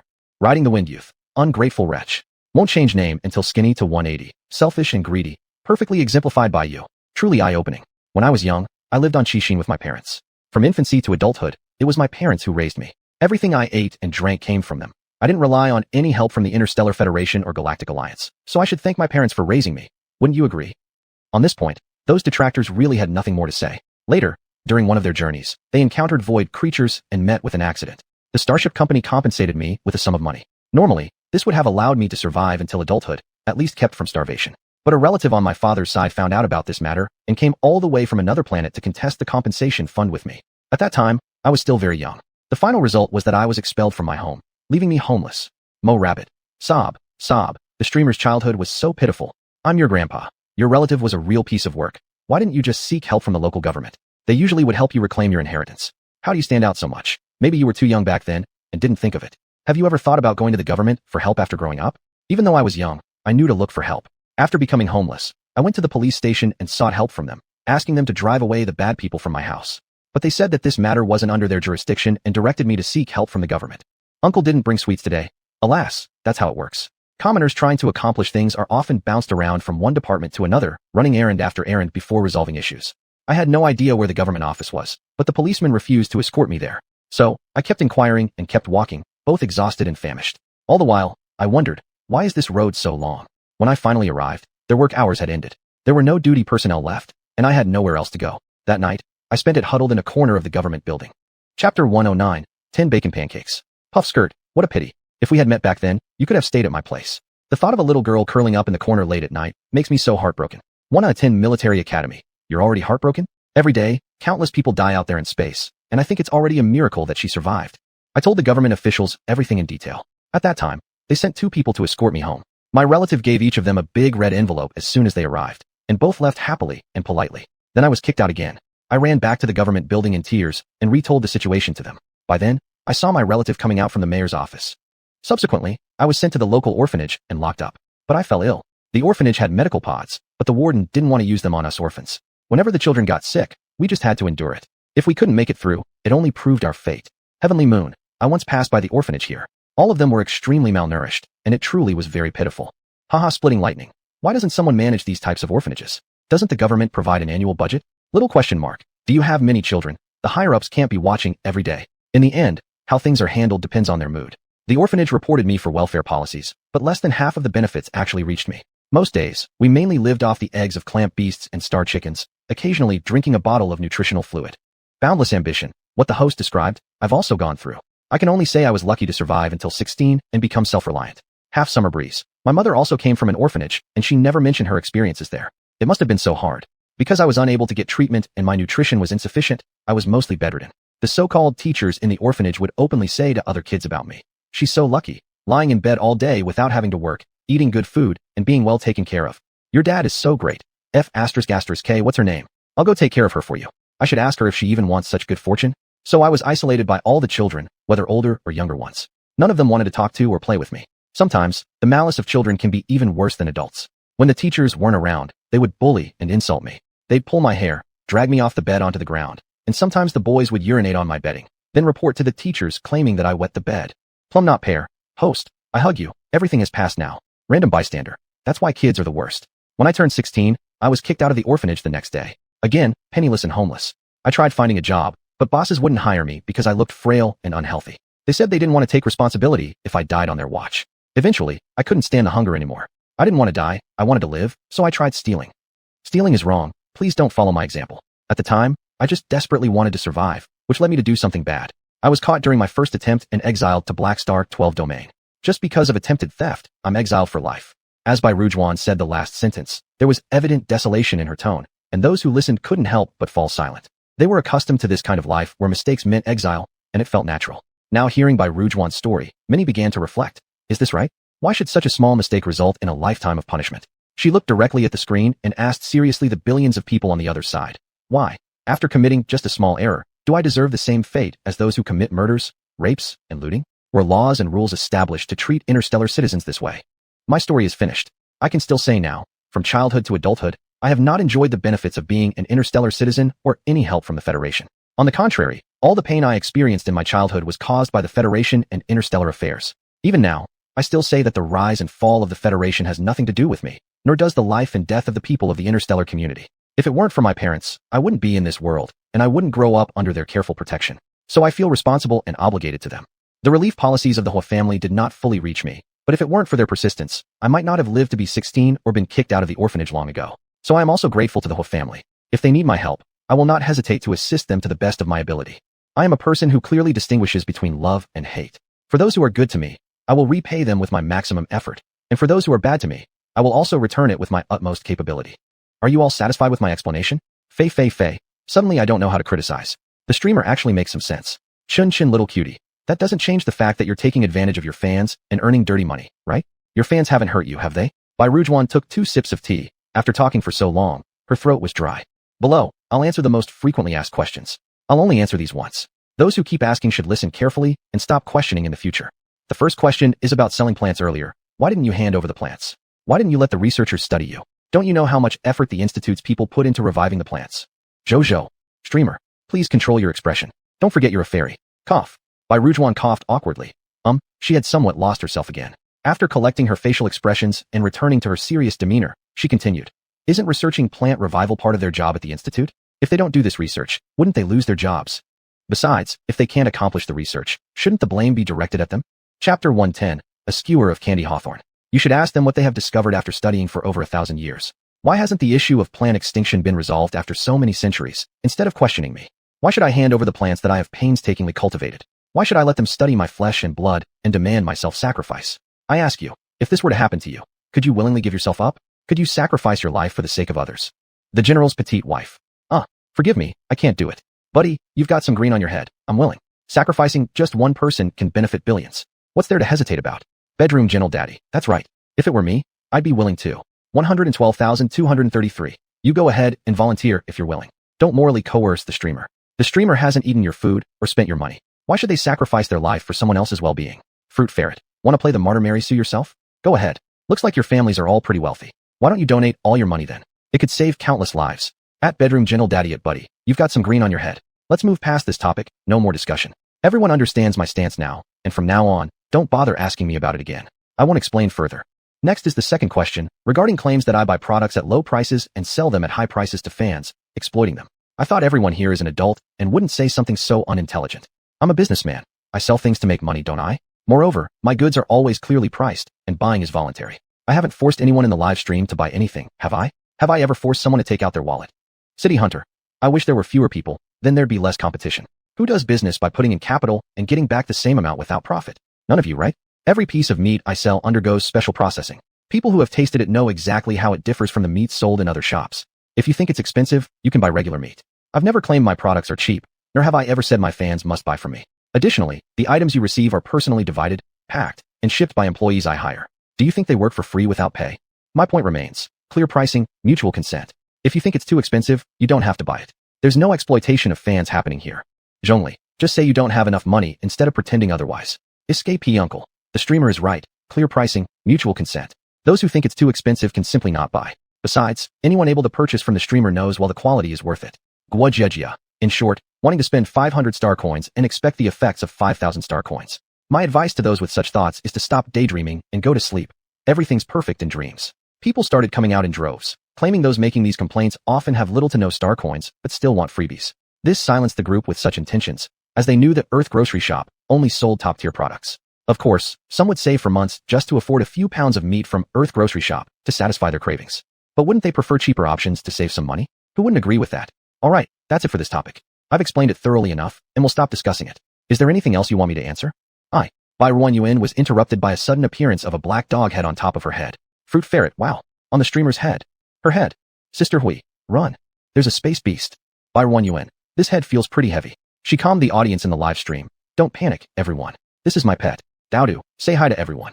Woof. The big dog on her head barked in response, its round and curious eyes looking stupidly, yet lovingly at Barren Yuan's screen.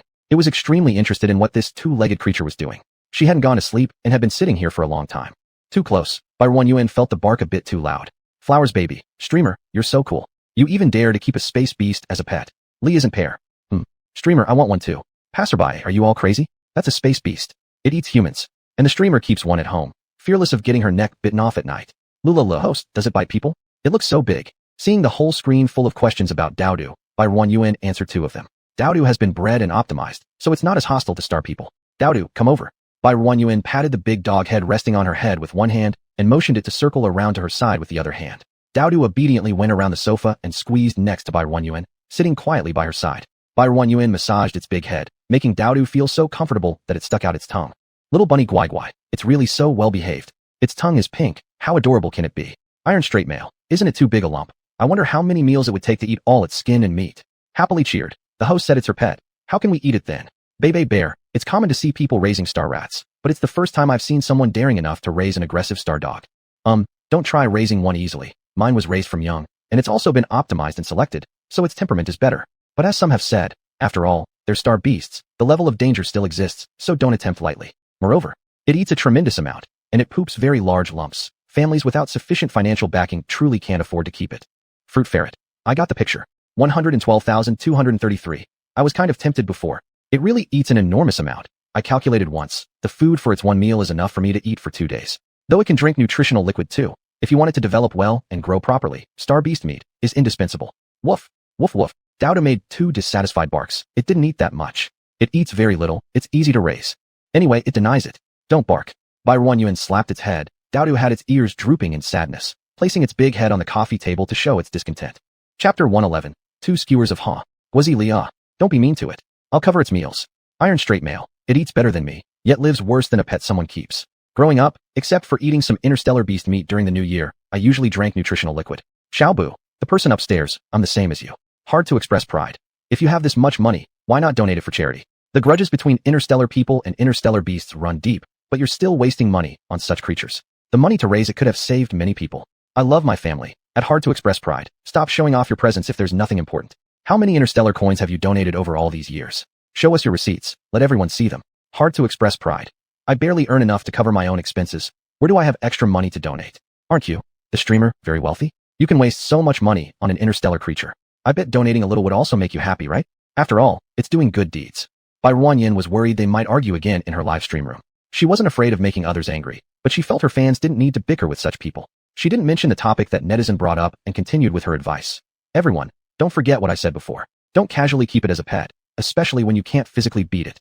That's all for today then. Everything explained has been covered. The plants bought today will begin shipping tomorrow onwards. Everyone can always check the status of their orders. It's getting late, go to bed early. I'll close the broadcast now. Bye. Bai Ruanyin turned off the live stream, gently rubbing Dodo's big face. Where's your brother? Why did you come alone? Bai Ruanyin stood up from the couch and headed towards the room where they lived. Huan Huan was lying on its mat, biting at a ball. Seeing Bai Ruanyin enter, it spat out the ball and hid it under its belly. It's being a high and mighty dog once more. Bai Ruanyin, pretending not to notice, scratched its big head. Then she went over to check their feeding area. Sure enough, Dodo's water bowl was empty. She refilled it with fresh water, and Dodo sat there drinking for quite a while, finishing half a basin. She figured that this little one wouldn't come looking for her unless something was wrong. It should have been sound asleep by now. After Dodo finished drinking, it rubbed against Bai Ruanyin's leg for a bit, then fell onto its mat, rolled twice with its stomach up, and prepared to sleep. Alright, using things until they're no longer needed. Well, you've mastered it thoroughly. Good night. After speaking, she turned off the light in the room and returned upstairs herself. That night, new trending topics emerged one after another. Shocking. The owner of Earth's star actually looks like this. The Earth grocery store achieves new records. The declaration of Earth's Star Lord. As for what else happened on the interstellar network, Bai Ruanyin no longer paid attention. However, the next day, she received another communication from Chengji. This man, every time she blocked his number, he simply switched to another one, and she couldn't figure out why he was so persistent. He particularly liked video calls, maybe to show off his handsome appearance or something. Although at least during their video chats, she always made him enjoy free views of her ceiling. Miss Bai, truly remarkable. Was it Huozheng who helped you? Chengji smiled insincerely while watching the ceiling on the video call opposite side. He underestimated Miss Bai Ruanyin. He assumed she was just a somewhat capable young woman with some money. How difficult could that be? But then, remembering the photos of Miss Bai Ruanyin he saw forwarded on the interstellar network, that face as beautiful as an angel was far prettier than any woman he had met. Miss Bai's photos are already circulating widely across the interstellar network. Still, you refuse to show yourself, don't you? If you know so well, why ask again? Chengji was utterly frustrated. President Barren, do you have anything else to discuss? Or is this just about settling scores with me? Chengji hung up the communication for the first time unilaterally, realizing that his supposedly undefeated self continuously hit barriers with her. In annoyance, he threw a cup nearby, which collided with a metal wall panel, creating a loud noise. A piece of shattered glass grazed his forehead, leaving a streak of blood. Chengji touched his wound, finding a trace of blood on his fingertips. Master, are you alright? The assistant, hearing the sound, rushed back to check and noticed the cut on Chengji's forehead, his heart sinking. I'll call Dr. Chu immediately to treat you. Before Chengji could answer, the assistant rushed out. He knew how much the president valued his face. He just hoped that Dr. Chu could heal the wound without leaving a scar. Let them have a few days of peace. Dr. Chu soon finished treating the wound and assured Chengji it wouldn't leave a scar, which slightly improved Chengji's unpleasant expression. Yeju, go call Streeter. Yeju, Chengji's assistant, immediately agreed to look for Streeter upon hearing his words. Streeter was someone who helped President handle some shady things. He knew this well, so he dared not ask too many questions for fear of jeopardizing his own life. He silently pitied whoever Chengji had in mind. Another unlucky soul about to be dealt with. Have you contacted the person I told you to? Chengji looked at Streeter sitting below him. He had a red-brown short haircut, and his pupil color was also faintly reddish-brown. I've just reached out. I need 2 more days for definite results. Is it really that difficult to contact an ordinary person? Chengji glared at him unhappily, believing that he hadn't fully dedicated himself to the task assigned. Miss Bai tampered with their network, making it harder to contact the target discreetly. You wouldn't want me to warn them off by contacting them prematurely, would you? Streeter didn't seem very afraid of Chengji, ignoring his cold looks and dissatisfaction. Do you not know what's been going on recently? How can I not feel urgent? It'd be fine if we could recruit her into our camp. But since she doesn't respond to any persuasion, she's only a big help for the Hua family. If I can't get her, neither should the Hua family. Why don't you use your good looks? Aren't you always invincible when it comes to women? Streeter either joked or hinted at something with these words. If it worked, would I have let you remove her? Chengji retorted, his expression sour. Being repeatedly and unabashedly rejected, anyone would feel uneasy. Chapter 112, 3 Sugar-Coated Hawthorns. Oh, even your seductive plan didn't work. Siete leaned back with interest, crossing his legs. Great. There are still people in the galaxy who have eyes to see. How rare, how rare. What do you mean? Chengji glared at Siete, his expression unfriendly. Don't forget, we're all in the same boat. If I do well, you and your gang will benefit too. The election is coming up in just over a year. Only if I stay in this position can you keep living the way you do now. If I'm not elected, then we're all dead together. Siete casually picked his ear. Since you know we're in the same boat, take some more money. But I just gave you a large sum recently. Why again? Cheng Ji sounded impatient.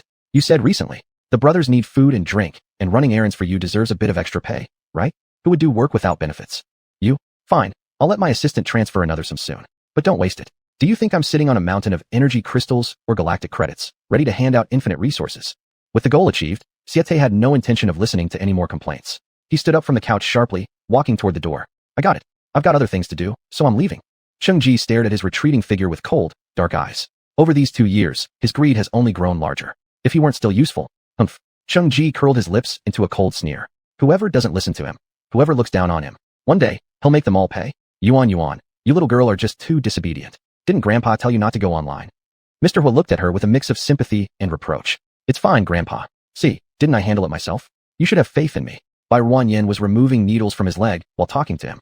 People online say things without consideration. What if you, being young and tender-hearted, cry secretly when you can't take it? How could that be? Grandpa, Bai Ruanyin looked at him helplessly, between laughter and tears.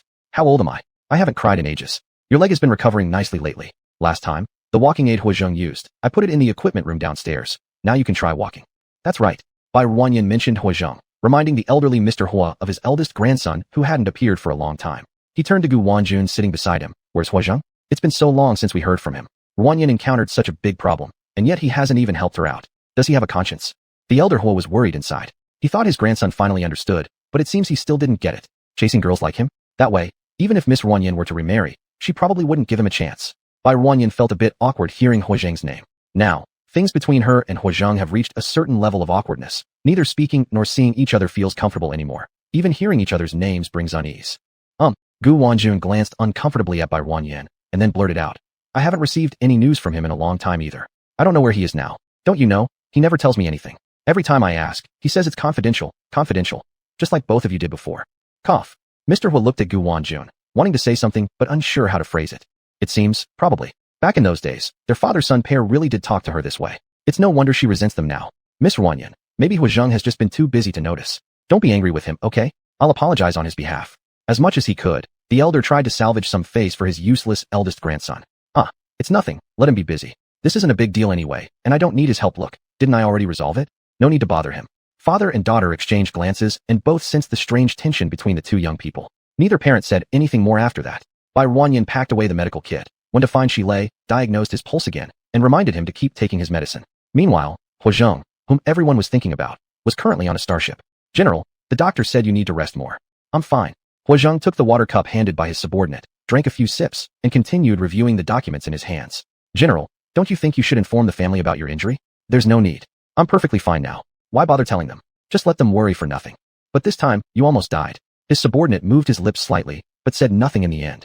How's the silver shine restoration going? Huazheng looked up at his subordinate, his face still pale. They said it will be ready to deliver to you by tomorrow afternoon at the latest. Huazheng nodded to indicate he was aware, then lowered his head and continued reviewing the documents in his hand. By the way, Commander, Deputy General Gua tried to contact you before, but you were unconscious at that time.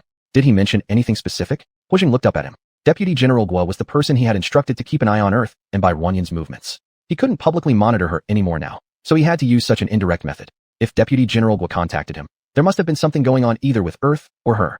He quickly opened his personal terminal, found Deputy General Gua's contact information, and called over. Commander. The call connected swiftly, showing a rugged face on the screen. It was indeed Deputy General Gua. Commander, I heard you were injured. Is it serious?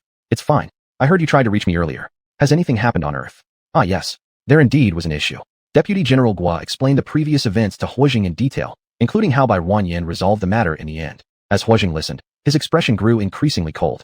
Cheng Ji was only capable of resorting to these unbecoming petty tactics.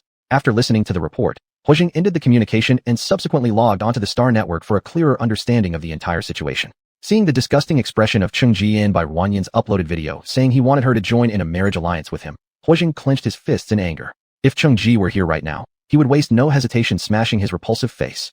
Because of his intense agitation, he inadvertently pulled at the wound on his chest. Hiss. Commander, are you okay? The subordinate who was standing guard beside him became terrified. I'll get the doctor right away. There's no need. I'm fine. I'll just go lie down in the medical cabin for a bit later. You may carry on with your duties. Chapter 113. For candy skewers. No way. I must stay here to watch over you. A subordinate replied with a serious face. The medical pod could only accelerate the healing of the surface wounds, but it still required more bed rest or gradual recuperation for complete recovery. This time, the marshal had almost been pierced in the heart. Everyone was terrified, but fortunately, the marshal made it through. Then stay. Huojing knew they were truly worried this time and didn't push further. He thoroughly watched the 2 videos by Wan Yuan uploaded.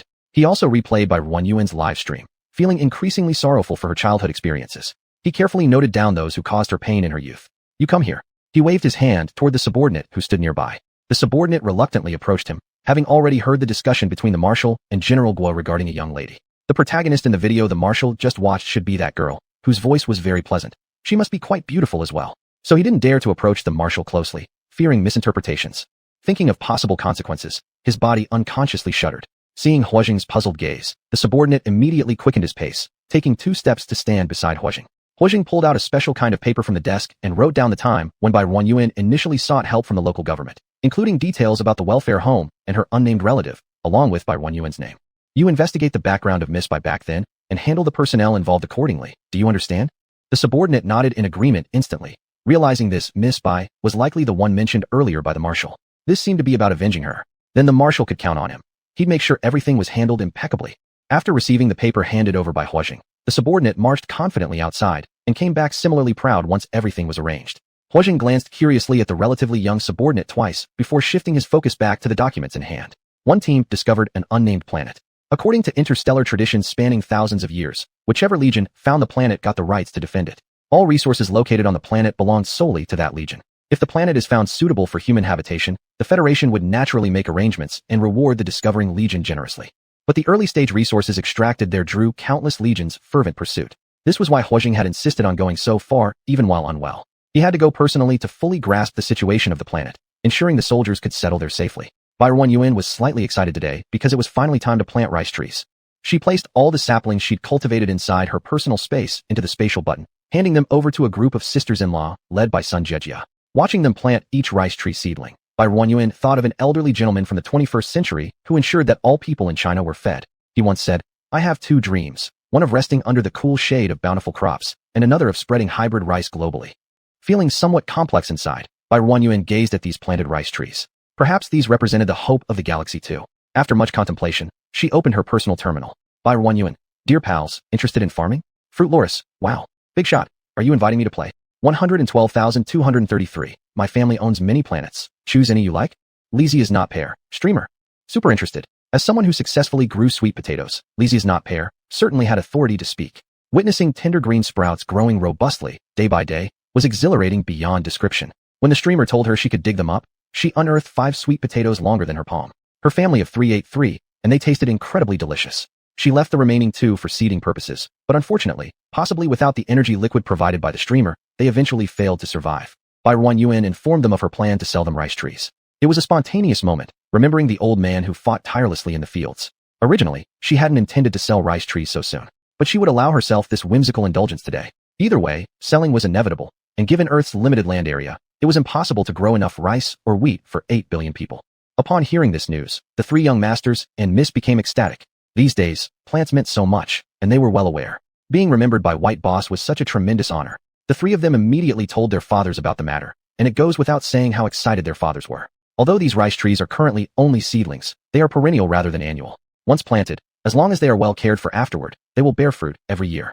Thus, Wan Yuan wasn't selling them cheaply either, 3 million interstellar coins per tree. At first, the heads of the 3 families thought it was a bit expensive, but after Wan Yuan informed them of how many pounds of rice one tree could produce, the 3 fathers fell silent. Each tree could yield rice twice a year, and they were perennial. Thinking about Wan Yuan's price per pound of plants, it was like making money out of thin air. They could double their money with just one harvest. Zhou Jieluan, the father of Fruit Loris, Zhou Wenbin personally added Wan Yuan's contact to communicate with her.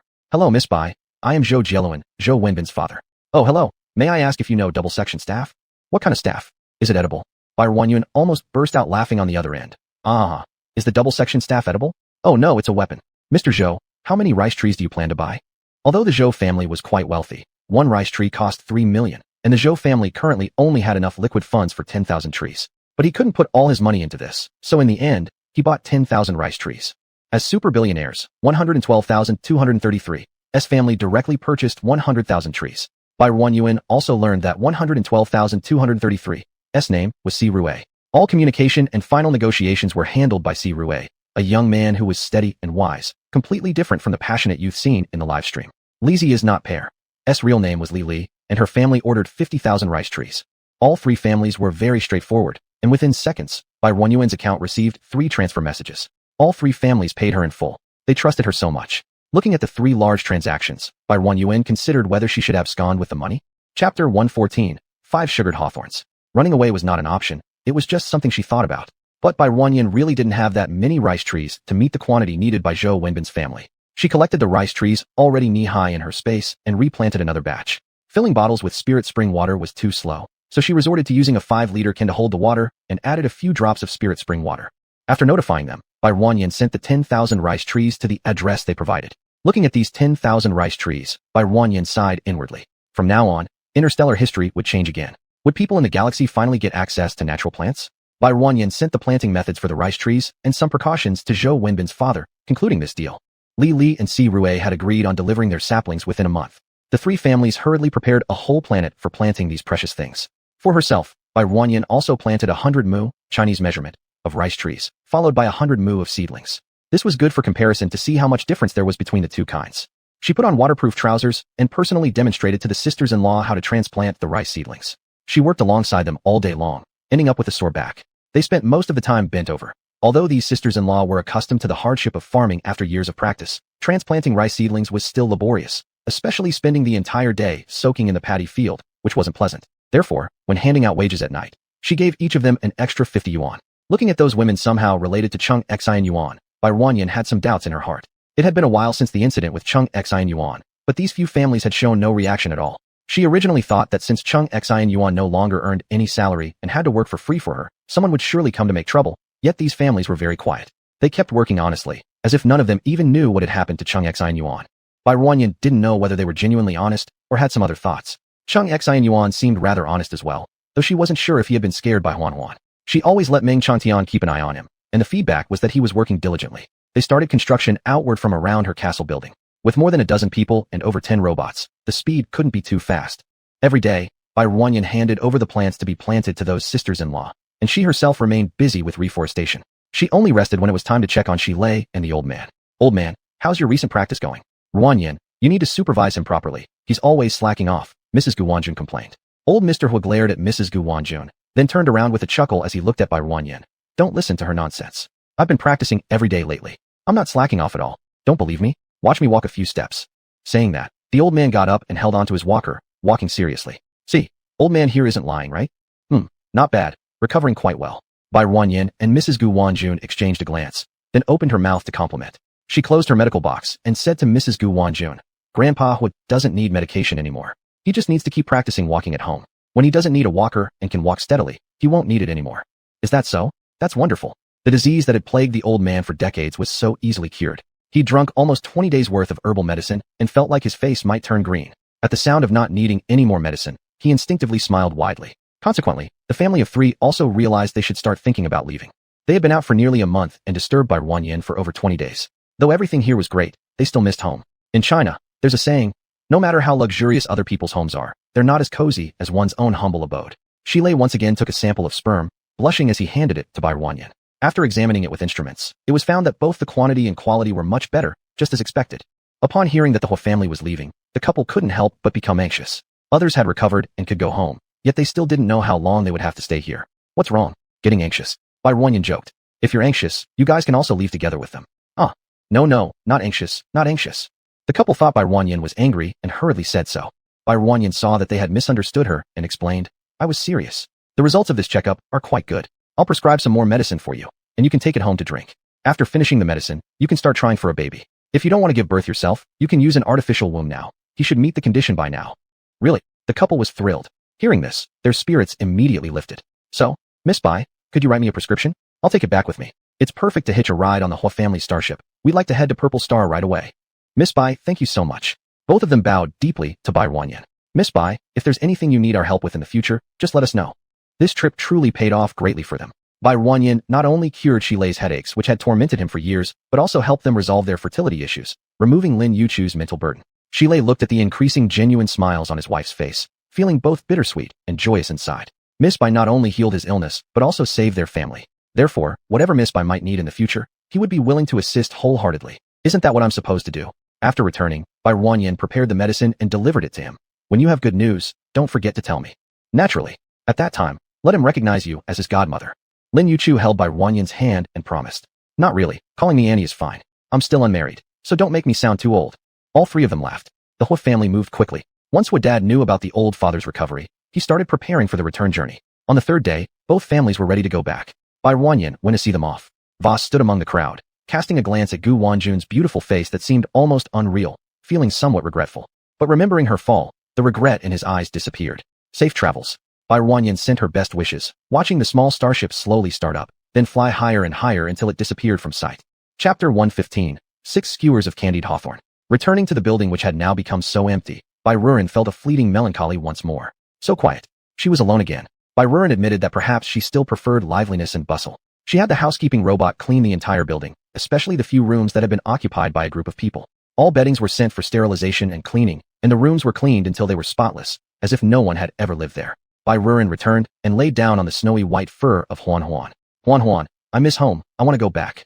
Unfortunately, even if she returned, she would have no place to call home. Sensing that her mood wasn't good, Huan Huan used its large head to nudge her onto its back and carried her out for a run. After running several laps on the open land, the emotions in Bai Ruan's heart seemed to dissipate with the wind. She stretched out her arms, feeling the comfort of the breeze brushing against her cheeks. Huan Huan, faster. Huan Huan obediently sped up, and Bai Ruan's face lit up with smiles again. She and the two furry kids re-immersed themselves into their afforestation life. She transplanted trees such as durian trees and mangosteen trees that had been growing for many years from the space. These trees would bear fruit normally next year. Sister-in-law, I intend to hand over the Earth General Store to you to manage. What do you think? Bai Ruan found Sun Jejia and told her about her plans. Hand it to me? That can't be. I'm not capable. Sun Jejia was startled and hurriedly refused. How can you not be capable? I believe you are. Bai Ruan had been getting along with Sun Jejia for quite some time and knew her fairly well. At least, when it came to personality, she thought handing this responsibility to her would be trustworthy. I'll continue paying you a monthly salary of 5,000 interstellar coins in the future. You'll just be responsible for the store's backend. If customers have questions, answer them. If there are any after-sales issues you don't know how to handle, you can ask me. For orders, help Ming Changtian and the others send them out. I've never done it before. I'm afraid I won't do it well. Sun Jejia hesitated, but was also very tempted. Packing and shipping goods was something she had done before. Overall, it would certainly be much easier than her current work. And she should also count as a regular employee, right? Just like her man. Each month, she could get a salary of 5,000 interstellar coins, without having to worry about not having work tomorrow. But since she hadn't done it before, she was worried about making mistakes and causing trouble for Ms. Bai. I've been pretty busy lately, and indeed don't have the energy to take care of the shop. How about this? You try it for a month. If at the end, you feel you really can't adapt, then we'll talk about other options. Sun Jejia thought this was also a pretty good deal, so she agreed. The next day, she didn't go to the fields to farm anymore. Bai Ruan gave her access to the store, and she was responsible for listing, delisting, and managing the inventory. When the others learned about this matter, they all envied Sun Jejia, and everyone began to behave better, hoping Bai Ruan would notice one of them, allowing them to secure a stable salary. The reason Bai Ruan made this decision was because that patch of chives they planted earlier was ready to harvest. In the future, more and more vegetables would be listed, and she definitely didn't want to be occupied with these tasks every day. Making money is for happiness, not for making oneself more tired. This way, she could do things she wanted to do. The harvest of the chives was entirely hassle-free for her. She just needed to give instructions, and naturally, someone would take care of it. The subsequent tasks such as listing items, and shipping, etc., she handed over to Sun Jejia, leaving her truly burden-free. As facts showed, she hadn't misjudged Sun Jejia. In the beginning, Sun Jejia was a little unaccustomed, but within a few days, she adapted perfectly. This also had something to do with the fact that Earth General Store had no negative reviews. The quality of customers purchasing products was very high, and rarely did they encounter difficult customers. Fergalis, boss, look. Fergalis, image. In the photo, a cluster of fresh green rice saplings were swaying under the breeze, presenting a scene of thriving vitality. Fergalis, it's the first time I've seen so many plants. Isn't that magnificent? Fergalis, image. Fergalis, and these. Look how tall they've grown. In the second picture, it showed the trees Bai Ruan sold to them before. They had grown to around 10 meters tall, robust in branches and trunks, thriving wonderfully. Bai Ruan sent him a thumbs-up emoji to show her praise. Actually, she had already known that his family's rice trees had survived. The rapidly increasing radiation value in the space had already explained everything. Li Li and Si Rue's 15,000 trees would meet the number requirement in 7 more days. Bai Ruan had already foreseen that she would soon have another large influx of radiation values to account for. The thought of it was exhilarating. After the 150,000 rice trees had been planted, the radiation value absorbed by Bai Ruan's space sharply increased. Bai Ruan looked at these radiation values, and her heart was filled with joy. Excellent. She could exchange for another safety zone shield. Without any hesitation, she exchanged for a level 5 safety zone shield. Barren couldn't wait to activate it, covering a large area piled with garbage. She began her routine of collecting trash again and moved some of the swallower trees to other areas heavily covered with garbage to be planted there. The land was getting bigger, but it still seemed like there weren't enough people. Neither group's progress was particularly fast. At this rate, Barren didn't know when she would be able to complete all the land she had planned according to her plan. She reached out to the contact information Huozheng gave her last time. Hello, I'm a friend of Huozheng. Do you remember me? The other side replied instantly. Yes. Whatever you need, please let me know. Guofu Wang was so excited upon seeing this person who remembered him after more than a month that he nearly jumped off his chair. He finally remembered him. Barren said, could you find me more retired soldiers? I don't have enough manpower here and need some more. Guofu Wang, no problem at all. I'll find them for you right now and give you an update this afternoon. Barren, thank you so much. Guofu Wang, not at all. You just contact me whenever you have needs. Our marshal specifically instructed me before leaving that if you needed anything, I should definitely help you resolve it. Barren felt somewhat complex inside. How is your marshal doing lately? Is he busy? Guofu Wang. He's been so busy he's almost flying around everywhere. Alas, he got injured a few days ago and left again even before he recovered. Alas, I don't know if he has recovered yet. Chapter 116, 7 Sugar-Coated Hawthorns. Barren Yuan. The other party's actions were already so obvious. If she didn't ask, it would be too embarrassing. Is your general injured? Is it serious? Very serious. It almost hit his heart. General Guo described the scene of Huozheng's injury that day roughly. When Barren Yuan heard this, her heart sank, almost hitting the heart. How serious is that?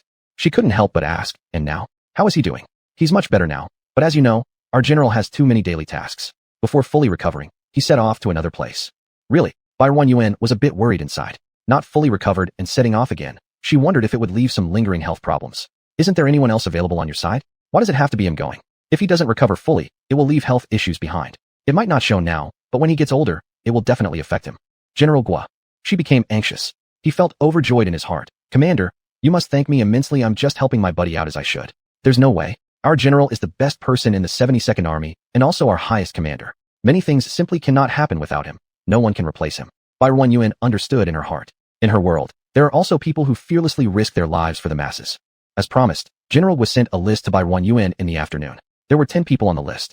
After Barren Yuan reviewed all the information, she found everyone suitable, so she took all 10 people. General Guo helped her contact these 10 people, and all their families agreed. But 2 families also wanted to bring their entire households along. General Guo thoroughly investigated those who would come and provided Barren Yuan with all the information. You gave me someone last time whose character had an issue, and you didn't even find out about it. Really? General Guo was startled and quickly apologized to Barren Yuan. I am really sorry. Please give me a little more time, and I'll reinvestigate these individuals. What happened with the problematic individual last time? Do you need me to handle it for you? Our commander left and told me to be sure to pay attention to Earth Star, but a mistake happened under my watch. If the commander finds out, I will surely get in trouble. The 10 families were completely investigated from top to bottom. Only after confirming that there were absolutely no issues did he hand over the newly gathered data to Barren Yuan. In the end, more than 70 people came, and just buying them starship tickets cost Barren Yuan a large sum of money. But she highly valued one sister among them, whose original job was an accountant at a small company. She was exactly the kind of talent she currently lacked. Buy one, get one free. What a good deal.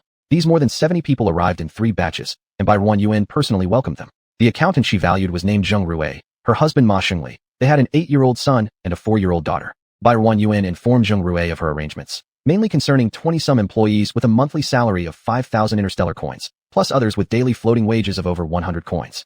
This task was simple for Zheng Rui. She quickly organized everything, freeing Barren Yuan from having to distribute salaries daily. Instead, Zheng Rui handled this by directly transferring funds from a designated account. Barren Yuan finally extricated herself from these trivial matters. She handed the space button containing several plants she wanted to cultivate over to those sisters. Sun Jejia had gone off to take charge of Earth groceries, so she chose another sister from the group to act as a temporary head and entrusted the space button to her. For at least half a month, she could fully focus on her grand tree planting initiative. Green stretches spread out under her feet, and Barren Yuan gazed at the lush greenery around her, imagining the vast, dense forest it would become in a few years. After the rain, she could pick mushrooms in the woods or dig up spring bamboo shoots and winter bamboo shoots in the bamboo groves. In autumn, she could walk through the pine forests picking pine cones and hazelnuts. If she came across streams or rivers, she threw purifying water lotus into them. Through her efforts, many purifying algae and purifying water lotuses floated in both the rivers and seas. Whether it was her impression or not, the water quality seemed a bit clearer than before, less blackened. Therefore, she specifically measured the radiation values of several river and seawater samples. They indeed decreased compared to when she first measured them. However, for planting ordinary freshwater plants and saltwater plants, they still needed to wait. One day, Barren Yuan received an unfamiliar call. She didn't answer and hung up. However, the caller persisted nonstop. In the end, Barren Yuan had no choice but to pick up. Hello. She thought it was Chung Ji again, but unexpectedly, a completely unfamiliar voice greeted her on the other end. Hello. The man's voice sounded middle-aged, like Hua Zhang's father. Are you the planetary owner of Earthstar? I am the planetary owner of Sandstar, and my surname is Pei. Ah, hello, Mr. Pei. Barren Yuan felt slightly surprised. Sandstar, the place where the original host had grown up. It was filled with both happy and painful memories from the original host's childhood. I'm sorry for disturbing you, but I obtained your contact information from a Mr. Li. Mr. Li? That must be the father of Li, right? Ah. So, what can I do for you, sir? Miss Bai, there was an occasion in your live stream where you sold some plants suitable for preventing wind erosion and stabilizing sand. You've lived on Sandstar, so you should also understand the conditions there. Sandstar, as its name suggests, 80% of the planet's surface area consists of deserts, and the entire planet is plagued by frequent sandstorms. Moreover, the available land is decreasing year by year. In just a few more years, it might become entirely covered in desert. So, I was wondering if I could buy some of those plants that were featured in your live streams. Do you know how poorly I lived on Sandstar? This. Mentioning this made the planetary owner of Sandstar a bit embarrassed. Lately, their official website had been hacked by some strange group of people. His office phone had also been ringing nonstop with various complaints, so much so that he had to unplug the phone line recently. In the end, when they traced everything back to the source, it turned out to be due to one particular live streamer. What kind of live streamer could wield such enormous influence? He dispatched someone to investigate. This investigation uncovered that a planet called Earthstar had actually discovered plants that had gone extinct for over 1,000 years. And in this live streamer's most recent session, all the plants showcased were precisely what Sandstar needed. Could anyone blame him for feeling stirred up? He'd been so excited he hadn't slept well for days. Chapter 117. 8 Skewered Candied Hawthorns. But he soon found himself tossing and turning with worry, because he simply couldn't get in contact. No matter if it was on the official website or in the shop, Earth General Store, rumors were spreading and customer service was sought after, but Barren Yuan could not be contacted. The customer service would only tell him that they had already sold out, and the next time when there would be more available would be announced in advance through a live broadcast. With 6 or 7 billion people competing to buy them, when would he ever get his hands on one? His aim was to contact the Earth Planet Master, asking her to sell him an entire batch instead of just one tree. Moreover, buying in bulk allowed for price negotiations. It might even be cheaper than buying just one tree. In fact, this situation was partially his fault. He was over 200 years old, and these live streaming entertainment apps held little interest for him, so he rarely went online. He was a rather rare Buddhist-style planet master, inheriting this planet from his family. In his youth, he once fantasized about changing the planet's conditions to provide a better life for its people. However, after struggling for more than 10 years without achieving anything, he completely gave up and lay flat. But now, seeing these windbreak and sand fixation plants, his heart, which had been silent for many years, stirred again. Later, when he discovered that Plum Not Pear was a child of the Lee family whom he knew, he shamelessly pleaded and managed to obtain Barren Yuan's contact information. Miss Bai, I have learned some about your situation. I must apologize to you. It was my poor governance that caused you so much pain during your childhood. After hearing about this incident before, I thought about helping you seek justice, and I also instructed my subordinates to investigate it further. But the planet master of Sandstar didn't know how to continue. Time has passed too long. The house your family lived in back then was already sold by your uncle when you were 7 years old. Then he left Sandstar, and I don't know where he went. As for the people involved in the incident back then, one of them encountered void beasts during a journey to Blue Star via starship. The remaining few have been exiled or dismissed from their positions due to various issues in recent years. Another one was attacked by interstellar ants in the desert a few days ago, and is likely going to spend the rest of his life in bed. Speaking of the last person, the planet master of Sandstar was somewhat perplexed. That person had been promoted in rank and was doing well over the years. But a couple of days ago, for unknown reasons, he walked alone out of the safe zone into the depths of the desert. If it weren't for an interstellar hunter passing by and discovering him, his life would have ended in the desert. Yet now, being alive doesn't really differ from death. It's just even more painful. So, Barren Yuan asked him, The planet master of Sandstar seemed somewhat lost. So, those people are living in great misery today, and that could be considered as the price for what they did to you in the past. To him, the current master of Earth Planet was doing quite well, while the people back then were now all suffering greatly. This incident happened so many years ago. What needs to pass will pass eventually. People must look forward. Barren Yuan let out a laugh. What does their miserable present lives have to do with me? They aren't paying for the things they did to me back then. Just because they're having a hard time now, can that erase the bad deeds they committed? Since they're suffering now, it could be considered karmic retribution. The planet master of Sandstar stammered out an answer. If you were living in ancient times, you'd probably be considered a local official. No wonder I experienced such misfortunes back then with your confused thinking. Being criticized like this made the planet master of Sandstar feel somewhat embarrassed. For decades since taking over the governance of Sandstar, except for the first decade or so attempting to change the planet's condition, he had not cared much about the administrative affairs of Sandstar afterward. He entrusted it all to his subordinates. Moreover, on a poor planet like this, the people who could survive here were mostly poor individuals. How could anything important happen? But precisely because of his neglect and disinterest, his subordinates grew bolder in their misconduct, and Bai Ruanyan ended up enduring those unjust treatments. I do realize that I have indeed neglected my responsibilities over the years. What compensation do you think would be appropriate? If I can do something about it, I definitely will. Although Bai Ruanyan understood that the other party had a certain level of responsibility, those who carried out the actions against the previous owner weren't him. So how is that welfare home where I used to stay? Are the former responsible people still around now? And what are their current situations? As for this, the planet master of Sandstar didn't know how to respond either. They're all still there, yes, but... He hesitated for a moment and then continued. A few days ago, they all gathered for some reason. Maybe the building was too old to repair, the house they were in, along with the houses on both sides, collapsed completely. When the director and deputy director were dug out, they were already dead. The rest of them probably wouldn't be able to get out of bed for the rest of their lives. After saying this, he muttered softly. I don't know why, but they've all had accidents one by one. Bai Ruanyan. Could it be that heaven was helping her punish the bad people? But what did this have to do with her? She still hadn't avenged the previous owner. If so, I won't ask for anything else. Drive away those who once bullied me, all of them, off Sandstar. Can you do that? The planet master of Sandstar felt somewhat reluctant. They're all in such bad shape now. Most of their lives will likely be spent in bed. What does that have to do with me? Can time be rewound? Or can the pain I once suffered be erased? Their current state is not my fault. What does it have to do with me? Would you forgive someone's debt just because their family is poor? The planet master of Sandstar found himself in a difficult position when faced with these words. After all, given their current situation, if he expelled them from Sandstar and no other planet wanted them, wouldn't he be sentencing them to death? His conscience couldn't handle that. Mr. Pei, are you feeling uncomfortable now? But what about the hardships I endured back then? As a 7-year-old child, I wandered the streets, bullied by several adults together. Could that just be forgotten? That's not what I meant. But as I said before, their conditions now aren't good. Expelling them from Sandstar would essentially be forcing them to their deaths, wouldn't it? Chapter 118, 9 Skewers of Candy Hawthorne. Miss Bai, I see that you're very interested in ancient history. Isn't there a saying in ancient history? If there's a way to spare someone, then do so. Bai Ruanyan scoffed. Now he was being soft-hearted and thinking about the people. What about her and the orphans in the welfare home who barely survived until the age of 16 back then? She wasn't an exception. The situation of the children in the orphanage at that time was similar. Only a few rare kids would get rewarded, occasionally having a full meal. That's not something I should consider. Bai Ruanyan said indifferently. Mr. Pei, the plants here are all very precious and not for sale casually. You can choose between these plants and those people. Do you want people, or do you want to buy the plants? The question thrown by Bai Ruanyan had left him speechless, but it didn't take long before he chose the plants. Under the gaze of Bai Ruanyan, the leader of the Sandstar deleted the names of those people from the citizens of Sandstar, which meant they were no longer citizens of Sandstar. Subsequently, he called his subordinates and ordered them to expel these people from Sandstar. Miss Bai, I've done everything as promised to you. The planet leader's face was filled with sorrow, but Bai Ruanyan ignored it. Bai Ruanyan, did you see? Everyone who hurt you has already been punished.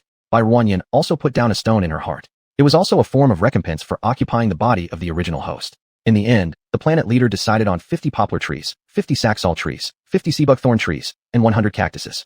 Any more than that, and Bai Ruanyan simply stated she didn't have. Miss Bai, this amount is far from enough for my entire planet. Can you sell me more? I've already agreed to your requests.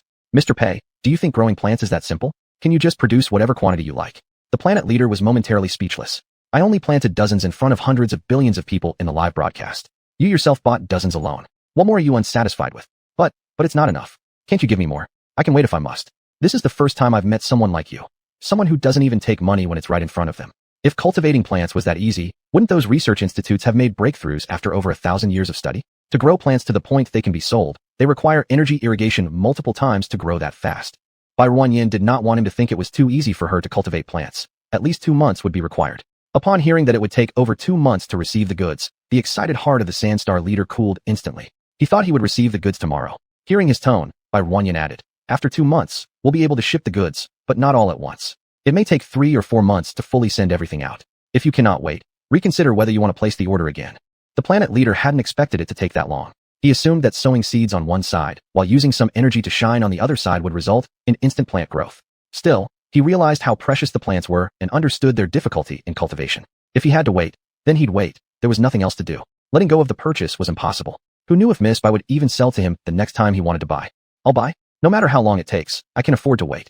The planet leader paid Bai Ruanyan a deposit first, stating he would pay the balance upon shipping. In all this time selling plants, Bai Ruanyan had never encountered someone so untrusting of her. Since that's the case, she might as well make him wait a few extra days. Hello. Bai Ruanyan answered the call, and in the video appeared a slightly unkempt yet handsome man. Despite his scruffy beard and somewhat grown-out hair, his beauty couldn't be hidden.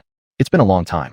Hua Zhang's voice was a little hoarse, but his lips carried a touch of tenderness. Yes, hasn't it been a long time indeed? How come someone as busy as you remembered me? Without realizing, Bai Ruanyan tightened her hand and jokingly replied, "Ho." Seeing the person he missed day and night after such a long absence, Huo Zheng's eyes softened with a hint of laughter. Then he seemed to remember something. His tender expression disappeared, and there was a bit more solemnity. Ruanyan looked at the wall behind him and couldn't figure out where he was. Yuan, I want to send some people to you for treatment." Huo Zheng gazed at Bai Ruanyan across the video call with anxiety in his eyes, unsure if she would agree. Are they all victims of mental force outbreaks? Bai Ruanyan's mind jumped to this possibility immediately. Yes. A flash of pain crossed Huo Zheng's eyes. Then send them over. How long will it take for them to reach me? How many people in total? I'll see how to arrange accordingly. Seeing his exhausted appearance, Bai Ruanyan felt a twinge of pain in her heart. I'll give the order, and they should arrive at your place in about 5 days. There are currently 27 people. Thank you, Ruanyan.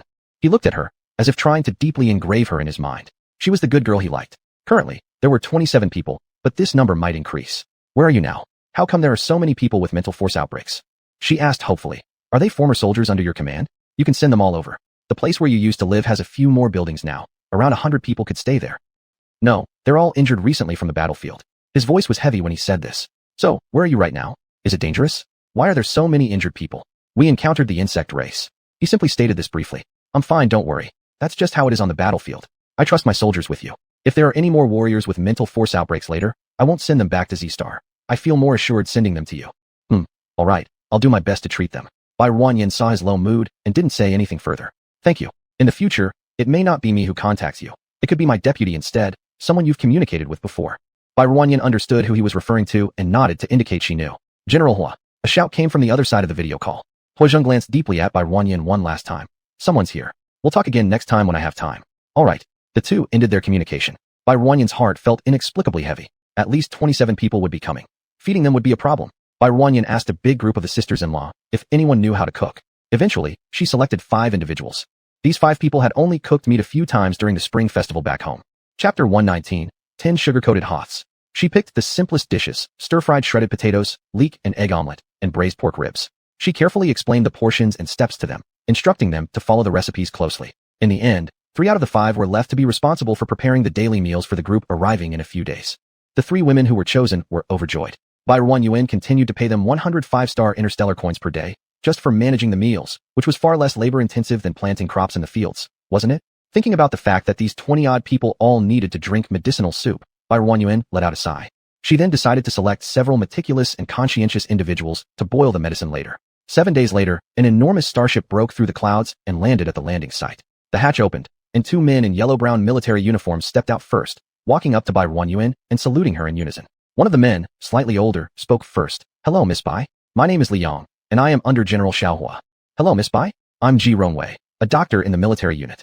Welcome. Bai Ruanyan greeted them and looked toward the back of the starship, where no other people had come out. Are you the only 2 here? Oh no. Liang took out something resembling a walkie-talkie and said a few words into it. Subsequently, Bai Ruanyan saw a large group of people come out of the hatch very orderly. Many were pushed out on wheelchairs, some limped out themselves, or were supported by others. Without exception, everyone wore a set of yellow-brown military uniforms. As they slowly approached her, someone unknown shouted, "Salute." A group of rather wobbly figures all tried their best to stand straight and gave Bai Ruanyan a collective military salute. Some lying on metal beds and being pushed also struggled to sit up and saluted Bai Ruanyan. Bai Ruanyan found this scene quite touching, with her eyes inexplicably welling up. First, let's arrange accommodations for them. Their team also brought military hover cars, which would conveniently transport everyone in one trip. Huo Zheng had previously said at least 27 people, but today there were 36 wounded patients arriving, plus accompanying personnel, making a total of more than 80 people. After ensuring every patient had been accommodated, Bai Ruanyan finally sat down in the lobby with the leader, Liang, for a proper conversation. How's Huo Zheng? I heard he was injured before. Has he recovered fully? Well, actually, I don't know. I'm not by the general's side. Besides, our general is quite stoic. It's hard to tell anything from his appearance. And which planet is your general on now? When will he return? Sorry, Miss Bai. Although the general instructed us to follow all your commands, this falls under the military secrets of Army No. 72. It's really inconvenient for me to inform you. Bai Ruanyan nodded to show understanding and skipped over the topic to discuss the soldiers instead. Liang indicated that except for Dr. Ji Rongwei and the remaining 5 warriors who would stay behind, the rest of them would return to the general. They even suggested returning immediately after everything was arranged and handed over a black card to Bai Ruanyan. This is the treatment fee our general has prepared for these soldiers. Bai Ruanyan accepted the card, put it into her pocket without asking how many interstellar coins it contained. Once all the soldiers were confirmed to be properly settled, Liang proposed taking his leave. Bai Ruanyan didn't feel she could detain him longer and hurriedly handed over a large bag of tomatoes and drought cucumbers, along with an opaque box she entrusted him to deliver to Huo Zheng. The box felt heavy when held, but Li Yang did not ask any questions. After giving Bai Ruanyuan another military salute, he led the troops back onto the starship. Bai Ruanyuan rushed back to the place where the soldiers lived and started examining each room, patient by patient. At this moment, she finally experienced firsthand the horrors of the insectoids and the cruelty of war. Many bore traces of wounds from insectoid mouthpiece bites, and the wounds often appeared gray-green, seemingly with strong corrosive properties. Some wounds even emitted a hissing sound. Interstellar humans dealt with these cases by cutting away the flesh corroded by toxins, and then using medical pods to allow the skin's surface wounds to heal.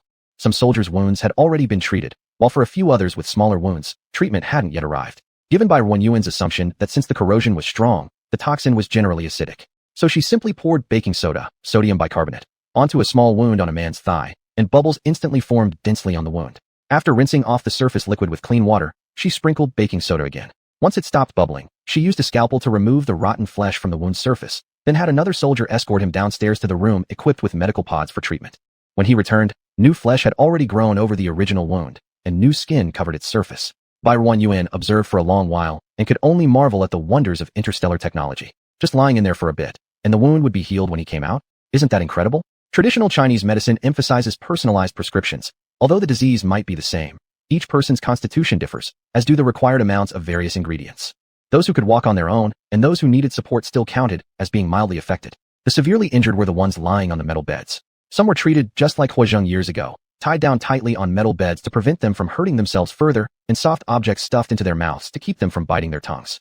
Bai Ruanyuan looked at the young man on this metal bed. He was probably just over 20, with a hint of naivety still visible on his face. But now, all he could do was lie there, his face flushed red, eyes bulging as he struggled endlessly and emitted muffled growls. Dr. Bai, you have to save him. He's only 20. He enlisted in June this year. One of the soldiers standing nearby choked up while speaking. He did it to save me. If not for him, it would be me lying here instead. Bai Ruanyuan glanced at the soldier speaking, noticing his unnatural stance with one hand hanging limply by his side. He definitely fared better than the man on the bed. Don't worry. Your marshal entrusted you to me, so I will heal all of you. Bai Ruanyuan took out a silver needle and inserted it into the warrior's head on the bed. Gradually, he calmed down, and the agonized expression on his face eased. His head was enveloped in a layer of black mist, similar to Huozheng's condition years ago. After diagnosing his pulse, Bai Ruanyuan confirmed that his mental collapse matched Huozheng's back then, if not worse. Chapter 120, An Old Ice Stick. Rest assured he won't die? Bai Ruanyuan typed on her personal terminal, entering the information of this young soldier and the prescription she was about to write. What's his name? He is called. After Bai Ruanyuan resolved the illness of this soldier, she moved on to the next one. By the time she had examined everyone, it was almost time for dinner. The three sisters-in-law had already come over to help. Bai Ruanyuan prepared ingredients for them today, the same dishes as last time, scrambled eggs with chives and braised spare ribs. It wasn't easy to prepare dinner for 40-plus people, but fortunately, Bai Ruanyuan had considered that when designing the kitchen setup, so there were plenty of stoves available. 5 or 6 pots were simmering spare ribs, while the three sisters-in-law busied themselves washing the chives. Bai Ruanyuan stood by watching for a while, ensuring they were doing everything correctly, before heading home to package the herbal medicines. Bai Ruanyuan carefully packed the medicines into bundles, labeling each bag with a name. Each bundle tugged at her heartstrings. These herbs were rare resources collected in her past life. Herbal medicine, she fully understood. She had stored them away untouched in her space because professional instruments to test their efficacy were unavailable. Thinking of this, she contacted the shop where she had previously ordered instruments, detailing her needs. They said they could produce what she wanted within 7 days and ship it to her. The owner then signed a contract with Bai Ruanyuan, promising her 20% profit from every machine sold. This boss was very astute. Ever since Bai Ruanyuan first approached him when she became the planetary lord of Earthstar, he knew she was his lucky godsend. He was well aware of the abilities possessed by the planetary lord, especially given his online habits. He even counted himself among Bai Ruanyuan's live-streaming regulars and managed to successfully purchase a plant during a sale once. He was sharp-headed. He believed Bai Ruanyuan would soon be famous, and the products she commissioned from him would eventually become popular too. So, he preemptively signed contracts with her and worked tirelessly to secure copyrights. Bai Ruanyuan wrapped all the herbs neatly, one bundle after another, stacked like a small mountain. After putting them away in her space, she hopped onto the levitation car and delivered the packages to the soldiers. She handed out the medicine individually and explained how to decoct it. Those who need to have their medicine decocted tomorrow morning will come by, so you don't need to worry about it. But we are short-staffed, so you will have to handle your own decoction. Understood. No problem. The soldiers responded enthusiastically, tightly gripping their individual bags of medicine. Dr. Bai emphasized that their medicine must not get mixed up. Therefore, extra care needed to be taken. For these soldiers, these herbs represented their hopes. Everyone believed that as long as they drank these herbs, they would recover. Bai Ruanyuan told the person responsible for staying behind. Soldiers can stroll around nearby, but please avoid going too far. I employ quite a few people here, and if any of your information gets leaked out, it might cause trouble for Huozheng. Hearing this, the responsible person quickly assured her, "Don't worry, I'll make sure they stay close and don't wander off." Bai Ruanyuan noticed his misunderstanding and clarified, "I'm not saying they shouldn't walk around.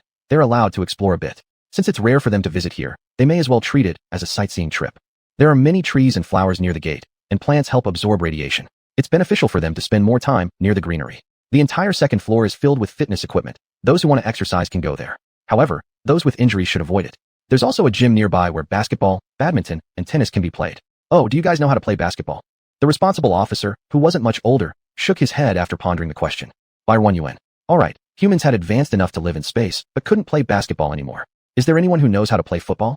Bai Ruanyuan asked again. Still, the answer was another headshake filled with question marks. They joined the military academy and were scheduled for busy days, using breaks either at home or resting in dorms. Their gaming activities mostly revolved around improving reflexes and mech proficiency. "All right," Bai Ruanyuan sighed and exchanged contact details with the other side, sending them instructions on the most basic rules for playing badminton and football. "If you have questions, contact me."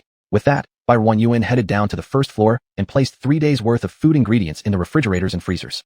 She realized the refrigerator's capacity was far from enough, so she specially ordered a cold storage cabinet and bought an ice chest. She also left 10 bags of rice and 10 bags of flour. After returning home, she sent all the methods for making 10 vegetable dishes, 10 meat dishes, along with porridge, steamed buns, filled pancakes, flour rolls, and other main foods over the past few days to the 3 sisters-in-law, who were responsible for cooking. Tell me, whose house hires a chef like hers, yet has to teach them how to cook first? The next morning, the 6 sisters-in-law who were previously chosen to decoct medicine arrived early to start the process. They followed Bai Ruanyuan's previous instructions to soak the herbs first. Bai Ruanyuan had left 2 large rooms on the first floor specifically for them to decoct the medicine, each small stove equipped with a clay pot for decocting. The 6 sisters-in-law were busy labeling each clay pot with names to avoid mixing them up. The soldiers had already finished breakfast, and upon seeing the 6 people attaching labels, they all came over to help, while also learning how to soak the herbs. The 6 people Bai Ruanyuan selected were all relatively older, because when interacting with groups of spirited young men fresh from the battlefield, this choice needed special attention. It was important that her good intentions didn't unintentionally cause trouble for others' homes. These 6 sisters-in-law, or rather 6 aunts, placed the clay pots of herbs that had been soaked for nearly an hour onto the stoves, turning on the flames to let them simmer. They only had to be here for the morning. In the afternoon, they could still work in the fields. The job here was quite easy, just keeping an eye on the fire was enough. Their daily wage remained the same as before, making many people envious. Half a month later, Deputy General Gua contacted Bai Ruanyuan, saying a group of people would arrive at Earthstar within 2 days. "What exactly happened at your general's place? Why are there so many wounded soldiers?" Miss Bai, according to regulations, I shouldn't tell you, but since you're someone our general cares about, I'm willing to trust you." Deputy General Gua had been anxious lately, but he had no one to confide in. Chapter 121, 2 Old Ice Sticks. Deputy General Gua was arranged to stay at the main base, mainly because Huozheng left him there to always pay attention to Earthstar dynamics and be ready to help Bai Ruanyuan at any time. But Bai Ruanyuan rarely contacted him, leaving him waiting in vain. He could only help the logistics department with some tasks during his spare time. However, looking at the messages transmitted back, Deputy General Gua was truly feeling heavy-hearted, wishing he could fly over immediately. But he couldn't. The situation with the Marshal is very bad. A small team discovered an undiscovered planet, so the Marshal took people to investigate it. We didn't expect this planet to have abundant green energy stone mines and half of the planet covered in radiation stones. In principle, when it comes to radiation stones, everyone should understand what that means. However, unfortunately, Bai Ruanyuan, the inexperienced one, completely failed to grasp his meaning and was still waiting for him to continue. Seeing he had stopped talking, she asked curiously, "Then what? What are radiation stones?" Deputy General Gua. How could there be a space person who doesn't know about radiation stones? By Miss, radiation stones are the favorite food of the insectoids.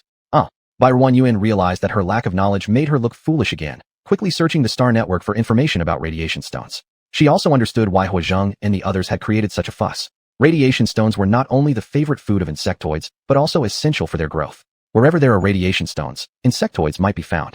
According to what the soldiers said, with half a planet filled with radiation stones, it probably meant that place had already become a breeding ground for insectoids. Bai Ruanyuan didn't say anything more. She asked Deputy General Guo what she could do for them.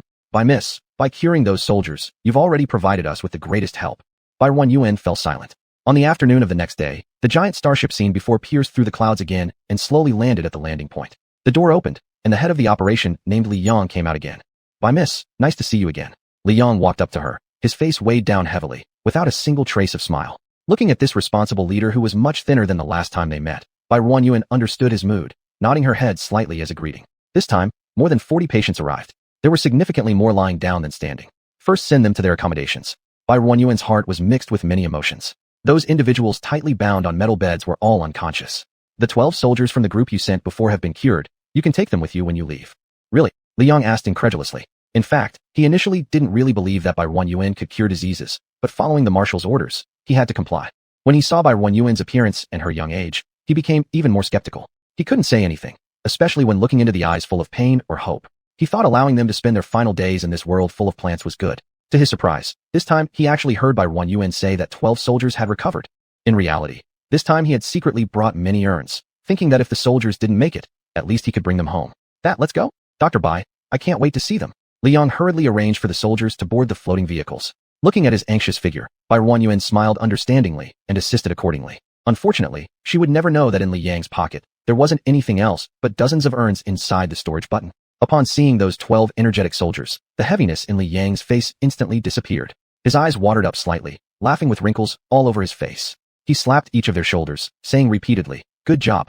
The 12 soldiers stayed here for half a month, becoming quite familiar with this place. Seeing the injured soldiers being wheeled in behind, they all quickly helped to arrange things. With the assistance of these warriors, all 40-odd people were promptly settled. Liang checked every room where the 36 soldiers delivered previously stayed. Seeing the numerous bedridden soldiers who were transported earlier were now much better, the big boulder in his heart dropped suddenly, clang clang. "By miss, thank you." Liang choked up a little while thanking Bai Yuan deeply, bowing to her sincerely. "You don't need to be like this. Your marshal entrusted them to me, and I will do my best to treat them. Rest assured on this matter." Liang now truly believed in Bai Yuan. Their marshal did indeed have sharp judgment in choosing the right person, finding such a competent doctor. Li Yang's respect for their marshal deepened further. Before leaving, Liang received more than a dozen large bags of tomatoes and cucumbers, as well as dozens of boxes of apples and pears from Bai Yuan. There were also over 100 big and round watermelons. "Thank you, Miss Bai." Seeing the heap of goodies, Liang felt genuinely delighted in his heart. Although he didn't know what those round, green things were, they must be good since Miss Bai gave them. Last time, apart from the mysterious metal box that the marshal kept for himself, the tomatoes and cucumbers had been distributed among the soldiers. He only kept a few of each kind for himself. There weren't many, so everyone barely received even 1/4 of a piece. But their tangy sweet taste left an indelible impression on them. Not only did it taste great, but somehow it also made them feel warm and comfortable after eating, whether this was his perception or not. The items Miss Bai gave today would likely be distributed again. This meant those who missed out last time might have another chance to receive some. Miss Bai had originally given tomatoes and cucumbers to Huazheng in order to improve his diet. It was only after learning about their predicament the other day that she decided to send more tomatoes and cucumbers to Huazheng and his men. However, carrying too much was impossible. If questioned deeply, she wouldn't be able to explain where all these things came from. So she could only carry this amount for now. If they came again next time, she could load more then. Still, she hoped they wouldn't come back anymore, because that would mean their war had ended and everyone was safe. Smooth sailing. Liang and the 12 soldiers gave her a collective salute. Bai Yuan waved at them, watching the hatch slowly close. The massive starship flew into the clouds, disappearing from sight. Bai Yuan boarded the floating car and hurried back. There were still over 40 patients waiting for her. Chapter 122. 3 Old Ice Sticks. She had just stepped into the building when the person in charge who stayed behind rushed over, sweat pouring down his forehead. "Dr. Bai, the soldiers we admitted earlier have woken up. You'd better go check on them." Upon hearing this, Bai quickened her pace. The severely injured soldiers had been given sleeping pills or sedatives before being brought in, but now that they were awake, they began to create a disturbance. Fortunately, each of them was firmly tied down, so all they could do was angrily shout while lying on their beds. Bai silently inserted a silver needle into each one, and one by one, they all quieted down. "Dr. Bai, that move of yours is absolutely incredible." Ji Ronwei, who had been observing nearby, couldn't help but give her a thumbs up. "Dr. Bai, can I learn this?" If he could master it, the soldiers might endure less suffering. Let me think about it. Bai had no experience teaching others, and she truly didn't know where to start. She would review the books at home and see what materials she had available before deciding. She never intended to keep her knowledge secret. After all, knowledge exists to be learned. Since he was willing to study, she was happy to support him. Ji Ronwei thought that Dr. Bai didn't want to teach him, so although he felt a little disappointed, he completely understood. In these times of interstellar civilization, everything was governed by copyrights, and people rarely handed over their skills easily. Thus, he didn't find it strange that Dr. Bai chose not to teach him. But the next day, when Ji Ronwei received a communication request from Bai, he didn't think much of it. As soon as they connected, however, she sent him a file nearly 2 terabytes in size. "What is this?" He looked at Bai with confusion. "You said you wanted to learn traditional Chinese medicine, TCM, right? I organized some beginner-level content yesterday evening. Once you've understood and memorized these, I'll provide you more material." The previous night, Bai went through the books she kept in her personal storage, selecting some basic texts on TCM, which she then scanned using her personal terminal. She didn't know how to mentor a student. She herself was taught in a similar way by her grandfather. Her grandfather always said, "A master opens the door for you, but your progress lies within yourself." And since she had studied well under his methods, she decided to pass down the same approach to Ji Ronwei. "I've never mentored students before, but this is exactly how I learned back then. If you have questions, feel free to ask, and I'll answer whenever I'm not too busy. Ji Rongwei trembled with excitement, not expecting that Dr. Bai would be so generous to share such confidential material. Thank you. I will definitely study hard and won't disappoint your expectations. What expectations did she have? Bai Ruren simply nodded in agreement. As long as he was pleased, that was fine. Ji Rongwei was a diligent person. Ever since he came here, he'd been working tirelessly despite being powerless to treat the illnesses of these soldiers. He diligently did what he could, shouldering half the work involved in caring for the patients. Every time Bai Ruren visited, she saw his busy figure. It was evident that he was very interested in her healing techniques, and he silently followed and observed every time she treated someone, even though he couldn't fully understand what she was doing. After packing the herbal medicine packets, Bai Ruren murmured quietly to herself, I wonder how he's doing now. Meanwhile, the person she worried about stood at the spaceship's entrance, looking at the things inside the cabin, which filled nearly half the ship. His heart softened immensely. Li Yang reported to him the details of the trip, meticulously describing each event, especially those concerning the recovered soldiers. Huajing had never doubted her medical abilities, so he wasn't surprised when he heard that the wounded soldiers transported away had significantly improved. Now, what concerned him most was her. Her? What's her condition like? Her? Who was he? Li Yang quickly deduced whom he meant. Miss Bai is doing well. This time around, I noticed that she seemed taller than when I last saw her. That's good. With a hoarse voice, he continued. Handle these items the same way as last time. Yes. Li Yang couldn't suppress the joy that lit up his face, for as the person bringing these items back, he also stood to receive a small portion. Soon afterward, a soldier brought Huajing his designated portion. 20 tomatoes, 20 cucumbers, about 20 apples of various colors, roughly 20 pears, and 10 watermelons. Looking at these things, many of which were new to him, Huajing picked up an apple and examined it carefully. Its creamy yellow color was enticing. Wiping it with his sleeve, he couldn't resist taking a big bite. The taste of the fruit flesh was sour and sweet, much better than that of tomatoes and cucumbers. He couldn't resist taking bite after bite, waves of comfort spreading through his body. The headache caused by days without sleep gradually disappeared, leaving his mind refreshingly clear. Huajing ate even the core without wasting it, but when he looked at this round green ball, he really had no idea how to take a bite. He picked it up. Pretty heavy. Huajing carried it to the washroom, thoroughly cleaning off all the dust and dirt on its surface. Then he carried it back to the table. How should I eat this? He tried hugging it and taking a direct bite. Too hard. He barely managed to chew off a small piece, revealing an interior that was white with a hint of green. Crunch. Indeed a bit hard. Still, it contained plenty of water, though it wasn't particularly tasty. Thinking that Bai Ruren had sent it from far away, he took another few bites, uncovering a small patch of white-green interior. Surprisingly, once he got used to it, it wasn't bad. It had a touch of sweetness. He bit into the exposed interior. It was easier to chew inside. The skin was too hard. This bite revealed rose-red flesh inside. There's another layer inside? Huajing ate the outer layer that was white with green, which was watery and quite delicious. Then he took a bite of the middle rose-red flesh. Wow! A gleam lit up in Huajing's eyes. So sweet. And so much water. Then he suddenly paused. He reached into his waist and pulled out a dagger. He carefully washed it, then plunged the dagger into where he had bitten and pushed downward forcefully. The watermelon was cut in half very easily. His blade was specially made, as sharp as they came. He instinctively split one half of the watermelon into two pieces again, and further cut one smaller half into bite-sized chunks. Chapter 123. 4 Old Ice Sticks. After putting the other watermelons into his space ring, he picked up a small piece of watermelon and took a bite. So sweet. Bai Ruren had given him all seedless watermelons. If there were any seeds, they were white and immature ones that didn't need to be spat out. Huajing ate one piece after another and quickly finished eating a quarter of the watermelon by himself. After eating the sweet parts inside, eating the outer parts was a bit hard to swallow. In the end, he didn't eat the rind anymore, but just chewed the white part inside clean. Actually, he suspected this thing was supposed to be eaten for its sweet inside part. But he really felt embarrassed to ask Bai Ruren, fearing she would laugh at him. Bai Ruren was far away, light years apart, completely unaware of how big a joke he'd made on himself. Recently, Bai Ruren had accumulated quite a bit of grass, amounting to several thousand yuan. Sister-in-law? I still call you Jejia's sister. I want to hand over the live streaming here to you as well.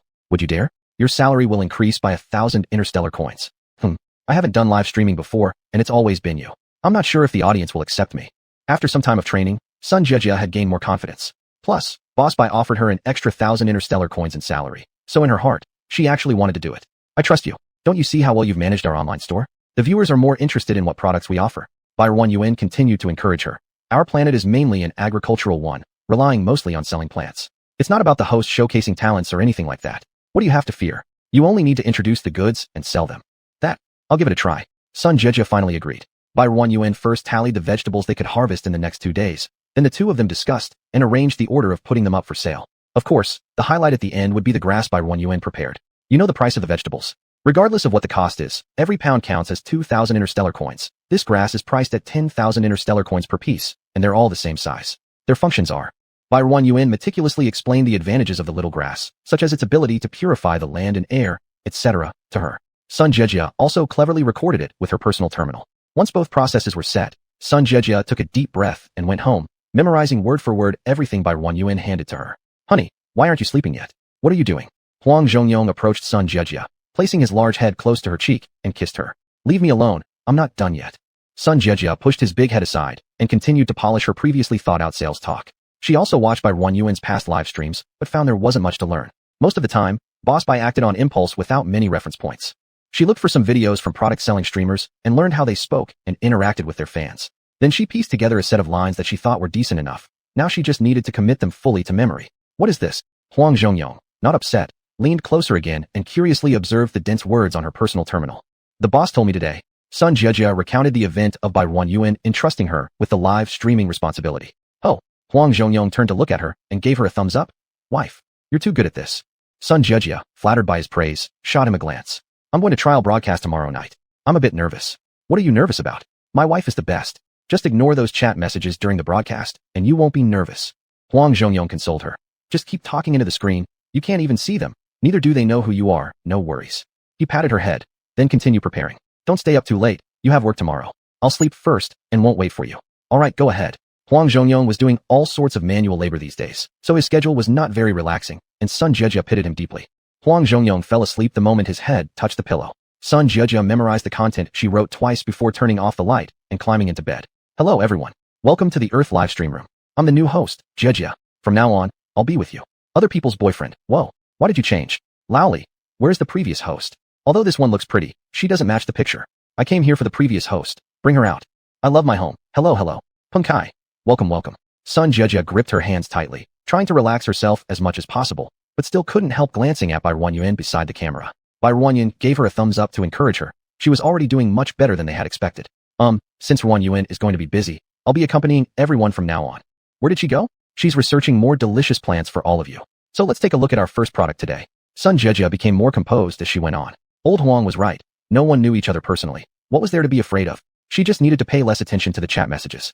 As different vegetables were slowly put up on the shelf, people in the live stream room didn't dwell much on the change of hostess and were enthusiastically grabbing items. Baby, can't you leave one for me?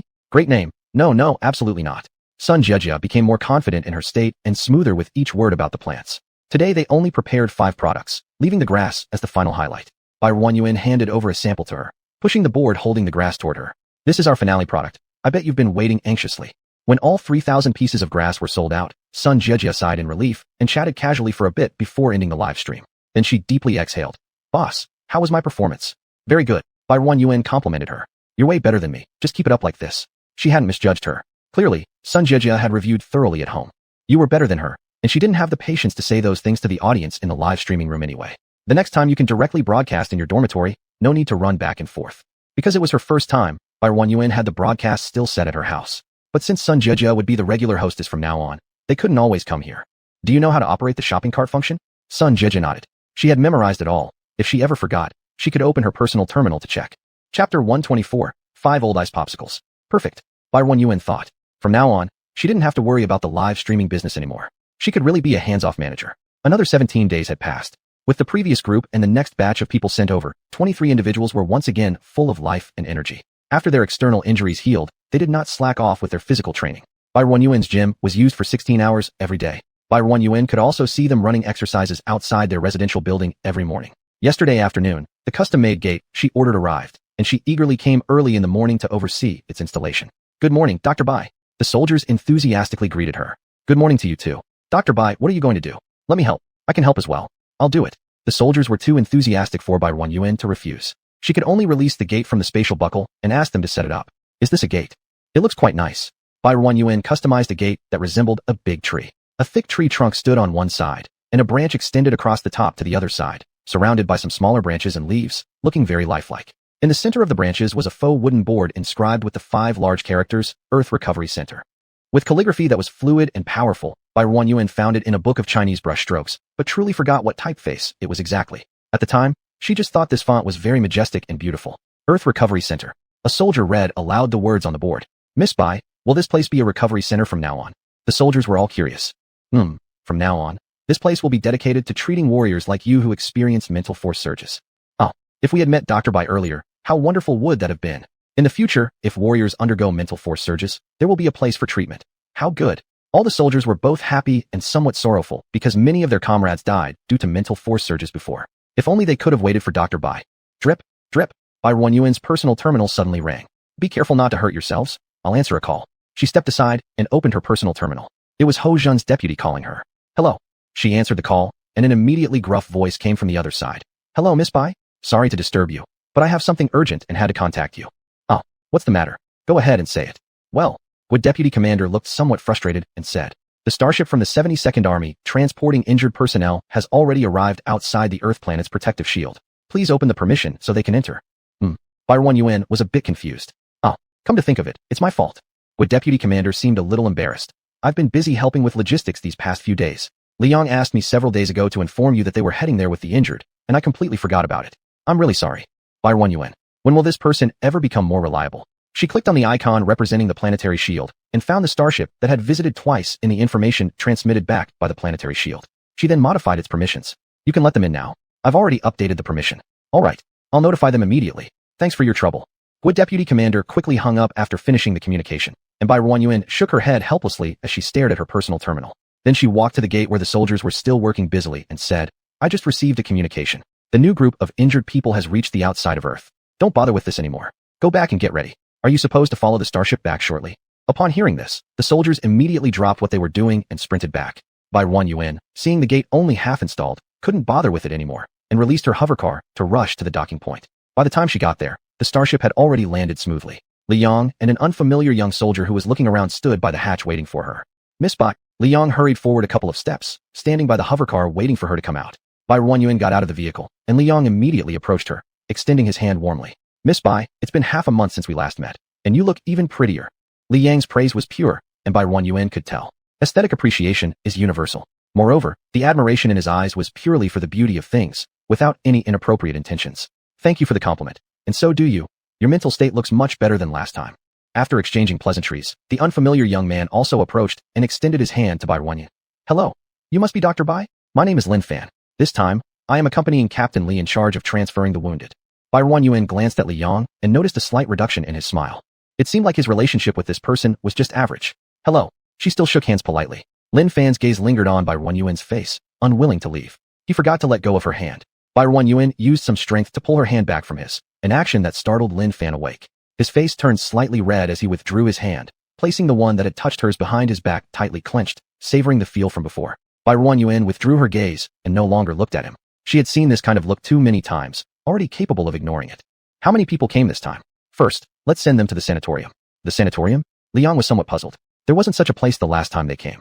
Yes, it's where the warriors reside, and henceforth it will become the sanatorium. Then, Miss Bai, does this mean you will always take in sick individuals? Does that imply Earth will be open to outsiders? For now, it can only be directed towards the soldiers of your military. After they recover, I'll have Huazheng find me retired soldiers who suffered due to spiritual force surges when he isn't busy. Hearing Bai Ruanyuan's words, Lin Fan gave her a strange look. It appeared she was familiar enough with their commander-in-chief to refer to him by both his surname and title. His heart felt slightly disappointed. It was the first time he'd encountered such a beautiful woman, someone he started to like. I don't even need our commander-in-chief. I can get in touch with you. Liang was quite excited. Every year, not just every year, but every day, there are many soldiers who retire due to physical ailments in their corps. Among them a large number are highly skilled soldiers. Chapter 125, 6 Root Old Ice Sticks. That can also be done. You give the list to this person. Bai Ruanyuan gave Huazheng's deputy commander's communication number to Liang. After taking a glance, Liang immediately recognized it as the number of General Gua's deputy commander. Is it for Commander Gua? Alright, once I get back, I'll prepare it as soon as possible. The Gua surname. Bai Ruanyuan felt a bit embarrassed. After so long in contact with him, she didn't even know his surname. What I offer isn't free, it's chargeable. Bai Ruanyuan feared he might mistakenly think that her services were complimentary, so she had to clarify it herself. Liang was momentarily speechless. He was solely focused on Miss by treating those people suffering from mental instability and hadn't considered much beyond that. My fees are quite expensive. Liang. Alright, let me check. Indeed, he needed to inquire, as only those with good financial conditions could afford such expenses. Then he thought about how many warriors they sent over, yet remained uncertain how much their general had spent. They were all injured while protecting the Federation. Are charges really necessary? Suddenly, Lin Fan, who'd been silently observing beside them, spoke up. Liang glanced at him, his eyes flashing a touch of coldness. Be quiet. It wasn't your turn to speak. Lin Fan showed a flicker of defiance. Captain, I think what I said is right. The soldiers fought hard and protected the Federation and the galaxy. Why wouldn't Dr. Bai treat them? He looked toward Bai Ruanyuan seeking confirmation, but alas, Bai Ruanyuan didn't even spare him a single glance. She did not want to waste her words on fools. But Lin Fan wouldn't give up. Dr. Bai, do you agree with what I said? Huh. Bai Ruanyuan turned her gaze to Liang. In response, Liang gave her a helpless look before turning sternly towards Lin Fan and ordered, silence. That's an order. Lin Fan internally simmered with dissatisfaction, wanting to say more, but eventually swallowing his words under Li Yang's cold stare. Liang took out his walkie-talkie and said a few sentences. Soon, soldiers started coming out or being pushed out through the hatch. A total of 40 wounded soldiers were brought over, plus over 20 accompanying personnel. Together they formed a large group arriving at the rehabilitation center. Lin Fan looked around at every plant here, curiosity sparkling in his eyes. He reached out and plucked a sunflower in full bloom from the flower bed, sniffing its scent. An unfamiliar aroma filled his nostrils, instantly clearing his somewhat foggy brain. Is it real flora? He tore off an orange petal and crushed it. A tiny amount of juice stuck to his fingertips, creating a sensation never experienced with simulated plants. What are you doing? Hurry up and come inside. Liang, looking at this man who relied on connections to force his way into the team, spoke impatiently. Not doing any real work. What exactly is he here for? Didn't he see her continuously eyeing Miss Bai? Humph, someone like him actually dares to compete with the general for her attention. I'm coming. Lin Fan instinctively hid the flower behind him, cautiously tossing it into the shrubs to dispose of the evidence, before quickly walking over. Miss Bai, these are the treatment funds provided by the general for the warriors, along with something he specifically instructed me to hand over. Liang placed a slightly familiar black card and a storage box she'd used before on the table.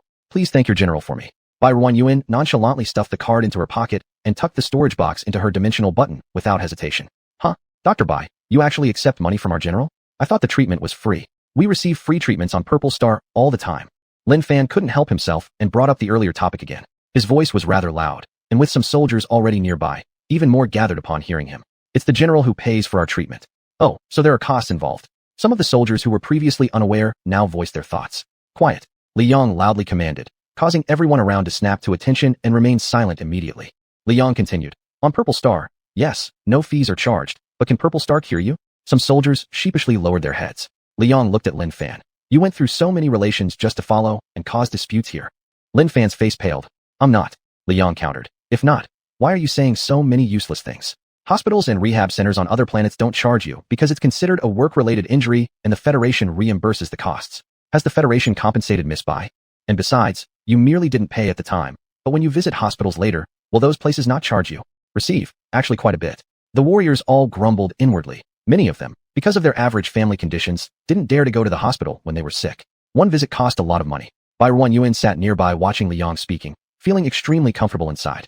Gee, she finally had someone speaking for her so that she didn't have to confront everything herself. This feeling was really great. Liang continued. What you eat and drink every day are all planted and prepared by Dr. Bai and the people she hired. Shouldn't that cost money? Don't the people she hires need wages? When you go out to buy things and say, I'm a soldier, do the merchants not charge you and give you things for free? You should have a conscience. If it weren't for the money paid by the marshal, would you even be brought here to be treated well with good food and drink? If it weren't for Dr. Bai, who knows how many of you would already have been euthanized? If any of you cause trouble here, don't blame me for being unfriendly, not to mention me. Just look at whether the marshal would let you get away easily. The surrounding warriors all felt very ashamed after hearing this. Most of them did not listen to Lin Fan's words. They aren't without reason. How could they be that foolish? But it doesn't stop some narrow-minded individuals from overthinking. Yet now they all feel ashamed after just a few sentences from Liang. The marshal spent money on their medical treatments. Since they came here, Dr. Bai has always been diligently treating them, and even arranged for someone to prepare 3 delicious meals for them daily. How could they think ill of Dr. Bai earlier? Lin Fan realized he said the wrong thing but couldn't swallow his pride enough to apologize, so he could only stand there silently, pretending to be a pillar. After finishing the handover with the person in charge stationed there, and checking on the condition of the warriors again, Li Yang's face lightened up considerably. Once those 20-some fully recovered warriors packed their belongings, they prepared to leave. Lieutenant Li, why don't I stay behind? Chapter 126, 7 Old Ice Bars. Lin Fan really couldn't bear to leave just like that. After all, he had utilized all of his connections to squeeze himself into the team escorting the injured here. He was also fortunate enough to get a share of what Lieutenant Li and his team brought back previously. He wouldn't even mention how delicious it was, but he had only gotten a tiny bit. Hadn't Lieutenant Li, who had personally gone, taken back more, and received more? That's why he found all possible means to include himself in this mission, just to try and gain more advantage. Escorting the wounded wasn't much better than staying on that planet. You didn't have to constantly worry about dying in your sleep. Upon arriving, all he saw was green. He'd barely been there for a moment, yet already felt refreshed in both body and mind, completely comfortable. Seeing those few soldiers who had remained here to care for the wounded, they had each grown quite a bit rounder. Their lives were certainly much better than theirs. Since he had just said the wrong thing earlier, when they returned Lieutenant Li would definitely complain to the general about him. He didn't want to go back and be punished. Thus, he also didn't want to go back. He wanted to stay here and enjoy this. Li Yong coldly looked at him. Feeling puzzled by how such an idiot had been recruited in the first place, Lin Fan continued to plead. Look, those people taking care of the injured over here have all lost weight. With so many wounded, they can't possibly manage them all. Let me stay and help. Li Yang's eyes glanced at those few left-behind soldiers who had gained some extra pounds, feeling somewhat speechless. But upon reflection, keeping them here permanently wasn't fair either. Soldiers' hearts might become unbalanced after a while. From among the healed patients originally supposed to return, he selected a few from the second batch sent over. You stay and assist Dr. Bai with the wounded. Then, he turned to look at the ones left behind. Go pack up your things, come back with me.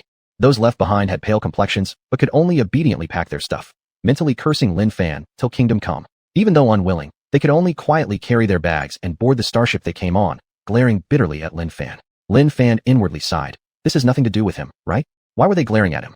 Captain Li, these soldiers are all newly healed.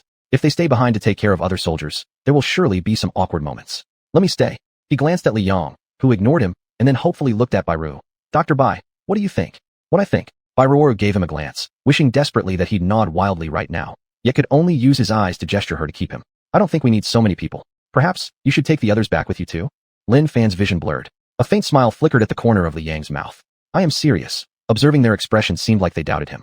Bairu reiterated again. I have cooks and medicine makers here specifically. You leaving behind 1 or 2 people to serve the less mobile wounded would suffice. Any more than that would be wasted resources and food.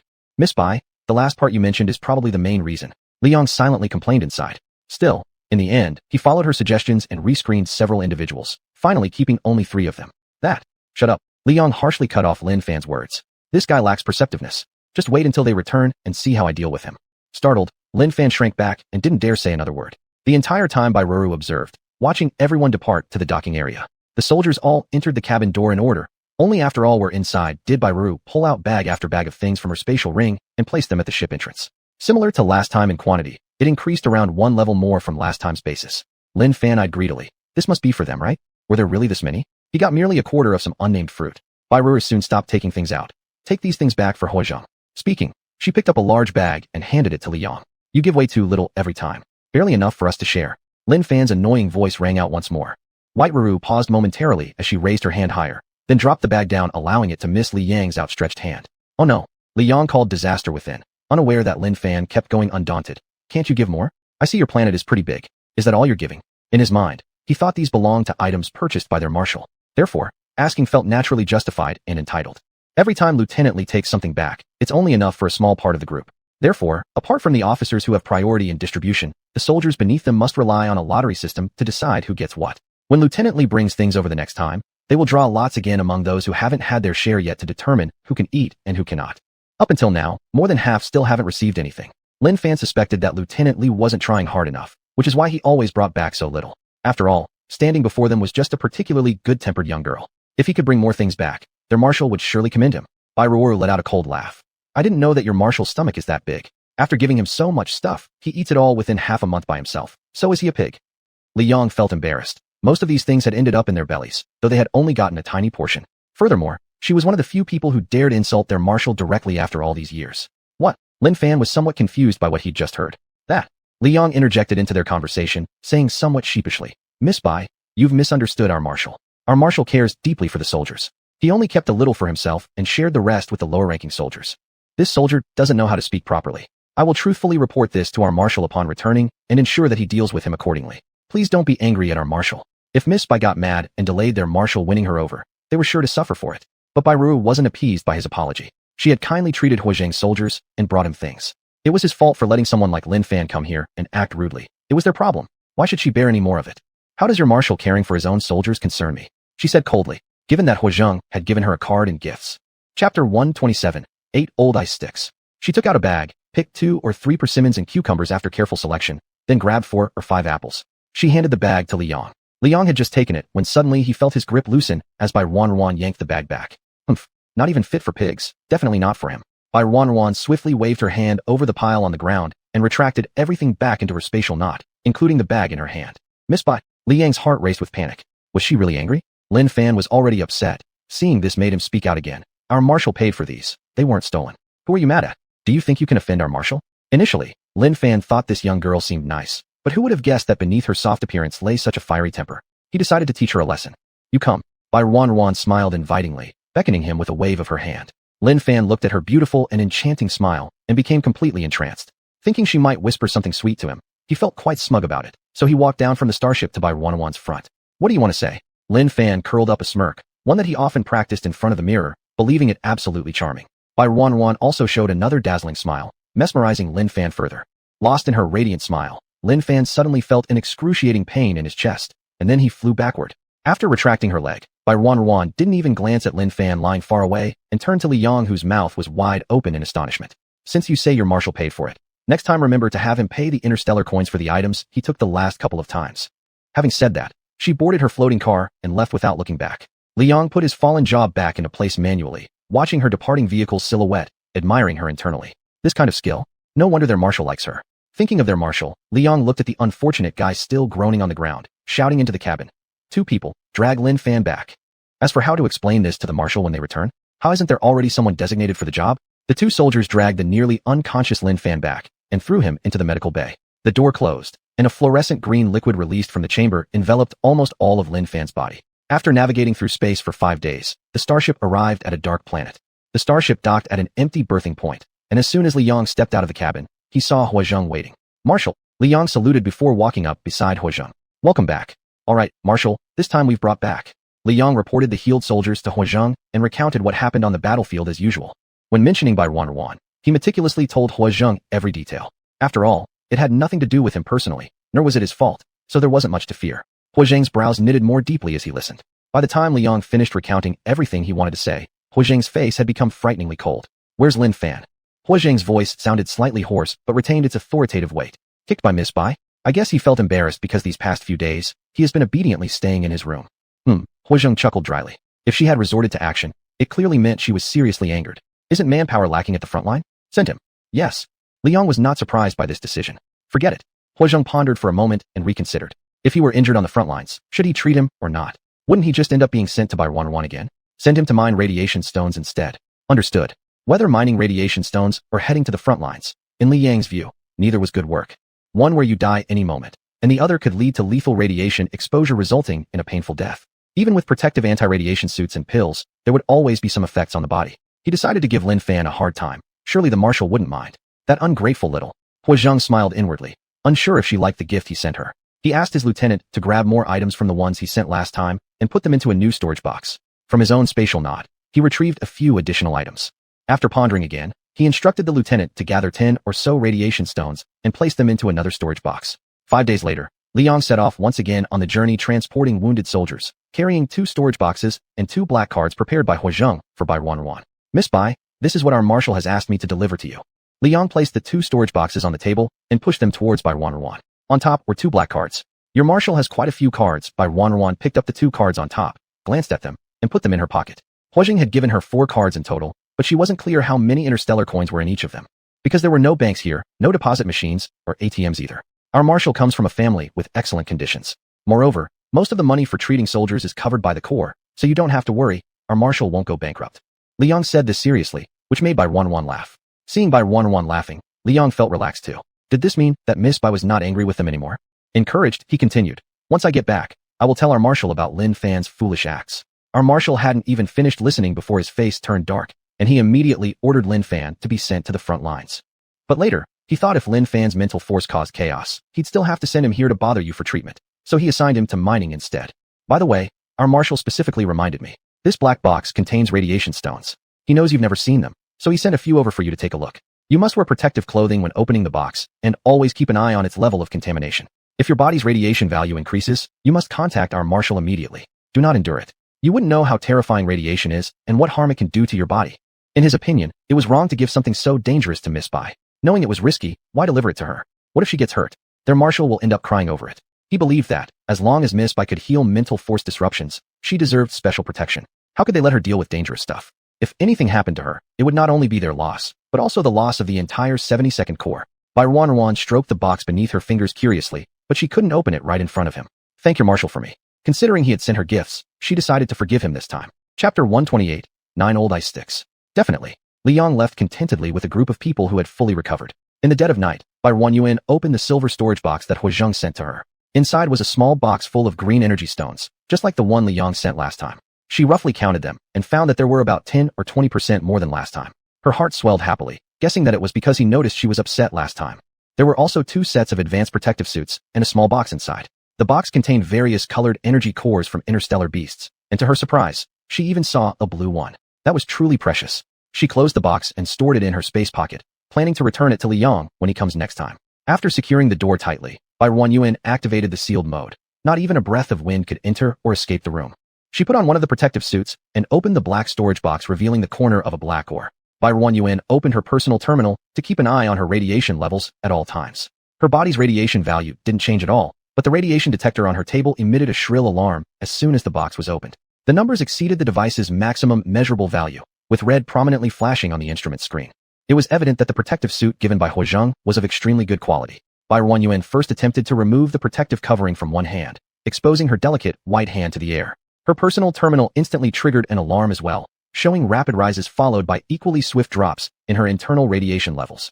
Bai Yuan cautiously placed her hand on the black rock, though there was some uneasiness in her mind. In the world she came from, she knew exactly what happened to people exposed to severe nuclear radiation. As soon as her tender hand touched the stone, her internal radiation level skyrocketed, nearly causing her to let go out of fear. Fortunately, her space system functioned reliably, quickly reducing the radiation levels within her body. A delicate balance was achieved, making Bai Yuan feel as if she were a bridge between the two. She could distinctly feel energy flowing through her hand into her body, only to be swiftly absorbed by her spatial abilities. Opening the exchange manual, she watched as the radiation values climbed rapidly. Encouraged, Bai Yuan then removed the protective cover from her other hand. Thanks to her space's fast absorption speed, the radiation levels within her remained oscillating between 0 and single digits. However, it was clear that the amount of radiation absorbed by her space increased significantly. Bit by bit, Bai Yuan experimented until she finally took off the entire protective suit. Beneath her touch, the stone had already transformed into a gray-black color. With her whole body exposed to the air, she could feel the sensation of things penetrating every inch of her skin while entering her body. Meanwhile, the detection instrument that had continuously blared stopped as its readings steadily decreased and the glaring red light dimmed. Everything around returned to normal, indicating a new equilibrium reached between Bai Yuan and this enclosed space.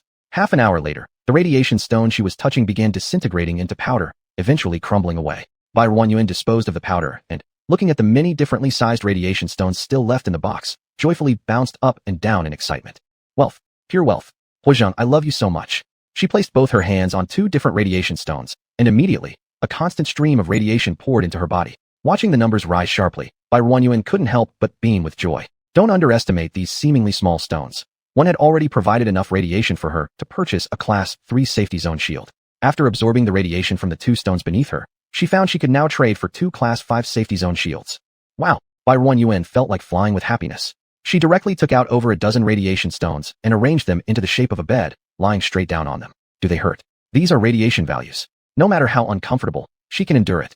Power surged into every pore of her body. This feeling, it was almost overwhelmingly satisfying. An hour later, the stones underneath her gradually turned into dust. After Bai Yuan absorbed what little remained of the unbroken ones, she started experiencing difficulty breathing. She hastily closed the box containing the radiation stones and placed it back in her spatial pocket, then deactivated the sealed room condition, letting fresh air rush in through the gaps under the doors. Only then did Bai Yuan's oxygen-deprived sensation dissipate. She was so focused that she almost suffocated herself. Calling the robot to clean up the powder on the ground, Bai Yuan couldn't wait to exchange for 5 level 5 safety zone shields and some plants she had been eyeing for a while. For instance, the kind of fruit tree she had seen before that bore many different kinds of fruits on one tree. It was sold in 2 ways. One where it was labeled what fruits would grow, and another like opening a mystery box, where you wouldn't know the kind of fruit until it blossomed and bore fruit. The price of the mystery fruit trees was 3,000 radiation values cheaper than normal ones. According to Bai Yuan's nature, she must buy the mystery fruit trees. Unfortunately, Huizheng only gave her about 20 radiation stones, which she completely consumed within 2 days. None left. Looking at the empty storage box with not a single stone left to take out, Bai Yuan's happy heart turned unhappy. She felt uneasy all over, buying things happily just when she realized she had run out of money. She opened her personal terminal and made the first active contact with Huizheng since the day he confessed his love to her. I really like the radiation values you sent me. Is this something you sell? Or do you know where I can find some for sale? Perhaps he was busy. Bai Yuan waited for more than half an hour without receiving a reply from him. Having no choice, she sought help by contacting Deputy General Gua. Our field marshal might be on the battlefield right now. If you're not in a hurry, please wait. He will definitely reply to you once he sees your message. Even if he doesn't reply to others, he will certainly reply to you, don't worry. Such a good opportunity. How could he not leave it for their field marshal? Alright then. Barren Yuan returned unsuccessful, but learned something about the radiation stones from Deputy General Gua. This item is truly not available for sale anywhere. Such highly radiative things aren't something many people dare to sell either. Moreover, its application in the interstellar setting is limited. A small amount has been used militarily. Chapter 129, 10 old ice sticks. The rest will be centrally sealed, because the cost of disposal is extremely high and the efficiency is extremely low. Even a wealthy legion can't afford this cost. If they could really completely purify the radiation, it wouldn't have run rampant for thousands of years. So if Barren Yuan wants to buy them, it should be quite easy. Deep into the night, Barren Yuan received He Zheng's reply. He also told Barren Yuan that this thing was currently not available for purchase anywhere. If she was interested, next time when Liang went there again, he would bring her some more. Barren Yuan, I want to buy in bulk, is that okay? These radiation stones are very useful to me. I want extremely a lot. He Zheng looked at the several extremely she typed over, already imagining her expression on the other side. It must be very cute. This radiation stone has extremely high radiation and poses great harm to the human body. I do not suggest you often come into contact with them. Barren Yuan, I've already tested them. They won't cause any harm to me at all. Otherwise I wouldn't dare ask you to buy them. There were too many unreasonable aspects about her. Since she said that the radiation stone would not affect her at all, then it must be true. He Zheng, there's no need to buy them. This stuff is a trouble for interstellar people. If you can deal with these things, you'd be a big hero to the interstellar community. But Barren Yuan wasn't someone who took advantage. Since the radiation stones were so dangerous, their mining process must certainly be very difficult and dangerous as well. Even though mining these things was originally their responsibility, but what did that have to do with her? Some advantages can be taken, some cannot. Take a look at how to sell them. I really want an extremely large amount. If you don't charge money, I won't buy from you. Who else do you want to buy from? He Zheng typed out these words, then deleted them all. 1 stellar coin per pound. How does that sound? Not good at all. What difference would that make compared to just giving it to her? 50 stellar coins per pound. That won't work. The two debated about the price for quite a while. In the end, they each made concessions, finally settling on selling Barren Yuan the stones at 20 stellar coins per pound. It only cost dozens of stellar coins to buy a pound. Barren Yuan thought this price, although much cheaper than its potential value to her, she didn't feel guilty about it. These radiation stones were nothing but useless and harmful waste for He Zheng and his people, something that wasn't valuable and yet needed to be resolved. Rather than being sealed away somewhere, potentially becoming a future hazard, letting her handle it was a win-win situation. Reluctantly, He Zheng agreed to have Liang deliver a batch of radiation stones to Barren Yuan next time. Barren Yuan immediately transferred 30 million stellar coins to him. So much. Even though hundreds of billions had passed through his hands before, He Zheng still marveled at Barren Yuan's generosity now. She really needed an extremely large amount. Is this enough to cover the inventory of your radiation stones? If not, I can transfer more. He Zheng, let's leave it at that for now. We're uncertain how much we can mine currently. We'll see later if it's insufficient. If there isn't enough, I will refund the extra stellar coins to you. Okay. Then Barren Yuan asked, do you know where those old radiation stones are? Can you help me find out? He Zheng, I will help you inquire, but don't take any rash actions or ask others. Don't tell anyone about this matter either. The halo around you is already plenty bright. If people found out you can use radiation stones, your life would be disturbed by even more people. Barren Yuan read his message. Her brain, which had been ecstatic due to the tremendous benefits the radiation stones had brought her in the past few days, suddenly became clear-headed. She patted her forehead, the mild stabbing pain failing to ease the chill in her heart. Heavens, what am I doing today? Have I been living too comfortably? Losing all my vigilance. I just exposed that I can use radiation stones and that I have ways to deal with them. If it wasn't He Zheng on the other side, chances are I would have been on the trending topics again. Another crowd would have come forward insisting the research institute study me. I also asked your good deputy general today, would it have any impact? He Zheng smirked slightly, realizing fear only now. Don't worry, he's my man. He wouldn't dare spread your affairs. Barren Yuan couldn't help rolling around in bed twice while hugging her blanket, then opened the communication device again to reread the sentence He Zheng sent her. This feeling of having someone consider everything for you seemed pretty nice. 12 days later, Liang arrived with a new batch of wounded soldiers. Incidentally, he handed over the radiation stones He Zheng had given him to Barren Yuan. The radiation stones could not be stored in a space buckle.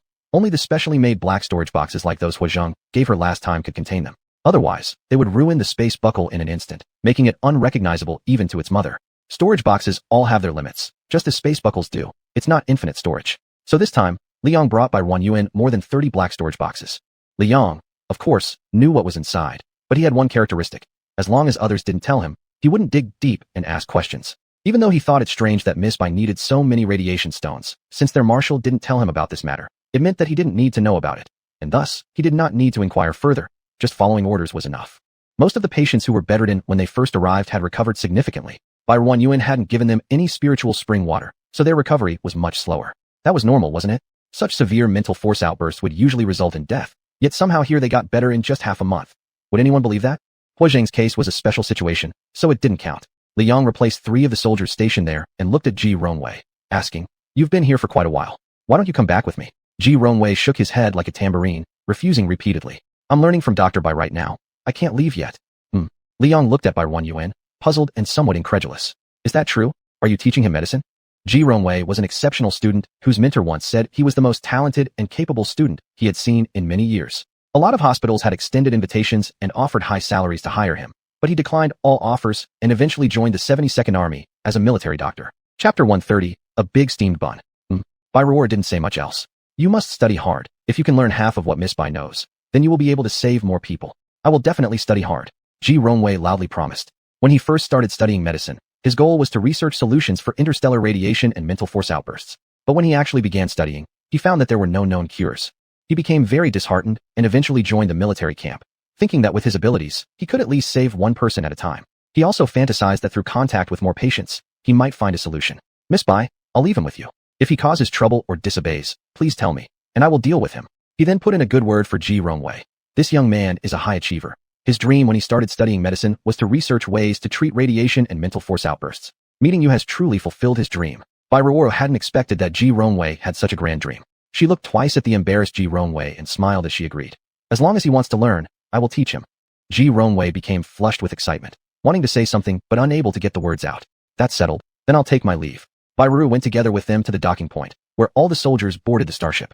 Then, Miss Bai Wei. Li Yang's words were interrupted by Bai Ru continuously pulling things out from her dimensional button. The mining has been tough work. These are for you to bring back to Huozheng. Bai Ruoru pointed at the items spread on the ground. These were things she originally planned to give to Huozheng last time, but a certain unpleasant individual had made her angry, so she never delivered them. Given that Huozheng soldiers were now helping her mine, let them have it if they wish. Wow. Li Yang's smile widened.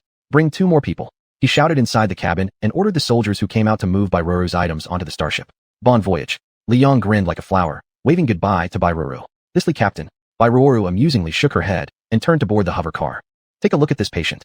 She signaled for Ji Ronwei to step forward, explaining the patient's symptoms and pulse signs to him. Since she had already said she would teach him, it was only right to mentor him somewhat. Li Yang returned with a large amount of goods. Since Huozheng wasn't there, the soldiers receiving them were dazzled by the items on the starship. Lieutenant, are all these things brought for us? When will they be distributed? Let's divide them now. I missed out the last few times. It's finally my turn. Li Yang stopped the eager soldiers. These are from the Earth planet's leader to the Marshal, not for you. Do you know how expensive these things are? 2,000 interstellar coins per pound. What? How much? 2,000 interstellar coins? So expensive. The soldiers were all startled by the price. Yes. Li Yang raised his voice. These were prepared specifically for the Marshal. It was the Marshal who, out of compassion for you, shared them even though he ate little himself. You couldn't expect to keep receiving your shares every single time. Some of the soldiers felt a bit sheepish, while others were unimpressed. If others got it, and now it was their turn, why should it stop suddenly? On what grounds? But none dared speak out loud, only muttering internally. Disperse. Li Yang took out a storage box with maximum capacity, placed all these items into it, and then casually left the docking point. What's so impressive about it? Exactly. After the people walked far enough to become unclear figures, some murmurs of dissatisfaction arose from the crowd. The nearby soldiers glanced at them but didn't say anything and dispersed quietly. TCH. Cowards. A few discontented soldiers watched those people leave, rolled their eyes, and scattered like animals. When Huozheng returned from the front line, Li Yang handed over the storage box to him. Inside are the plants given by Miss Bai, saying the mining was arduous. What do you plan to do with them? Huozheng took the box and opened it. The familiar contents greeted his eyes. His eyes flickered with a trace of amusement. He picked up several apples, pears, persimmons, and cucumbers and stuffed them into Li Yang's arms, finishing off by placing a big, round watermelon in front of him. You've done well with this matter. Take these back. Haha, thank you, Marshal. Then I won't hesitate any further. Li Yang's happiness showed as his mouth stretched almost to his ears and swiftly stored everything into his personal dimensional button. He knew he couldn't risk letting others see. Otherwise, he'd likely end up with nothing. You've come a long way. Huozheng glanced at him and continued. I'll pick out some in a while and send the rest to the people who are mining for radiation stones. Miss Bai already said they've worked hard mining. Li Yang finally understood part of it and nodded in agreement. By the way, Lin Fan's share can be given to others. If there's any left, give it to those in the military who haven't received anything yet. Huozheng held a grudge, especially against those who had bullied Bai Ruru. Soon, news that the mining team had received plants spread throughout the military camp. Some people inquired and were told by other members of the mining team, with envy and resentment, that only those mining for radiation stones were entitled to them, not even themselves. Li Yang followed the old method of distribution. Since there were fewer than 100 people mining for radiation stones, there were still some leftovers after distribution. Li Yang didn't follow Huozheng's instructions to give the remainder to soldiers who hadn't received any before. Instead, he kept them and distributed again the next day to the same group of warriors mining for radiation stones. This made many soldiers jealous, asking Li Yong why those mining for radiation stones were treated better than those on the battlefield or doing other jobs. It wasn't fair. Some who could have received this time approached Li Yong and asked why their shares weren't given to them, but instead to those mining for radiation stones. Li Yong listened to their complaints and noted each name in the terminal's roster. After marking all these names down, Li Yong coolly mentioned, the planet leader of Earthstar said the damage from radiation was too severe, so they gave it to them. What does it have to do with you? Everyone was startled, unsure what this had to do with the planet leader of Earthstar. Li Yong recalled something Bai Ruru had said before, and looking at the people in front of him now, felt a strange sensation. He let out a cold laugh. The marshal cares about the soldiers and shares his things with everyone. You don't express gratitude, but how dare you act like he owes you? Chapter 131. 2 large steamed buns. Everyone was stunned, unsure of what to say. However, Li Yong continued. Did the marshal promise each of you that you would get a share? Or did I promise you? No one actually promised them this. From the very start, it was said that they would draw lots based on luck. Those who drew could eat, while those who didn't draw would not.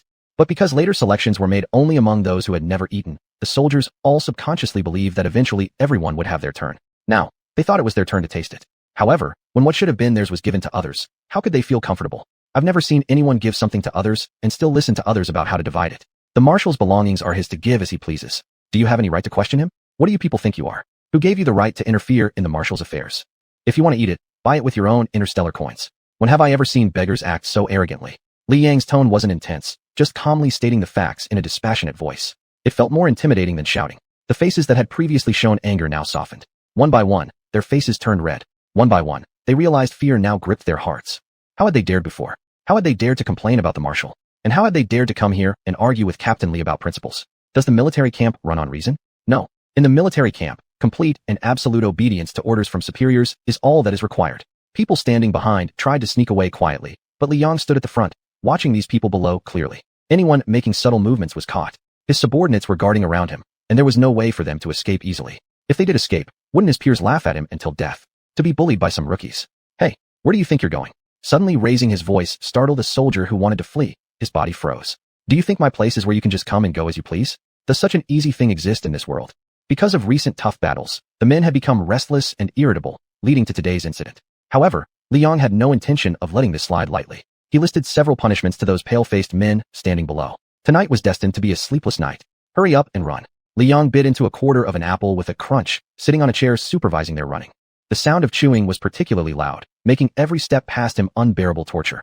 Ah, so sweet. How good it tastes. The soldiers gritted their teeth tightly, trying hard to ignore the sound of him eating.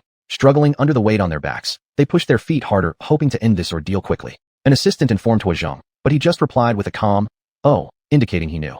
Bai Ruanyan treated the newly arrived patients thoroughly and prepared their medicine as fast as possible. Finally, she could take her boxes home and rest. As soon as she got home, she eagerly sealed the room, opened a box, picked out about 10 radiation stones of similar size, and arranged them into a small bed. Without hesitation, she lay down, feeling the continuous radiation flow into her body. The radiation levels inside her space rapidly increased, giving her a tremendous sense of fulfillment. After absorbing one batch, she changed to another. Bai Ruanyan finally fell asleep in a state of exhaustion. When she woke up, the sky outside had already turned dark. All the radiation stones beneath her were crushed into powder, leaving her lying in a pile of dust. She managed to fall asleep despite all that. She let the robot clean the room, took a bath, washing off the powder stuck to her body and hair, relieving much of her fatigue. Soon afterward, she traded for 5 level 5 safety zone shields, enough to cover the entire Earth. Afterward, Li Yong would come once every half-month, bringing her storage boxes filled with radiation stones. Through 2 months of Bai Ruanyan's relentless efforts, she finally cleared all the garbage remaining on the other half of the planet. Garbage in the water was also fished out thoroughly. Now looking at the Earth through the planetary protection shield, one side was lush greenery, while the other was still black and barren. There was no longer the sight of piled-up garbage or those interstellar rats and bugs. Though thousands of years had altered Earth's land masses significantly, Bai Ruanyan could still recognize glimpses of its former appearance in some places. Now, it finally resembled the Earth she remembered. Bai Ruanyan tossed more purifying water gourds and purifying algae into fresh and salt water, looking forward to the day when water resources would be restored to crystal clarity. Drip, drip. Bai Ruanyan opened her personal terminal. The communicator was Gua, Vice General of Hua Zheng's team. Hello. Bai Ruanyan answered the call, hearing Gua's somewhat anxious voice. Miss Bai? Something's happened. What is it? Bai Ruanyan felt a chill, sensing an ominous premonition. Our marshal, he's gone missing. Gone missing? Bai Ruanyan didn't understand what he meant. Isn't he on some planet? How could he go missing? Gua was both anxious and agitated but managed to recount the entire incident to Bai Ruanyan. As their battles continued, they moved deeper and deeper into the insectoid race's nest. The initial shrimp and crab-like creatures were almost all dead. Now they faced higher-level insectoids. Their carapace defenses and attack powers had greatly increased. This was why the last batch of wounded soldiers sent back was more than twice as many as before. Eventually, they reached the deepest part of the insectoid lair, confronting the insect queen and its top-tier insects nearby. Eliminating them would bring an end to this prolonged battle.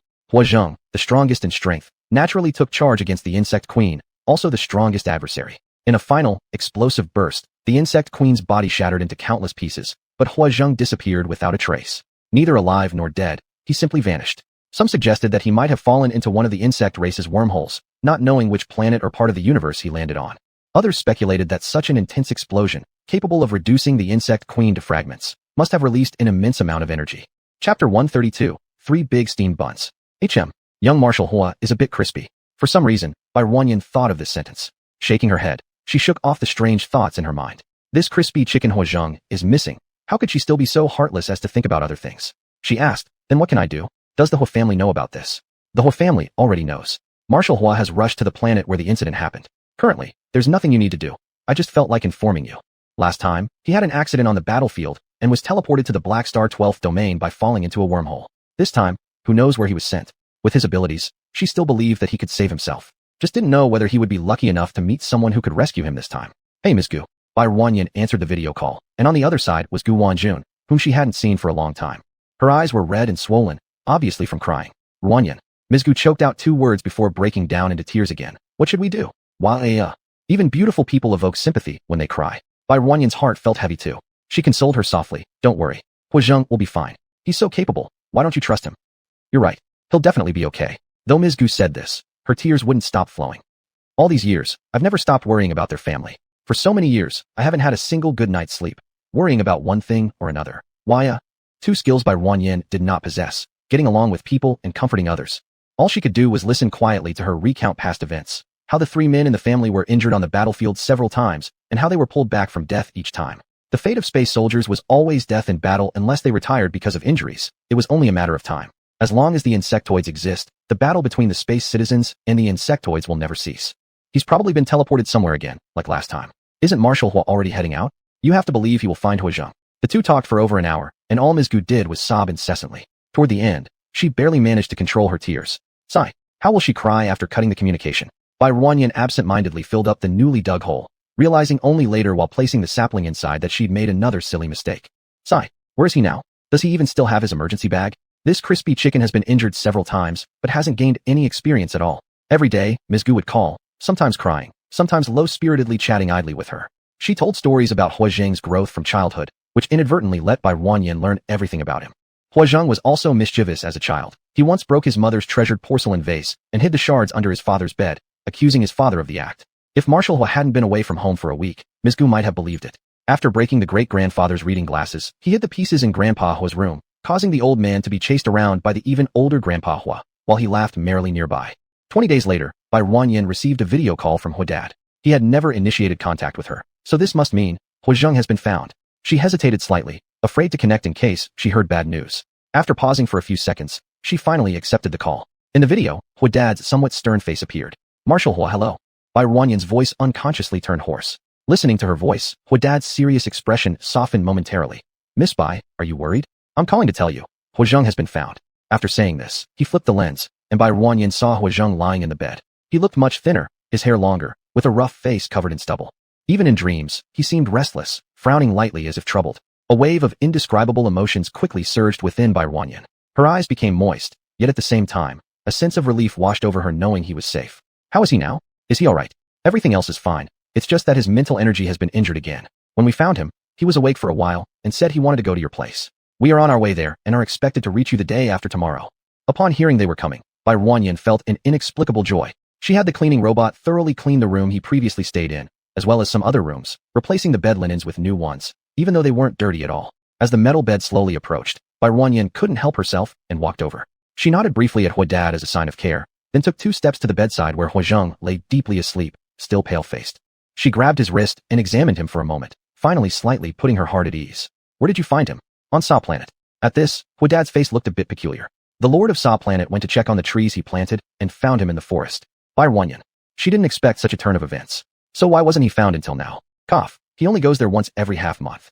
That explained it. Bai Ruanyan understood his condition better now. No wonder she thought it was much lighter this time compared to the first time she met him. After spending more than 10 days among plants that could absorb radiation, some of the radiation levels in his body were inevitably absorbed by those trees. Now, all it would take was a few days of treatment upon his return for him to fully recover. Huodad glanced around at the building Barren had taken them back to and caught a flicker of amusement in his eyes.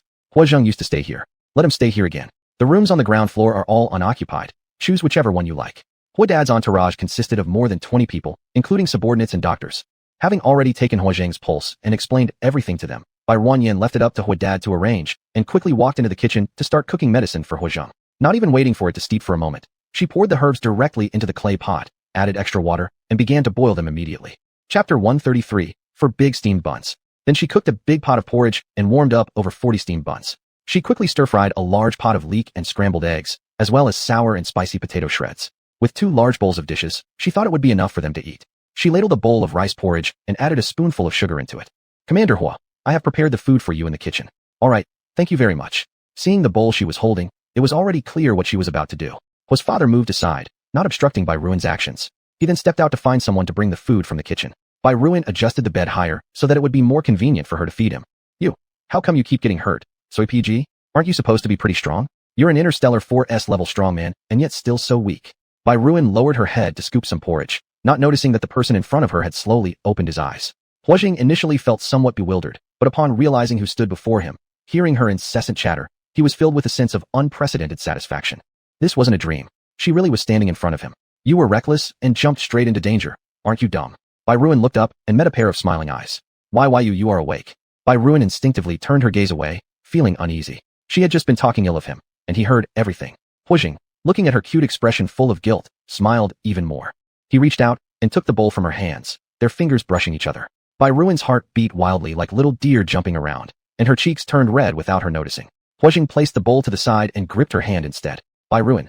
Huozheng used a bit of force, and a confused Barren immediately tumbled into his embrace. Fortunately, she came back to her senses eventually and pushed herself off with one hand against his chest. But Huozheng grabbed her other arm, forcing her second hand behind his back as if she was hugging him. He sure was strong.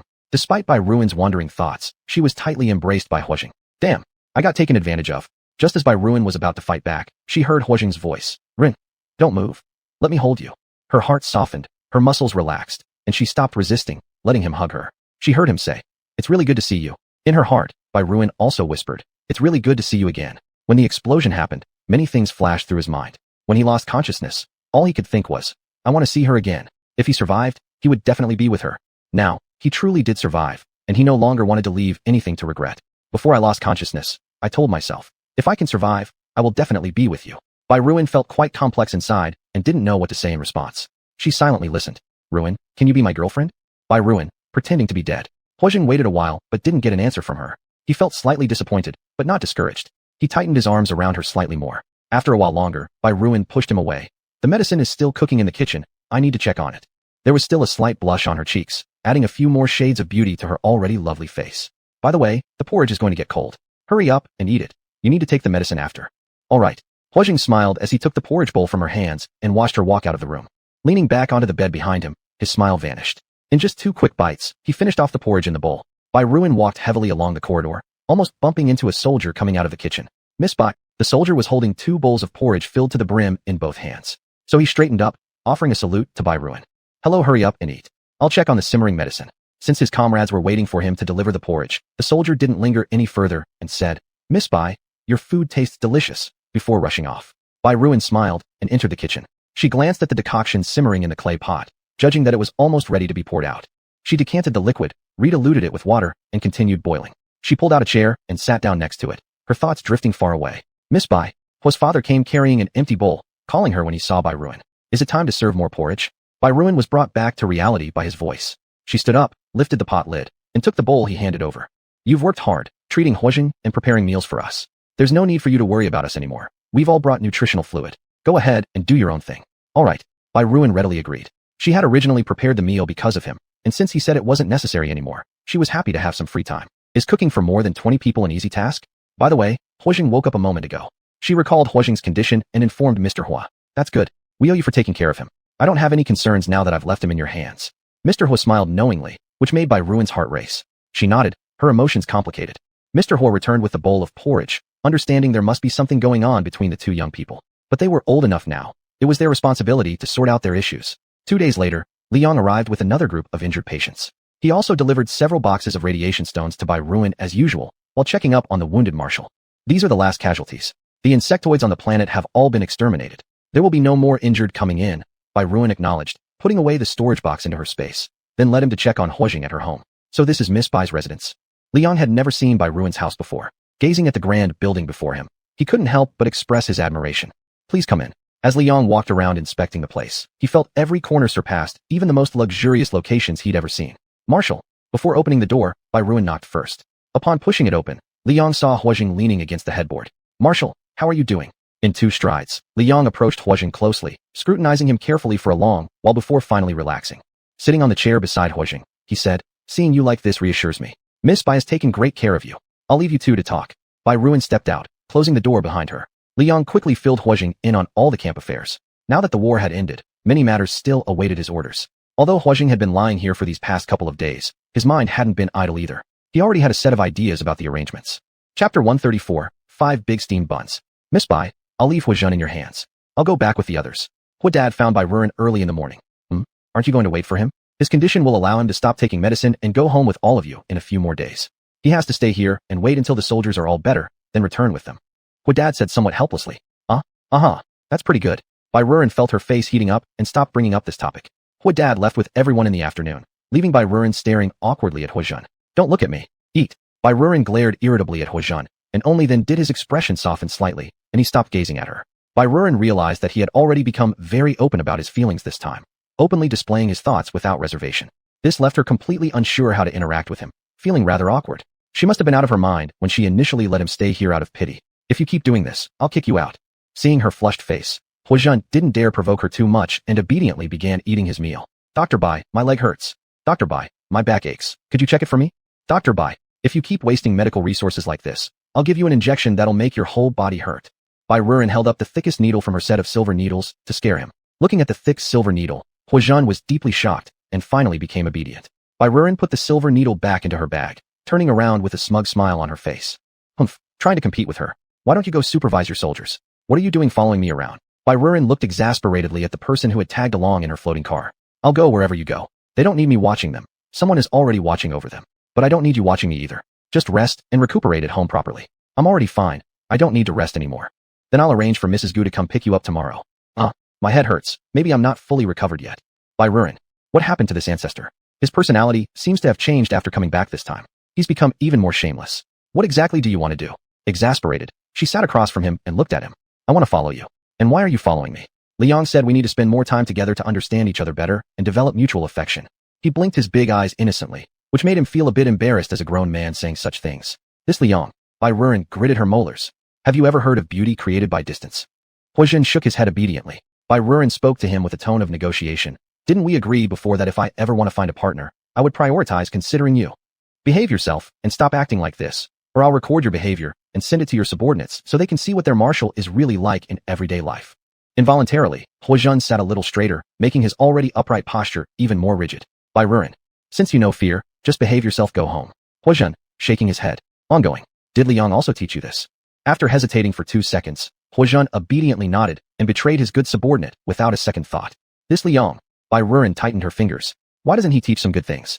Wait till next time he comes. She'll see how she deals with him. Without saying anything else, she marked a destination and let the floating car take them to the foot of a large mountain. Aren't you fond of following? Then work hard.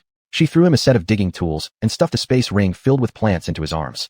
Huojun just smiled at her, carrying the tools while following her step by step, planting where she went, never leaving her side.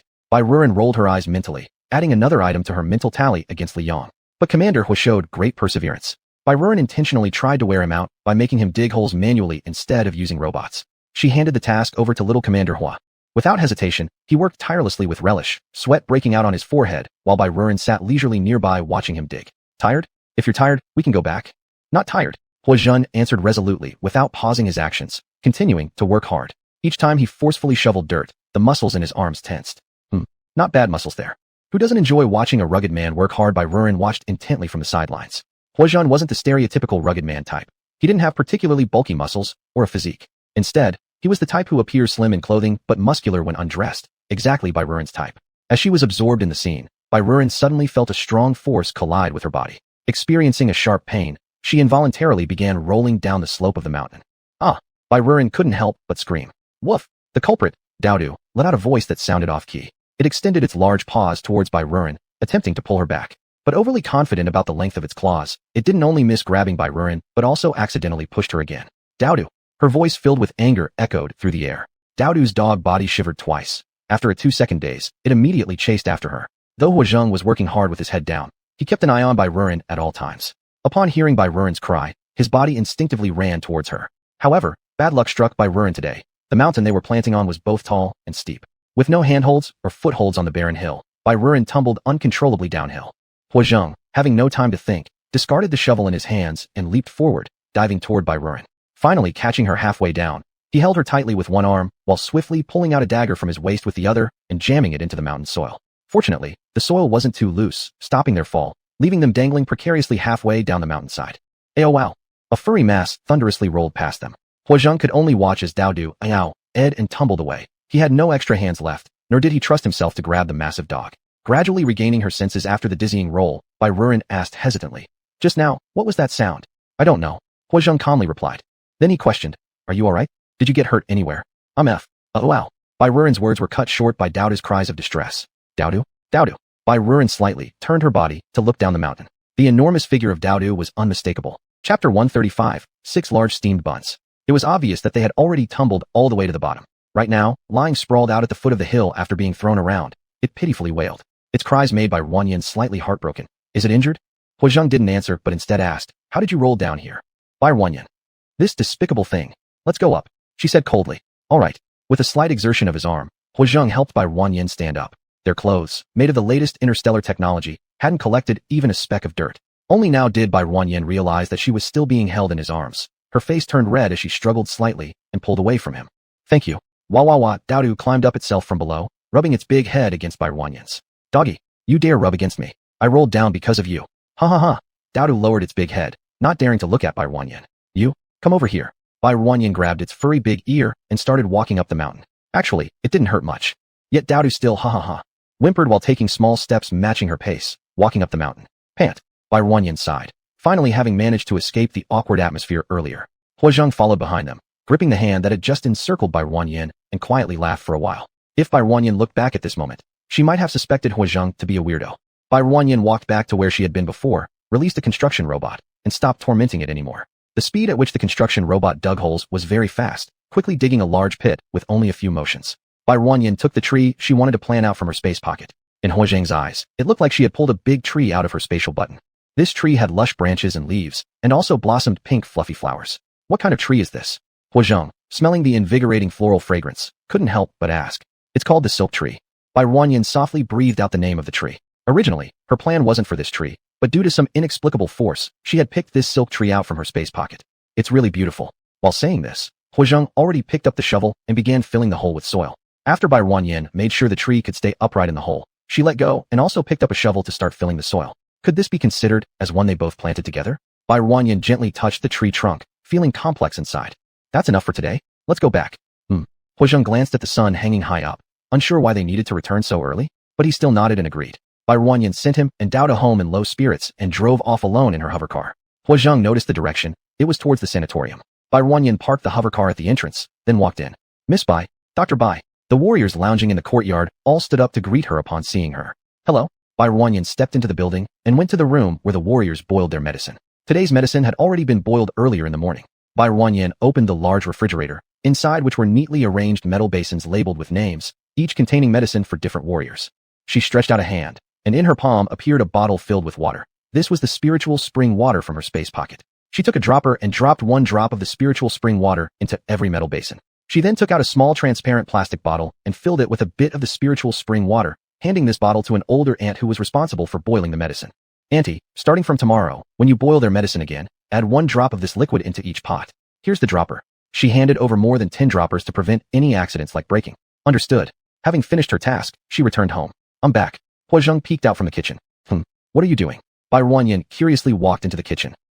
I'm cooking, Huazheng said somewhat shyly. On the stove, the clay pot was bubbling with porridge. Bai Wanyan observed. Not bad. On the cutting board were half-cut chives. Beside it was a bowl full of beaten egg yolk. Pretty professional. Just keep going. Hua Zheng didn't falter, continuing what he had been doing at the cutting board. Have you done this before? Bai Ruanyan thought he didn't quite look like someone doing it for the first time. No, but I've studied your previous videos seriously many times. Oh, the thought of him repeatedly watching her videos made Bai Ruanyan feel inexplicably embarrassed. Hua Zheng worked quickly, pouring the egg mixture into the heated oil. Bai Ruanyan stood to the side, watching as he expertly and calmly fried the eggs, showing no sign that this was his first time cooking. People who are good-looking really are a pleasure to watch no matter what they do.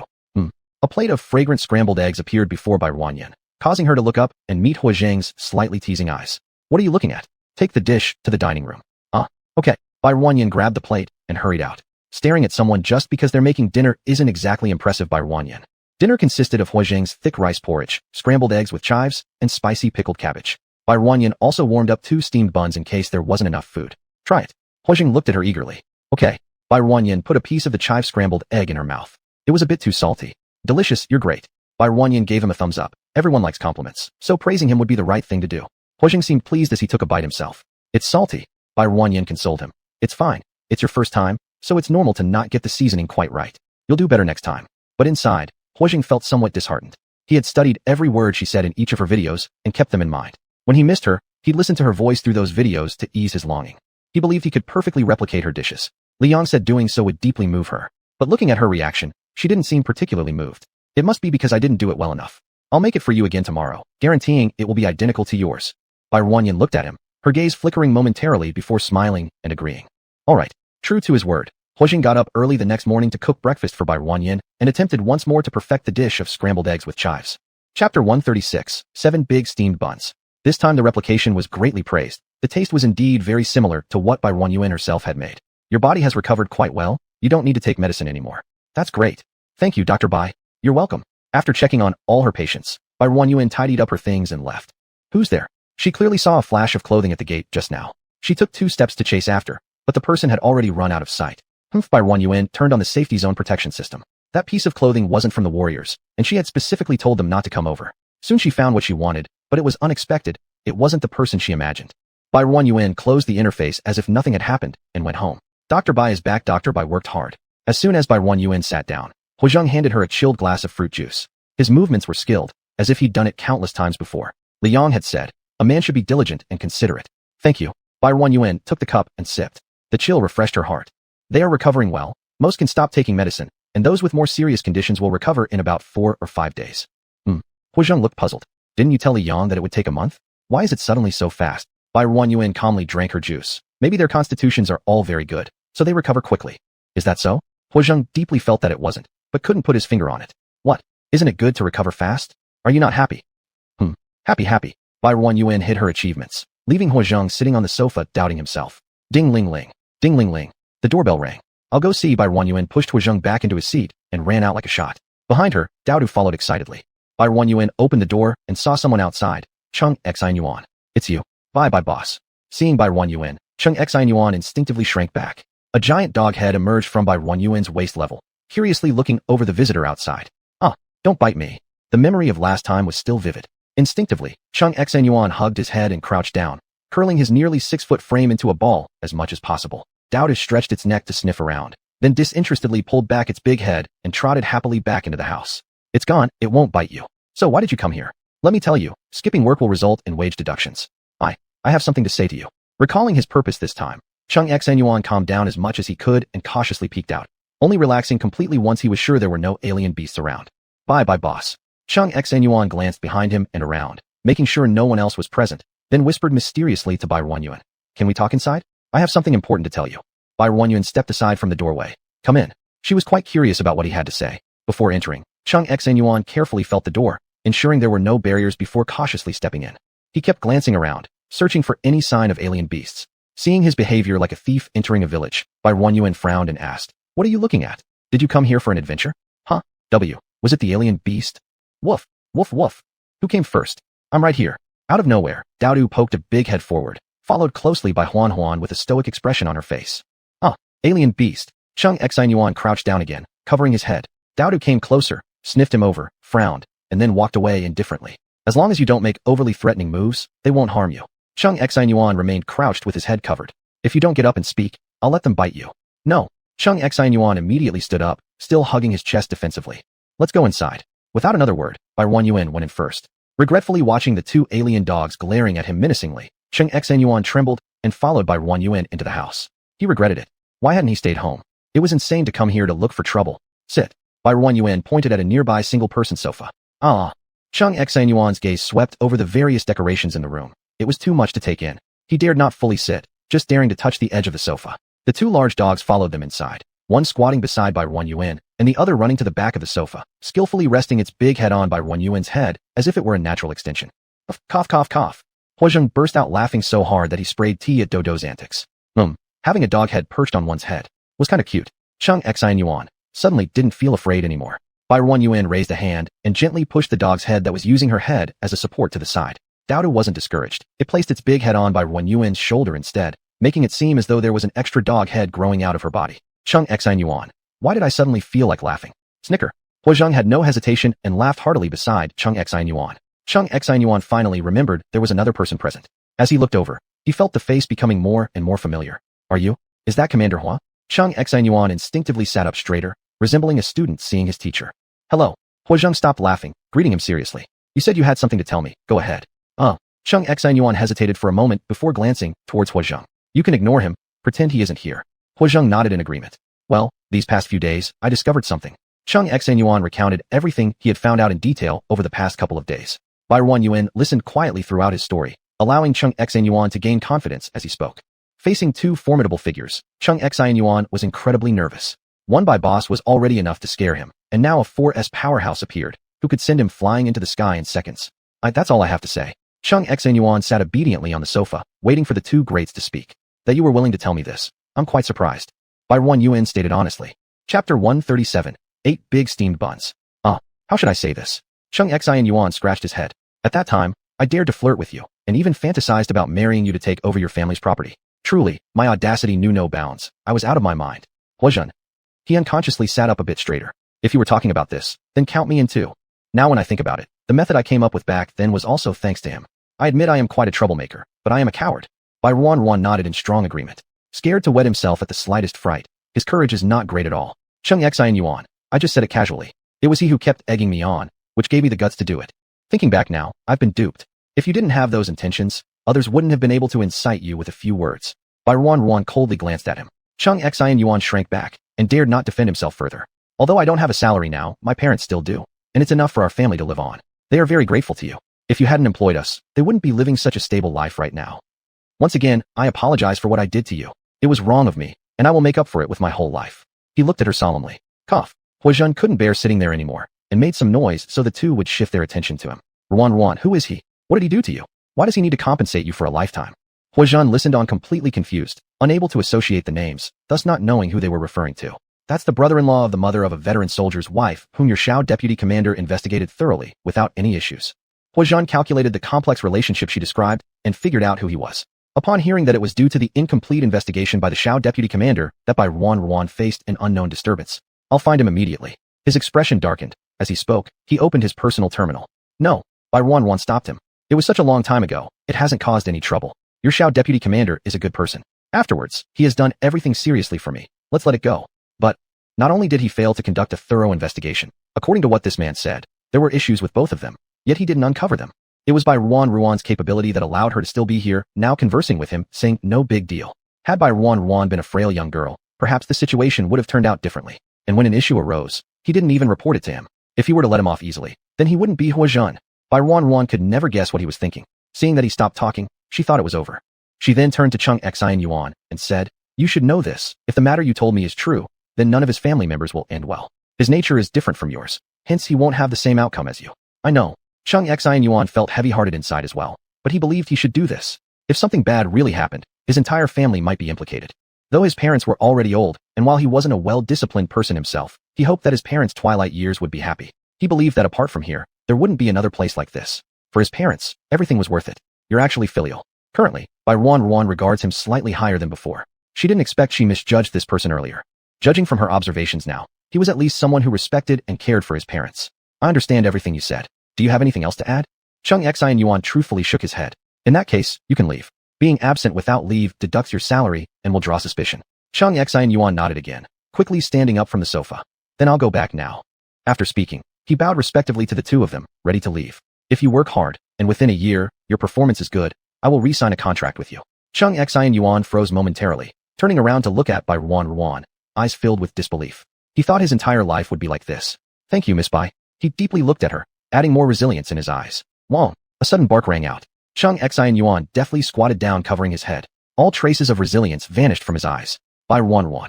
Do, if you make a sound again tonight, your meat ration will be halved. The large dog whined a couple of times, its tail tucked, and it ran away. Slipped away. Can't see me. You should go back now, otherwise I'll dock your pay. Chung Xian Yuan stood up and didn't dare to look behind him anymore, running off at a brisk pace. This place was too terrifying. He never wanted to come here again. Haven't had enough of the drama yet?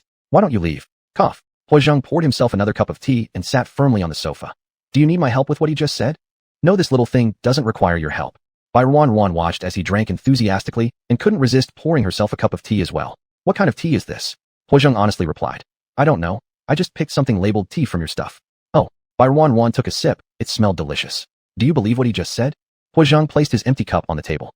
Yes, why would he lie? Because he used to like you and wanted to marry you? Huh. Bai Ruan almost sprayed her tea, looking at him in disbelief. How could you think that? It was already good of me not to beat him up that day. Huazheng felt a sense of relief. Seemed like he had misunderstood. The main reason is that I saw the person he mentioned yesterday in the rehabilitation center. He looked suspicious and ran off as soon as I called out, clearly problematic. But I didn't expect him to come over and tell me about this. Why? Huazheng was a bit confused. Because the person he mentioned is his brother-in-law. Yes, his brother-in-law. The man who usually seemed somewhat introverted, honest, and shy. When she saw him in the video, she was quite surprised. Because she had always thought that this relatively young man was pretty decent, working hard and following orders without question. Obedient, quiet, not saying much. Bai Ruan had even considered arranging an office job for him once Earth's construction was completed. But she never expected the person she thought would be least likely to have issues would be the first one to cause trouble. She began to doubt if there was something wrong with her judgment. Chapter 138, 9 Large Steamed Buns. So, how do you want to deal with him? Accidentally shooting him dead when he's caught is also an option. If you can't bring yourself to do it, I can help. Bai Ruan looked at him in horror. Isn't that a bit too terrifying? Terrifying? Although Huazheng was young, the number of traitors and deserters who had died at his hands was countless. Bai Ruan nodded heavily. Why did he seem even less respectful towards life than her, someone who'd been struggling for years during the end times? A beating, some fines, throw him out, and that's the end of it. So easy? If we just throw him out, can't he just go live on another planet? If he goes, then so be it. I've already taken my revenge and gotten what I wanted from him. Whether he lives or dies afterward has nothing to do with me. Since she had already said that, Huazheng would say no more. In this interstellar society, self-defense killings weren't punishable if they were justified. As long as she was happy. Then should I go with you tomorrow? It's not necessary. This is such a trivial matter. I can handle it myself. Who knows if their overconfidence was misplaced? How could they think it would be so simple? All right. Huazheng felt somewhat defeated. The next day, Bai Ruan didn't get what she was waiting for. It seemed quite cautious. On the third day, Bai Ruan finally waited until she got what she wanted. Deep into the night, a shadowy figure sneaked to the outside of the rehabilitation center, carrying a bag of something.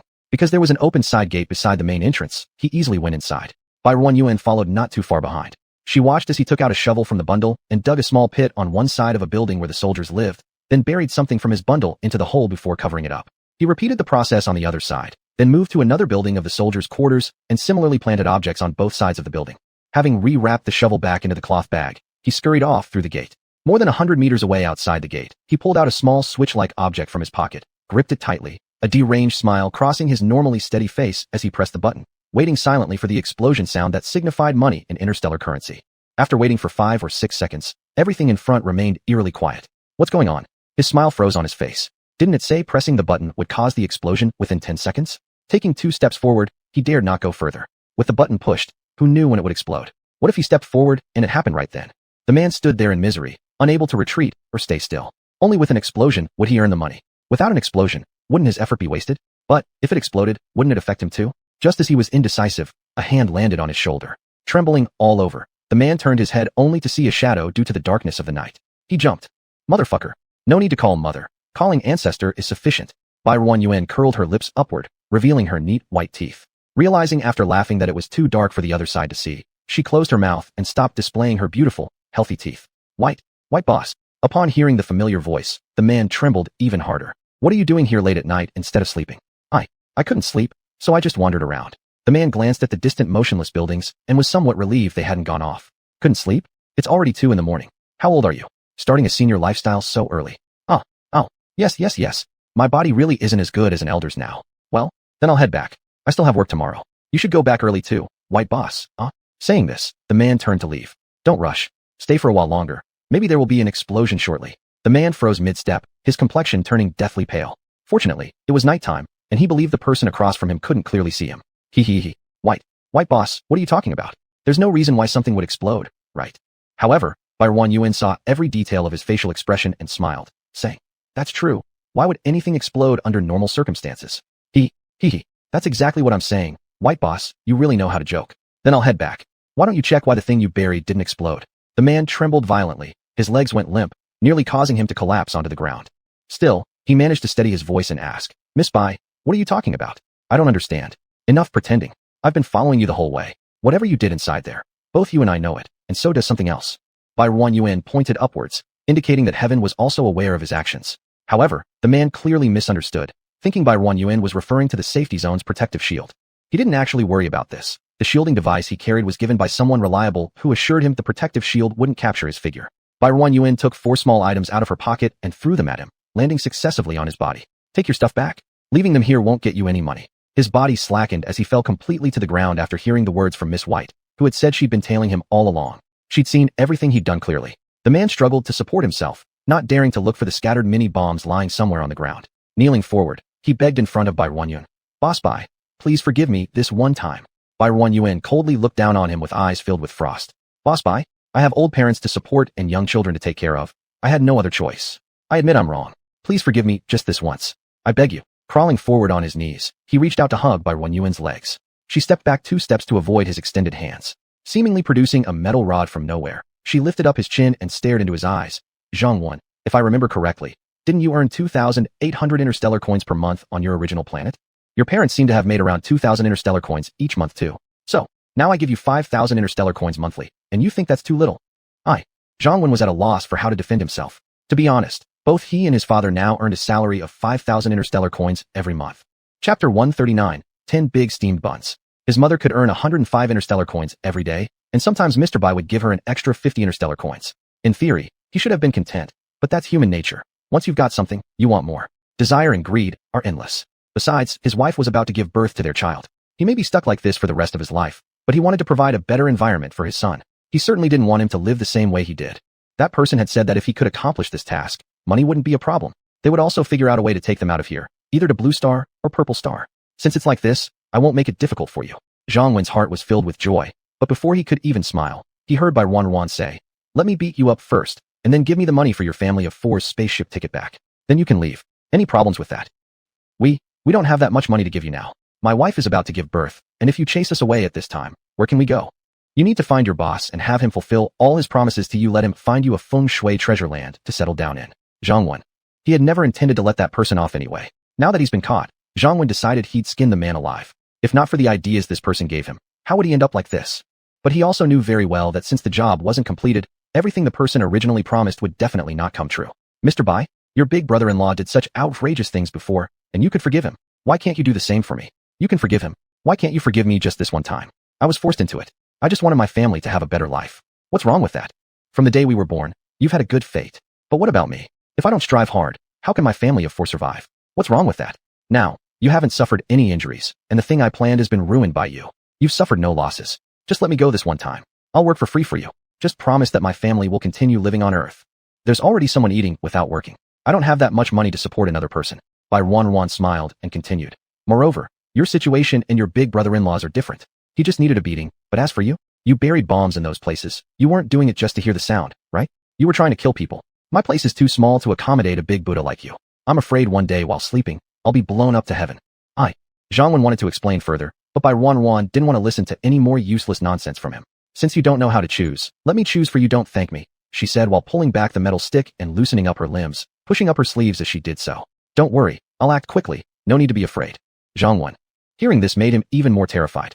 Suddenly, his expression turned fierce. Taking advantage of Barren Yuan's moment of stretching her limbs, he snatched the loosely held metal stick from her hands and swung it fiercely towards Barren Yuan. That's more like it. Though Barren Yuan was smiling, there was no warmth in her eyes. So others won't say I'm bullying you. She stepped back slightly to dodge the metal stick, grabbing the other end after it smashed down. With a burst of strength, Zhang-Wan stumbled forward toward Barren Yuan. His eyes lit up, a perfect opportunity. As long as he went along with this momentum, he could stab through her surely. Trying to wrestle control of the metal stick, Zhang Wen found he couldn't gain any leverage at all. The confusion hadn't dissipated when suddenly, a sharp pain struck his chest, and he was flung away. Then his hair was grabbed, forcing his head to lift, followed by 2 punches landing directly on his face. You want this stick? I'll give it to you right now. Subsequently, Barren started a one-sided beating. She had restraint and avoided hitting his vital areas. But when she finished and stepped back, he lay on the ground gasping more than breathing, his face swollen like a pig's head, one leg bent unnaturally. Tisk, how pitiful. Barren stood nearby, sking. Checking her terminal, it was only 3 o'clock in the morning. There was still at least 3 hours before everyone woke up. Come on, let's take a walk. Grabbing his collar, she dragged him casually toward the employee dormitory building, dragging him along like a dead dog. When the new day began at 6:30, most people had gradually woken up. After tidying up, some went downstairs and saw Barren sitting in the first-floor lobby and Zhang Wen lying on the ground, moaning softly. His body was tied up with ropes, completely unable to move. Wah, who is this? Did a bad guy sneak in? How could that be possible? We have a planetary protection dome. The clothes, they seem familiar. It looks like little one. Can't be. Zhang Wen, how did he end up like this? Miss Bai, what happened? Zhang Wen's parents and relatives all rushed down upon hearing the news. Zhang Wen's wife, Chung Exile, seeing the pitiful state of the person on the ground, couldn't believe that the pig-headed man in front of her would be Zhang Wen. However, after waking up, she indeed hadn't seen Zhang Wen, and the clothes worn by the man on the ground were exactly the ones her husband wore yesterday. So, disregarding her heavily pregnant condition, she lunged forward. Husband, what happened to you? Husband. Barren grabbed one of her arms and gently pulled her back, where she was embraced by her family behind. Miss Bai. It was only then that the entire family noticed Barren sitting on the sofa. Miss Bai, what happened? Who bullied my son and beat him up like this? You must take responsibility for us. Zhang Wen's mother rushed toward Barren but stopped short as the metal stick in Barren's hand blocked her way, freezing her on the spot. Her body instinctively leaned backward, avoiding the metal stick in Barren's hand. The crowd gathered quietly around, watching the scene unfold. Anyone could see that the expression on Barren's face wasn't good. Seeing Zhang Wen lying helplessly on the ground, they all understood that something must have happened that they didn't know about, so no one dared to speak. Barren said nothing either, cutting off a section of last night's footage from the Planetary Protection Dome recording of Zhang Wen's series of actions, of course omitting the part where she had beaten him. Chapter 140, a bowl of spicy hot pot. Then she sent the message to all the hired people on her contact list. Last night, something very serious happened. I've already informed those with communication numbers. You can check with each other. Some people in the crowd heard a chime from their personal terminals and immediately opened it to look. A few people gathered together and began watching the video that Barren had sent them. In the video, Zhang Wen's face was clearly visible, his every move captured so sharply that there could be no denial. When they saw him running with a cloth bag toward the place forbidden by Mr. Bai, everyone's expression darkened instantly. As the video continued, showing Zhang Wen digging a hole outside a building to bury something, they were terrified even more. Half of the men present were veterans of battle. None of them failed to recognize what Zhang Wen had buried. If that really detonated, not only would the rehabilitation center be affected, but this entire place too. Meng Chantian was the first to lash out in anger. He stepped forward twice and kicked Zhang Wen twice to express his lingering fear and fury. Several others did the same, resorting to punching and kicking Zhang Wen. Don't hit him! Don't hit him! Seeing everyone beating up Zhang Wen, Chung Exile cried out and tried to throw herself over him. Facing a heavily pregnant woman, despite how enraged they felt, they hesitated to take any action against her. Zhang Wen, are you insane? Do you know what that thing is capable of? It could have blown all of us to kingdom come. Huh. Lying on the ground, Zhang Wen struggled to open his swollen eyes and turned toward the person speaking. You're lying. You're lying? The speaker challenged. Then why don't you ask your brother-in-law if I'm lying or not? Zhang Wen twisted around, looking toward his brother-in-law Wang Bo. Wang Bo's complexion also wasn't good. He stared at his sister's husband and nodded. Upon seeing this, Zhang Wen went limp like a dead fish, utterly motionless. After observing that their voices were fading out, Barren prepared to speak. You all know about the matter now, so do you have any objections if I beat him up? Some shook their heads while others remained silent. The members of Zhang Wen's family looked at him with disappointment, even as they were heartbroken over his current state. But the fact stood clear. His son had committed a grave mistake, one which might have cost everyone here their lives. Ms. Bai, my son has erred. Whatever punishment you wish to impose on us, we accept. Just spare his life. It was Zhang Wen's old father who spoke up first. Well, the beating part is already done. Barren gestured towards Zhang Wen, who lay on the ground like a dead dog. But naturally, the matter cannot be resolved so easily. She then directed her attention to the group encircling her. What do you think should be done about this situation? His actions didn't really harm me. There's a protective shield around my residence. Even if he tried again, it wouldn't hurt me. It'd merely mean some lost land. But what about you guys? This time, I caught it early and stopped it. But next time, what if I don't notice it? Then we'd all end up in hell together. The mood was somber among the listeners, yet none dared utter a word. A simple statement of theirs could alter the fate of another. Observing their silence, Barren felt partially satisfied and partially dissatisfied. She was pleased because these people were indeed kind-hearted, decent individuals with good character. Her dissatisfaction, however, was rooted in selfishness. She couldn't believe that someone could attempt such aggression against them and still remain silent. If this is the case, then I will announce my decision. Zhang Wen can no longer stay here. If there's been a first time, there may well be a second. You can't always guard against a thief. You have to prevent them outright. I don't want to risk losing my planet someday. The faces of several families related to Zhang Wen grew dark.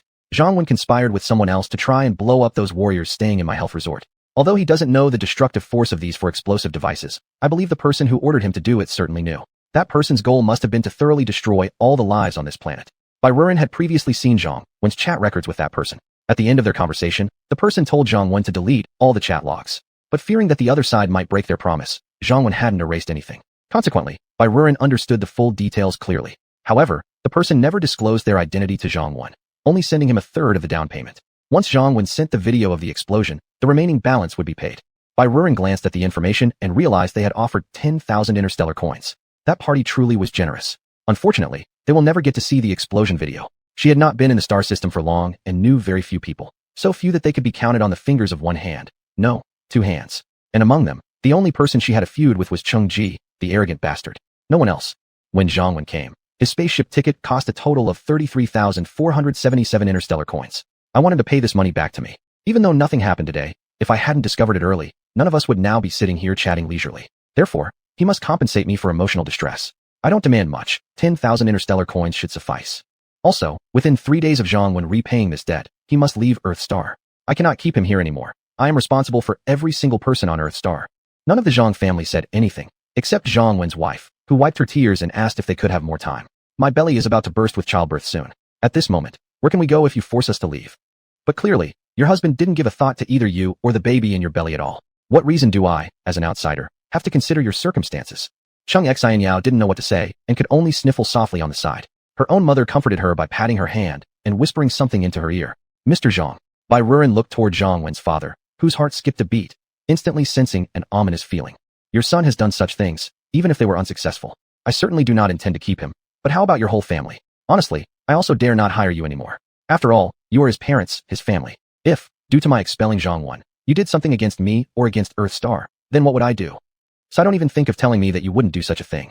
We all know that, even if I kept all of you around, I wouldn't feel safe employing you again. Chapter 141, 2 bowls of spicy hot pot.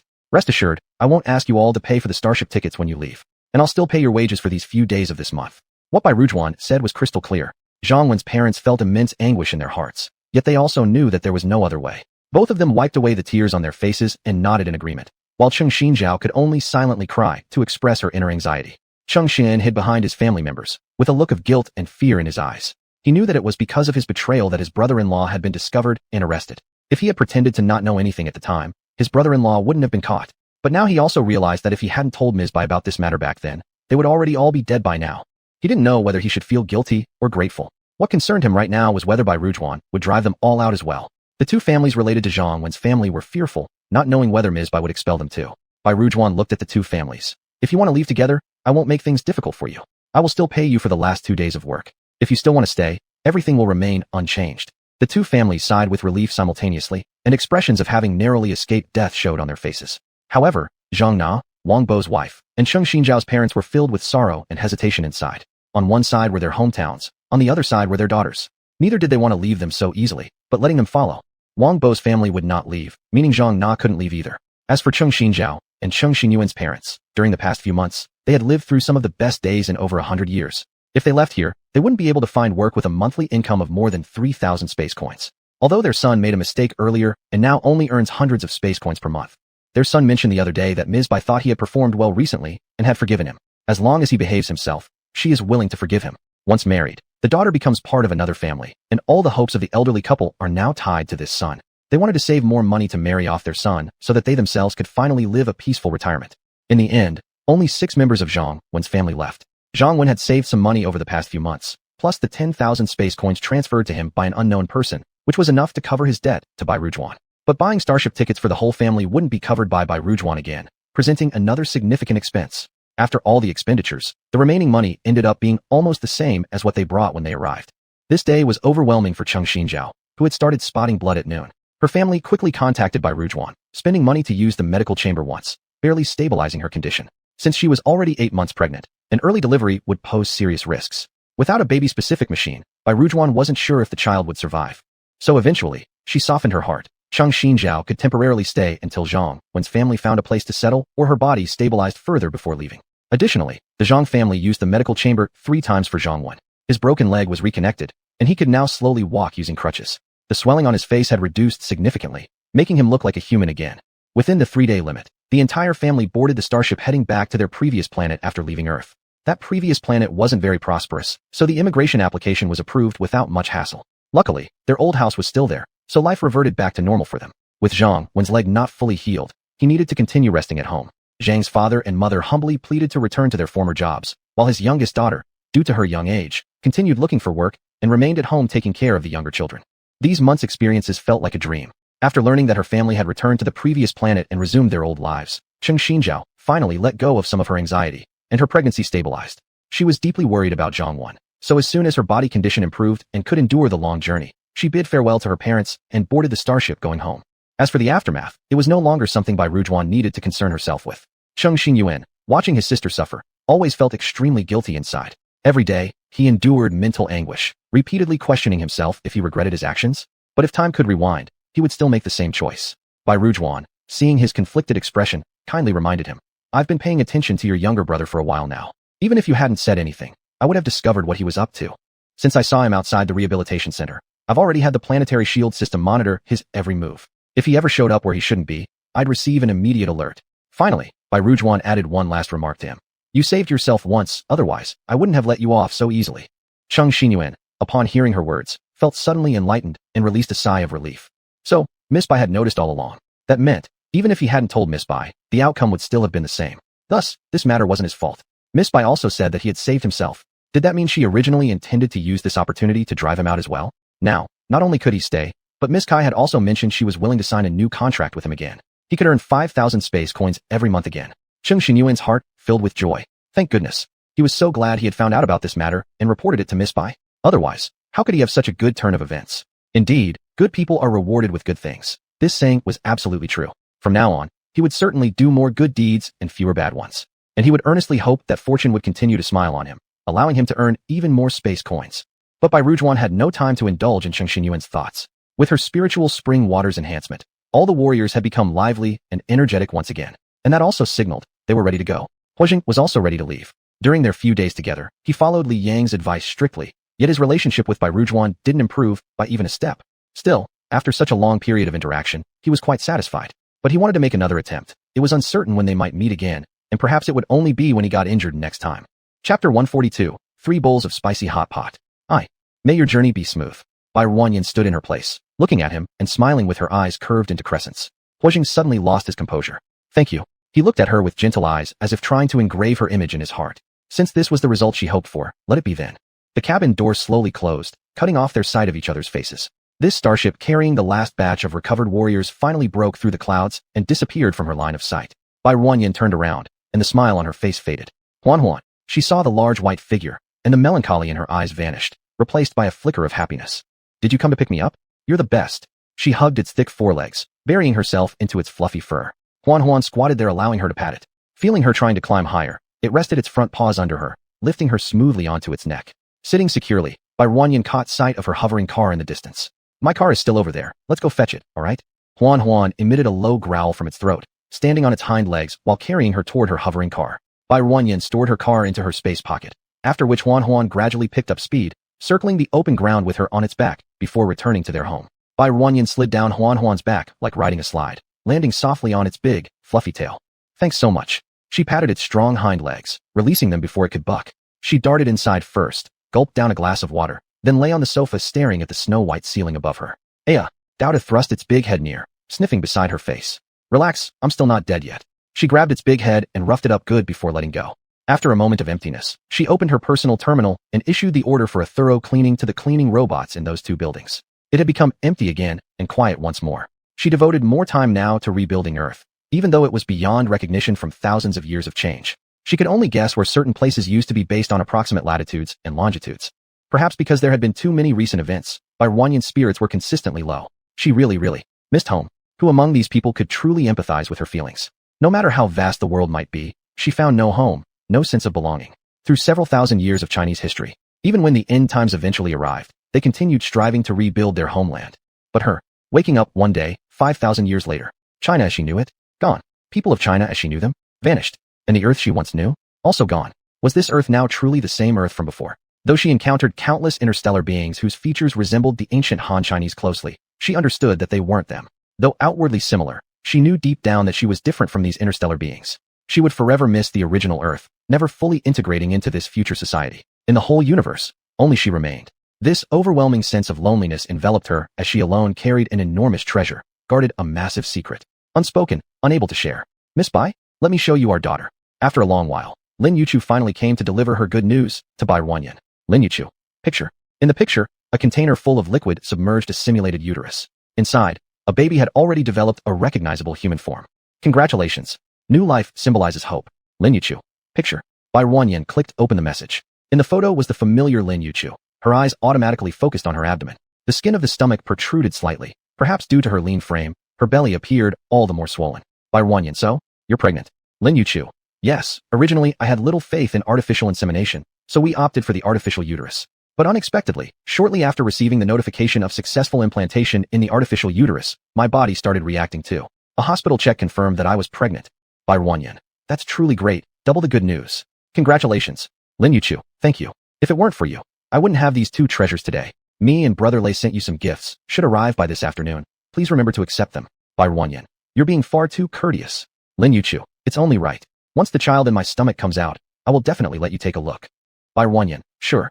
After all, I am somewhat like her aunt. Bai Wanyan's mood finally improved slightly. Look, 2 little lives. It was because of her that they were able to come to this world. The Earth might be gone, but isn't she still here? She will create her own Earth. She will cultivate and proliferate new Huaxia people. Didn't you say it was absolutely foolproof? Cheng Ji looked at STR with clenched teeth while he was lounging casually on the sofa. Yeah, but who would have thought your little beauty is actually pretty sharp and managed to discover something? What could I do about that? STR shrugged indifferently. You got me everything I asked for, yet now you're telling me there's nothing you can do? Do you even know how much trouble it caused by changing those machine settings at the courier company? I've been harassed by them these last few days. But what did that have to do with him? STR smirked carelessly. Mister, allow me to say this. It's due to your own lack of effective cleanup after the fact that allowed them to grab hold of some leverage. How can you blame me for it? I had you connect me with someone, and you did manage to do so. But he turned out to be too stupid, and your little beauty is too smart. This wasn't a situation we could fully control anyway. So you should have been ready to accept both failure and success. STR. Cheng Ji angrily called his name. You don't forget that we're on the same boat. Why are you acting this way now? This slip-up means Bai Wanyan will definitely become more cautious. I had everything planned perfectly, yet you messed up somehow? What's wrong with my saying a few words? Alright, since you're the paying boss, go ahead and yell. His nonchalant attitude infuriated Cheng Ji, but he still needed STR. He calmed himself down a bit and said, you need to learn from this failure. Think of other ways and try to give me a perfect plan. Chapter 143. 4 bowls of spicy soup. Bai Ruoru finally remembered that the settings on the delivery station machine had been tampered with. She reached out to the courier company's customer service and eventually connected with a high-level executive. Of course, in the end, she received a substantial compensation package, leaving her quite pleased. But if she were to find out that this amount was only half of what the courier company had reclaimed from Cheng Ji, would she regret asking for less? Meng Chantian told her that the few factories she wanted were all finished. With great enthusiasm, Bai Ruoru rushed over. In one of the factories occupying an expansive area, neatly arranged were jars as tall as her upper body. What is this for? Huang Zhongyong curiously asked. I want to try brewing soy sauce. What is soy sauce? Is it used for mecha? Can we produce it too? Forgive them, they've never seen soy sauce. It's a seasoning, used when cooking. Bai Ruoru patiently explained, though specific details were beyond their comprehension. This is soybeans. Bai Ruoru tossed out more than a dozen hemp bags from her space button, storage space. Inside were fully ripe, light yellow soybeans. The beans need to be cleaned thoroughly. There were 4 or 5 men in the factory that day, all volunteering to help clean the soybeans for her. Since these soybeans were produced within her storage space, there was no possibility of bad beans or stones, saving them quite a bit of time. After being cleaned, the soybeans were placed in fresh water and soaked overnight. After soaking overnight, each bean swelled considerably. The next step was to steam them. She instructed a few people to construct a simple stove with bricks and set 2 large iron pots from her space button on top. Water was added along with steamers and cloth, then the drained soybeans were poured in. 2 pots couldn't contain all of them, so the remaining ones had to wait for the next batch. While the soybeans were steaming, Bai Ruoru started grinding wheat powder. The soybeans needed to be steamed until they crumbled easily under pressure from a finger. Once cooled on a large bamboo mat, the wheat powder was sprinkled evenly on the beans. Actually, using fermented soybean paste would be more convenient, but the supply in her storage space wasn't enough for years of use, so she had to solve the root problem. Based on books she collected and videos downloaded from social media by Li Qiqi and Peng Ming, she chose a method herself. Whether it would succeed, she didn't know. Finally, the huge bamboo mats holding the beans were placed on racks in a cool, well-ventilated spot to ferment. When the beans developed a greenish hard shell similar to matcha, the process was complete. All the beans were dumped into the large jars, mixed with clear water and melted salt water. Next came exposing for 180 days, stirring every day. In total, she prepared 2 batches. Bai Ruoru assigned the daily mixing task to Meng Changtian and Huang Zhongyou. The factory roof was opened, allowing sunlight to stream in. Bamboo covers crafted similarly were placed on the big jars to keep out dust and water. In another factory, Bai Ruoru brewed rice vinegar. This was currently the only type of vinegar she knew how to make, producing 2 different acidity levels based on the rice used, just about sufficient for daily life needs. Compared to soy sauce, rice vinegar required shorter sealed fermentation time. 3 months should do. Then came the production of various fruit wines and grain liquors. Bai Ruoru filled up several factories, eagerly anticipating the final products in a few months. In the previous life, there were many kinds of quick food like sausages and all sorts of sealed meats. Through studying with some manufacturers, Bai Ruoru developed non-toxic, biodegradable materials to replace those white pollutants from the previous life. Soon, meat products marked with Earth's emblem debuted on the market. At first, people bought them only because they were made on Earth, but soon everyone discovered the convenience and superior taste. They were far better than homemade options and extremely convenient. Families with means wouldn't hesitate to spend a few interstellar coins, making Bai Ruoru's products quickly fall into short supply. Workers worked overtime around the clock, yet still couldn't meet everyone's demands. Half of her workforce was tied up here. The progress of fields and construction teams slowed down significantly. Seeing this, Bai Ruoru thought, this isn't right. Aren't priorities misplaced?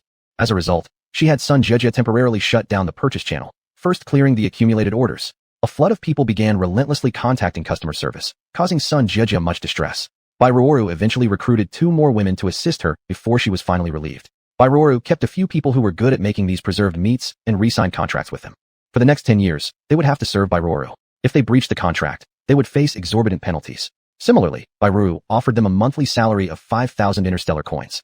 They were required to keep the processes and materials used in production confidential. Should any information be leaked, the person responsible would also face hefty breach penalties. Both men and women selected were extremely excited.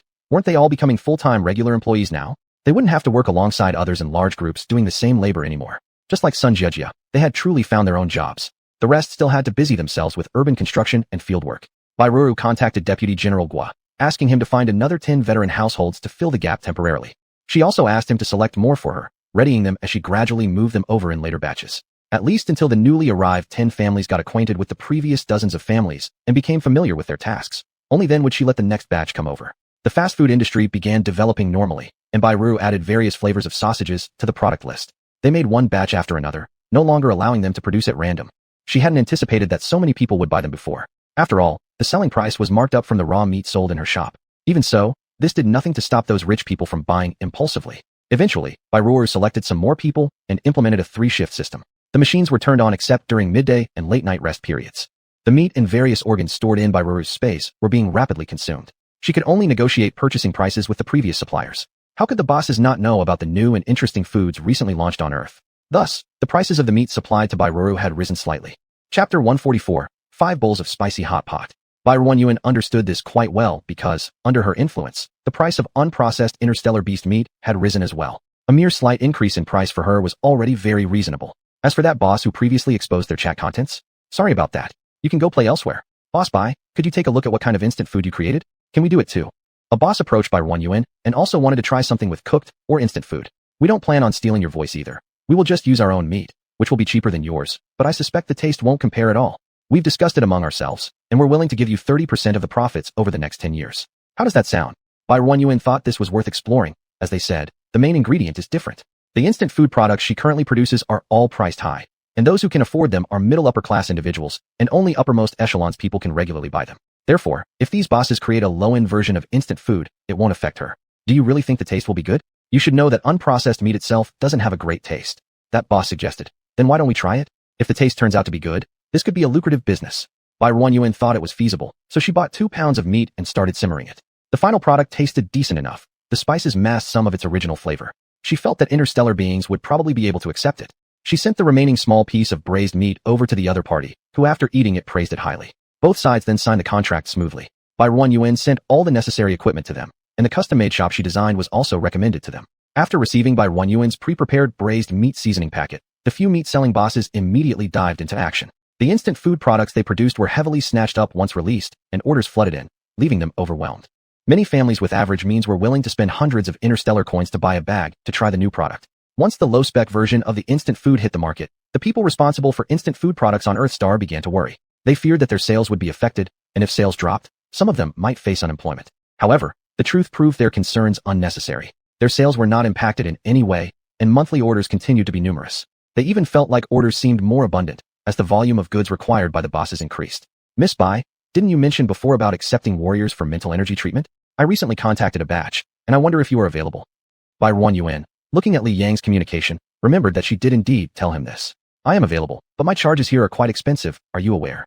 I am aware. The group consists of people from quite affluent families who can afford the costs. Good. There are currently 2 pricing standards here. One includes accommodation and treatment, but no meals provided. As a result, his recovery speed will also be slower. This type costs 30,000 interstellar coins per month, averaging 1,000 interstellar coins per day. The second standard is based on the first with an addition of providing 3 meals a day. Meals cannot be specified. They must eat whatever the chef makes. All ingredients used are natural plants, whose cost is 2,000 interstellar coins per pound, which you can see in our store. But we will not charge based on weight. Regardless of how much is consumed, it remains within that budget. For this option, add 70,000 interstellar coins each month, making it a total of 100,000 interstellar coins. So expensive. Bai Yuan just remarked on the high cost, and he thought, how expensive could it be? Unbeknownst to him, he received a harsh reality check. It wasn't merely expensive. Spending a month on Earthstar was equivalent to an ordinary person's income for 1 or 2 years. Yes, so now you know how much your commander spent, right? Do you think the herbs they drink come without cost? Those are currently unable to be cultivated on a large scale in the interstellar regions, and only I can grow them. Moreover, natural plants can accelerate the stabilization of mental energy. Otherwise, how could your soldiers recover in just over half a month?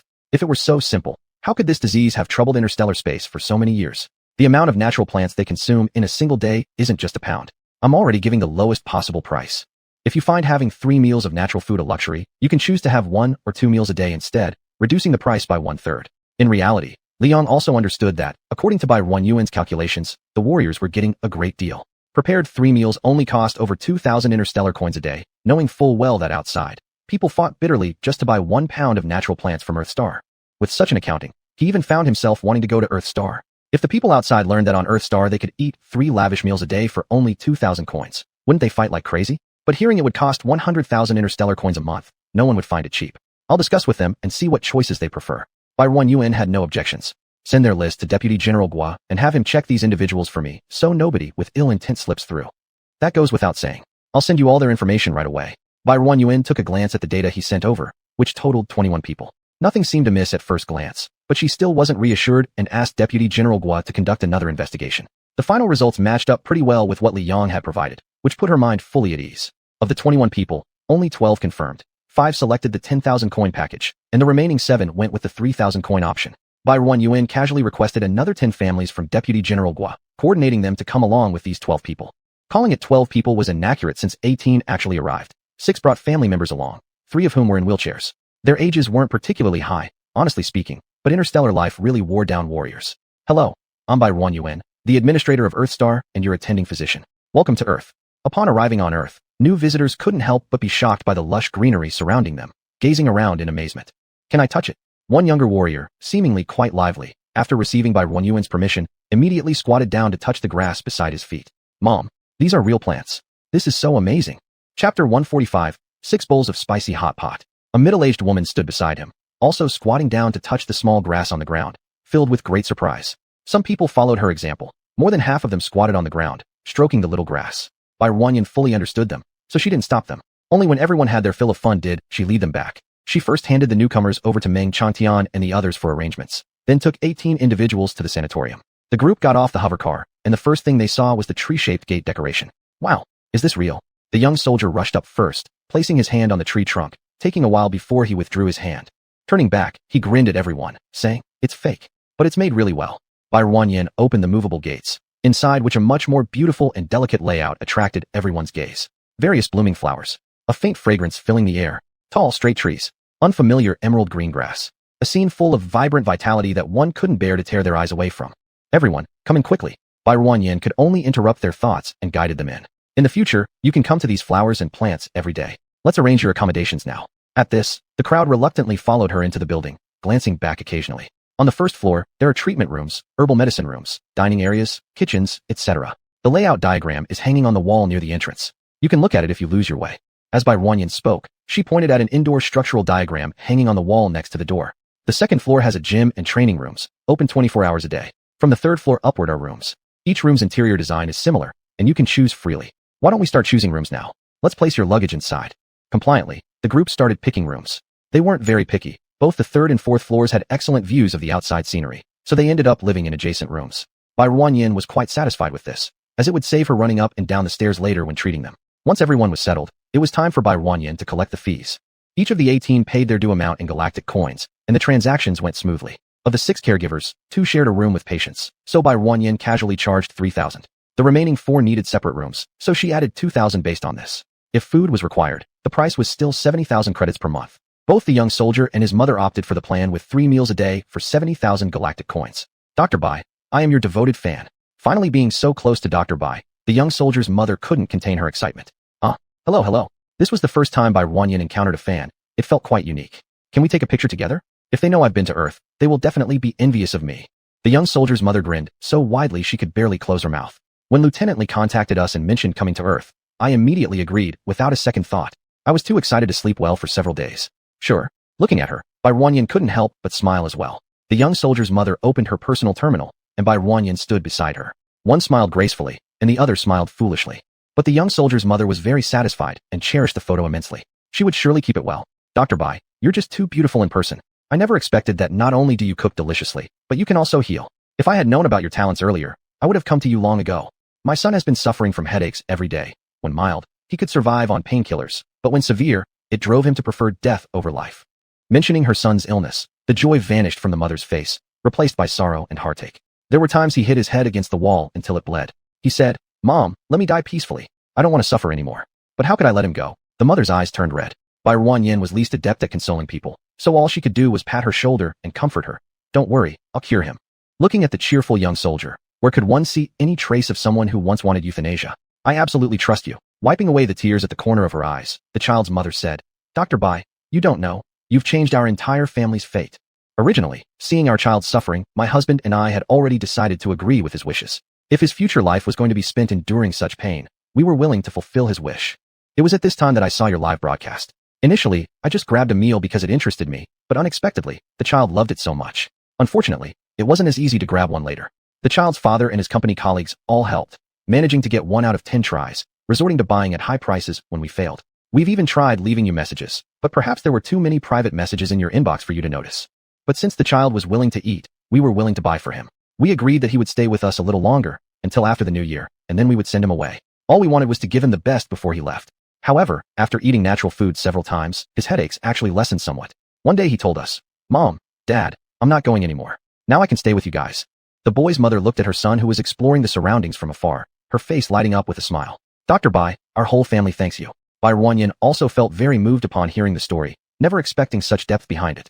These 12 warriors experienced varying degrees of psychic surges, but none were severe compared to those warriors she had previously seen, carried in on metal beds. Of course, warriors like those wouldn't have lasted until today. The young soldier's name was He Sure, and his mother's name was Chen Sisi. Possibly due to consuming natural plants regularly, the radiation levels within his body were not very high, nor was his condition serious. In less than half a month, he'll be cured, don't worry.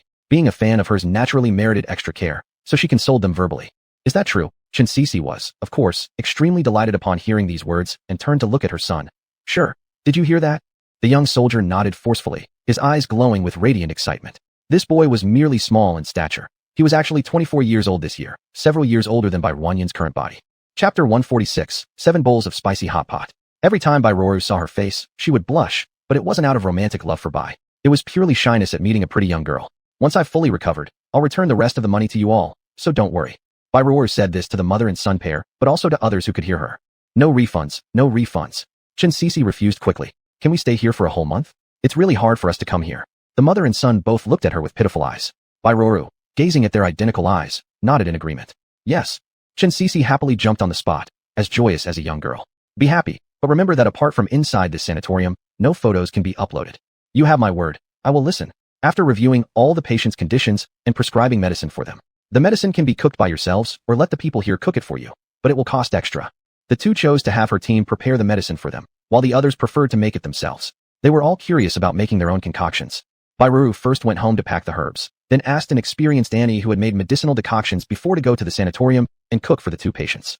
The remaining people learned how to brew the medicines from this Annie. It was already past 10 o'clock in the morning when Bairu informed one of the cooks from earlier to come and prepare meals for those who had prepaid.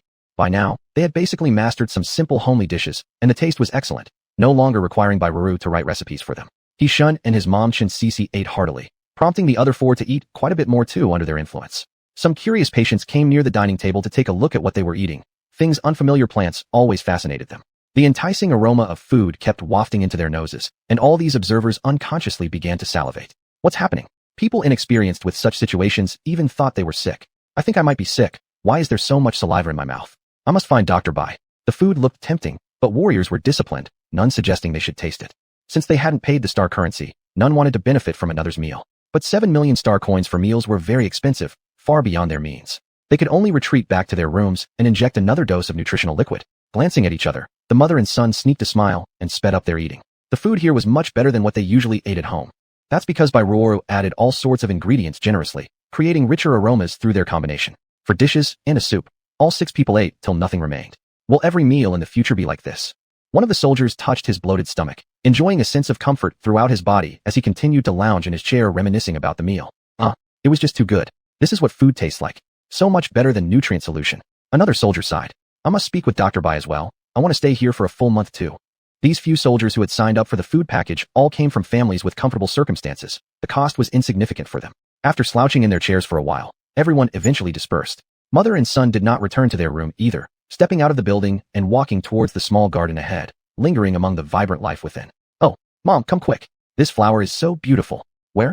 Let me see. Upon arriving on Earth, the mother and son felt like they were in heaven. Eating well, playing well. Their eyes almost couldn't absorb enough. Yet, Hishin's only pain was whenever drinking the prescribed medicine. Every sip was strange and bitter, a taste worse than the lowest quality of nutrient solution. Chin Sisi shared her pictures with Bairu amidst tall trees and flourishing flowers in their fan group she'd set up, which immediately caused a commotion. Everyone had her, asking her for an explanation. Chin Sisi mischievously ignored their queries, leaving them anxiously awaiting.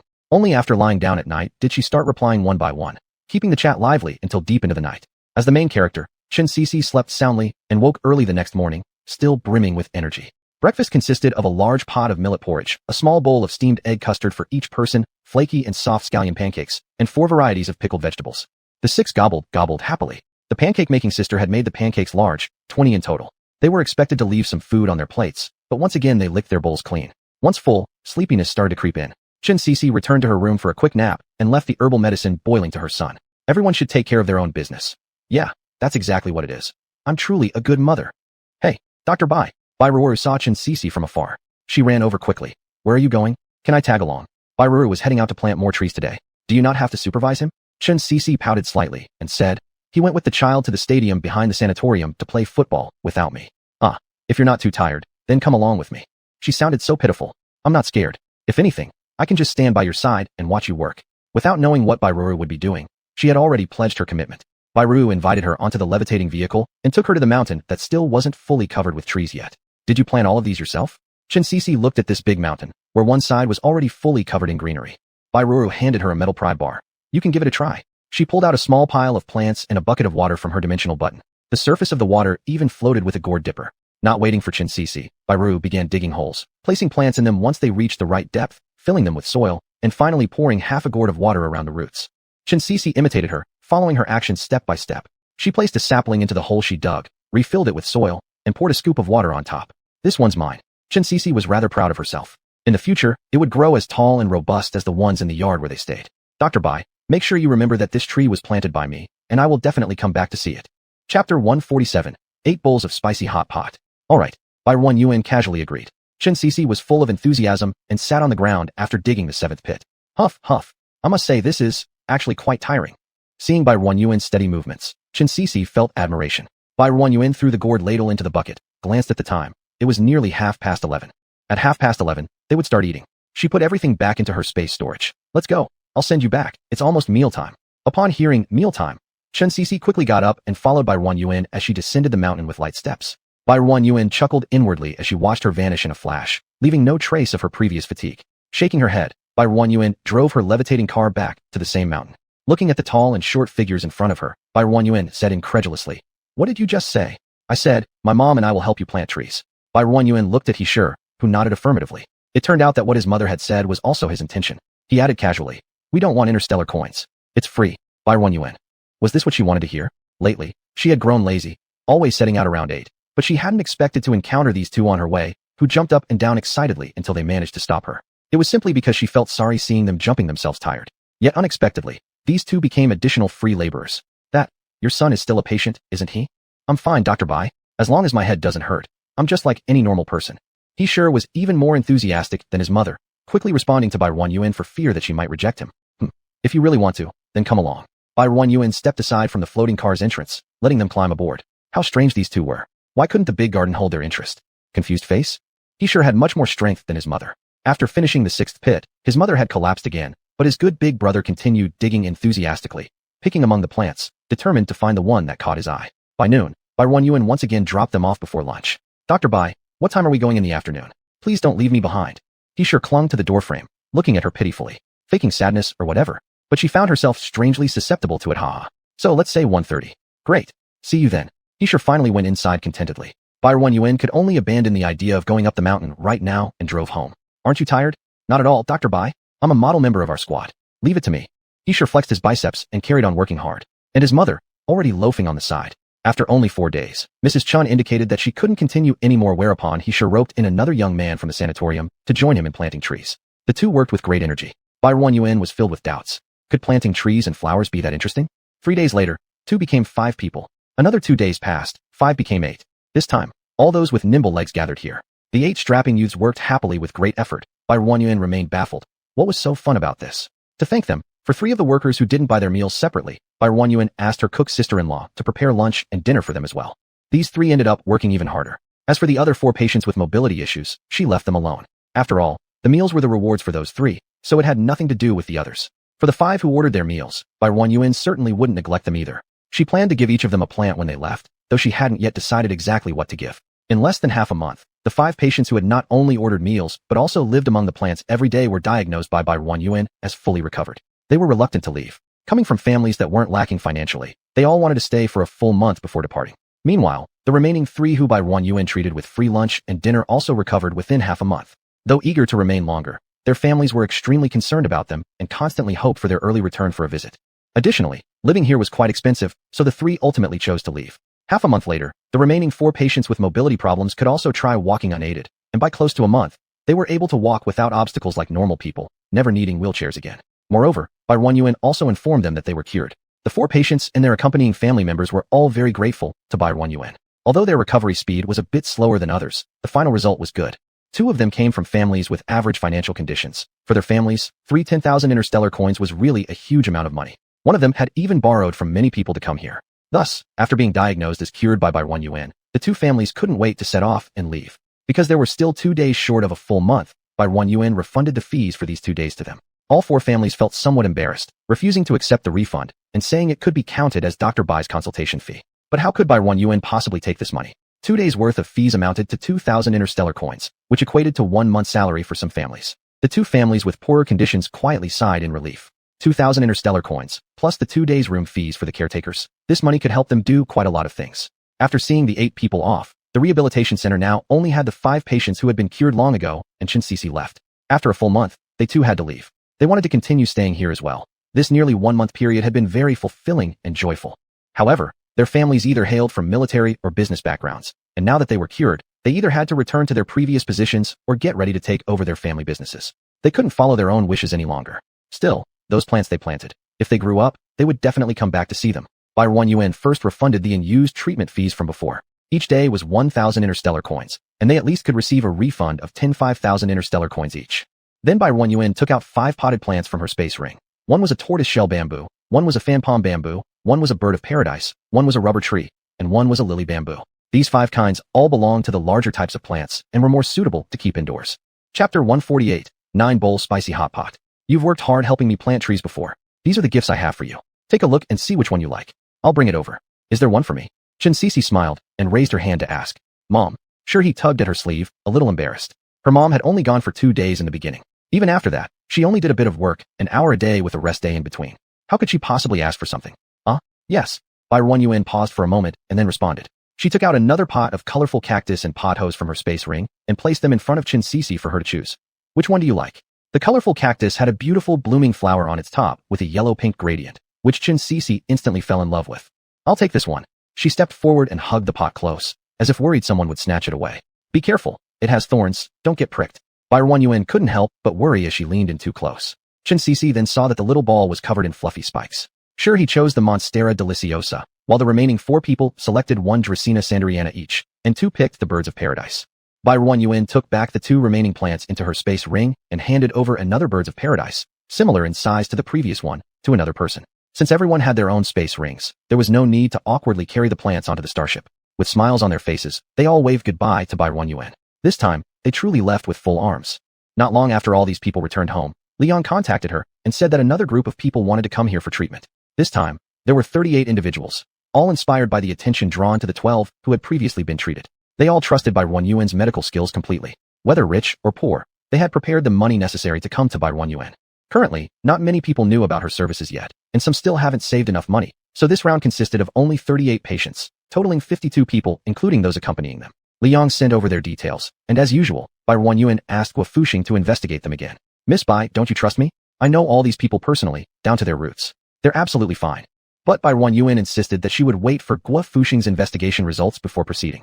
3 days later, Guo Fuxing sent over the investigation results, specifically pointing out that she should pay attention to the information of a man named Guo Zhan. All the others matched what Liang provided until reaching Guo Zhan. His personal information seemed correct, but the woman who claimed to be his girlfriend was highly suspicious.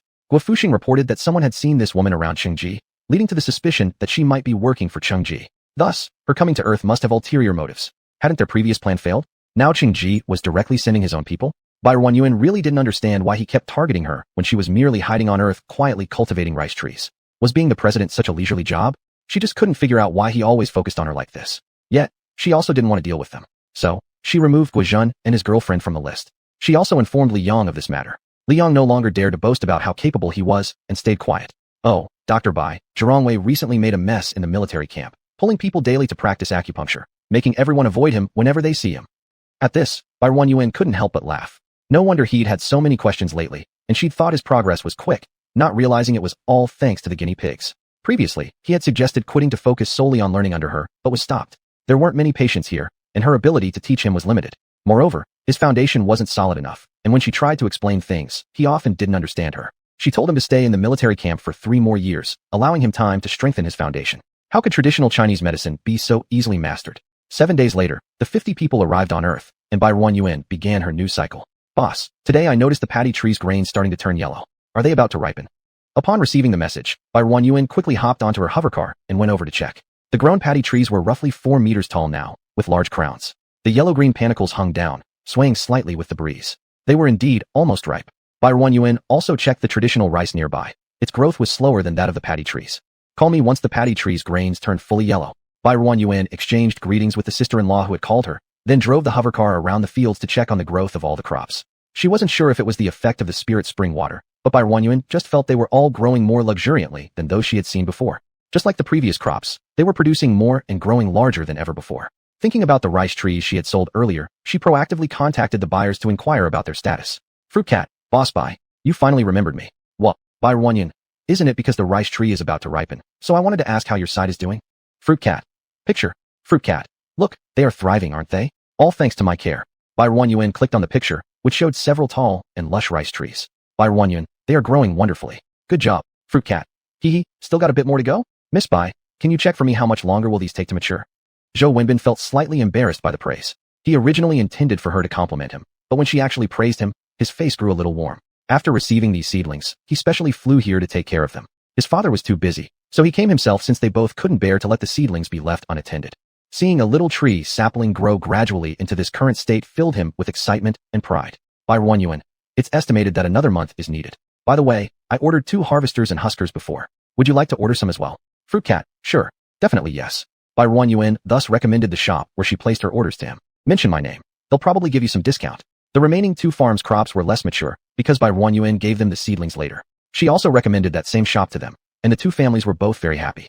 Chapter 149, 10 bowls of spicy hot pot. Half a month later, the rice panicles on the rice tree had completely turned golden yellow. Barren Yuan stood under the tree, looking at the hanging golden rice panicles, and reached to pull down the lowest one. She pinched the grains. They were hard, indicating that it was indeed time for harvesting. She took out the harvester from the space button, and Meng Chantian studied it first. After half an hour, he could operate it fluently. Seeing this, Bai Ruanyan also put out another harvester. Huang Zhongyong climbed up and studied it for a while, but finally came down scratching his head. To Bai Ruanyan's surprise, in the end, Wang Bo drove this machine. The two machines went towards the two rice trees respectively. Then from the sides of the machines extended two mechanical arms, installed with metal sheets like combs. The metal comb went from top to bottom, and one by one the rice panicles fell off the branches, landing on a conveyor belt below the machine. They were directly shelled, and then transported to the built-in cart behind it. When their carts were full, they were pulled to the drying yard that Bai Ruanyan had let them build beforehand, and all were poured onto it to dry. Several sisters-in-law spread out the rice grains, trying to make them as evenly laid out as possible. Bai Ruanyan observed for a while, and confirmed that this harvester was indeed effective. The rice panicles on the branches were harvested cleanly, and the damage to the branches wasn't significant. It wouldn't affect its next harvest after some recuperation. It can also change form and harvest traditional rice, but the specific effect still needs to be seen after a period of harvesting. If the effect is good, she could order several more units. She only planted 100 hectares of rice trees now, but in the future, she will surely plant more. The two machines weren't very fast. They could only harvest 20 hectares a day. But as for the yield, people would believe that it was equivalent to the yield of 30 hectares. What's most abundant on Earth right now? Vacant land. Moreover, under the regulation of the Safety Zone Protection Dome, the temperature remained stable, without cloudy or rainy weather. In just 2 days, the rice grains were dried very thoroughly, ready for dehusking. Bai Ruanyan took out the dehusking machine from the space button, poured the rice grains into it, and then one by one white jade-like grains fell into the groove below. Is this rice? Sun Jejia couldn't help but squat down and grab a handful of rice from it. Each grain was as white as jade, radiating a bright luster. Sun Jejia sniffed closely, and a smell unique to rice filled her nostrils. So fragrant. She looked at Bai Ruanyan with amazement. Really? Then let me smell it too. Several sisters-in-law gathered over, each grabbing a handful of rice, and smelled it. You be careful not to spill it on the ground. This is a precious thing. Sun Jejia warned accordingly, and upon hearing this, the sisters-in-law handled the rice carefully. The next day, the speed at which Meng Changtian and Wang Bo harvested increased significantly, probably because they weren't quite familiar with it on the first day. Finally, they spent 4 days finishing the harvesting of 100 hectares of rice trees. After dehusking, there remained 14 million pounds, which was nearly 7 times the yield per hectare before the apocalypse. Bai Ruanyan distributed 1 pound per person to everyone who worked. Not all people participated in harvesting the rice. Some were still busy building and farming. As long as they worked for her, she gave them all a share. There wasn't much, just 1 pound per person to taste something new. Then she kept 400 pounds for herself and let Sun Jejia divide the rest into batches to be posted on the Earth General Store. That night when she returned, she cooked a pot of rice with the new rice. The grains from the rice trees were clearly larger than those from the old rice. The steamed rice appeared even more crystalline and tasted chewier and more firm. People who prefer harder textured rice would definitely enjoy this texture. Another half-month later, the traditional rice was also ready for harvest. Harvesting this type of rice was much faster. Similarly, 100 hectares could be fully harvested in a single day with the two machines. The yield from these 100 hectares of traditional rice was obviously less than that of the rice trees. After dehusking and weighing, there were over 2 million pounds, which was much higher than what Bai Ruanyan had seen in the rice fields before the apocalypse, yet it clearly didn't match the yield of the rice trees. That night upon returning home, Bai Ruanyan similarly cooked a pot of new rice. She chose the long-grain fragrant rice variety, and the size of the grains was similar to what she had eaten before. The taste of the steamed rice was the same as before. Compared to the long-grain fragrant rice she ate before, the difference mainly lay in the yield. In the future, she could confidently increase the yield of rice trees and reduce the planting area of rice. To be honest, considering the yield, phasing out rice altogether isn't impossible, but Bai Ruanyan still intended to plant a little bit, maintaining it as a sentimental attachment. Once the rice hit the market, it was quickly snapped up. The people in the live streaming room had already become accustomed to Sun Jejia's streaming style and were quite receptive to it. A group of people in the live stream pleaded with her to release more, but Sun Jejia, who was very principled, chose to ignore them. To ensure the exposure of the Earth live streaming room, she had already planned to release rice every half a month, 5 million pounds each time. This could also fill in the gap when there were no crops ready during certain periods, so the audience wouldn't have to wait as long as before. Raccoon dog, boss, let me show you my family's rice. Raccoon dog. Picture. In the picture, a pair of male hands held a handful of rice as white as jade. Bai Ruanyan sent him a thumbs up. Raccoon dog, boss, how did you price it? We are also going to start selling soon, and the price needs to be consistent with yours. Bai Ruanyan, 2,000 interstellar coins. Raccoon dog, haha, I'm too excited. I haven't slept well these last few days. There's just too much of this stuff. If it weren't for the fact that I can't eat it all, I would really hesitate to sell it. Raccoon dog, growing plants is actually pretty fun. These are the ones I've watched grow every day. Selling them makes me a bit reluctant. Zhou Wenbin also had some shops on the Starnet Mall. He took one shop, made some layout adjustments, and then opened for business, specifically to sell rice. Zhou Wenbin envisioned a scenario where his stock would be sold out instantly after being listed, so he made a big fuss about it. However, after the sale started, only a few pitiful transactions were made, and some even went to the back end asking if his store was a scam. The shop also received countless complaints, prompting the Starnet Mall staff to contact them to verify the situation. Fortunately, Their shop had been open for many years, otherwise, it might have been flagged as fraudulent and shut down. With a sorrowful face, Zhou Wenbin sought Bai Ruanyin and told her about his setbacks. Chapter 150. A bowl of snail rice noodles. Ha! Bai Ruanyin thought it was extremely funny. Guo Zili, please, issue a statement for the child. Behind were several small icons showing hands together in prayer. Alright, I'll have someone send it out. After Bai Ruanyin finished speaking, she drafted an announcement that was simultaneously posted on the Earth Star's official website and the front page of the Earth General Store. People who were constantly monitoring the Earth General Store and the Earth's official website saw the announcement as soon as it was released. Thus, a large number of people flooded into Zhou Wenbin's store. Zhou Wenbin was still complaining to see Rui and Li when his personal terminal started beeping incessantly. Ding ding ding. He quickly ended the conversation and looked at the back end of his store. He had not set a purchase limit, so there were people buying various amounts. There were people buying 1 gene, a Chinese weight unit, 10 gene, and even the most significant purchase from one person was 100 gene. An increasing number of people entered his shop, causing a few seconds of lag in the back end where data synchronization failed. Zhou Wenbin could only turn off the prompts first, which cleared up some of the noise in his ears. Today he had only listed 1/3 of the volume, but that was nearly 1 million gene, and unexpectedly, it sold out in less than half a day. Many who had just received the news continuously asked customer service when more would be available. Zhou Wenbin couldn't stop being elated. This was what it felt like when Boss Bai sold goods. It was absolutely incredible. 3 batches of rice were sold, earning over 40 billion interstellar coins. And this was just the first batch. Boss Bai said if taken good care of, they might harvest 3 times a year. The initial cost for buying trees was 35 billion interstellar coins, calculated to break even in about 3 years. However, Boss Bai also said the standard yield was between 300 to 400 gene per tree each time. Perhaps because this was the first harvest, and the trees weren't fully grown yet, the yield was slightly less. If we calculate by 300 gene per tree, he would basically break even in 2 years, and tomorrow, removing the cost of purchasing trees, there would still be some profit left. Afterwards, it would all be pure profit. One harvest alone earns several billion, over 100 billion a year. This was merely the output of 10,000 trees. According to the units provided by Boss Bai, it only amounted to about 10 chong fields. Hearing that Boss Bai planted more than 100 chong, wouldn't that make her earn 10 times as much? Zhou Wenbin's face turned red with excitement. It wasn't even as fast as his father made money. No, he needed to buy more rice grain trees from Boss Bai. Li's and Si Rui's families had planted more than his family did. If this continued, his family would undoubtedly fall further behind, with the gap growing larger. Soon, Bai Ruanyin received news that Zhou Wenbin wanted to continue purchasing rice grain trees, which came as no surprise to her. Zhou Wenbin asked his father for more interstellar coins and gathered enough for 3,000 rice grain trees. Bai Ruanyin agreed to ship them to him in a month. She didn't want anyone to feel like there was an unlimited supply. She let them develop the uncultivated land behind the rice grain trees and planted another 100 hectares of rice grain trees. The traditional rice fields were adjacent to the rice grain trees, making it convenient for them to convert most of their land into rice grain tree cultivation. Only 30 chong of land was reserved for traditional rice planting according to Bai Ruanyuan's preference. They all believed that rice grain trees far surpassed traditional rice in terms of yield and ease of management. The pain during transplanting seedlings was still fresh in the minds of many who participated back then. But since Boss Bai insisted on keeping some traditional rice, even though they didn't understand, they had no choice but to follow her orders. 2 months later, Si Rui's and Li's family's rice grain trees were also ready for harvest. Because Bai Ruanyuan had included the shops of all 3 families in her earlier announcement, there were always people waiting in their stores every day, looking forward to new stock. Both families announced a few days in advance before listing, avoiding the kind of mix-up that happened to Zhou Wenbin. Neither family sold in phases either, throwing all of their produce online at once, allowing eager buyers a thorough feast. Unfortunately, they no longer experienced the same joy they felt during the first harvest. To snatch even 1 gene was a stroke of luck. It was truly enviable, the lucky person who bought 100 gene in the first round. After confirming the yield of the rice grain trees, both families immediately approached Bai Ruanyuan again to purchase more saplings after finishing their sales. Bai Ruanyuan clearly told them that she did not recommend buying too many rice grain tree saplings. This tree was perennial, and with the increase in plants she bred, more and more people would start growing rice grain trees. Once there was an abundance of rice, its price wouldn't stay at 2,000 interstellar coins.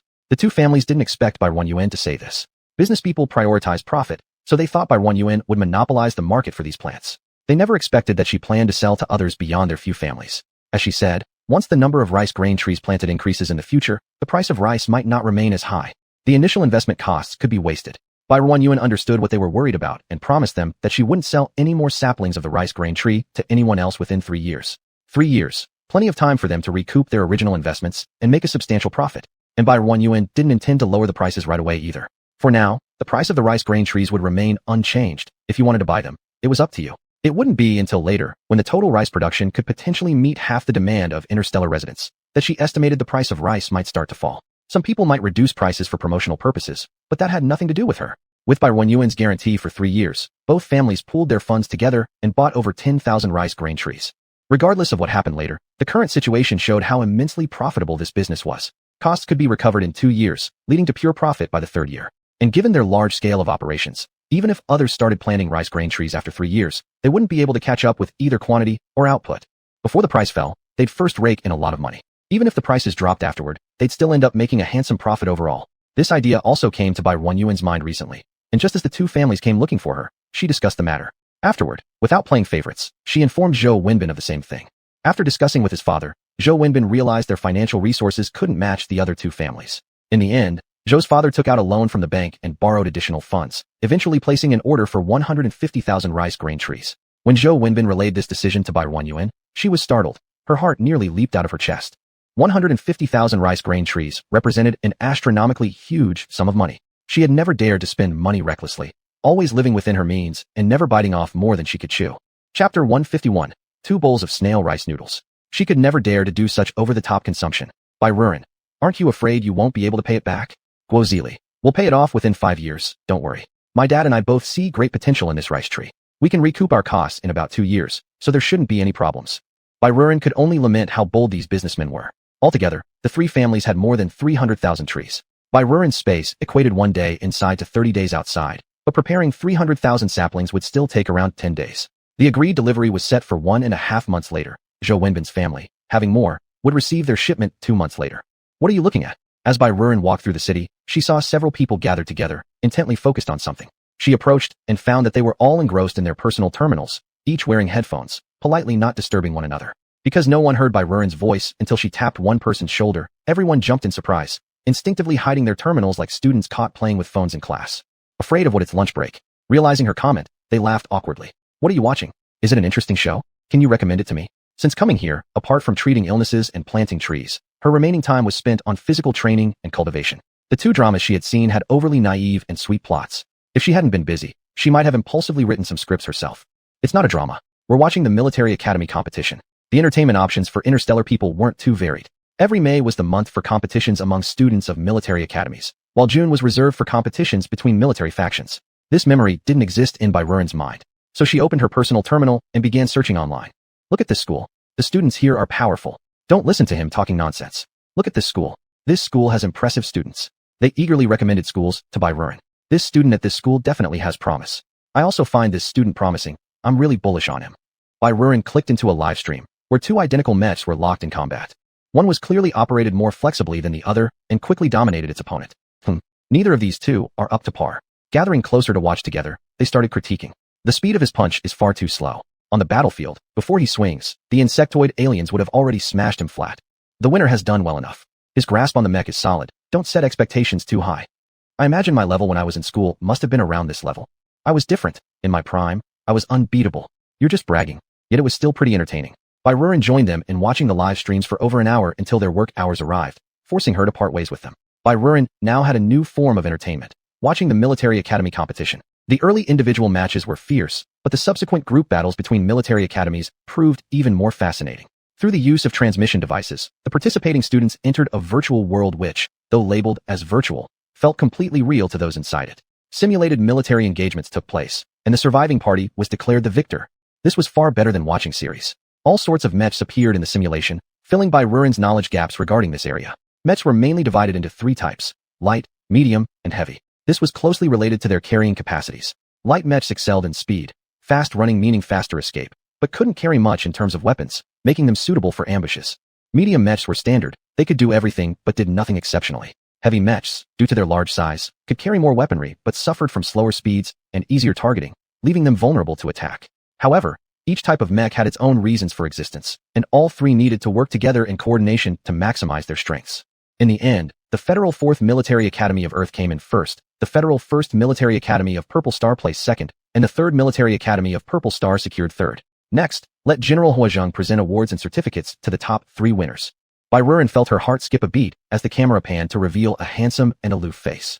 Huazheng stood up from his seat, his sandy yellow uniform enhancing his upright posture.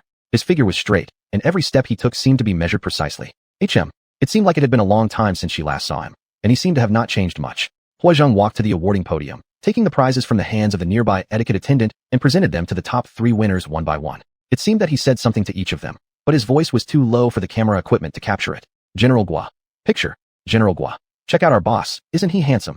The information content sent by General Gua appeared above the video. Bai Ruren couldn't resist opening the picture, which was exactly the Huizheng she had just seen. The picture was obviously enhanced. This ruggedly handsome young man was definitely more attractive than what she had just seen. Was this what they called picture fraud? Bai Ruren, you, my friend, are unethical. Bai Ruren, how could you deceive people with a modified photo? General Gua. I swear to heaven, our marshal looks exactly like this. I haven't touched it up. If she hadn't just seen it, she would have believed it. Huizheng was now standing in between the representatives of the 3 schools, seemingly taking a group photo. Bai Ruren intercepted a screenshot and sent it to General Gua. Picture. Bai Ruren, your marshal looks like this. General Gua? Ha ha, you're watching. Why didn't you say earlier? I wouldn't have wasted my effort here. General Gua. Look at this, look at this. Hee-hee. Bai Ruren. Laughing like an eccentric Andy. After a while, he popped up again. Tomorrow, our military factions will start competing against each other, much more exciting than these little kids. Don't miss it. General Gua. Our marshal is the judge for the individual competitions and also the commander for the subsequent team battles. Don't forget to come. Bai Ruren didn't reply to him, but she was genuinely very interested. She had never seen Huizheng's working appearance before. She wondered what he would be like on the battlefield. She decided to sneak a peek without telling that eccentric Andy. Chapter 152, 3 bowls of snail rice noodles.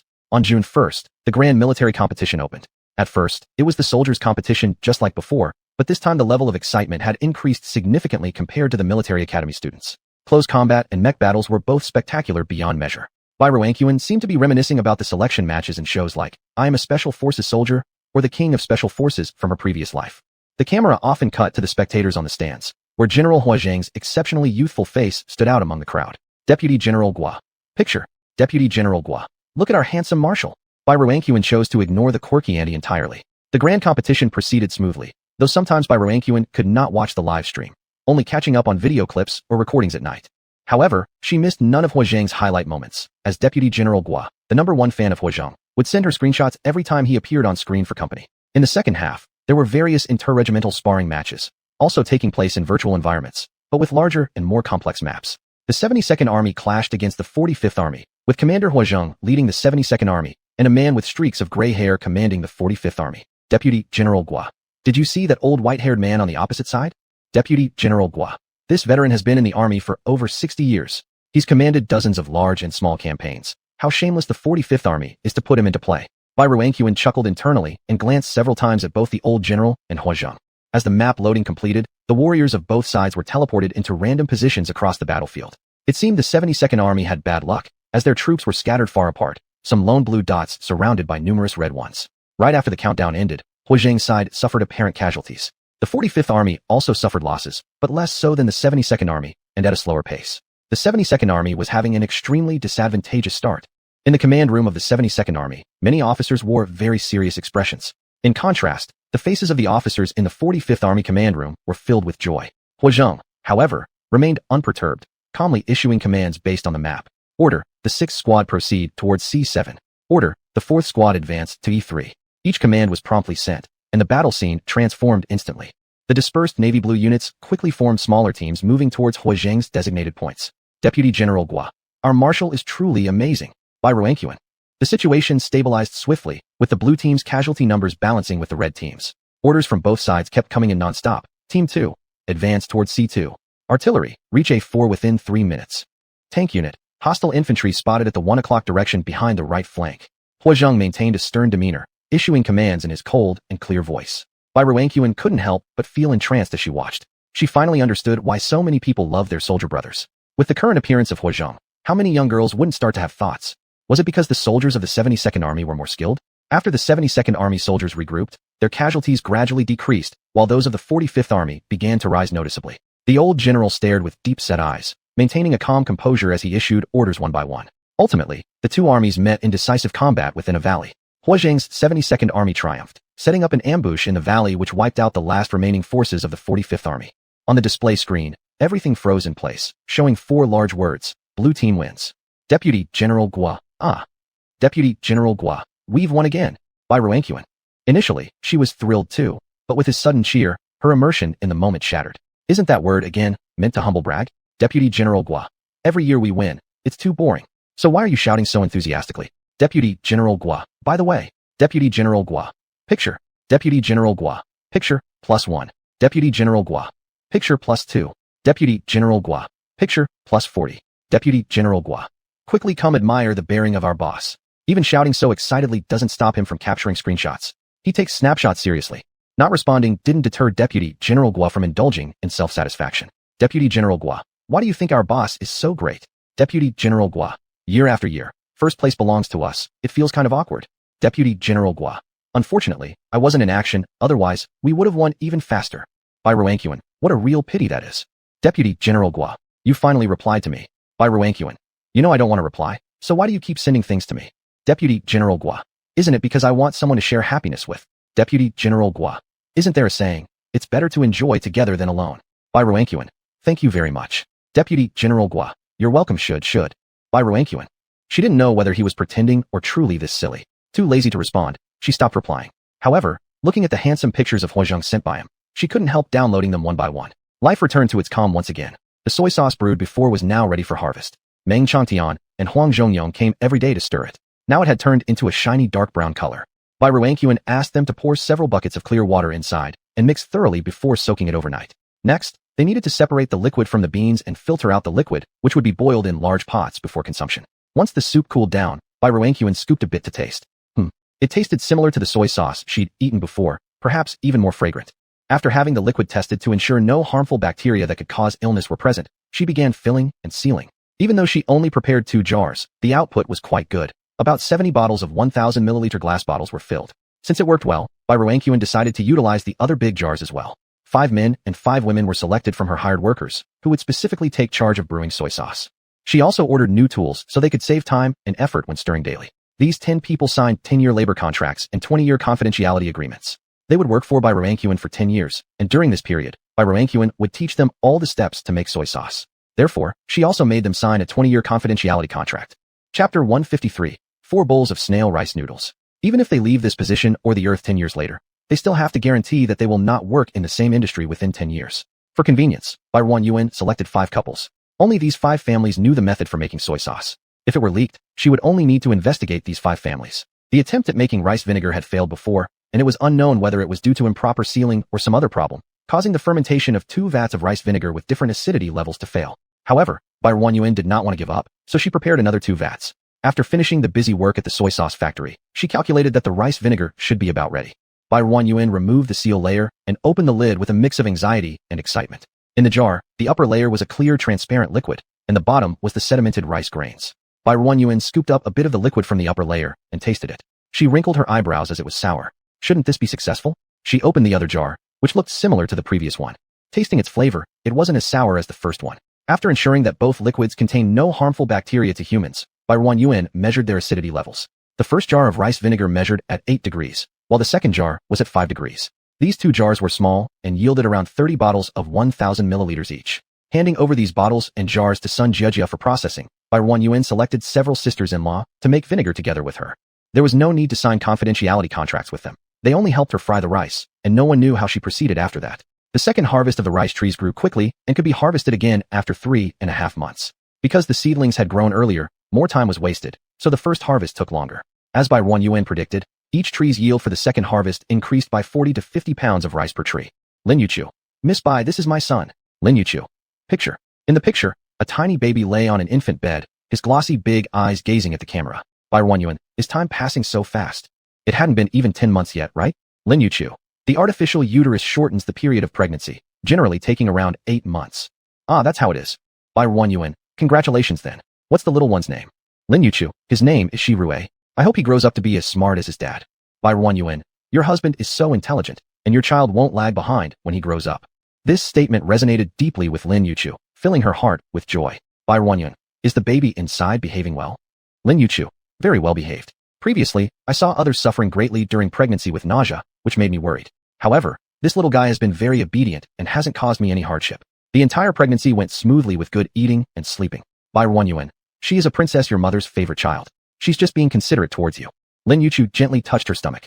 The little one inside seemed to feel her touch as a small bump appeared on her belly, seemingly responding to her. Bai Ruanguan, I've already prepared some things for the child beforehand. I'll send them to you tomorrow, and remember to have your family sign upon receiving it. Lin Yuqiu was quite embarrassed.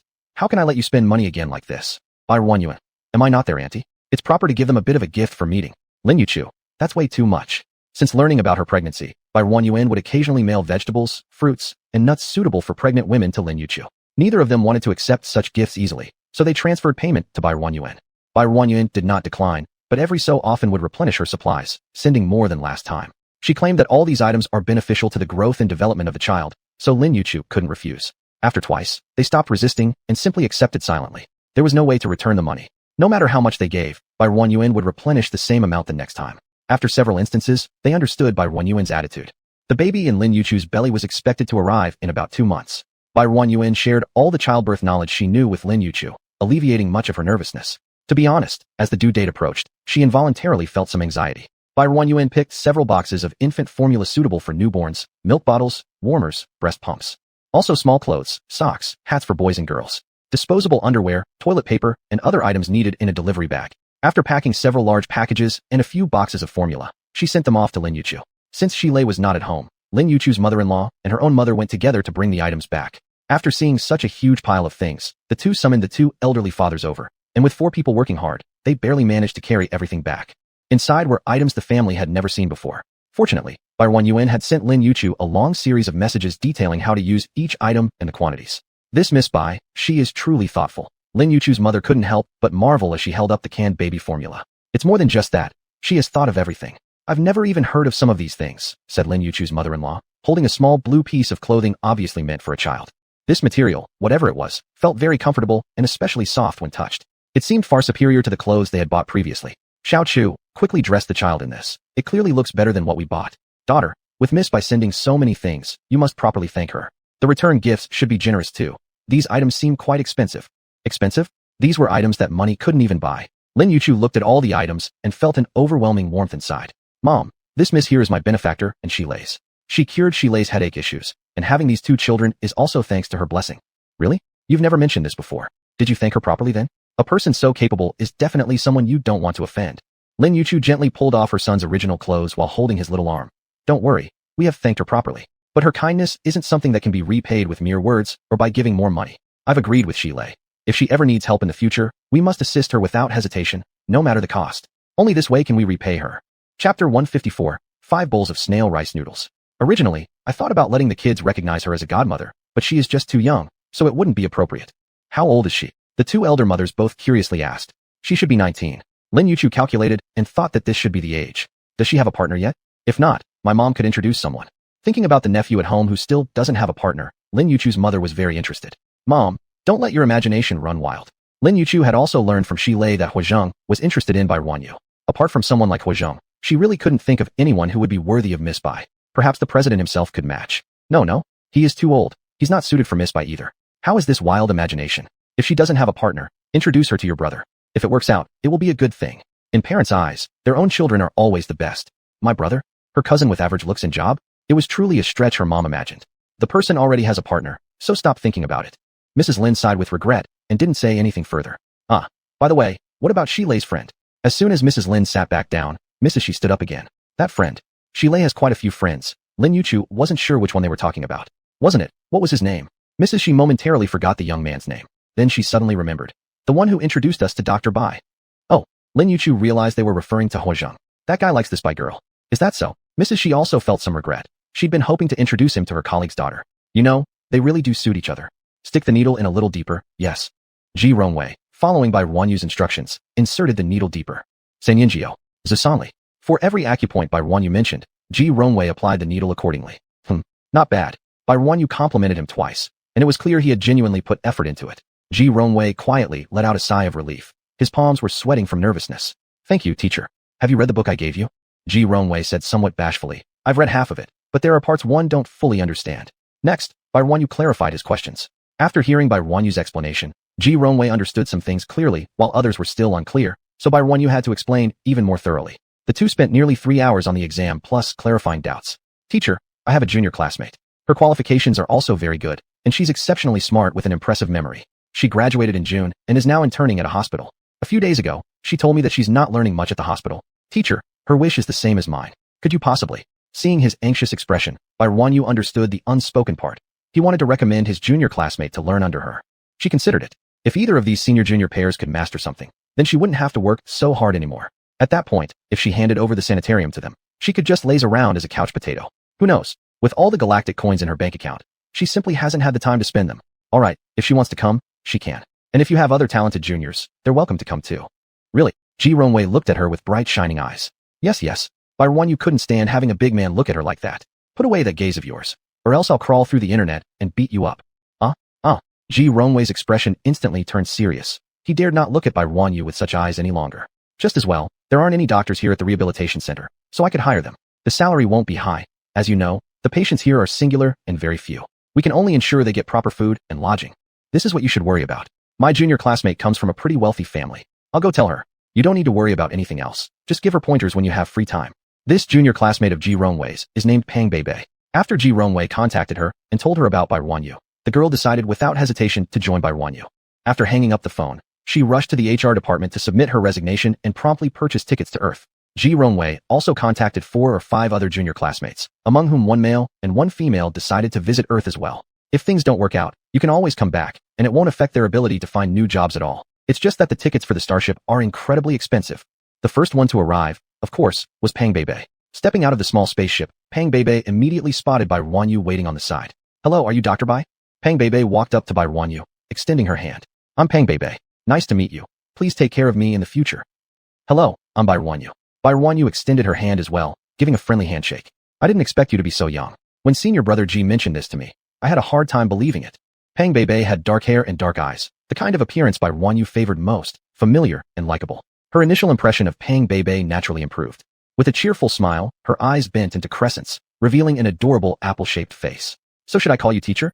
Senior brother Ji said you know so many things and told me to learn from you seriously. If I don't behave, he says he'll scold me. As Bai Ruanyu listened to her chatter, she found it charming rather than annoying. She joked, then you must study and work hard. I can be quite strict too. Pang Beibei stared at her overly beautiful face. I don't believe it at all. You look so pretty, like a gentle sister. Bai Ruanyu smiled, but didn't comment further. Whether or not she is gentle, Pang Beibei will eventually find out. Pang Beibei would reside in one of the standalone houses within the sanitarium.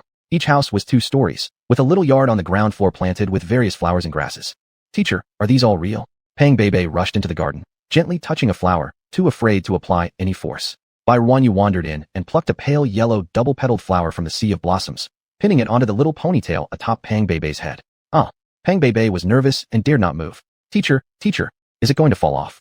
Bai Ruanyu chuckled softly, breaking a red rose off its stem and removing its thorns before handing it to her.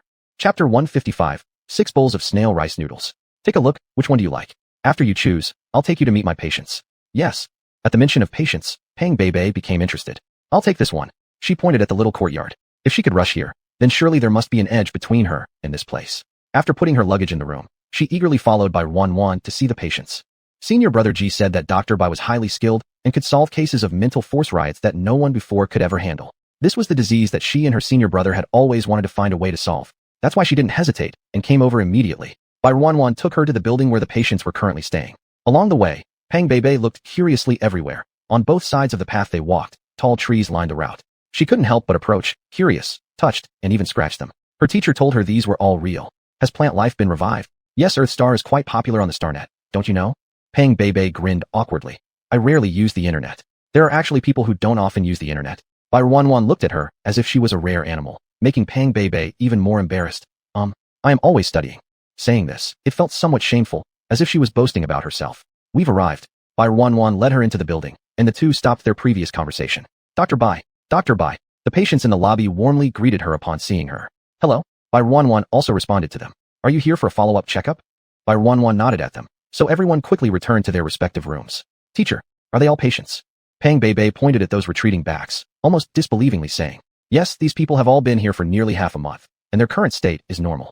Bai Ruanyu's offhand comment was like dropping a huge rock in Pang Beibei's heart, splashing up massive waves.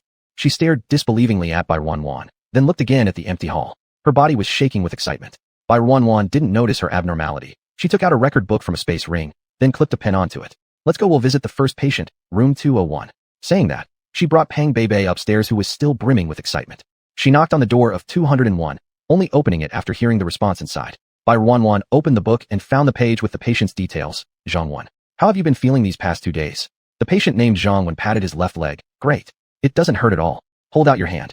Zhang Wen deftly extended his right hand, and placed it on a small pillow that Bai Wanwan had pulled out from a nearby drawer. His action was so practiced that it was clear he'd done this many times before. Peng Beibei watched curiously as Bai Wanwan examined the pulse. This alone could cure diseases? Can simply touching someone indicate if they're healed or not? However, she then noticed how the new teacher clearly explained the patient's symptoms. As for why she believed what was being said, it probably stemmed from the nodding patient's head. Bai Wanwan recorded his case details in the notebook and then wrote down the prescription for him. Take the new medicine I prescribed for another 5 days, and then you can return home. Really? That's great. Thank you, Dr. Bai. You're welcome. By the way, this is the new doctor, Dr. Peng. If you feel any discomfort, you can consult her. Peng Beibei gave him a polite smile. She was currently confused, completely unsure how this new teacher cured illnesses. Bai Wanwan took her to the next room. Teacher, can examining the pulse really diagnose the disease? That's called pulse diagnosis. It's a method used in traditional Chinese medicine for diagnosing illness.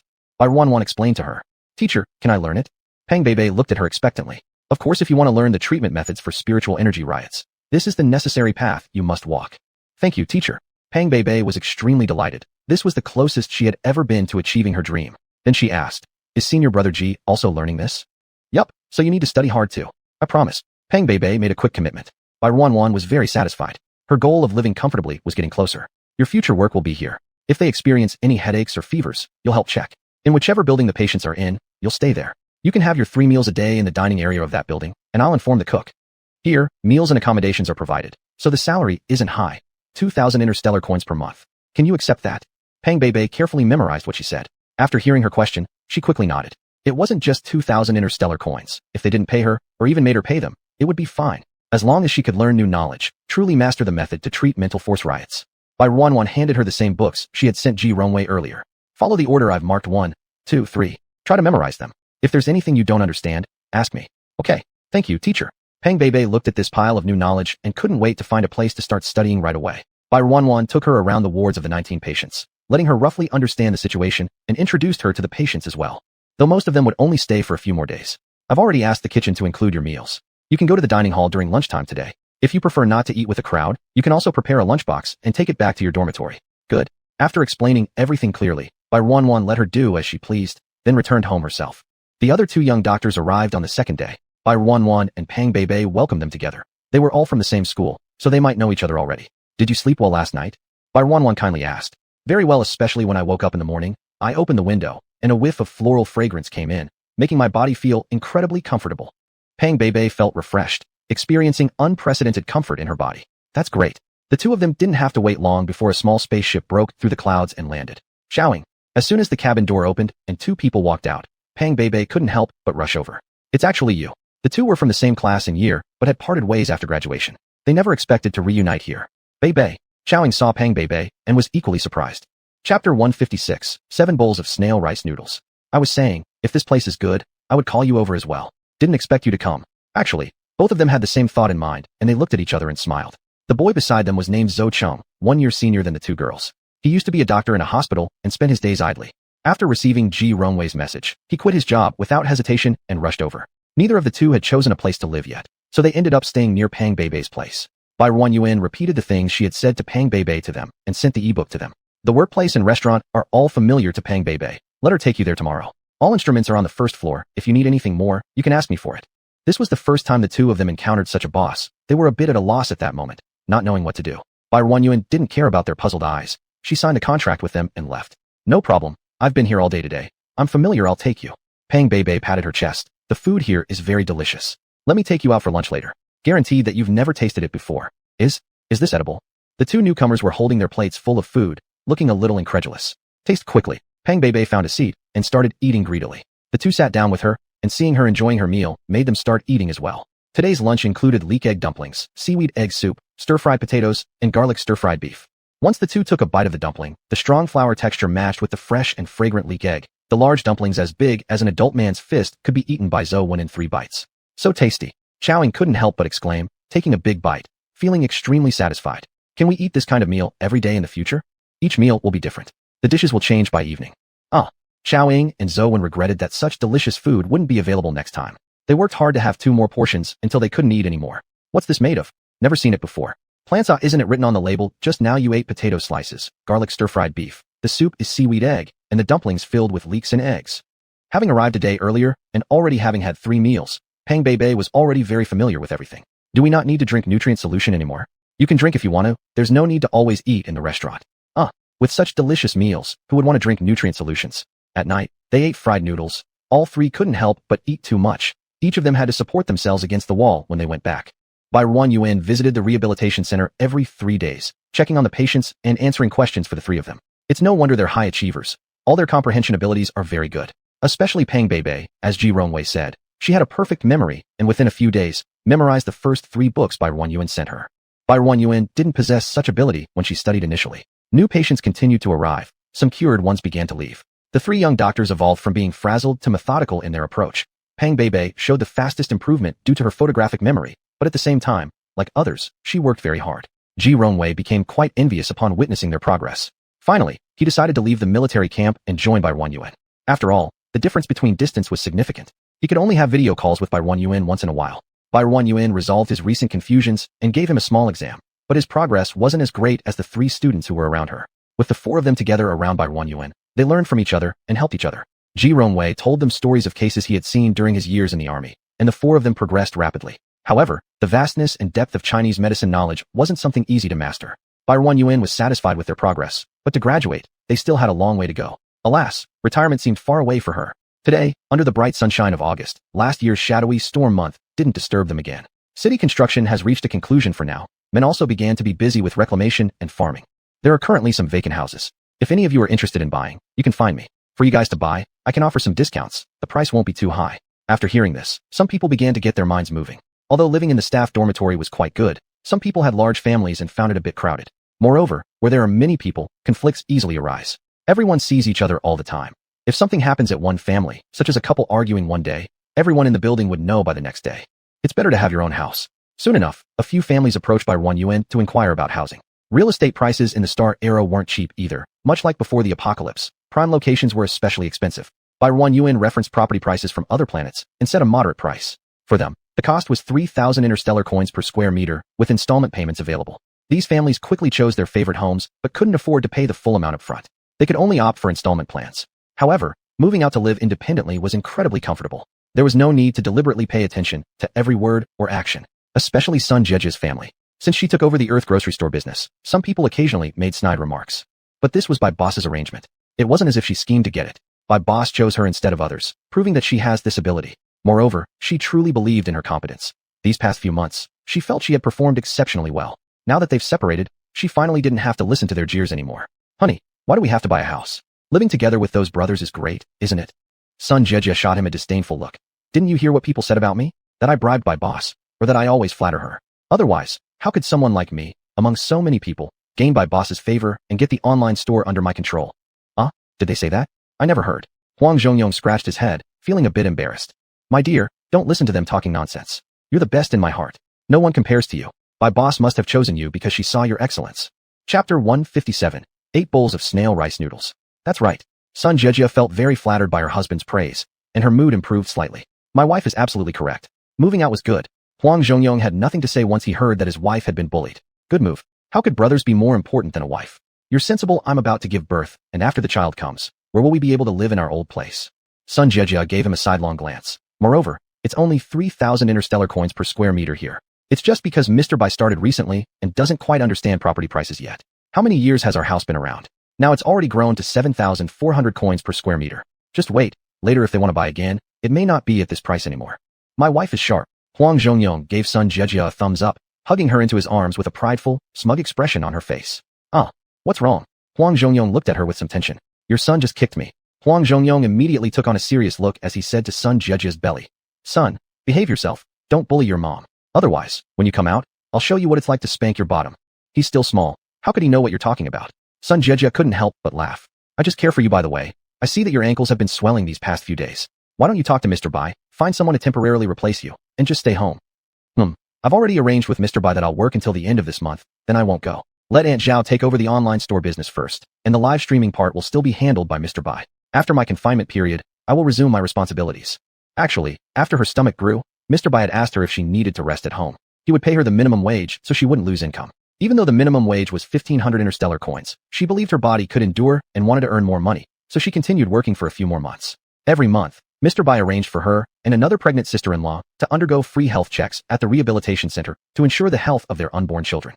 Throughout her many years of life, she had never encountered such a good boss, trustworthy and willing to empower her. So as long as Mr. Bai was willing to hire them, her family would never leave Earth. This was also why she decided without hesitation to buy a house when Mr. Bai told them they could. If it weren't for the purchase limit, she would want to buy another house. That's good. Don't put too much pressure on yourself. I can support all of you. And besides, Mom and Dad are making money now. Our lives are much better than before. I understand. The next morning, Huang Zhongyong woke up, but Sun Jejia was still sleeping soundly. He quietly got out of bed and went downstairs to the kitchen to wash rice and cook porridge. The rice was still from what Mr. Bai had given them before, which the whole family had kept to make porridge with, lasting for a long time. It was seen as an improvement in living standards. Good morning. A freshly awakened Sun Jejia came downstairs and saw Huang Zhongyong approaching from behind and wrapping her arms around his waist. Her big belly wedged between them, and she could no longer rub against his back like she used to. The porridge will be ready soon. Okay, Sun Jejia held onto him tightly. Lao Huang, I want Mr. Bai to take a look at your hand. Huang Zhongyong's figure paused for a moment before resuming stirring the porridge in the pot nonchalantly. Don't bother. Isn't everything fine as it is now? When his hand initially had issues, they had tried hospitals on many planets with a glimmer of hope. Maybe they could treat it here. In the end, they always returned disappointed, spending quite a lot of money on starship tickets. Eventually, borrowing everything they could no longer afford starship tickets, and he could only accept the fact that he would live like this from then on. Back when we saw Mr. Bai leaving Brother Meng's house from the dormitory, his leg recovered shortly afterward. At that point, I guessed that it might have been Mr. Bai who treated him. Sun Jejia had thought about this matter for a long time. But at that time, we had just arrived, and I was afraid she might dislike us, so I didn't approach her. Plus, we didn't have much money back then. But now we're fairly familiar with her. She should be willing to treat you. Let's discuss this later, alright? We just bought a house, and you still have over a month left to deliver. Let's save the money for you to use first, and after you've given birth, we can discuss my hand problem.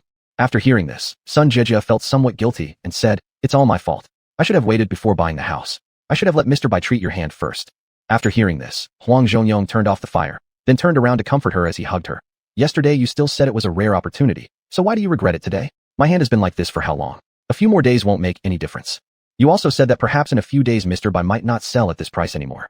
Husband, you're really good. Huang Zhongyong patted her hair. Go check if Mom and Dad are up. The porridge is ready. After Sun Jejia left, he looked at his own hand that couldn't exert much force, sighing silently. Then, he smiled faintly, taking out the clay pot of porridge and placing it on the heat-resistant pad on the dining table. He had learned this all from Mr. Bai. Let's eat. Wang Bo's wife was about the same number of months along as Sun Jejia. The two were close to giving birth within 2 days of each other, both delivering sons. With no hospital on Earthstar, the rehabilitation center functioned as a hospital instead. The 2 pregnant women were attended by Bai Yuan and her 2 female students during childbirth. To be precise, the delivery was handled by the 2 female doctors while Bai Yuan supervised from the side. Due to the mood of the laboring mothers, the male doctors could only wait outside the operating room for results. Interstellar people had thoroughly researched pain-free childbirth, so neither of the 2 women suffered greatly when delivering their babies. Bai Yuan thought to herself at the time, if this method had already been studied so deeply in her era, how great would that have been? There wouldn't have been so many moms anxious before childbirth, nor so many young girls afraid of the pain who were unwilling to get pregnant or give birth. Earthstar welcomed new life with a sense of fresh beginnings. However, Sun Jejia's milk supply hadn't arrived yet. When Bai Yuan learned that the child had been living off nutritional fluid these past few days, she felt utterly devastated. She quickly took out a can of formula, a baby bottle, and a milk warmer from her storage space and handed them over to the child's father. Don't let him drink that stuff anymore. Use this instead. She meticulously explained the mixing process, how much powder to use per serving, and the required temperature to the couple. Isn't this quite expensive? You should keep it for yourself. The child can just drink this. How can we possibly do that? That stuff tastes so terrible. Haven't you seen how the child keeps crying? Bai Yuan watched the little one crying pitifully and felt very sorry for him. Chapter 158, 9 bowls of snail rice noodles. It's always been like this. Huang Zhongyong mumbled a few words. He had grown up drinking nutritional fluids as a child, and not just him. Everyone in the galaxy grew up that way. Today, someone actually said it wasn't right. Sun Jejia gave Huang Zhongyong an exasperated look before smiling at Bai Yuan and saying, Boss, don't mind him. He's just a big lunkhead. After speaking, she took the can of powdered milk, turned around, and shoved it into Huang Zhongyong's arms. Haven't you already gone to prepare the milk? Did you remember everything the boss just told you? Huang Zhongyong nodded obediently and left with the powdered milk. Also, the baby bottle. Bai Yuan watched as the baby bottle was forgotten and helplessly called him back. Embarrassed, Huang Zhongyong returned to pick up the bottle, and the speed at which he mixed the formula was pretty quick. Not long after, he came back with the baby bottle. Bai Yuan tested the temperature first to make sure it was fine before handing it over to Sun Jejia. Sun Jejia lifted her son into her arms and inserted the nipple into his mouth. The child instinctively began to suck, and once he tasted the milk aroma, he sucked even harder. The milk in the bottle quickly diminished with gulp, gulp, gulp. Seeing his son like this, Huang Zhongyong no longer felt justified to say they'd all survived this way. He repeatedly thanked Bai Yuan instead. After the baby had eaten enough and stopped crying, he began to doze off. At this point, By Wan Yuan asked Huang Zhongyong to leave the room. You take off your shirt, I'll stimulate lactation for you. Without any hesitation, Sun Jejia immediately placed the child back into the nearby small crib and began to remove her shirt. Half an hour later, Bai Wan Yuan walked out from Sun Jejia's room. You can go in now. Make sure your wife drinks more water. It can also increase her milk supply. Let her drink some about half an hour before breastfeeding too. Okay. Huang Zhongyong tried to remember everything Bai Wan Yuan said, and Bai Wan Yuan looked somewhat satisfied with his effort. He is indeed a good husband and a good father. Since Wang Bo's family was doing fine, she didn't meddle anymore. Why have you become this way? Bai Wan Yuan looked at the mountain crouching by the door, seemingly dejected. She patted the enormous white buttocks in front of her. Weren't you just fine last night? The white buttocks twitched slightly, but remained completely still, self-isolated. It was the first time Bai Wan Yuan saw Huan Huan like this, finding it amusing as she again patted its large bottom. Huan Huan protested by kicking its hind legs irritably. Could it be because of the green energy stones I gave you these past few days? Huan Huan ignored her. Previously, Bai Wan Yuan only provided them with black energy stones or occasional red ones. A couple of days ago, she took out the green energy stones sent by He Zheng. These two big creatures were practically drooling when they saw them. Bai Wan Yuan gave them 5 each, and on the day before yesterday, Daodu's size increased significantly. She thought it was just due to insufficient energy, but unexpectedly, one night's rest resulted in its size increasing so much. I want you to move aside. I need to go inside. Upon hearing this, Huan Huan shook its fur and stood up. Its form was already taller than a building. During the night, it had felt extremely hot, hotter than the previous times, so it ran around in open areas for quite a while until its body got tired, then found a place to rest. When it woke up, it discovered that its size had changed like this. Before it could feel proud, it tragically realized that it couldn't fit into its nest anymore.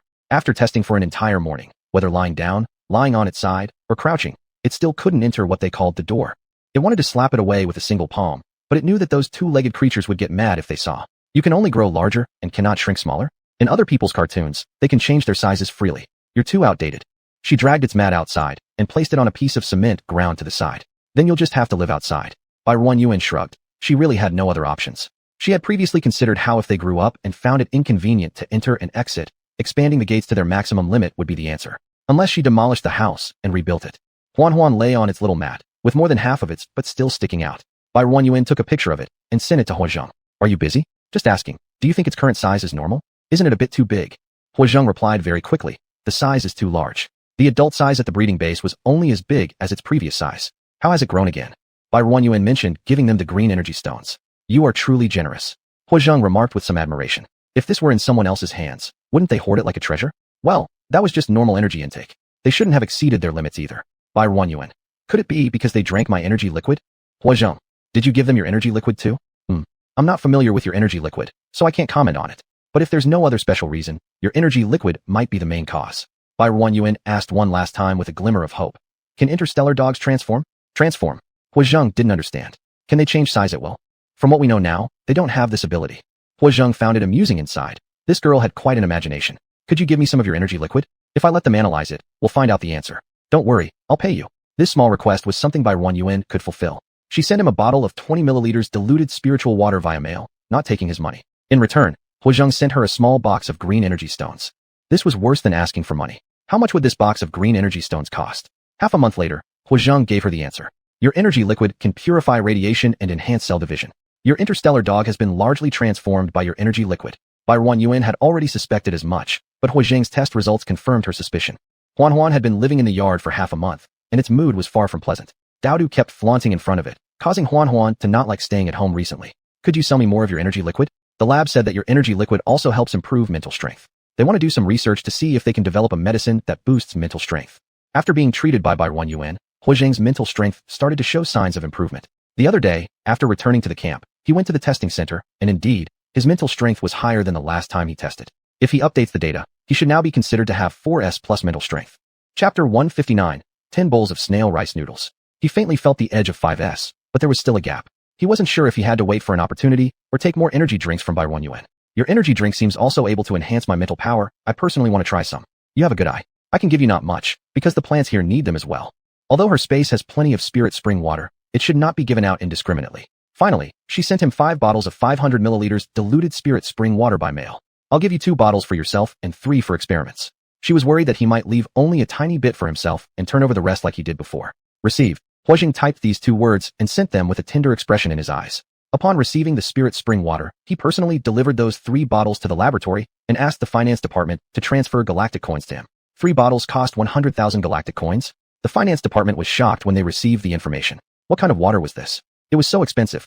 Huijing dismissed their inquiries with military secret, leaving the finance personnel resentful as they transferred 100,000 galactic coins to him. This is 100,000 galactic coins. So much can be done with it. The finance department's heart bled in pain, even though their military unit 72 was vast and wealthy. However, expenses were always on the rise. Barren Yuan soon received the transfer of 100,000 galactic coins and another box of green energy stones. Had Huijing hit the jackpot, sending green energy stones in boxes now? But actually, Huijing reserved his share entirely for her. Barren Yuan purchased building materials and instructed Meng Changtian and others to construct a new house behind the yard. The height must reach at least 2 stories, and the gates would be wide and high enough, to the standard where Huan could enter effortlessly, even if it grew taller. Do you like it? Huan de Sharon didn't reply but wagged its tail much faster. This room would comfortably fit 2 of him. Barren Yuan considered this as a one-time solution. She certainly didn't want to demolish it later and rebuild for him.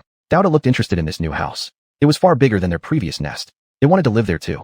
Dowda immediately carried its mat on its back and ran into the new house. In the end, Huan lashed its tail, flinging both Dowda and the mat outside. The size disparity between the two was too large, leaving Dowda no means to retaliate. It pouted, pushing against Barren Yuan with its large head. It wants to live in the big nest too.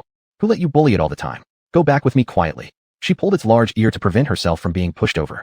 Woof woof woof. Dowda gave out an unsatisfied bark. What? Don't you want to live with me? Then stay in the compound. The place your brother used to stay in isn't bad. Dowda, upon hearing this, quickly grabbed its big mat and put it on its back, completing the action in one fluid motion. Then, like treading on windfire wheels, it bolted away in an instant. Is this a German Shepherd? Feels more like I've raised a husky. By the time she entered the house, she found Dowda already returned to its own room and even closed the door which rarely got closed before. She opened the door and peeked inside. Dowda was lying on the mat, seemingly sound asleep. Huh, it's sleeping, so we can't drive it out. It's asleep. Alright then, you can continue staying here. Dowda's ears twitched, finally allowing itself to sleep in peace. Huijing drank the 2 bottles of energy liquid divided into several sessions. His body felt comfortable, his mental strength increased a bit, but still fell short of breaking through to 5S. Progress in the laboratory was slower, as they continued to research the energy liquid. Therefore, Barren Yuan promised to send him a bottle each month. No more would be provided beyond that. Hello everyone. Welcome to Earth Live Broadcast, I'm Softy. Barren Yuan still used the half-body streaming method, not showing her face. My lovely home, streamer. Long time no see. Cloud Song it's Wan Yuan. Son Jejia was still in confinement after childbirth, and Barren Yuan was not Huang Shuren. Everyone, it's been a long time since we met. Sister Jejia has given birth to a baby, so I'm stepping in for her. Dream C. Can the streamer continue to substitute indefinitely? Heaven and Earth, Sister Jejia streams well too, but I prefer you, streamer. In the future, it will still be Sister Jejia who streams for everyone. This is an inevitable result of Earth Star's development. I aim to accelerate Earth Star's development speed, hoping to welcome everyone to Earth sooner. Raccoon, will Earth Star be open to outsiders? If so, I'll be the first to sign up. Jojo, then I'll start saving galactic coins now. Please hurry up, streamer. I'm waiting. Alright, I will definitely speed up. Cloud and C. Why doesn't the streamer show her face anymore? You're the prettiest girl I've ever seen, streamer. Not late for work today. It feels like we've returned to when the streamer first started broadcasting. It's really quite nostalgic. Sweet and sour spare ribs. That's true. The streamer also stopped updating her food content, and it's been such a long time since I last changed my username. Barren Yuan looked at this sweet and sour spare ribs and thought it was a little foodie. The main reason is that we don't have all the ingredients. None of you have the seasonings required for cooking, so I stopped teaching you how to cook. Once the spices planted on Earth Star are harvested and everyone gets their hands on them, I'll teach you again. Alright, let's move on to today's topic. Barren Yuan had prepared some more green plants, similar to the indoor greens she had previously given to the 5 patients. She had prepared 10 types of plants, with 100 of each type. In the future, we'll have one day each month dedicated to selling these plantable plants, the exact date depending on the live broadcast preview. Now that things on Earth Star were running smoothly, Barren Yuan wanted to make sure there were plants everywhere in the world as soon as possible. She now had time to deal with other matters too. Only by doing this would public attention towards her diminish. She didn't want to be confined to Earth Star forever. The world was vast, and she wanted to explore it. Each planet had its own unique landscape and environment, which Barren Yuan hadn't yet seen. Even though she'd been in this world for almost 4 years, her knowledge of it remained limited to what she remembered from the original owner and fragmented explanations online. She also wanted to visit the planet where Huijing and his team discovered the radiation stones. What kind of environment could produce such stones? If she stood on that planet, would her space absorb an endless amount of powerful radiation values? Chapter 160, a portion of grilled cold noodles. Time flies when you're busy. Another year quickly passed. The interstellar people had no custom of celebrating the Spring Festival, and on New Year's Day, Barren just ate some dumplings by herself. The presidential election was scheduled to start on March 6th and last for a month. All interstellar people who hadn't been exiled had the right to vote. The vote of each planet lord held more weight than that of an ordinary person. As a high-profile but relatively unknown planet lord, Barren only received a visit from Cheng Ji at the beginning and then was largely ignored. A total of 30 individuals participated in this election, with some planet lords also among them. Apart from Cheng Ji, Grandpa Hua, Huodambua, Hua Xiaoming, and Hua Zheng, she didn't recognize the others. With Grandpa Hua fully recovered, he returned to his former position. He volunteered himself for candidacy, while Hua Zheng was nominated by the public. It was unprecedented for father and son to run simultaneously. Hua Zheng actually wasn't very interested in being president, and Bai Ruan knew this. So not long after the list was announced, Hua Zheng proposed to withdraw from the election. He said that his father was more capable and suited to be a leader, indirectly promoting his father's campaign. Grandpa Hua was once a prominent figure many years ago before problems with his mental abilities caused him to fade from public view. Now that he had returned, many still supported him. With Hua Zheng's praise, many who originally favored Hua Zheng transferred their votes to Grandpa Hua. The initial 7 days were designated for campaigning, with each candidate taking turns delivering speeches. Privately, they also conducted various campaigns.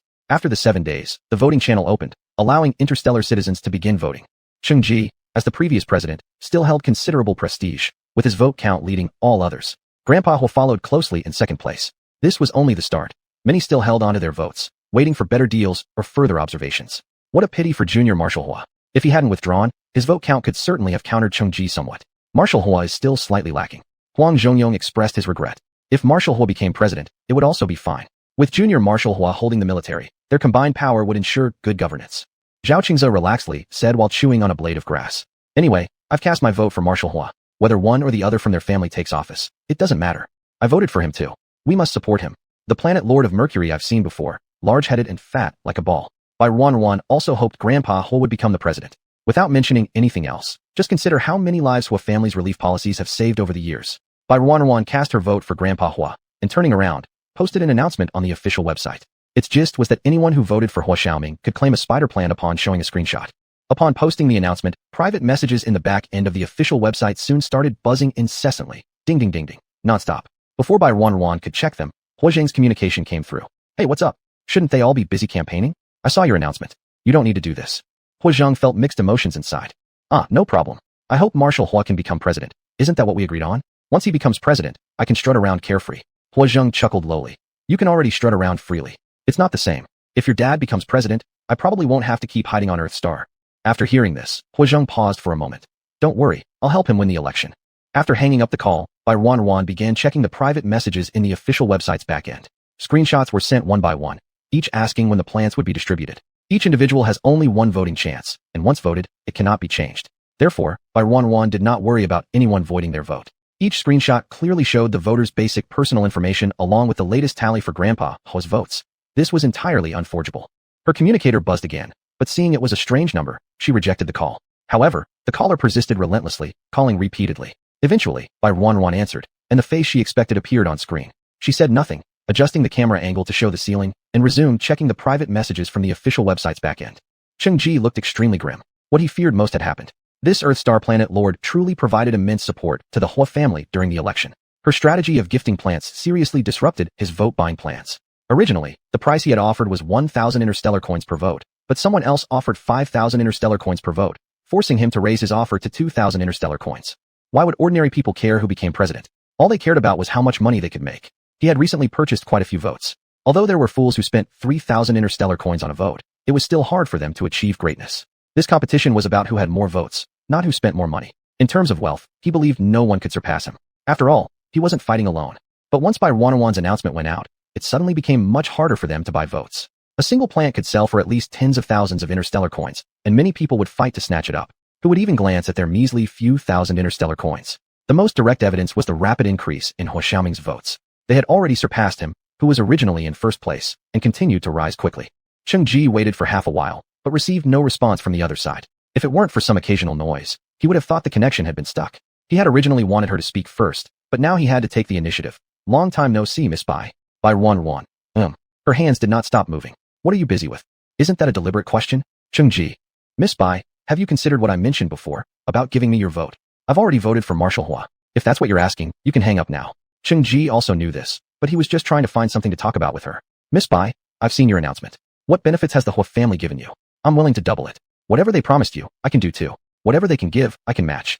And whatever they can't give, I can provide. So would you consider changing partners? Sorry, I don't think we ever had any potential for cooperation. People like Cheng Ji, who can be flexible and lower themselves for their goals, aren't surprising when they succeed. Chapter 161.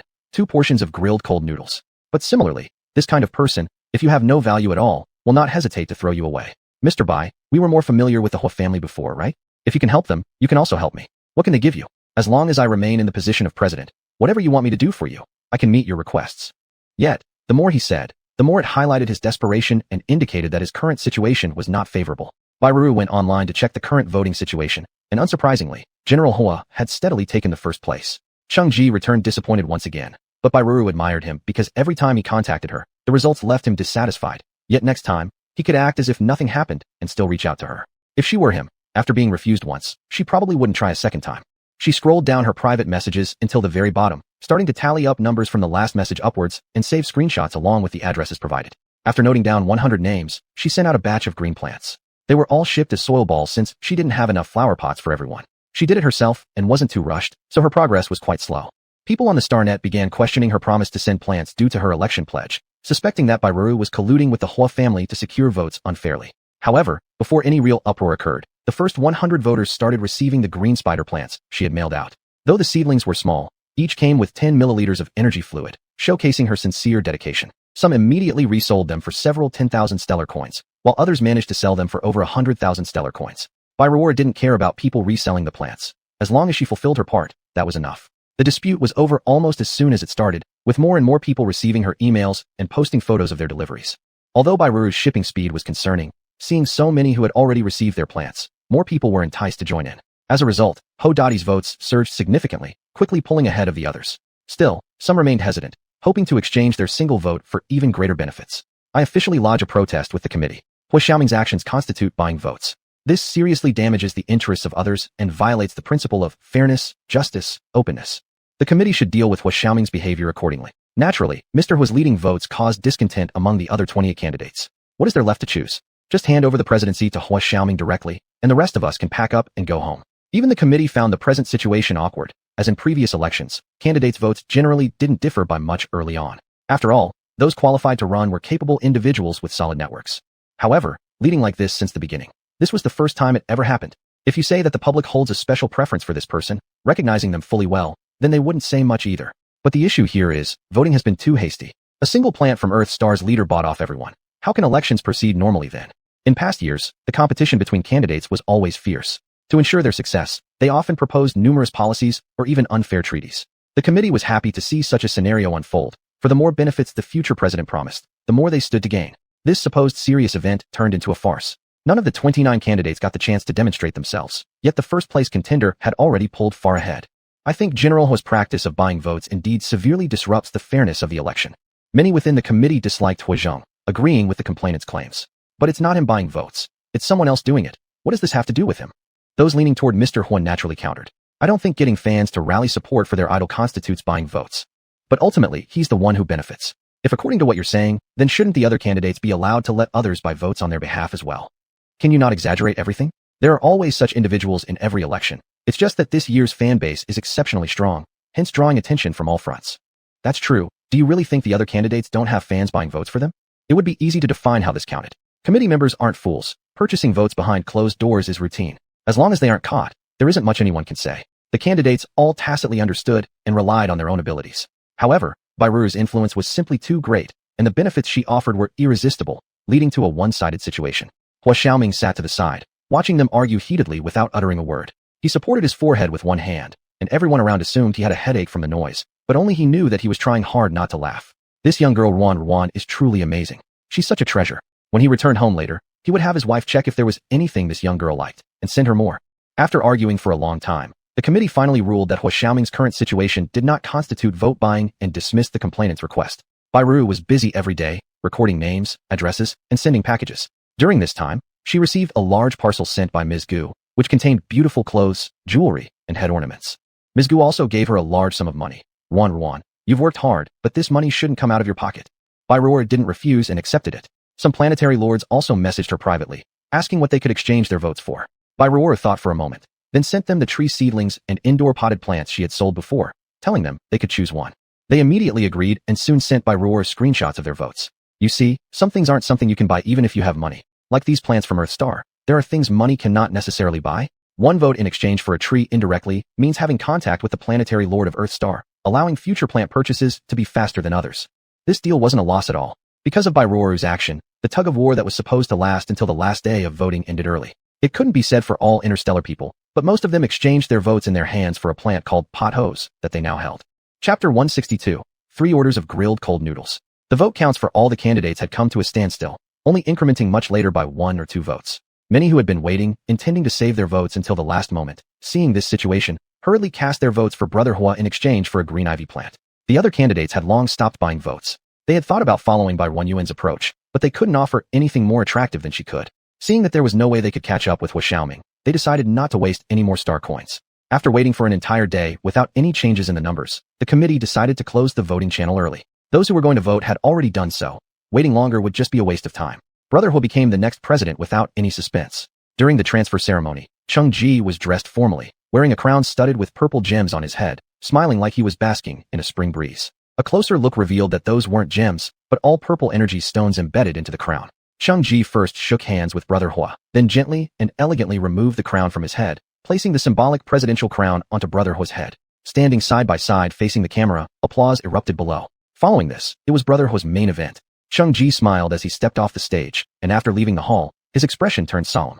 The former president naturally had to move out of the presidential mansion. Over the many years Cheng Ji served as president, he had accumulated quite a bit of wealth.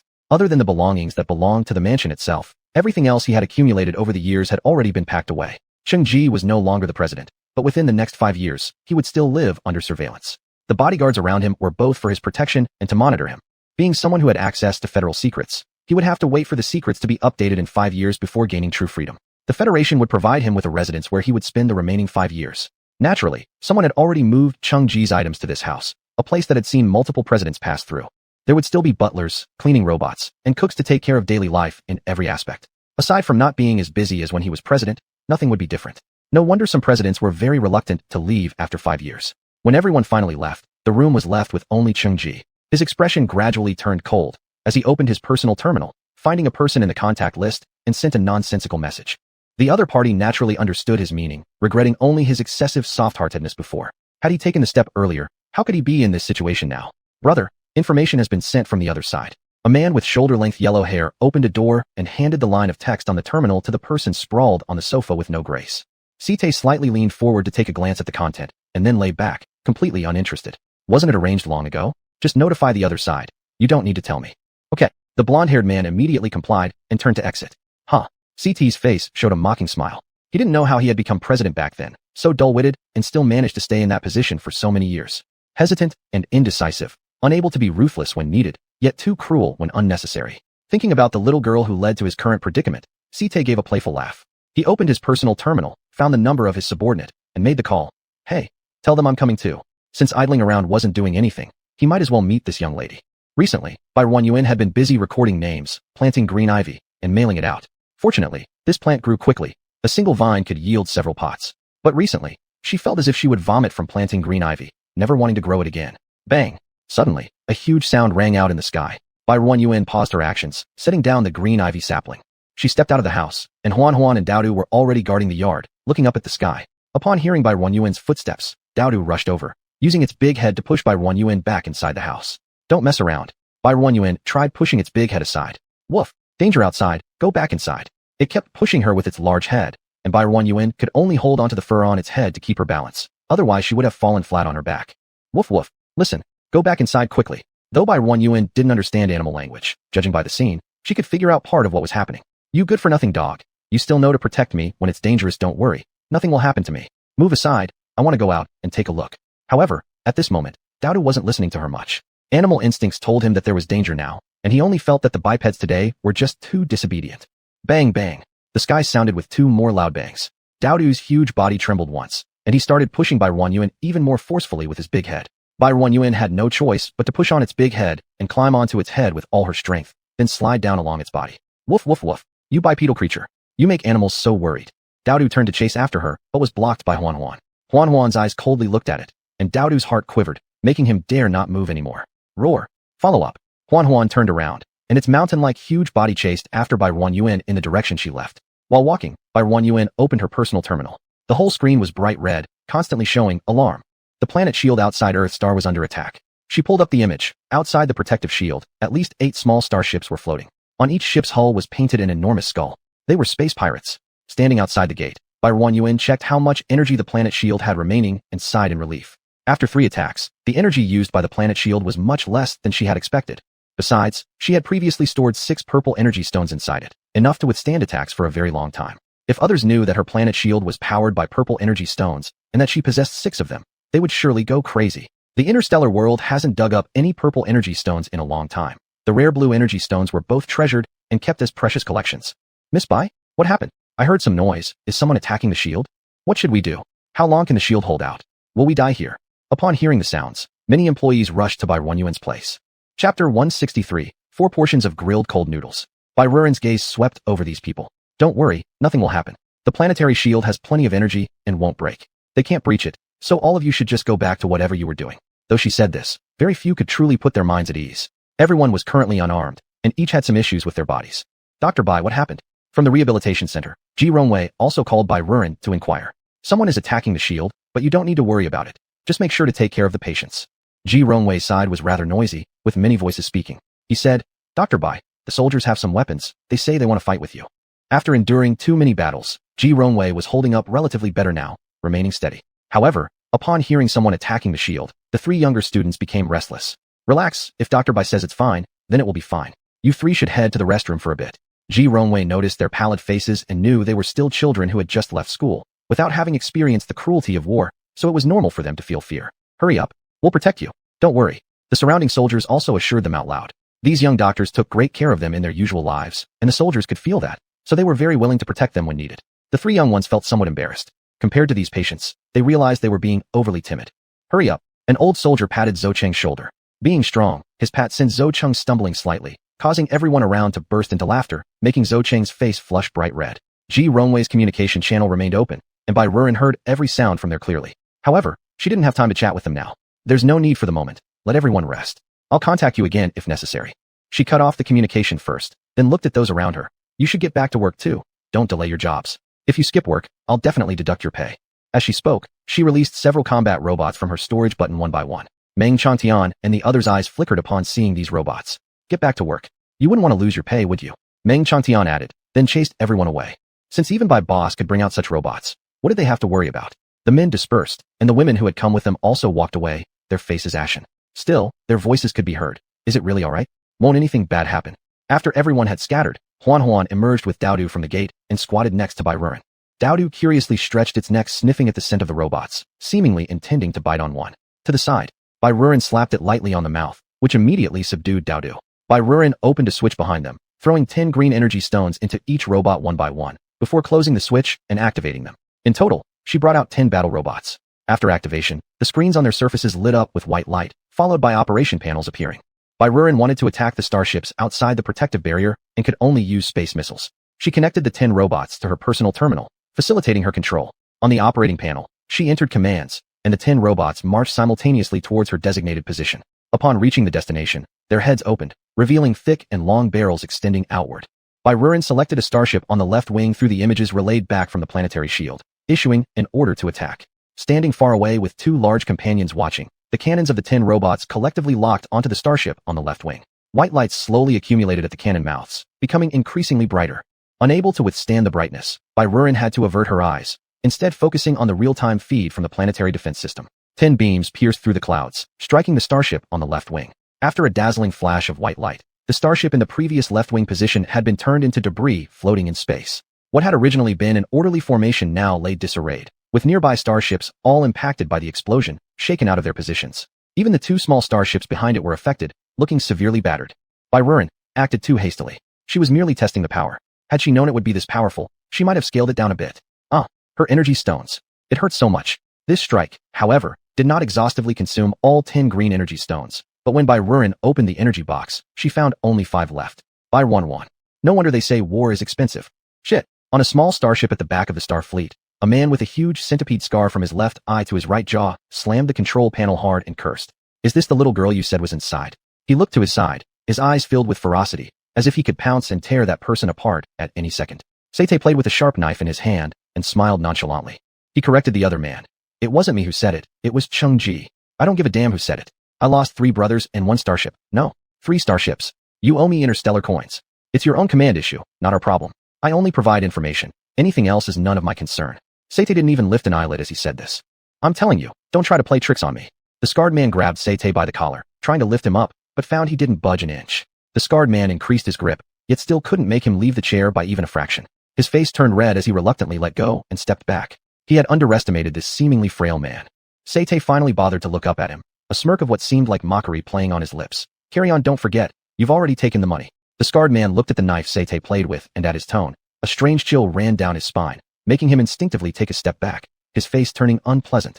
Thinking about all his men around him, how could he lose face on his own turf and get scared? What would his brothers think of him? The scarred man's expression was very unpleasant, but he didn't dare to really do anything to Sate. With an ugly face, he sat back down again. Chapter 164, 5 portions of grilled cold noodles. All personnel, damaged starships retreat to the back, and the ones behind fill in the gaps.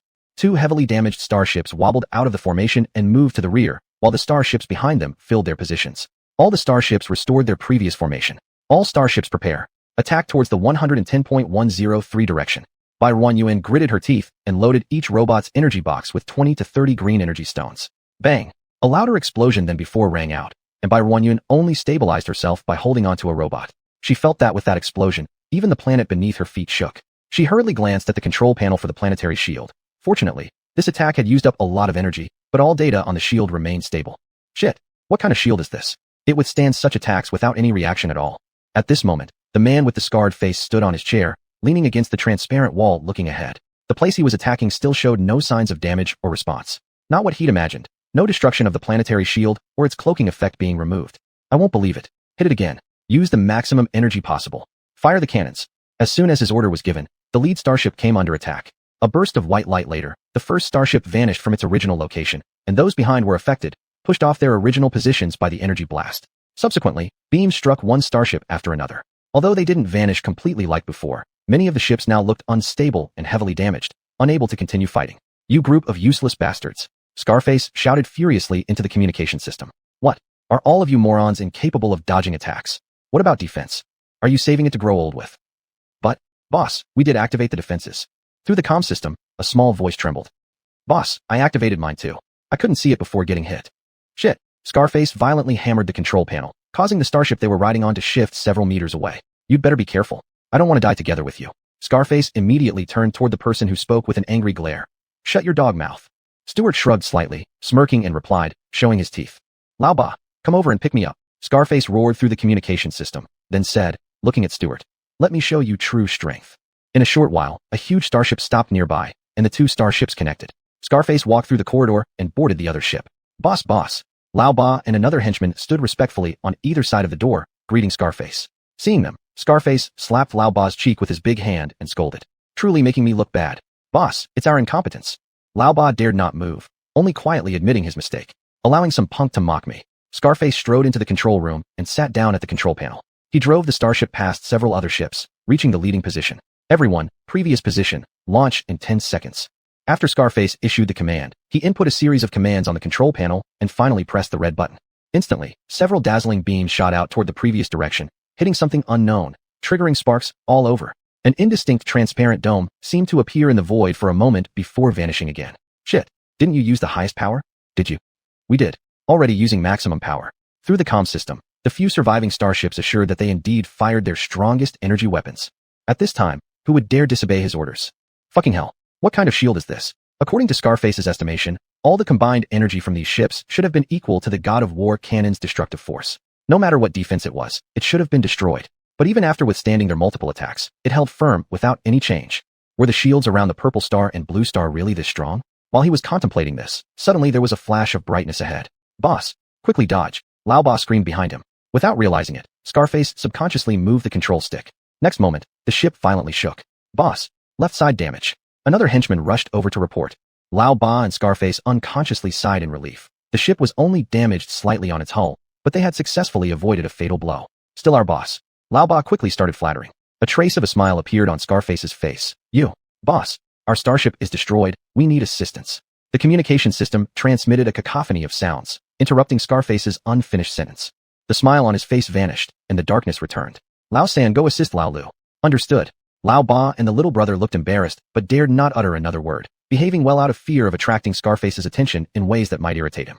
Out of 9 starships, 3 were completely destroyed, and 3 others were damaged. Now only 3 starships remained combat-ready, yet they hadn't even scratched the enemy. How could this battle continue? Boss, retreat. Yeah, boss. Only 3 ships are left. How can we fight? Lao Wu and Lao Air from the other 2 starships advised. We don't know what kind of weapons they're using over there. If we keep fighting, these remaining 3 starships will also be destroyed. Scarface's expression darkened. Although he had more than just these 9 starships, with 5 others guarding nearby, much of his success over the years depended on his fleet of 15 starships. Today, however, he'd lost 3 in just 1 encounter. And it wasn't the kind of loss where reinforcements or repair was an option. Moreover, both Lao Shur E and Lao Shur C were gone. He was getting robbed by a small planet, and yet he suffered his greatest defeat in all these years. Both Lao Shur E and Lao Shur C are dead. Don't you want to avenge them? But boss, the intelligence we received was clearly wrong. If we keep going, the next attack might take any of us. At this point, only Lao Air dared to advise Scarface. Scarface fell silent. He knew he should retreat, but pride kept him stuck. If he pulled back now, wouldn't it just be like running away? And with such significant losses, how could he let the other side off so easily? The next moment, white light once again illuminated before their eyes. Chapter 165. 6 portions of grilled cold noodles. Quick hide. The scar-faced man, relying on years of experience, narrowly dodged the light sphere at the last second. However, the unfortunate old 5 behind him wasn't so lucky. The light sphere struck his starship head-on, shattering the glass in front of the control panel. The sphere passed through the body of the starship and exited from the tail. Old 5, Scarface and Old 2 called out for Old 5 over the communication system, but there was no response, only the initial scream of agony. Retreat. Through gritted teeth, Scarface spat out these 2 words, then angrily slammed the control panel and stood up. Planet Master of Earth Star. I will remember you. Old 8, you handle the return voyage. But how could they leave so easily? When Barren Yuan saw their intention to flee, she divided 10 robots into 2 groups, each launching an energy projectile towards the cluster of 5 starships hiding to the side and the 2 surviving starships nearby. Damn, how did it suddenly attack us? Hurry up and run. Although the 2 energy cannon shells didn't wipe them all out, in the end, only 3 starships wobbled away. Shit, what did you tell me? Scarface grabbed Strut by the collar, nearly tearing him apart. Is this the gentle girl you mentioned? A ragtag group? You tell me, how did she manage to kill my brothers like that? Strut sat motionless in his seat, his appearance disheveled. His hair had scorched in a few places, and the usual carefree smile was nowhere to be seen. Barren Yuan. She truly exceeded his expectations. I'm talking to you, damn it. Scarface raised his fist and threw it at Strut's face, but it was effortlessly caught by a hand with long, knobby fingers. You? A flash of shock passed through Scarface's eyes as he tried to pull back his hand, only to find it unmoving. He couldn't retrieve it. For the first time, Strut turned his gaze toward Scarface, a smirk curving at his lips. Scarface, meeting his eyes, felt inexplicably chilled. Strut released him, tidied up his unruffled clothes, and regained his irreverent smile. The information I provided is completely accurate. It's your own fault for underestimating her. What does that have to do with me? You? That planet really only had her and some old soldiers whose limbs were less than agile, but you couldn't even break through her planetary defense shield. Should I blame you too? And who's going to scold you for incompetence? Scarface found himself speechless. Indeed, they underestimated her. Thinking it would be easy dealing with a group of battered veterans and a little girl turned out to be quite wrong. And yet, wasn't their preparation thorough enough? Switch to another planet. Could anyone survive if it was attacked as thoroughly as this one? So, tell me, where did she get those weapons that managed to evade detection and appear right before our noses? I've never seen anything like that before. As a planet owner, how could she possibly afford such high-grade weapons? Who would believe that? Do you believe it? Could it be that you colluded with her to set a trap for us, putting on a performance here? The more Scarface thought about it, the more plausible it seemed. He had been duped by both of them together. How could a little girl possess such advanced weaponry? Clearly, they conspired together to trap his gang. I'll kill you, Scarface shouted, pulling a sharp dagger from somewhere on his person and lunging at Strut. Troublesome. Strut's smile faded. Although Scarface moved quickly, Strut was faster. With one swift motion, he seized the hand holding the dagger and squeezed forcefully. Crack. Instantly followed by Scarface's cry of pain and the metallic clatter as the dagger fell. He kicked up a leg and delivered a powerful kick to Scarface's chest. With a scream, Scarface flew backward, smashing heavily into the wall of the starship before sliding down onto the floor. Don't come near me. 2 subordinates in the starship rushed in after hearing the commotion. Seeing their boss being beaten, they immediately rushed to his side to shield him. One subordinate brandished a silver gun. Don't come near, or I'll shoot. Then shoot. Strut's face lit up with a smirk again. Go ahead, best damage this ship as well. We might as well all die together. Crazy. Knife Scarface, propped up against the wall, clutching his chest, unable to move due to immense pain. The subordinate holding the gun became flustered after Strut's remark, unsure what to do, and looked towards the boss. Watch out. Another henchman let out a startled cry, but it was already too late. Strut had grabbed the gun from the man's hand. The same knife that had been idly spun on his fingertip before was somehow produced again. In one swift motion, he slashed it across the man's throat. The henchman clutched at his neck and fell to the ground in agony, his body twitching uncontrollably. He soon became still. You killed someone.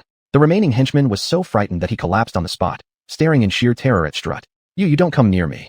He carried no weapon on him. How could he possibly fight back against Strut barehanded? Even the boss suffered a loss at his hands. Right, the boss. The henchman hurriedly crawled over to the half-dead boss and shook him. Boss, what should we do? Are we going to die? Knife Scar Face held his chest, struggling to speak. His ribs must have fractured. Every breath caused excruciating pain. You're going to what? He felt immense pain with each word he tried to utter. That kick from Strut must have used 200% of force. What do you think? Strut stepped closer with a smirk, scaring the henchman into shrinking further toward Knife Scar Face, wishing he could hide behind him entirely. If he weren't so afraid of being killed by the boss, he would have done just that. You're going to take our share, are you? Cough, cough. Knife Scar Face clutched his chest as violent coughs racked his body. Then, he turned sideways and spat out a mouthful of blood-tinged phlegm. This is breaking the rules. He glared hard at him, as if trying to burn holes through him with his gaze. How can I call this Black Eats Black? Strut moved 2 more steps closer. You were space pirates after all. This isn't Black Eats Black. This is called eliminating evil for the people. With a flick of the knife, a crimson line appeared on both their necks. Chapter 166, 7 portions of grilled cold noodles. Seeing that there were no starships left in the footage, Barren turned off the control screen. She took the remaining green energy stones from the robot power box and placed them back into the box for green energy stones. Finally, she stored the 10 robots back into the space button. The battle had come to an end so easily. Boss Bai, is it over? Meng Chantian called in to inquire. The previous explosions had caused the planet beneath their feet to shake. Everyone was anxious and couldn't concentrate on work. But just a moment ago, there hadn't been any explosions for quite a while. It's over. I already said nothing would happen. You all need to trust me. Upon hearing Barren's response, the group felt reassured. Quickly get back to work. We still have to catch up with the delayed schedule. Meng Chantian shouted to everyone. Barren also informed Ji Rongwei so they could rest assured. Is it over? The fully prepared soldiers asked each other, unable to believe it. Miss Bai told me that. I thought it might be our turn to fight, but it's already over. Isn't it better if it's over? With our injured troops, who knows what might have happened? We shouldn't be troubling Dr. Bai. Dr. Bai is too amazing. Not wrong. Dr. Ji, can you ask Dr. Bai how she drove them away? Ji Rongwei was curious too, so he asked Barren about everyone's curiosity. Barren, I drove them away with cannon fire. That was the short answer, and there was nothing more. The soldiers didn't feel satisfied at all, but Ji Rongwei didn't intend to ask further. Clearly, Miss Bai didn't want to elaborate. The day after the incident, Hua Zheng's communication came in early in the morning. Are you okay? His words filled with concern woke Barren, who was still somewhat drowsy. She looked at the screen and saw the worried face of Hua Zheng. Good morning. She waved to him as a way of greeting.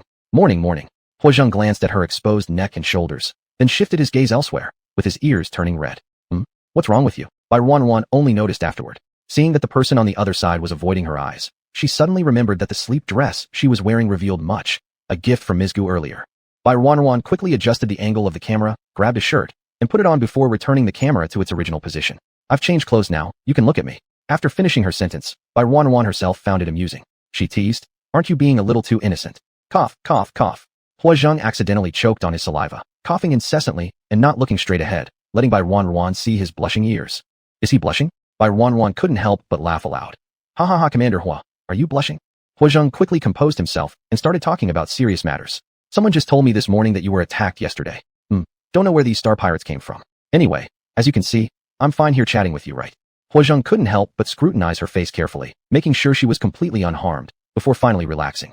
In the morning, his subordinates reported that Earth hadn't suffered any damage. Instead, those pirates were heavily injured. Who did it, and who were involved, were presented to him that morning. The ones who attacked you were a pirate gang named Thunder, which has become quite well known in recent years. They've raided several cargo transport starships. But because they have many starships, regular starships can't do anything against them. Barren listened quietly as he recounted the data on those people. They're relatively smart, only targeting smaller cargo starships, so the Federation hasn't paid much attention. Don't they care about robbery? Barren couldn't help but ask. You must remember how vast the interstellar population is, with deaths happening every second. How could the Federation possibly handle everything? As long as you don't create trouble for them, nobody used to care. Oh, Barren understood, meaning no report means no investigation. Hua Zheng looked at her expression and said, that was before. President Hua is someone who doesn't tolerate any nonsense. Once he hears about something, he will definitely take action. Barren naturally knew he was comforting her, feeling a bit touched. Then go back to sleep. I'm sorry for waking you up. As long as you're fine, I'll go to work. Okay then, see you later. Barren waved her small, fair hand at him and ended the communication in his gentle, smiling gaze. Alas, she reclined on the bed, hugging the blanket and rolled a couple of times. Her slightly irritable mood eased somewhat. Messages of concern came pouring in from all sides.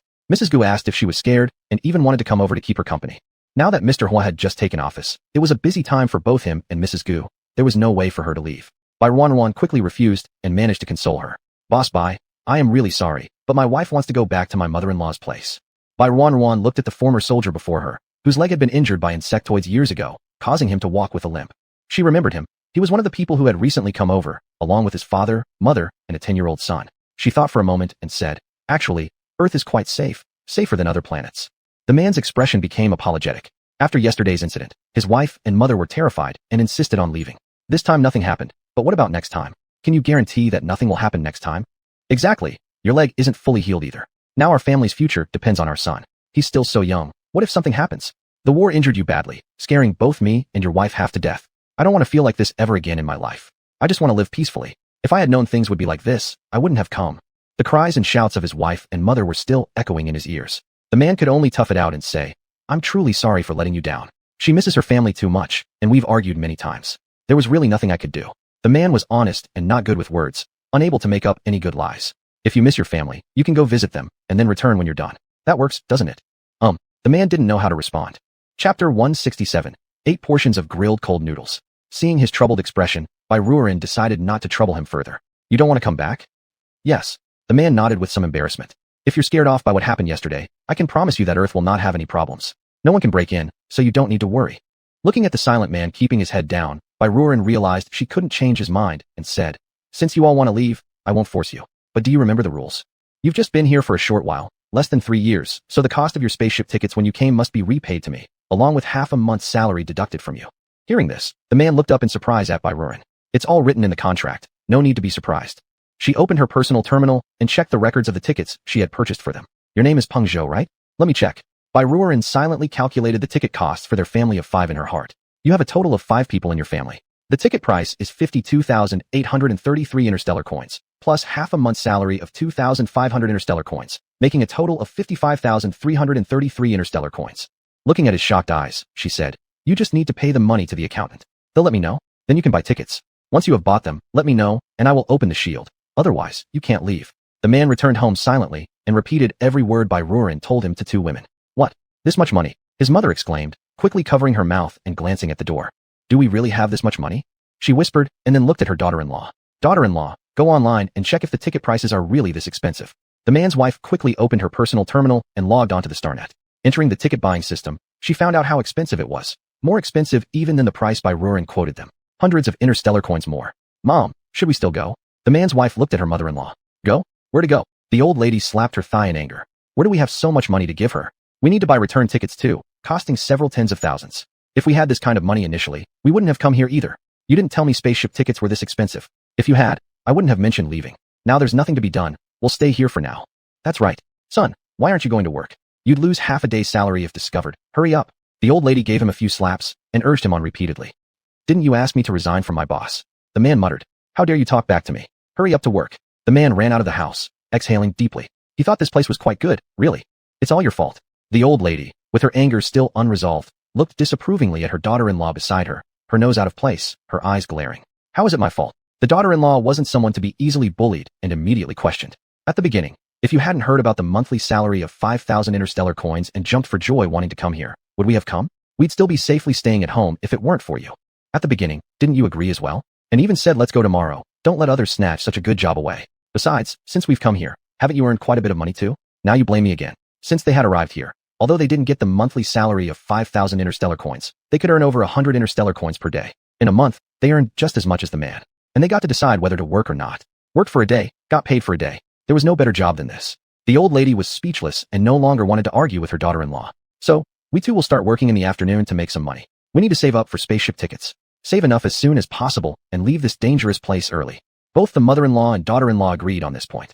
Earth was too dangerous, and there was no army guarding it, who knew when it would be destroyed. They should save more money and leave as soon as possible. Bai Ruan also felt helpless. It was really safe here. Why wouldn't they believe her? Thinking about it, she went around in her space exchange catalog again and exchanged a few more combat robots and some energy stones. As she sold more plants, the speed at which she absorbed radiation values became faster and more abundant. She had recently increased the number of plants for sale partly because of this reason. She casually mentioned to the accountant that someone wanted to resign and asked her to collect the payment. However, Peng Zhou didn't show up for several consecutive days. Bai Ruan understood this was another person defeated by money, so she stopped thinking about it. This Wii 11. Watermelon. Yes, the watermelon. This watermelon is too big. One of them picked up a watermelon. It must weigh around 20 caddies. There's more. Look at that one. It weighs over 20 caddies. Another person pointed to a larger, rounder watermelon not far away. Be careful. Don't drop it. This is all interstellar coins. Zhao Qingzhen noticed the man holding the watermelon being somewhat clumsy and couldn't help but remind him. After his reminder, everyone remembered instantly, and the man who held the watermelon carefully put it down. Geez, how could he have dared earlier? This was 40,000 interstellar coins worth, 8 months' salary for him. Every watermelon can only be manually selected for ripeness, as there were no instruments for this task yet. By Ruorin discussed with the owner of the shop she frequently collaborated with, and the owner was still buried in research. She could only roughly teach the workers how to pick watermelons and let them choose. Then, they washed the watermelons and split them into halves according to nearly the same weight, and grouped them accordingly. There were also quartered ones since some people might not finish half a watermelon, which easily goes bad after a night. Sun Jejia sliced some in the live stream for everyone to taste. Though only a small part of the audience could grab the virtual data, it was already enough for publicity. Different weights had different options, and everyone could purchase based on their needs. Today, they harvested 400,000 caddies of watermelons, but since a quarter of them weighed at least 5 caddies each, the number of servings wasn't much. Don't worry everyone. Watermelons will continue to be listed as they mature gradually, and everyone will have the chance to taste them. If you miss this time, you can wait for the next, as each account can only buy once so that more people get the opportunity to try it. Although the galaxy has over 8 billion people, not many are truly rich enough. Chapter 168. 9 portions of grilled cold noodles. Not everyone is willing to spend over 10,000 interstellar coins just for a bite to eat, and many are still hesitating. Bai Ruanyan was not stingy either. There were 4 people in total in the live streaming room, including herself, and she shared slices of melon on the table with the other 3. So much juice. Wow, so sweet. These praises became the best advertisement. The 3 ladies inadvertently acted as food streamers, making viewers outside their screens salivate. Sweet and sour ribs. Tears flowed from my mouth uncontrollably. Many more meat. Hurry up and put it on the shelf. Don't make me kneel down and beg you. All right, it will be on the shelf right away. After finishing the piece of watermelon in her hand, Sun Jejia cleaned her hands and started uploading links. Everyone get ready, 3, 2, 1. It's up. Tens of thousands of portions of watermelon disappeared instantly once they were on the shelf, causing the screen to fill with cries of disappointment. Sun Jejia smiled and said, "Don't be sad. There will be another batch of watermelons in 3 days. Those who missed out still have a chance, so don't lose heart." After going off air, Bai Ruanyan divided the remaining large half-sliced watermelon into 3 portions and gave them to the 3 people responsible for the live broadcast. They were all women, Sun Jejia as the main host, 2 sisters-in-law working as customer service and co-hosts. No need. How could we possibly accept this? Before, every household had received a watermelon. Now these 3 ladies were again being given some pieces, and naturally, they felt too embarrassed to accept. Just take it. You've worked hard tonight. This is your reward. Only after hearing these words did the 3 sisters-in-law reluctantly accept, and Bai Ruanyan packed each portion carefully in bags for them. They held the bags without fear of staining their clothes. All 3 were delighted since the watermelon was sweet and thirst-quenching, and they liked it very much. Each house had its own fridge. Chilled watermelon tasted even better and sweeter and refreshing. That evening, when they returned home, each family enjoyed eating the watermelon.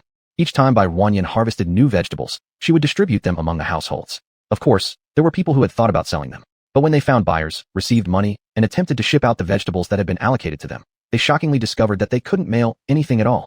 The courier station refused their orders directly. After several attempts, everyone finally understood. It was simply impossible to sell secretly. None of them could think about such good fortune anymore. As a result, everyone ended up eating their share of the vegetables, tasting their deliciousness while lamenting the loss. These were all interstellar coins. So many interstellar coins. Heartbreaking. Especially those huge watermelons. One cost 40,000 interstellar coins. Had they managed to sell them, what a large amount of money it would have been. And yet, they'd eaten it all. During those previous attempts to send items through mail, Bai Ruanyan had received notifications but never showed any reaction in front of them. She empathized but regretfully, she couldn't agree with their actions. She thought if the residents of the planet didn't know the taste of what they grew themselves, others would surely laugh at them upon hearing about it. This was why she distributed shares to them. Her aim was for them to understand the taste of the plants they grew rather than for them to make money. Doing otherwise went against her original intention. Whether people accused her of meddling or selfishness didn't matter. On her planet, everyone would have to listen to her. Feedback on the watermelons was excellent. This was the first time the crowd had tasted this kind of fruit. Moreover, the batch of watermelons grown on Earth were particularly sweet and contained very few seeds. Many commented under their video posts, crying that they hadn't bought enough and pleaded with Bai Ruanyan to stop the purchase limit because they wanted more. However, in order to allow more people to try the watermelon, they could only implement a purchasing limit. This batch of watermelons not only tasted amazing but also produced in sufficient quantities, so Bai Ruanyan planned to plant 500 xiang of land worth of watermelons again. Big Brother Meng, someone from the Federal Bank is coming tomorrow to build a bank here. Bring 2 people to follow up on it. Bai Ruanyan showed Meng Changtian her terminal with the current layout map of Earthstar and pointed out the area the Federal Bank intended to occupy. It was a location that Bai Ruanyan had previously set aside for this purpose, and Meng Changtian already knew about it. The materials are brought by them. so we don't need to worry. Understood. This time, the federal bank was only sending staff to install their machines, leaving one person behind to guard the equipment. Their lodging would be on the top floor of the bank building, so Bai Ruanyin wouldn't need to arrange separate accommodations for them. This individual would also remain as a regular federal bank employee instead of needing relocation. The first non-native of Earth Star, Bai Ruanyin, felt somewhat uneasy, but truly having no bank nearby was indeed inconvenient. Take Bai Ruanyin herself. She carried around stacks of cards and had no idea how much or if there was even money in them. The next day, 5 staff members from the federal government arrived. Meng Changtian was responsible for taking them to the designated place for construction. Some designs inside the bank were all fixed. They had brought various parts of the building designed earlier according to the dimensions provided by Bai Ruanyin, so upon arriving here, they could directly assemble everything. It wouldn't take a whole day to assemble it, and Bai Ruanyin managed to find time to meet with them and invited them over to the canteen at the rehabilitation center for a meal. Each of the 5 staff members seemed as if they had entered a new world, eventually leaving while supporting themselves against the walls. The originally designated staff member who was supposed to stay behind grinned radiantly, looking as if he was floating in air. This made the other 4 beside him extremely envious, starting negotiations with him. Young Li, you previously said you didn't want to stay here, right? How about I replace you? I never said that. The young man, named Li Liang, quickly shook his head and replied, let me take your place. Only by going back will there be opportunities for promotion. Let your younger ones come here. Bai Ruanyin smiled watching their actions. Boss, these people are really amusing. They were won over with just a single meal. Burp. Meng Changtian didn't finish his sentence before letting out a loud belch, immediately turning bright red. You're talking about others again. Bai Ruanyin looked at his round, bloated stomach and teased him. Oh this is just too delicious. Meng Changtian patted his full belly and laughed. Even though he occasionally got some vegetables and plants, the spices in his home were clearly not as complete as those in the rehabilitation center's canteen. He simply couldn't replicate the taste. Today, accompanying these male guests from outside, it was only because Bai Boss had asked him along that he had the chance to tag along for the food, and couldn't help but eat too much. Chapter 169, 10 portions of grilled cold noodles. You, go tell that guy Li Liang in a bit. If he wants to eat at the sanatorium, that's fine, but the food cost is pretty expensive. The price will be according to the patient's rate. Whether he goes or not is up to him. Alright, I'll tell him later. Then take them back. They'll stay in rooms 101 to 105 on the first floor of the building next to yours. I've already had the housekeeping robot clean it up. I won't go. I'm returning directly from here. Okay, Meng Changtian agreed, walking behind the 5 people and showing them the way until they reached the dormitory arranged for them. The layout here was the same as where they were from. He even participated in the construction of this building back then. The next day, the 4 staff members reluctantly boarded the small spaceship to return. Alas, there was nothing they could do. After a night of deliberation with Li Liang, no one managed to convince him. Goodbye. Li Liang waved goodbye enthusiastically, smiling brightly. Their bank salaries were still relatively high, so going to the cafeteria every day was impossible, but an occasional visit was possible. Ah, here comes the food. Bai Ruanyin walked into the federal bank hall, a dozen bank cards shoved in her pockets. The last time she entered a bank seemed to be several years ago when she got her first card. She randomly picked out a card, glanced at the password written on the back, and inserted it into the card slot. Following the steps, she inputted the password. The system was loading. The balance in the account showed 100,000 interstellar coins. It should be one of those cards given by the Hua family and Shi family initially. Bai Ruanyin transferred the money inside to her own card, waited for the card to eject, and inserted another card. This feeling was inexplicably exhilarating. Like in those old TV dramas, when a rich young lady opens her wallet and all kinds of cards tumble out, even laughing at her own thoughts. Bai Ruanyin counted the zeros after the decimal point on the screen. This must be one of the cards Ho Zheng gave her, No wonder being a big shot means having money. After transferring all the money from each card into her own, Bai Ruanyin looked at the balance in her card one last time and fell into silence. She generally exchanged for radiation values, which meant that the interstellar coins she earned over the past 2 years hadn't been touched much. Aside from customizing machines being a little pricey, it was mostly the monthly wages of her employees. As a result, she really accumulated an astronomical number. So many zeros she couldn't count them anymore. Bai Ruanyin truly understood now that when money turns into just a string of numbers, it ceases to feel as significant. Remember how she worked tirelessly in one mining cave after another just to buy Earth? To get 3.5 billion energy stones, she practically went bald from staying up. Nowadays, let alone one planet, even buying 10 planets would be like a drizzle for her. You actually just strolled in like this? Are you trying to kill me faster? Cheng Ji lowered his voice as much as possible, shouting angrily at Stair, who lay lazily on the sofa. Stair placed his long legs on the coffee table, finding a more comfortable position before lying down. What's wrong with that? I just came to visit an old friend. Is there any problem? Seeing his carefree attitude, Cheng Ji's head started aching. He asked quietly, how did you come in? There are so many people monitoring around here. I just walked right in. Get serious, damn it. I seriously just walked in. Don't believe me? Ask your butler outside. Cheng Ji understood he came for a formal visit, so he relaxed a bit. Then he said, why are you here? Wasn't everything fine through communication links? Do you realize how dangerous this is? Dangerous? Stair nudged his cheek with his tongue and subsequently smiled. The thing I asked you to do, have you passed the orders yet? Why haven't I received any messages? Cheng-Ji waited for days without receiving any good news, and he suspected that Stare and his group weren't putting their best effort forward for him. Haven't you been online these past couple of days? That Scarface guy has been wiped out entirely by your beauty. Not bad. Your girl has quite the skills. Wiped out completely. Cheng-Ji couldn't help but exclaim, immediately lowering his voice afterward. What happened? Didn't they say they were strong? Didn't they guarantee success? How did they fail? How should I know? You'd better ask that Scarface guy, not me. It wasn't my promise to you. Stare shrugged. You? Where does he go to ask now? Should he go to hell to ask? Or heaven? A girl, and you can't handle her. Are star pirates getting worse now? What about the interstellar coins? Did you pay them? I paid them already. Shit. Why did you pay them in full? You should have waited until they accomplished the task before paying. Do you know how much that was? It's gone just like that. Cheng-Ji was aching with regret and pain, feeling as if he had spat out blood. He wasn't the same as he used to be. Now, all he had were the few interstellar coins he received monthly and the rental income from several properties he'd acquired. He currently didn't have any other source of income at all. Every coin spent meant fewer coins left in his card. Do I even need to say this? Haven't you been with me for so many years? How can you not understand this? A 3-year-old child would know better. Why don't you seem to get it now? Are you looking down on me because I'm no longer president? So, are you also treating me like those people who disdain me now? Let me tell you, don't forget, we're on the same boat. Want to throw me overboard? Never. Cheng-Ji gritted his teeth while saying these words, but Stare just grinned nonchalantly, showing no signs of being intimidated at all. Stare, I'm talking to you. Can you hear me? Cheng-Ji stared angrily at Stare's face with its mocking smile, his anger growing by the second as he watched Stare's legs swinging lazily. Cheng-Ji squinted his eyes and suddenly kicked toward Stare. Instead, Cheng-Ji screamed in pain, kneeling down with one knee, clutching his leg and groaning. He had intended to kick Stare, but Stare twisted the move and struck Cheng-Ji's calf instead. He felt as if his leg had broken. Mister, what happened? The butler rushed in along with 2 guards. Mister, is there anything wrong? Would you like us to call a doctor? The butler stood respectfully nearby, asking Cheng-Ji politely. Having served several presidents already, he was quite experienced and was unfazed by the scene. No, Mr. Cheng merely bruised his leg accidentally. He tends to be fussy, so don't mind him. Right, Mr. Cheng? Glaring directly into Stare's smiling face, Cheng-Ji ground his back molars together and finally muttered between clenched teeth. He's right. I'm fine. You may go. Are you sure? The butler asked again uncertainly. I'm absolutely certain. Now get out. Chapter 170. A crispy roast duck. All right, sir. The butler wasn't angry at all and still respectfully led the 2 guards out. When everyone had left, Cheng-Ji finally sat down on the ground, no longer caring about appearances, gently rubbing his injured leg. Don't worry, it's not broken. Cheng-Ji glared fiercely at him. You're here this time for what? Speak quickly. Finish speaking, and then leave. President Cheng, what do you think I would want from you? How should I know? Cheng-Ji responded irritably. President Cheng is only smart when it comes to women. Hearing this strange tone, Cheng-Ji snapped back irritably. Can you just talk properly?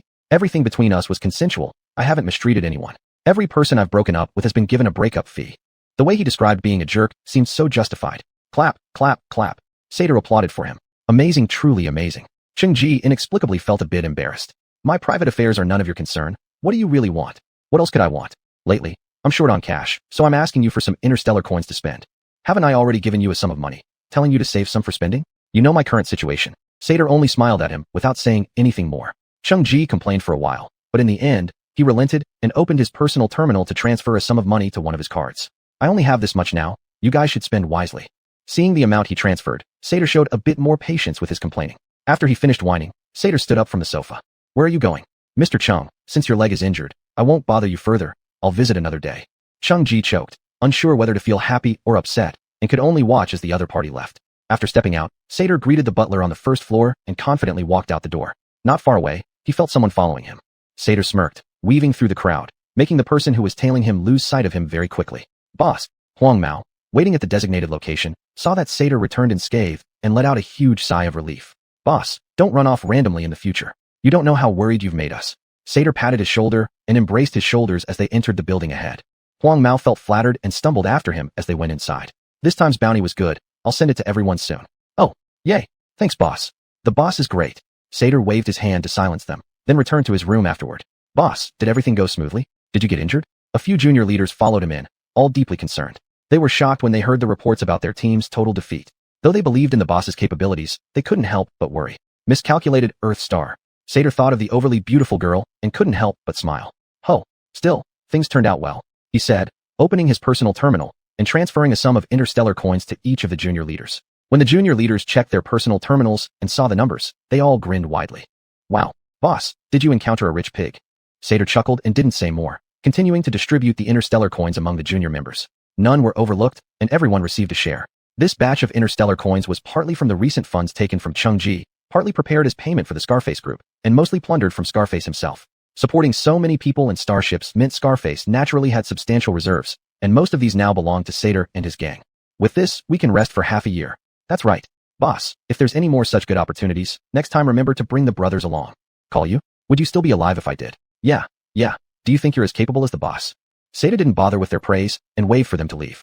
He sat on the sofa, taking out a dart from a lower drawer, casually threw it, hitting the center of the portrait of Chung Ji plastered on the wall. He lay back on the sofa, finding a comfortable position. Barren UN received an invitation letter from the federal government inviting various planetary rulers to attend a virtual conference at 1:30 p.m. 3 days later to discuss how interstellar and federal futures will proceed. Each planetary ruler may propose suggestions. It was somewhat like the National People's Congress in her previous life. Barren UN thought for a moment. In fact, in her perspective as someone who had been influenced by socialist core values, many aspects of interstellar society had issues to some degree. She thought all day and finally decided that her focus would be on the issue of interstellar laws and the exile to the Black 12 domains, or, perhaps more broadly, both issues. Barren UN clicked the link attached in the invitation letter and promptly entered the meeting room. A beam of light shot out from her personal terminal and enveloped Barren UN's body. When she opened her eyes again, she found herself inside what appeared to be a conference room. Of course, it wasn't physically possible to move from one place to another instantaneously. This must have been the virtual technology they used during military academy competitions. She couldn't see her own appearance, but raised her hand to check her clothing and body, which seemed unchanged from before. This interstellar technology was indeed impressive. It felt incredibly real. Barren UN couldn't help but marvel at it internally. As time passed, unfamiliar faces gradually filled the conference room, including the familiar face of Sandstar Planet's ruler.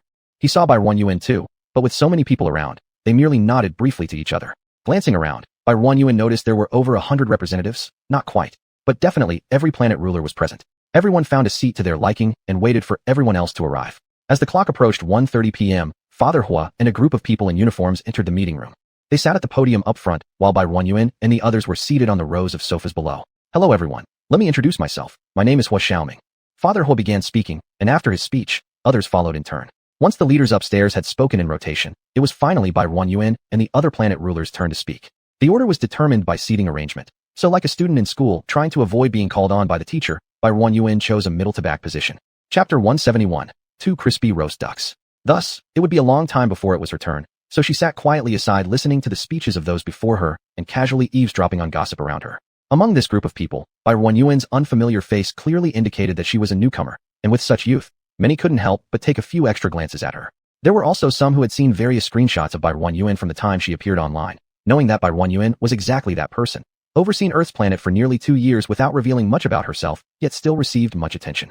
Barren UN didn't avoid or hide. Instead, she let them look straightforwardly. If someone's gaze met hers, she'd smile and nod slightly, which made the other party somewhat embarrassed to continue looking. I think the Federation should address the issue of raising the public's wages. By this point, Barren UN had almost sunk completely into the sofa. She yawned again. So tired. But she had to endure. The microphone had already been passed to the planet owner next to her, making her the next speaker. This wasn't the first time there had been talk about increasing income across star systems. It seemed like an endless topic wherever they were.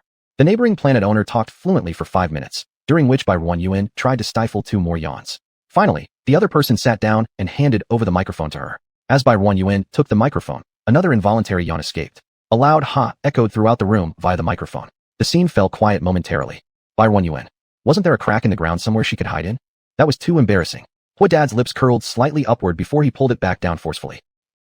Hello everyone. I am Barren UN, the planet owner of Earth. The suggestion I want to propose is to improve and enforce laws, ensuring that where there are laws, we follow them strictly, enforce them rigorously, and investigate any violations. Laws are behavioral guidelines for a nation or a system. They should be fair and just. However, judging by what I've observed and experienced, our Federation and galactic laws have a long way to go. A thief and a murderer receiving the same consequence. I don't know how others might feel about it, but I see this as only encouraging more severe crimes. Around her, the other planet owners glanced at Barren UN with some surprise, admiring her audacity inwardly. Young innocence truly knows no fear. Some even saw their own youthful selves in her, recalling when they thought they could change the world. Reality showed otherwise. They couldn't do it. At the beginning of these interstellar human integration periods, things were chaotic due to cultural differences, differing customs, and conflicting legal standards. They ultimately realized that life fundamentally depended on energy stones, whose mining required immense manpower, creating a balanced method. Utilizing every individual efficiently acted as both a punishment and ensured continuous excavation of energy stones, a double win. It was simple, effective, and over thousands of years, not everyone agreed that things needed change, but gradually, fewer brought up the issue anymore. It wasn't expected today that someone so inexperienced would dare raise it again. It was indeed true. As Bai Yuan pointed out, when all crimes, regardless of severity, carried the same punishment, that greatly triggered malevolence within individuals. For countless years, crime rates in the galaxy had consistently remained high, most often involving fatalities. Judgments should be based on the severity of crimes, and we shouldn't hastily ruin one's entire life. After saying her piece for several minutes, Bai Yuan handed over the microphone to the next speaker. Hoard nodded almost imperceptibly, taking mental note of his daughter-in-law's words. After Bai Yuan spoke, only a few remained. Once everyone had finished speaking, this meeting reached its conclusion. Bai Yuan soon found herself kicked out of the virtual space. When her vision cleared, she returned to her room. What an unusual sensation this was.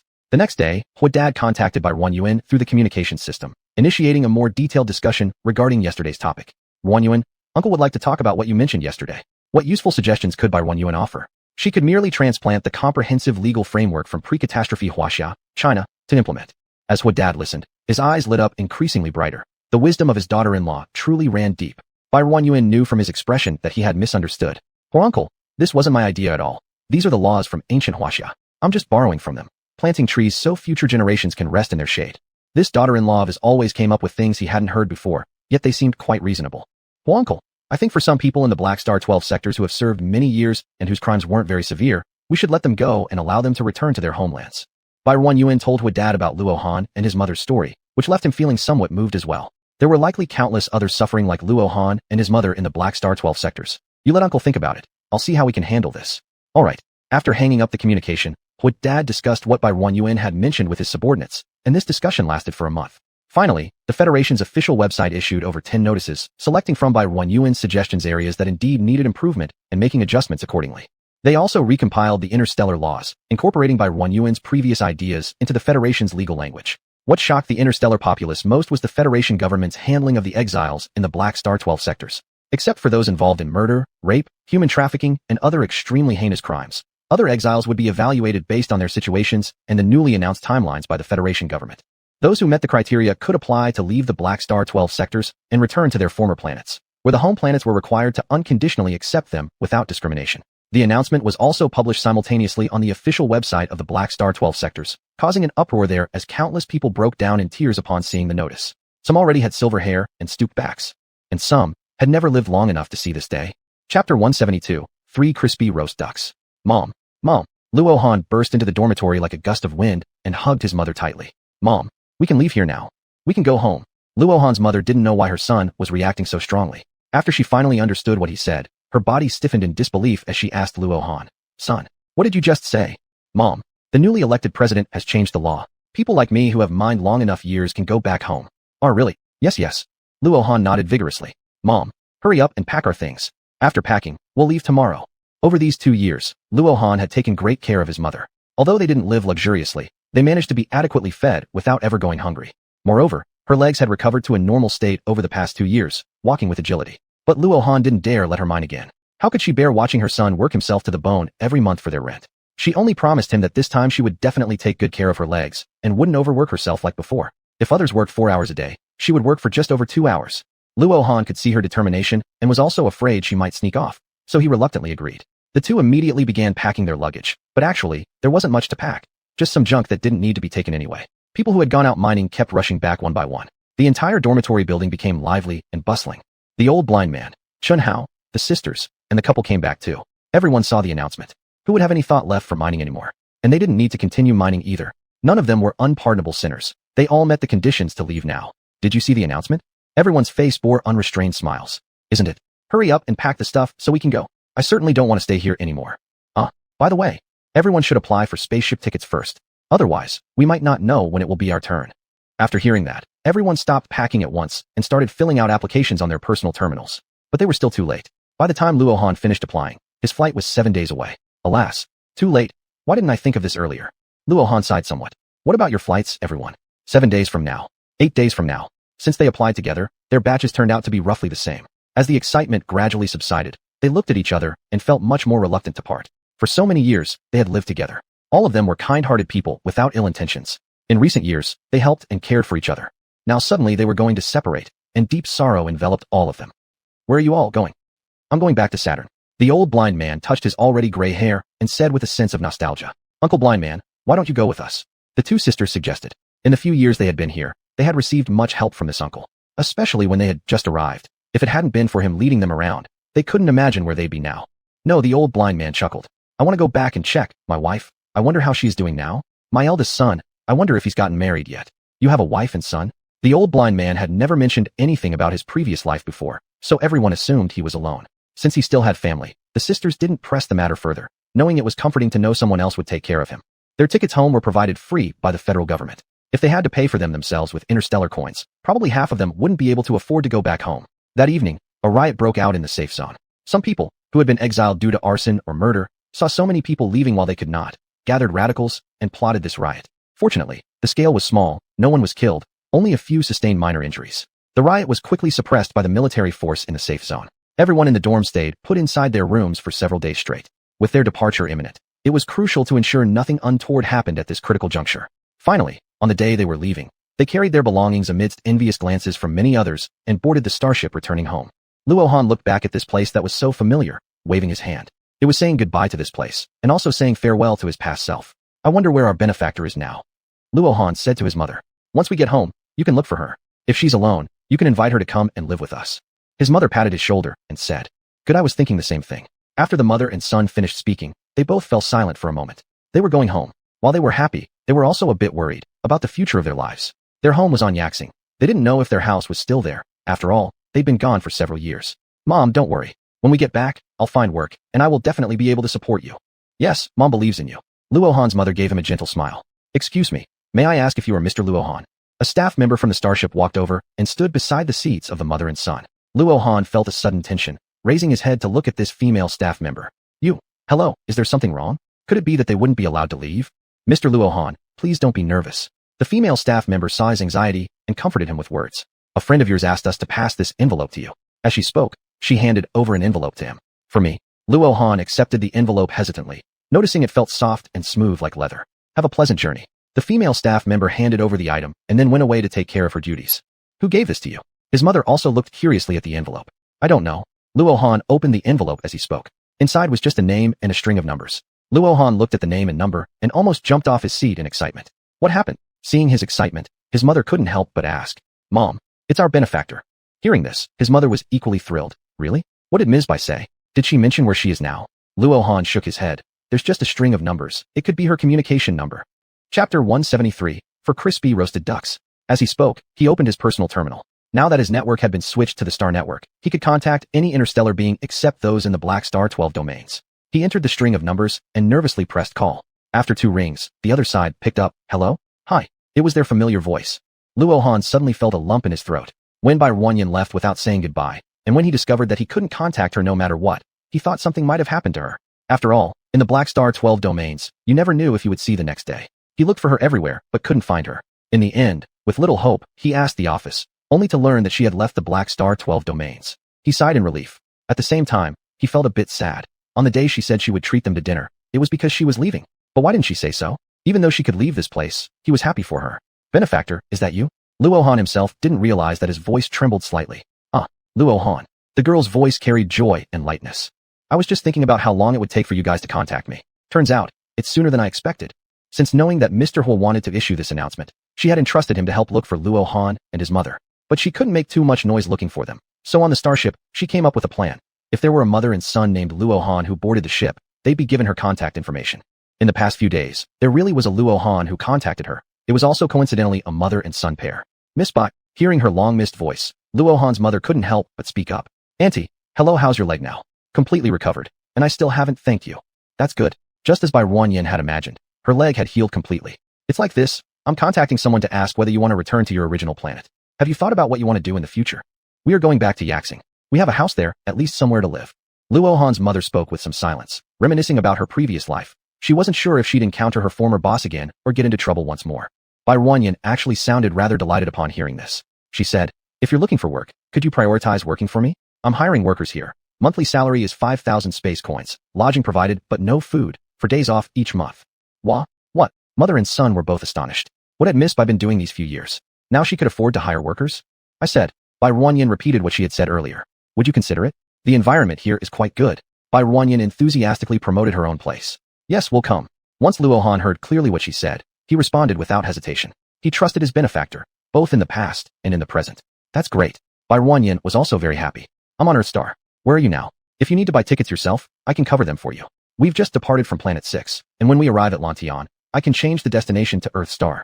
Luohan wasn't sure if switching destinations would cost them space coins. They barely had any even though they exchanged energy stones for 1 space coin. With that amount, buying 2 starship tickets was completely out of the question. If we need space coins, we really will need to borrow from you. We'll pay you back once we start earning wages. Okay, Bai Ruanyin didn't mind at all. She found them knowing they likely had nowhere else to go, wanting to help them out. They were her first meaningful friends in this world. She should naturally care a little more. Sir, we're about to conduct the first jump soon. A staff member came over to remind Luohan. All right. Coming right away. In that case, I won't talk further with you. Contact me if you need anything, or when you're nearing Earth Star. After hanging up, Luohan's face remained beaming with happiness. Miss Bai was worried that we wouldn't have a place to go. Luohan's mother remarked reflectively. Yeah, our benefactor has always been so kind. Back in the Black Star 12 domains, she saved him from others' hands, mined with them, and eventually cured his mother's leg. After she left, he never encountered anyone like her again. It seemed as if the world reverted to its original state, where he could only cling to his dorm mates, remaining wary of outsiders. When we get there, we'll have to work hard. We don't need such high wages. Enough to keep from starving is fine. Miss Bai's business now is a mystery, and I wonder if she's doing well. I understand, Mom. Fortunately, changing their destination didn't incur any fees, still free of charge. This saved them from having to borrow money from Miss Bai. Secretly, they didn't want to take any loans. 3 days later in the morning, mother and son were notified that they had arrived at their destination. Through the glass, mother and son stared out at the vast, empty universe, completely clueless as to where exactly they had ended up and what the actual destination was. Are you sure we've arrived? Luohan pointed outside, uncertain as he questioned the staff member. Haha. The staff member burst into laughter at the puzzled expressions on their faces. Ha, you're first-timers, aren't you? Earth Star has a protective shield around it with invisibility capabilities, which is why you see nothing out there. Without proper authorization, our starship cannot enter. By the way, did you inform the ruler of Earth Star that you'd be coming? If she hasn't given clearance, even your small shuttle won't be able to get through. Only then did Luohan remember that he hadn't informed his benefactor yet. Hurriedly, he opened his personal terminal and contacted her. Hello? Have you arrived? Bai Ruanyin, having calculated the days, figured they should have arrived by now. Yes, we've arrived, but all we can see through the window is just emptiness. Haha, don't worry about it. Just board the shuttlecraft on the starship. It will take you directly to the designated location. After hearing that, Bai Ruanyin said the same thing as the staff member. Luohan exhaled a breath of relief. He gave an apologetic glance toward the staff member, who responded with a calm smile. They saw this kind of situation often. Every so often, people would head to Earth Star, always uttering similar phrases when disembarking from the ship. In the beginning, there were only those going in, never those coming out. They had speculated whether something had happened to the explorers. Chapter 174, 5 Crispy Roast Ducks. Later, people slowly began to come out, but they couldn't extract any information about the inside from them. This made Earth Star seem extremely mysterious. The mother and son boarded the small spaceship, their hearts restless and uneasy. As the small spaceship passed through the protective shield, the mother and son also felt as if a layer of film had gone over their bodies. Then the scenery in front of them changed. As the small spaceship descended, the landscape of Earth Star also revealed itself. Mom, quick, look down. The mother and son leaned against the window looking at the lush greenery below, feeling as if they had arrived on the continent of immortals. By the time they reached the mooring point, the two were still staring at the surrounding scenery, unable to tear themselves away. Drip, drip, drip. The red lights inside the small spaceship lit up, and the mother and son belatedly became frightened, shrinking even more tightly into the spaceship and not daring to move. Get out quickly, Bai Ruanyin, who had just arrived, saw this scene and immediately urged loudly, because she was too familiar with it. If it went on for a little longer, the mother and son would end up like dogs eating feces. Get out quickly. The mother and son, hearing Bai Ruanyin's familiar voice, immediately followed her words and ran out of the small spaceship, only to see Bai Ruanyin standing not far from the entrance. Miss Bai, looking at the strange yet pretty person in front of them, the mother and son didn't dare to recognize her. It's me, we haven't seen each other for a long time.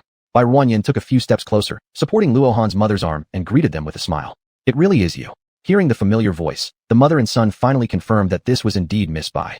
Benefactor, you've changed so much. I almost didn't recognize you. A smile reappeared on Luohan's face, just like how Bai Ruanyin had once seen. We'll go to the floating car first. I'll take you to our dormitory. You must be tired after being on the starship for several days. Not tired. Following Bai Ruanyin into the floating car, the excitement in the mother and son's hearts became awkward again due to her different appearance now. After all, it had been more than 2 years since they parted ways. When they actually met again, they did not know how to interact with her anymore. Bai Ruanyin sensed their bewilderment but said nothing, treating them like before. It wasn't long before they reached their dormitory building. The floating car stopped. Bai Ruanyin was the first one to get out, then turned around to help Luohan's mother down. Auntie, this is your dormitory. The mother and son looked at the well-decorated building in front of them and followed Bai Ruanyin's steps inside. The layout of each room is similar. You decide which floor you like to live on. The mother and son eventually chose a room on the 3rd floor. Upon opening the door, sunlight spilled in. The mother and son, who had lived in underground collective dormitories for many years, touched the light flooding out without thinking. The sun shining on their bodies, warm and comfortable. There weren't many residents in the building currently. Seeing Bai Ruanyin personally escorting someone over, retired elders who hadn't gone to work all gathered around. Ms. Bai, are these newcomers? Bai Ruanyin looked at the people standing by the door and smiled. Yes, there are new arrivals. You must take good care of them from now on. They're my old friends. Of course we will take good care of them. That's right, that's right. Sister, if you need any help, just let us know. Luo Han's mother hadn't seen such enthusiastic people for a long time and was a bit unaccustomed to it at first. Thank you everyone. Luo Han's mother could only nod and smile politely at everyone, looking slightly shy. You go do what you need to. We have some things to discuss. Oh, okay.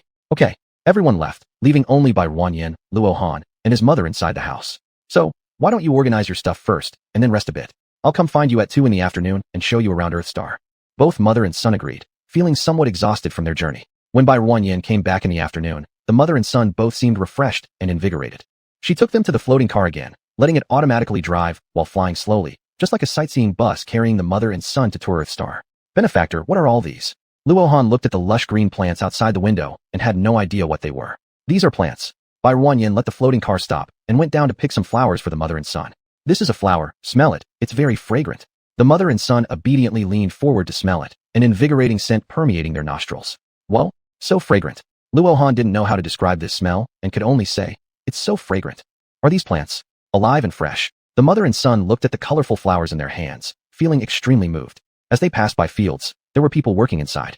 The mother and son carefully observed them. Miss Bai, are we supposed to do the same as them? That's correct. There are currently 2 types of work. One is like what they're doing, planting crops, and the other is construction workers. Auntie, you can plant plants first. If it's too hard on your body, there's also harvesting for you to choose from. Would you like to take a closer look? Bai Ruanyin parked the floating car near where they were working, and Luo Han and his mother got out to watch them work closely. The mother and son watched very attentively and returned to the floating car after a while. Don't rush, you can try each one and see which one you like more. She then took them to the edge of the area and showed them the trees she had planted on the mountain. Are all these planted by you? Luo Han touched the trunk of a tree, feeling the strange texture underneath his hand. Yes. Oh, if you don't like those jobs, you can come help me plant trees. The pay is the same. Speaking of wages, the mother and son exchanged glances before Luo Han said, Benefactor, we don't need that much money. We know you called us here for our own good. 2,000 stellar coins would be enough for us. We don't need the rest. You've misunderstood. Bai Ruanyin smiled. I'm not overpaying you. I give them as much as I give you. I'm paying them 5,000 stellar coins. How could I just pay you 2,000 stellar coins? Is the wage so high now? Luo Han's mother used to work nonstop every month and could only earn about 2,000 stellar coins. In just a few years, have the wages in the galaxy risen so much? I don't know about other places, but mainly because I earn quite a lot. Talking about this, Bai Ruanyin chuckled. Isn't it true that she earns so much that she can't even spend it all? Chapter 175, 6 Crispy Roast Ducks. Upon hearing that everyone was treated the same, mother and son accepted it better. Since that was the case, they didn't want to be pretentious. In that case, thank you. Mother and son thanked her. Come over to my place tonight for dinner. I'll cook something nice for you. After observing Earthstar for a while, it was about time for dinner. Yes, my benefactor, you don't know how much I've been longing for your cooking. Unfortunately, I haven't had it since you left. Bai Ruanyin directly took them to her castle.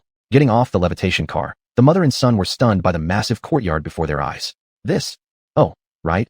I have 2 very large interstellar dogs at home, but they won't hurt anyone, so don't be afraid when you see them. The mother and son nodded in acknowledgement. Bai Ruanyin opened her personal terminal, made some settings, then opened the gate, inviting mother and son inside. Please come in. As mother and son walked in, they were greeted by lush greenery and the tall castle buildings in the distance. Wow, benefactor, this place is too big, too beautiful. How many interstellar coins did you earn? How can you build such a house? It's so cool. You may look around as you wish. Bai Ruanyin smiled without explanation. Wow, there is.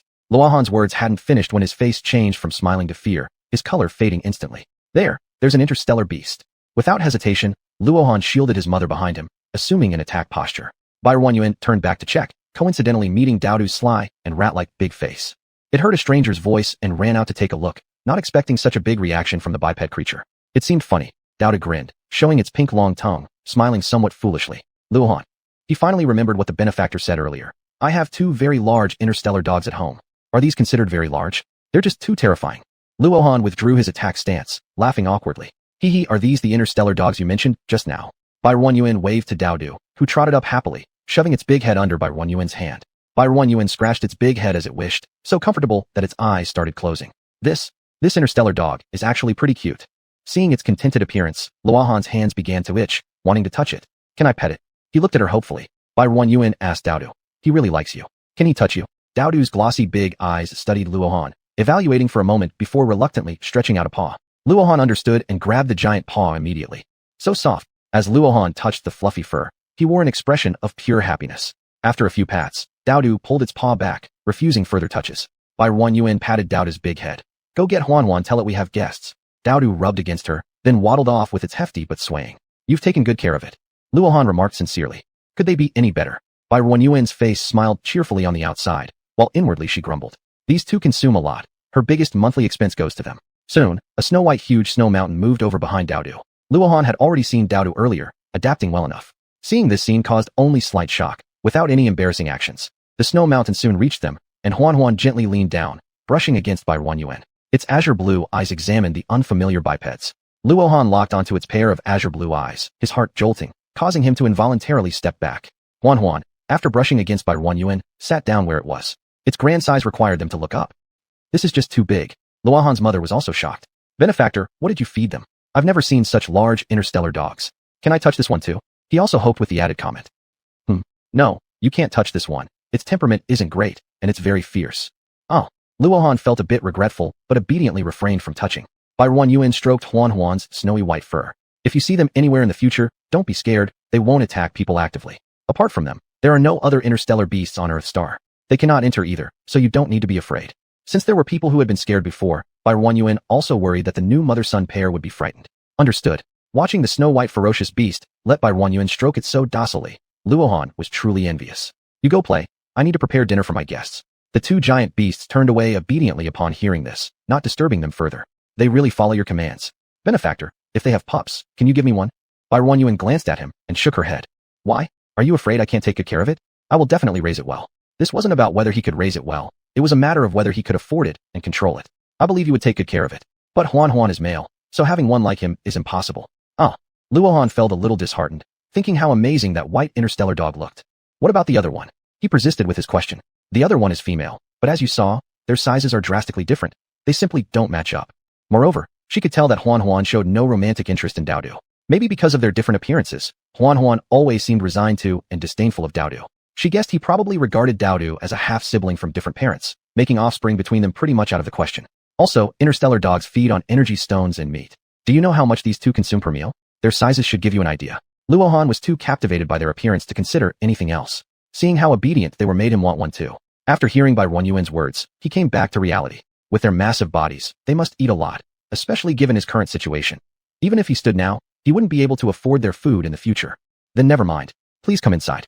Bai Yuan invited the duo into her home. The mother and son entered and were once again astonished by Bai Yuan's interior decoration. Chapter 176, 7 Crispy Roast Ducks. This looks too beautiful. It's like a banquet hall. Come on, sit down. Bai Yuan helped Luohan's mother sit down on the couch. I'll go get you some drinks. She prepared tea and juice for the two of them, then turned on the display screen she had always treated as decoration and found a particularly popular drama for them to watch. I'm going to cook, it'll be ready soon. I'll help you. Luohan stood up to indicate that he wanted to go with her. You stay here and keep Aunt company. Well, okay. Bai Yuan had already washed all the ingredients and chopped them up. She was preparing 4 dishes today: sweet and sour pork, squirrel mandarin fish, garlic sprouts stir-fried meat, and sweet and sour spare ribs. There was also one soup, persimmon egg flour soup. All these were pre-prepared, so the dishes came out quickly. In less than an hour and a half, all 4 dishes and the soup were done. It's time to eat. Bai Yuan led the mother and son to the dining room. The 3 sat down, and Bai Yuan poured fruit juice into the cups in front of them. Miss Bai, thank you for your hard work and for your expense. Luohan's mother looked at this table full of food, which she had never seen before. Auntie, don't be so polite. It's such a joyful thing that we can reunite again. Good, I won't say more. Try my cooking skills and see if they've improved.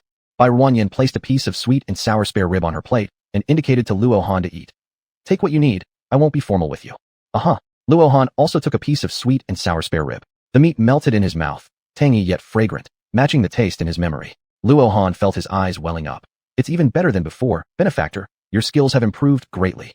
Then eat more, and stop calling me benefactor all the time. It sounds strange. I'm not older than you. You could call me sister, or call me Ruanyan, whichever you prefer. Calling you sister would be too disrespectful. Let's just call you Ruanyan. It feels more intimate. Luohan's mother said from the side. Then I'll call you Ruanyan from now on. Alright, by the way, tell me how you two have been these past 2 years. How are the people in your dormitory doing? Luohan recounted some interesting events that happened after she left.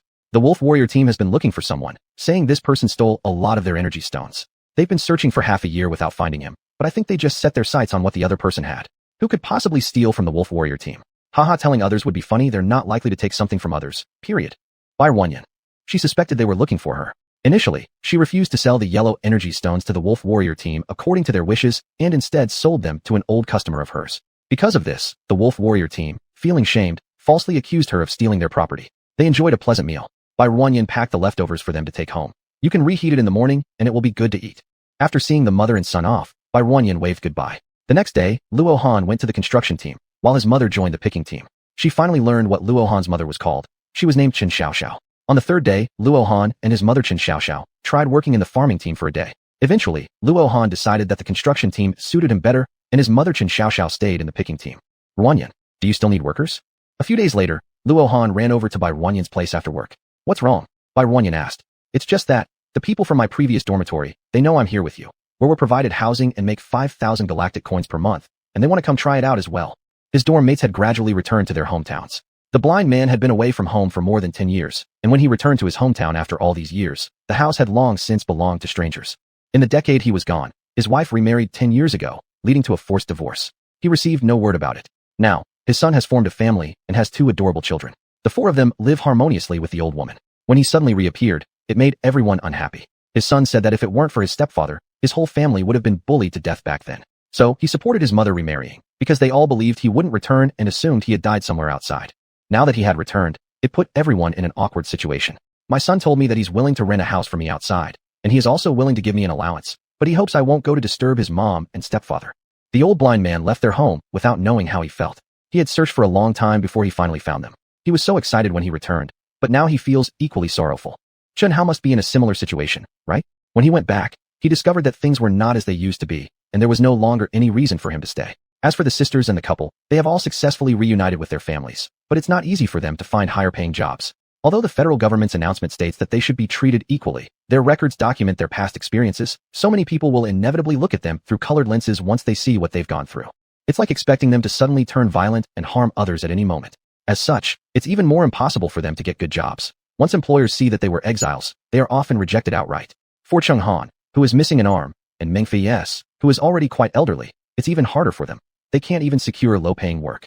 So after everyone exchanged contact information, upon hearing about Luo Han's job, they all wanted to try their luck to see if the white mist they once met would also hire them. Of course, I'm willing to hire them. If they don't know where to go, they can come here. But if they come here, they'll need to immigrate. Can they accept this? Luo Han relayed Bai Runyan's words, and everyone indicated their willingness to agree. They had all spent many years in Black Star Domain 12. Their sense of belonging to their original planets was long gone. And now, their recent encounters since returning home make them feel out of place with their surroundings. Additionally, they'll need to sign a contract and commit to working for at least 3 years.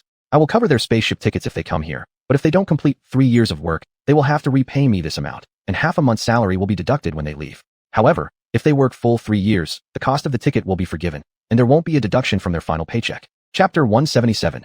8 Crispy Roast Ducks. Bai Runyan roughly explained to Luo Han the contents of the contracts she had signed with those previously hired people.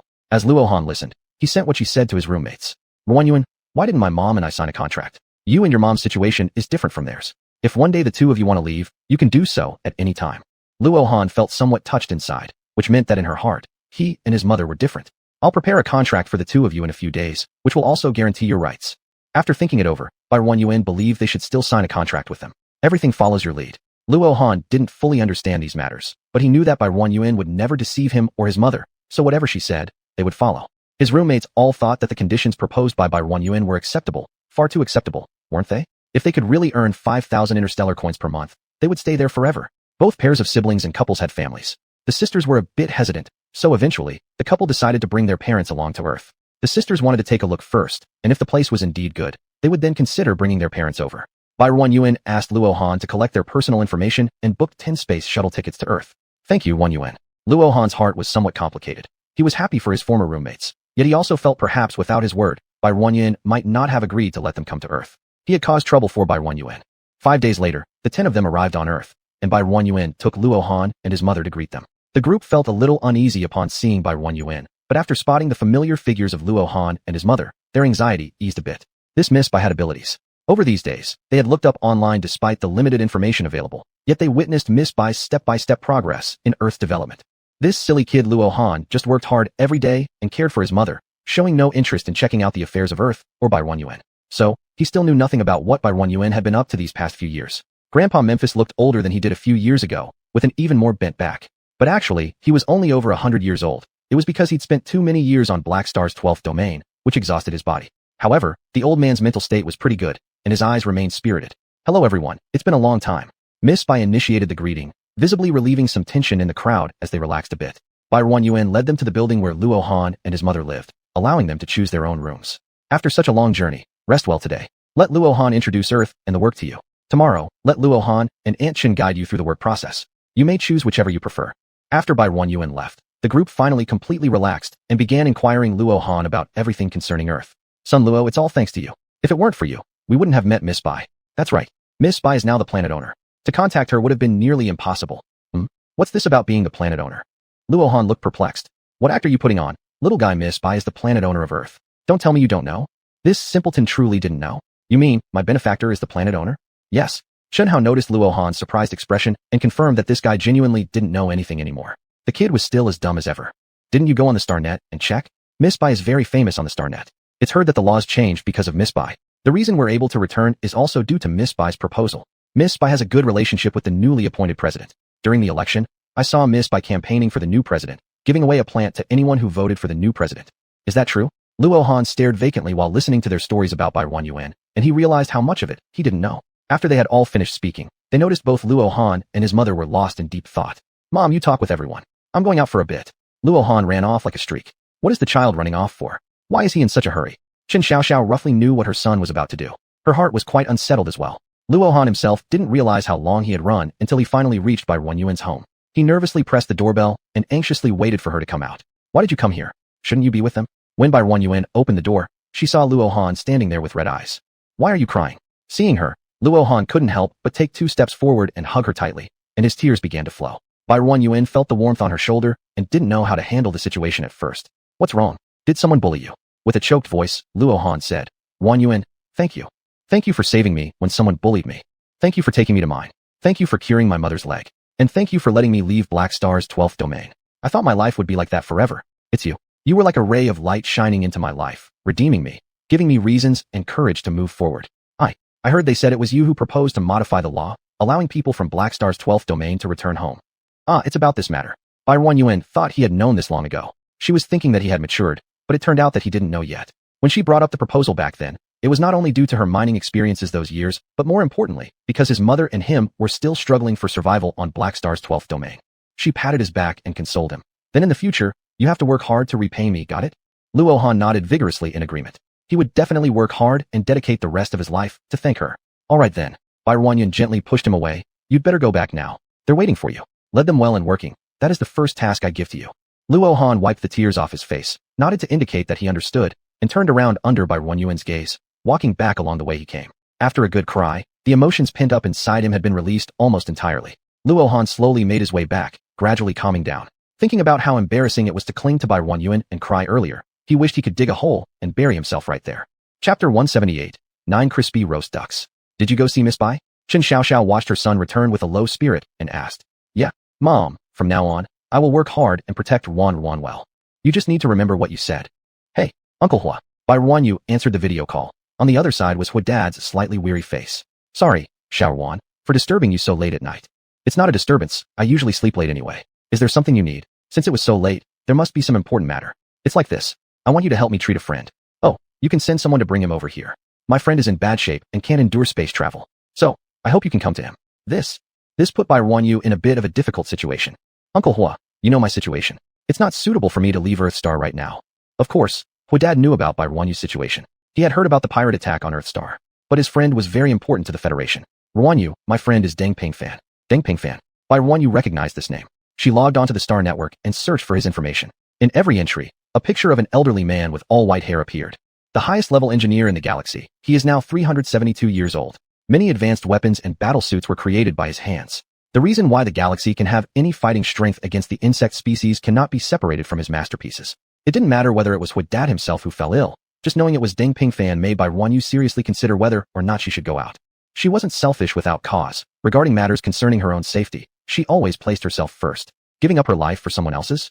That kind of grand gesture would never happen with her.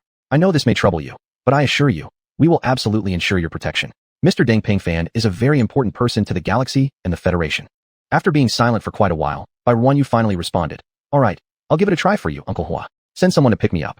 Hua Dad thought he'd have to persuade her more, and even planned to involve his wife if Bai Ruanyu refused. Well, then I'll dispatch a starship to pick you up. We expect to reach you within around 7 days. Good. After disconnecting the call, Bai Ruanyu sighed. Dealing with people truly was troublesome. If it wasn't Hua Zhang's father but Cheng Ji calling her, not only would she refuse, she'd mock them as well. Since she was going, Bai Ruanyu prepared everything that needed arrangements. But truthfully, there wasn't much left that required her particular attention anymore. Everyone had their responsibilities and tasks which didn't require extra instructions from her. Even her live stream room didn't need her. Sun Jejia and the 2 vice broadcasters could manage things on their own perfectly fine. She simply informed Meng Chantian, Luo Han, Sun Jejia, and the accountants that she'd be leaving for a few days. Miss Bai, do you need me to accompany you? I don't feel comfortable letting you go alone. That's right, Miss Bai. The outside world is watching you closely now. Many might want to capture you. Going alone is too dangerous. I'm not going alone. You don't need to worry, I will be protected. This time, it's something I must do. I'm also unsure how long I'll be away, so things on Earth Star are left in your hands. Bai Ruanyu wondered what condition the elderly Mr. Deng Pingfan was in, what disease he had, and how long it would take for him to recover. All these were uncertain factors. All she could do was prepare as thoroughly as possible for any potential situations.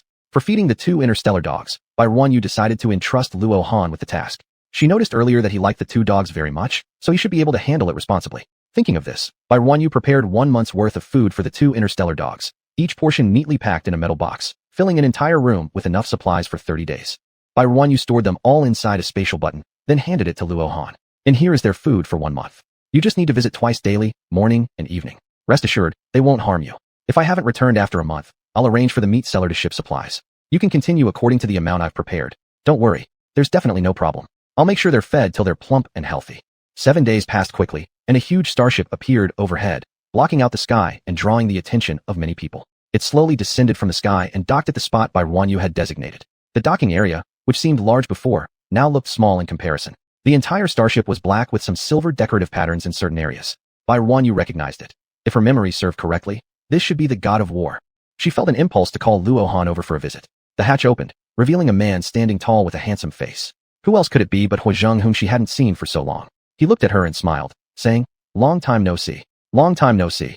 Bai Ruanyu took his extended hand and boarded the god of war with his help. She soon withdrew her hand, and Hua Zhang subconsciously caressed the hand that had just touched hers. How did you come? I don't trust others. Bai Ruanyu met his gaze, feeling burned by the look in his eyes, and instinctively avoided it.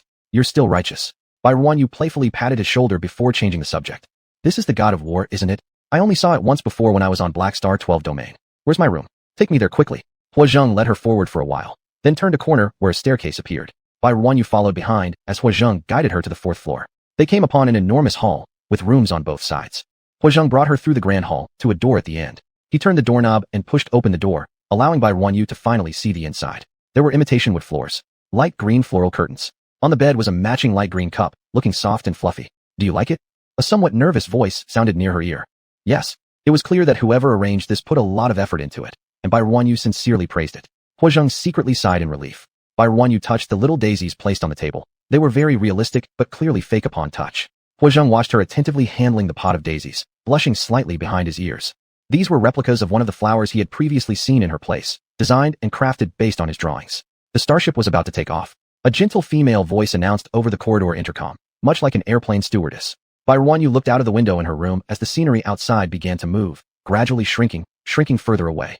The starship lifted off extremely smoothly, quickly breaking through the clouds and entering outer space. Bai Ruanyu stood by the window, mesmerized by the view outside and unable to tear her eyes away. The last time I saw such a view was 2 years ago. Upon hearing this, Hua Zhang couldn't help but feel sympathy. Rest assured, since you've come out this time, I'll accompany you and let you have some fun. Great. Let's make it official. Bai Ruanyu listened happily, indeed wanting to have some fun since she wasn't sure when the next opportunity would be.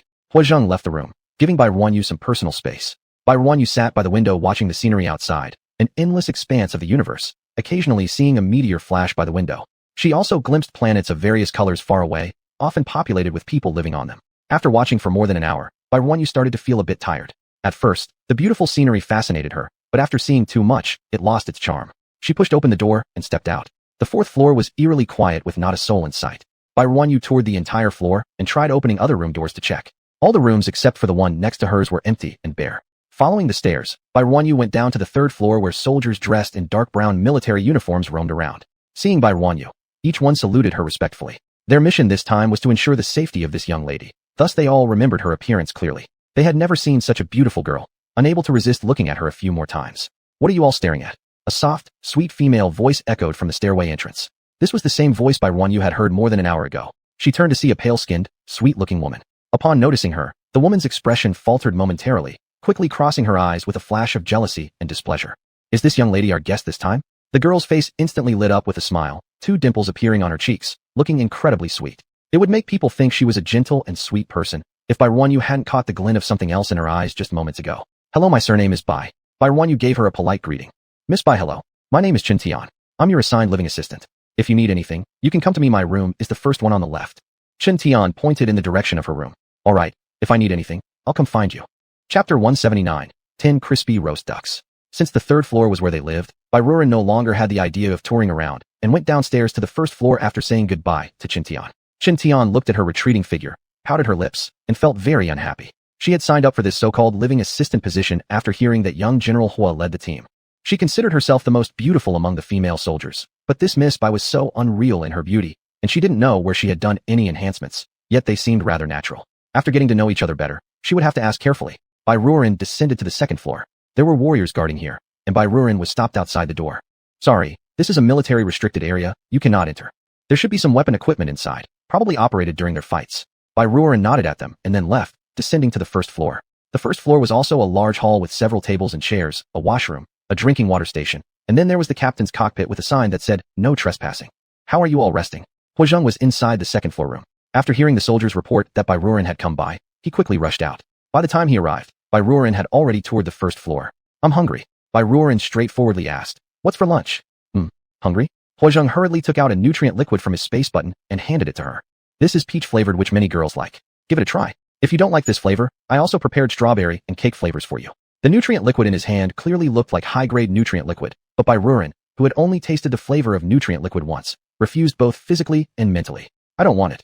Rarely before him did she express such dissatisfaction, pouting her lips to indicate her unhappiness. Then, what shall we do? Seeing her aggrieved little expression, Huozheng instantly felt pity. I'll let them find a nearby planet to stop for a while, and I'll go buy some dishes from a restaurant for you. Saying that, he turned to walk upstairs. Hey, Bai Ruren held onto the hem of his clothes, stopping his steps. I've brought ingredients, but you need to find me a safe place where I can set up my pot. Huozheng cursed himself inwardly for being stupid. Bai Ruren was someone who cultivated plants. How could she possibly not bring plants when traveling? He led her to an empty small room on the first floor. You can cook here, and no one will disturb you. This room was enough for cooking. Bai Ruren took out the metal table, the newly made stove, and the gas pipe. She always had an instinctive fear of the old-style gas cylinders, so she asked the owner of the shop where she usually had things custom-made to design a safer gas pipe for her, one that absolutely wouldn't explode. Do you need help? Bai Ruren shook her head. She preferred doing these things alone. Seeing this, Huozheng stepped out and stood guard nearby the door. Bai Ruren didn't want anything too complicated either, so she took out 2 eggs, a sausage, minced green onions, minced garlic, a carrot, a cucumber, and a big box of rice she had previously put into her space. The carrots, cucumbers, and sausages were diced, and the eggs were similarly fried into egg crumbs. She poured oil into the pan, heated it until warm, added green onions and garlic to burst aroma, then put in the diced carrots. The scent of oil mixed with vegetables wafted out of the room, reaching Huozheng, who was waiting by the door first, making him feel hungry instantly. Bai Ruren sprinkled another handful of green onions into the pan, stirred evenly, and then turned off the heat to serve it onto plates. When Bai Ruren opened the door, she saw Huozheng waiting outside and smiled. Turning back inside the room, she took out 2 porcelain white large plates, each holding a steaming hot plate of fried rice. Bai Ruren added seafood soy sauce and dark soy sauce, so the color wasn't the traditional golden hue of fried rice, and it also differed slightly from the soy sauce fried rice. Huozheng came forward to take the 2 plates from her hands and place them on a table. I've brought your portion too. Let's eat together. Looking at her smiling face, Huozheng nodded and sat opposite her. Oh, right. Bai Ruren again took out 2 more plates from her space, a plate of sour and spicy shredded potatoes, and a plate of fried peanuts and beans. Which do you prefer? Bai Ruren offered chopsticks and spoons for him to choose. Seeing that her plate contained a spoon, Huozheng also chose a spoon. What kind of taste is this? As they were enjoying their meal, a gentle and sweet voice came from the staircase. Neither Bai Ruren nor Huozheng paid attention to her, continuing to eat quietly and chatting softly. Chen Tian didn't get the response she expected, pouted her lips, and felt a little unhappy. However, she quickly put on a smile and walked towards the 2. Ah, it's you 2. Marshal. Chen Tian gave Huozheng a salute as she spoke. Huozheng gave her a faint nod before continuing to eat with his head lowered. When he swallowed, his prominent Adam's apple rolled up and down, catching Chen Tian's gaze. Bai Ruren disliked having someone watch her while she ate, even though this person wasn't looking at her. Miss Chen, do you have anything to say? We're eating. If you have nothing to say, please leave quickly. Chen Tian was lost in her own thoughts, staring at Huazheng until her cheeks turned red. Miss Chen. Miss Chen. Bai Ruoren helplessly looked at Huazheng. You're subordinate, you manage.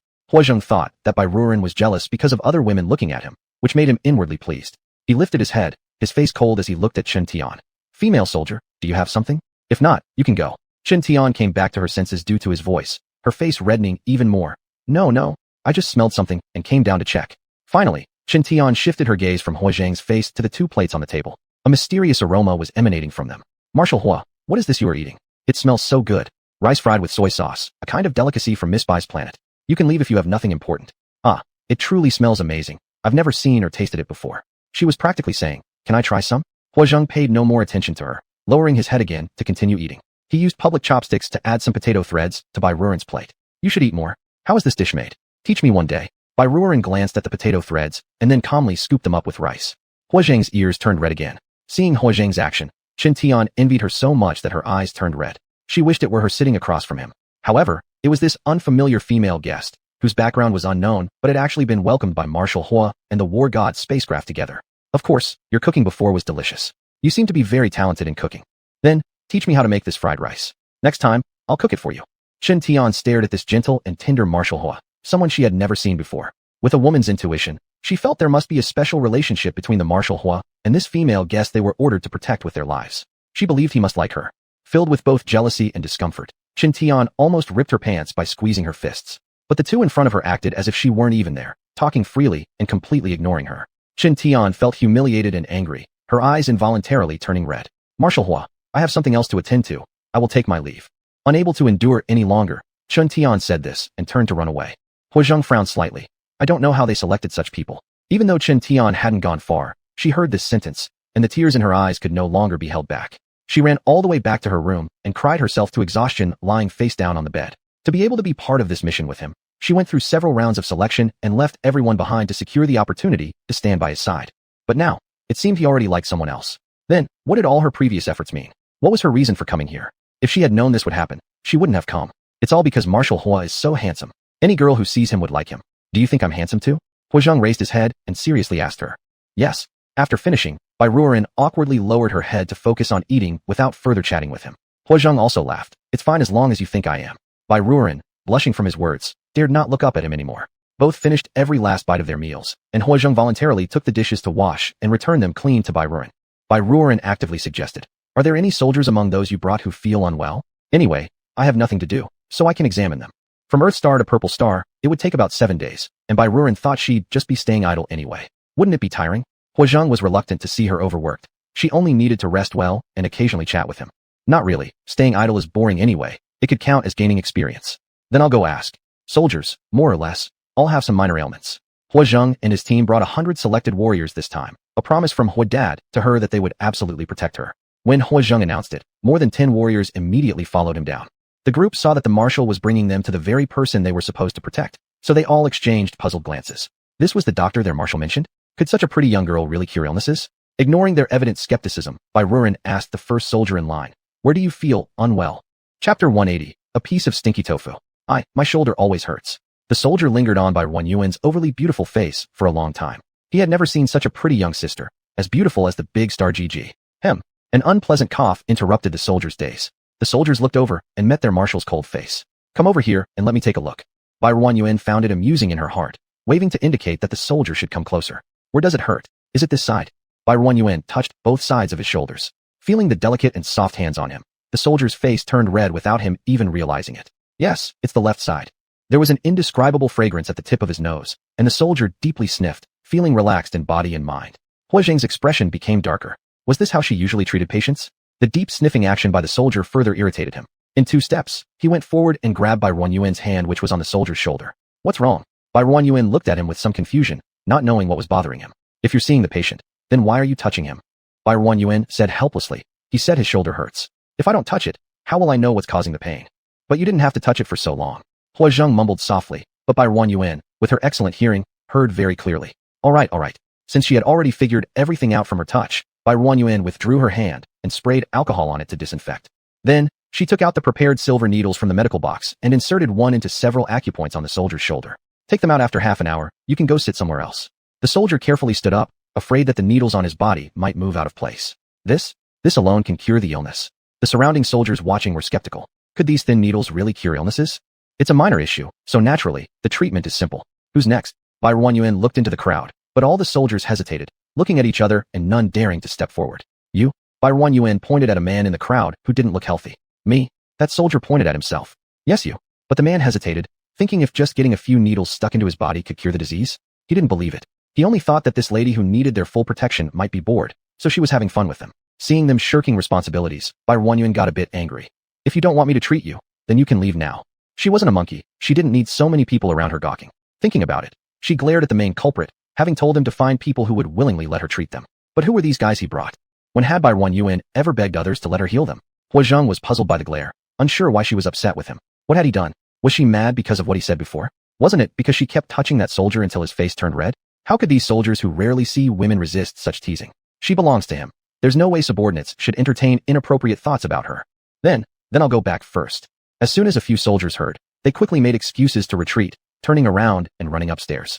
The soldier glanced at Huazheng, seeing his blackened face, hesitated for a moment, but still sat down in front of Bai Ruanyuan. Bai Ruanyuan's mood improved slightly.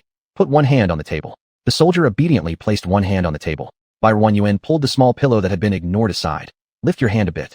The soldier obediently lifted his hand slightly, and Bai Ruanyuan stuffed the small pillow under the bent part of his wrist. She placed her fingers on his pulse, silently sensing it. After a while, she withdrew her hand. How long have you been urinating frequently? The soldier's face turned red as fire instantly, and the surrounding soldiers curiously leaned their heads over. Taoya, turns out you've been peeing often. I thought this guy keeps going to the restroom to be lazy. Everyone's words reached every person's ears nearby, and Taoya's face was so red it seemed ready to bleed. Indeed, he had this problem. Usually, he tried to drink less water, yet it was still like this, always wanting to use the toilet.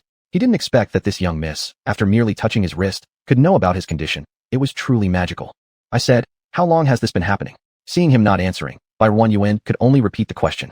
It started half a year ago. Taoya's voice was so low that people nearby couldn't hear, but Bai Ruanyuan, with her sharp hearing, heard clearly. Half a year, that was long enough. Bai Ruanyuan typed on her personal terminal and noted down the prescription for him.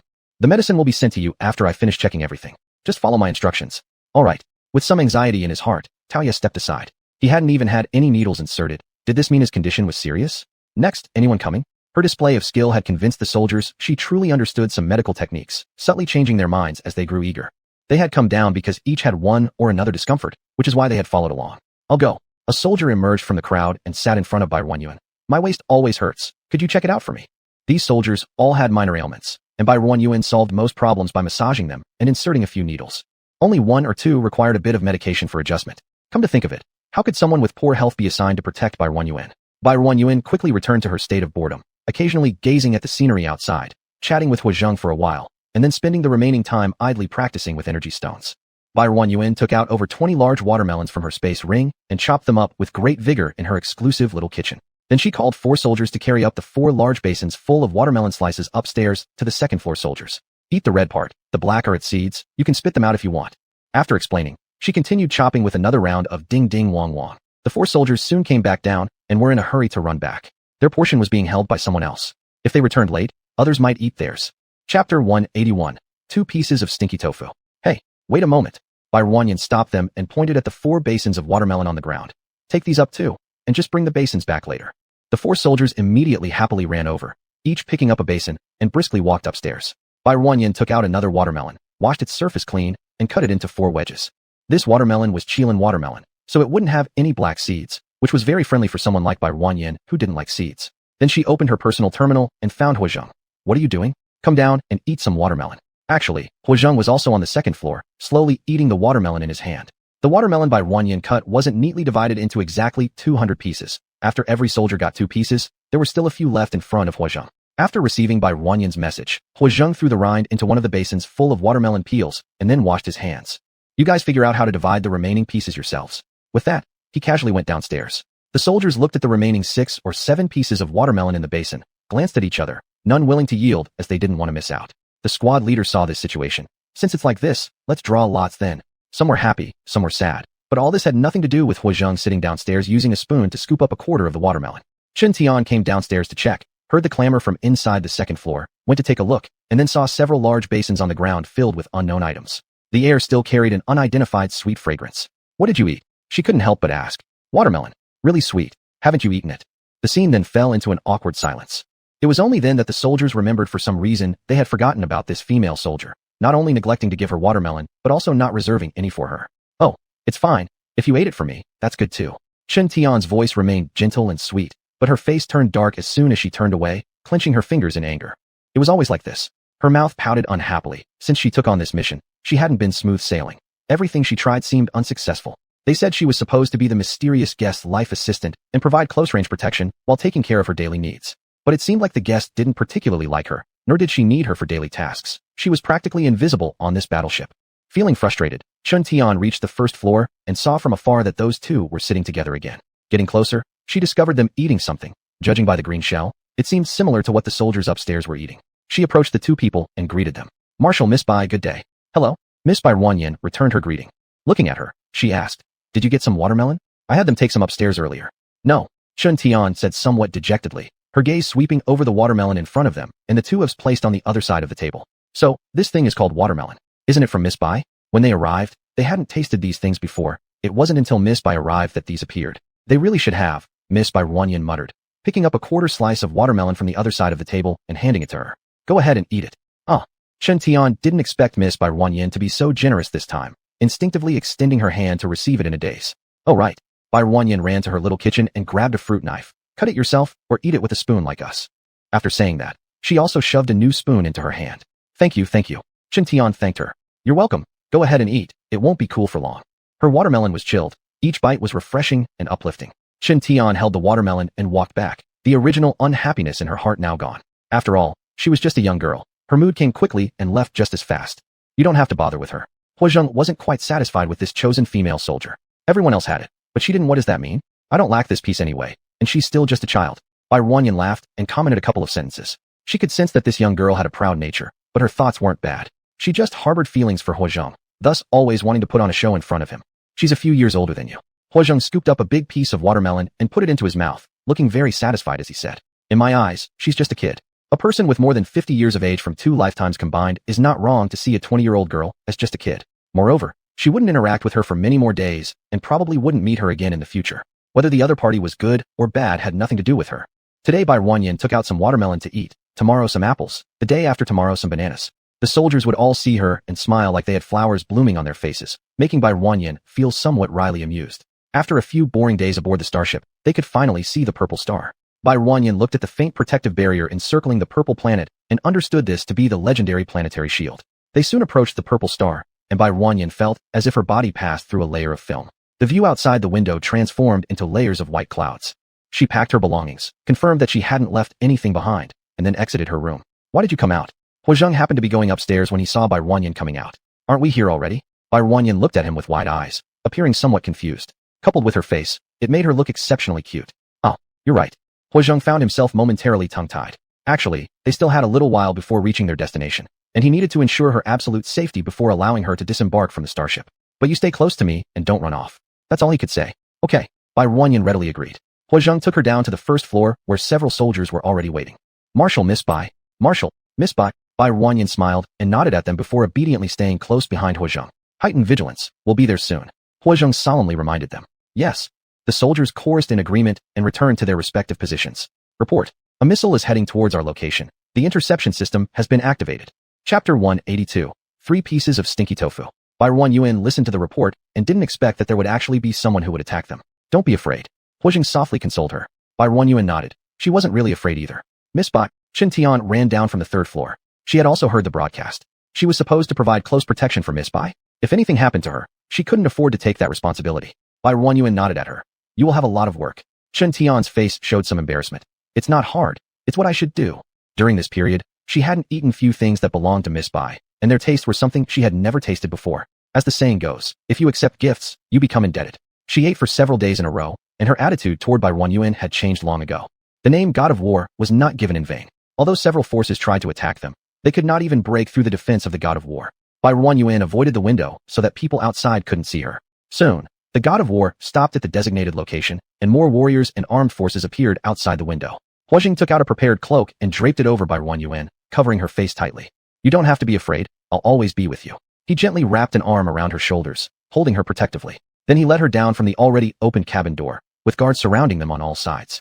Huijing's father said he would absolutely protect her, and he really did as promised. They soon arrived at a 2-story small villa, and the people around scattered to guard the house. Huijing brought her into the building. All right. He reluctantly released his hand that was around her and removed the black cloak from her body. For the coming days, I'm sorry, but you'll have to stay here, Huijing said regretfully. For her safety, Barren Yuan temporarily couldn't leave this building. It was even worse than hiding on Earth. No problem. Barren Yuan consoled him instead. Won't you be staying here just like me? After I cure that patient, you can take me out for fun. Certainly. Huijing immediately agreed. All right. Some might think there are floods or ferocious beasts here. Come up quickly. Huijing's father watched these young ones chatting endlessly below at the stairway entrance and felt a little annoyed. And they didn't even consider why they came here doing no serious business, as if he didn't have a wife. I'm coming right away. Barren Yuan responded, stuck her tongue out at Huijing, and went upstairs first. She knew he was standing there. This old Hua is becoming bothersome. Barren Yuan climbed the stairs to the second floor, where there were also guards guarding at the staircase entrance. Seeing Barren Yuan and Huijing come up, they saluted and moved aside. The two walked to the door of a room with its door open. Barren Yuan stretched her neck, but saw nothing. She could only release her spiritual force and see the figure of Huijing's father in one of the rooms inside. Barren Yuan retracted her spiritual force, turned her head, and met Huijing's slightly shocked face.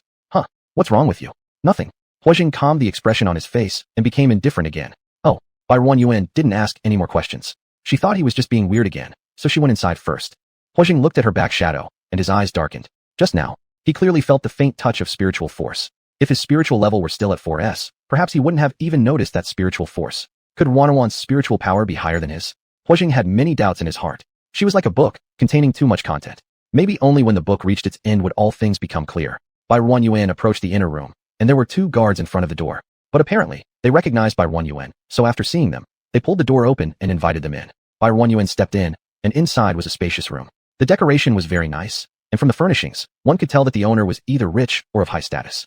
Huijing's father was here, lying on a large bed deep inside the room. Hurry up. After hearing the sound, Huijing's father looked back and signaled Barren Yuan to come closer. Barren Yuan walked to the bedside, and the silver-haired old man lying there was exactly her target, Deng Pingfan.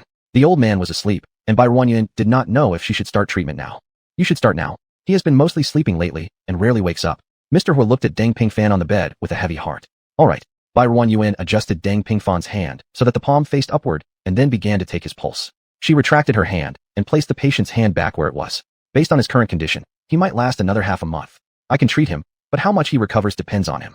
I will support any efforts you make for his treatment, and no matter the outcome, I won't blame you. Mr. Hua had no other choice but to risk bringing Barren Yuan out. Is there a kitchen? I need to prepare and cook medicine for him. Yes, let me show you. An elegant woman nearby, who already had some silver strands in her hair, immediately spoke up. Thank you for your help. She guided Barren Yuan out of the room and into a more inner one. The equipment inside was fairly complete. Barren Yuan took out the necessary herbs from her spatial button and mixed them according to their proportions. Finally, she pulled out a dried ginseng root, still as thick as a child's arm, from the space. Its tendrils were very long and numerous, yet each one remained intact. What is this? The woman asked while looking at the unknown item, which was contained in a box and wrapped in velvet cloth. This is ginseng. Barren Yuan cut off a small piece of the tendrils and tossed it into the medicine basin before putting the box away again. Will this tiny bit be enough? It's more than enough. Don't underestimate such a little amount. It's extremely valuable. The woman, not really understanding, politely nodded. Barren Yuan didn't bother to explain further. There's no point explaining details to someone who doesn't have sufficient knowledge. This ginseng was planted during the apocalypse. She used spirit spring water to nurture it every day within the space until she prepared it when she consolidated the space upon reaching Earth star.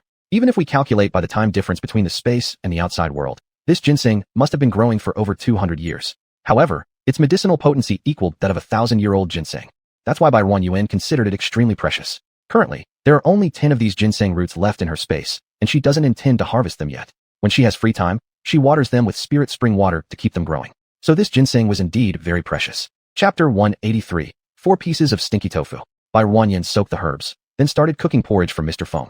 What is this? The woman was curious about anything new and interesting she saw. This is rice. This is a free-range chicken. Barren Yuan introduced. What's a free-range chicken? I've only heard of space chickens. Why is this chicken so small? This is a new breed that I raised myself. It's different from the space chicken. Free-range chicken was how people called it before the apocalypse. How should she explain? Tell her it's a roaming chicken? Its texture is firm and delicious. Barren Yuan first boiled some chicken soup, then used it to cook the porridge. Mr. Deng's body currently lacked vitality, and white porridge alone might not be enough. This old gentleman's surname made her think of another old man with the same surname from the Huaxiao period.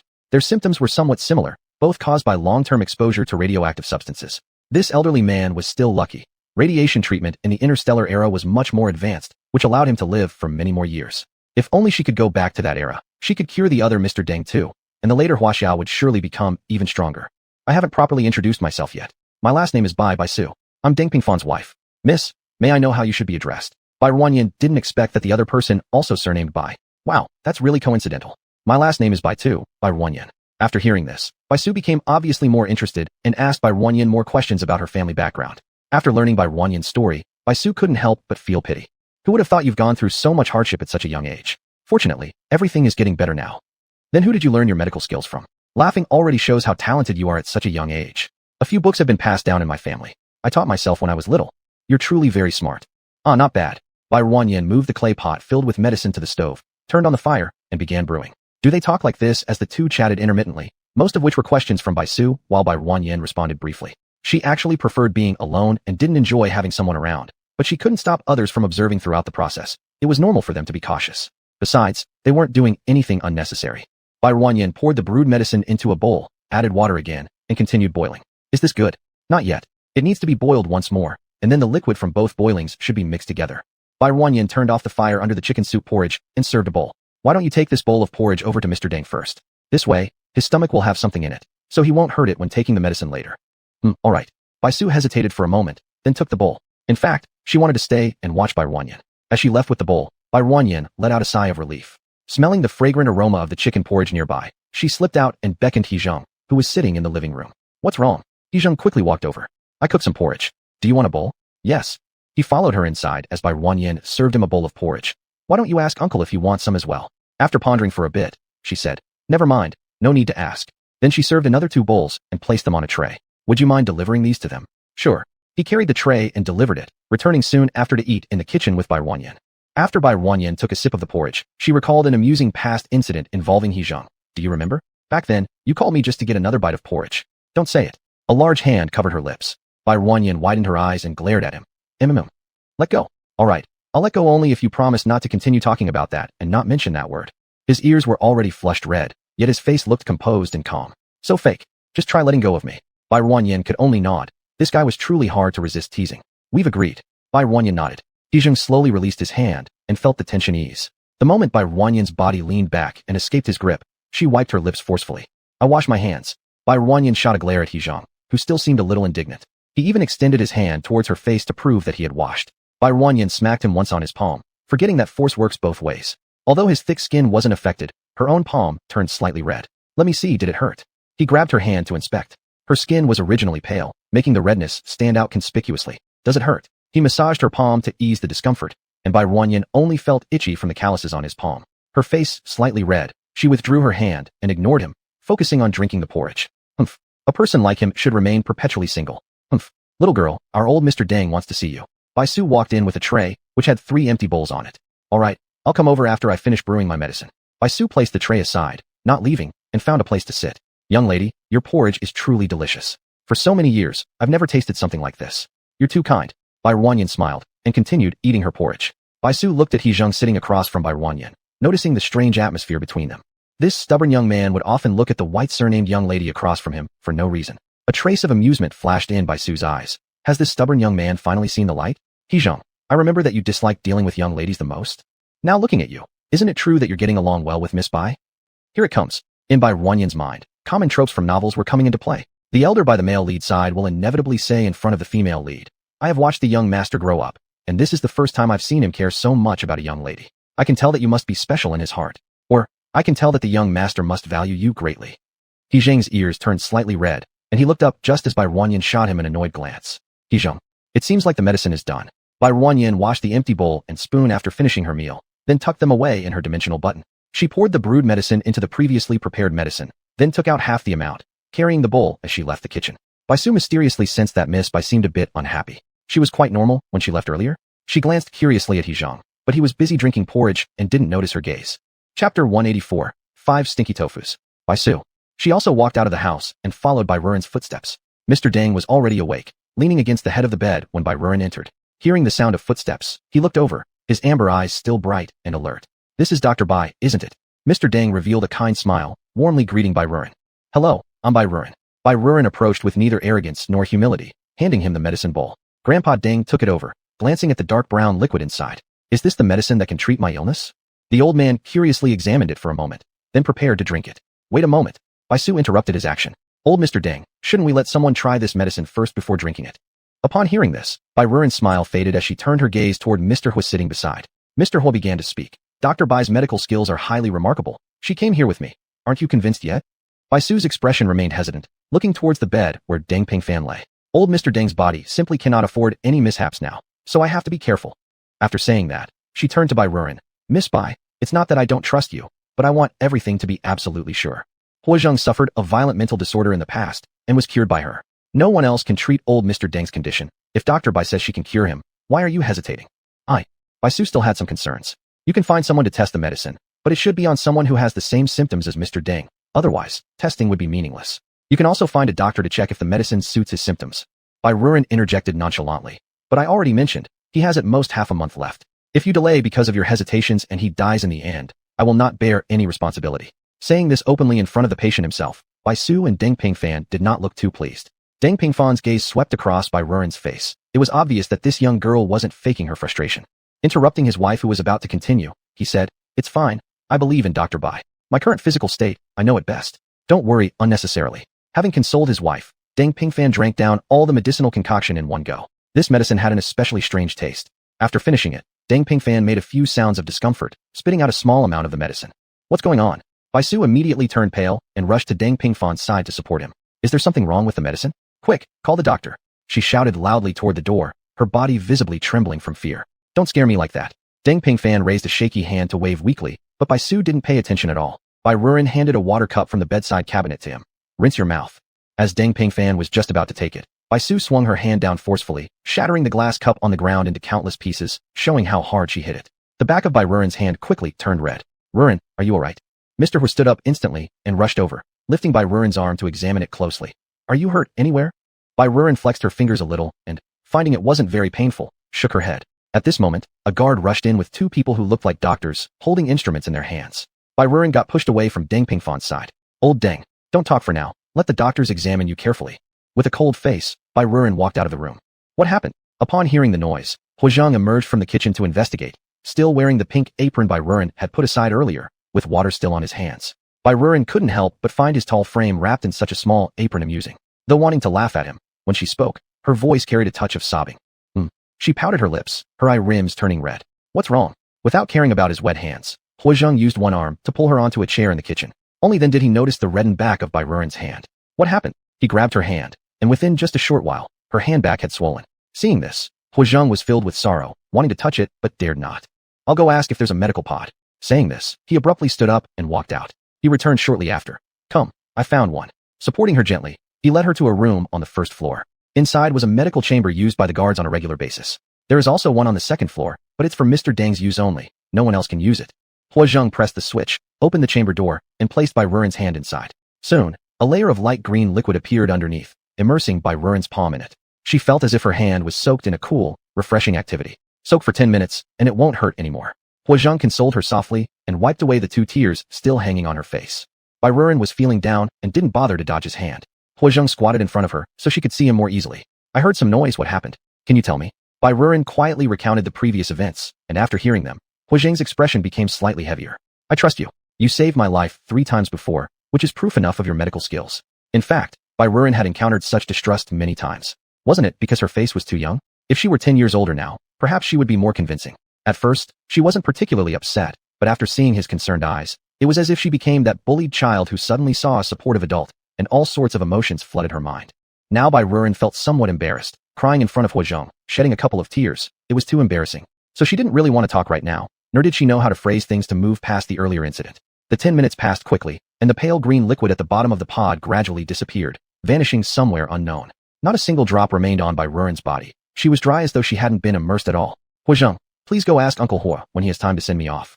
Didn't you say you wanted to take me out to play? I wonder if it still counts. Of course it counts. I'll go ask right now. Wait for me here, okay?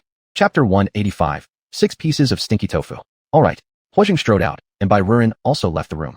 Hello, how many interstellar coins does it usually cost to use the medical pod inside? Bai Ruren's question left the guard at the door a bit confused. It's free. They all entered and used it when injured. No one had ever mentioned money. What about outsiders? Do they have to pay if they use it? Looking at the guard's expression, Barren realized she had asked another stupid question. Outsiders couldn't even get in here, let alone use the medical pod. Do you guys have a billing section? The guard honestly shook his head. At a loss, Barren could only wait for Huojing to come back. She found a place to sit down. Not long after, Huojing, his father, and Baisu descended together. Barren remained seated as they approached. Can we leave now? Barren looked toward Huojing. Miss Bai, I'm truly sorry about earlier. Baisu quickly walked ahead, being the first to reach Barren. She reached out her hand to shake Barren's. It's fine. Barren slightly pulled both her hands back to avoid the contact, standing up naturally at the same time, which made Baisu sitting alone on the chair look rather awkward. There was nothing she could do but stand aside with a smile, without showing any displeasure. Xiaoyuan, you can't leave yet. Mr. Huo spoke. Your Aunt Bai was overly worried about the patient before, so she became a little too aggressive. The doctor already checked Mr. Deng's body over just now. There's absolutely nothing wrong with him. Instead, the doctor said there's more vitality in his body, which means he'll endure longer. Right, Miss Bai, it was just me being too nervous earlier. I was really afraid that something would happen to old Deng, so my actions were a bit too intense. I hope you can forgive me. What I did earlier was inappropriate. Baisu appeared quite embarrassed at this moment. For so many years, others had always treated her respectfully, but now she had to humble herself to beg a young girl. And it wasn't optional. She wouldn't have expected that old Deng spitting out the medicine was simply because it tasted terrible, leading to a big mix-up. Barren had already calmed down at this point. She wasn't particularly bothered by this anymore, and just wanted to leave. Is that so? That's wonderful then, congratulations. Could you help prepare the car for me? Just drive me out of your estate. You can drop me off anywhere. This. Baisu anxiously glanced at Mr. Hua, feeling perplexed. She'd already apologized, so what more did Barren want? Why are all of you still standing here? A stranger's voice echoed in everyone's ears. Barren turned toward the sound, and saw an elderly lady with silver hair standing at the doorway. Her attire was casual, making Barren unsure of her identity. Mom. Seeing the newcomer, Baisu's voice became somewhat subdued, losing the previous attitude of an official's wife. Humph. The old lady walked closer, unable to resist huffing upon seeing Baisu. Her face bore the marks of time, looking like a well-preserved woman in her 60s or 70s. Seeing Huojing, her face lit up with a smile. Young Hua, I haven't seen you in several years, and you don't bother to visit this old grandma either. Huojing chuckled but remained silent. You little rascal, you were so lively and adorable as a child, but growing up has made you exactly like your dad. Don't you dare learn from him. And what's wrong with me? I think I'm doing pretty well. Mr. Hua expressed his disagreement unhappily, thinking he was quite excellent. The old lady disdainfully glanced at him twice and soon turned her eyes away, then directed them toward the only stranger in the room, Barren. I heard a beautiful young girl came. Is that you? The old lady smiled kindly, walking in front of Barren and scrutinizing her from head to toe. Child, why have you grown up so well? Too good looking. This sincere compliment made Barren feel quite bashful, and she could only maintain a smile. Is it for visiting Xiao Deng? Why aren't you going upstairs? What are you standing around here for? Come on. The old lady beckoned them to go upstairs, turning and grabbing Barren's hand. Girl, come. Grandma will take you up. No need. Barren withdrew her hand, smiling at the old lady. I don't need to go up. I've already met with him upstairs, and I'm preparing to leave. Leave? The old lady was very puzzled and looked toward Mr. Hua for answers. Didn't you say you brought this young girl here to treat Xiao Deng? How come she's leaving just after arriving? Her eyes carried a trace of sorrow as she looked at Barren. Young girl, is there really no way to cure my son? Barren saw the sorrow in her eyes and couldn't help but soften her heart a little. Madam, it can be cured. However, to what extent he will recover depends on the patient's own constitution. That's good. That's good. The old lady repeated twice, looking at Barren with even more kindness and warmth. I entrust him to you. She changed the pronoun she used for Barren into a respectful one. Madam, it seems that Miss Bai has some thoughts. Why don't you find someone else? Upon hearing this, how could the old lady not understand? Her gaze turned sharp as she looked at Baisu, who had been silent since she entered the room. I knew it. You've caused trouble again, haven't you? She walked over and poked Baisu on the forehead. Didn't I tell you to shut up if you don't know what to say? How many days have I been away and you're causing problems already? Did you make the guest angry? What did I tell you? Didn't I say close your mouth and speak less? Barren, why was this still the kind-hearted grandma from before? The once imperious Baisu now hung her head like a meek daughter-in-law. This was probably a case of being tamed by the right person. After scolding her daughter-in-law enough, the old lady returned to Barren. Little girl, I don't know what she said or did earlier, but grandma apologizes for her. She's just too stupid, dumb for over 100 years, still as dumb as ever. If I weren't around to keep her in check, she'd have soared into the sky by now. You don't need to take her words to heart. Grandma knows you must feel wronged. But please, for the sake of my only child, help him, help me. Just consider it an act of mercy toward a mother's love for her child. Barren, if you tried reasoning with her, saying how important Deng Pingfan was crucial to the interstellar realm, the interstellar world wouldn't do without him. She might actually ignore you entirely. But if you appeal to her emotions, she really might find it difficult to refuse outright. Chapter 186, 7 Pieces of Stinky Tofu. Moreover, from the time this old lady appeared until now, none of her actions have caused any aversion. She instinctively glanced at Huojing, and he was also looking at her. He gave her a comforting smile, then silently said a sentence. Whatever you want to do, I support you. Barren's emotions improved for some unknown reason. She looked at the old woman and said, "Grandma, I only have one request. Don't keep an eye on me at all times, and don't doubt me." The old woman immediately knew that it must be something done by her stupid child at home. She glared at Baisu irritably from afar, then retook Bai Ruanyu's hand and said, "Girl, don't worry, do whatever you want. No one can stop you. If anyone makes you uncomfortable, come tell me. Grandma will take care of it." "All right, that's settled." Bai Ruanyu followed her upstairs and re-entered Mr. Deng's room. "Mom, you're back." At this moment, Mr. Deng's mental state was still relatively good, leaning against the headboard and looking at his terminal. "What are you looking at again? I've already told you to put your work aside. You just don't listen. Look now, you're still so young, and I have to be the white-haired person burying a black-haired person." Bai Ruanyu looked at the two people with their perfectly identical snow-white hair. If they hadn't called each other out, she would absolutely not believe that this old lady was the mother of the old man in bed. "We only differ by 40 years, you're still young. Stop trying to make excuses." The old lady gave him an irritated glare. "If you had listened to me earlier, would it have ended up like this?" "Mom, can we not talk about this right now?" Mr. Deng had no way around his several decades older mother. He could only shift the topic and look at the little girl beside the old lady. "Dr. Bai, just now I thought the medicine was too bitter. I didn't expect Baisu to misunderstand you. I'm really sorry, let me apologize on her behalf. Your medical skills are indeed as extraordinary as old Hua said. Just after taking the medicine once, I feel more comfortable. It's good that you realize." Before Bai Ruanyu could respond, the old lady picked up the conversation. "From now on, manage your wife better. Don't let her keep talking nonsense in front of the young girl. If you can't even control your own wife, how does working well matter?" They were back to the same subject. Mr. Deng found this headache-inducing. His wife didn't know when to quit, and neither did his mother give him peace. Because of this, he liked work more. Work made him focus entirely and relax, quietening the noise around his ears. But precisely because he was busy with work, the house became quieter no more. It's like a vicious cycle. Seeing Mr. Deng lying in bed with a lost look on his face, Bai Ruanyu could only say, "Old lady, Mr. Deng needs quiet recuperation, with minimal emotional fluctuations and no fatigue. So usually, please try not to disturb him." She then looked at Mr. Deng lying in bed. "You know your own health condition best. If you don't want to live anymore, I'd rather have my peace as well. During the remaining half-month you can spend it however you like. But if you still want to live, then you need to listen to me. Starting now, stop managing your work. When your life is about to end, what's the point in continuing to work? When your illness improves, you can work however you like, but I won't come to rescue you a second time." Just as Mr. Deng was about to thank Bai Ruanyu for breaking the deadlock, the next second, he got scolded himself. After being nagged daily by his mother for so long, he was scolded for the first time by a teenager. He felt somewhat embarrassed, losing face. I understand. Old lady, let's go outside and leave Mr. Deng alone to rest." "All right." Seeing her son humbly disciplined by Bai Ruanyu, the old lady felt relieved, and thus complied with Bai Ruanyu's words and left the room. "Young girl, when there's nothing else, scold him some more. I think he only listens to you. I've said so much, but he hasn't taken any of it to heart." The old lady, seeing her son's frail form, was deeply moved. Recalling Bai Ruanyu's previous words in the room, she asked anxiously, "You just said he has only half a month left? If I hadn't come, it would indeed be like that." Hearing Bai Ruanyu say this, the old lady slightly relaxed her mind. "Then how long will it take for him to recover? After recovery, will he not fall ill again?" Bai Ruanyu helplessly smiled. "Old lady, we are all mortal beings, how can we not get sick? According to my expectation, he should be able to get out of bed in about half a month, but it will take some time for his body to fully recover. Moreover, even if he recovers, he won't be in the same state of health as a normal person. To some extent, he will always be weaker than others. If he continues to work like before, I think he will one day return to this state. It all depends on his own choice. I'm sure, I'll keep an eye on him well in the future."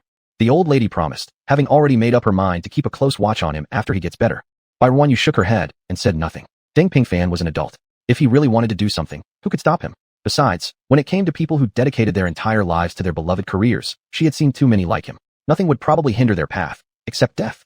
This was their matter, and had nothing to do with herself. She was only here to treat the illness. Other matters were not within her concern. We got so along well in our chat that I completely forgot you just disembarked from the starship. Hey." The old lady turned around to look for Baisu's figure, but couldn't find her. Finally, she discovered that Baisu was still downstairs. "Why don't you come upstairs? Which room did you prepare for the honored guest? Hurry up and lead the guest to rest." Baisu ran upstairs with her head down, acting meekly like a mouse seeing a cat, and led them to the room prepared for Bai Ruanyu. The room clearly had been cleaned in advance and was very neat. The furniture and decorations were also very homey. The old lady took a tour inside, relatively satisfied. "You've done this task quite well. Young girl, take a look inside. Tell me if there's anything unsatisfactory that needs to be corrected." "I'm very satisfied. There's nothing that needs correction. Thank you for your hard work, Ms. Bai." Baisu wore a smile, courteously nodding to Bai Ruanyu with respect. There was no longer any trace of her former arrogance. Bai Ruanyu. She could only say that this old lady was truly effective in disciplining her daughter-in-law. Chapter 187. 8 pieces of stinky tofu. She was only staying temporarily. The quality of the furnishings in the house had nothing to do with her, a mere passerby. "Well, we'll be leaving then." Seeing Bai Ruan settle down, Mr. Hua also proposed his farewell. He had come today because Bai Ruan had arrived, so he had put aside his work to come over. He had just taken office, and it was the busiest time for him. Us. Bai Ruren looked at Huozheng outside the door. Are you leaving too? For no apparent reason, her heart felt some unease, perhaps due to their days together on the starship, or maybe because of the unfamiliar environment she now found herself in. But she actually hoped he would stay and keep her company. Sorry. Huozheng looked at her hopeful eyes, feeling quite uncomfortable inside. But he couldn't stay either. His mission was to escort her safely here, and that mission was now complete. As the Admiral, he also had many things to attend to. This place was a controlled zone, where it was inconvenient to do anything, and it was impossible for him to come and go as if it were his own home. I'll come see you when I'm on vacation, he promised. Bai Ruren composed herself, smiling and nodding. Okay. The father and son walked out together. Bai Ruren didn't take her gaze off them until they were out the gate, only to meet the amused eyes of the old lady. Huo boy is good-looking and has a great character. There's no one more outstanding among the young men I know. Blushing from hearing this, Bai Ruren merely smiled without saying anything. The more you say, the more chances there are for mistakes. She might as well speak less.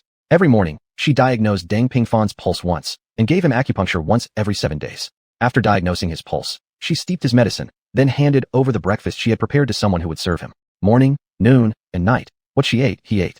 Consequently, Bai Ruren was also eating blandly lately. The old lady was a very respectful person. Although curious about what they ate, she had said, "It smells really good." But she never asked for a portion for herself. Bai Ruren, content with the quiet life, prepared food only for herself and Deng Pingfan for each meal. Of course, the Deng family had chefs who took care of the meals for the old lady and Bai Su. They cooked every 2 days, always with various meats. After agreeing on usage times, both parties stayed out of each other's way. The Deng household naturally had a preservation cabinet, so Bai Ruren didn't even have to worry about Deng Pingfan's evening medicine. After dinner, Bai Su would timely feed Deng Pingfan his medicine. Bai Su rarely disturbed her. Only the old lady, fearing she might be bored, initially kept coming to chat. But later, realizing her presence instead interfered with Bai Ruren's work, she stopped visiting frequently as well. Though he had promised to come visit her during his vacation, half a month passed, and Huozheng hadn't come once. However, he did call often. In fact, after living there for 2 days, Bai Ruren's mentality had already adjusted, and she no longer felt those strange emotions she initially experienced. Having endured the hardships of survival for so many years during the apocalypse, she had long since gotten used to being displaced. Now she had only lived on Earth for 2 years, yet had again started to get used to the feeling of home. Unexpectedly, Deng Pingfan's spirit energy turned out to be 2S level, which naturally meant his physical recovery ability wasn't weak either. As Bai Ruren had previously mentioned, after half a month, he could get up and walk around, appearing much more energetic and looking like he had regained strength. Upon close observation, many of his roots of hair had turned black. When Mr. Huo came and saw his condition, joy was unmistakable in his eyes. Good kid, he patted Deng Pingfan's shoulder, saying nothing but conveying everything. Little Ruyen, you've worked hard. You've truly made a great contribution to the galaxy. Bai Ruren smiled without saying anything. She didn't really care whether she received any credit or not. Aunt Gu heard that you're here and keeps thinking about seeing you. I stopped her. I said when you're done here, I'll bring you over to our house to visit her. How much longer will you be here? Bai Ruren thought for a moment. Around 10 more days. Actually, she could leave now if she wanted, but since she had agreed to help at first, she'd better put in a little more effort. Then I'll come back in 10 days. If there's anything unpleasant while you're here, make sure to tell me. If you don't want to tell me, then tell Huozheng. It's pretty good here. You don't need to worry. Mr. Huo was afraid Bai Ruren would suffer anyway. Wrong translation. Unhappy. Fearing this child wouldn't be happy here. He called her to help, so she shouldn't be mistreated here. 10 days later, Deng Pingfan had recovered to almost the same as an ordinary person. These medicines must be drunk on time for a month, and after these are finished, drink what's in this bag, which is enough for 2 months. Bai Ruren handed the 2 big bags to Bai Su, while Deng Pingfan stood beside them looking green in the face. The efficacy of this medicine is indeed quite good, but the taste, it's as strange as it can get. There's nothing harder to drink than this. Even the interstellar nutrition liquid known as the hardest to drink would call this one its superior. He felt that his current state was better than ever. Yet, he had to drink such awful medicine for another 3 months. It truly felt like the end of his life. Would you perhaps stay for a couple more days?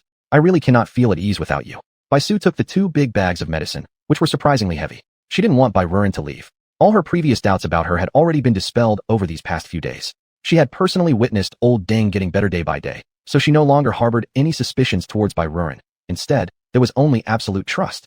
When Bai Ruren said she was leaving, Bai Su instinctively wanted to refuse. She could only feel at ease with her here. It doesn't matter whether I am here or not.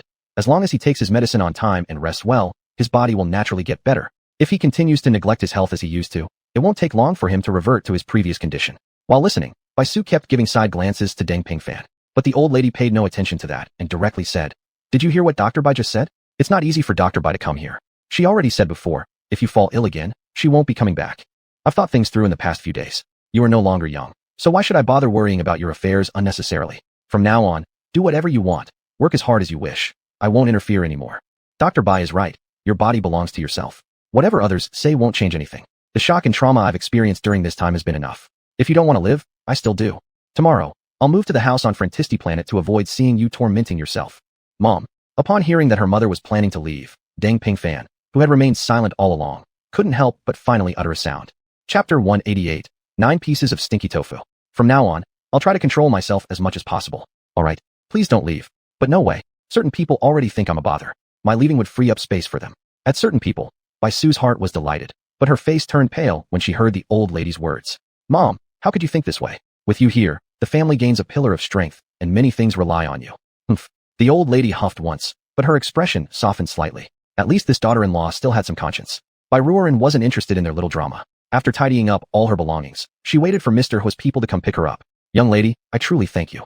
After disciplining her son and daughter-in-law, the old lady turned around to thank Bai Ruoren, handing her a golden card. This is the fee for curing my son. She assumed Bai Ruoren would modestly decline, but unexpectedly, Bai Ruoren directly took it, shoved it into her pocket, and accepted it with pleasure. This left her prepared words without any chance to be used. Old lady, I like spirited young people like you. Bai Ruoren smiled but didn't say more. This was her hard-earned fee and consultation charge. Why should she feel uncomfortable about taking it? Were her herbs free? Was the food she made for Deng Pingfan free? Although the old lady had always been kind to her, wasn't that just what should be? She had traveled far despite danger to cure Deng Pingfan at the request of Mr. Hua. Even though she came because of his request, if his family treated her rudely, Bai Ruoren would have considered refusing to treat him. She didn't have a masochistic tendency. In the future, you're welcome to visit our home anytime. It's just a pity we don't have children your age. Otherwise, we could have made you friends. Deng Pingfan and Bai Su hadn't had a child in over 100 years, and they couldn't figure out why. The old lady sighed. She really wanted a child. Thinking about this, she recalled Bai Ruoren's remarkable medical skills and felt a flicker of hope. Young girl, could you examine my daughter-in-law too? For so many years, they haven't had a child. If this family could have a child, it would be wonderful.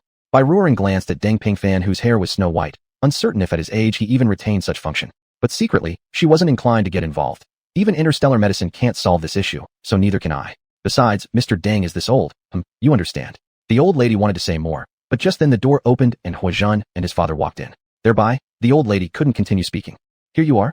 Upon seeing them, Bai Ruoren happily stood up from her chair, saying eagerly, Then let's go now. All her stuff was in the spatial button, so she had come with nothing and would leave with nothing. Well, except for the brand new card in her pocket. So let's go? Mr. Hua looked at her behavior and felt that she was indeed childish.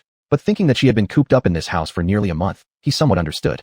How many kids could bear staying indoors for long? Being cooped up for so long must have bored her to death. He looked at Deng Pingfan. Take good care of yourself. I'll visit you again in a few days. He nodded at the old lady before leading Bai Ruoren away. Young girl, remember to come and play often. Bai Ruoren turned around, waving goodbye and smiling at the old lady, then resolutely left. Are you not working today? How did you two come together? Bai Ruoren hadn't seen Huazhan for over 20 days. He clearly appeared thinner than last time they met. All the flesh gained on the starship gone.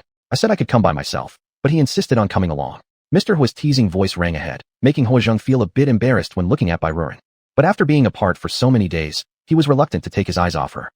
It happens that I'm on break these 2 days, so I decided to come along. Didn't I promise to come pick you up? And didn't you also promise me that during my holidays, you'd come see me? But you didn't either, right? I was too busy with work. I haven't had any rest. He sneakily observed Bai Ruoren's expression and only relaxed after confirming that she wasn't too angry. He wanted to come see her, but at his current position, how many people actually got vacations? In order to honor his promise to take her out later, he'd been busy working recently, trying to make a few days free so he could take her out.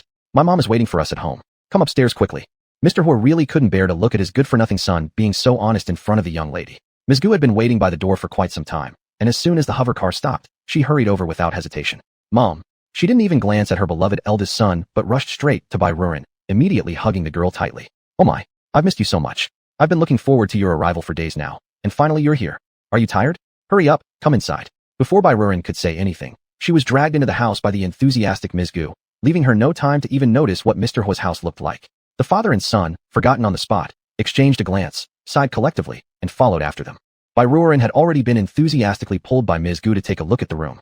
Surrounded by pink decorations more feminine than what she'd experienced in her childhood, Bai Ruoren lapsed into silence. Misinterpreting this, Ms. Gu proudly bragged. What do you think? Do you like it?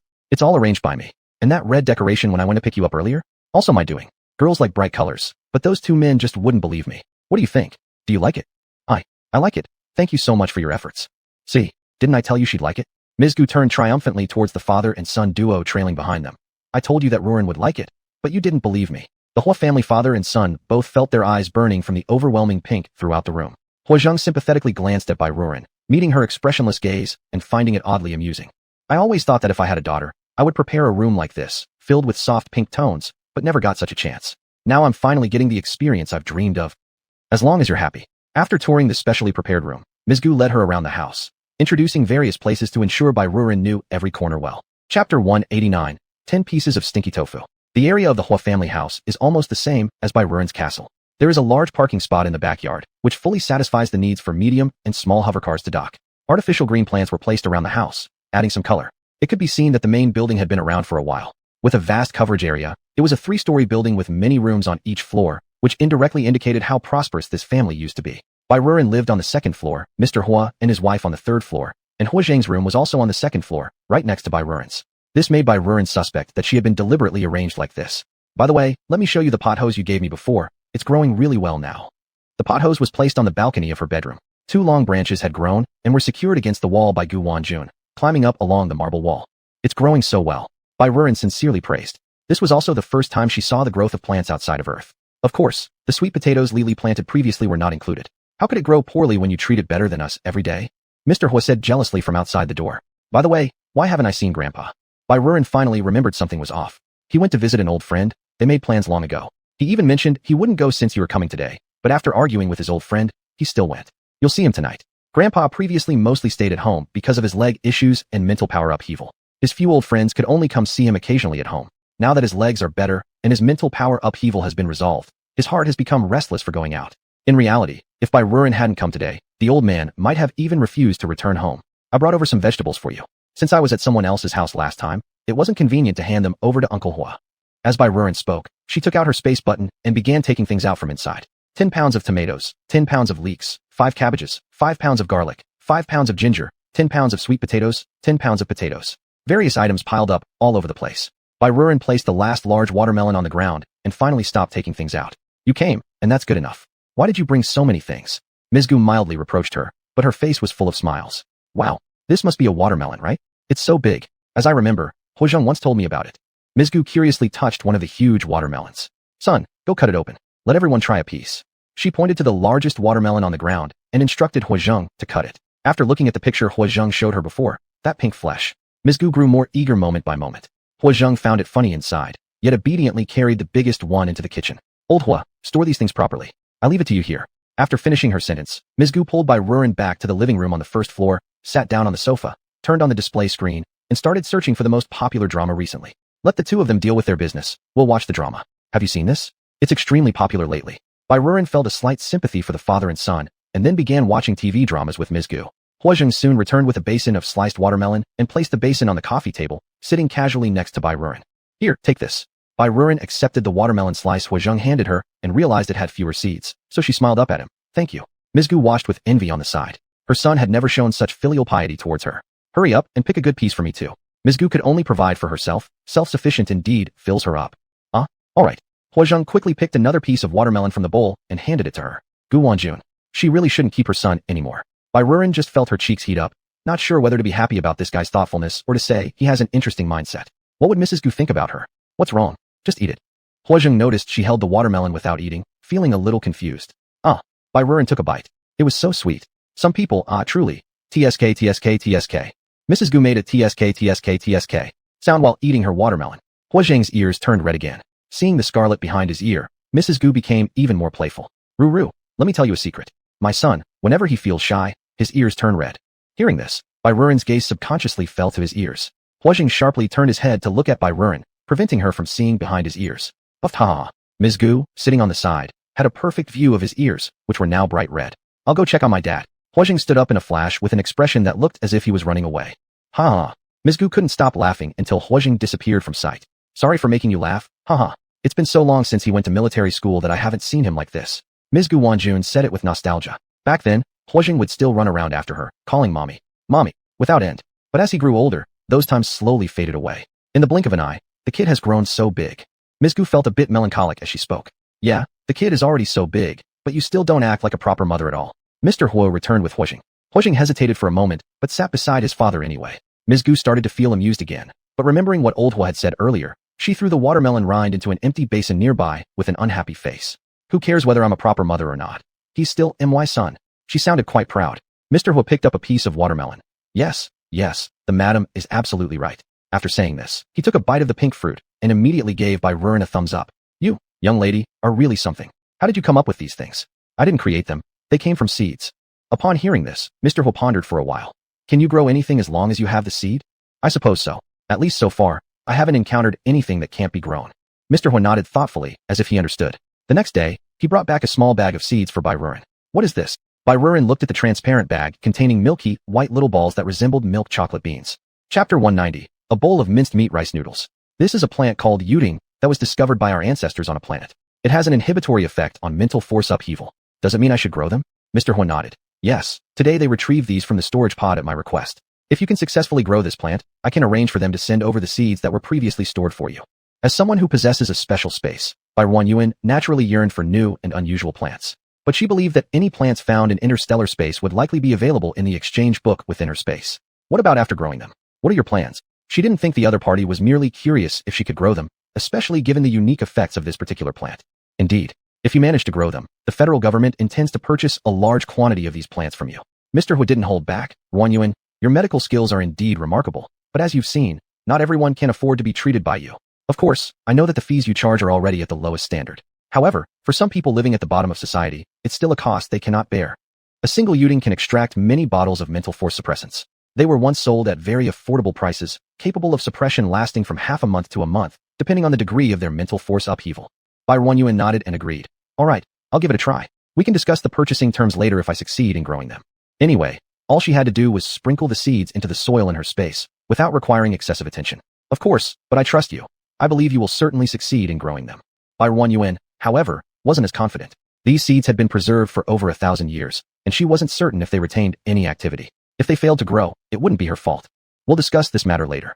Huazhang interrupted his father, disliking the idea that interactions between his family and Bai Ruren always revolved around business or seeking her help. Tomorrow, I want to take her out to explore Z-Star. This was something I promised her earlier. That's a good idea. You should go out. Take 2 more people with you tomorrow to protect Ruren properly. Mr. Ho reminded him. Where are we going? I'll come too. Ms. Gu quickly chimed in. Just stay home. Mr. Ho opposed immediately. Yes, young people going out to play. How could you join freely? And what if something happens? Would you have Huazhang protect you, or Ruren? Grandpa Ho also spoke against it. I was thinking of taking Ruren to buy some pretty clothes. Ms. Gu said unhappily. Huazhang will take her. She'll get whatever she wants. Grandpa will pay in interstellar currency. Grandpa transferred a sum of interstellar currency to Huazhang. If it's not enough, ask me for more. He then turned to Gu Wanjun. Just stay at home. Okay. Gu Wanjun seemed aggrieved, but knew they were right, so she could only sadly watch the two leave. So where are we going to play? Bai Ruren opened her personal terminal and searched online for places worth visiting on Z-Star. Most sources recommended the Federation Museum and the amusement park, saying they were both very impressive. There were also recommendations like Time Gallery and Mech Home. It says here that both the museum and amusement park are excellent choices. Shall we start with those two? All right. A total of 10 bodyguards accompanied them closely, with a dedicated person driving a hover car. Bai Ruren only needed to enjoy herself. Very soon, they arrived at the first destination, the Federation Museum. Someone went to buy tickets, and the 10 bodyguards also bought tickets to enter with them. In the middle of the museum's grand hall stood a silver-white, towering mech. Next to it, the introduction explained that this was one of the earliest mechs in interstellar history, owned by the first general, Hoke Fawawang. Though several thousand years had passed, its appearance remained exceptionally well preserved. Do you have a mech? Bai Ruren walked around this mech. Its design looked strikingly similar to the one she had seen in her childhood shows like The Light Force Messenger and Dragon Warriors. So, this must be the legendary concept that art originates from life, right? Yes, I do. Would you like to see it? When we return, I'll release it for you to take a look. Yes, I want to see it. Bai Ruren nodded earnestly, filled with great anticipation. After walking inside, they entered a grand hall where various energy stones, energy cores, and void beast cores were displayed. They came in all sorts of colors, arranged in ascending order from low to high grade. Hey, why are there no blue energy stones or purple energy stones here? Bai Ruren pointed at 2 empty spots behind the thick glass wall. Yo, another bumpkin who probably came from some unknown corner of a planet. A somewhat sharp woman's voice sounded from nearby. Bai Ruren looked over in the direction of the voice and saw 2 men and 2 women standing some distance away. One of the girls was likely the one who had spoken, her face full of disdain as she stared at them, while the other girl tried to dissuade her by pulling at her clothes. Upon seeing Bai Ruren's face clearly, all 4 individuals showed different emotions in their eyes. The leading girl couldn't hide her undisguised scorn and jealousy. Huazhang's expression darkened, and he coldly turned his gaze toward them. Handsome guy, don't misunderstand what I just said. Realizing Huazhang's equally handsome face, the leading girl was momentarily taken aback by his good looks, and her previous attitude shifted into flirtatious shyness. Huazhang's face revealed a visible expression of utter disgust, but then quickly softened as he turned away. Let's go see something else up ahead. Good. By Wan Yuan didn't want to waste time dealing with people like this, so everyone moved forward together. Being ignored, the leading girl felt indignant. Hey, Xiaoyan, let it go. The girl behind her now grabbed her arm to stop her from saying anything more. How can I let it go? Didn't you see that I was talking to them, and they just ignored me? Luyan was not only beautiful, but also from an excellent family background. She had always been the center of attention since childhood and had never been overlooked like this. The girl holding her back, Xiaomi, rolled her eyes in frustration. This young miss always thought too highly of herself. They had initially planned to go out and play with her boyfriend, but when she learned about their plans, Luyan insisted on tagging along and even brought a boy she wasn't very familiar with. Chapter 191. 2 bowls of minced meat rice noodles. Now she was hurling insults at 2 strangers again. Even if she wasn't the brightest, she should have noticed that the people surrounding those 2 didn't look like ordinary individuals. It seemed only Lu Yin thought her family was the most powerful and everyone had to give her way. Didn't you think that man from before looked a bit familiar? Xiaomi's boyfriend had been lost in deep thought and now hesitated as he spoke. I felt the same way earlier. I thought I must have mistaken him for someone else. Didn't that man resemble General Hua Xiaoyuan? The boy Lu Yin brought with her saw someone shared her suspicion and decided to voice his own guess. You mean Huozhen? Lu Yan's eyes widened instantly, excitement creeping onto her face. Then what are we waiting for? Let's chase after them. With that, she hurriedly ran after them. Hey, Xiaomi suddenly realized Lu Yin had already bolted out. How exasperating. She just wanted a peaceful date with her boyfriend. What a terrible day this was turning out to be. Infuriated, Xiaomi stomped her feet on the spot, but quickly pursued after Lu Yin in short strides. If anything happened to Lu Yin, she'd never hear the end of it either. Bai Ruanyin and the others were walking leisurely while sightseeing, so they weren't going very fast. Lu Yin hadn't chased too far when she caught up with them. She adjusted her hair, took out her compact mirror to check her makeup, confirmed everything was perfect, then plastered her best smile to approach. Xiaoyan. Xiaomi grabbed her arm. Let's go? Didn't you see there were so many people around them? They're probably guards. Why are you such a coward? If you don't dare to go, stay back and mind your own business. I'll do it myself. Lu Yin shook off her hand and marched towards the group with renewed confidence. Excuse me, please stop approaching. A bodyguard warned upon seeing Lu Yin. Lu Yin paid no attention and continued advancing a few more steps. I know you're General Hua. I'm just coming over to say hi. If you continue approaching, we will not hesitate to take action. The bodyguard remained unmoved. Do you even understand a word I said? Do you know who I am? I am the miss of the Lu family. You must know about the Lus. Sorry, whoever you are, you cannot approach. You. Lu Yin turned bright red with anger at the unyielding guard. Huozhen. Hu General. Unable to accept being ignored, Lu Yin started shouting loudly. Luckily, aside from the group, there was no one around to draw unnecessary attention. Huozhen furrowed his brow slightly, glanced at Lu Yin through the crowd, then disdainfully averted his gaze, continuing to quietly explain the origins of some exhibits to Bai Ruanyin. Lu Yin wouldn't let this opportunity pass. With Hua elected president this time, who wouldn't want to cozy up? She thought. None other than Huozhen deserved her. Huozhen, I'm Lu Yin from the Lu family. Don't you remember me? We've met at an event before. Why don't you go talk to her? Bai Ruanyin, unable to endure her persistence any longer, mocked sarcastically. I don't know her. Huozhen would never attend those boring gatherings of the upper class, nor was it possible for him to meet Lu Yin at those events. She left no impression in his memory. But since she kept mentioning the Lu family, he deduced she likely came from a wealthy or influential background. After searching his memory, Huozhen recalled the Lu family which owned a chain of large supermarkets across many planets. However, to them, these truly high-class families, such businesses meant nothing. They were mere nouveau riche. General, if you're looking for company, I can oblige. I have plenty of time. Huozhen continued to ignore her. In fact, they had already finished inspecting the current exhibit and intended to move to the next location. Hey, continuously being ignored exhausted Lu Yan's patience. As the two were leaving, she instinctively tried to pursue but was stopped by the bodyguards. Get out of my way. Don't touch me. The spoiled young miss flaunted her usual demeanor, but here it held no sway. Of course not. They weren't working for her money. Why would they listen to her? Annoyed by her antics, one of the bodyguards pulled out a silver pistol from his spatial button and pointed it at Lu Yan's waist. Miss, if you keep causing trouble, the gun in my hand might not remain steady. Lu Yin froze in place. How could they bring weapons in? It was clearly stated that weapons weren't allowed inside. How did they manage to sneak in? I will report you for illegally carrying weapons. Do as you please. The guard holding the gun gave an indifferent smile. Their very entry had already indicated they were special, and only someone without a brain like the one in front of them would still not realize this by now. We have the president's special approval. If you continue to interfere, we will deal with you legally and reasonably as a dangerous person. The team leader of the guard spoke these words loudly enough for Lu Yin to hear clearly, then waved his hand to signal his men to retreat back to their employer. Even if Lu Yin was overconfident, at this moment she did not doubt their words. After all, a gun was pressing against her waist. When the few guards withdrew, the team leader and the one who had pressed the gun against her finally moved away from her. Lu Yin felt her legs go weak, but she managed to support herself so as not to collapse on the ground. Xiaoyan, are you okay? Zhao Mi and the other two approached. Because of the distance, they hadn't been able to see what happened just now clearly. I'm fine, Lu Yin stubbornly replied. She didn't want them to laugh at her. Zhao Mi quickly suggested. Then let's take a look at another hall. I don't want to go, you go ahead without me. At this moment, Lu Yan's mood had recovered somewhat, and thoughts started stirring again. Xiaomi immediately guessed her intentions and became irritated. She just wanted to go on a date with her boyfriend. Yet this person had to intervene, turning this outing into chaos. Alright, then we'll head over there, Xiaomi decided. She no longer wanted to humor her. It was better to split up so that she and her boyfriend could be alone for a while. With that, she took her boyfriend's hand and walked toward the exhibition hall they hadn't seen yet. The remaining boy who came with Lu Yin hesitated for a moment and eventually stayed obediently. You actually have some conscience.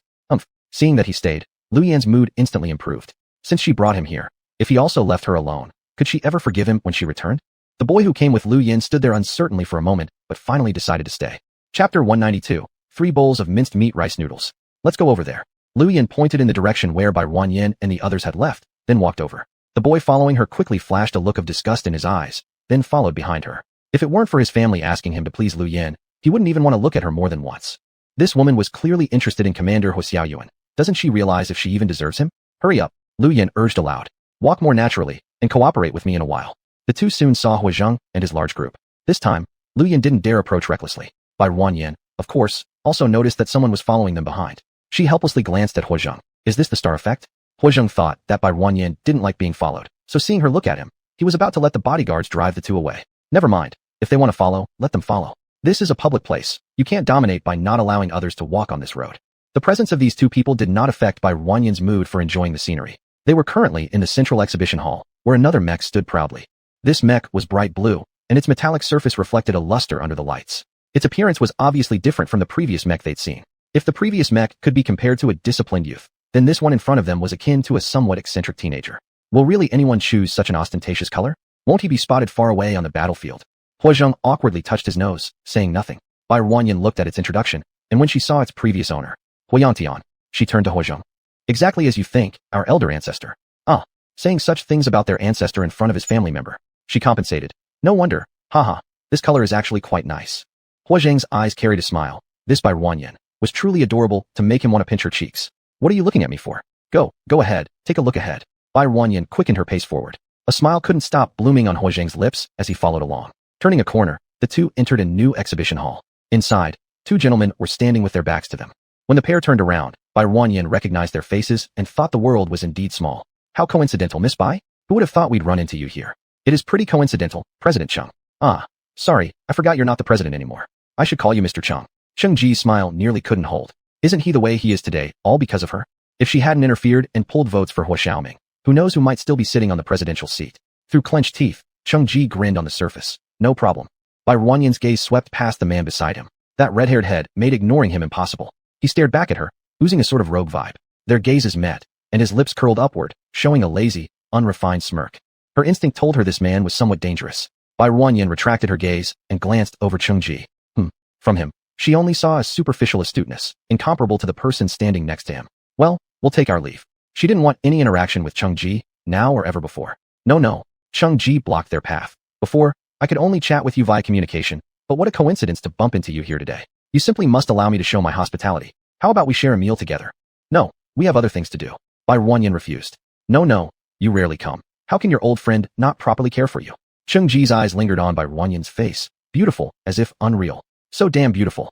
Prettier than any woman he had interacted with before. Cheng Ji's heart, which barely calmed down, began to stir restlessly again. He unconsciously took a few steps forward, but unfortunately, the bodyguards who were always present immediately stepped between them, separating Bai Ruanyin and He Zheng from Cheng Ji. Master Hoard really goes big, bringing so many bodyguards. Cheng Ji was displeased and glanced at He Zheng, whom he had been deliberately ignoring. No need for Mr. Cheng to concern himself. He Zheng answered rather coldly. Take it. After saying this, he extended his hand to half embrace Bai Ruanyin, moving forward surrounded by the bodyguards. Cheng Ji, however, stood firmly in the middle of the path. To proceed forward, they would inevitably have to pass by his side, and the companion he brought along was now positioned on the other side. Their group was certain to pass between Cheng Ji and the red-haired man. He Zheng did not dare to let down his guard for a second. Bai Ruanyin could sense the danger posed by Cheng Ji's companion, and so could He Zheng. The bodyguards kept them protected in the center as they passed through the gap between Cheng Ji and the red-haired man. The entire process went smoothly, allowing Bai Ruanyin and He Zheng to successfully navigate through the small space between Cheng Ji and the red-haired man. Just as the bodyguards began to relax, the red-haired man suddenly attacked the closest bodyguard with lightning speed. Closer inside was Bai Ruanyin. This sudden incident saw the bodyguard kicked away, crashing into the glass display wall with a tremendous sound. He Zheng tightened his grip on Bai Ruanyin's arm, pulling her quickly to his inner side, swapping their positions. He faced the red-haired man head-on, blocking the incoming kick with his arm, and immediately engaged in a fierce fight. The bodyguards swiftly surrounded Bai Ruanyin for protection, while one of them helped the previously kicked bodyguard back up, placing him securely within their protective circle. Bai Ruanyin held onto the injured bodyguard's arm, preventing him from falling onto the ground. That single kick had been delivered with full force, causing the bodyguard such pain that he could not straighten his back. Hey, what are you doing? This action was not part of Cheng Ji and Stet's plan, leaving Cheng Ji caught off guard by Stet's abrupt aggression. Stet ignored Cheng Ji completely, fighting Huajing fiercely without any signs of relenting. Bai Ruanyin glanced at Huajing and then at Cheng Ji, releasing her spiritual power to explore the surroundings. Meanwhile, Lu Yin and her companion, who had been following behind earlier, were now huddled quietly in a corner, too afraid to move or make a sound, fearing they might get caught up in the battle. Chapter 193. 4 bowls of minced meat rice noodles. After confirming there were no ambushes around, Bai Ruanyin took out a pill from her dimensional space and stuffed it into the mouth of the injured bodyguard lying beside her. This will help with your injuries. Swallow it. Without hesitation, the bodyguard swallowed the pill. Since it was rather large, he almost choked on it. Bai Ruanyin, speechless, pressed 2 points on his body hard, and the pill slowly slid down into his stomach. The pill worked quickly. The bodyguard soon felt warmth replacing the previous intense pain, which alleviated significantly. Can you stand on your own now? The bodyguard nodded, and Bai Ruanyin then let go. Bai Ruanyin turned to Cheng Ji and said, Mr. Cheng, this is how you welcome me? Cheng Ji waved his hands hurriedly and said, Miss Bai, how could you think such a thing about me? Bai Ruanyin didn't believe that Cheng Ji would do this either. At least, he shouldn't have set the meeting in the museum. Making trouble here was equivalent to challenging the federal government, something the former president should not be capable of. Moreover, she hadn't found any suspicious people nearby. She didn't think just because of red hair, they could eliminate them all. Huajing exchanged blows with him, and it wasn't clear who was better at the moment. The museum's security quickly rushed over. More than 10 fully armed personnel surrounded everyone. Please stop immediately, or we'll take action. The leader shouted fiercely. Over 10 guards simultaneously raised silver handguns, aiming them at the 2 still exchanging punches. Once again, their limbs met, and CT's lips curled into a careless smile. Kid, you're pretty good. Huajing's face was cold, remaining silent. CT pushed him away, stepping back to create distance, raising his hands to the surrounding guards while laughing. We were just joking, no harm intended. The lead guard lowered his gun. Would you please come with us for a brief questioning? The tension in Huajing's muscles relaxed as he walked back to Bai Ruanyin. Are you alright? Bai Ruanyin looked at his expression, which seemed uninjured. Huajing shook his head. This red-haired man's skills were comparable to his own. If they had fought longer, perhaps Huajing could have won thanks to his 4S physical constitution. Huajing had already marked this person as dangerous in his mind. Such prowess suggested either an equal mental strength level or someone battle-hardened with plenty of experience. Huajing believed it was the latter. With the bodyguards guarding them, they followed the security personnel into a large room where several guards separately recorded statements.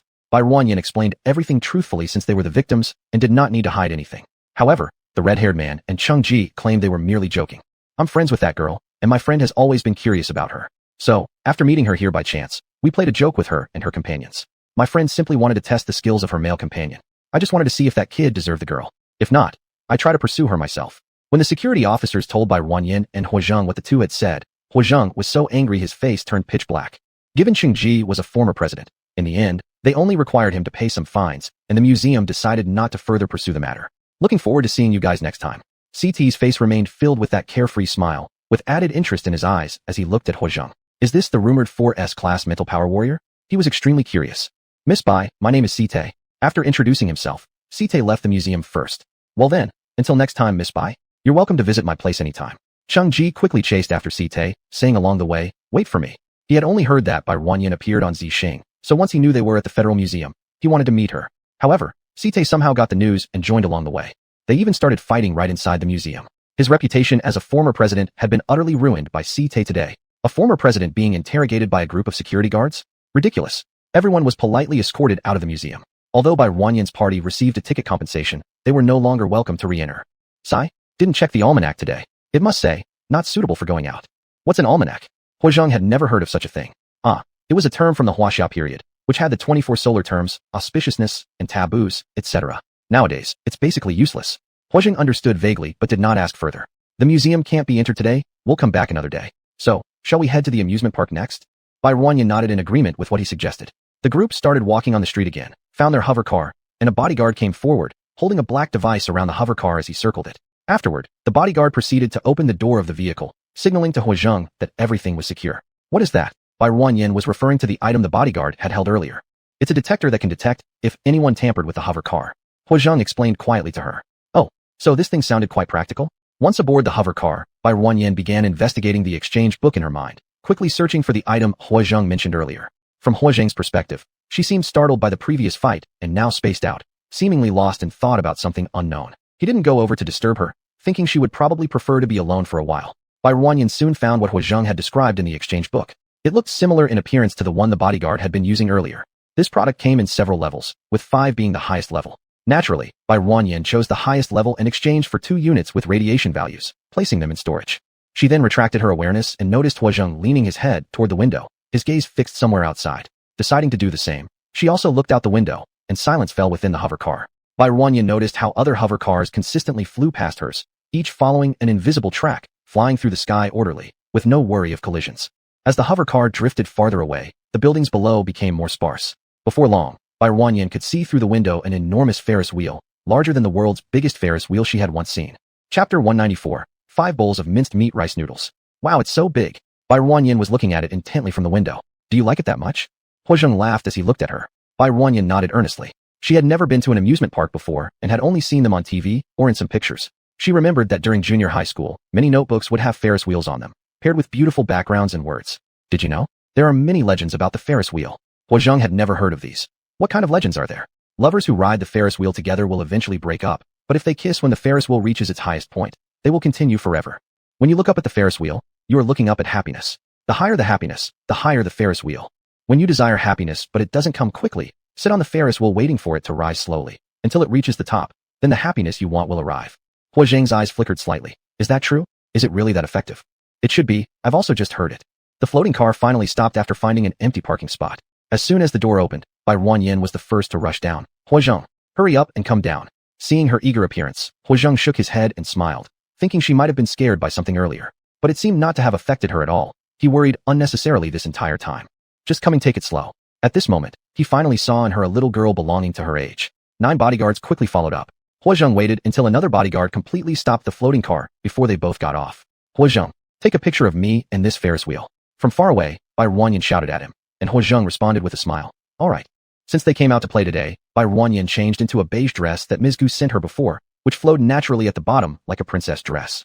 She even styled her hair into curls, made a princess hairstyle, and wore a bow clip. She even applied some light makeup. Since one comes out to play, taking photos is certainly mandatory. Bai Ruanyan posed in several ways, and Huazheng cooperatively used his personal terminal to take photos for her. The personal terminals of the stars could easily rival the cameras of old times. Bai Ruanyan checked the effect of the photos he took. All of them turned out great. I didn't expect your photography skills to be this good. Today bringing you out was definitely the best decision I made. Don't forget to send them to me. All right, I remember. Under the escort of the bodyguards, the two arrived at the entrance of the amusement park. Although it wasn't a holiday today, the crowd playing was still quite large, and there was a long queue at the ticket booth. Fortunately, Huazheng had the foresight to have the amusement park prepare tickets for him beforehand. Their group was somewhat large. Although the surrounding bodyguards were dressed in casual clothes, anyone with eyes could see that they were guarding the couple, isolating them from the people around. That guy looks really handsome. The girl is also very pretty. They are quite well matched standing together. Oh, handsome guys always belong to beautiful women. Am I the only one who thinks that young man looks a bit familiar? I thought the same the first time I saw him. He looks a bit like Commander Hua, but I know that's impossible. How could Commander Hua come here? You make a valid point. He's probably still on some other planet. Where would he have the time to come here?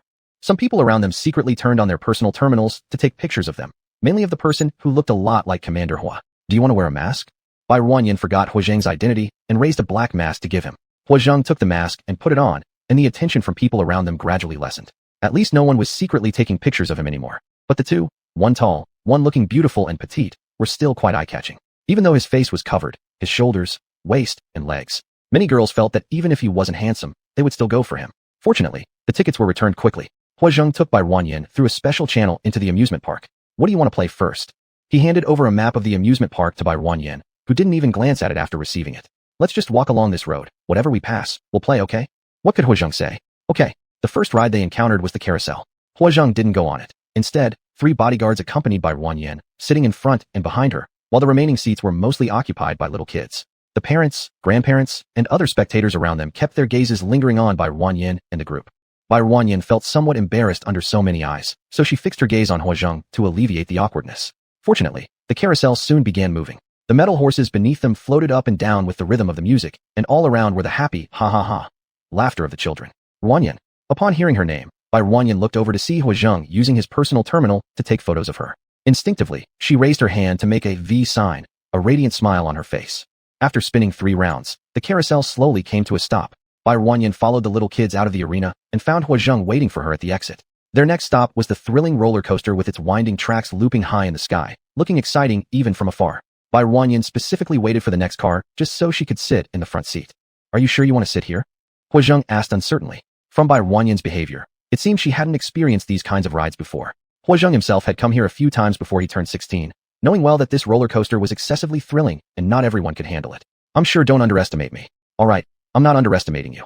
Each row only had 2 seats, so naturally, Hua Zheng accompanied by Ruanyan in the first row. Behind them were 5 rows of bodyguards, and then further back were the other tourists. If you're scared, just close your eyes. Hua Zheng couldn't help but remind her. Okay. The car beneath them started moving slowly forward, quickly reaching a steep track incline. The car continued to move forward, and Bai Ruanyan felt like half her body was suspended outward. She even managed to glance downward, and then far off into the distance. Hua Zheng. From here? Suddenly, the car plummeted, creating a strong sensation of falling that made everyone's hearts leap. Instinctively, Bai Ruanyan grabbed onto Hua Zheng's hand beside her, and as soon as Hua Zheng noticed, he tightly held her hand in return. The car reconnected with the track, and then swiftly dove downwards along it. At the sudden drop at the start, Bai Ruanyan got quite a scare.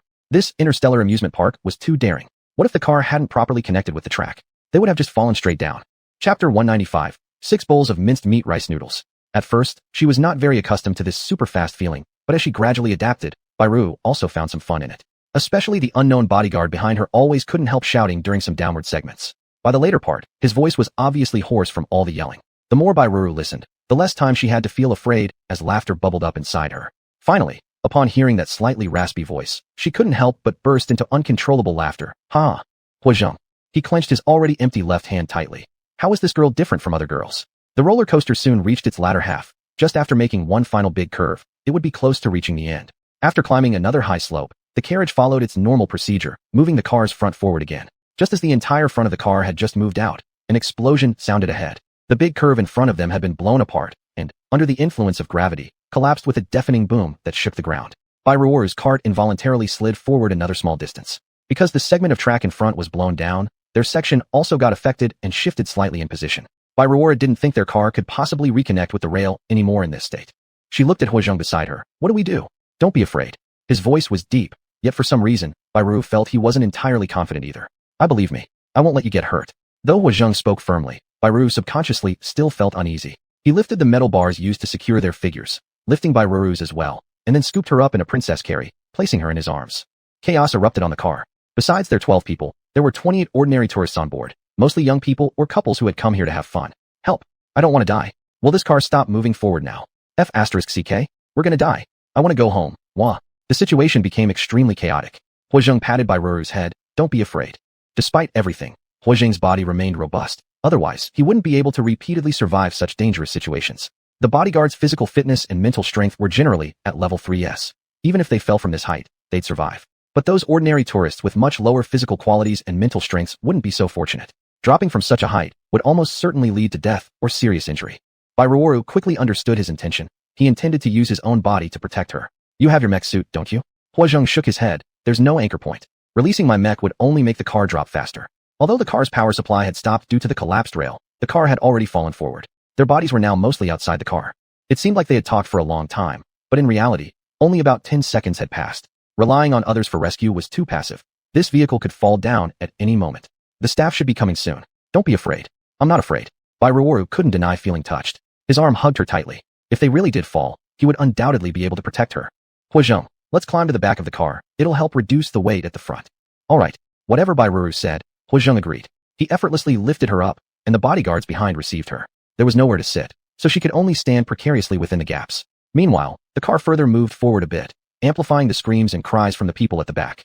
Some people tried climbing onto the rails behind, lying flat on their stomachs while tightly gripping the rails. The rails weren't wide, and there were no supports around. Bai Ruo knew that once their energy was depleted, they might fall anytime. Logically, after such an incident occurred, the staff should have rushed over with floating vehicles to save them, but despite the delay, none had arrived. Something must have gone wrong. At this moment, Hua Zheng deeply regretted not leaving anyone outside for backup. Bai Ruo took out a bunch of thick ropes from her space pouches, winding them around the rail multiple times before tying them securely. Hey, tie yourselves up with these ropes. She threw a heap of ropes to the people at the back and handed some to her companions. She tied 5 ropes altogether, each sufficiently long to hang down to the ground. Can you slide down the ropes? All 10 bodyguards nodded. This was something they could manage. Bai Ruo handed them 10 pairs of gloves. Then you go down first. The space inside was already limited, and having a few people leave would free up some room. The 10 bodyguards glanced at Hua Zheng. only proceeding after seeing his nod. One by one, they took the gloves in turn, descending with intervals between each other. I can't do it, Wah. A girl in the crowd began sobbing, followed by several others behind her who also started crying. The car moved forward 2 more sections, with some people crawling out to lie flat on the tracks. It's okay. Once they are down, someone will come for us. All you need to do is hang on. Bairoru gently consoled them. Thinking about it, they were probably in this mess because of her. If anything happened to any of them, she would feel terrible. The car started sliding faster downhill. With 10 bodyguards down, half of the car had already slipped off. People on the car, get off quickly. Some people were so scared that their bodies froze in place. Bairoru had no choice but to pull them down one by one, while Huazheng tied them up with ropes. Just as Bairoru grabbed the collar of the person she was helping, the car lurched forward sharply. Huazheng immediately tightened his arms around Bairoru's waist, stopping her from being dragged forward by the momentum. Her grip on the man's hand didn't loosen either. The moment the car moved, she yanked him out. Getting an over 6 feet tall man out required all her strength, made possible only because Huazheng was holding onto her firmly, which gave her the courage. Fortunately, Huazheng had solid footing, preventing all 3 of them from falling. Chapter 196, 7 bowls of minced meat rice noodles. Clang. A massive explosion sounded, causing the tracks whereby Wan Yin and the others were to shake twice. A few people lying on the tracks panicked as they shook. We're going to die? We're going to die. Wan Yin tightly grabbed the collar of the man's neck, preventing him from falling down. She took the rope Huazheng handed over and wrapped it a few times around his waist and thighs, tying a knot. The bodyguards will soon be driving the hovercar over. We just need to wait for them to come. Huazheng's hands encircling Wan Yin's waist did not let go. He stood firmly on the track like he had roots there. Wan Yin could only be thankful that their current position was not too far inside and was still relatively close to the entrance. After about 10 minutes, a pure white hovercar familiar to Wan Yin appeared in their line of sight. It was precisely the one they came in. Let's send them down first. Wan Yin pointed at the tourists beside her who looked pale as ghosts. One by one, the ropes were untied, and they boarded the hovercar. Their hovercar could only accommodate up to 21 people, including the driver. Thus, they were divided into 2 groups, and Wan Yin went down with the second group. Boss, our people checked earlier, and all 5 hovercars in the amusement park were sabotaged. That's why no one came to rescue us sooner. Did you spot any suspicious individuals? No, the staff monitoring the surveillance today was knocked unconscious, and the camera footage was tampered with. Meaning nothing was found. Huazheng wasn't surprised. Whoever could so brazenly blow this place up must have planned and taken care of their retreat well in advance. And the power of the bomb was well controlled, minimizing harm and explicitly targeting them. Public opinion wouldn't escalate too much because of this. Today we truly owe you guys a great deal. Several people who retreated with them kept thanking them. Had it not been for them, they would have plummeted with the falling car, shattered to pieces. On reaching the ground, Wan Yin also helped haul a person off the hovercar who now waited on the ground. He had come to play with a friend, never expecting something like this to happen. When the young lady pulled him off the car just now, he thought he saw an angel. The man, encouraged by his friend, walked blushing to Wan Yin's side. Young lady, can I add your contact information? Before Wan Yin could react, Huazheng already had his arm around Wan Yin's waist and pulled her to his side. Sorry, hers is not available. You can add mine instead. The man's eyes glanced at Huazheng's hand on Wan Yin's waist, his face turning red. Tio apologized. He hadn't expected such a beautiful young lady to already have someone. Digging up another boyfriend right before the man's eyes was simply embarrassing. The man quickly turned back to his companion, and the 2 hurried away. The men and women in the crowd, seeing this, felt their hearts filled with disappointment. The handsome man and beautiful woman were obviously a pair, leaving them without any hope. Wan Yin cast a amused glance at Huazheng. Huazheng replied confidently. Wasn't I helping you? You should thank me. I do thank you, you're really kind. Polite. Wan Yin and Huazheng declined the offer from the others to join them for dinner. After expressing their gratitude repeatedly, the crowd gradually dispersed. Because a serious incident occurred within the amusement park, tourists were too scared to stay. A large number rushed toward the exits. Park staff began emergency evacuation measures. Luckily, with all 4 exits open simultaneously, some of the pressure was alleviated, thus avoiding a stampede. All 40 people on this trip, including the 12 of them, received compensation from the amusement park. Each person was given 5 tickets to the amusement park which could be transferred without any time limit. After this incident, the amusement park was estimated to be closed for about a month. Let's go. His arm around her waist didn't withdraw. With a slight push, Wan Yin moved forward a couple of steps. Wan Yin finally realized and slapped his hand off her waist. Huazheng instinctively rubbed his fingers. They were so delicate. Wan Yin turned to look at the direction of the Ferris wheel, her eyes full of regret. Sigh. This time, she couldn't ride it. She had never been on a Ferris wheel before and really wanted to try once. When she would be able to leave Earth next was uncertain. Huazheng saw the reluctance in her eyes clearly, and following her gaze, he noticed the towering Ferris wheel. Reasonably speaking, after just experiencing an explosion, they should leave as soon as possible because there was no way to know whether those people had left the amusement park. If they were to ride the Ferris wheel to its highest point, and if anything else happened with it, the only thing Huazheng could do would be to shield her with his body again, just like before. Huazheng hesitated for a moment. I'll take you on the Ferris wheel. Saying this, he grabbed her wrist and led her toward the direction of the Ferris wheel.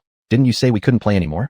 Come with me. A flicker of joy rose in Bai Wanyan's heart. If she could still go, she certainly wanted to. As for danger, was Bai Wanyan afraid of any kind of danger?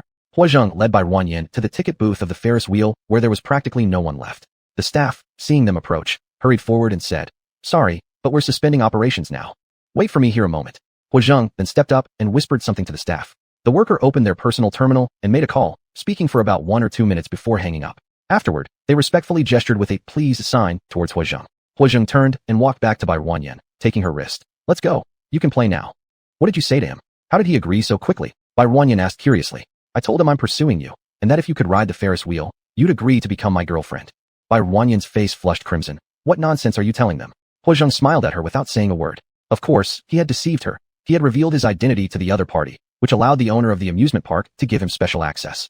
The staff lingered slightly longer on Bai Wanyan as the pair passed. Chapter 197. 8 bowls of minced meat rice noodles. This led Bai Wanyan to believe that he was paying special attention to her because of Huazheng's words, making her face even redder. But the staff thought, this lady is so beautiful, even more so than the stars he has seen. She might be the only one who matches up with General Hua, a perfect match of beauty and talent indeed.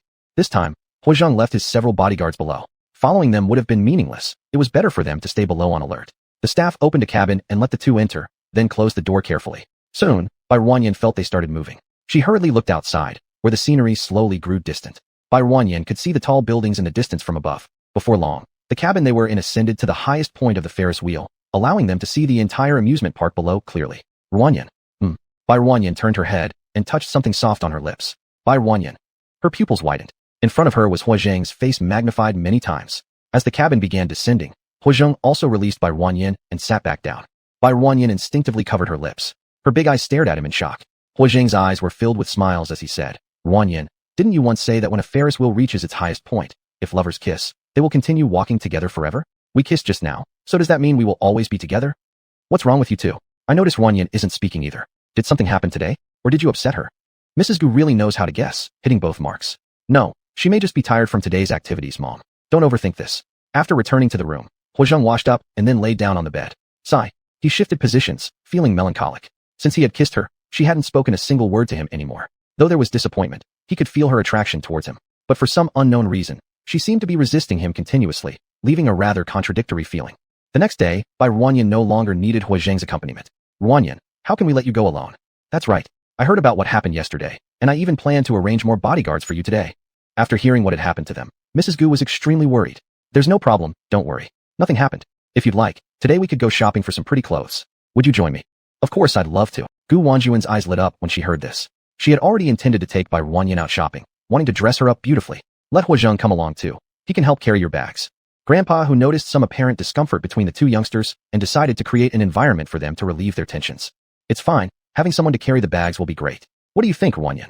Mrs. Gu smiled, seeking Bai Wanyan's opinion, and Huazheng looked at her, his eyes carrying a hint of anticipation. Bai Wanyan didn't glance at Huazheng at all. Seeing Mrs. Gu's enthusiastic demeanor, she nodded without wanting to dampen her spirits. Huazheng felt a bit disappointed, but if you were to ask him whether he regretted his impulsive action from the previous day, he would certainly say no regrets. Even if time could flow backward and bring him back to that moment, he would still have acted the same way. Not for any other reason, merely because of the legend mentioned by Bai Wanyan that a kiss at the highest point of the Ferris wheel would last forever. Speaking of shopping, this was where Mrs. Hu excelled. She knew exactly which stores in Zixing sold the best-looking clothes, and where the most beautiful outfits were available. Once everyone got into the car, Mrs. Gu wanted to take even more bodyguards, but Bai Wanyan politely declined. 10 were already a grand show of force. Wherever they went, they would undoubtedly be the brightest stars. Mrs. Gu's first recommended location was a commercial building, conveniently coinciding with its second and third floors being home to the largest mech city in Zixing. "Do you want to take a look? Then let's go here first." Mrs. Gu originally intended to go straight to the 4th floor, but seeing Bai Wanyan's interested expression, she led her to the 2nd floor instead. Behind them followed Huazheng and a group of bodyguards. Their group, no matter where they walked, attracted everyone's attention. On the 2nd floor, the lobby was bustling with people. Many parents brought their children to visit, while some teenagers lingered before a specific mech. One of those teenagers had placed his hand under the glass wall, matching it with a palm imprint. Blue lights continuously flashed there. He's using his mental energy to communicate with the mech. If his compatibility reaches 60%, he can buy it, explained someone. Huazheng's voice sounded behind them, and Bai Wanyan's gaze flickered slightly. She knew he was explaining things to her. Bai Wanyan observed the young man, who had already broken out into a fine sweat on his forehead. It seemed that he wasn't having an easy time. Soon, the blue light flashing under the young man's hand disappeared, and a string of numbers and text appeared in the middle of the glass wall. Compatibility, 33%. The young man sighed. let go of the glass wall, then moved to the next mecha station and repeated the process again. Only when each person finds the mecha suitable for them can it unleash its maximum potential. Not everyone can find their ideal mecha, and it's not easy to come across one with a high compatibility match. Hua Zheng's voice continued to sound behind them as he provided more explanations for Bai Ruanyan. Gu Wanjun cast a sideways glance at her unusually talkative son today, unable to suppress the smile forming on her lips. Her son had finally learned how to push cabbage. She was delighted as a mother. Bai Ruanyan walked down one side of the corridor where all sorts of mechas with different appearances were displayed, in every color and design imaginable. One mecha resembled a tiger, maintaining the tiger head shape even after transforming. Another mecha looked like a little lamb with a pink bow on its head, which made Bai Ruanyan inexplicably think of Mianjiang from the Qingqing Prairie. After transformation, this mecha would retain its two horns and pink bow, with a modest size clearly designed for female use. One mecha resembled a monkey, and after transformation, it would have a long metal tail, highly flexible like an iron whip, serving as its strongest weapon.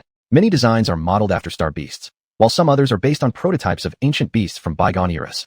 Hua Zheng continued his considerate explanations. I think this little lamb mecha suits you. Would you like to give it a try? Chapter 198. 9 bowls of minced meat rice noodles. Ms. Gu spoke up. Bai Ruanyan looked at the overly cute, pretty sheep, and politely declined. Let's not. It's too cute for me. I don't deserve it. Actually, Bai Ruanyan had her eyes on an extremely expensive pure white mech in the exchange catalog. If exchanged with radiation points, it would cost 999 billion radiation points. With only over 2 billion radiation points now, Bai Ruanyan could only look and fantasize. But she didn't expect that these things needed to be matched either. Otherwise, what if after exchanging it, she found out she couldn't pilot it? That would be embarrassing. The mechs here were also graded. Like the pretty sheep Bai Ruanyan and others saw before, priced at 2 million interstellar coins, which ranked as a mid-low level mech among them.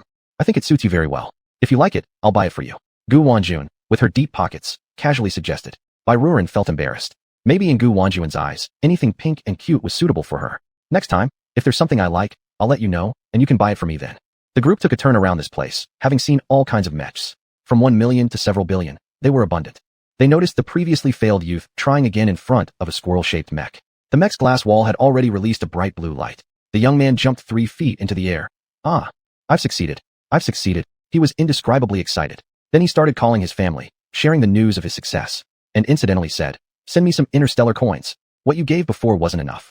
Soon, the coins must have been transferred by his family. Bai Ruanyan watched him swipe somewhere off to the side, and the blue light grew brighter. Subsequently, the glass wall slowly descended, revealing the mech more clearly. The man gently touched its surface twice, and instantly, the mech shrank into a metallic ball the size of a crystal bead, landing in the man's outstretched palm. Bai Ruanyan observed in wonder. Such a small metal sphere could contain such a large mech inside it, the principle likely being akin to a space knot. In the center of the showroom stood a black mech. Its displayed form was after transformation, towering tall at the center of the showroom. Bai Ruanyan glanced at the price, 9.9 billion interstellar coins. It was currently the most expensive mech they had seen so far. Bai Ruanyan checked the introduction beside it, and various parameters were the highest she had encountered along the way. It must be the best one among them. But compared to the mechs in the spatial exchange catalog, their specs were barely even worth mentioning. After comparing, Bai Ruanyan could accept their prices and thought it quite reasonable. After strolling through the mech city and returning to the starting point, the 3 people were satisfied. Ms. Gu Wanjun led them upstairs to the 4th floor. Upon entering the 4th floor, it had a familiar feel of clothing stores from the past. Without looking, Ms. Gu Wanjun led them into the first shop, with 10 bodyguards, for following inside and the rest stationed outside the door. Seeing their entourage, the sales staff immediately understood that these were no ordinary customers and quickly approached. Once they identified Mr. Hua Zheng's face, everyone became even more deferential. Even the store manager went to the storefront and switched the sign from open to closed for rest. Is there anything we can do for you? The store manager warmly greeted. Ms. Gu Wanjun pointed towards Bai Ruanyan beside her. Select all the outfits suitable for this young lady from your store and let her try them on. The store manager immediately turned to scan Bai Ruanyan from head to toe. This young lady is too beautiful. I believe she would look stunning in any of our clothes. Miss, please follow me. The store manager made a gesture inviting Bai Ruanyan to the side. Deep down, Bai Ruanyan really wanted to decline. Although she liked pretty dresses and makeup, she genuinely disliked shopping. She admired those little fairies who could spend an entire morning or afternoon shopping. She lacked the patience to go through stores one by one and try on piece after piece. How about, I just pick a couple to try? Otherwise, it's going to be too much. Bai Ruanyan gently put forth her suggestion. Not acceptable. Ms. Gu Wanjun immediately refused. Since you're out with me today, you'll have to listen to me. Smiling brilliantly, the store manager and another female staff member promptly led Bai Ruanyan away. How could they not beam brightly? What kind of status did Commander Hua possess? Wealthy individuals' spending habits aren't something ordinary people can compare with. With better service, they can sell more clothes and earn more commissions. Thinking that she would have to try on all the clothes suitable for her in a while, Bai Ruanyan felt overwhelmed. The store manager and the salesperson did not lead Bai Ruanyan to what she thought was the fitting room. Instead, They brought her to stand in front of a device similar to a dance machine. Miss, please step onto the machine. Barren stepped onto it as instructed, her feet landing on the footprint patterns on top. Soon, a three-dimensional image of Barren appeared on the originally pitch-black screen. A series of virtual lines formed a 3D character model, and soon Barren's face appeared on it, exactly identical to the real Barren. Could it be like this? This was simply opening a new world for Barren. Isn't this too convenient? Miss, which one do you like? Are the data here synchronized with me? Barren asked curiously. Yes, it's synchronized. The displayed data is your real-time data, fully simulating the state of you wearing this piece of clothing. You can trust us. The equipment we use is the most advanced. The same applies to other shops. I don't know who the genius was who invented such a machine, but isn't this a blessing for lazy people? Just stand there, and it's instantly clear whether it suits or not. And it also saves the trouble of taking off and putting on clothes repeatedly. Barren's facial features and figure were flawless. Gu Wanjun and Huozheng also joined them, standing nearby watching. I think they all look good. I'll take all these pieces. Mrs. Gu spoke extravagantly, and Barren also thought these clothes looked good, so she didn't say anything. Chapter 199, 10 bowls of minced meat rice noodles. But she soon discovered that no matter which piece she wore, it looked good on her. Currently, the store had a total of 208 different clothing styles and 130 different shoe styles. Apart from a few shoes she didn't like, all the remaining styles were added to her shopping cart with Mrs. Gu's resounding, all of them. The store manager and sales assistants nearby were practically floating on air, their smiles uncontrollable. Rich people care about appearances, let alone the people from General Hua Xiaoyuan's family. They would absolutely never order something and then not take it. At most, they would reselect their choices and discard some portion of it. That amount was still more than the store's monthly sales. Isn't it a bit too much? Barren looked at Mrs. Gu, hesitantly asking. With these clothes, she could change outfits every day for over 200 days. And this was just the first store? She didn't think Mrs. Gu would turn back now. Not too much young ladies should dress beautifully. These clothes aren't expensive, and I'm buying them for you. Barren could only look at Huozheng, only to find he seemed to greatly agree with what his mother said. Barren. But she still insisted on reviewing everything again, picking out some styles that overlapped, totaling about 20 pieces or so. However, compared to the majority of still over 100 pieces, this really didn't count for anything. To be honest, you should just take them all. We don't lack those few pieces. Barren shook her head in refusal. All right then, let's check out other stores later. Swipe the card. As Mrs. Gu said this, she handed a black card to the store manager. The store manager smiled so wide it almost concealed his eyes as he was about to take the card when Barren blocked him. I can handle it myself. Saying so, she also opened her payment code. What are you doing? Grandpa gave me some interstellar coins before we left, specifically instructing me to buy more things for you. If you do this, how will I report back to him? Listen, all right. Mrs. Gu mentioned and handed her own card again. Excuse me, please charge this. No. Barren once again stopped her. You know my income. I have plenty of interstellar coins. Please stop. I'll pay by myself. If you keep doing this, I won't want these items anymore, and I'll stop shopping with you. With both of them arguing, in the end, Mrs. Gu finally gave up. If she truly angered Barren and made her unwilling to stay at their home, that wouldn't be good. Barren paid for everything herself and felt delighted. Finally, she could spend this money. This feeling was simply amazing. Don't pack these, this, and this, but wrap up the rest. Things that appeared in Mary Sue TV dramas and novels. Today, she got to experience it too. The shop assistants carefully packed all the clothes and shoes, piling them all over the counters and the floor. All of this only cost less than 300,000 interstellar coins. Barren put all the items into her dimensional button. The store manager handed her a light pink card. Miss, this is the VIP membership card we've prepared for you. It's valid across all planets. The young miss in front of her, who could easily spend 300,000 interstellar coins without blinking an eye, was certainly impressive. Naturally, the store manager wanted to retain her as a customer. We release 1 or 2 new products each week, and we'll send updates to VIP customers. We'll also share some fashion tips. She went on, but Barren didn't listen much, just hummed in agreement. Finally, after she finished introducing all the VIP member services, Barren finally took the card and left with Huozheng to the next place. Halfway through, Huozheng suddenly seemed to remember something and said, I just remembered something. You guys go ahead, I'll be back shortly. Mrs. Gu was already used to her son's spontaneous actions. She just waved for him to hurry away and continued shopping with Barren without looking back. Huozheng returned to the previous shop. Hello, may I help you with something? The store manager, seeing him come back, walked forward curiously. Pack up the 20 pieces of clothes that Miss refused earlier according to her size. Yes, sir, please wait a moment. Neither the store manager nor the sales assistants expected such unexpected fortune, immediately busy themselves once again. After paying, Huozheng put everything into his dimensional button and left the shop, heading towards where Barren was. Oh, Commander Hua is just too handsome. No matter how handsome he is, he's not yours. In my opinion, that young lady is his girlfriend. Didn't you see Commander Hua's mom personally took her out shopping and even paid for her? There's no doubt about their relationship. Who would have thought Commander Hua already has a girlfriend? Save your thoughts.